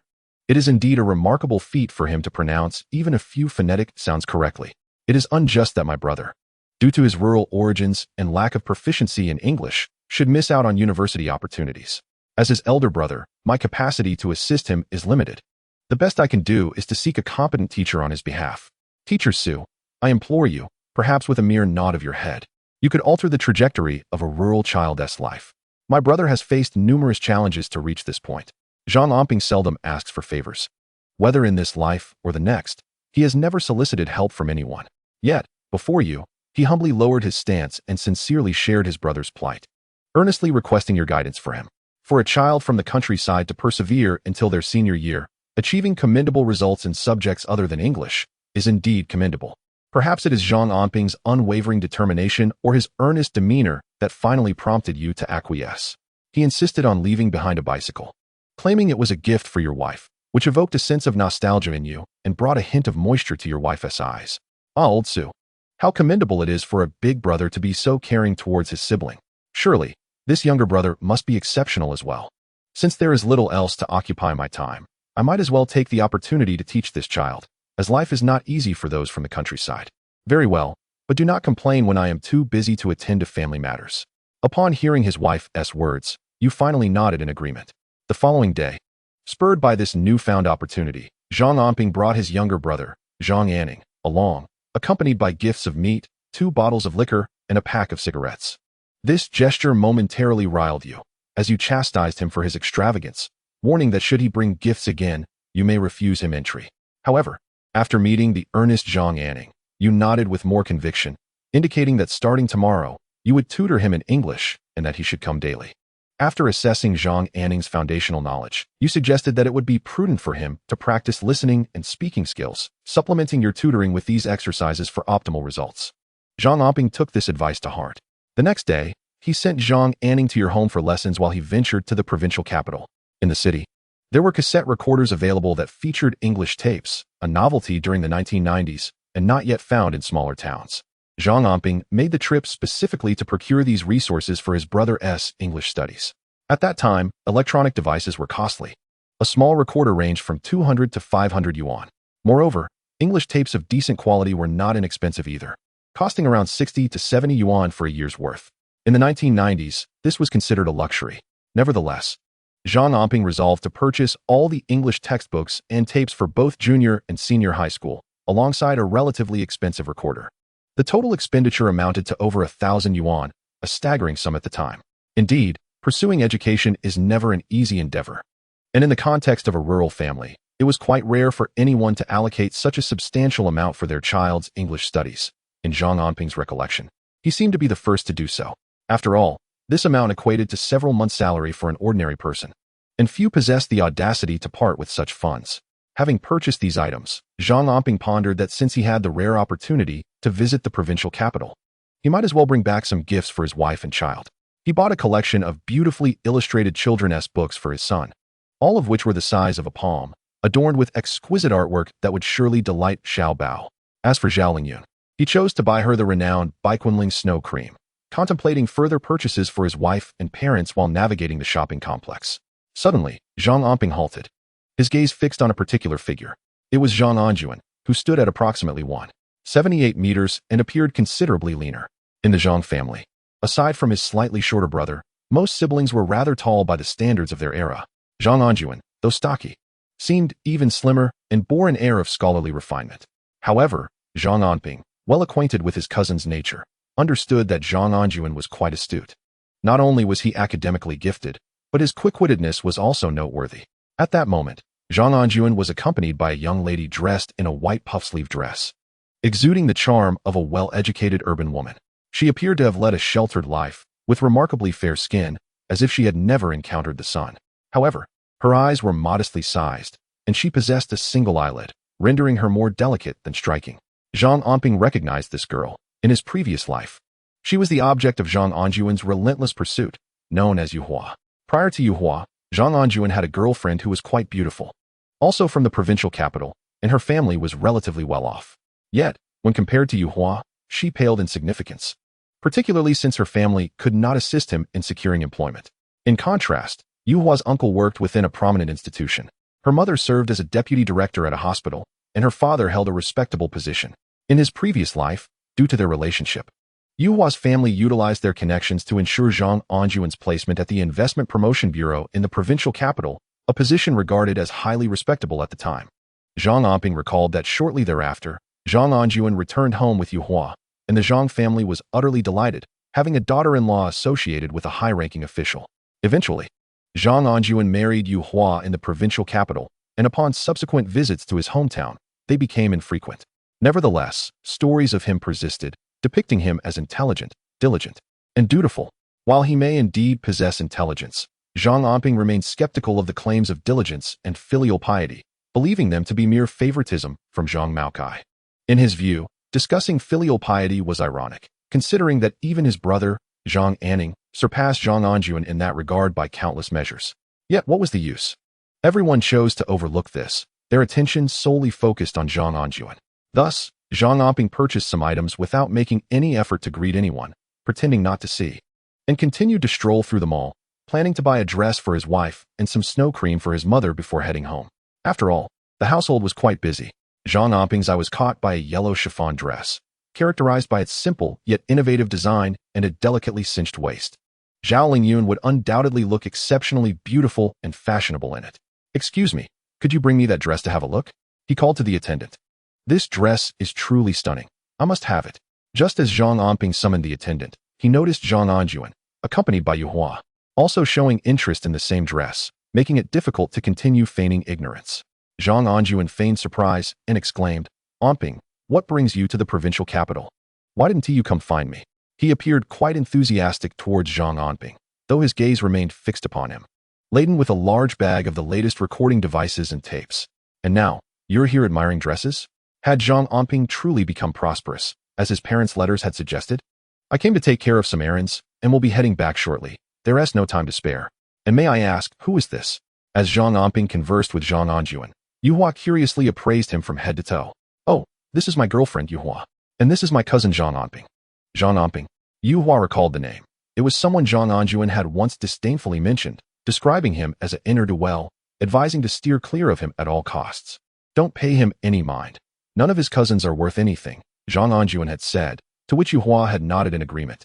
Thinking Zhang Anjun truly considerate and gentle, willing to confide everything in her. Her position in his heart was evidently significant. However, today, upon seeing Zhang Anping, tall, handsome, with a steady gaze and a composed smile, she could hardly reconcile him with the image of a wayward slacker. Instead, she felt a genuine fondness for him. He hardly seemed like a villain, and in fact, appeared even more attractive than Zhang Anjun. "Hello, Yu Hua. You are always welcome to visit our hometown. By the way, Anjun, do take some time to come home. Many are asking about you. I'm quite busy today, so I won't intrude any longer. I must leave early, otherwise I might miss the last bus." Zhang Anping was not particularly fond of standing alongside Zhang Anjun, yet he did not overtly show his discomfort in front of Yu Hua. Instead, he instructed the attendant to wrap the dress he had chosen. The dress was not inexpensive, priced at around 150 yuan. Only in the Grand Mall of the provincial capital could one find such a beautiful dress. In Suicheng, it would be hard to find anyone willing to spend that much. Zhang Anping selected a one-size-fits-all, knowing his wife had an excellent figure, and the dress would undoubtedly look lovely on her. He then purchased the snow cream for his mother and a 3-year-old wild ginseng from the traditional medicine shop for his father, planning to have the family stew an old hen for him to help restore his health after his discharge. "Anjun, that dress is really beautiful. I'd like to get one too," Yu Hua said, caressing the fabric of the dress with great fondness. Yet Zhang Anjun's gaze fell upon the price tag. 150 yuan, a considerable sum indeed. Deep within, there lingers a reluctance, yet outwardly, no signs are manifested. "You look exquisite in any attire. Perhaps we should wander a bit more, as there may be garments even more splendid than this one. If we truly cannot procure it, we can always return for this piece later," suggested Zhang Anjun, whose words flowed with a melodious and gentle cadence. Even though Yu Hua harbored a profound affection for the dress, she found herself inexplicably nodding in agreement, willing to heed Zhang Anjun's advice to explore further for better options. Meanwhile, upon Zhang Anping's return to Suicheng in the afternoon, fatigue weighed upon him. He hurried home to stow his belongings and, after a refreshing bath, contemplated going to fetch Zhao Lingyun. Yet, a voice from outside interrupted his thoughts. Upon opening the door, he was greeted by a burly man in his 20s, with striking dark brows and eyes, revealing a bright smile that showcased his white teeth. "You must be Zhang Anping. I am Lu Sudong, a comrade of Sun Yi." It turned out that after their previous conversation regarding Zhang Quan, Sun Yi had informed his comrade Lu Sudong and provided him with Zhang Anping's address, instructing him to pose as a tenant or friend and reside at Zhang Anping's home for a time. After all, Zhang Quan was akin to a ticking time bomb, unpredictable in his potential emergence. With someone present at home, Zhang Anping felt a semblance of security. "Ah, welcome. Please come in," Zhang Anping exclaimed. his satisfaction evident as he observed Lu Sudong's robust physique and dark complexion. He promptly invited him inside and arranged for him to occupy an empty room. After engaging in conversation with Lu Sudong, Zhang Anping found him to be genuine and trustworthy, especially given Sun Yi's introduction and Lu's status as a veteran. Hence, he decided to take Lu out for an excursion, intending to fetch Zhao Lingyun and later prepare a meal for Lu Sudong. At this stage in his journey, Zhang Anping's finances were quite fluid. He anticipated that once he secured the storefront at the top scholar's estate, he would gain notable recognition in Suiqing. At that juncture, he would surely need a few capable individuals by his side to deter any unscrupulous characters. After all, those newly risen to fortune often possess daring and unscrupulous natures. While he harbored no ill intentions, he recognized the necessity of vigilance. Otherwise, one could easily find themselves in dire straits, inviting ridicule. Upon arriving at the net processing factory, Zhang Anping found Zhao Lingyun engaged in organizing inventory. As he entered, Wang Er handed him a bag containing cash accumulated over the past few days. At last, the net processing factory was witnessing a return of cash flow. With the backlog of inventory being sold, daily earnings had reached 20 to 30,000, culminating in over 50,000 in sales just yesterday. Within a brief span, the cash influx had exceeded 100,000, although the warehouse still held some inventory. Given this trend, accumulating 1 million within 2 months seemed quite feasible. The worry that had long burdened Zhang Anping's heart began to dissipate, and a smile involuntarily graced his face as he retrieved a large bag to stuff with the cash, planning to take it home that evening. However, as they stepped out of the processing factory, his stride suddenly faltered. Chapter 123. My classmates are just like this. Walking behind Zhang Anping, Zhao Lingyun nearly collided with him, prompting her to halt abruptly. A look of confusion crossed her face as she glanced at Zhang Anping, following his gaze to a desolate alley. Yet, this alley was eerily silent, devoid of any presence. What could he be staring at? Nothing, just a momentary distraction. Let us go, we should buy more ingredients. Zhang Anping flashed a smile at Zhao Lingyun, though it did not reach his eyes. Zhao Lingyun remained silent, sensing that Zhang Anping was concealing something from her. However, she chose not to inquire further. Although their interaction appeared amiable, the matter concerning Song Xiaoya had left a subtle rift between them. It remained to be seen whether time would mend this fracture. Such restoration required both time and opportunity. That evening, Zhang Anping took to the kitchen, preparing a sumptuous pot of braised pork. The large chunks of meat were first marinated and then cut into generous pieces, stewed atop a bed of dried long beans, emanating a rich aroma. In addition to the braised pork, he crafted a spicy fish head dish and a small bowl of fiery crayfish. He also stir-fried a dish of twice-cooked pork with bean paste and prepared a refreshing cucumber salad among other side dishes. As the array of dishes was presented, Lu Sudong's eyes sparkled with delight, and he quickly helped set the table with plates and chopsticks. In these times, many families barely managed to meet their basic needs, making such a feast a rare luxury. This lifestyle surpassed even that of dining out at restaurants. Come, everyone take a seat. Anping, since you're on break, do make sure to review your second brother's books diligently. Continue your studies in the second half of the year, Zhang Anping said, addressing his sister who had just completed her entrance examination. Anping's performance had been lackluster, and she suspected she would not qualify for high school. Without the opportunity for further education, her prospects seemed dim. Her classmates often spoke of taking up work in the city, such as washing dishes or preparing vegetables in restaurants, or becoming nannies, as these positions favored young girls like her. Earning over 100 yuan a month was not uncommon. For a higher salary, one might venture to the provincial capital, where wages could rise to 100 or 200 or even more. This prospect held considerable allure for Zhang Anping. Brother, my grades are poor, and I'm not cut out for studying. Just find me a job. I could work as a nanny or wash dishes. I don't need much, just 100 yuan would suffice, she said playfully, sitting beside Zhao Lingyun and chatting with her elder brother. Zhang Anping had always been an average student. In their rural community, there existed a subtle bias favoring boys over girls, while some families may not voice it openly. Among her class of 60 students, only about 10 would likely advance to high school, and they were predominantly boys. Occasionally, a few top-performing girls were exceptions. Girls like Zhang Anping, who fell into the middle or lower academic tier, often spent their underage years working as nannies in nearby cities through acquaintances, or assisting in their relatives' restaurants for over a year. Once they turned 18 and obtained their identification cards, their options would expand. They would often form groups to seek work in the provincial capital or venture south, where the economy is said to flourish. Almost as if gold were strewn across the ground, with factories offering meals and lodging. A monthly wage of 3 to 400 yuan is quite enticing. Zhang Anping envied such prospects, and this evening, seizing the opportunity, she voiced her aspirations. Like her classmates, if she failed to gain admission to high school, she would abandon her studies, working in a restaurant for a year or two. Once she turned 18, she could migrate to the provincial capital or the south for employment. Zhang Anping watched her sisters speak animatedly, reminiscent of her own past. She had once cared for their paralyzed mother before entering the workforce, eventually marrying a brother-in-law who also toiled in labor. Yet, their child became a left-behind child. Keeping the child close was unsustainable due to their meager income, necessitating that the grandparents take over, but the generational gap hindered proper upbringing, and their prolonged absence led to emotional detachment. The child's education suffered gravely, likely dooming them to repeat the same path of labor, remaining at the bottom of society, making it increasingly difficult to establish a family later on. Her sister's perspective was still rather naive. What wisdom could one expect from a girl just graduated from junior high? The individuals she encountered were predominantly rural. Her classmates shared similar backgrounds, and they were oblivious to the significance of education, fixated instead on immediate earnings and self-sufficiency. I cannot agree with you.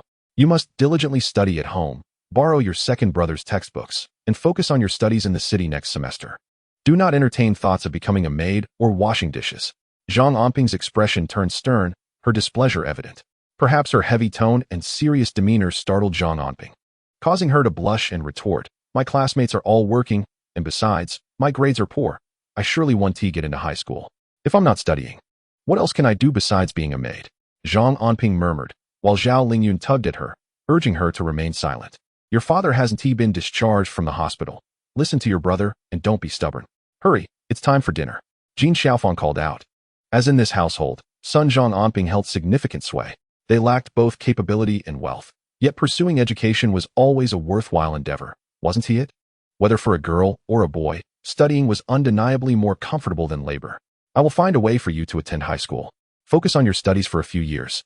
Even if you only secure a spot in a vocational college, that's still commendable. If not, you can repeat the year. Aren't you clever? Channel that determination into your studies." Zhang Anping playfully tousled his sister's hair, intentionally disheveling it, which made Zhang Anping pout and glare at him several times. "Sister, your brother truly cares for you. Listening to him is wise." Lu Sudong cast an envious glance at Zhang Anping, recognizing her fortune in having such a brother. How many would be willing to invest in their sister's education in these times? The preference for sons over daughters was a prevailing trend, with few willing to spend money on a girl's upbringing. Zhang Anping was indeed commendable. Lu Sudong pondered silently that after savoring a generous portion of braised pork, his impression of Zhang Anping would undoubtedly improve. The dish was exquisitely prepared, and the portions were ample. Everyone truly indulged in the feast.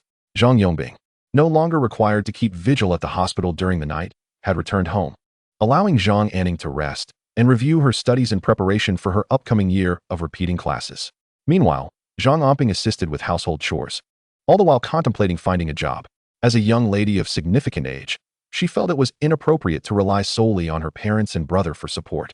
After finishing her meal and tidying up the table, she inquired with Zhao Lingyun if she knew of any job openings without age restrictions, as she had yet to turn 18. "Listen to your brother. Don't be reckless. Focus on your studies." Zhao Lingyun smiled at her, choosing not to engage further. Meanwhile, Zhang Anping called Lu Dongshu aside, and the two engaged in a hushed conversation, during which Lu Dongshu nodded repeatedly. Shortly thereafter, he hurried away. Lu Dongshu returned home quite late, having made a special visit to Zhang Anping, where they conversed for a while before parting ways. Zhao Lingyun observed all of this, leading her to suspect that Zhang Anping was concealing something from her. Initially hoping that Zhang Anping would confide in her, she felt a twinge of disappointment when he did not visit her that evening and decided to let it go. The following morning, Zhang Anping arose early and instructed his mother to take Xiaobao to the hospital. He specifically reminded her to remain there and not to return unless necessary, suggesting she call Li Junming, who was also at the hospital during these days. Their father, Zhang Yongbing, was recovering well and would likely be discharged within a day or two, but Zhang Anping advised his mother to ensure his continued recuperation, assuring her that he would handle the discharge arrangements. His primary concern was the safety of the hospital. If something were to happen, their father would be left unattended. Zhao Lingyun went to the cage processing factory, and Zhang Anping's sister, Zhang Anping, insisted on accompanying her, claiming she wanted to assist her sister-in-law. Zhang Anping hesitated, considering that it might be better for a young lady like her to remain at home rather than accompany them. As for Zhang Anping, Zhang Anping had packed a substantial amount of marinated meat for him to enjoy at Teacher Su's house, instructing him not to return home for lunch. He did not dwell on this arrangement, unaware that an important event was about to unfold in their household. Chapter 124. The champion's residence under scrutiny, as usual. Zhang Anping first escorted Zhao Lingyun to the cage processing factory before taking a stroll around the premises. He had been visiting more frequently lately, as Zhao Lingyun had been stationed there continuously. Remarkably, the factory's output of cages had increased by more than 100 units daily compared to previous days, which led Zhang Anping to suspect that some workers were neglecting their duties due to a lack of supervision, thus becoming complacent and secretly slacking off. Consequently, he instructed Wang Er to disseminate news that the factory would be laying off some employees, particularly those with poor quality and high rework rates, as well as the least efficient workers. Indeed, once this information circulated, the atmosphere within the factory shifted dramatically. In this day and age, securing a good job is quite a challenge.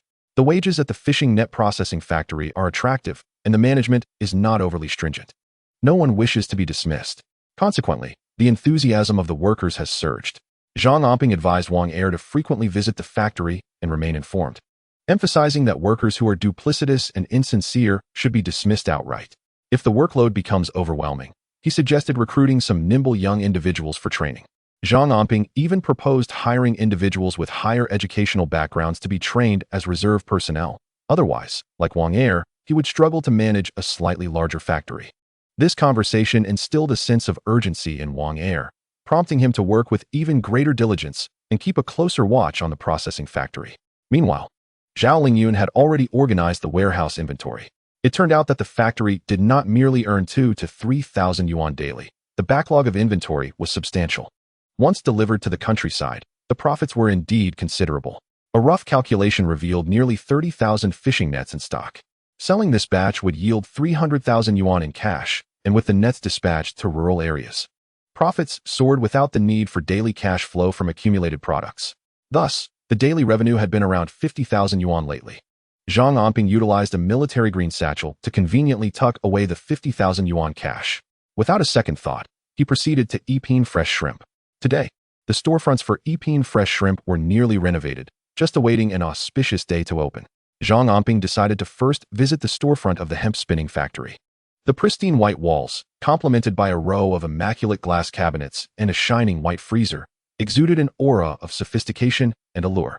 As Zhang Anping stood at the entrance, he was greeted by someone offering him a cigarette. It turned out this person was also from the hemp spinning factory. A few days prior, many had witnessed Zhang Anping's heroism during a rescue. It was only now that they realized he was the owner of Epine Fresh Shrimp. Oh, I must say you possess both courage and insight. You are indeed a significant figure destined for prosperity. Someone exclaimed, giving Zhang Anping a thumbs up. We will rely on you from now on. Come, have a smoke. Zhang Anping, smiling, casually took out a pack of Hongtao Mountain cigarettes and generously shared them before inquiring about the current situation at the hemp spinning factory. He soon learned that, fortunately, he had discovered the fire early that day, rallying many to assist, while Li Dei bravely charged into the warehouse. Some goods were salvaged, though the remainder was entirely consumed by flames. Thankfully, only a few sustained serious injuries, while most others were only lightly hurt. Initially, everyone feared that Li Junming had perished in the blaze, but miraculously, he emerged unscathed. This disastrous fire turned out to be a stroke of luck amidst misfortune. Upon hearing this, the somber expression on Zhang Anping's face transformed into a smile, and he felt an immediate sense of relief, his tone lightening considerably. It is fortunate that no lives were lost. That day, luck was indeed on our side. I sensed something amiss, and upon noticing dense smoke billowing from the warehouse, I felt compelled to act.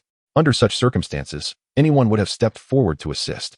Zhang Anping smiled modestly, not seeking recognition for his actions.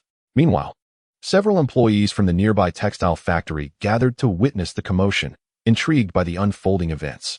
It soon emerged that the first to spot the fire in the warehouse was the owner of a shrimp restaurant at the entrance, which piqued considerable curiosity. In a bustling factory environment, word travels swiftly. Before long, the shrimp restaurant was widely known, and many were aware that its owner, who had yet to open for business, had saved numerous individuals from the warehouse.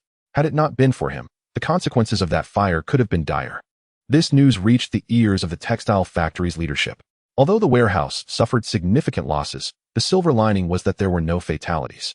Consequently, they planned to hold a commendation ceremony and were deliberating on how to honor individuals like Zhang Anping, the brave savior. Unbeknownst to Zhang Anping, he merely informed those he conversed with that the restaurant would be opening the following day, offering an enticing discount of 20% to attract patrons. After departing from the textile factory, Zhang Anping proceeded to a storefront near the Zhao Lingyun mansion, which was nearing completion. The location was ideal, in close proximity to the mansion, and as the railings outside began to be dismantled, passers-by couldn't help but stop, gazing in awe at the towering structure.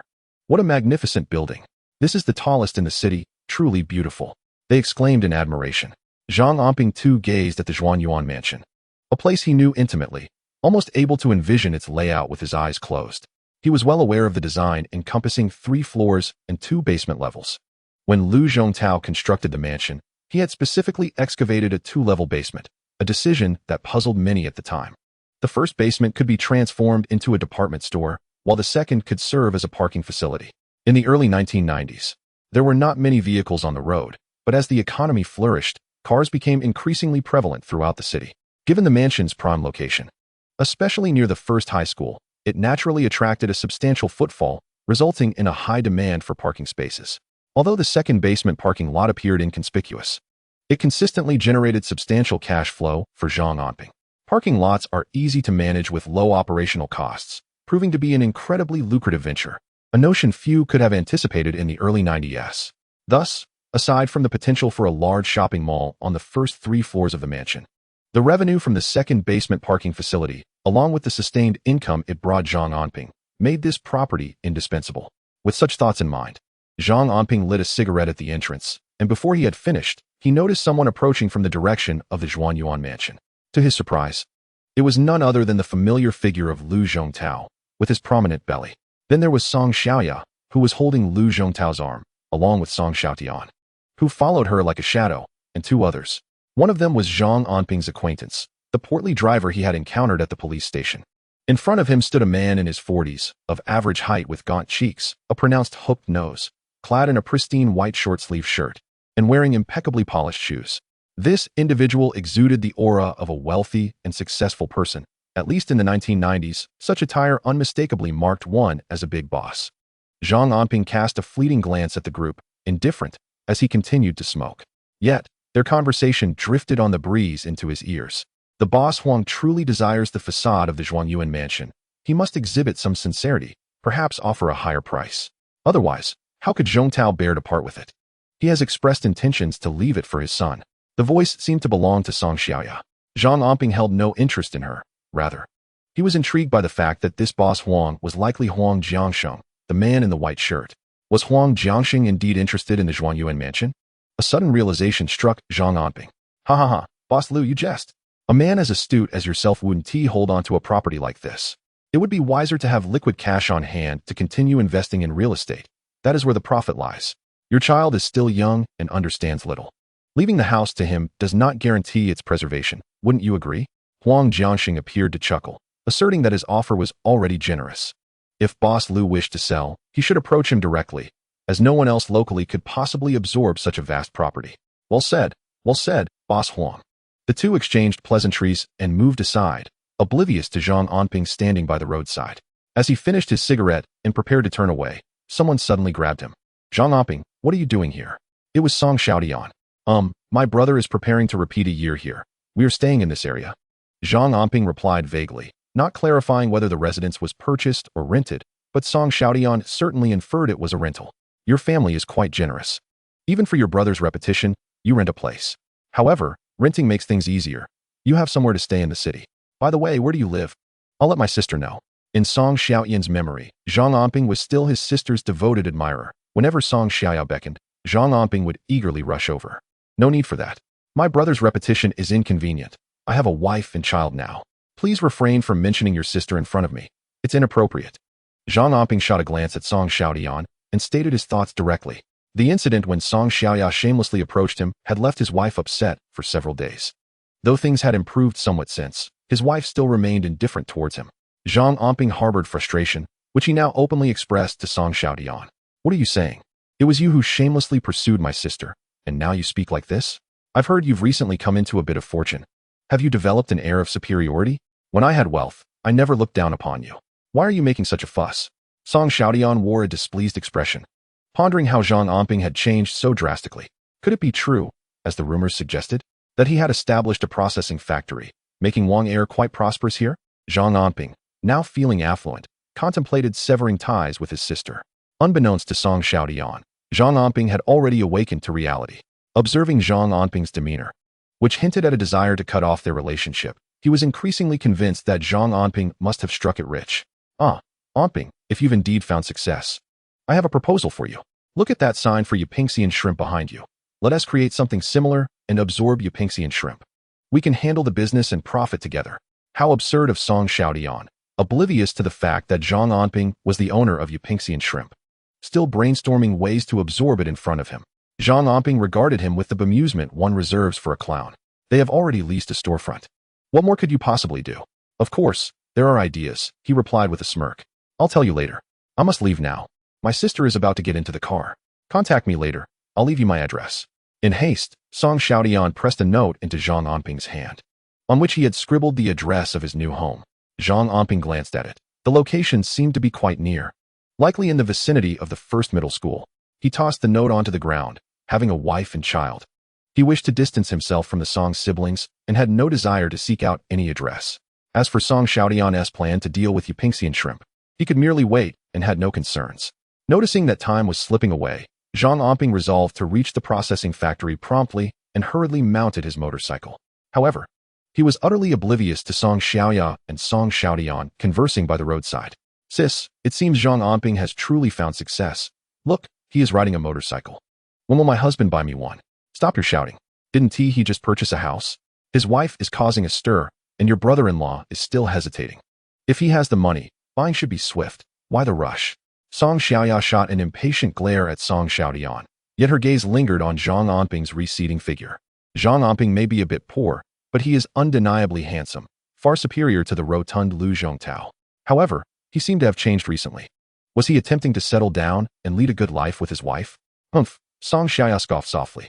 The bond between her and Zhang Anping would not be so easily severed. They had once shared sweet promises and declarations of love, with Zhang Anping having sworn fealty to her. Yet, his previous treatment of her had left her deeply displeased.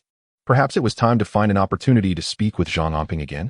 As Song Xiaoya contemplated, she picked up a cigarette, and her brother, Song Xiaodian, eagerly lit it for her. Meanwhile, Zhang Anping drove steadily and slowly through the city streets, which, though not particularly wide, were mostly occupied by cyclists at this hour, with few motorcycles or cars in sight. His motorcycle garnered quite a few envious glances as he made his way to the fishnet factory.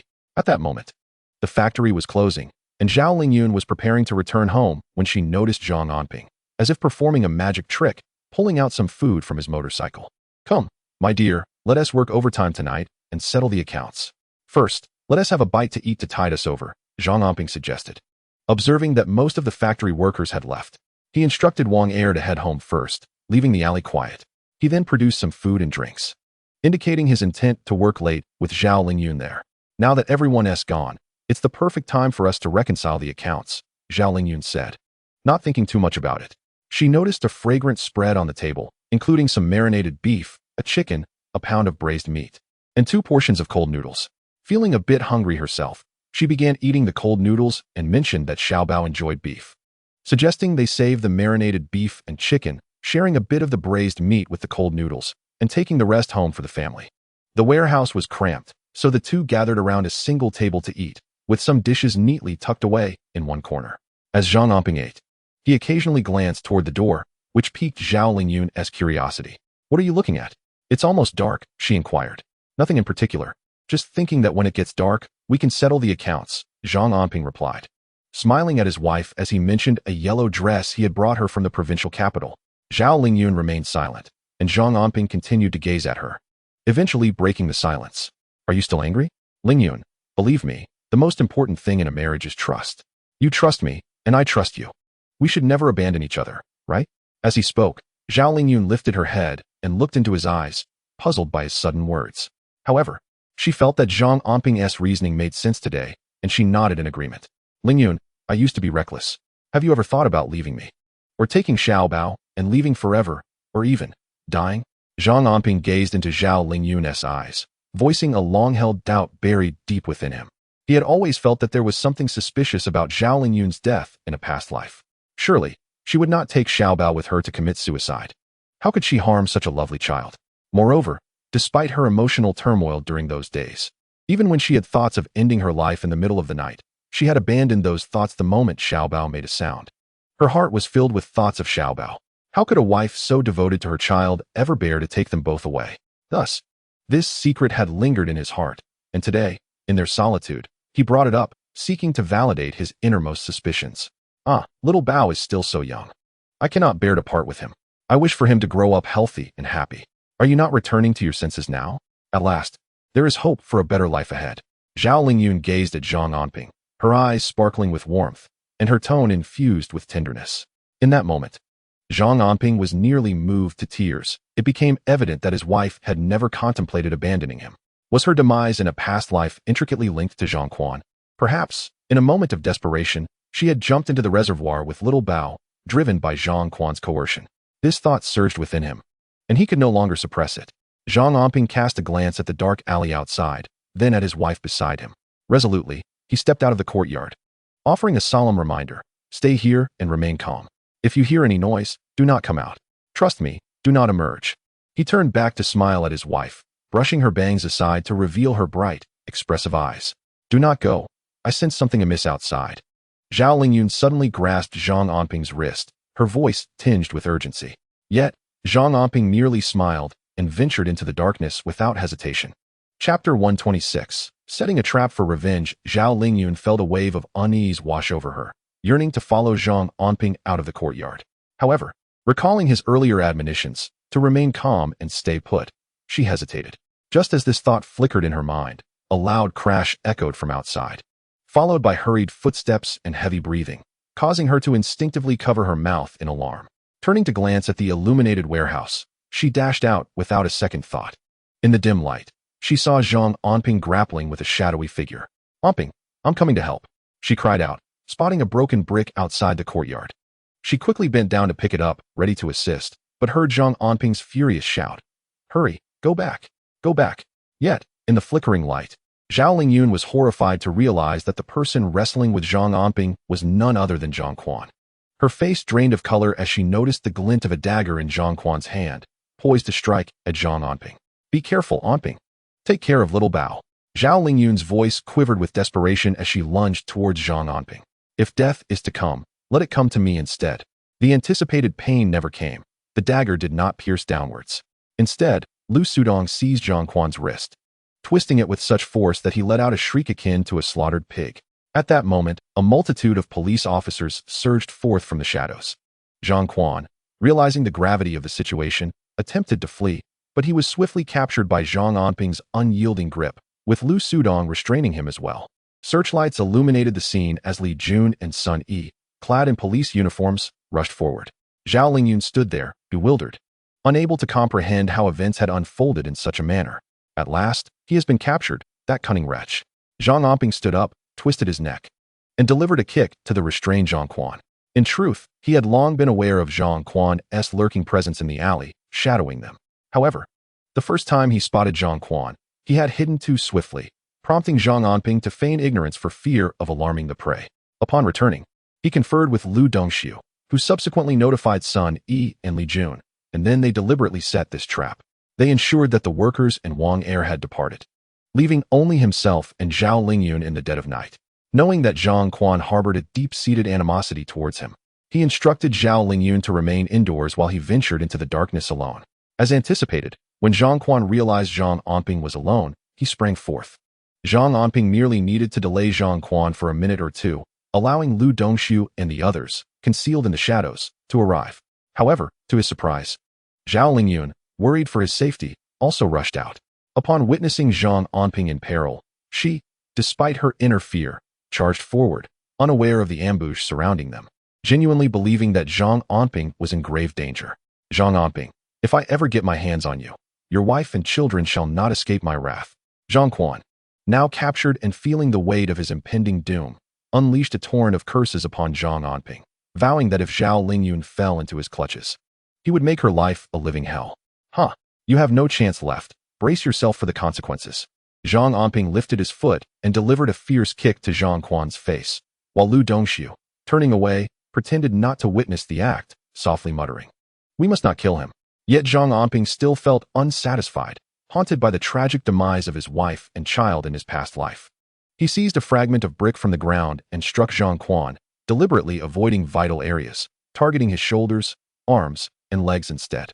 With a decisive stomp, he crushed Zhang Quan's wrist, eliciting a sharp crack followed by a wretched scream as Zhang Quan writhed in agony on the ground, his wrist broken. Observing Zhang Quan's plight, Zhang Anping felt a slight sense of relief. Turning to Zhao Lingyun, whose face was pale with fear, he extended his hand to her. "Let us tidy up. It is time to return home." Zhang Quan was handcuffed and dragged away, while Sun Yi and Li Jun expressed their gratitude to Zhang Anping, acknowledging that without his lead and willingness to serve as bait, capturing Zhang Quan would have proven exceedingly challenging. A death row inmate escaping would have spelled disaster for the entire city of Suiqing, instilling fear and unrest among the populace. Successfully apprehending him was indeed a significant achievement. Zhang Anping, however, humbly declined their thanks, stating that he was merely fatigued and wished to rest. Gathering his belongings, he mounted his motorcycle with Zhao Lingyun and rode home, during which she embraced his waist tightly for the first time. The two individuals were nearly entwined, and upon sensing the warmth emanating from Zhang Anping, Zhao Lingyun felt a surge of trepidation. "Are you aware that Zhang Quan is outside? Is that why you instructed me to remain within the courtyard?" Zhao Lingyun's face was pressed against Zhang Anping's, her nose tinged with a bittersweet sensation. A troubling thought struck her. Zhang Anping had willingly positioned himself as bait, ensuring her safety within the confines of their home. "Indeed, there is peril outside, yet you disobeyed and rushed out from the courtyard, did you not?" Feeling Zhao Lingyun lean against him, Zhang Anping chuckled with a sense of affectionate indulgence. The chasm that had once existed between them seemed to have vanished. It became evident that when confronted with danger, his wife would bravely charge forth, disregarding her own safety, while he bore the risks alone, safeguarding her well-being. "Thank you. You once said that trust is paramount in a marriage. I shall henceforth place my trust in you, considering you my steadfast support." At that moment, tears cascaded down Zhao Lingyun's cheeks. Without this experience, how could she have comprehended how dearly Zhang Anping cherished her, shouldering the dangers himself? "I too will forever trust you." Zhang Anping felt an overwhelming sense of happiness. In their rebirth, they had cultivated a relationship marked by mutual respect. Both tread carefully, yet neither dared to open their hearts fully. Zhao Lingyun withheld her thoughts, burying them deep within. However, the openness they shared today was refreshing to him. Trust, indeed, is the bedrock of a marital bond. Upon returning home, as the door swung open, Xiao Bao darted out, exclaiming, "Daddy." Zhang Anping extended his arms, lifting the child high, eliciting joyous shrieks of delight. "Why are you so late returning today? Have you eaten? There's still food in the pot. Shall I heat it for you?" Jin Xiaofang hurriedly called out, only to notice her son was filthy, as though he had rolled on the ground. Although the dust had been brushed off, his clothes were entirely soiled. "We've already eaten, and I brought some dishes back. Mother, please heat them up for us. We can enjoy another meal tonight." Zhang Anping's spirits were high. With Zhang Quan imprisoned, he anticipated nothing less than a dire fate for him. With this threat neutralized, he no longer worried about his father's discharge from the hospital. After exchanging a few words with his mother, Zhao Lingyun presented him with a set of clothes, urging him to wash up as he was covered in dirt. Zhang Anping chuckled, taking the garments his wife had chosen for him, and eagerly headed for the bath. It had been ages since she had fetched clothes for him. "Ah, will Xiao Lu be returning tonight? Should we save a portion of the meal for him?" "No need. The matter has been resolved. Zhang Quan has been apprehended, haha," Zhang Anping announced loudly while showering. Initially unaware of his condition, it was only during his bath that he discovered numerous abrasions on his body. In the scuffle with Zhang Quan, he had tumbled to the ground, scraping his skin, and the water now stung painfully against the wounds. Jin Xiaofang in the courtyard was both astonished and elated. She had been oblivious to the news of Zhang Quan's escape. Hearing that he had been captured, a weight lifted from her heart. Jin Xiaofang clasped her hands together, repeatedly murmuring, "May the Bodhisattva open their eyes, at last. The evildoer has been apprehended. Once your father is discharged from the hospital, we shall seek compensation from that perpetrator. Life is certainly improving." Her demeanor elicited laughter from Zhang Anping, acknowledging the police's commendable efforts. Nevertheless, his mother was right. Once their father was released, it would be time to confront the culprit. Zhang Anping silently wished for a smooth resolution. Chapter 127. Celebration. The heat of the day rendered many of the dishes unsuitable for storage. So Jin Xiaofang meticulously arranged them on plates, adding a serving of cucumbers and a stir-fried egg pancake. And Ning, go and fetch the beer we've hidden away, Zhang Anping said joyfully, asking his younger brother to bring some beer from their last gathering, which had been mostly untouched. Now that Zhang Quan had been apprehended, it appeared that the rift with Zhao Lingyun was mending, filling him with joy. The family gathered on the cool stone bench beneath the osmanthus tree, relishing the pleasant atmosphere. Zhang Anping's gaze swept over Zhao Lingyun and Xiao Bao by his side, his mother Jin Xiaofang nearby, along with his younger brother Zhao Anning and sister Zhang Anping. The only missing piece was their father, Zhang Yongbing, still in the hospital. It had been a long time since their home had felt so lively. The array of dishes before them looked delicious, particularly the beef and crayfish, causing Xiao Bao to drool incessantly. Zhang Anping jokingly wondered if the child was salivating from the spiciness. Once your father is out of the hospital, everything will be all right. Just look at how well we are living now, even better than during the New Year. And Ning and Anping, you two must listen to your older brother. See, I ensure you have meat to eat every day, Jin Xiaofang remarked, glancing at the feast laid out on the table. Her family had never enjoyed such abundance during previous New Year celebrations. They had always been reluctant to buy extra pork. How things had changed, with beef, crayfish, and chicken gracing their table now. My brother wants me to study, but I'm not cut out for it. My grades are poor, and my classmates have all gone out to work. In my class, there are fewer than 10 of us in high school, and they all perform better than I do.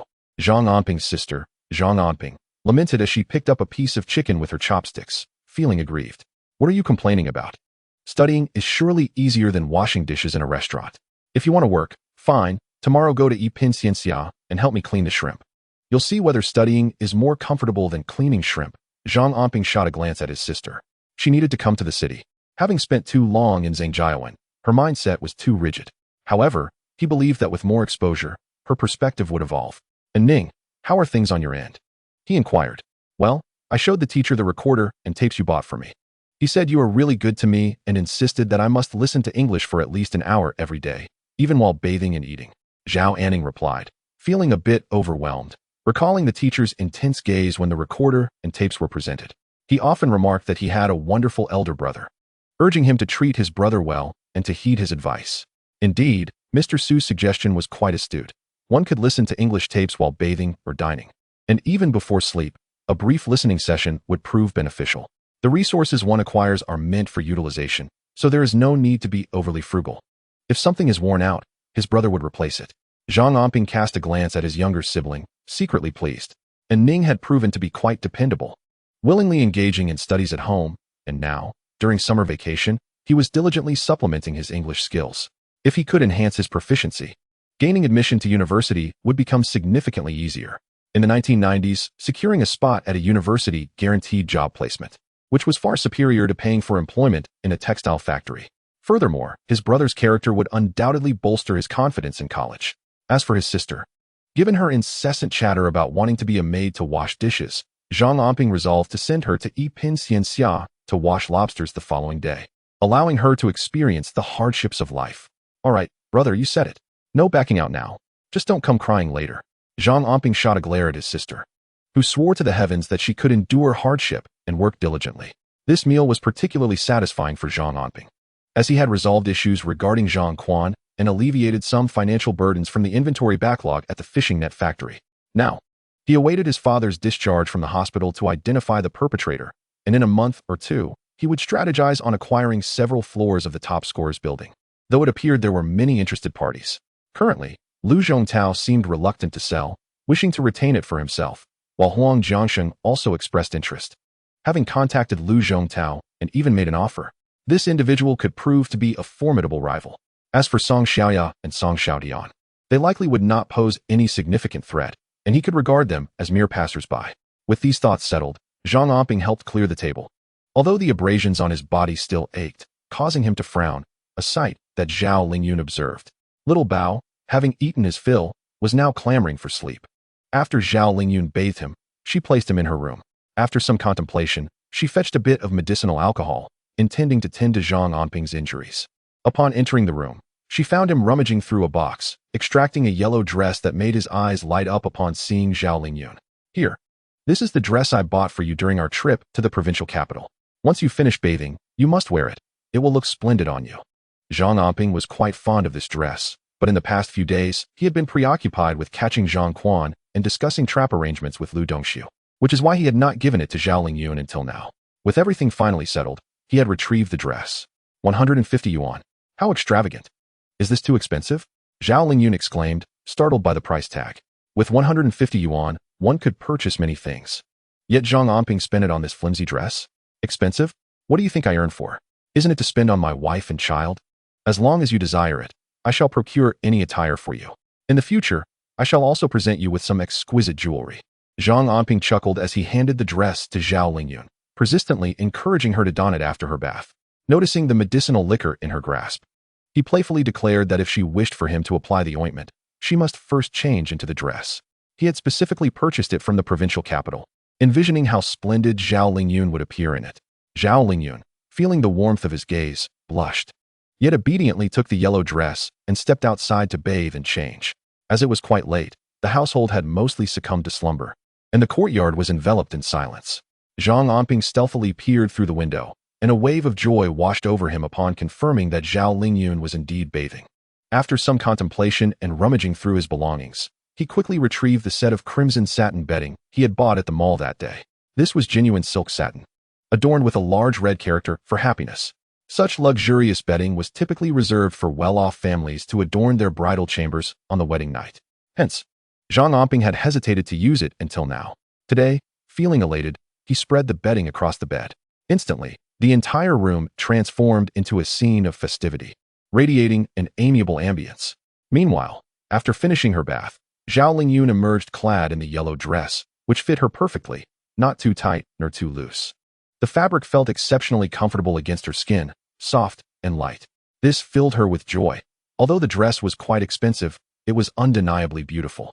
What made it even more special was that it was a gift from Zhang Anping. With a sweet smile and a hint of shyness, she pushed open the door, only to find Zhang Anping, who was tidying the room, staring at her in awe. His gaze traveled from head to toe and back again, a look of astonishment sparkling in his eyes. My dear wife, you look stunning. This dress can only be worn by someone as enchanting as you. Zhang Anping could not resist showering her with compliments. Previously, Zhao Lingyun had dressed rather plainly, opting for inexpensive and durable clothing. She would often spend just a few coins on fabric to stitch something together at home. How could she possibly compare to the ethereal beauty she now embodied in this delightful gown, as if she had descended from the heavens? Enough of this. Let me apply the ointment for you. Hearing Zhang Anping's genuine praise made Zhao Lingyun blush even deeper. With a soft voice, she insisted on tending to his wounds first. Zhang Anping, grinning playfully, moved closer to her, wrapping his arms around her and whispering in her ear, "How about we remove our clothes, and you help me with the ointment on the bed?" The moment those words reached Zhao Lingyun's ears, her face flushed crimson, as if she had just been boiled like a shrimp. Chapter 128. This gift is quite interesting. Stop teasing. Hurry, let me apply the ointment. Zhao Lingyun's voice was barely above a whisper, almost inaudible unless one listened closely. She picked up the medicinal liquor, determined to treat Zhang Anping's wounds first.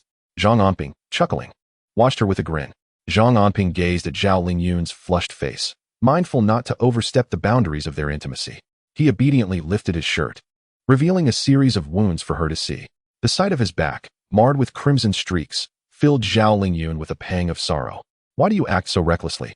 Engaging in such perilous endeavors, she murmured gently, applying a bit of medicinal alcohol to his back with delicate care, only to notice him tense up in response to the sting. Her heart ached even more for him. It was not dangerous, it was merely a fleeting moment. My going out was preferable to you risking yourself, and here I stand before you unharmed. Did you not see? I managed to break Zhang Quan's wrist. Zhang Anping chuckled, feeling no burden of guilt.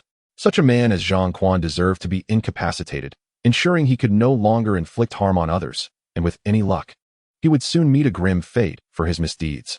Furthermore, Zhang Anping had finally comprehended that in his past life, his wife did not seek her demise of her own volition. Rather, she had been coerced by Zhang Quan. Though there had been an emotional chasm between them, the chaos instigated by Zhang Quan revealed to Zhang Anping that Zhao Lingyun harbored feelings for him. This realization filled him with joy, surpassing any accomplishment he could achieve. Zhao Lingyun, in turn, recognized that Zhang Anping's words were not mere fabrications. He had always placed her and their child above all else. This thought brought sweetness to her heart, compelling her to tend to him with even greater devotion. Her gentle application of the medicine felt as light as a feather, softly brushing against his back, igniting a flutter of sensations within him. Once she finished, Zhang Anping swiftly enveloped her in his embrace, lowering his head to kiss her, which startled Zhao Lingyun, prompting her to instinctively struggle. Yet, upon meeting his eager gaze, her heart melted. This was her man, the very one who had fiercely protected her well-being today. With that thought in mind, Zhao Lingyun closed her eyes, her long eyelashes fluttering like delicate butterflies, though their tremor betrayed her nervousness. As Zhang Anping held her close, he reached out to extinguish the light. However, just as the room plunged into darkness, a cry pierced the silence. "Mama!" The sound of their child's voice jolted Zhao Lingyun awake, and in a flurry, she rushed outside, calling out, "Mama's here! Mama's here! Do not cry, little treasure." Zhang Anping watched as Zhao Lingyun offered him an apologetic smile before hastening to their son's room. Soon, he could hear her soothing voice as she comforted their child, who whispered anxiously, "Mama, I was scared without you. This house is so big, and I felt afraid. Mama was just in the bath, but now I am here with you. Do not be afraid."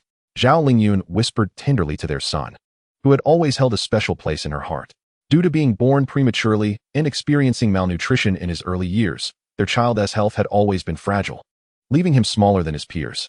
Consequently, he fell ill frequently, and the lack of security was palpable, especially given the tumultuous environment he had been born into, where Zhang Anping had once resorted to violence and arguments. Some habits ingrained from such a household are not easily altered. "Little Bao, would you like to sleep with Daddy?" "I want Mommy. I want to sleep with Mommy." Little Bao mumbled in the room, clinging to Zhao Lingyun, whose voice echoed back, coaxing the child to sleep early due to his timidity. Upon hearing his wife's gentle words and noticing the small bed barely measuring 5 feet, Zhang Anping resigned himself to the reality. After all, such a tiny bed could hardly accommodate 3 people. Sighing, he thought he would have to wait until little Bao grew a bit older to figure out a way to have him sleep separately. However, the fact that his wife blushed and did not reject him today suggested that brighter days were approaching. With a content smile, Zhang Anping soon returned to his own room, reluctant to use the silk duvet cover, which he promptly stowed away for the next time he would share a bed with his wife, wishing for sweet dreams. The following day, Zhang Anping awoke feeling refreshed. Having resolved matters concerning Zhang Quan, he felt utterly liberated. Today marked the grand opening of several branches of Pin Fresh Shrimp, and after a brief exchange with Zhao Lingyun, he decided to check on the new establishments. It was the first day of business, and crowds were expected, not to mention that Song Xiaodian had repeatedly expressed intentions to thwart Pin Fresh Shrimp. While Zhang Anping was not overly concerned, it was prudent to keep a watchful eye. As he set off, Wang Daji was already stationed at several of the stores. Responsible for 3 outlets, Zhang Anping oversaw 2, and thankfully, both had motorcycles for easy transportation. When Zhang Anping arrived at the hemp spinning factory, the entrance was bustling with activity. The delivery of lobsters had just arrived, and the clientele primarily consisted of factory workers. In this day and age, having a stable job was a matter of pride and social standing, especially when compared to the rural populace, who often found themselves in less favorable circumstances. The Pin Fresh Shrimp establishment had garnered considerable attention during its renovation phase. Rumor had it that on the first day, a generous discount of 20% would be offered, an enticing incentive that drew many eager patrons wishing to sample the fare. After all, one could hardly stroll through the streets without encountering the Pin Fresh Shrimp signage. It was unlikely that anyone in the city had not heard of its name. Though the price of a single lobster might seem steep, the discount made it a palatable indulgence for anyone wishing to try it. As Zhang Anping positioned himself at the entrance, familiar faces from the hemp spinning factory approached him, the same individuals who had assisted during the fire incident. He could not recall their names, yet they remembered him well. After all, it was Zhang Anping who had called for help and alerted the authorities. Had it not been for his swift actions, one could only imagine the calamities that might have ensued, potentially resulting in grave injuries or even fatalities among those trapped in the warehouse. Such a debt of gratitude was significant. Individuals in the 1990s placed great importance on loyalty and camaraderie, and the workers at the hemp spinning factory had developed a fondness for Pin Fresh Shrimp. As some conversed with Zhang Anping, others ventured into the store to purchase shrimp, while those lingering outside hesitated until acquaintances encouraged them to buy, extolling the freshness and delectable taste of the shrimp. As the saying goes, many hands make light work. The bustling scene outside the shrimp shop drew the attention of passers-by, many of whom stopped to join in the excitement. Consequently, the business of the shrimp shop flourished. At that moment, a group of individuals emerged from the textile factory, and an observant worker called out to the leader of the group. To everyone's surprise, it was Deputy Factory Director Li, responsible for safety at the textile mill. In his 40s, with a square face and dressed in a Zhongshan suit, he approached Zhang Anping with a steady gait. From a distance, one could see a smile gracing his face as he extended his hand to shake hands with Zhang Anping. Congratulations. I heard about the grand opening of your shrimp shop. Our safety department could not let this occasion pass without acknowledgement, so we brought a few flower baskets and a banner as a token of our appreciation, he declared. Expressing gratitude on behalf of the factory, Deputy Director Li was quite astute. He was here to commend Zhang Anping for his noble spirit of selflessness and bravery, promising that the factory would formally recognize him in an upcoming meeting. Knowing that today marked the opening of Zhang Anping's shop, he had hurriedly come to represent the factory with the banner and flower baskets. Seeing this, Zhang Anping smiled.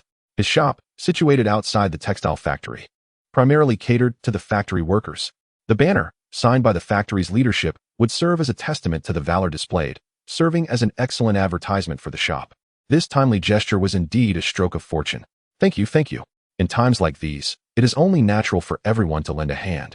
Zhang Anping replied with a smile, relieved that, despite the unfortunate events at the factory, there were no fatalities, only injuries.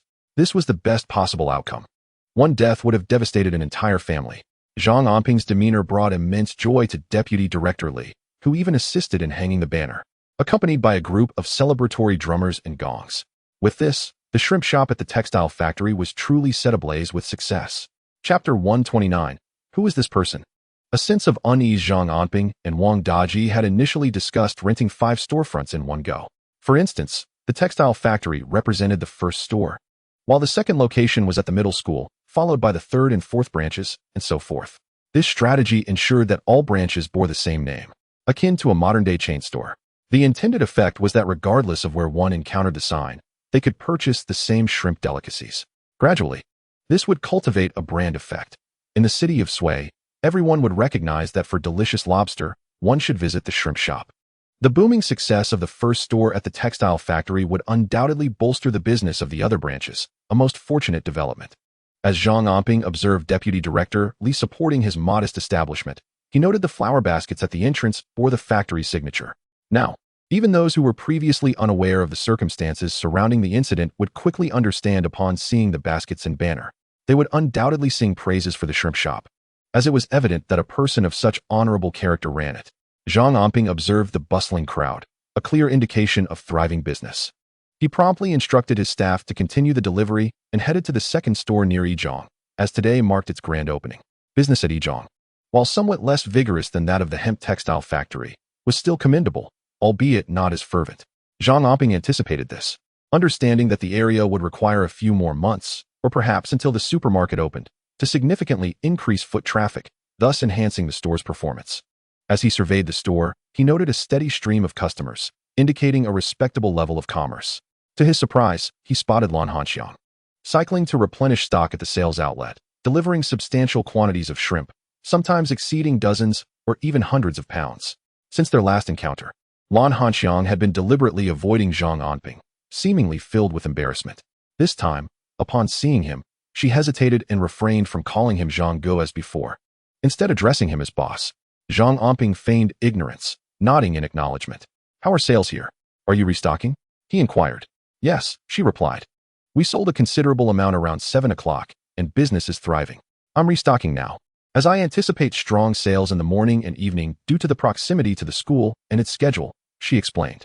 They had discovered that the sale of lobsters near Yizhong thrived during peak hours, coinciding with school commutes, necessitating frequent replenishment. This moment underscored Zhang Anping's foresight. He had initially considered that shrimp, being a food item, required safety measures while also being mindful of their shelf life. Thus, the deliveries from Yupingxian shrimp were staggered, ensuring that customers could always purchase the freshest shrimp in smaller, more frequent batches. Very well, continue your work, Zhang Anping nodded, adopting a professional demeanor.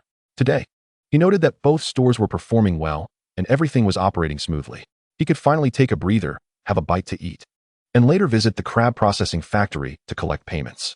Recently, the cash flow there had been substantial, requiring daily trips. If the amount was too large, he would need to make 2 trips to avoid drawing too much attention. Meanwhile, while everything was progressing favorably for Zhang Anping, Wang Daji faced minor complications. The 3 stores he had opened were situated close to the original sales points, attracting old customers. Although they launched with promotional activities and business was decent, he encountered discontent among the proprietors of the stores selling Yupingxian shrimp on consignment. These store owners were displeased as they had been selling at a standardized price with a profit margin of 20%, while the newly opened store was offering an 8% discount. The selling price was slightly below their purchase price. Fortunately, Zhang Anping had informed them in advance. The promotional discount meant that even the consignment stores would receive an 8% discount on their purchase prices today, effectively granting them a profit reduction of 30 to 40%. The profit margins were substantial, so much so that the consignment stores expressed their delight, hoping that such prices would prevail in the future. Otherwise, they lamented, the business would be arduous. Moreover, these consignment stores had specifically banded together, with around a dozen proprietors of stores selling exquisite shrimp in the city, all summoning Wang Daji to discuss this matter of profit. This predicament left Wang Daji in a quandary. Initially, he had intended to offer a discount for the grand opening of the new store, not wanting the consignment shops to incur losses, thus granting them an additional 20% off the wholesale price. Consequently, over 30% of the profits were allocated to the consignment stores. While the lobster profits were commendable, surrendering such a significant portion to the sales channels rendered the exquisite shrimp venture akin to mere labor for others. After accounting for essential expenses, the profits barely surpassed those of the consignment stores. At this juncture, Wang Daji felt a pang of regret, believing he should not have agreed to the 20% wholesale discount on the opening day. However, it seemed as though the consignment stores had coordinated their demands, each insisting that henceforth, the procurement prices should reflect the original 20% profit margin, ideally with an additional 20% reduction. Wang Daji found himself at an impasse and urgently sought the counsel of Zhang Anping. Upon hearing Wang Daji's account, Zhang Anping quickly identified the crux of the issue. So, a dozen consignment stores have presented the same request? I recall we have only around 20 consignment stores in total. Are you suggesting that only a few have not made such demands? Do you not think there is someone orchestrating this from behind the scenes? Furthermore, let us arrange a meeting. I shall meet with them. Problems must be resolved rather than merely fretted over. Zhang Anping closed his eyes to gather his thoughts, promptly advising Wang Daji to convene with the owners of the consignment stores. They chose a location within Wang Daji's Riverside Park Eatery, with fewer patrons in the afternoon. It was the perfect opportunity to address the matter at hand. However, prior to the meeting, Zhang Anping prepared a few samples of the various exquisite shrimp flavors. Placing several pounds of each on the table, Wang Daji acted swiftly, inviting the proprietors who wished to discuss profit margins that very afternoon. A considerable number attended, 20 to 30 individuals, who, before entering, exchanged friendly greetings and laughter, all of which did not escape Zhang Anping's keen observation. His sharp gaze soon discerned that most attendees were engaging with the owner of a particular consignment store, subtly creating a collective led by him. This owner, known locally, operated a successful consignment store within the local market and had managed 2 delicatessens for over a decade, earning a modest reputation in the area. His name was Li Er, and due to his thinning hair, many affectionately referred to him as Baldy too. As this group only recognized Wang Daji as the proprietor of exquisite shrimp, they remained oblivious to Zhang Anping's presence, mistaking his youthful appearance for that of Wang Daji's nephew or relative. Some even boisterously called for Zhang Anping to serve them tea. Zhang Anping smiled quietly, remaining silent as he poured a cup of tea for each boss present, even placing a basin of shrimp at the center of the table. When Wang Daji arrived, he completely disregarded the other shop owners, hastily bringing over a large stool for Zhang Anping and diligently pouring him a cup of tea. Bowing and nodding respectfully. "Ah, Brother Zhang, how could I trouble you with such trivialities? Please, sit down. If there is anything you need, just let me know." Wang Daji's actions left the other bosses, who had stood up to greet him, utterly stunned. They were unaware of Zhang Anping's background, but recognized that Wang Daji was indeed a formidable figure in the fresh shrimp business. Such a significant person, reduced to bowing and scraping before this young man, was a sight to behold. Did they not notice the contrast of age? Yet here was Wang Daji deferentially calling him brother? The shop owners, feeling increasingly uneasy, exchanged glances, realizing they were all unfamiliar with Zhang Anping. Now, they collectively turned their attention to him, a sense of apprehension rising within them. Chapter 130, Digging One's Own Grave? Initially, they had assumed Wang Daji was the owner of the fresh shrimp business. The shop owners did not harbor much fear towards him, considering he was a local, easily traceable back through 3 generations. Wang Daji appeared quite ordinary, not particularly intimidating. However, this young man was different. Their ignorance of his identity, coupled with his inscrutable demeanor and enigmatic attitude, left them perplexed. Their original plans to deal with Wang Daji were now uncertain with Zhang Anping in the picture. All eyes in the room shifted to the bald man seated in the center, awaiting his cue. Li Er cleared his throat and, with a forced smile, nodded at Wang Daji. Boss Wang, who might this young brother be? Why not introduce him? This is Brother Zhang. I follow his lead. And whatever he decides is what we shall do. Did you not wish to discuss the profit margins? Wang Daji glanced at Li Er, internally dismissing him as insignificant, wondering how he dared to address Zhang Anping as young brother. The sudden, collective demand for higher profit margins from the shop owners indicated that someone was stirring the pot. And Li Er was undoubtedly involved. I am Zhang Anping. You may call me Boss Zhang. There is something I wish to convey to all of you. Matters that Wang Daji hesitates to decide, I can resolve. Issues he cannot finalize, I will. As he spoke of profit margins, he gestured to the various flavors of lobsters before them, inviting them to sample before they engaged in serious discussions. Zhang Anping was not an impulsive fool. The fresh shrimp brand had only recently established its foothold in Suiqing, becoming widely recognized and generating daily profits exceeding 10,000 after expenses. In this era, such profits were remarkably substantial, despite the cyclical nature of the lobster market. The business of Epin fresh shrimp is undeniably enviable. However, the success of this enterprise is not solely attributed to Zhang Anping's innovative and forward-thinking sales model. The most significant factor is the unique flavor of Epin fresh shrimp. Its distinctive taste lingers in the memory long after the meal, which is one of the crucial reasons for its rapid market penetration. Thus, Zhang Anping encourages the proprietors of these retail outlets to sample the exquisite flavor of Epin fresh shrimp. Although these individuals operate modest establishments, the majority are engaged in the culinary and prepared food sectors, granting them a discerning palate far beyond that of the average consumer. Some among them hesitated, questioning Zhang Anping's true intentions, while others recalled their prior discussions, determined to present a united front in their efforts to negotiate a lower wholesale price for Epin fresh shrimp. They believed it unfair that, despite the minimal delivery involvement from Epin fresh shrimp, they were only offered a profit margin of around 20%. This seemed exceedingly low, especially considering that the pure profit margin for Epin fresh shrimp should exceed 50%. They contended that even a 35% profit margin was not unreasonable. Should that prove unattainable, they reasoned that aligning with another supplier could yield a 30% margin at the very least, or, at worst, 25 or 28%. Given that Epin fresh shrimp enjoyed commendable sales in their stores daily, any reduction in the wholesale price would translate into tangible profits. Some followed Zhang Anping's lead and sampled the shrimp before them.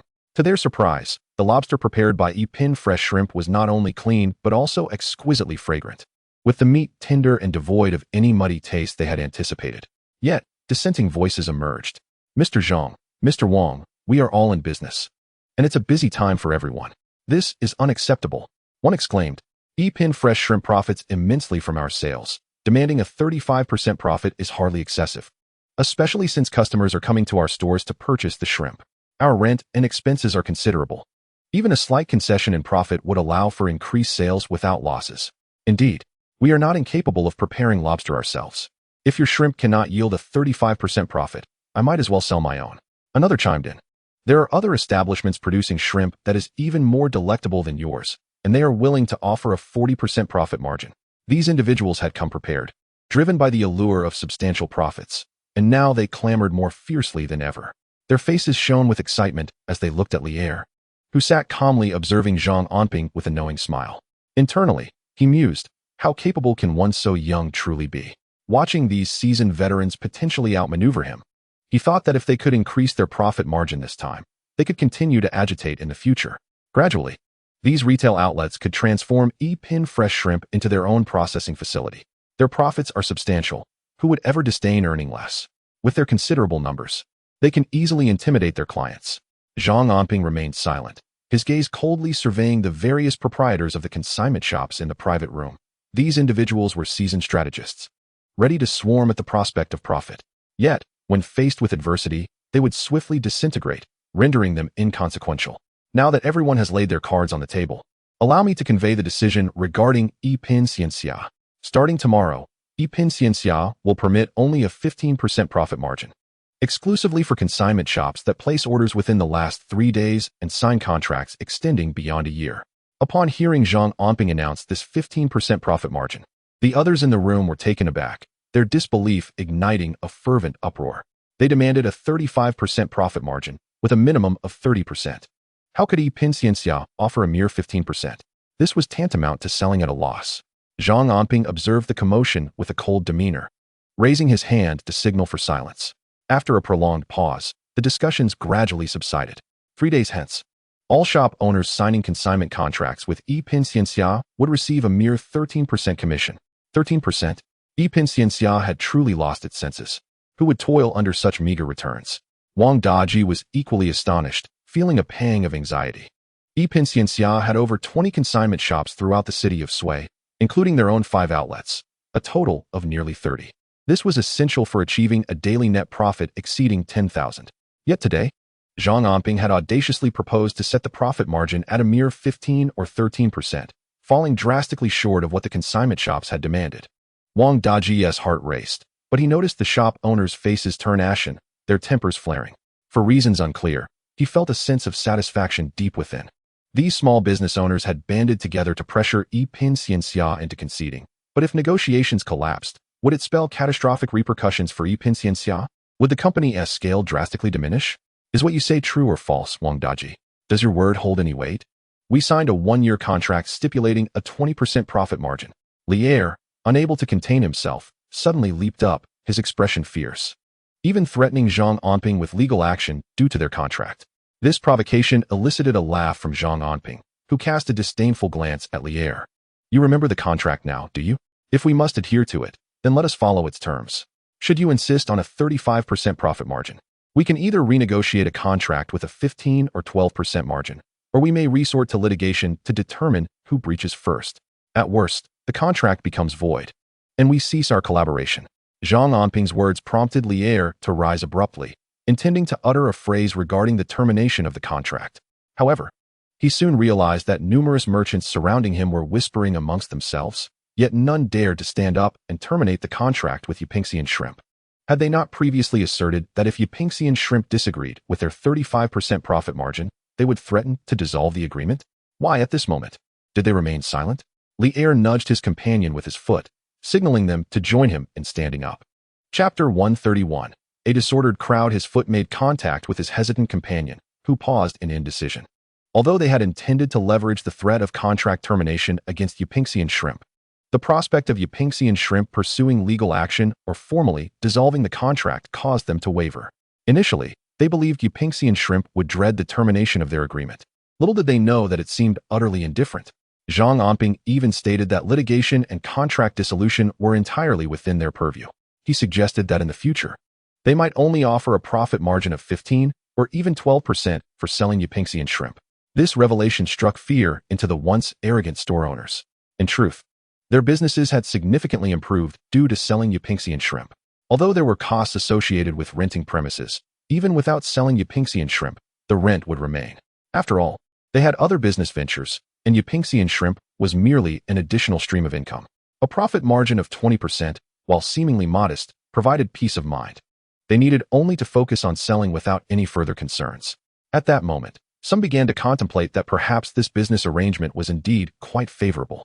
Should the contract be truly dissolved, wealthier competitors might not care, but for them, a day of reduced earnings would have a direct impact on their own livelihoods.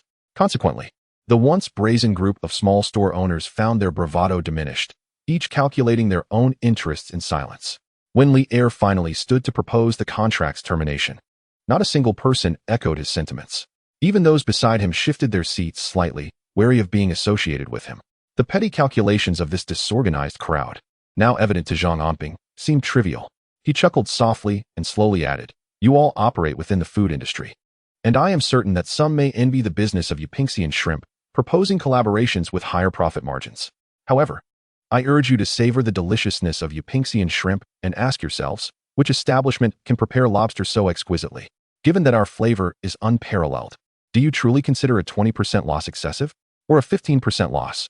If you find it unworthy, the registration for contract termination is over there with Wang Daji. Of course, once the contract is dissolved, we may not agree to a future partnership with you, and why should we? We are not in need. There are plenty of establishments eager to collaborate with us."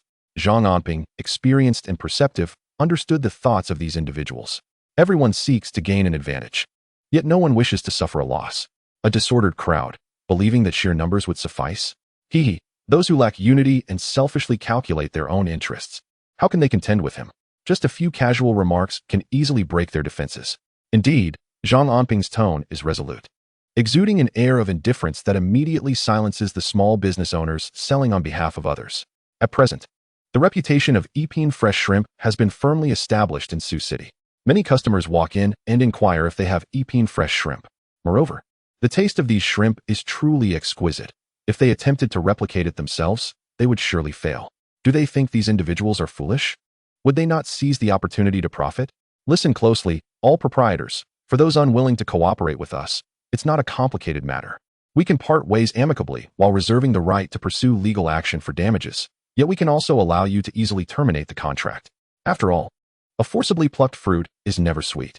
If you find the profit margins unsatisfactory, there are others who eagerly await. Furthermore, future contracts will offer profit margins of either 15 or 13%. Wang Daji was initially concerned. If all these owners gathered together were truly unwilling to sell Atonement fresh shrimp, it would result in significant losses for them. However, when Li Er made a suggestion, no one followed suit. Zhang Anping's words were firm and left no room for negotiation, causing the remaining owners to grow quiet. Some even stood up, ingratiating themselves with Zhang Anping, saying, "Oh, I merely wanted to discuss things. I was originally at a 20% profit margin. Since the two of you are unwilling to offer more, let us keep the original contract unchanged at 20%. When he spoke these words, he intentionally distanced himself from Li Er, infuriating Li Er to the point of almost erupting.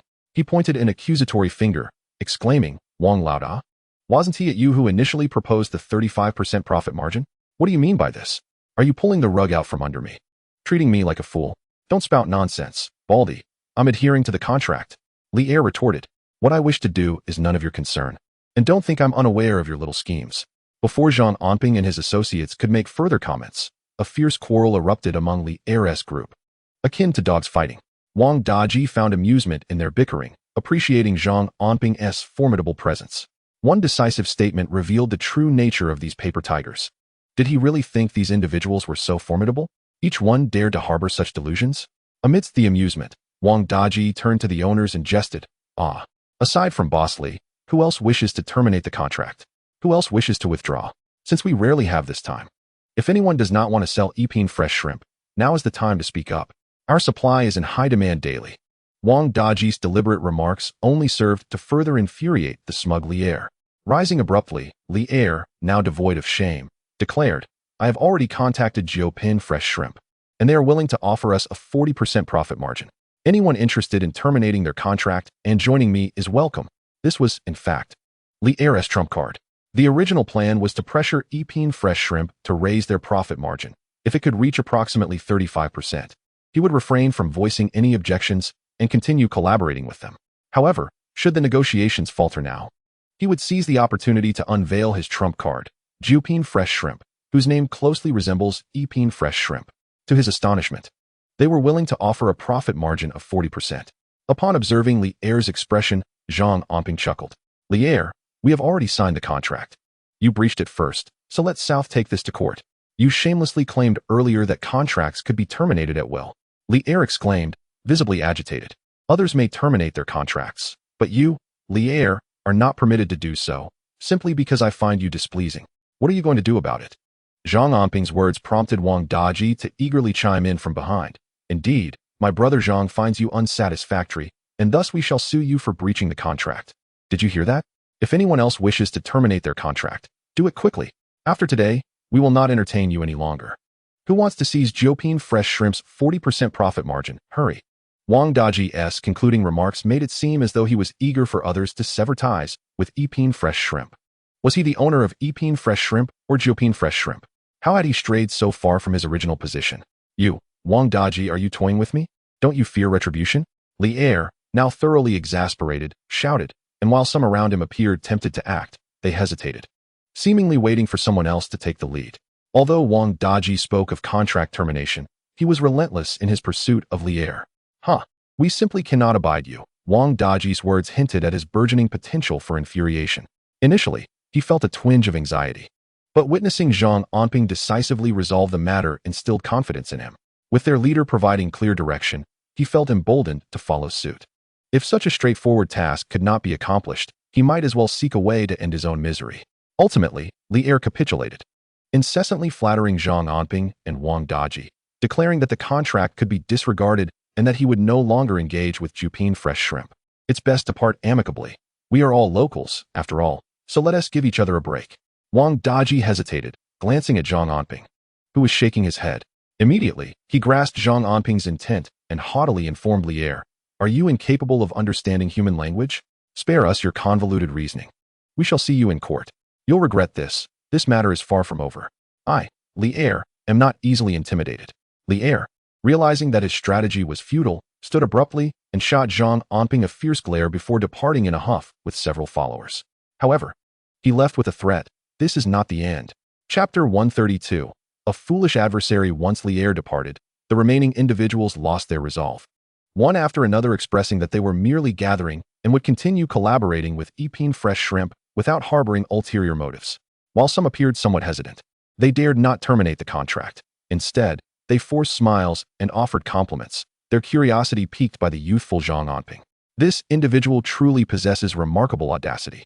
Did he not fear the potential losses had they all opted to terminate their contracts at that moment?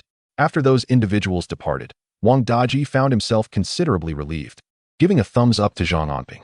"Brother Zhang, you are truly impressive. What if all those people demanded to dissolve their contracts?" At this juncture, Wang Daji felt a twinge of apprehension. After all, should such a scenario materialize, he would be unable to shoulder that responsibility. Rest assured, it will never happen. Moreover, it won't be long before we expand significantly with numerous retail outlets. Remember, our profit margin will be set at 15. We will lower these profit margins for the retail outlets next year. Zhang Anping remained unfazed. If this motley crew were genuinely united by their interests, he had his own methods to incite discord among them. If they lacked such capability, he would never have amassed such wealth in his previous life. This is child's play, easily manageable. Very well, I shall heed your counsel, Brother Zhang. I will follow your directives. Regardless, I am content. Even if Jupin Xianxia were to close its doors, I have already profited handsomely. Is this all you aspire to? Fear not. Jupin Xianxia shall not falter. It will only thrive further. By the way, do inquire about Jupin Xianxia. It should be orchestrated by Song Xiaodian. Once we gather evidence, we will settle both old and new accounts. Zhang Anping recalled how their initial sales outlet had been vandalized. It was undoubtedly Song Xiaoyan's machinations at play, and he surmised that Jupin Xianxia was similarly tainted. None of these matters would escape scrutiny. After parting ways with Wang Daji, Zhang Anping proceeded to the trap processing plant. The sales personnel recruited for rural deliveries and the workers diligently laboring to avoid dismissal had transformed the plant into a bustling hub, radiating a sense of prosperity. The once towering piles of traps had diminished significantly, converted into cash. In recent days, the accumulation of stagnant traps had brought Zhang Anping a daily influx of 50 to 60,000 in cash, an exceedingly gratifying development. Each time, he would stuff the cash into a military green messenger bag, returning home with it bulging at the seams. His home was secured with several locks. During this period, he had been bringing cash home daily, tucking it beneath his bed, concealed beneath his brother's old textbooks, all packed in worn cardboard boxes. Though they appeared unassuming, the bottoms of these boxes were neatly stacked with bundles of renminbi. In a short span, Zhang Anping had already filled 2 boxes and commenced on a third, which left Zhao Lingyun feeling quite alarmed. "Anping, perhaps you should consider depositing this money. Having such a large sum in the house is unsafe. Who would ever suspect that within an inconspicuous courtyard of a modest abode, so much cash could be stored? No worries, theft is rare these days, and there is always someone at home. By the way, when you have a moment, check on Anping. I haven't attended to her for a couple of days, and I am uncertain how she is faring." That day, Zhang Anping had indeed permitted his sister to work at the Jupin Xianxia processing plant to wash shrimp. Washing shrimp appears deceptively simple. However, the inconvenience of wearing gloves often leads to the practice of washing them barehanded, utilizing a brush. One must submerge their hands in water for 7 to 8 hours, resulting in skin peeling by the end of the day. Moreover, these are live lobsters, and if not handled correctly, they may pinch one's fingers. Zhang Anping's intention is to encourage the young woman to pursue her studies, albeit with the desire for her to experience some of life's hardships. "I shall inquire," Zhao Lingyun replied, her gaze fixed upon the 3 boxes of books. Since Zhang Anping chose to leave the cash here, she felt compelled to acquiesce, albeit with a sense of trepidation while he seemed utterly unconcerned. Such nonchalance is indeed remarkable. Li Er was evidently supported by Song Xiaotian, boasting of Lu Zhongtao's name before Li Er. "My brother-in-law is quite wealthy. You're aware of the top-ranking residence in Suiqing? That essay project by my brother-in-law, the tallest building, a landmark. With his backing, you need not worry. Follow me, and you shall dine well, Song Xiaodian proclaimed exuberantly. Lu Zhongtao's reputation was indeed well known in Suiqing, regarded as a significant affluent figure. His brother-in-law runs a shrimp distribution business, undoubtedly capable of such an endeavor.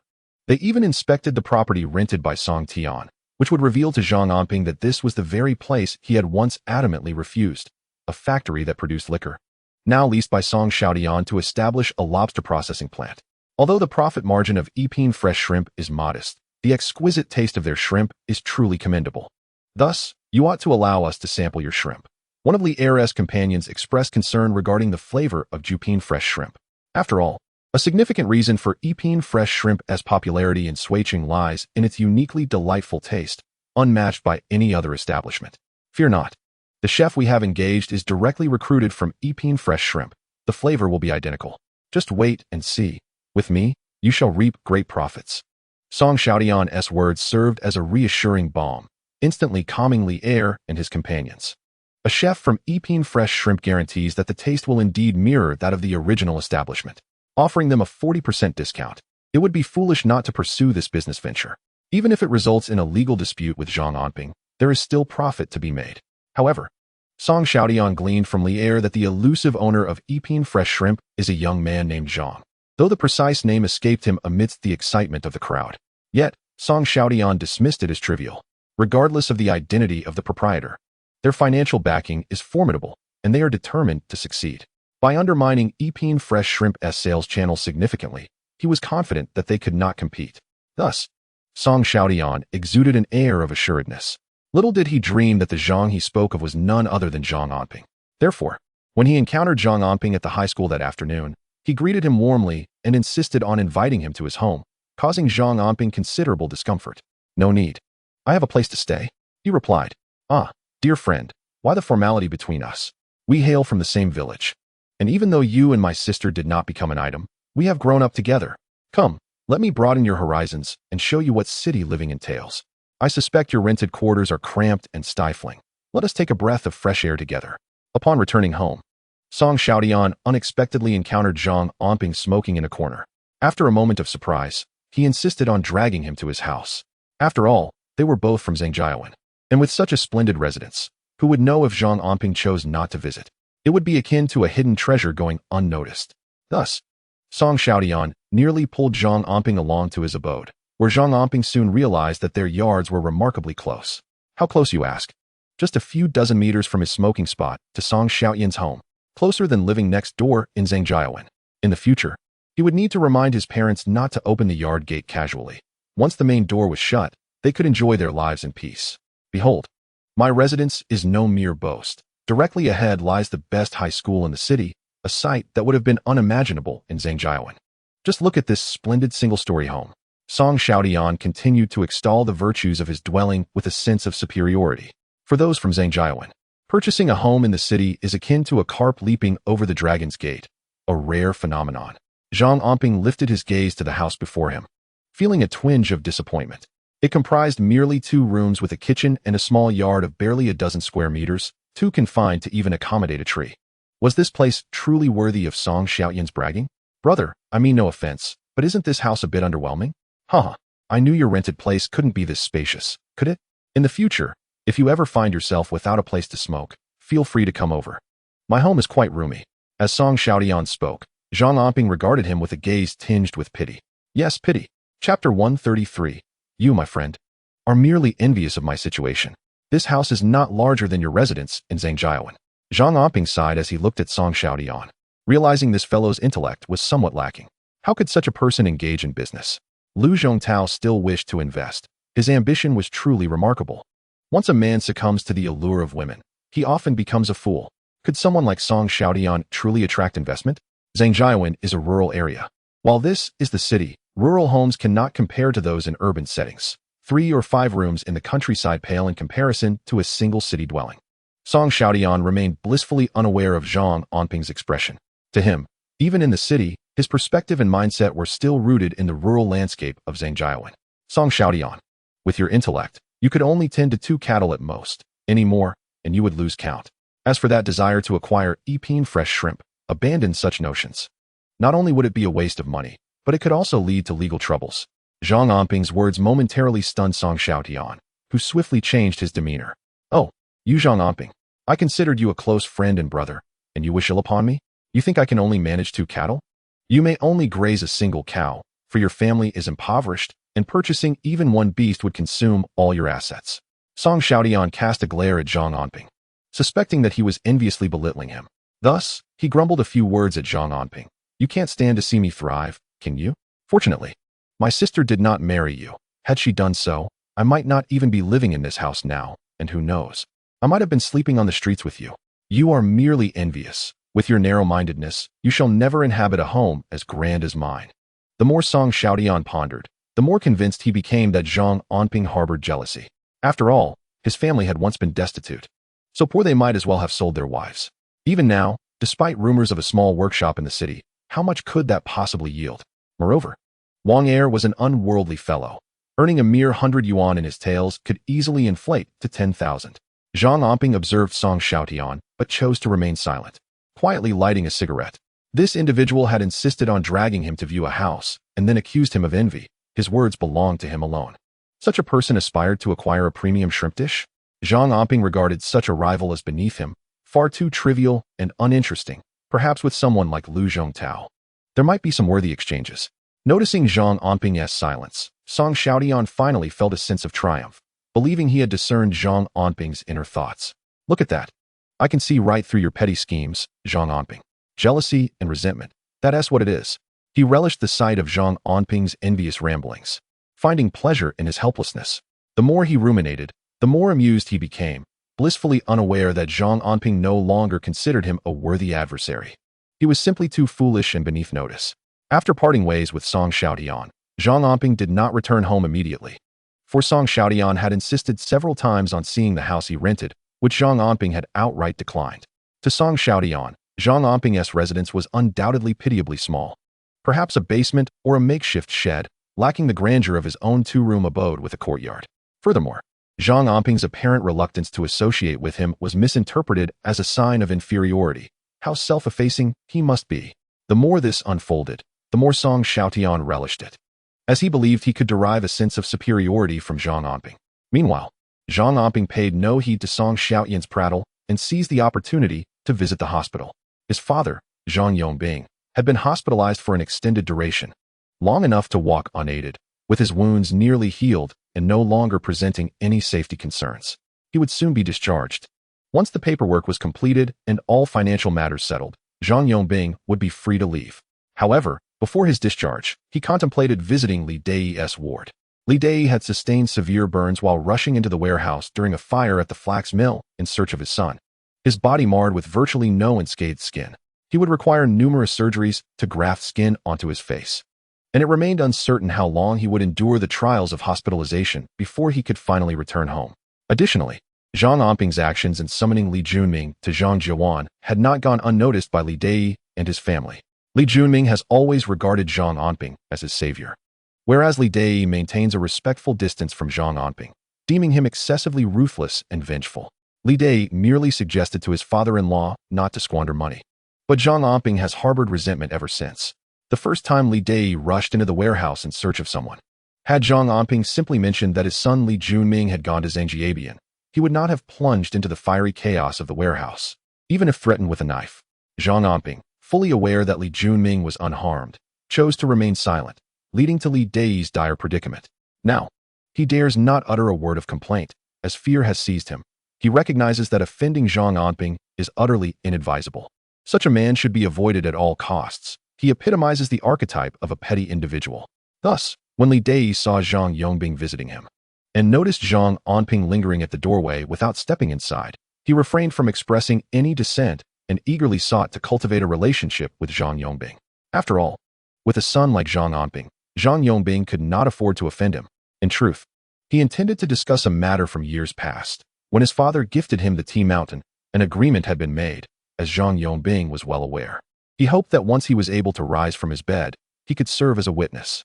Zhang Yongbing, however, was reluctant to rekindle ties with Li Dai. Yet, during these days in the hospital, He had been preoccupied with thoughts of reclaiming his team mountain, for Li Dai had been one of the witnesses to that agreement. Time had elapsed, and he had almost forgotten the details. After all, they were family, and the team mountain was in their father's possession, which was a favorable arrangement. Upon hearing that Zhang Anping wished to reclaim the team mountain, Li Dai immediately began to persuade him otherwise. However, these words reached Zhang Anping's ears, prompting him to slowly approach Li Dai's bedside. Just his presence sent a shiver down Li Dai's spine, for he was deeply intimidated by Zhang Anping, who held on to grudges with an iron grip. The recent fire at the textile factory had imparted a grave lesson to Li Dai. He had narrowly escaped with his life. And even now, he was in excruciating pain. Living felt worse than death itself. Uncle, I advise you to carefully reconsider the agreement my father penned. It is vital that you serve as a witness, especially given your severe injuries. What if something else were to happen? How would Junming cope? As Zhang Anping spoke, Li Dai trembled uncontrollably, his eyes wide with terror as they fixated on Zhang Anping. His words faltered. Was Zhang Anping again fixating on him? If he were to harbor further resentment, Li Dai feared for his life. Not only was he at risk, but Junming could also face repercussions. I must remember that agreement. I will undoubtedly serve as a witness. I will heed your counsel. Li Dai panicked. He was not afraid of Zhang Anping, but he was terrified of Zhang Anping. No matter how frugal or calculating one might be, encountering someone like Zhang Anping rendered all efforts futile. Indeed, father, since you are the witness, you need only speak the truth. Just follow Brother Anping's lead. Li Junming, perplexed, had just urged his father to reconsider. Upon witnessing Li Dai's furious shout, "Shut your mouth!" he was utterly exasperated by his foolish son. When would he finally awaken to reality? If only he possessed even half of Zhang Anping's tenacity, he would feel at ease. Why are you yelling at me? I haven't said anything wrong. Li Junming retorted, stretching his neck in disbelief at his father's irrationality. However, his words and expression nearly drove Li Dai to the brink of despair. Alas, how could fate have bestowed upon him such a son? Zhang Anping, pleased that Li Dai had at least acquiesced, left the hospital room. Upon discharge, Zhang Anping accompanied his father, while Zhang Anping repeatedly cautioned him along the way. I will handle the matters regarding the tea plantation. Do not interfere or take matters into your own hands. Focus on your own affairs. Once I resolve this, I can rest easy, even if it costs me my life. Furthermore, please assist me in contacting Officer Sun these next few days. I need to identify the perpetrator and expedite the resolution of this issue, so we can receive compensation and I can find peace. Zhang Anping's aspirations upon leaving the hospital were twofold: to reclaim his tea plantation and to locate the culprit, ensuring they were held accountable for their actions. Understood. Zhang Anping responded with a firm nod, though he couldn't help but recall the words spoken by Sun Yi. Chapter 134. A significant misunderstanding. The vehicle responsible for the incident had, in fact, been identified as a black Santana. However, the driver adamantly refused to acknowledge having struck anyone, and the absence of eyewitnesses complicated matters. Thus, it was imperative for his father to provide a personal account, without sufficient evidence. Merely relying on the vehicle's repairs would prove insufficient for a conclusive resolution. Upon hearing Sun Yi's explanation, Zhang Anping understood that the driver had fled the scene. And without immediate capture, nor the presence of surveillance footage or witnesses, the only credible testimony would come from his father, the direct victim. Should anything unfortunate happen to his father, the driver could deny culpability, leaving Zhang Anping aware of the truth but powerless to act without stronger evidence, rendering the police unable to pursue the case. This was a predicament Zhang Anping had faced in his previous life, where he had exhausted all avenues to track down the hit-and-run driver. He recalled the driver he had encountered, arrogant and indifferent to human life, who, after causing harm, felt no remorse in fleeing. The likelihood of capture diminished with the passage of time, once the initial opportunity to escape was gone and lacking evidence. Even the police would be rendered ineffective. Those capable of hit and run had hearts steeped in darkness. Yet, Zhang Anping refrained from disclosing these thoughts to his father, simply agreeing to arrange for him to visit the police station to recount the events as he remembered them. Following this, based on the clues provided by his father, they could confront the perpetrator to ultimately determine their identity. All right, you handle the arrangements. I'm feeling much better now. Let us head home, Zhang Anping declared. Elated after spending days confined to a hospital room, where he had been surrounded by an endless stream of tragic tales, stories of families unable to afford treatment, or the anguished cries of patients suffering through the night. The kind-hearted man has been hospitalized for such an extended period that it is inevitable he might fall ill himself. After all, being a patient in this hospital feels akin to imprisonment. Today, his release brings him immense joy. Upon arriving at the new house purchased by his son, Zhang Yongbing stands hesitantly at the entrance, daunted by the imposing facade. The grand gate towers over 2 meters high, encircled by sturdy walls that denote a significant expanse of land. In Sui City, possessing such a property is an unimaginable dream for Zhang Yongbing. Dad, come inside. Hurry. This is your and Mom's room. Zhang Anping chuckles inwardly at his father's awkward demeanor. He wonders if, within these walls, his father would still resort to brandishing a broom in anger. This house is splendid, and look at this osmanthus tree. It must have taken decades to grow to such grandeur. The space here is so bright and spacious. Just look at this marvelous home. Once inside the courtyard, Zhang Yongbing cannot help but lavish praise upon the osmanthus tree, which is larger than a basin and on the verge of blooming in a month or two. At present, it stands like a grand umbrella, providing delightful shade for anyone seated beneath. The property comprises 6 rooms with insulated roofing, alongside several foundations for small gardens, perfect for cultivating vegetables and flowers. The location is ideal, situated at the back entrance of Sui City's first high school, offering a serene atmosphere amidst the hustle and bustle. A mere 10 meters from the alley leads to a bustling main road filled with shops and lively commerce. Zhang Yongbing is thoroughly satisfied. Such a splendid abode was beyond his wildest dreams, yet his son has managed to acquire it. His heart swells with joy, as he realizes that his son has finally proven to be reliable. In the future, his grandson, Xiaobao, will also be able to reside in Sui City, becoming a true city dweller. Mom, I asked Lingyun to buy some groceries. Today, Dad is being discharged. I've invited Wang Daji and Wang Air to celebrate properly. Although Zhang Anping did not notify anyone when moving, as Zhang Quan had not yet been captured, he now intends to invite Wang Air and others over for a meal to celebrate both his father's recovery and their new home. It is only fitting to inform relatives and friends about their new residence. Even if the relatives are left unnotified, friends will suffice. Zhang Yongbing, filled with delight, readily agrees. This time, he surprisingly refrains from mentioning relatives, indicating a sense of resignation that brings Zhang Anping comfort. Meanwhile, Zhang Anping goes to inform Wang Air and arrange for groceries, contemplating also inviting teacher Su and his family. In the kitchen, Jin Xiaofeng busily prepares, while Zhang Yongbing, feeling somewhat restless, pours himself a cup of tea, savoring the moment. He walks around the courtyard, marveling at the splendid and bright house, genuinely impressed by the grand surprise his son has bestowed upon him. Uncle Zhang, what brings you here? Suddenly, as he stands outside the courtyard, Zhang Yongbing is called out. Taken aback, upon turning, he finds himself face to face with Song Xiaotian. In Suicheng, I never expected to encounter Song Xiaotian. It is worth noting that the Song family once looked down upon the Zhang family, considering them so impoverished that they would never rise. Moreover, Song Xiaotian's sister once had a romantic involvement with Zhang Anping, which led to their families deeming the match unsuitable, preventing any potential alliance. Nonetheless, as they belong to the same village, their interactions remain polite. Oh, Xiaotian, what brings you here? My son resides in this area. I have just been discharged from the hospital, and out of filial piety, the children have brought me here to stay, Zhang Yongbing said with a cheerful smile. Pleased that his children are so dutiful. Did you not see how devoted Anping is? Oh, I have heard of Zhang Anping. Is the space you rent sufficient for your family? Song Xiaotian inquired. My home is over there. It has a spacious courtyard, and you are welcome to visit any time.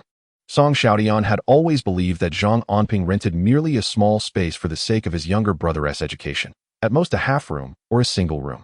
The thought of Zhang Yongbing residing in such a rental made him wonder just how cramped it must be. Yet, Zhang Yongbing still cheerfully remarked about the children's filial piety. My place is right behind here, quite spacious. Why don't you come in and have a seat?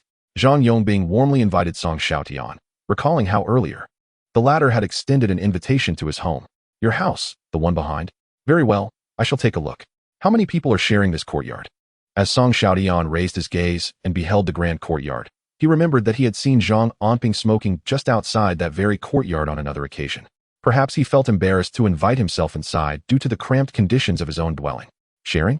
Zhang Yongbing was momentarily confused.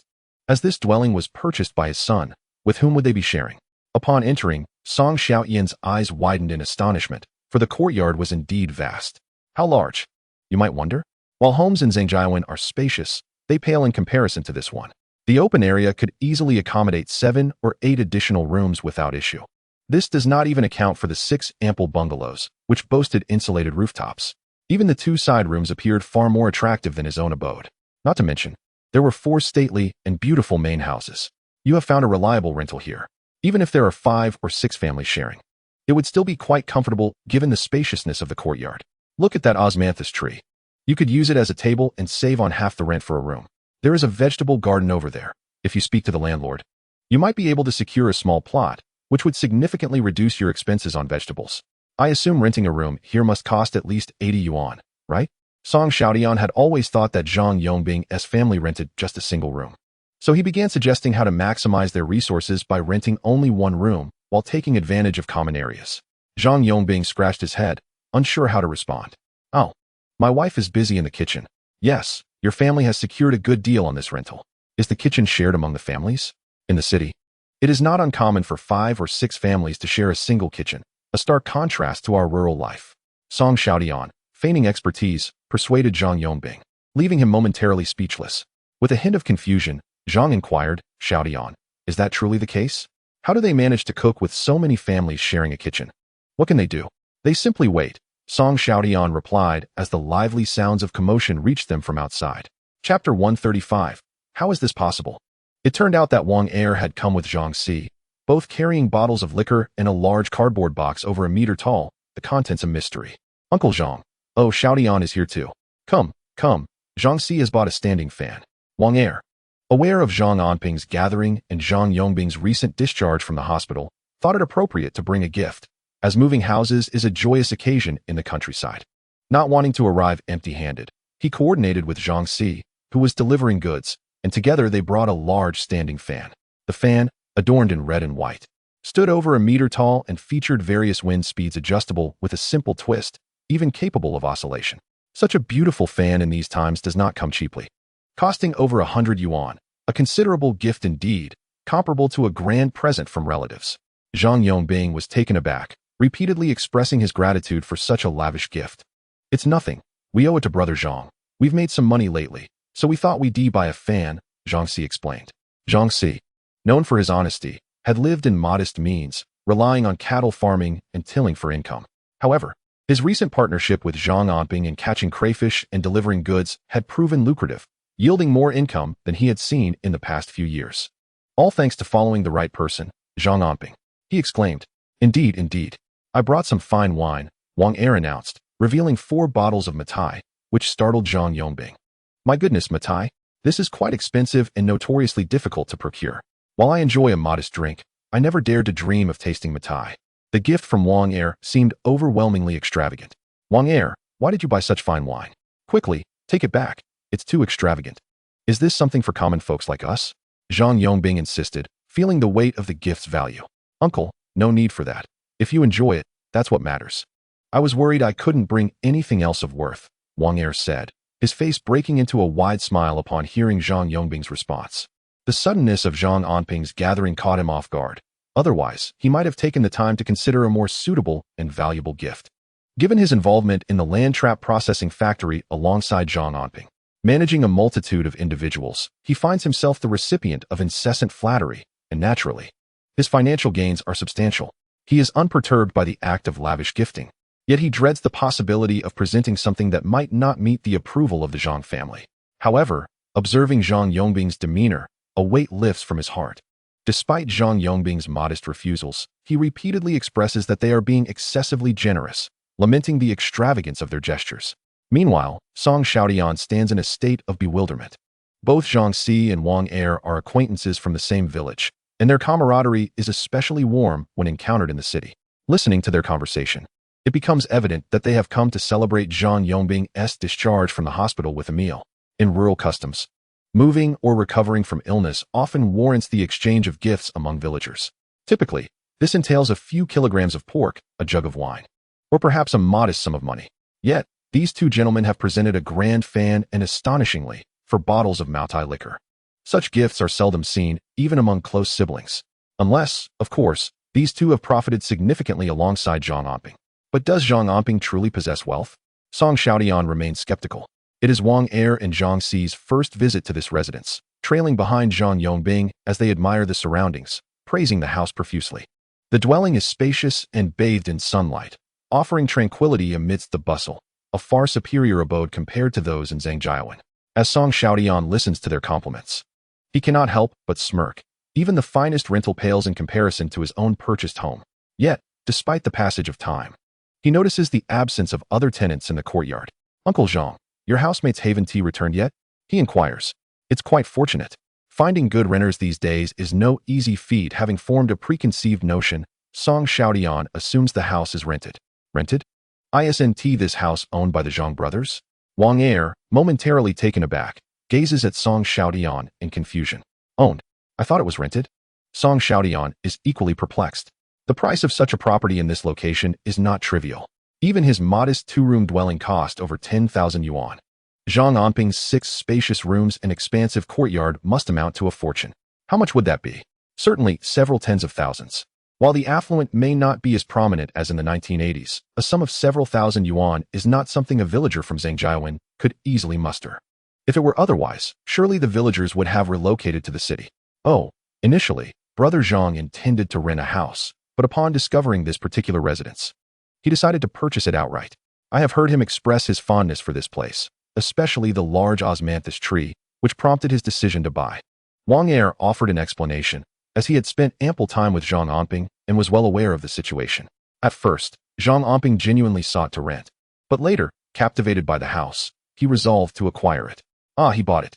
This house must be quite expensive, right, Brother Wang Er? Do you know the price? Song Xiaotian gasped in astonishment, taken aback by the revelation that Zhang Anping had purchased the property. How much could it possibly cost, given its prime location and substantial size? Not to mention the house's pristine condition, it appeared exceedingly comfortable. Good houses do not come cheap. Perhaps 40 or 50,000. He wasn't exactly sure, but certainly, a residence of such quality would not be affordable. Nonetheless, Brother Zhang is wealthy, so this amount is trivial for him. In truth, Zhang Anping is quite fortunate, and his child is commendable. Wang Er scratched his head, uncertain of the exact cost of Zhang Anping's house. As for Zhang Yongbing, he was simply aware that his son had purchased a house where he could reside. Upon hearing the figure of 40 or 50,000, Song Xiaotian's eyes turned green with envy, feeling as though a cat's claws were incessantly scratching at his heart. He had previously thought that Zhang Anping was renting and had boasted about his own spacious home. Now, it became evident that his own residence paled in comparison, being several times smaller. Realizing this made Song Xiaotian blush with embarrassment, wishing he could slap himself. He had once believed that Zhang Anping harbored envy and jealousy towards him, but now it seemed that Zhang had merely regarded him as a foolish clown. Was it he who was the fool all along? Such an extravagant purchase. Surely, Brother Anping must be under significant pressure and has borrowed a considerable sum. Unwilling to let go of his thoughts, Song Xiaotian remarked again, prompting Zhang Si to interject. This amount is nothing to Brother Zhang. His crayfish business is quite lucrative, not to mention he owns a fish trap processing factory. The money for the house likely comes from his daily earnings. Zhang Si's words startled Song Xiaotian. Zhang Si was well known in the village for his honesty. Such a straightforward person would not lie. Could it be possible? In an instant, Song Xiaotian's mind was a whirlwind of disbelief. How could it be that Zhang Anping had suddenly become wealthy? He had purchased such a fine motorcycle and now a splendid house. And Zhang Si even claimed he earned a substantial income. Could it be tens of thousands? Impossible. How could this be true? You all merely flatter Zhang Anping. He cannot be that remarkable. This is just your exaggeration. Zhang Yongbing expressed his disapproval, yet his tone and the smile on his face betrayed his true feelings. To be honest, he himself was unsure how much money his son truly earned. In any case, it should be quite a bit, right? Uncle Zhang, we are merely speaking the truth, without any embellishments. As a few individuals were engaged in conversation, a voice called out from outside. Is anyone in there? Come out and lend a hand. Chapter 136, a novel way of gift-giving. Wang Er and Zhang Si promptly stepped outside, only to find 3 carts tightly bound with various items, followed by Wang Daji on a motorcycle. Come on, brothers. Lend a hand and help move this television and washing machine. Wang Daji beckoned them, urging them to assist with the task. Zhang Yongbing also emerged from the courtyard, and upon seeing the items on the carts, he was utterly astonished. For on one cart was a large color television, on another was a refrigerator, and astonishingly, one cart even held a fully automatic washing machine. My heavens, these items were merely hearsay to him. He had scarcely seen such things before. In Zhangjiawen, only Wang Er's household possessed a black and white television, while the village head, Zhang Xuebing, had a refrigerator. As for washing machines, he had only heard of them, never having laid eyes on one. Have you delivered these to the wrong place? Zhang Yongbing rubbed his eyes in disbelief. Their household was bustling with excitement. and many neighbors had come out to witness the commotion. Upon seeing the color television, refrigerator, and washing machine, some even inquired if someone in their family was getting married, given that they had procured such grand items. "Uncle, I have had my eye on these gifts for quite some time, planning to present them when your family celebrates moving into the new home. However, since Brother Zhang has no plans for a feast, I took the opportunity to bring them today," Wang Daji explained. It turned out that ever since Wang Daji learned that Zhang Anping had purchased the house, he had been calculating the perfect gift. Knowing that Brother Zhang had acquired a new home, he felt compelled to offer something in gratitude. He was well aware that although he only earned a 30% profit from his seafood business, it amounted to a substantial daily income of 3,000 yuan, accumulating to over 100,000 yuan monthly. Even considering seasonal fluctuations, the profits would still exceed several 100,000 yuan annually. This was akin to Zhang Anping gifting him a money tree, far surpassing the profits from his food stall. What could he possibly offer to express his profound gratitude?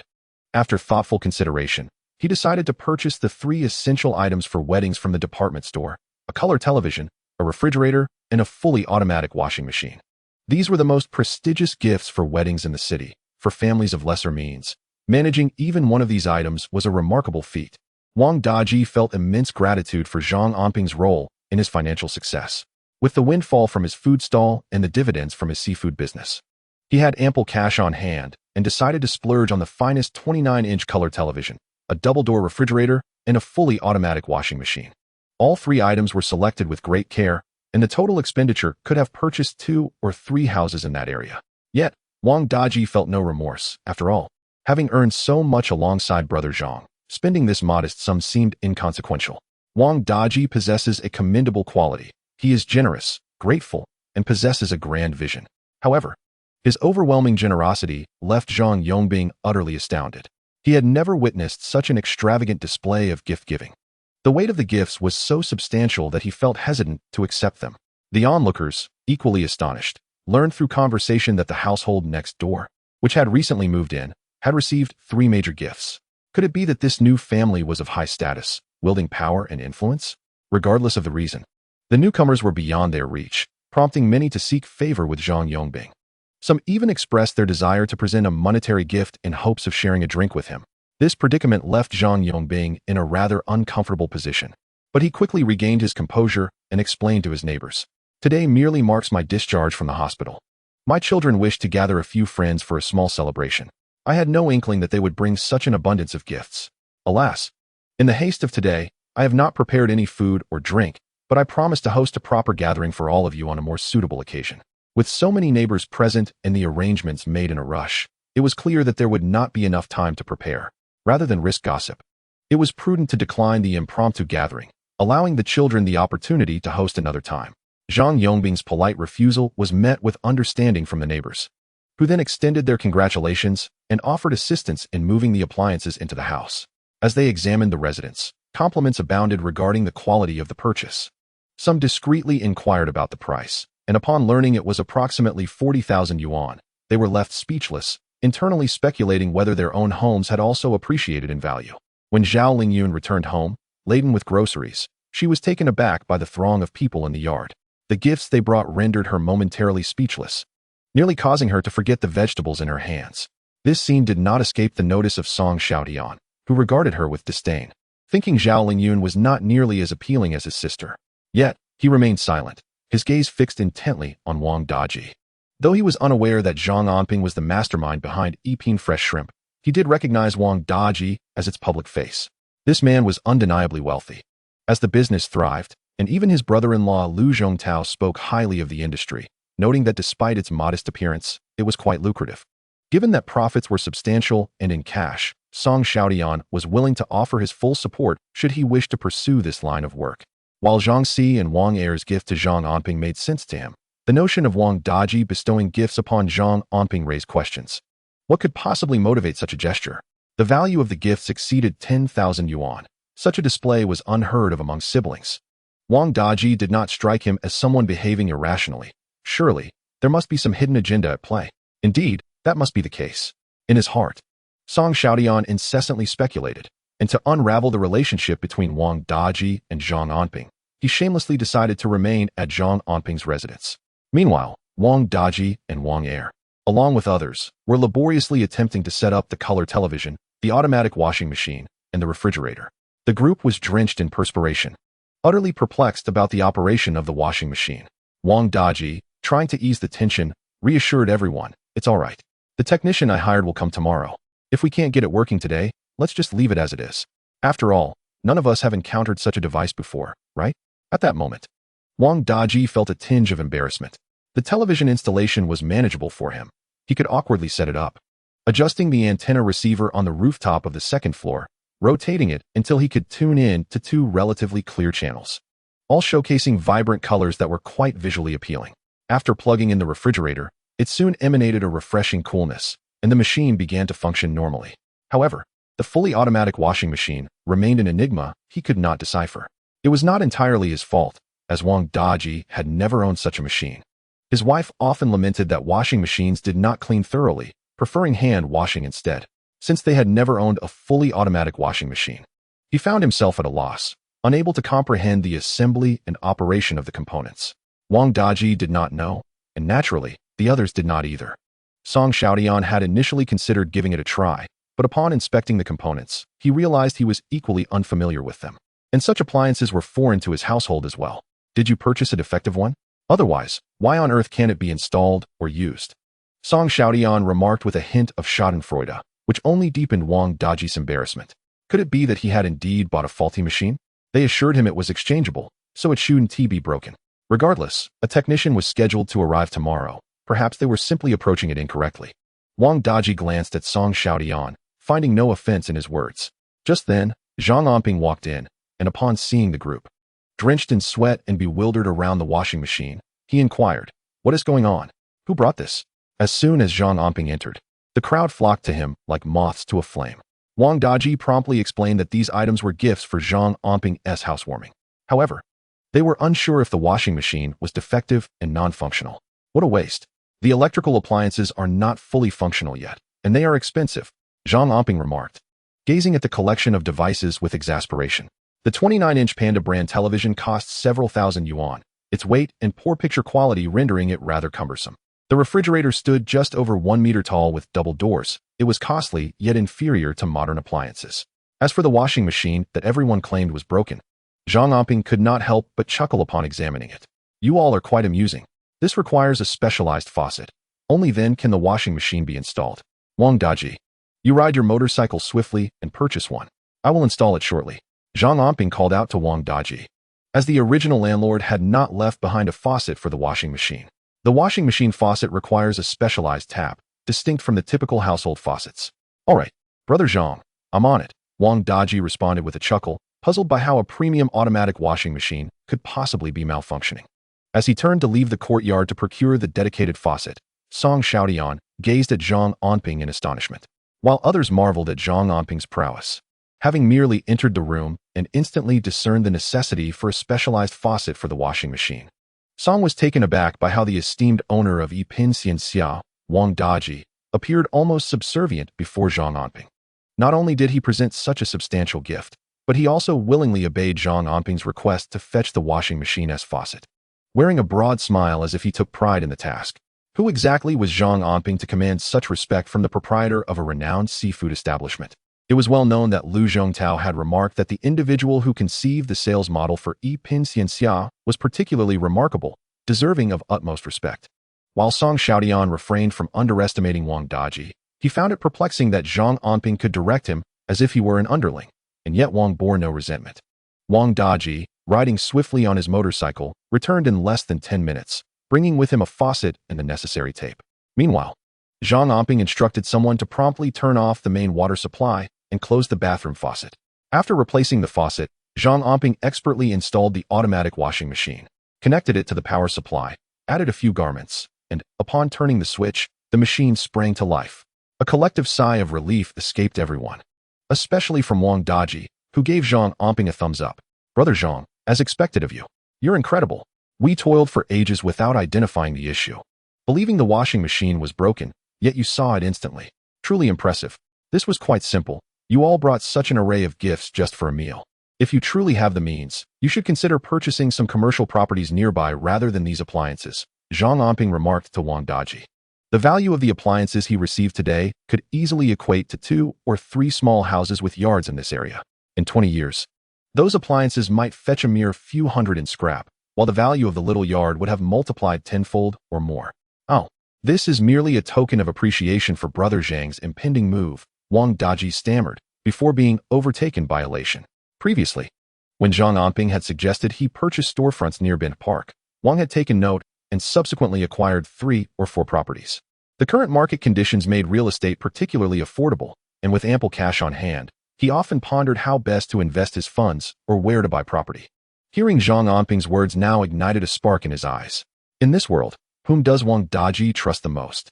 It is undoubtedly Zhang Anping. He regards him as a benefactor, akin to a deity of wealth.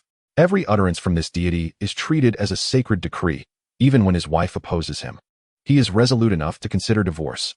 Thus, upon hearing Zhang Anping's words, his mind begins to race. He must save money and purchase a house in the vicinity, a grand residence. All right, Brother Zhang, I will look for a house nearby so I can be your neighbor. It would be beneficial to have someone to rely on. Wang Daji's declaration leaves Song Xiaodian astounded once more. He thinks to himself, how could the owner of this exquisite shrimp enterprise be so unremarkable? He does not resemble the extraordinary figure his brother-in-law described. In front of Zhang Anping, he appears as a subordinate, a sycophant. How could this be?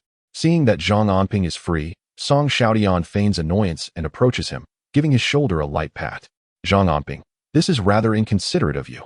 You bought a house without informing me.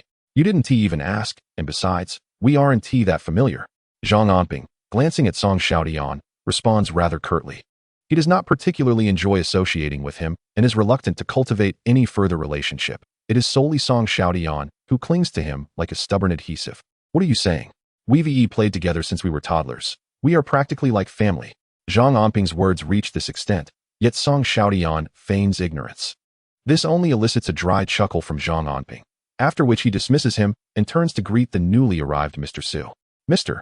Su and his wife originally thought they were merely coming for a simple meal, but upon arrival, they were astonished to see others receiving televisions, refrigerators, and washing machines as gifts. In truth, they too did not come empty-handed. Mr. Su brought a substantial stack of English materials for Zhang Anping, including over 10 books and assignments from previous high-achieving students for reference. Zhang Anping felt immense gratitude for this gesture. Thank you so much, Mr. Su. Anping has caused you considerable trouble lately. Inviting you for a meal is a token of our appreciation.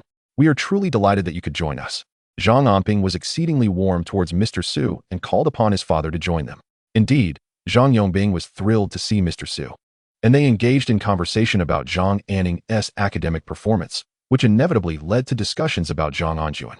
I often encourage Anping to learn from his cousin Zhang Anjuan. If he could achieve similar scores in English, he would surely gain admission to Jiang University.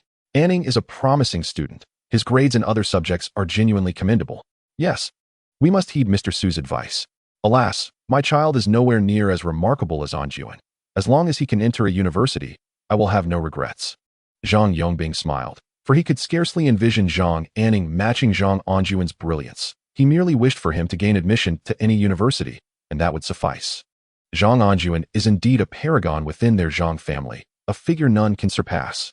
I heard from Zhang Anping that in June will return to Suicheng in a few days. When that time comes, please encourage him to teach his younger brother, and in a bit more. It is said that in June is indeed coming back, and his job should be arranged soon. University is truly advantageous. Employment is practically guaranteed. Zhang Yongbing sighed, expressing his envy whenever in June was mentioned. His younger brother may lack in many areas, yet he is blessed with a remarkable son. In the kitchen, Zhao Lingyun and Jin Xiaofang were diligently occupied, with Zhang Anping also returning to assist. However, as she was washing vegetables, Zhao Lingyun noticed that her hands were covered in scars. Heartbroken, she insisted that Zhang Anping should engage in different tasks while she took over the vegetable washing. I'm fine, sister-in-law. It doesn't hurt. I truly don't feel any pain. Zhang Anping responded, plunging her hands into the water to wash the vegetables. She handled lobsters daily, and a moment's inattention could lead to being pinched, leaving her hands marred with wounds. Foolish child, how can it not hurt? Do you think studying is somehow less laborious than washing lobsters? Do you wish to spend your life merely washing lobsters? Zhao Lingyun sighed, recalling Zhang Anping's admonitions to persuade her younger sister, who often seemed rather single-minded. My academic performance isn't great either. I'm quite dull, and I fear wasting my brother's money. Our family relies on his support, so I wish to start working soon to lessen your burden, Zhang Anping admitted, lowering her head, her hands aching. Yet she persevered in washing the vegetables. Rural girls are not so delicate. Your brother would be immensely proud to see you studying. He never attended university and harbors deep regrets. Focus on your studies. Regardless of whether you pass the exams, the knowledge you acquire will reside in your mind. And no one can take that away from you. Your brother hasn't pressured you to attend university. He simply hopes you will pursue your education earnestly. Zhao Lingyun gently counseled Zhang Anping, hoping to alleviate her worries. Meanwhile, in the courtyard, a group was engaged in casual conversation. Wang Daji, noticing that Zhang Anping was finally alone, quickly approached.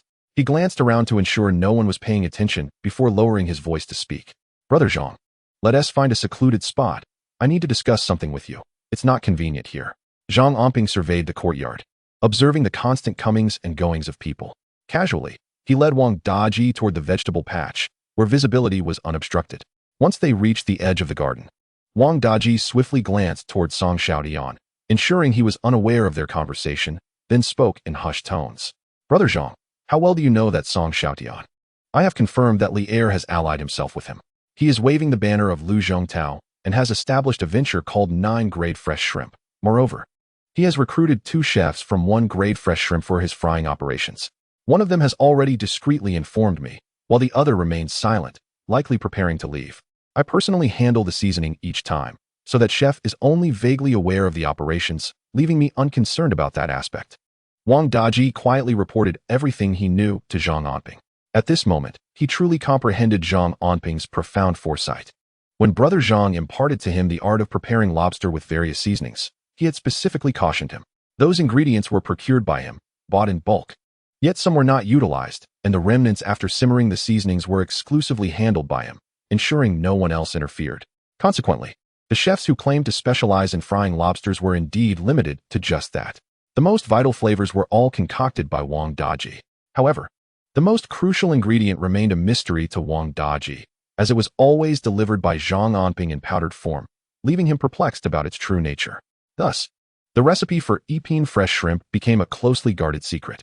Not to mention, not only did the 2 lobster chefs lack understanding, but even Wang Daji himself felt that without that essential seasoning, his concocted ingredients always seemed to be missing something. Gazing at the Epine fresh shrimp, Song Xiaotian, lacking in intellect, noted that Lu Zhongtao was quite astute. However, should he dare to reach out this time, he would soon learn the consequences. Yet, desiring his esteemed position, it was best for him to remain in the shadows while Lu took the lead. Zhang Anping beckoned Wang Daji closer and gradually shared his thoughts on dealing with Epine fresh shrimp. Wang Daji nodded vigorously, his expression brightening even as a chill ran down his spine. He realized that Brother Zhang truly calculated 3 steps ahead with every move. The operations he once found perplexing now appeared to be strokes of genius, almost divine. From now on, he only needed to cling to the powerful and worry about nothing else. By the way, since Zhang Anping remarked on the desirable properties of the local real estate, he ought to hasten his search for a property of his own in this area. Song Xiaotian observed the amicable rapport between Zhang Anping and Wang Daji. The 2 conversed for quite a while in the vegetable garden, only parting when called for dinner. A grand feast was presented, highlighted by a large basin of lobsters weighing over 10 pounds, all expertly prepared by Epine fresh shrimp, featuring 3 distinct flavors: garlic, spicy, and steamed. Accompanying this was a pot of stewed hen, generously portioned with a hint of shiitake mushrooms, alongside a roasted duck and a salt-baked chicken. Additionally, a substantial platter of cured meat stir-fried with chili glistened invitingly, exuding an enticing aroma. Today's meal not only boasted ample portions, but also an impressive variety, with over a dozen dishes, rivaling even the most lavish banquets. Zhang Anping's household offered white wine, beer, and some watermelon juice. As the group gathered joyfully in the main house for dinner, the spacious main room, despite accommodating so many guests, retained an air of spaciousness. The most jubilant among them was Zhang Yongbing, whose voice resonated louder than anyone else's, despite his inability to drink. His happiness stemmed from the fact that he had never lived in such a beautiful house, yet his son did, surrounded by numerous friends bearing extravagant gifts. Suddenly, their home was filled with everything they could wish for, a reality that he had never dared to dream. Come, Boss Wang. Allow me to toast you with tea in place of wine. Your generosity today is truly overwhelming. How can we ever repay such kindness? Zhang Yongbing felt a twinge of guilt within. At his age, he had never encountered anyone who presented gifts quite like Wang Daji. Even when a daughter was wed, it was rare to see such lavish dowries. The three major gifts totaling over 10,000 yuan felt excessively generous. Uncle Zhang, please don't say that. It is nothing. Truly unremarkable. Wang Daji rose, continuously expressing humility, his demeanor radiating warmth. Beside them, Song Xiaotian began to suspect. Could it be that Wang Daji has taken a fancy to Zhang Anping's sister? Such a humble attitude seems unusual. Yet, he found it inexplicable. He truly could not fathom it. Meanwhile, Zhang Yongbing was busy raising toasts, albeit sipping plain water himself. From Wang Daji to Zhang Si and Song Xiaotian, none were overlooked. He circled through each. In moments of utmost joy, he felt like dancing, tears brimming in his eyes. Today marked a pinnacle in his life. Despite the house belonging to his son, he felt an overwhelming sense of pride. Even without alcohol, he was blissfully lightheaded. Was this the feeling one had from having a son who excelled? At the dining table, Zhang Anping hardly spoke, merely observing his father's delight with a quiet smile. So, my father can lose his composure too. Perhaps it is simply due to his immense happiness. It is astonishing how easy it is to bring joy to him. His expectations are genuinely modest.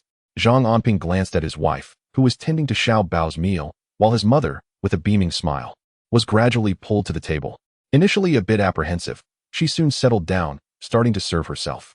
Previously, she would only join the table after the guests had finished their meals, often leaving the best dishes for them.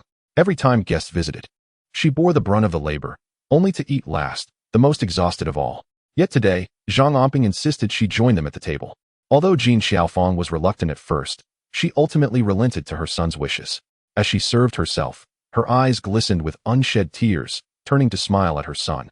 Tears of joy tracing down her cheeks. My son has grown up. He understands my toil. The meal stretched on for quite some time, continuing into the afternoon, until everyone, tipsy and jubilant, finally departed. Meanwhile, Song Xiaotian pondered the relationship between Zhang Anping and Wang Daji throughout the afternoon, yet failed to discern anything amiss, ultimately leaving in disappointment. However, as he departed, he was not entirely resigned. He called Zhang Anping aside, offering him a cigarette. Brother, what is your connection with Wang Daji? Such a hefty gift? Nothing much, just a friend. If there were any real connection, I would have given him our family's lobsters. Wouldn't that count as a connection? Zhang Anping accepted the cigarette, but did not light it, merely casting a glance at Song Xiaotian. You cannot contend with the exquisite shrimp. It would be wise to desist, lest you encounter considerable trouble. The consequences could range from a mere waste of money to the gravest of legal repercussions. Zhang Anping had previously uttered this caution. Yet Song Xiaotian had not taken it to heart. After Zhang Anping reiterated his warning, he turned and departed, leaving the cigarette that Song Xiaotian had offered him to fall to the ground, where it was crushed underfoot. This caused Song Xiaotian's face to flush with indignation at Zhang Anping's blatant disrespect. However, it seemed that Zhang Anping had acquired some wealth. Upon his return, he quickly relayed the events to Song Xiaoya, which left her somewhat astonished. Could it be that Zhang Anping truly purchased such a grand residence, and that his friends bestowed upon him an abundance of electrical appliances? How could this be, considering he held no official position? Oh, by the way, sister, Zhang Anping warned me to back off, or I might waste money and, at worst, face legal action. Upon hearing these words, Song Xiaoya laughed dismissively. How could that be? It's merely business. Who would end up in court? Do not heed his words. Your brother-in-law asserts that the profit model of the exquisite shrimp is exceedingly robust, capable of yielding hundreds of thousands, if not more, annually.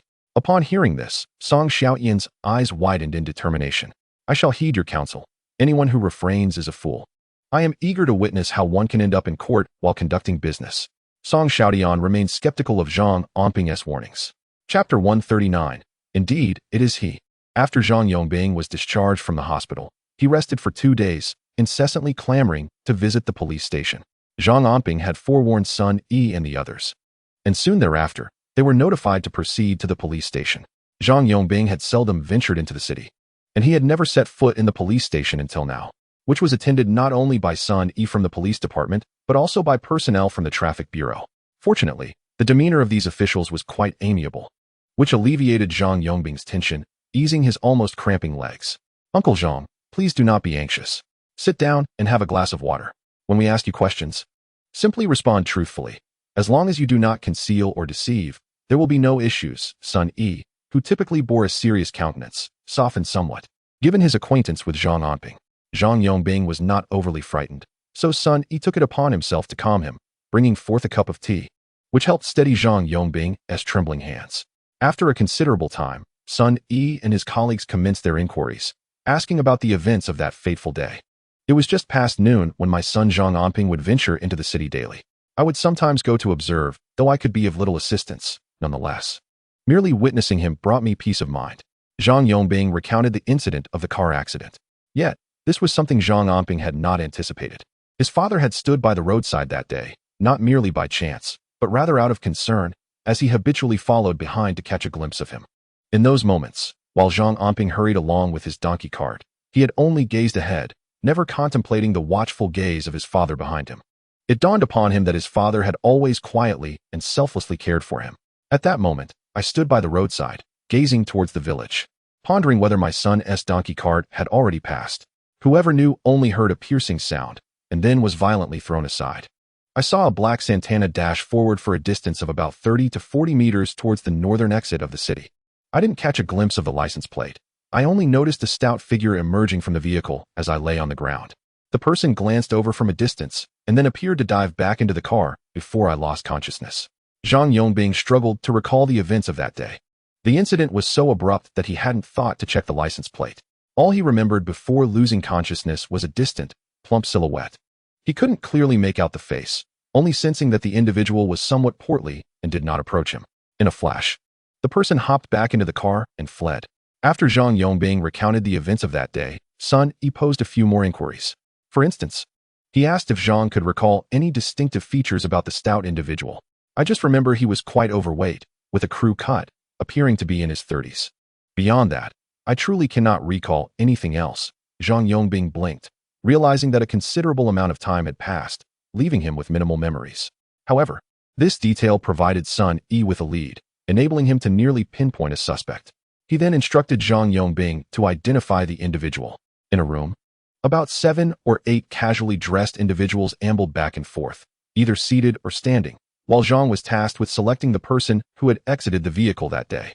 Zhang Yongbing felt anxious, as he had never engaged in such an activity before. Positioned outside a specially designed door that allowed him to clearly observe the scene within, he scrutinized each individual carefully. They were all numbered. He glanced this way and that, hesitating.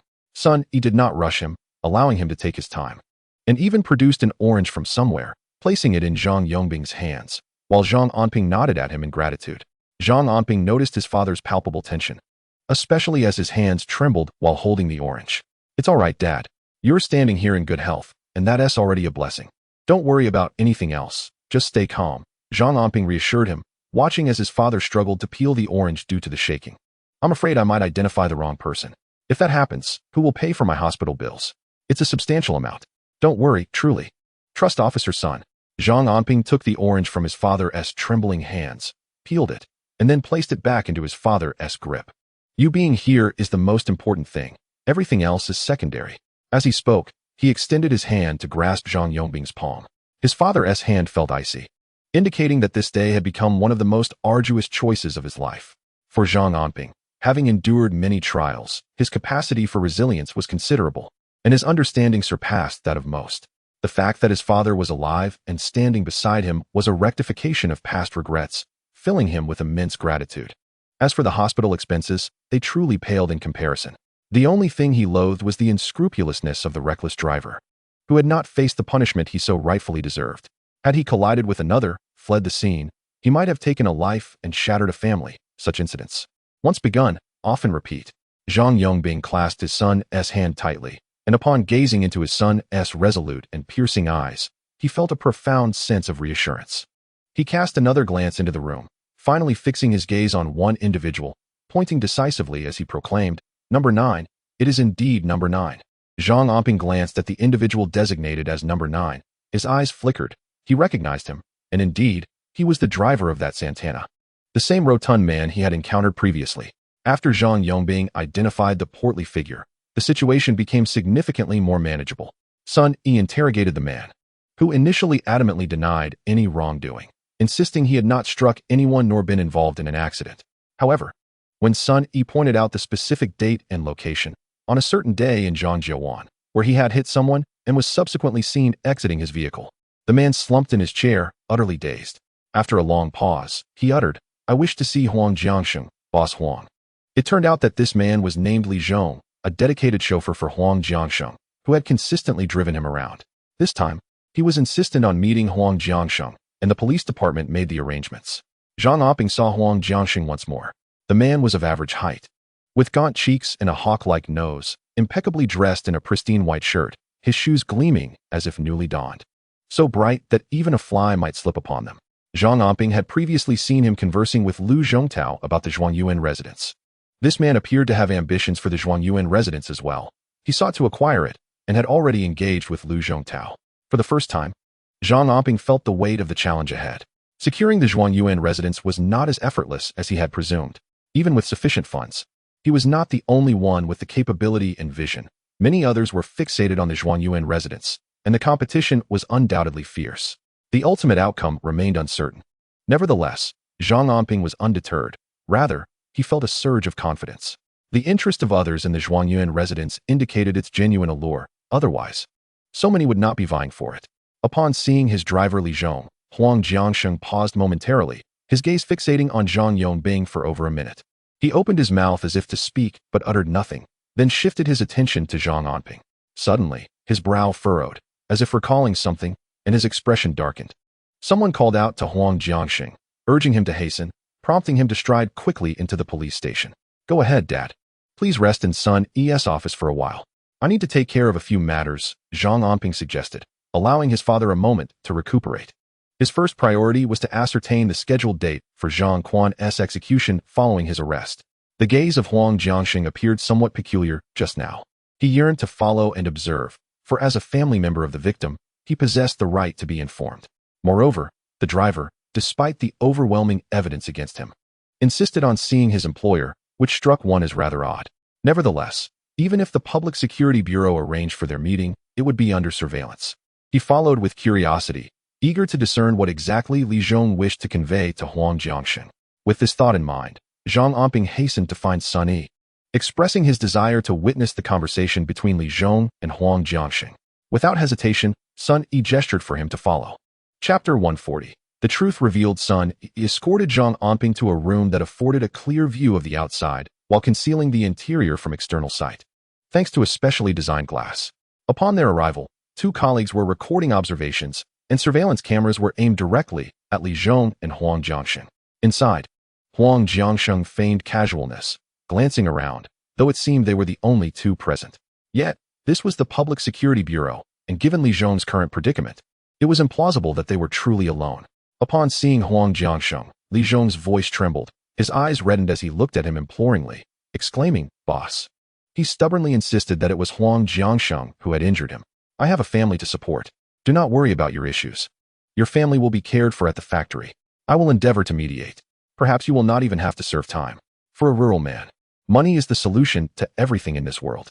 With his back turned to Zhang Anping and the others, Huang Jiangsheng obscured Li Zhong's figure as he sat on a stool. Hearing this, Sun E could not help but glance at Zhang Anping, murmuring softly, "I never would have guessed that Huang Jiangsheng would show such kindness to the driver." "Indeed," Zhang Anping replied, his gaze fixed on Huang Jiangsheng. He noticed how tightly Huang Jiangsheng grasped the driver's hand. The two men holding hands in such a manner felt rather unsettling. However, given the emotional turbulence of the environment, any unusual behaviors could be deemed normal. "Boss, you must keep your word. Otherwise, rest assured, after so many years together, when have I ever failed to keep my promises? Do you not trust me? Later, you may inquire with your wife and children, as well as your parents. You need not worry. You have always worked diligently. Even if there have been some missteps, we will not abandon you. We will strive to reach an agreement with the victim and resolve this financially. Perhaps you won't even need to visit the detention center." Huang Jiangsheng's words were remarkably eloquent. One might think the driver was his own brother. Zhang Anping observed Huang Jiangsheng and felt that his demeanor starkly contrasted with the image he had of the businessman. The gaunt man with a hawk-like nose, who monopolized the paper and food industries in Suicheng, could hardly be a kind-hearted individual who easily regarded others as brethren. Unless there were some entangled interests between them, such behavior was inexplicable. The driver holds significant importance for Huang Jiangsheng, and Li Zhong is acutely aware that his only recourse lies with him. Indeed, once Huang Jiangsheng departed, Li Zhong confessed that he was responsible for the hit-and-run incident. On that fateful day, as he left the city, he was distracted and inadvertently struck an elderly man with his vehicle. Witnessing the blood flow from the injured man, he hastily exited his car for a fleeting glance, fearing the worst. Overwhelmed by panic, he fled the scene.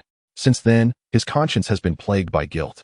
Yet he hesitated to admit his wrongdoing, fearing imprisonment for causing a fatal accident, especially with elderly parents and children depending on him.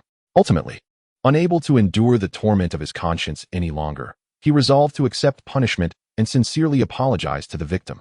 Upon uttering these words, Zhang Anping was summoned. The moment Li Zhong laid eyes on Zhang Anping, he lunged forward, repeatedly apologizing, insisting that it was not his intention and that fear drove his actions. Then, he cast a glance at Huang Jiangxing standing nearby and suddenly knelt before Zhang Anping. "Sir, I have an elderly mother and 2 children. I beg of you. I was truly wrong. I will cover all your medical expenses, no matter the amount. I only ask for your forgiveness." At that moment, Li Zhong appeared disheveled, devoid of his previous arrogance, and pleaded earnestly with Zhang Anping. This unexpected display startled Zhang Anping, who had never witnessed such a scene before and found himself continually looking to his son, Zhang Anping, who had become his pillar of support. Were it not for his son's insistence, they would not have been able to afford the substantial costs incurred at the provincial hospital, nor would they have been able to seek treatment there. Had it not been for Zhang Anping's determination during the subsequent deterioration of the injuries, it is likely that he would have succumbed by now, buried on a mountain, perhaps with his body already decomposed. Thus, witnessing Li Zhong's desperate demeanor elicited a mix of emotions in Zhang Anping, compelling him to step forward and deliver a resounding slap across Li Zhong's face. The force of the blow left an immediate mark, and as it landed, a flicker of resentment flashed in Li Zhong's eyes, though he quickly lowered his gaze, afraid that meeting Zhang Anping's eyes would reveal the truth of his guilt. "Why were you driving so recklessly? If you had struck me, you could have rushed me to the hospital for treatment, yet you chose to flee without a thought. Did you ever consider that if my family were impoverished and unable to afford treatment, I might not survive?" At this moment, Zhang Anping's eyes glistened with tears as he pointed an accusatory finger at Li Zhong, berating him. "A few tens of thousands of yuan is an immense sum for a rural elder like me. It could very well cost me my life. If I do not survive, will you continue to live freely, having taken a life, yet still enjoying your days without consequence? What a mockery of conscience. How absurd. If you truly felt remorse, why did you not acknowledge this matter when I was in the hospital during my crisis?" Zhang Anping expressed his frustration, filled with indignation. The protraction of his case was solely due to the driver's unwavering denial of having struck anyone, without any witnesses or material evidence. It was unwise to hastily reach a verdict. The case lingered on, precisely because the individual refused to admit his wrongdoing. Conscience. Zhang Anping found it hard to believe. "Father." "Well done." Zhang Anping could not help but give a thumbs up to his father. In the past, due to living in the countryside, his father's naivety often led to confusion. When it came to managing familial relationships, he was indecisive and sometimes prioritized kinship over reason. Such individuals were not uncommon in rural areas. Their perceptions were skewed, and beliefs held for decades could not be easily swayed by a few words. Only through repeated hardships and disillusionments could he gradually awaken to reality. This time, however, his father's newfound clarity seemed to stem from his recent hospitalization and the brushes with mortality that had profoundly enlightened him. For Zhang Anping, it was the first time he had vocally expressed such anger, even resorting to violence, which initially filled him with trepidation as it contradicted his usual demeanor. Yet, he was taken aback by his son's encouragement and applause, which alleviated the burden and pressure he had been carrying. Meanwhile, Huang Jiangxing stood at the entrance, frowning at Zhang Anping, finding him rather unyielding. Wasn't he supposed to be a farmer? Hadn't Li Zhong already adopted a lowly stance? Yet, the man continued to push for more. Truly, it was poverty that breeds cunning. As for his son, that young man, presumably his son, was impulsive and seemed not to understand reason. Witnessing his father's aggression and approval was perplexing. "Cough, cough." Officer's son, Huang Jiangxing interjected. "Given that Li Zhong has already been assaulted, perhaps we should discuss compensation. I understand the elderly gentleman who was struck has been hospitalized. Rest assured, we are prepared to cover all legitimate expenses, provided there are receipts. And we merely seek a letter of understanding from the elderly gentleman to absolve Li Zhong." With that, Huang Jiangxing began negotiations with Sun Yi, indicating his willingness to represent Li Zhong in this matter. They were prepared to reimburse Zhang Anping for his medical expenses, but in return, Zhang Anping would need to issue a letter of understanding, stating that he would no longer pursue criminal charges against Li Zhong. After all, For someone like Li Zhong, who fled the scene of an accident, if the victim's condition was severe, he could indeed face criminal liability and imprisonment. Huang Jiangsheng and Li Zhong were essentially proposing that they would provide financial compensation, yet required Zhang Yongbing to absolve them of responsibility. Under normal circumstances, many would opt for such an arrangement, as the exorbitant medical fees would be insurmountable for a rural family. They sought someone to bear the costs, someone to remedy their losses. Otherwise, incarcerating Li Zhong would yield no substantial benefit for Zhang Yongbing. He would still bear the financial burden alone. Thus, Huang Jiangsheng proposed this scheme, believing that Zhang Yongbing would undoubtedly agree, for he hailed from the countryside. Chapter 141. The negotiation collapses. Zhang Shu. Why don't you and your group discuss this matter further, or at least consider what compensation you are willing to offer? There are ways to reach an agreement. For the police, incarceration is not the sole recourse. It is also possible for the perpetrator and the victim to come to a consensus. If both parties can find satisfaction, it would be the most favorable resolution. 40,000. We are willing to offer 40,000 yuan. This sum could purchase 2 modest single-family homes in Suiqing. Therefore, our intentions are earnest, and you should be pleased. Your father's hospitalization could elevate your entire family from rural existence to urban life. You would no longer need to toil with the donkey. How wonderful! It became evident that Huang Jiangsheng recognized Zhang Anping. Recalling the young man who had driven the donkey that day and had spoken to Li Zhong about treating others with dignity. They must have been farmers for generations. 40,000 yuan is sufficient to acquire 2 smaller residences in Suiqing, enabling them to relocate from the countryside to the city, thereby transforming their fate. How splendid! Huang Jiangsheng's condescending remarks elicited a cold laugh from Zhang Anping. All right, I'll crash into him. Let him be hospitalized twice. Linger between life and death for a month or 2, and then spend a week in intensive care. I will still give him 40,000. How splendid that would be. Zhang Anping did not hold back. What nonsense was Huang Jiangsheng uttering? On the surface, it appeared he was genuinely willing to compensate. Yet this was only after his father had narrowly escaped death, after months of evasion, and only when evidence had surfaced, leaving him with no options but to admit to the collision. If anything unfortunate were to befall his father during this time, would Li Zhong accept responsibility? No. He would continue to roam free, and no one would ever know he had taken a life. And what of their family's painstaking efforts? Amassing wealth at all costs to rescue their father from the brink of death? Had there been even a hint of hesitation, his father would not be standing here to testify against Li Zhong. Youth, do not speak so harshly nor act impulsively. You ought to choose what is most advantageous for you. 40,000 is likely an amount you would toil a lifetime to earn. You should be grateful to us. Huang Jiangsheng regarded Zhang Anping with disdain, perceiving him as insatiably greedy. For someone from the countryside, their willingness to offer compensation was already a gesture of goodwill. What more could he desire? Could he ever earn 40,000 in his lifetime? Oh, so if I were to hit you and offer you 40,000, should you not be grateful? Grateful that I injured you and provided you with compensation? Based on your words today, I can assure you that your business endeavors will not prosper. Zhang Anping's mind suddenly exploded with realization. It was then he understood why Li Zhong did not regard life as precious. Seeing him drive the donkey, he dared to recklessly charge forward. In the eyes of him and his employer, life could simply be bought with money. I did not notice that someone had already placed a bid, 40,000 for a life. Such individuals are the epitome of moral depravity. With such warped values, one can only surmise that, in the pursuit of profit, they would stoop to earning money through the most unscrupulous means. They possess no reverence for life. When they injure someone, they expect gratitude for offering a few tens of thousands, as if that sum could equate to a life. How is a rural person's life deemed so worthless? Young man, do not act rashly. 40,000 is indeed a substantial amount. Reflect on it thoughtfully before we continue this discussion. Huang Jiangsheng smirked disdainfully but turned to Sun Yi to indicate that the driver, Li Zhong, had indeed injured someone. However, since the victim had not succumbed, the 2 parties could negotiate compensation, and they were quite willing to cooperate. Thus, Li Zhong's situation, with the victim not having pursued legal action or received a court verdict, appeared manageable.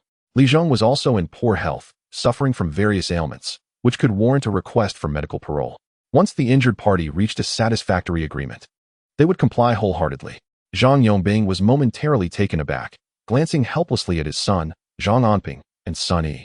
He then quietly inquired if they meant to suggest that they could leave without facing imprisonment for injuring someone.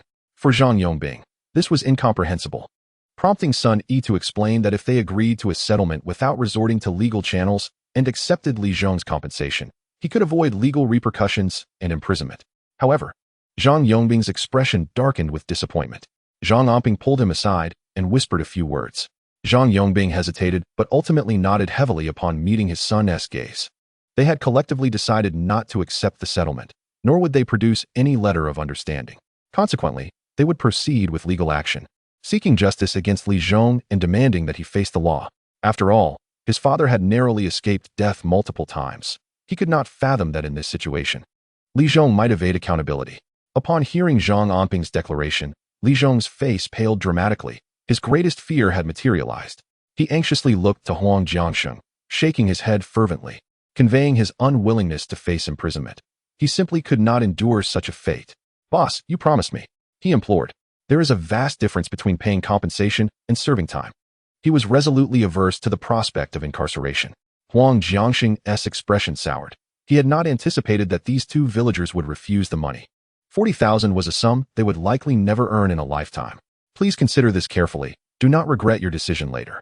If Li Zhong were to serve time, even 3 to 5 years, his earnings would not surpass 40,000, and you would end up with nothing. Young man, do not let small gains lead to greater losses. At this juncture, Huang Jiangsheng began to counsel Zhang Anping and the others, urging them not to forfeit such a significant amount. Indeed, 40,000 was more than what Li Zhong might earn in a decade. Furthermore, if they found the offer lacking, there was room for negotiation. "I demand that the perpetrator be held accountable. Those who disregard human life must face the severest penalties," Zhang Anping stated with an expressionless demeanor. On the other side, Huang Jiangsheng, realizing his initial approach was ineffective, swiftly altered his tone. "You must consider your options. We can engage legal counsel. The outcome of this case remains uncertain, and it is possible that, given the circumstances, the sentence could be merely a year or so in prison. There is also the chance that your side might share some culpability, and ultimately, it will be up to the judge's discretion. Perhaps I may not need to expend 40,000, yet you might end up with nothing, which would be a significant loss for you. Why pursue this further?" Huang Jiangsheng subtly threatened, confident in his wealth and influence. He could afford a competent lawyer and maneuver the system, possibly leading to a lenient sentence for Li Zhong or even a mere formality.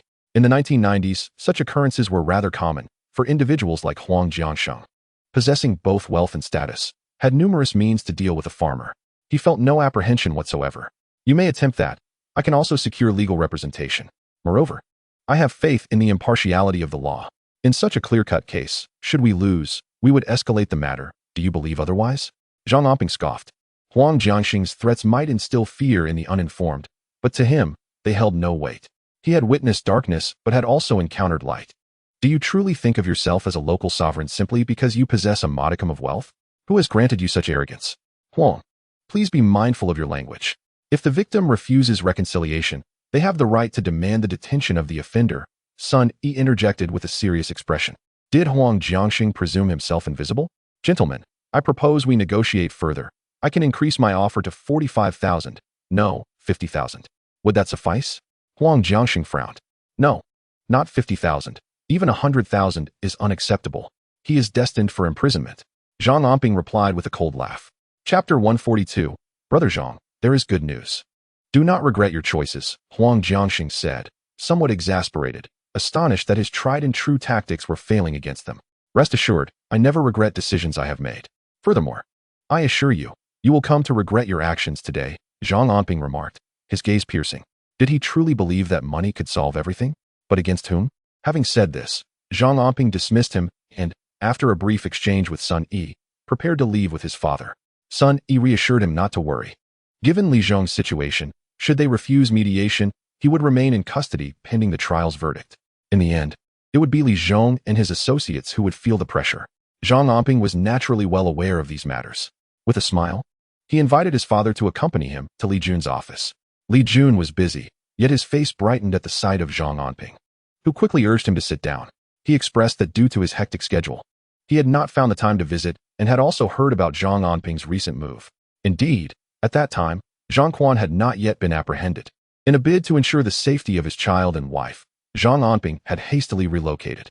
"Next time you visit, I shall prepare some crayfish for you," he jovially remarked. "By the way, I had mentioned to Sun Yi about coming to your house. You still owe me a meal of crayfish. Speaking of which, I have a matter to discuss." After exchanging a few light-hearted remarks, Li Jun shifted to serious business. He informed Zhang Anping that Zhang Quan, according to procedure, would typically have an appeal period following his sentencing, potentially delaying execution by a year or two. However, due to his recent escape and violent actions, his case had been expedited. The execution was imminent, set to occur within the next few days. Upon hearing this news, a long-awaited smile graced Zhang Anping's face. Nothing pleased him more than this revelation. Although Zhang Quan's sentence had been pronounced, he could not find peace until the man was executed. The memories of their previous encounters had left him with lingering anxiety. However, with the execution scheduled so soon, Zhang Anping felt a profound sense of relief. Once the execution takes place, may I be notified? I wish to witness it, he inquired. Certainly, I shall take you. While others may not be allowed, you may. Li Jun replied, relieved by the diminished pressure he felt now that Zhang Quan was captured. Zhang Anping's desire to witness the execution was entirely reasonable, considering Zhang Quan was the very individual he had risked his life to apprehend, thus earning him significant merit. By the way, after Zhang Quan's execution, we will hold a commendation ceremony and would like to invite you to attend. There will also be interviews, and I hope you can spare some time for it. This ceremony had been long overdue. However, it had been postponed following Zhang Quan's escape. Once the execution was completed, arrangements would be reinitiated. That sounds like a good plan. But do we really need the interviews? Zhang Anping chuckled, scratching his head. Meanwhile, Zhang Yongbing observed his son conversing amiably with Li Jun, reflecting on his own earlier visit to the police station, where he could barely manage to walk. He mused that his son was far more composed and capable than he himself was. I am growing old, soon. I might not even be able to keep up with Zhang Anping, he sighed. After a jovial exchange with Li Jun and confirming the arrangements for Zhang Quan's execution, Zhang Anping departed the police station with his father. As they left, they noticed Huang Jiangxing's car still parked in the precinct's courtyard, its auspicious license plate drawing attention. It was evident that Huang Jiangxing had yet to emerge. Zhang Anping, indifferent to the situation, simply assisted his father onto his motorcycle, and they began their journey homeward. Driving at a leisurely pace, they made a brief stop to purchase some vegetables and watermelon before continuing on their way. Upon returning home, Jin Xiaofang engaged in playful antics with Xiaobao in the courtyard. Upon their arrival, they swooped in like swallows, prompting Zhang Anping to unveil the freshly purchased watermelon. Xiaobao, brimming with excitement, danced around the watermelon, incessantly exclaiming that placing it in the refrigerator would render it delightfully cold and sweet. Ever since the family acquired a refrigerator, Xiaobao had come to appreciate the delectable chill of its contents, particularly the extraordinary sweetness of the watermelon. After chilling, the watermelon became a sublime treat. Surpassing all others in taste, it was Xiaobao's utmost favorite. Zhang Anping placed the watermelon in the fridge and poured a cup of tea for his father, allowing them both a moment of respite. Zhang Yongbing glanced at Zhang Anping several times, hesitating to voice his thoughts. About the 40,000, perhaps. I suppose I shall heed your counsel. In truth, for Zhang Yongbing, a farmer, 40,000 was an astonishing sum, undoubtedly stirring his heart. However, having faced life and death situations twice and gained some insight while accompanying his son, he ultimately resolved to trust his son's judgment, recognizing that his son possessed greater knowledge and capability. Li Zhong and Huang Jiangsheng were brazen, showing no remorse for their misdeeds, yet this time, they would encounter formidable resistance. Father, do not concern yourself with this matter. Leave the rest to me. Trust is essential in employing others, Zhang Anping reassured him. Indeed, I am merely troubled by the medical expenses you incurred. Such a substantial sum weighs on my heart, Zhang Yongbing admitted. The cost from his 2 hospital stays were equivalent to purchasing a house similar to theirs in the city, 6 rooms with a spacious courtyard. He realized he would never earn such an amount in his lifetime, all spent on saving his life. Now, in pursuit of justice, he felt a pang of regret over the potential loss of 40 or 50,000. Father, money is not an issue. You need not worry. Your son is financially secure. Your dignity and life cannot be bought. If they provoke you, I shall ensure they face the consequences. After all, you are my father. Zhang Anping smiled, comforting Zhang Yongbing and encouraging him to relax. To him, these financial matters were trivial, truly insignificant, and he assured his father that he would manage the situation. Eventually, Zhang Yongbing was swayed by Zhang Anping's reassurances and decided to relinquish his involvement. He planned to return to the village in a few days to address the Tea Mountain issue, as he had heard from Li Junming that Zhang Anjuan was returning. This timing would align perfectly, allowing several families to gather, during which Zhang Yongbing would clarify the situation regarding the Tea Mountain. Originally, they had made an agreement concerning the Tea Mountain, which was documented with the signatures of the village chief and several relatives, stipulating the funds allocated for his grandfather's care. However, that money had been given to Zhang Anping. While the smaller amounts were inconsequential, a recent 5,000 had been provided, corroborated by witnesses. Furthermore, his grandfather had given 3,000 to Li Datsai to facilitate Li Junming's entry into the hemp spinning factory, as Junming had recounted. Both instances were violations of their initial agreement. The agreement explicitly stated that if the tea mountain were repurposed, they reserved the right to reclaim the 30 acres. Zhang Yongbing's disclosure today revealed insights that Zhang Anping had previously been unaware of regarding the tea mountain's division. In a previous life, this tea mountain ultimately fell into the hands of Zhang Yongjun. Should his father manage to reclaim the tea mountain this time, Zhang Anping is wholly supportive. Should assistance be required, he is willing to help, for some individuals are utterly shameless. Those devoid of integrity may not adhere to agreements, thus necessitating the use of unconventional methods. When the situation demands, he is prepared to intervene. Zhang Anping is well aware of his father's nature, foolishly filial, truly foolishly filial. It took 2 brushes with death for him to muster the courage to seek the return of the tea mountain. However, upon encountering his grandfather, it is possible that a heartfelt lament could sway him, and by playing the familial card, even if it results in significant loss, his father may not succeed in reclaiming the tea mountain. But he is different. He possesses a harder heart.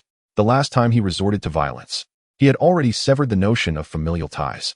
When confronted with the truly despicable, there is no need for courtesy. It's all right, I understand. A nephew may strive for distinction, but he remains merely a nephew.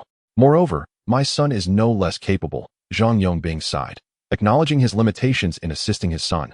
Yet he resolutely vowed not to hinder him. Thus, the matter he once entrusted to others must be reclaimed by himself. He plans to return in a couple of days to address this issue. As the two conversed, the sudden roar of a motorcycle echoed from outside, and upon hearing it, Zhang Anping recognized it as Wang Daji's arrival. "Brother Zhang, I bring good news," Wang Daji exclaimed, bursting into the room with enthusiasm.